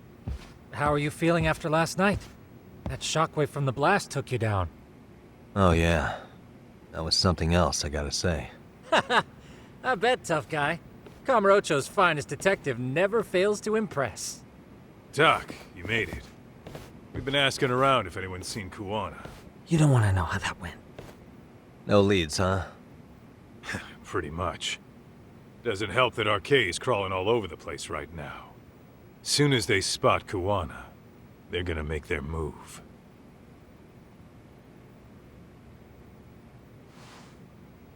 Kawana gave this to me yesterday. Isn't that Toshiro Ehara? Kawana-san called you out there just to give you this? Yep. He told me to give it to Ehara. What the? Oh man, it looks like it's cracked. Can you take a look at it, Tsukumo? I get the feeling it's no ordinary pendant. Certainly. Not handing it over to Ehara till you know what the deal is? He won't mind, will he? Besides, I damn near got blown up over that thing. Speaking of, Yagami-shi, what's the status of Ehara's sexual battery trial? Saori-san's preparing for the appeal. Still no date, but the courts are working as fast as they can. If they accept the case and it goes to trial, they'll find out about Kawana one way or another. And that'd put Reiko Kusumoto in public security in this shithouse, right? Right. If Kawana and his murders come to light, anyone connected to Reiko Kusumoto could be suspected as an accomplice. And if that happens, she'd lose any control she had over the pension fund. Interesting. Everyone wants their own brand of justice to come out on top. But enough is enough. If we don't handle this, public security will take out Kawana. And I can't let him die like that. Then what's your next move?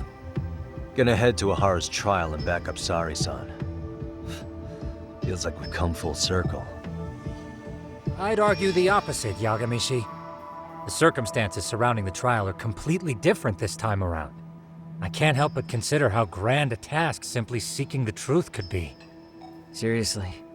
But exposing the truth is the only way to save some and get justice for others. We can't just stay quiet and watch. Sounds like you're seeing the light. Detective work's not so bad, is it?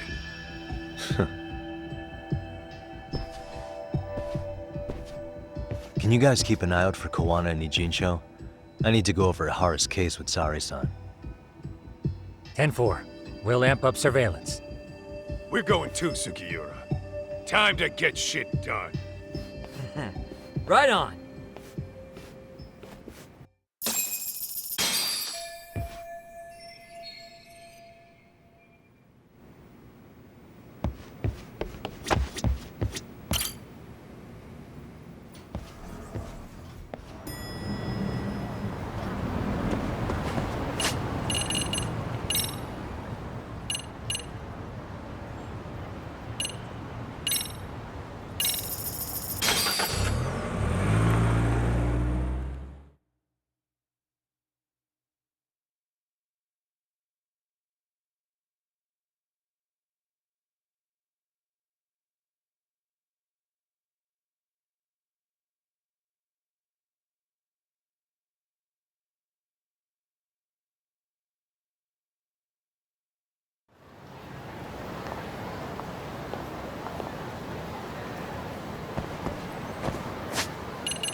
What a waste.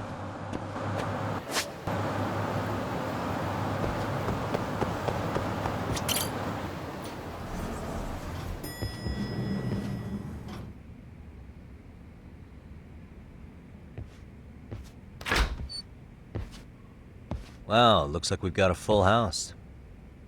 Shirosaki-sensei asked me to come by. She said they needed some business handled while you were out of town.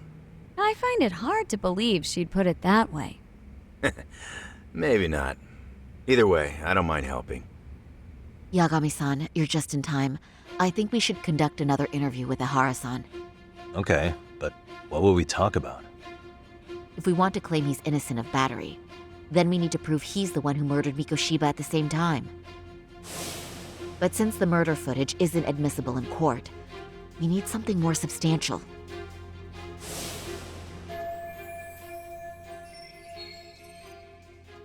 Basically, we need new evidence. And that might mean something no one's seen or found yet. So your plan is to meet with Ehara and just ask him? I know it's a long shot, but yes.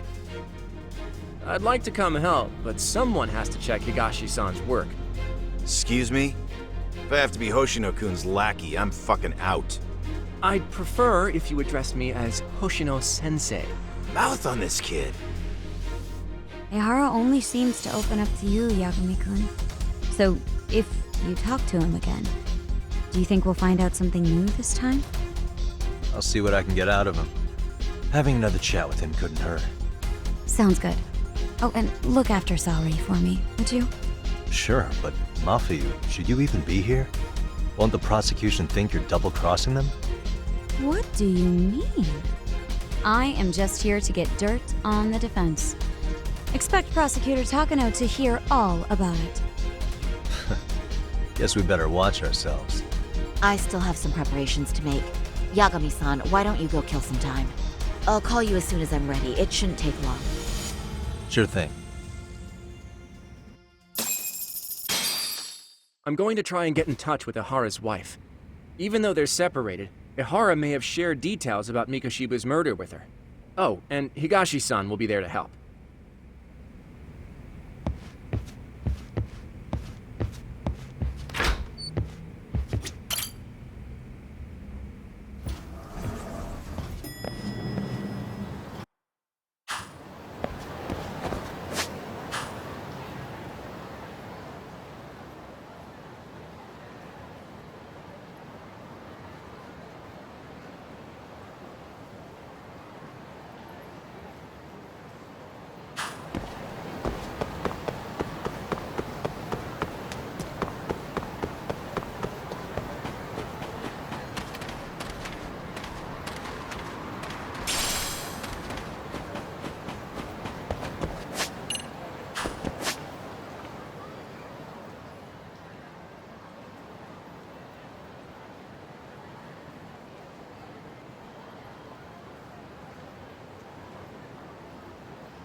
Sorry for keeping you, Yagami-san. We should head to the detention center. Where are you? In Kamurocho. How about I take a cab and pick you up? If you please. I'll be waiting.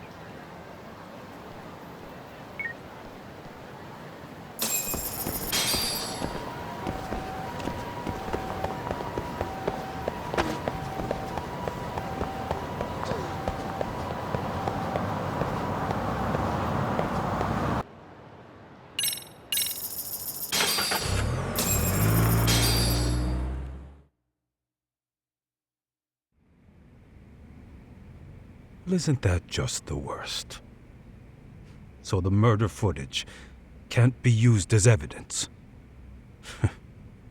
I was hoping it'd be played in court for all to see.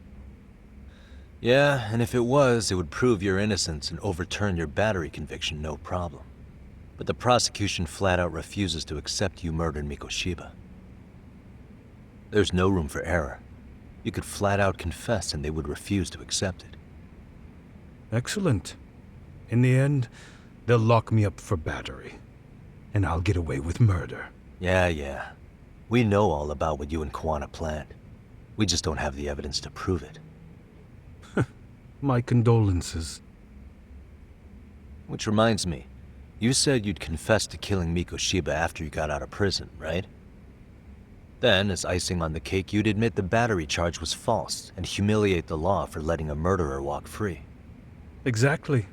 The public must know that the law can't be trusted. Personally, I hope the media hops all over it. I bet you do.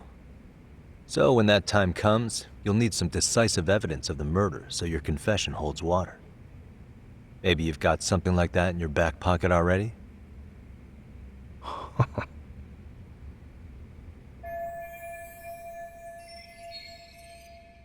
Because we'd sure look good if we had some new evidence to take into the appeal.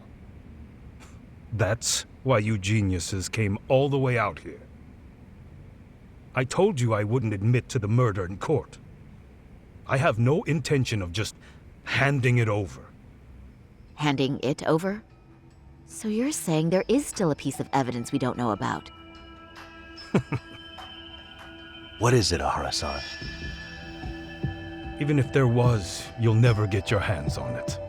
Didn't mean to get your hopes up.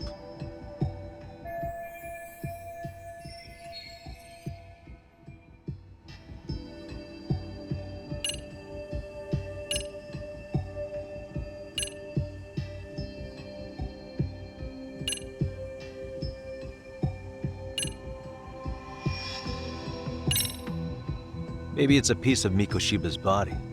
Would you hide something like that? Well, was he missing any body parts?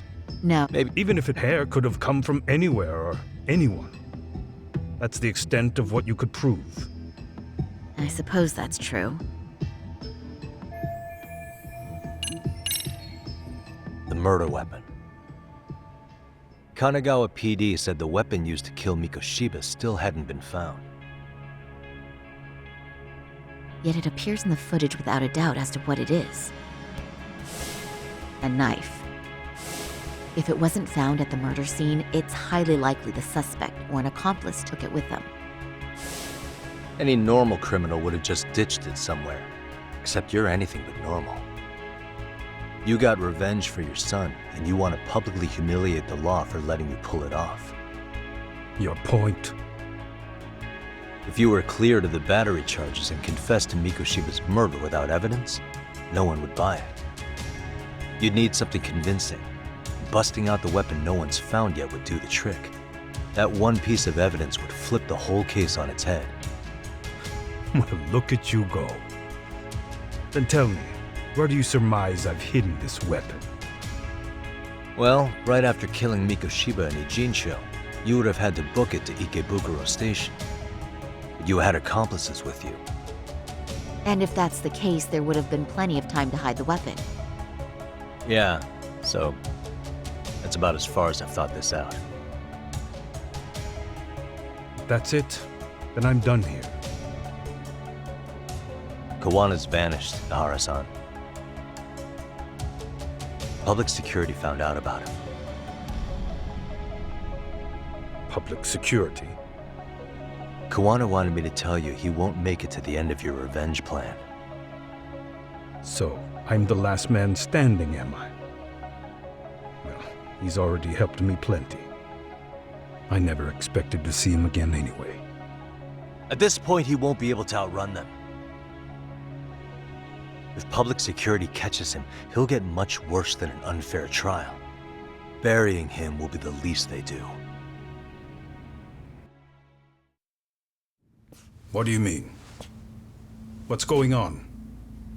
You remember last time? If you don't recall, I said you'd grabbed a tiger by the tail. And your tiger is public security? Right. And they're out there on the warpath. Everything has to be brought into the light. We need what you did to be exposed. Kawana can't be saved in any other way. I need your help, Ehara-san. Then you lose. I'll never admit to killing Hiro Mikoshiba in court. The system can die. It threw Toshiro away, and I won't lift a finger to save it. Kawana-san knew how this could end. We have our convictions. When this started, we knew it could end up costing our lives. You knew going in, huh? And that's all? Is that what you tell yourself so you can sleep at night? Maybe it is.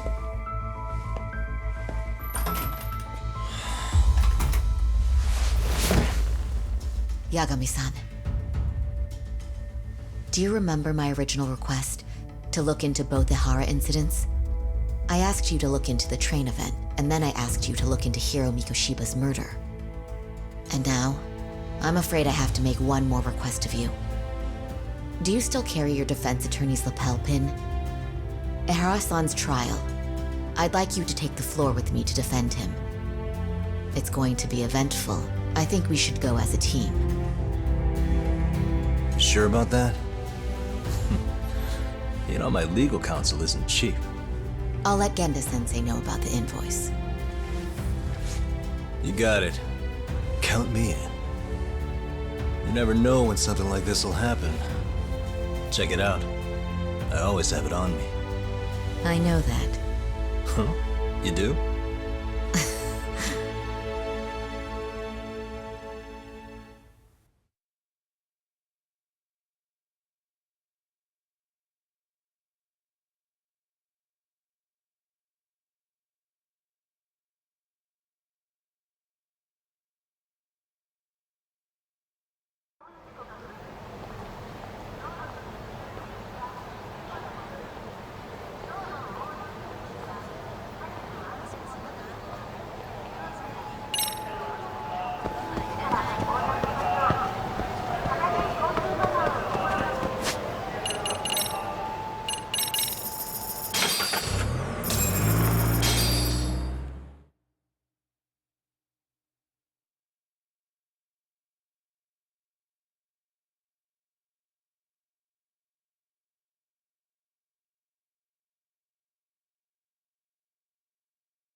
Hello?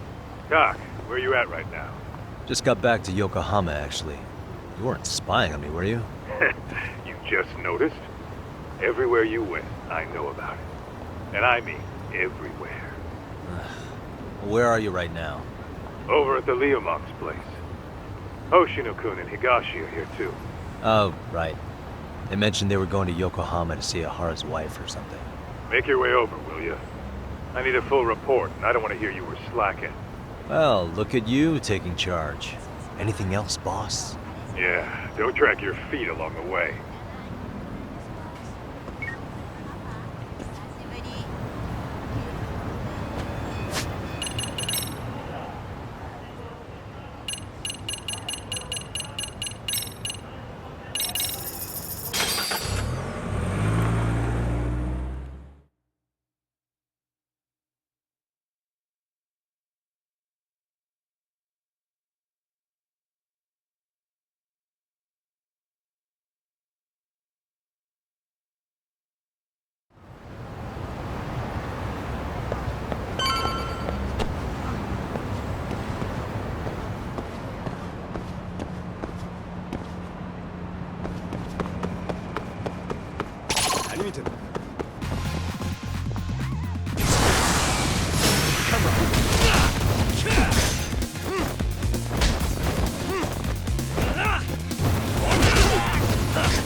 And stay down.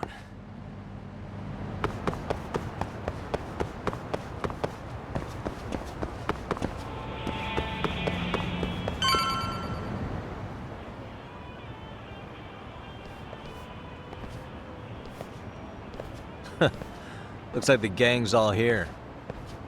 Everyone but the star of the show. That is next level ass kissing, Hoshino-kun. A good ass kisser is a good communicator. Welcome back, Yagami-san. Grab a seat, Doc.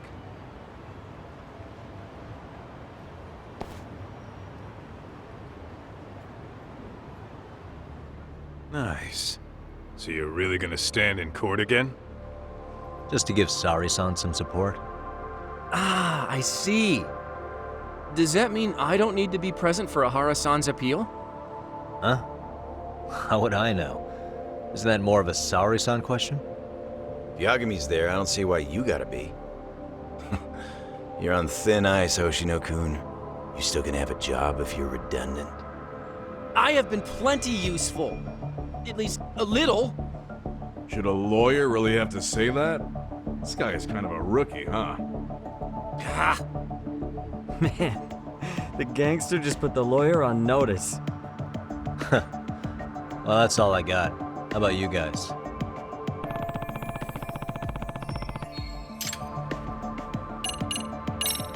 So where's Kuwana? Any word on where he's hiding? Yeah, about that. We must have asked everyone in Eugene show, but we got nothing. RK's out there looking for him too. They seem to think I've still got him under watch. On the flip side, that means they still haven't found him either. Well, yes, although that's not much consolation. You think Kuwana-san's still in one piece after the explosion? Alive? Yes. Unharmed? I can't say. When I saw him, he was already making plans to disappear. But the real problem is what happens next. Now that he knows Reiko Kusamoto betrayed him, we don't know Kawana's next move. I'd never let that slide if I were in his shoes. Maybe Kawana's thinking the same thing, you know? He spent all that time underground brooding and shit. Maybe he's really gonna stick it to Reiko Kusamoto.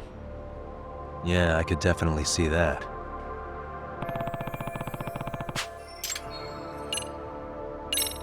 Hoshino-kun, Higashi, you two met with Ehara's wife? Yeah, but we didn't gain much from it. Turns out Ehara and his old lady don't really keep in touch. After her son took his life 4 years back, she refused to keep living under the same roof. Only reason she hasn't divorced him is because it's too much of a pain to process. She's been living in that same apartment even when Toshiro-kun was still alive. She let us light some incense on his altar, but she was pretty vacant the whole time. Did Ehara's battery charge come up at all? She said she didn't care. She didn't care her husband was out there groping women and killing bullies? Has she even seen Mikoshiba's murder footage? According to her, no. Really? That's hard to believe. Well, there's no easy way to put it, but it felt like she'd given up on everything. Made for a pretty depressing trip, I'll tell you that.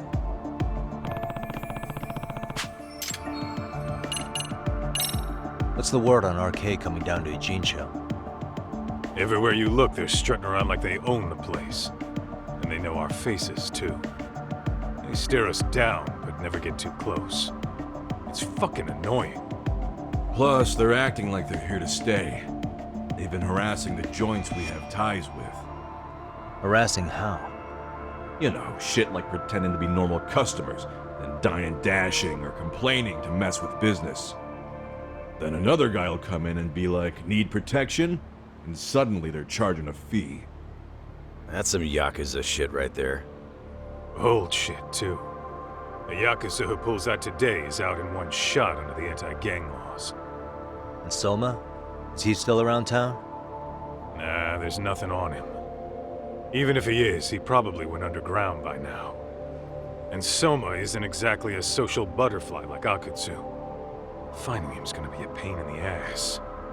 Especially if he has public security's help. Unless it's a life or death situation, I doubt he'll show his face.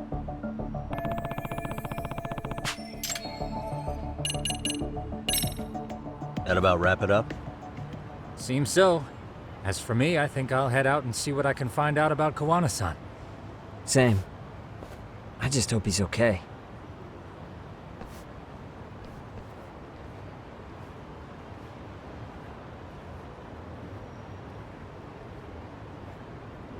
Tsukumo-san and Sugiura-san do some impressive work. Yeah. You don't hold a candle to them, Hoshino-kun. Black belt in karate, and you never even use it. Well, I'm just more of a behind-the-scenes kind of guy. Anyway, I'm heading back to Kamurocho. Enjoy yourself, Higashi-san. What about you, Tak? Want to call it a night? Tesso said he'll let us stay if you do. No skin off my back, really. So, what'll it be?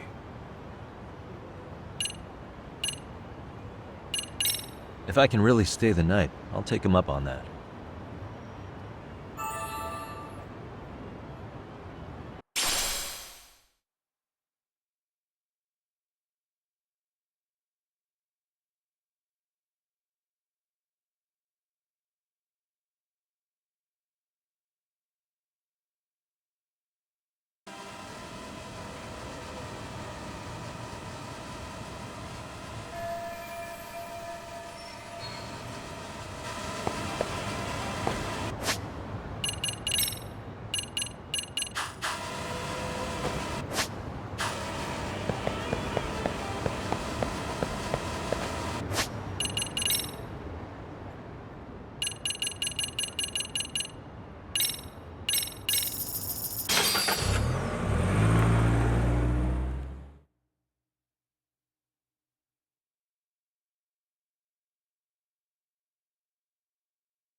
Hey, Yagami-san. You handle everything in... Really? Good, because Tsukumo-kun said he had something he wanted to show you. He's upstairs. You mind going to him?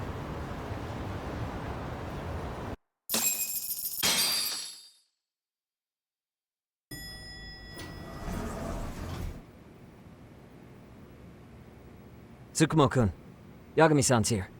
Something up? Yes, it's about the pendant Kawana-san gave you. Turns out, it was just a decoy after all. Decoy? For what? for what was inside. This. The cracks in the pendant were hiding an SD card, and on it was some video data. Video data? Of what exactly? It's the footage of Ehara murdering Hiro Mikoshiba, just like we saw before. No additional scenes. That doesn't make sense. Why would Kawana put his life on the line just to give me that? I mean, RK came after him and everything. And all for a video that's already all over the internet? Yes, except the video on that card is the original. All the others were copies of this source. In layman's terms, this is the master tape. Or in film, it'd be the negative, with no additions or modifications of any kind. What do you mean? And how do you know for sure? So this SD card here is a special little thing. You can't usually buy it in stores. It's called a worm, or write once, read many. If you were to take a picture with a digital camera, the images saved on this SD card couldn't be edited or deleted. It's what forensics teams use when photographing crime scenes. Which means what we have here is unaltered footage of Mikoshiba's murder. That means it would qualify as evidence in Ehara's appeal. Yeah, I'd say you have room to negotiate with the prosecution and the judge. At the very least, it beats an internet copy with no origin. Hey, think this'll be enough to win the trial? Well, I can't guarantee that, but it does explain why Kawana-san took such a risk. The video on here is the sole original. That's why he'd only leave it in the hands of someone he trusted.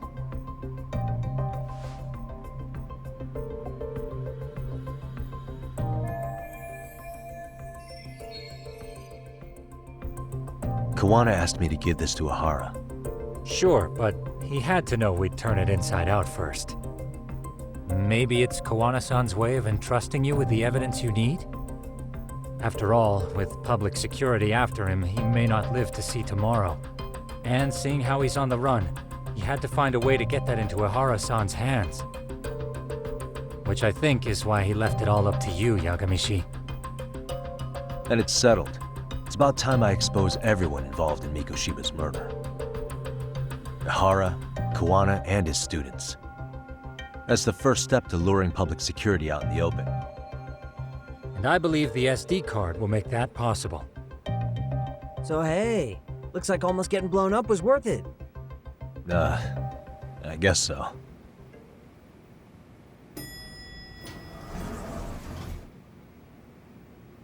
Hey, I'm sorry to bug you. Matsu? What are you doing here? I was talking to the MRC guys earlier. They said you'd be at this detective agency. Everything okay? Well, Akane started hanging out with some shady guys. So I figured I should talk to Yagami-san about this. Sounds like a tricky situation. Please, have a seat. Akane's that girl you hung out with all the time, right?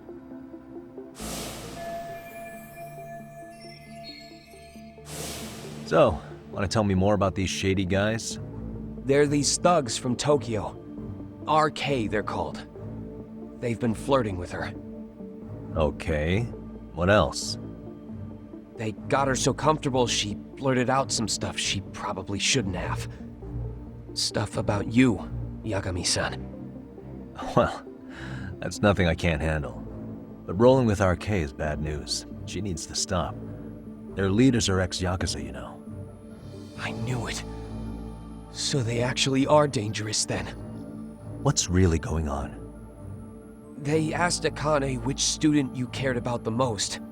What? So she kinda blurted out Koda's name. She did what? Yeah, even Akane knew she messed up, so she called me right after. Yagami-san, you've been mixed up with RK, right? You think they might go after Koda? Can you try to get in touch with her? Actually, I haven't been able to. What about Akane?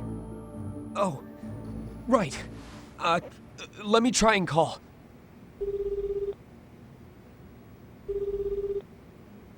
Hello, Matsune? Akane, where are you right now? The last place Mikoshiba-sensei was. Huh? I'm with RK. We're at the building where Mikoshiba-sensei's body was found. Why? Matsune, are you with Yagami already? How do you know about that? It's Yagami. Is Koda-san there too? She is. Yagami-san! It's me, Koda! Please, help me! This Yagami? Come on over and we'll play. You know the place, right? Who is this? Not important. Better hurry, or else Kodo-chan will have to entertain us. Know what I mean? Hey! Stop it! No! Don't! What the hell do you want? Come down and find out. Oh, I'm sure this goes without saying, but if you go to the cops, these girls are as good as dead. Do you guys even understand what you're doing right now? Better hurry. What's happening? Matsune, you stay here. Tsukumo! I'll contact Kaito-san and Higashi-san for help. And I'll fly my drone out to the scene, too. Perfect. I'm counting on you.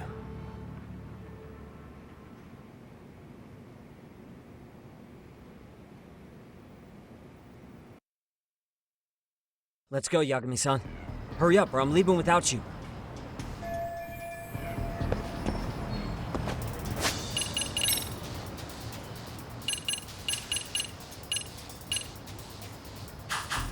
Yeah, let's go.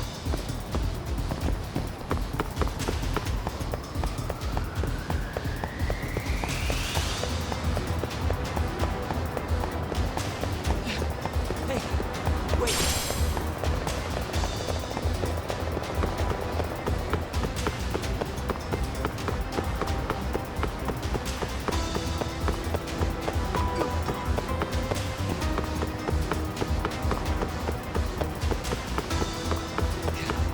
Hold up, Yagami-san.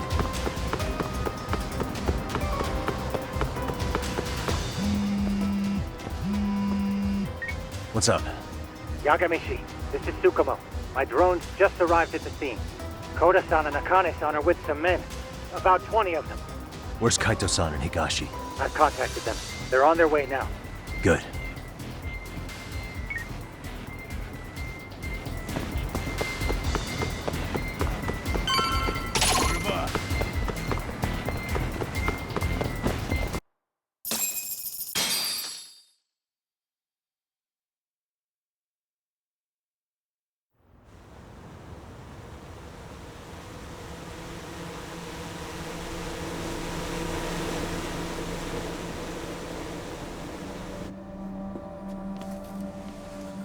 Hey! He's here! It's Yagami!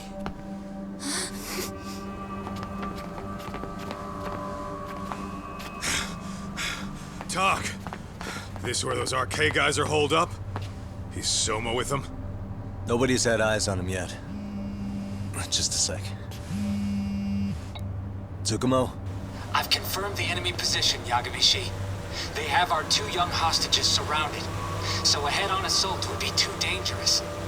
Naturally, I've already come up with some countermeasures we can run. Would you care to hear my plan? You always come through, man. Okay then. Walk us through it.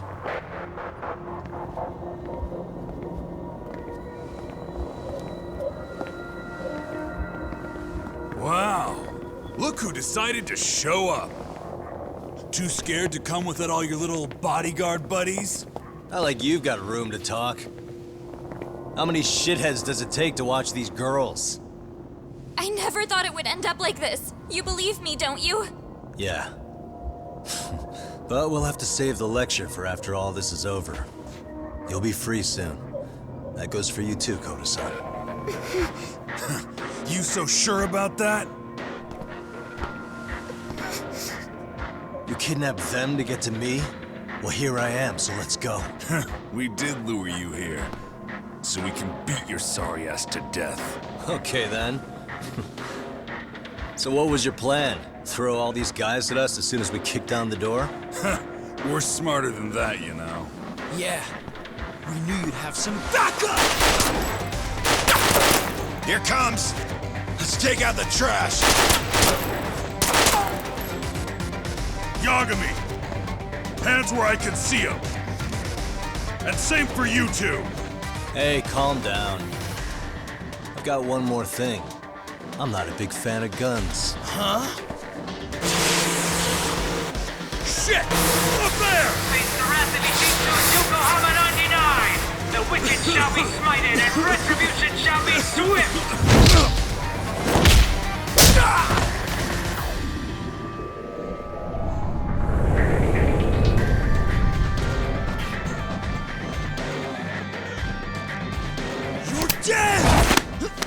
Come on. Did you really think one gun was enough to take out a crew like us? If you did, you were wrong. You two sit tight a little longer. But just to warn you, I'm gonna go hard on these guys. You wanna see some asses kicked? Don't blink, okay? Let's get going. I want him down before the smoke clears. Yeah. Come on!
Step away from the window!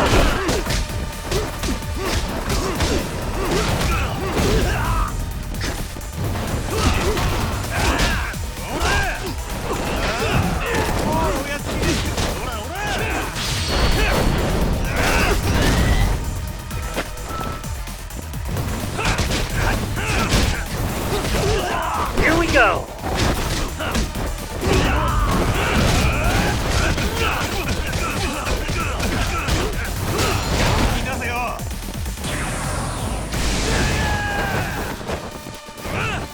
Here we go!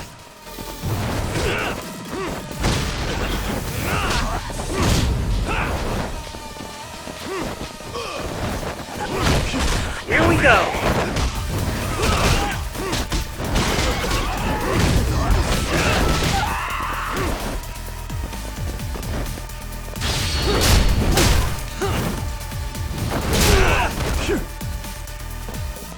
We are ready to go!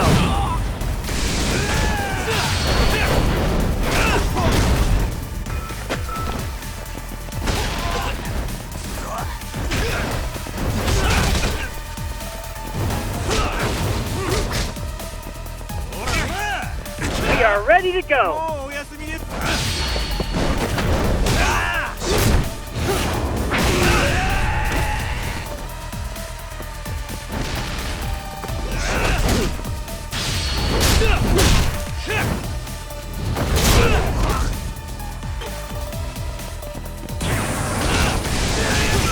Here we go!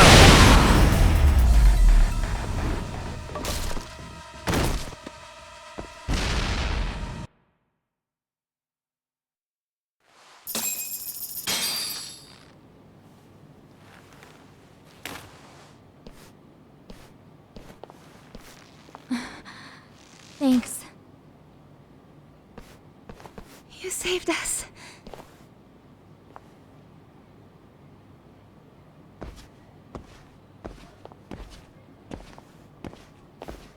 I'm so sorry. No. I'm the one who got you into this. It's not your fault, it's RK's. But I'm next in line after them. Besides, I'm not the one you should be apologizing to.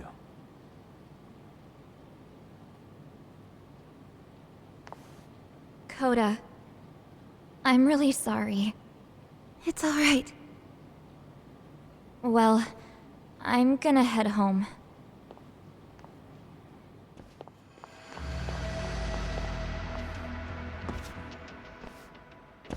Soma? What? Who? Akane, get back! Huh?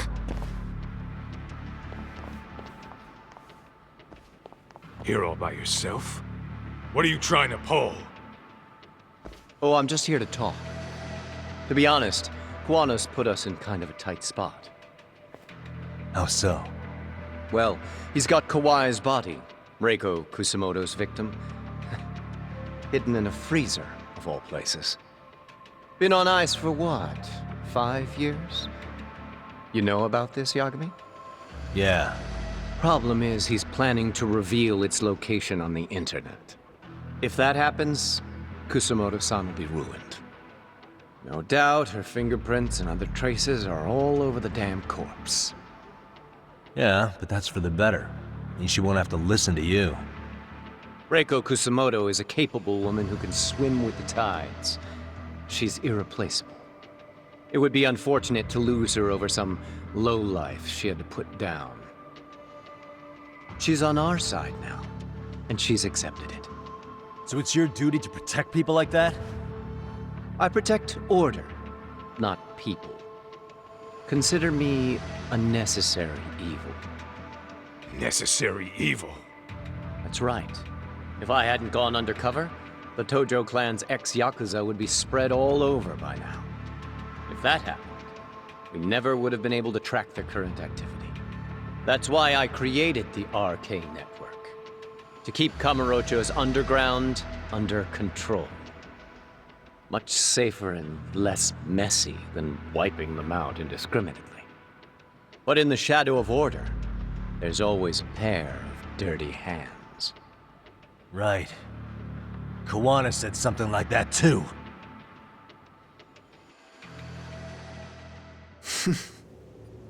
But if there's one difference between the two of us, it's that I find my work enjoyable. It gives me purpose. When I dirty my hands, it's in the service of order. It goes back to a necessary evil to maintain peace in this country. In my eyes, peace does require violence. It only works when killers are below the surface, keeping it afloat. Sawa-sensei too? Is that the peace you want? Yoko Sawa? She did have to die. She almost connected the Mikoshiba case to Kawana. She was getting very close to it. She may even have figured out Reiko Kusamoto was involved. The fewer people who know a secret, the better kept the secret stays. I don't remember even hesitating on that call. And I think that means... Well, you guys won't like hearing this, but it was justified. You asshole! Whoa, whoa. Don't fly off the handle now. I haven't finished what I had to say. What the fuck?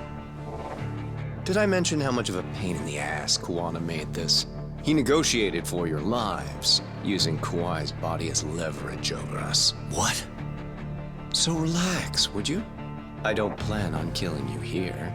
Then why even show your sorry face? The trial for Ehara-san is coming up, right? You know, the groping thing. I've come here with a request that I hope you'll consider. This from you? Reiko Kusamoto's name is not to come up during the Ehara trial. That shouldn't be so hard, right? Shirosaki-sensei would have to agree to this too. And if we were to refuse? Nothing. It's Kusamoto-san's request. She is asking nice. What? A mother doesn't want her child branded a murderer's son. Could you give her that much? And that's all. I'm sure we'll talk soon. You think so, huh? Why put off what we can settle now? Soma!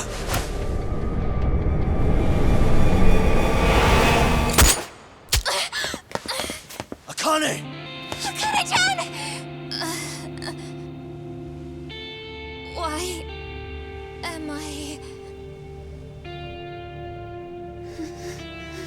paint gun.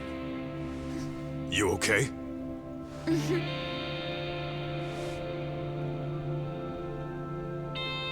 That son of a... Well, hell, that's gotta hurt. But a bruise sure beats the alternative, right? Yeah. Okay. I'd say he got us good with that one. Yeah. But that was a terrible call. If Soma hadn't been packing a paint gun, that would have been really bad. You two are more important than him. I should have prioritized protecting you. Yagami-san. You've been brave. I'm sure this was really scary for you. We'll need to do things one step at a time, Kaito-san. We can't tackle it all at once. First thing, Ehara's groping appeal needs to become a murder trial that outs Kawana and his students. That way, if public security is our real enemy here, we'll have the prosecution and the courts on our side. That'll be on me. I'll reveal a truth no one can deny. Yeah. Well, that's pretty much your specialty. Send that asshole to jail for good. You've got this, Yagami-san. Whoa. This is crazy. Why is he so hot? Am I right? Huh. Just a minute ago, she got shot. And now look at her. Teenagers.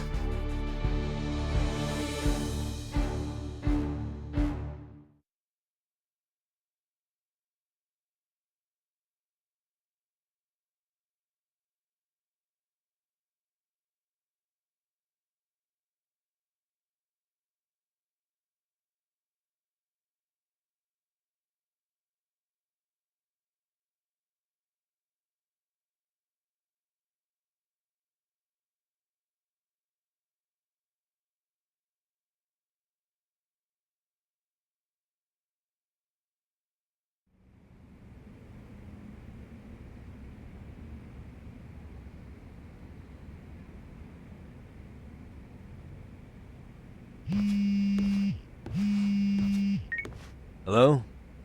Yeah, I'm getting ready now, Saori-san. Oversleep? I would never... Okay. Yeah. Alright, see you at the courthouse.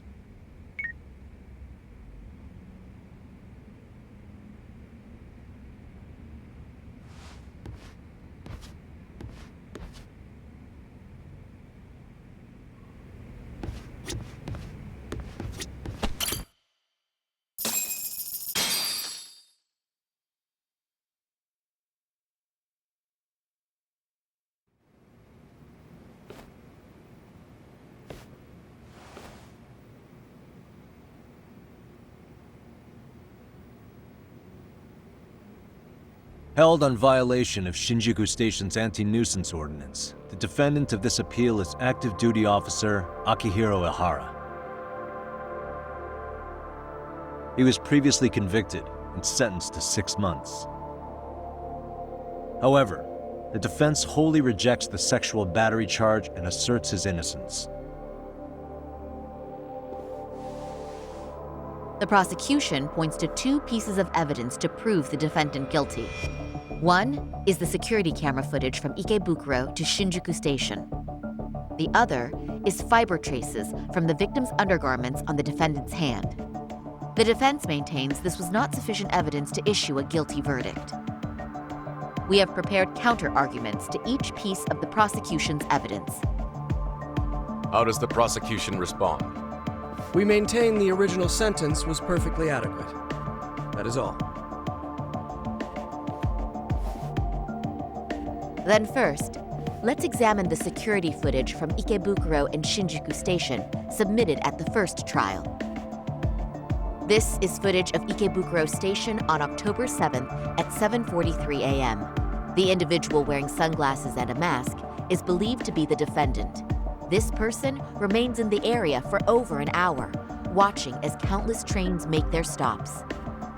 At 9:06 a.m., he locates the victim of this case, then he boards the train and pursues her. This footage of the station platform is from when the suspect and victim board the train car. We already saw this during the first trial. Let's not be redundant. Of course not. The victim claimed the defendant moved in a suspicious manner once the train left Ikebukuro Station, ultimately placing his hand under her skirt. After they arrived at Shinjuku Station 6 minutes later, the victim gathered her courage and grabbed his hand. However, there's a possibility the offender seen here is not the defendant himself, but a different person entirely, a stand-in. The goal was to disguise this event as an alibi for the murder which occurred in Yokohama that same morning. In other words, this instance of sexual battery was a conspiratorial fabrication. The original verdict was issued without taking this into consideration, resulting in an inadequate trial. This is merely speculation. The defense has no proof to support these claims. Precisely the issue. Yes, there is indeed no definitive proof that confirms the existence of a stand-in. However, the notion itself cannot be disproved, even with all of the prosecution's evidence. Would you care to elaborate, please? The assailant fled the train and was caught shortly after on the Shinjuku Station platform. Many nearby passengers filmed the scene, which then circulated throughout Japan.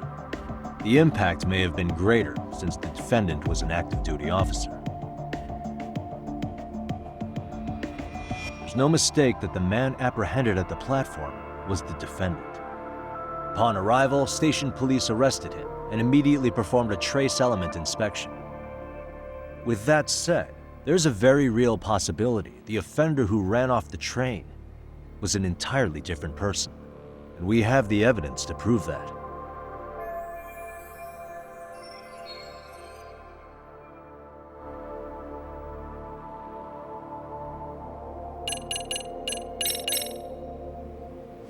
If you'll kindly look at this. What is this? Displayed on the large monitor, please. Is that a diagram of Shinjuku Station? That's correct, Your Honor. First, the victim and the offender ran onto the platform as soon as the train doors opened. The train car they boarded is here on this map. We've marked the offender's route with an arrow. The lighter areas on the overhead view are within the security camera's line of sight. More people pass through Shinjuku than anywhere on Earth in a single day. It's packed with security cameras. However, this arrow with the dotted line reveals the existence of a small blind spot. That's where the defendant and stand-in swapped places. I see. So you claim this was their opportunity? Yes. As such, I'd like to question the defendant once more over this evidence.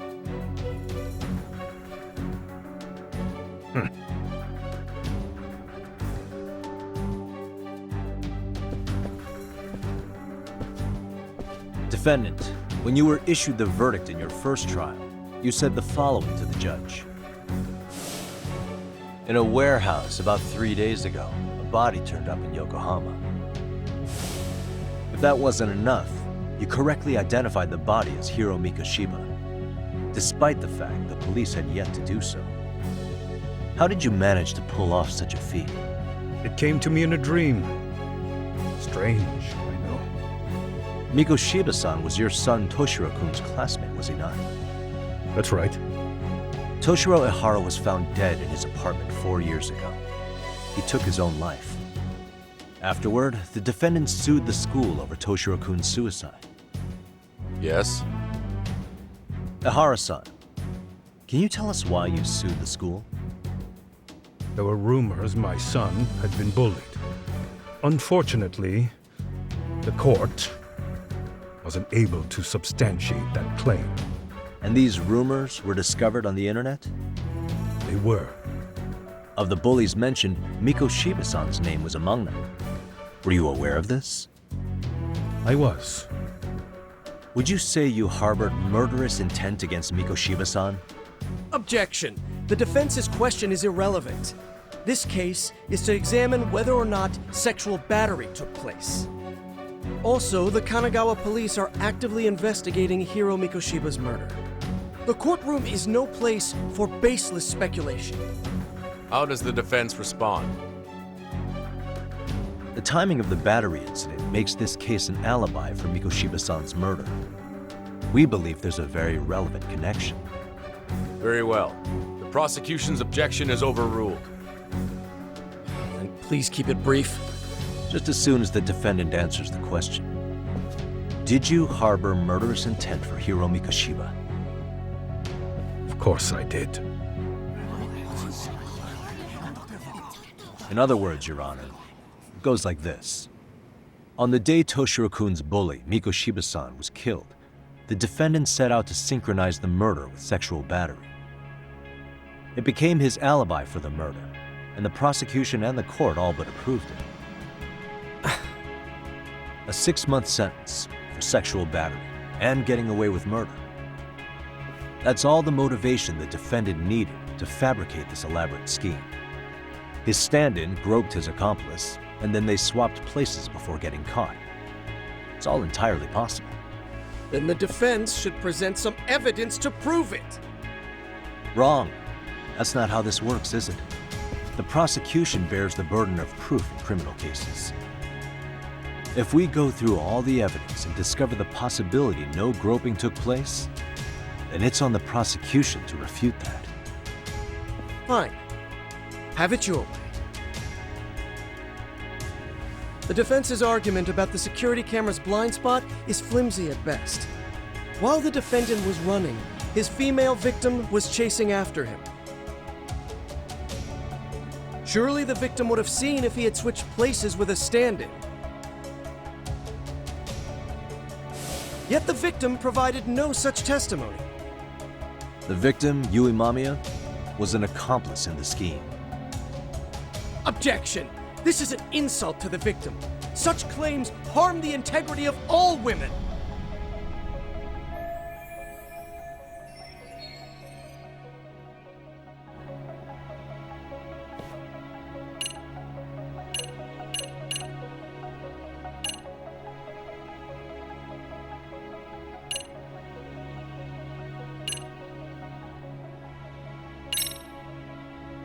We have good reason to doubt the victim's credibility. She was all part of his plan. In fact, that's all but sure. A 50-something man separated from his wife was driven by loneliness to harassment. That seems much more likely. The way you phrase that, is the prosecution admitting the defense's claims aren't wholly impossible? Beg pardon? That would imply the guilty verdict from the first trial was issued without 100% certainty. Now you're just nitpicking. Defense, if you claim to doubt the victim, then what is your reasoning?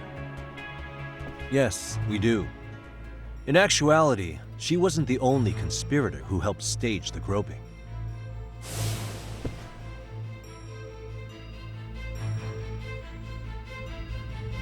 The bystander who captured the defendant, the witness who recorded the incident on his smartphone. Both men, in conjunction with the victim, were classmates from the same high school. Which means, strange as it sounds, that these seemingly unrelated individuals were in fact all acquaintances. It's clear that this was a carefully organized and planned event. Our investigation discovered they all graduated from Kurokawa Academy in Tokyo 13 years ago. Additionally, Yoko Sawa, the teacher who was killed in Ijincho, graduated from the same class. 4 years ago, she was the teacher of the defendant's son, Toshiro-kun. We believe this indicates a connection between the Kurokawa Academy graduates and this case. Of course, that's as deep as we need to go on that. We've simply presented the possibility that multiple conspirators were present when the defendant was apprehended. And as long as such a possibility exists, the defense asserts the defendant cannot be found guilty. Your Honor, may I speak?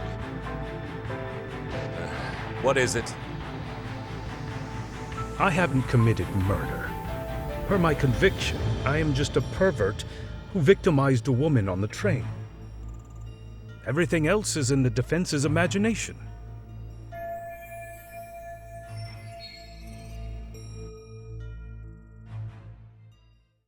Defendant, why did you agree to this appeal then? You can ask my lawyers that. I simply didn't stop them. How does the defense respond? It's just as the defendant says. However, we believe his recollection may be a bit fuzzy. To refresh his memory, I'd like him to take a look at some footage. Will you permit this, Your Honor? Now what? But please, don't display this on the large monitor. We shouldn't shock the public. It's footage of a murder. Excuse me, wasn't that denied as evidence? As I said, this is solely to refresh your memory. It's up to the judge whether or not we show it. Please proceed.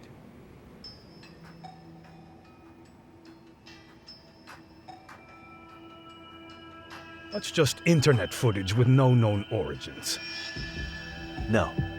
This footage is from the SD card in the camera used to record it. This is a write once, read many card, also known as a worm. The police use it to photograph evidence. Anything recorded on it is highly reliable data. After serving your time, you intended to release this to the public. But Kawana can't wait for that to happen. And that's why he left it in my care. Don't kill me. Please. I'm sorry. Toshiro-kun. I'll make it up to him. I'll atone for it. I swear I'll try to make it up to him somehow. I'll spend the rest of my life making up for it.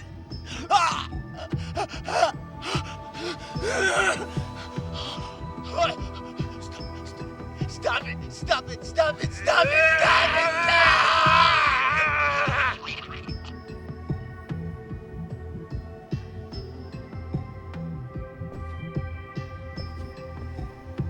Defendant, in that footage, is the person in the white raincoat you?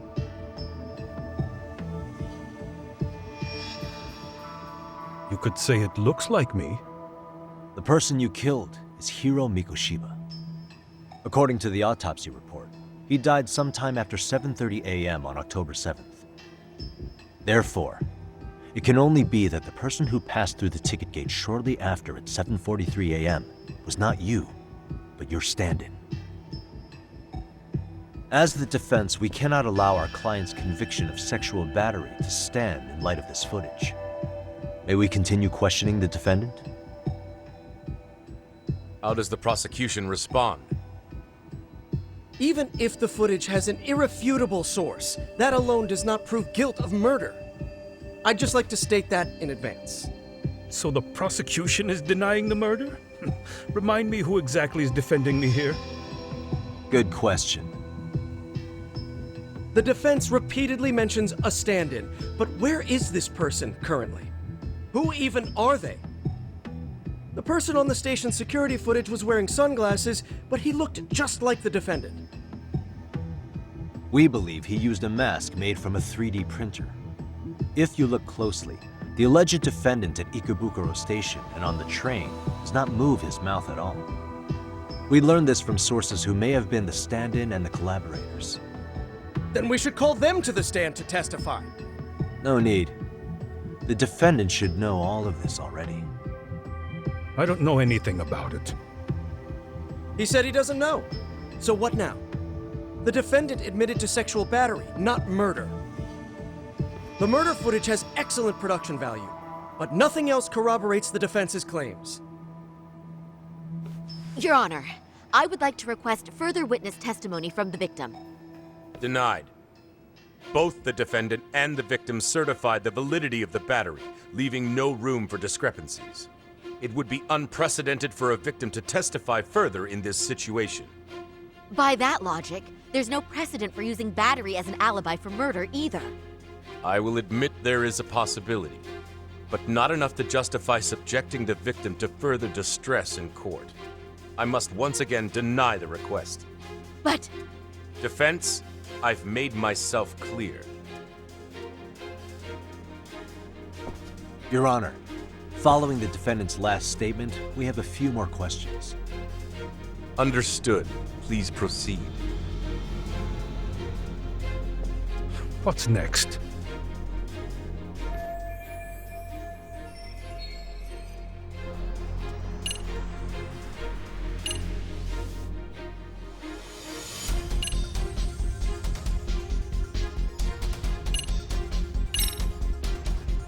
Ehara-san, you're familiar with Jin Kuwana, aren't you? He's a handyman in Ijincho. Nope, never heard of him. On October 7th, Kuwana disguised himself as you and boarded a train in Ikebukuro bound for Shinjuku Station. He was the stand-in for the sexual battery mentioned earlier. Your Honor, no evidence has been submitted to verify that statement. The name Kuwana was not present on any documentation, nor was the prosecution notified. Kuwana is the very person who encouraged the defendant to murder Mikoshiba-san. Defense. As the prosecution has stated, no one by the name of Kuwana is known to the court. We've not even confirmed if he exists. Please refrain from this line of questioning. But, Your Honor, Kuwana is a key factor in the defendant's motive. Without him, Ehara-san never would have killed Mikoshiba and we wouldn't be in this courtroom. Am I getting through to you? I don't know a Kuwana. No, you definitely do. Kawana's the one who fanned the flames of vengeance. You do well to remember that.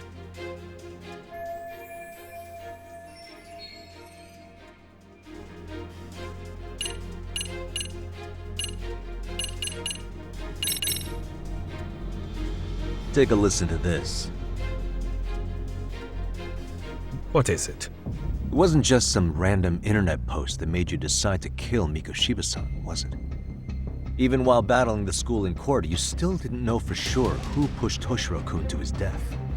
That's when Kuwana came to you with this recording, right? That's... Why do you...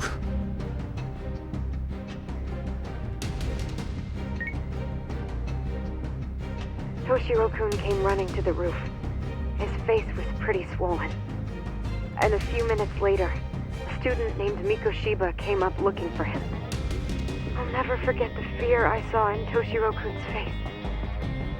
That's the voice of Yokosawa, the teacher Toshiro-kun confided in about being bullied 4 years ago. It was recorded in secret and played for the defendant by Kuwana. He told me about everything. The teasing, the beatings, the theft. How nobody was on his side. And yet, I had to deny all this in front of an entire courtroom. Believe me, I never wanted to do that. They said there was no hope, that I was the only witness with no proof whatsoever. After hearing this, the defendant came to believe Mikoshiba-san's unchecked aggression toward Toshiro was the driving force behind his son's tragic suicide. And ultimately, this became his motivation for murdering Mikoshiba-san and staging his elaborate cover-up. Isn't that right, Ehara-san? Is it coming back to you yet? Afraid not. I see. Then, is that all? Can the defense please get back on track? This recording only came into my hands by means of Kuwana. Except, thinking about it now, much like the murder footage, that would qualify as an unreliable source, wouldn't it? What? We live in an age where audio and video footage can be fabricated and easily reproduced. What are you getting at? Sawa-sensei, the one speaking in the recording, was murdered only days ago. And the one who recorded it, Kuwana, disappeared without a trace. Meaning that as far as this recording is concerned, no one is left who can prove that it's authentic to the court.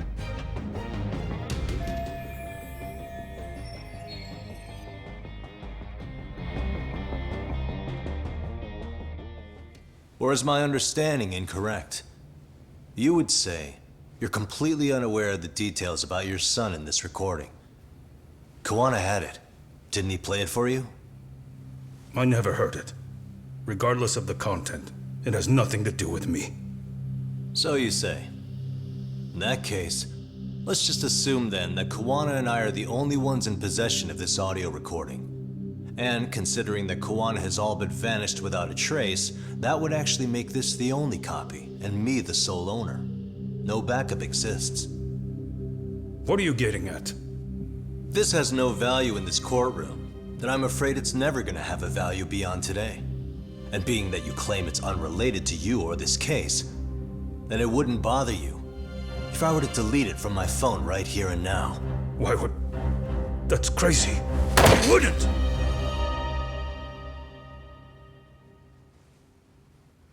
Okay. Then tell me why I shouldn't do it. Because Mikoshiba was a man who should never have escaped being judged. That's the proof of my son's pain. The proof that everyone ignored. That recording is all I have left of him! I took the school to court because Toshiro deserved justice. But all they could say is that the cause of his suicide couldn't be determined. In the end, not a single person was held responsible. No proof, no justice. My son was hung out to dry. Yes. That's all true. All of you. You're all so incompetent. You see yourselves as these paragons of law and justice, yet the truth slips right through your fingers. And then, my alibi made you a mockery. I made it so real. You passed me off as just another pervert. You were gullible. Every single one of you. Toshiro threw his life away and justice was blind to his pain. Mikoshiba walked free because of you. You condone murder and call yourselves the law. That's why I did it. I took Mikoshiba's life with my own hands.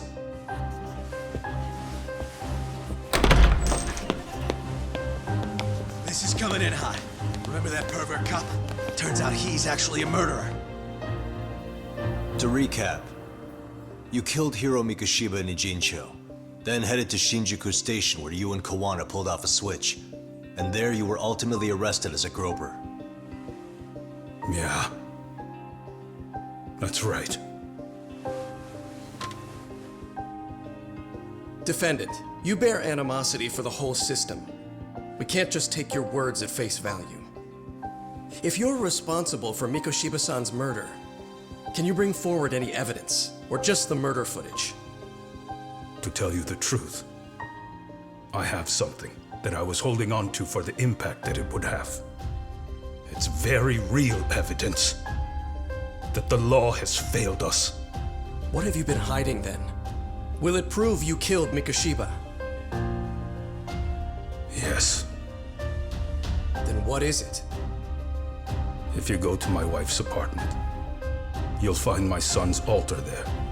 In it, you'll find the weapon I used for the crime, the knife I murdered him with. It still has Mikoshiba's blood on it. Wait a minute, Genda-sensei. I prayed at that altar. Well, I guess you can lead a horse to water. Very well then. We'll open an investigation.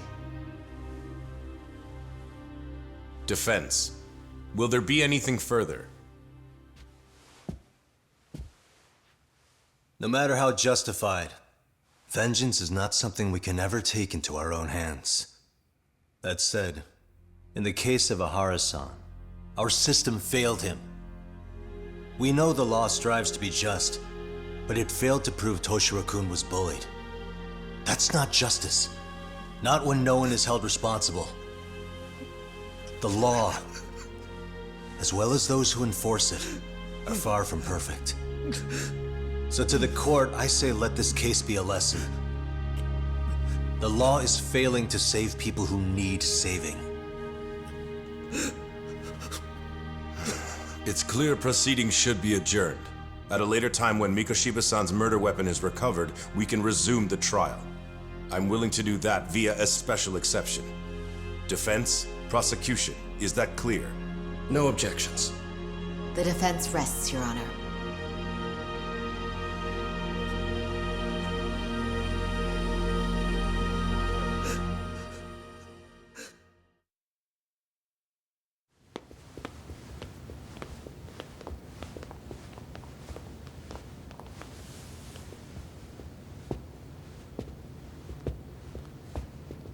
Well, Kanagawa PD called from the Ehara residence. They've recovered the knife.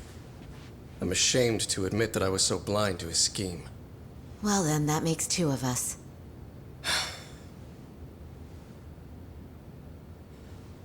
Seems I underestimated you. And the worst part of all, I was arrogant.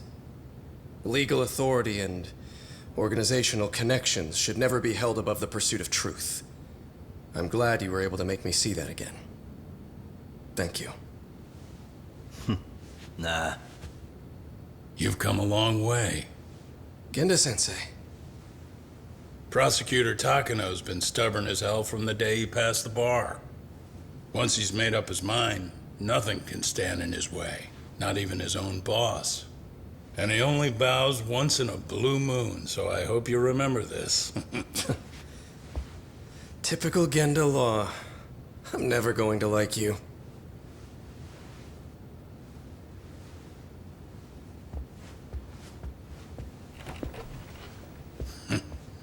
You two really pulled it off. Great job.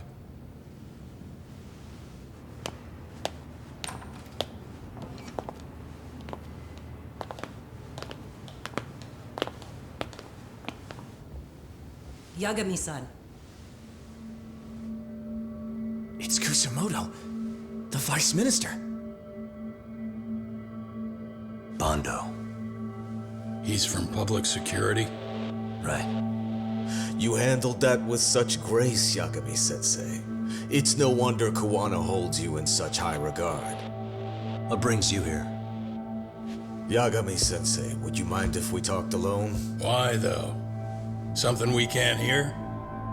The more you know, the more you risk. You'd be endangering your own lives. If you're willing to accept that, feel free to stay. We'll clear the room. At this point, we'd just be getting in Yagami-san's way.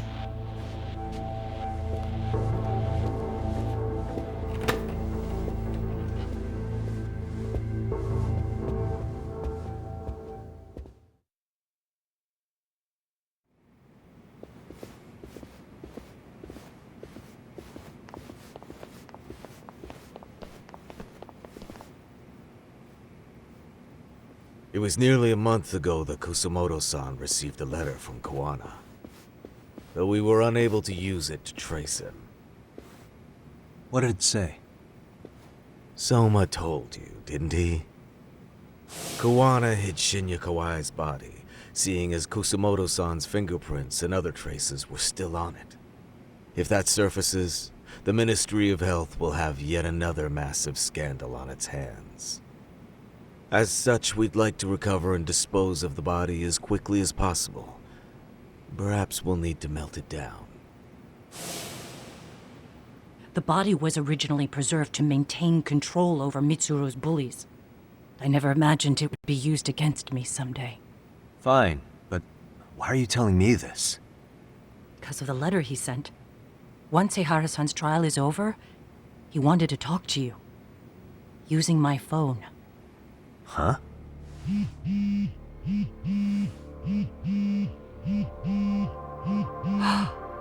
Is that Kawana?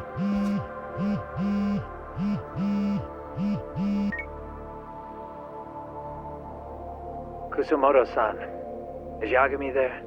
Put me on speaker, please. Go ahead. So, it seems Ehara-san's trial was a big success. He took our failing legal system and turned it on its head. Couldn't have done it without you.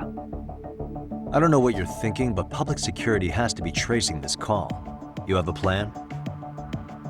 No, not this time. That's why I'm using my own phone. And that's just the way I want it. Can't run forever, you know. The hell are you saying? They catch you, you're a dead man. That's exactly why I'm negotiating to prevent that. Kusumoto-san. Yes. I'll be upfront with you. I never imagined the day would come that you would be the one to betray me. But if I had to guess, Mitsuru-kun must have woke up. If that's the case, then Kawai's murder, your whole past, You're not the only one it stands to ruin. If all that comes into the light, Mitsuru-kun will be labeled the son of a murderer. Exactly. I can't let that... That's the one thing I need to prevent. I know. That's good. That's exactly what you should be doing. So please, don't stop now on my behalf. Enough is enough. You and your son have been through enough hell. I want to protect Mitsuru-kun too. Almost as much as his mother. Where's Kawai's body? Tell me. I can only assume this call is being traced, so even as we speak, I'm standing somewhere very close to it. You gave us the location. I'm going to dispatch Soma. Kawana! Where are you? I'm in Jincho. If I take even one step out of this city, I'd be powerless. I've got nowhere else left to go. Kawana!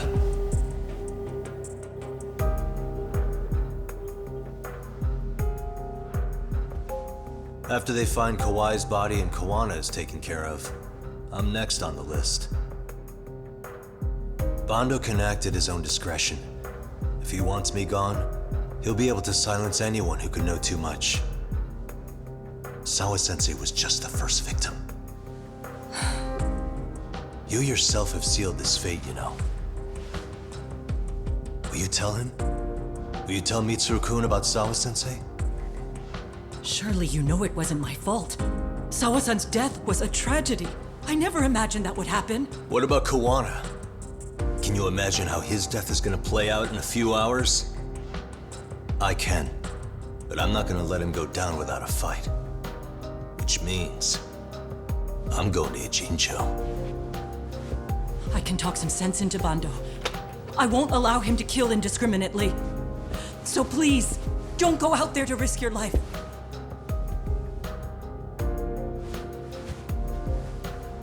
That's how it works. No promises.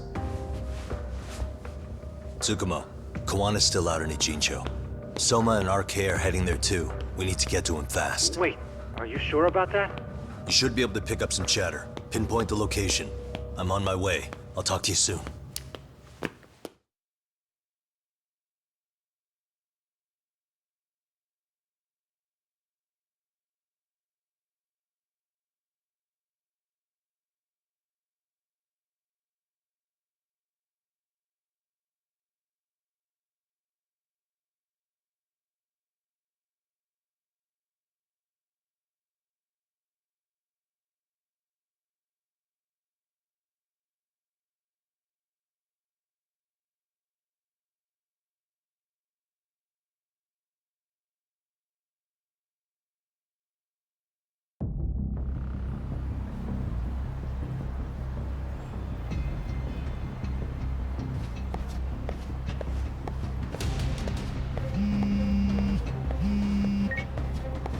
Tsukumo?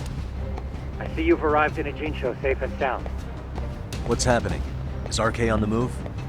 Oh yes. A picture began circulating on the internet not long ago. It was likely Kawana-san who put it out there. I just sent it over to you. Hang on. Is this Shinya Kawai? That's his body.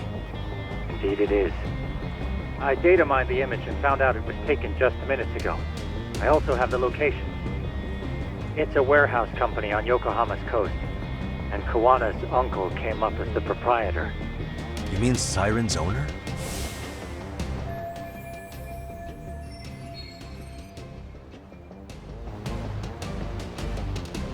Send me the warehouse's address.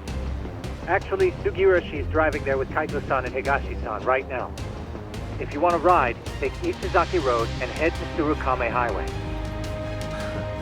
Can't count how many times you've come through for me, Tsukumo. Just trying to return the many favors, Yagami-shi.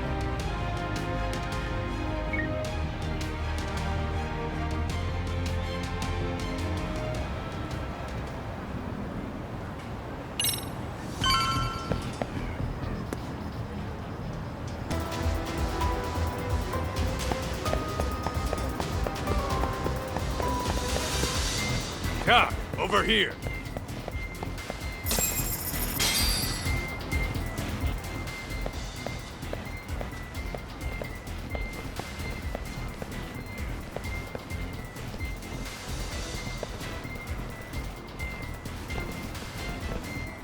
These RK assholes are like bananas.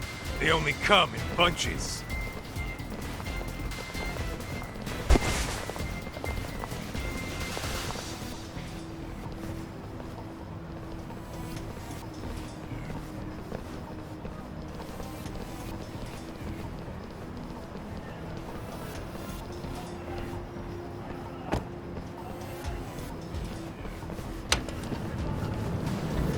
I take it they don't want us getting to Kuwana-san? Guess they were expecting us. Sure are making a big show of it. What are those people doing? Oh, I don't like the looks of this. Should we call the cops? Kaito-san, we're running out of time. Let's wrap this up quick. Yeah! Can't you see we're in a hurry? Quit stalling and come get some!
You four, freeze!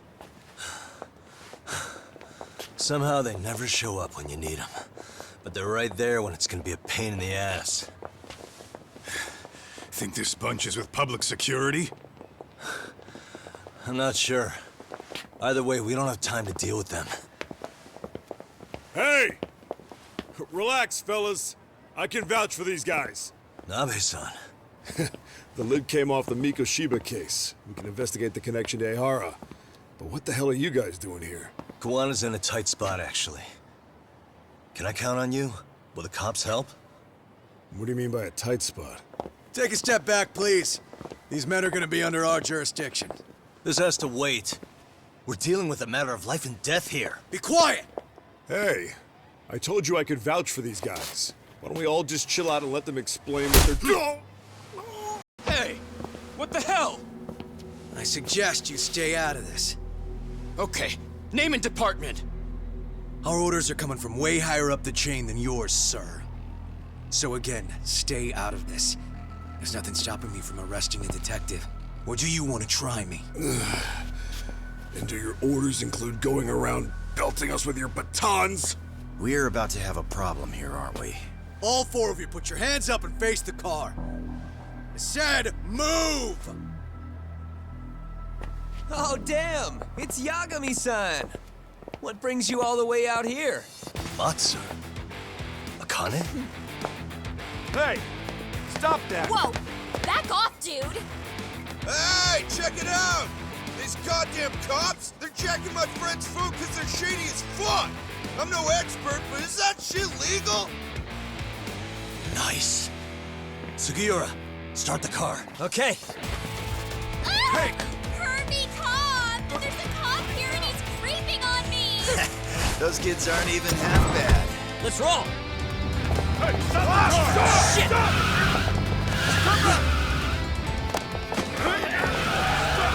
Let's go! Tesso.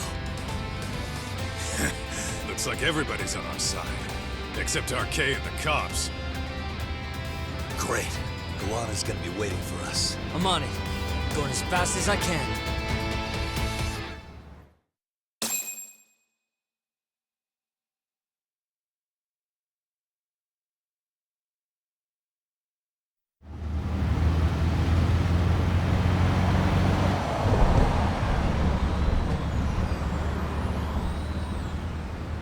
Tsukumo, we're just about at the place.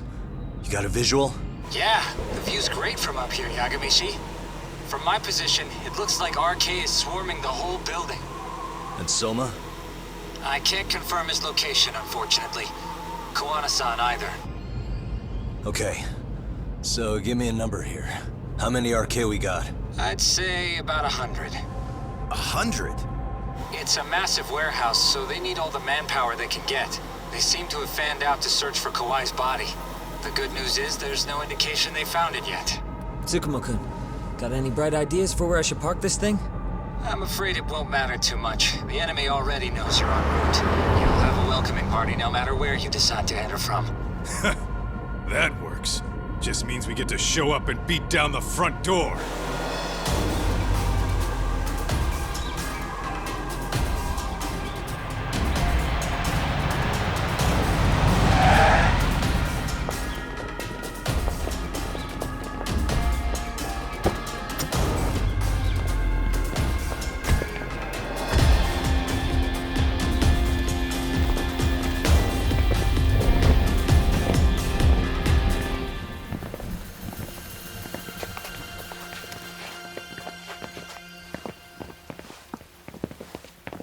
Are you guys ready? Hey, anyone else getting some good deja vu from kicking a bunch of asses in a downpour? I'm pretty pumped, actually. It's reminding me I'm alive, you know? Come on, man. Are you that bored back in Kamurocho?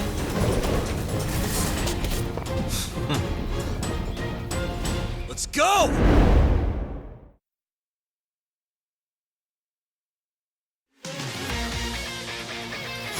Come on.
Great. More of them.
We got company.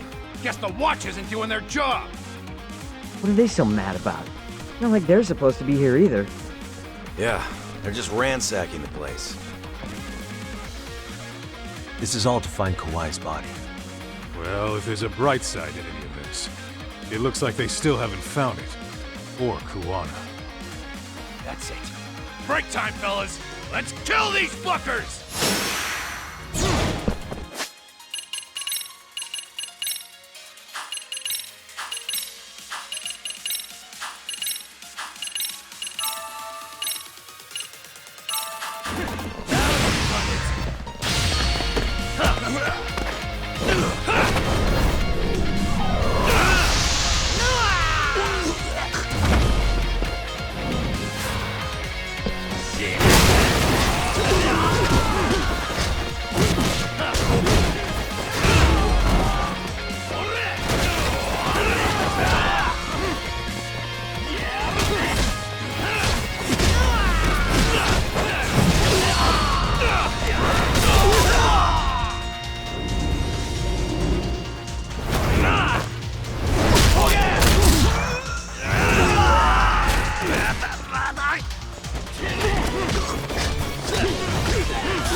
That all you got? 'Cause I can go all day!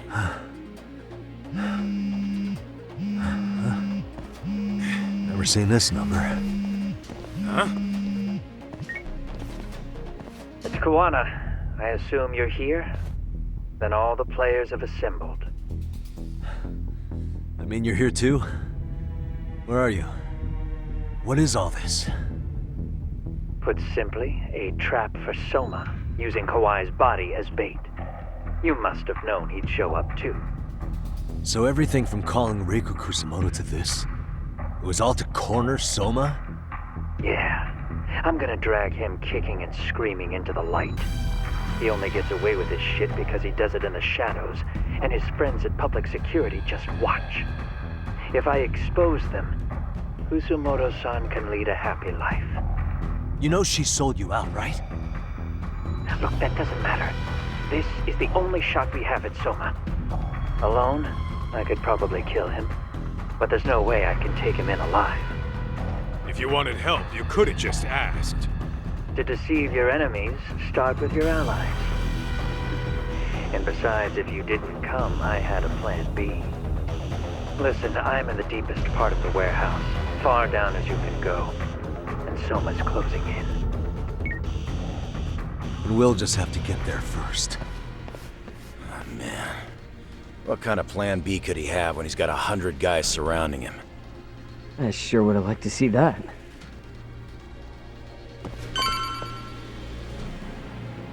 Let's hit it.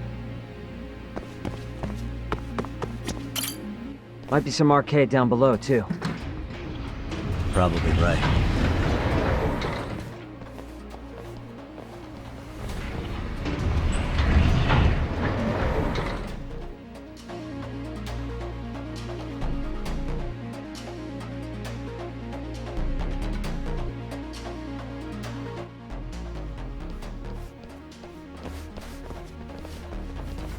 Huh?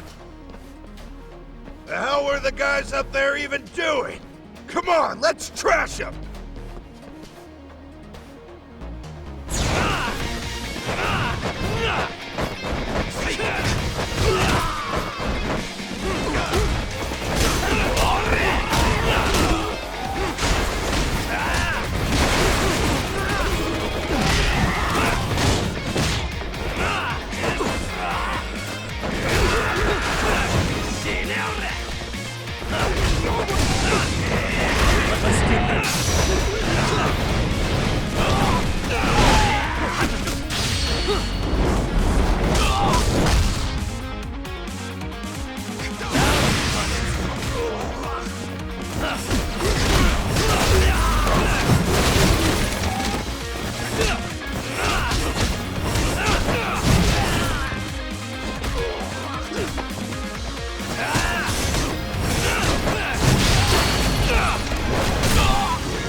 And stay down.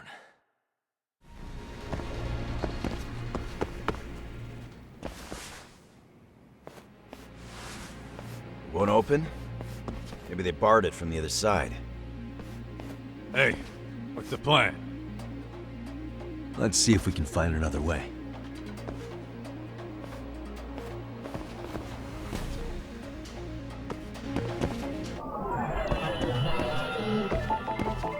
Suspicious.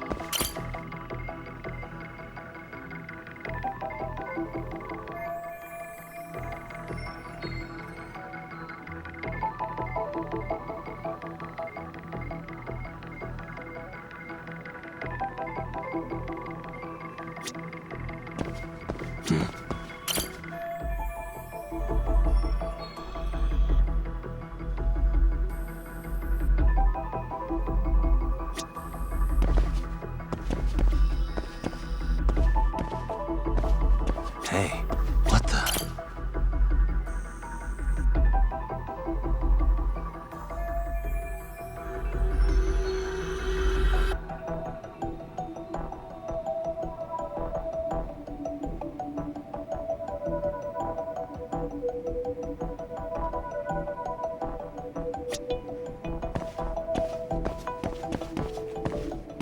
Suspicious.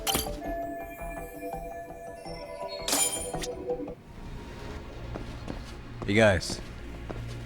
Oh, you spot a way through? Yeah, let me see if it'll work. You guys keep watch in case anyone's tailing us. Gotcha. You can leave that to us. Be quick, but keep it cool, Tak.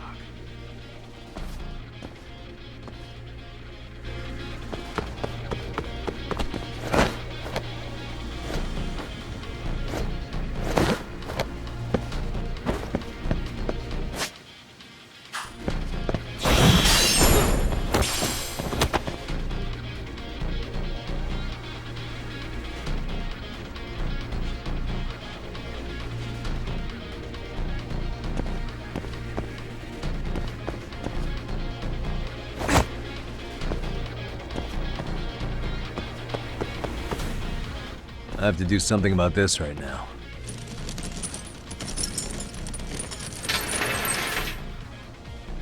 Here we go! All right, you made it! Now let's hightail it to Kuwana.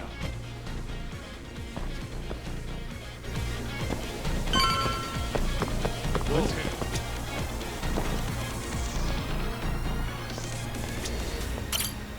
That door looks like it leads ahead. It's locked. Let me see if I can pick it.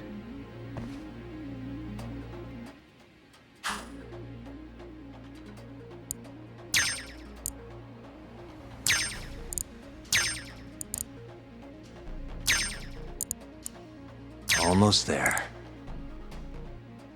Got it. You're the man, Yagami-san.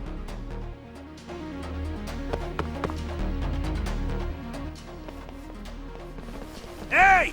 Hold her right there!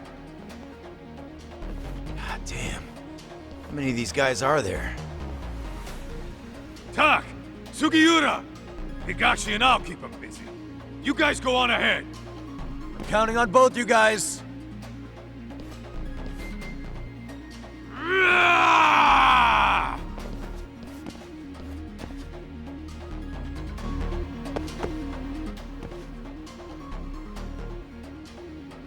Another pile of shit. Well, Yagami-san, I guess we can handle this.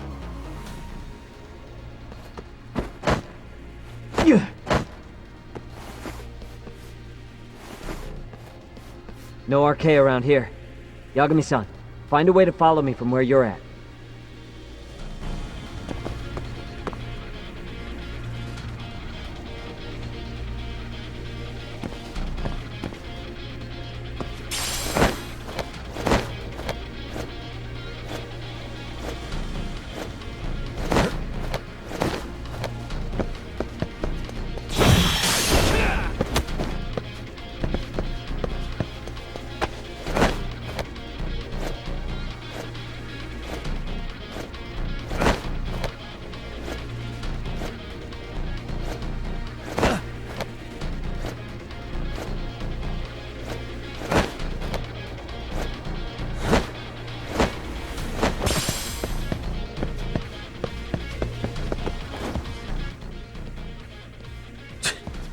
Still more of them.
Yagami-san!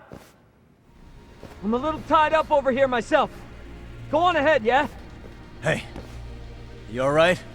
Think so. In better shape than Kuwana-san, at least. Now hurry up, Yagami-san! Damn it. You better be right behind me. You know I will!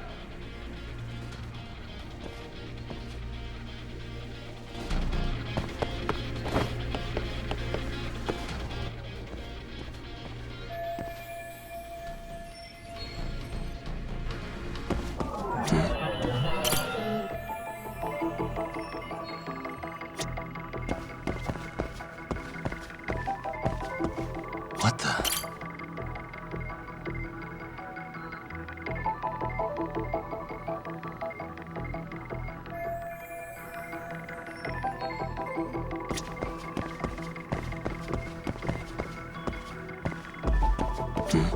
What the?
don't stop. Gotta think. Need a lift? Nice job clearing the path. Because of that, I found this. Come on board! This ought to be good.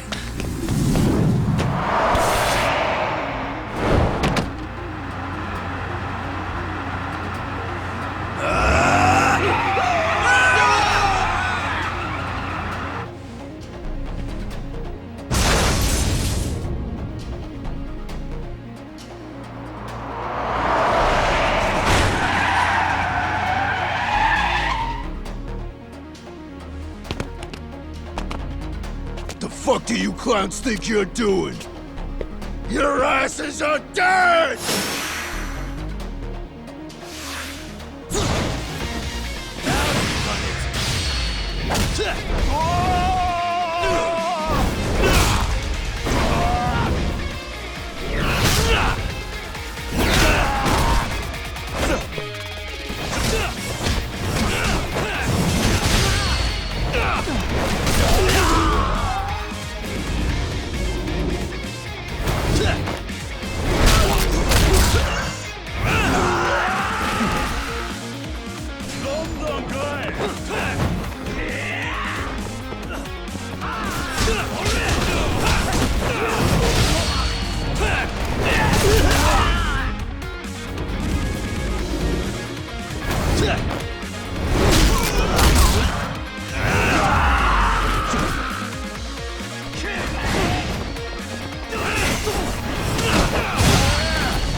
Really, guys?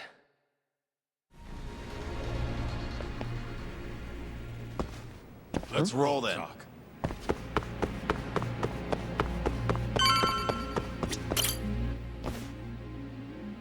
Another elevator. Might take us straight down to the bottom. Kuwana-san and Soma are probably there too. Yeah, let's go.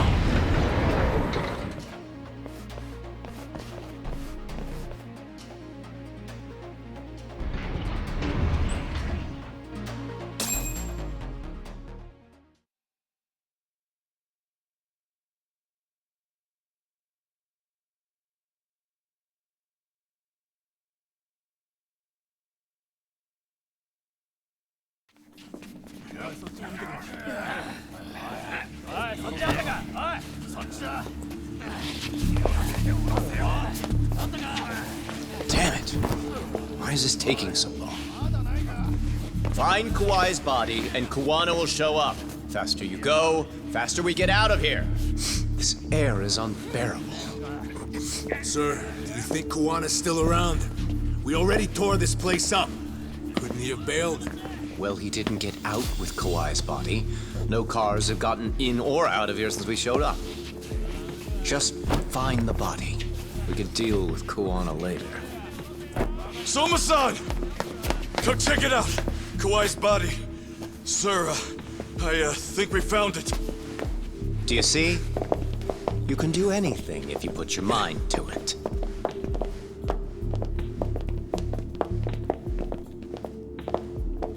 Yo, how we doing? Sir, I'm the one who found him. We were just about to pull him out.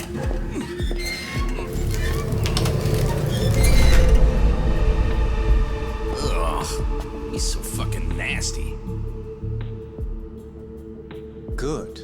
Get this thing out of here. I've got a buyer ready to pay quite a premium. Good job, everybody.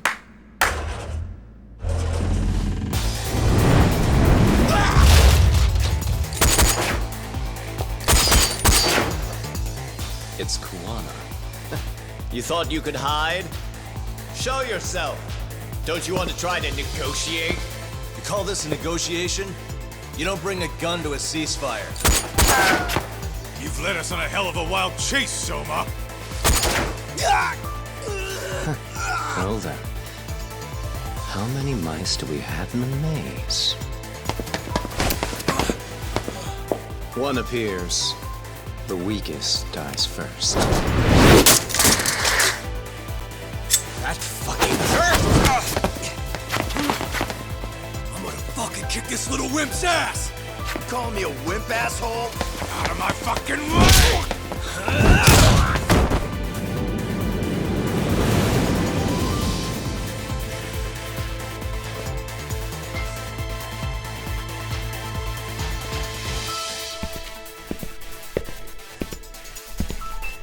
You made it out alive, Yagami. So, is all this playing out exactly as you planned? If we can catch this murderer here and put him in chains, then I'd say we're off to a good start. That's hypocritical, isn't it? You say I'm a killer? What's your body count up to? I'm just a former Japanese teacher. Sounds to me like you've got it all wrong. Well, doesn't that figure? The only teacher I ever hated was in my high school Japanese class. Soma. I don't know if I've ever met a more twisted piece of shit. Undercover agent or whatever. You've crossed the line without giving a damn. Undercover agent? My men don't need to hear this shit. Sawa-sensei died at your hands. You deserve what's coming.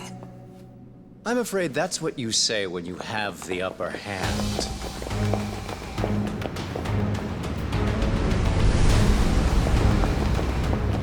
Guys, turn it on.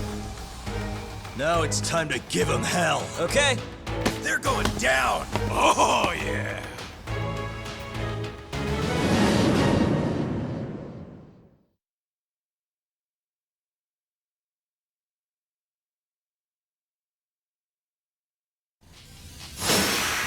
Let's get this over with.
Yagami!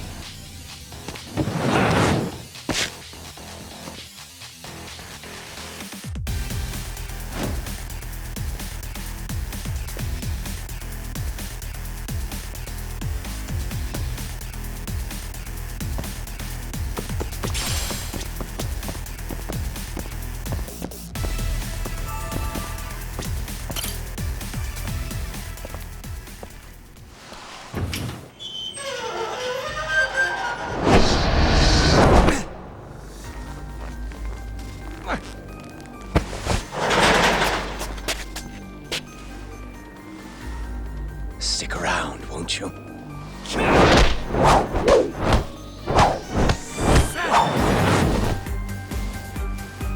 Behind you.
Pay attention.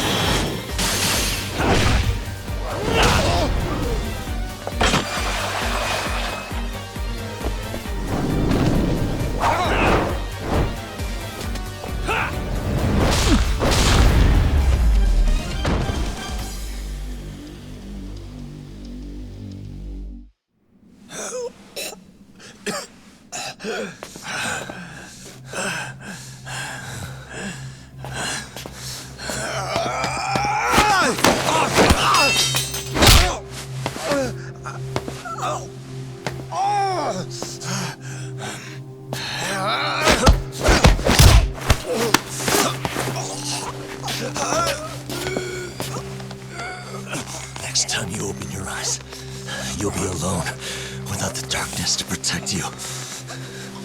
Bando too, he'll abandon you to your fate. To hell with evil being necessary for order. You'll rot in a cell for the rest of your miserable life.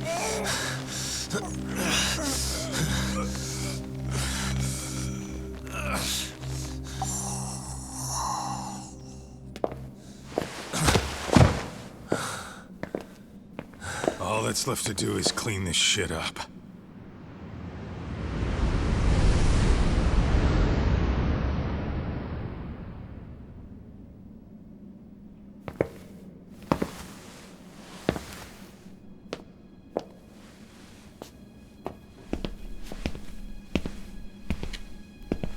Yo, you might want to stay away from that. Pull it out any further, and it'll set off the bomb I planted. What? It could very well end up going off anyway. But that'll be up to me.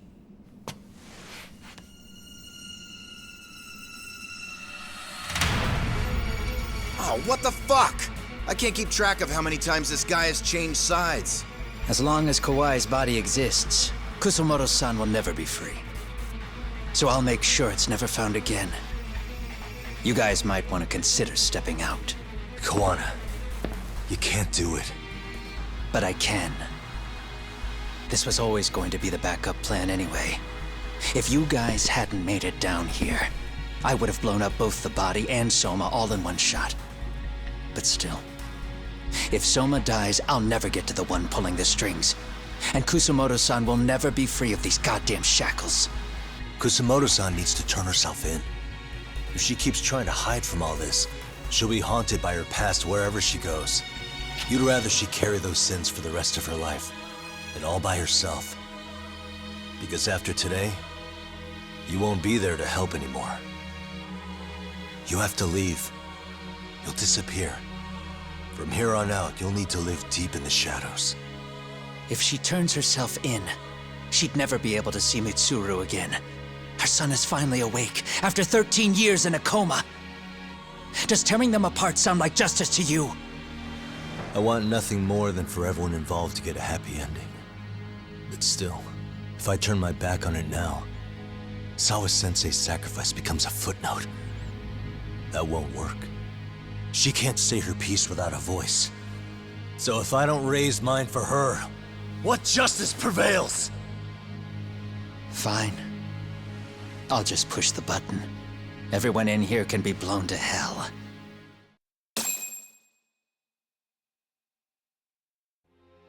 You really gonna do that? If you guys don't back off, then I will. Do you know how many people I've killed through the years? Nah. But if you were really that kind of scum, we wouldn't have come down here.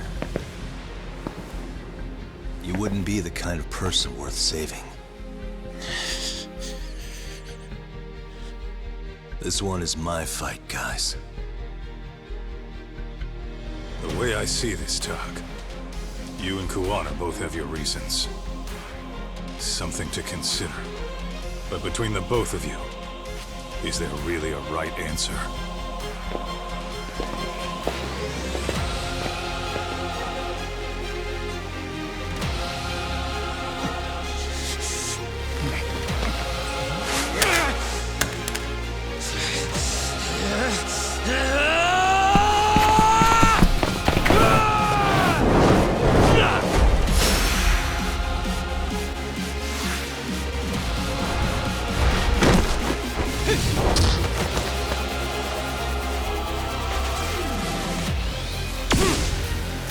Bring it up!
Bring it up!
We put too much value on it. All it does is crush us. That's not true. It's because the truth was being hidden. That's what led to Sawa-sensei's death, isn't it? Set Kusumoto free. It's time for all this to end. I mean, you've gotta already know. When justice breaks, someone's always gonna find a way to redefine it to suit themselves. And from that point of view, everything you do feels justified. That's why you're able to look past the sacrifice and the damage you cause. No. I didn't want this. I get that. But who decides what's wrong? Who gets to decide what's right? That's not us. Come on. Sawa-sensei died because you made the choice for her, and you took her truth. Who does that really serve? Tell me who.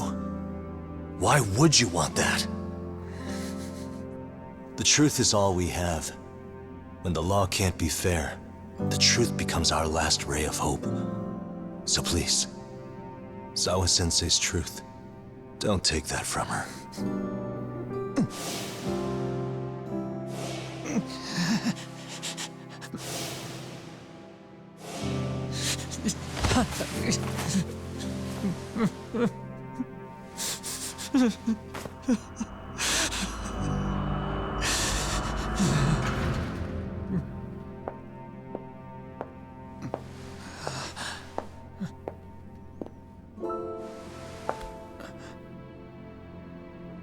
Kusumoto-san. Kitakata-sensei!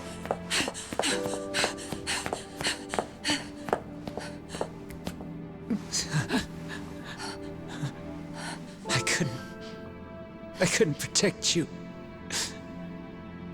I couldn't even protect your secret. Please lift up your eyes.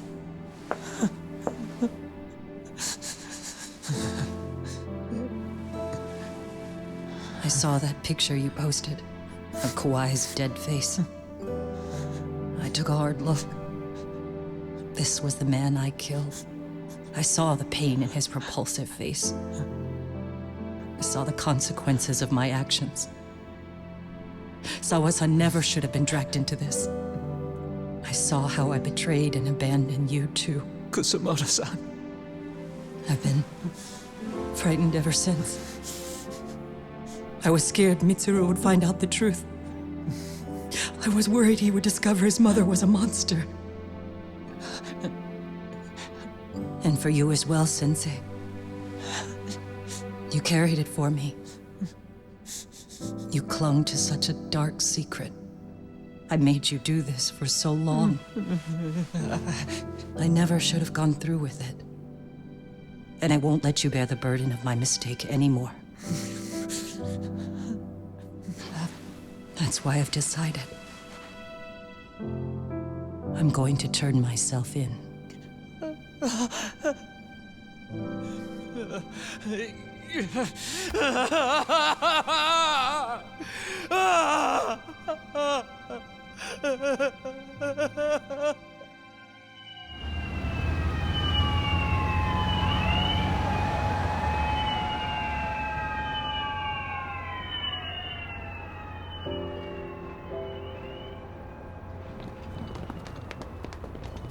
I have some bad news for you, Mitsuru.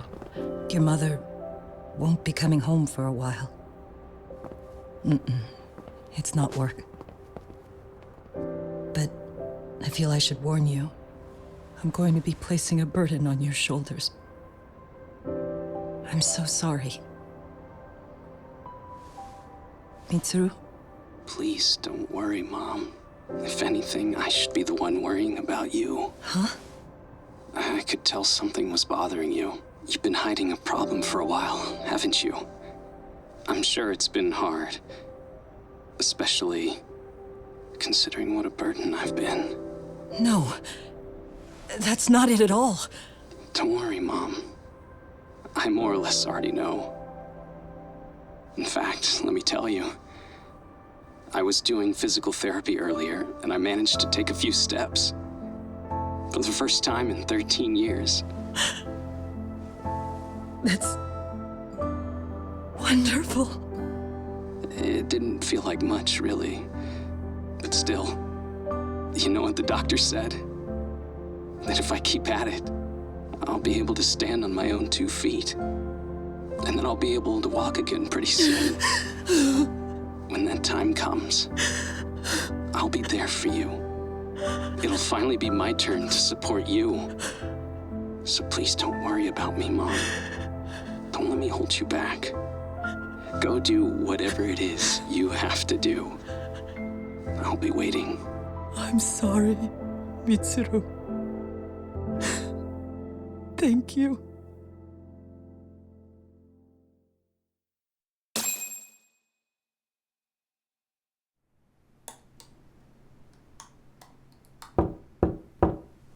Enter.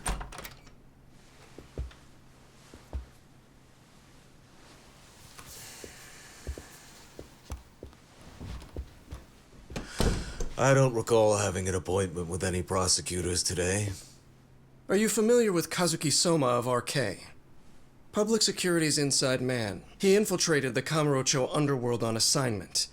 As you're aware, he got caught up in some illicit activity. You knew this, yet somehow his actions stayed off the record. Whatever you're talking about, I have no idea, son. Just so you know, Soma's been arrested by Kanagawa police. The investigation is ongoing. He's the prime suspect in the murder of Yoko Sawa in her Yokohama home. It's our suspicion that he was acting on the orders he received from you, and that would make you complicit in her death. You wanted to manipulate Reiko Kusumoto, and so you stooped to blackmail. Let me guess why you're here. You want to put all of this out in the open? If it means exposing the truth, certainly. You want to burn down Japan? This is bigger than me. It could go all the way up the chain. People of power nationwide would be dragged into your scandal. And some of those people might even be the superiors cutting your paychecks. Yep. But the bureaucracy isn't the monolith you think it is. The more political power you wield, the more enemies you have waiting in the shadows for the opportune moment to strike. We've met with them, and we have their full cooperation on this. As a result, Soa-san's security footage has been recovered. It had mysteriously gone missing when the investigation was opened. Upon further review, Kazuki Soma is clearly visible in it. Who would have the authority to order that evidence to be locked away? That would be you, Bando-san.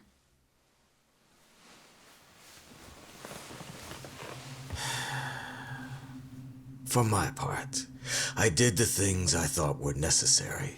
I'm trying to maintain order. It's not hyperbole that I've saved us. My actions.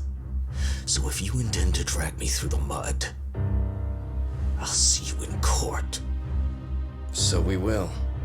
That said, we got this far because those detectives persevered. So I wouldn't expect the prosecution to drop the ball now.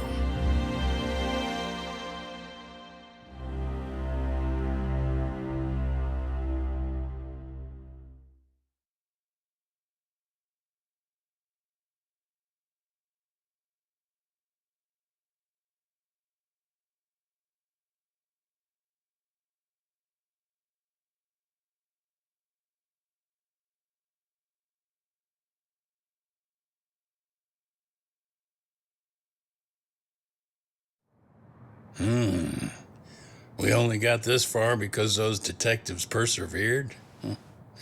Oh, yeah? Wouldn't have expected that from Takano, much less about Yagami. Yes, but Mafuyu said she overheard it herself. He did really say it. In the meantime, Ehara-san has been charged for Mikoshiba's murder, and Reiko Kusumoto for Shinya Kawai's death, too. Both of them are fully cooperating with the investigation. Well, I suppose that ties everything up with a bow. Except for Kawana. Yes. Kawana's still missing. He's the last of the loose ends. So he is. You think he's still out there? Would he risk his life to keep hunting down and killing bullies? Well, I have my doubts about that. Yagami-san believes he can turn over a new leaf.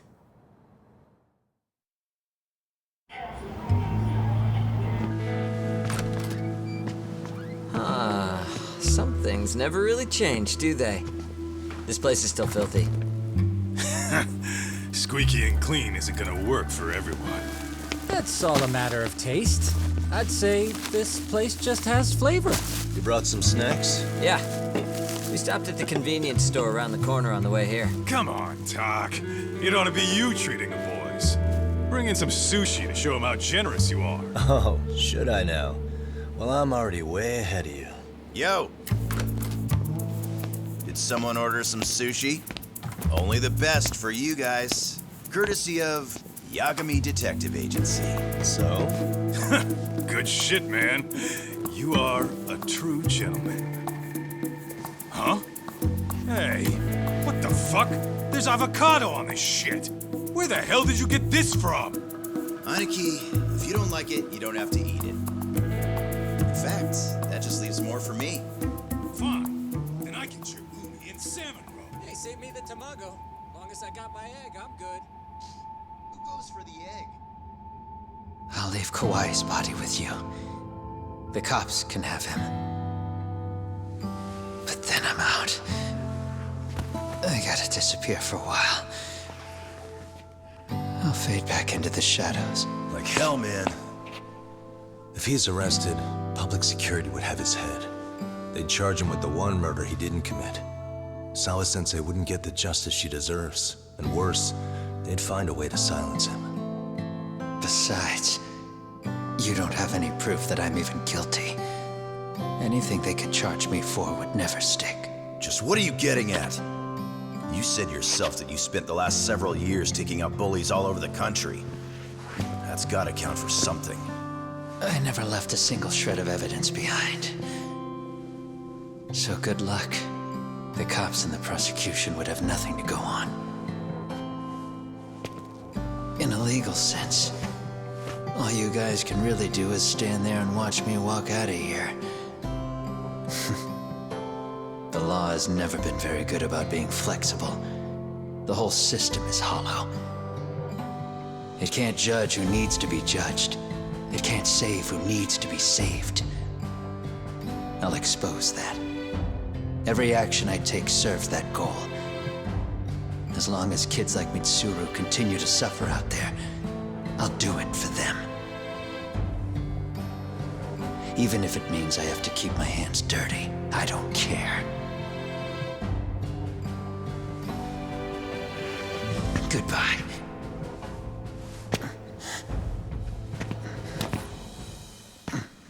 You're right about one thing. The law is hollow. As it stands now, the system does fail people.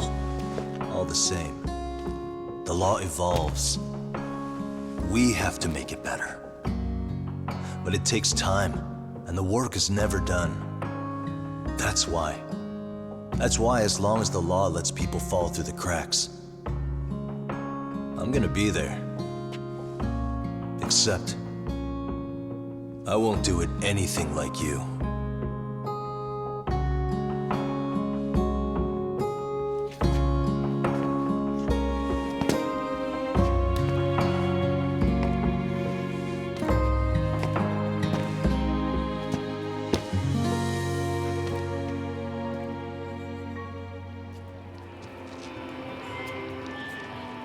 We already know you're the one who snitched. You didn't think we'd find out? Come on, don't you have anything to say? Huh? You owe us an answer, don't you? I'm sorry. And there it is. I knew you were lying all along.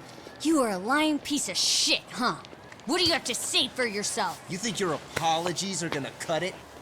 You're in deep shit, girl, and that's not how this fucking works. So look over here real quick. Say, I'm a bitch and a liar for the camera. Do it, or it's gonna get a lot worse. Wow, isn't this gross? What are they doing to that poor girl? 3 against 1? That's so freaking weak! Pretty fucked up to gang up on her like that. Who said that? Shit. Hey, come on, move it. You don't have to. You've got no reason to go with these guys. What the hell? Mind your own business, assholes! Do you really think we're the ones being assholes? Yeah, that's pretty rude. You guys gotta learn when it's time to give it a rest. Who the hell are you guys? Hey, you three. You need to leave. And stay away from that girl. Terrible kids. I'm so glad someone finally stood up for that young lady. I know. Aren't those Serio High students? Hey, let's just go. Come on.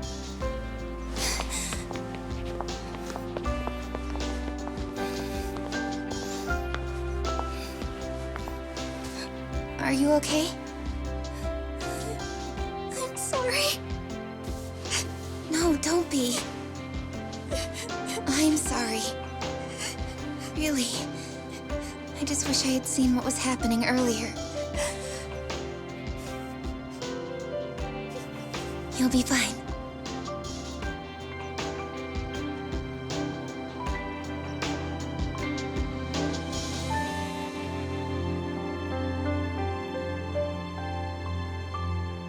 So to our breaking news. After an anonymous report, the Tokyo Metropolitan Police have announced the discovery of 5 murder victims. Found in areas across the country, all 5 victims have evidently been deceased for several years.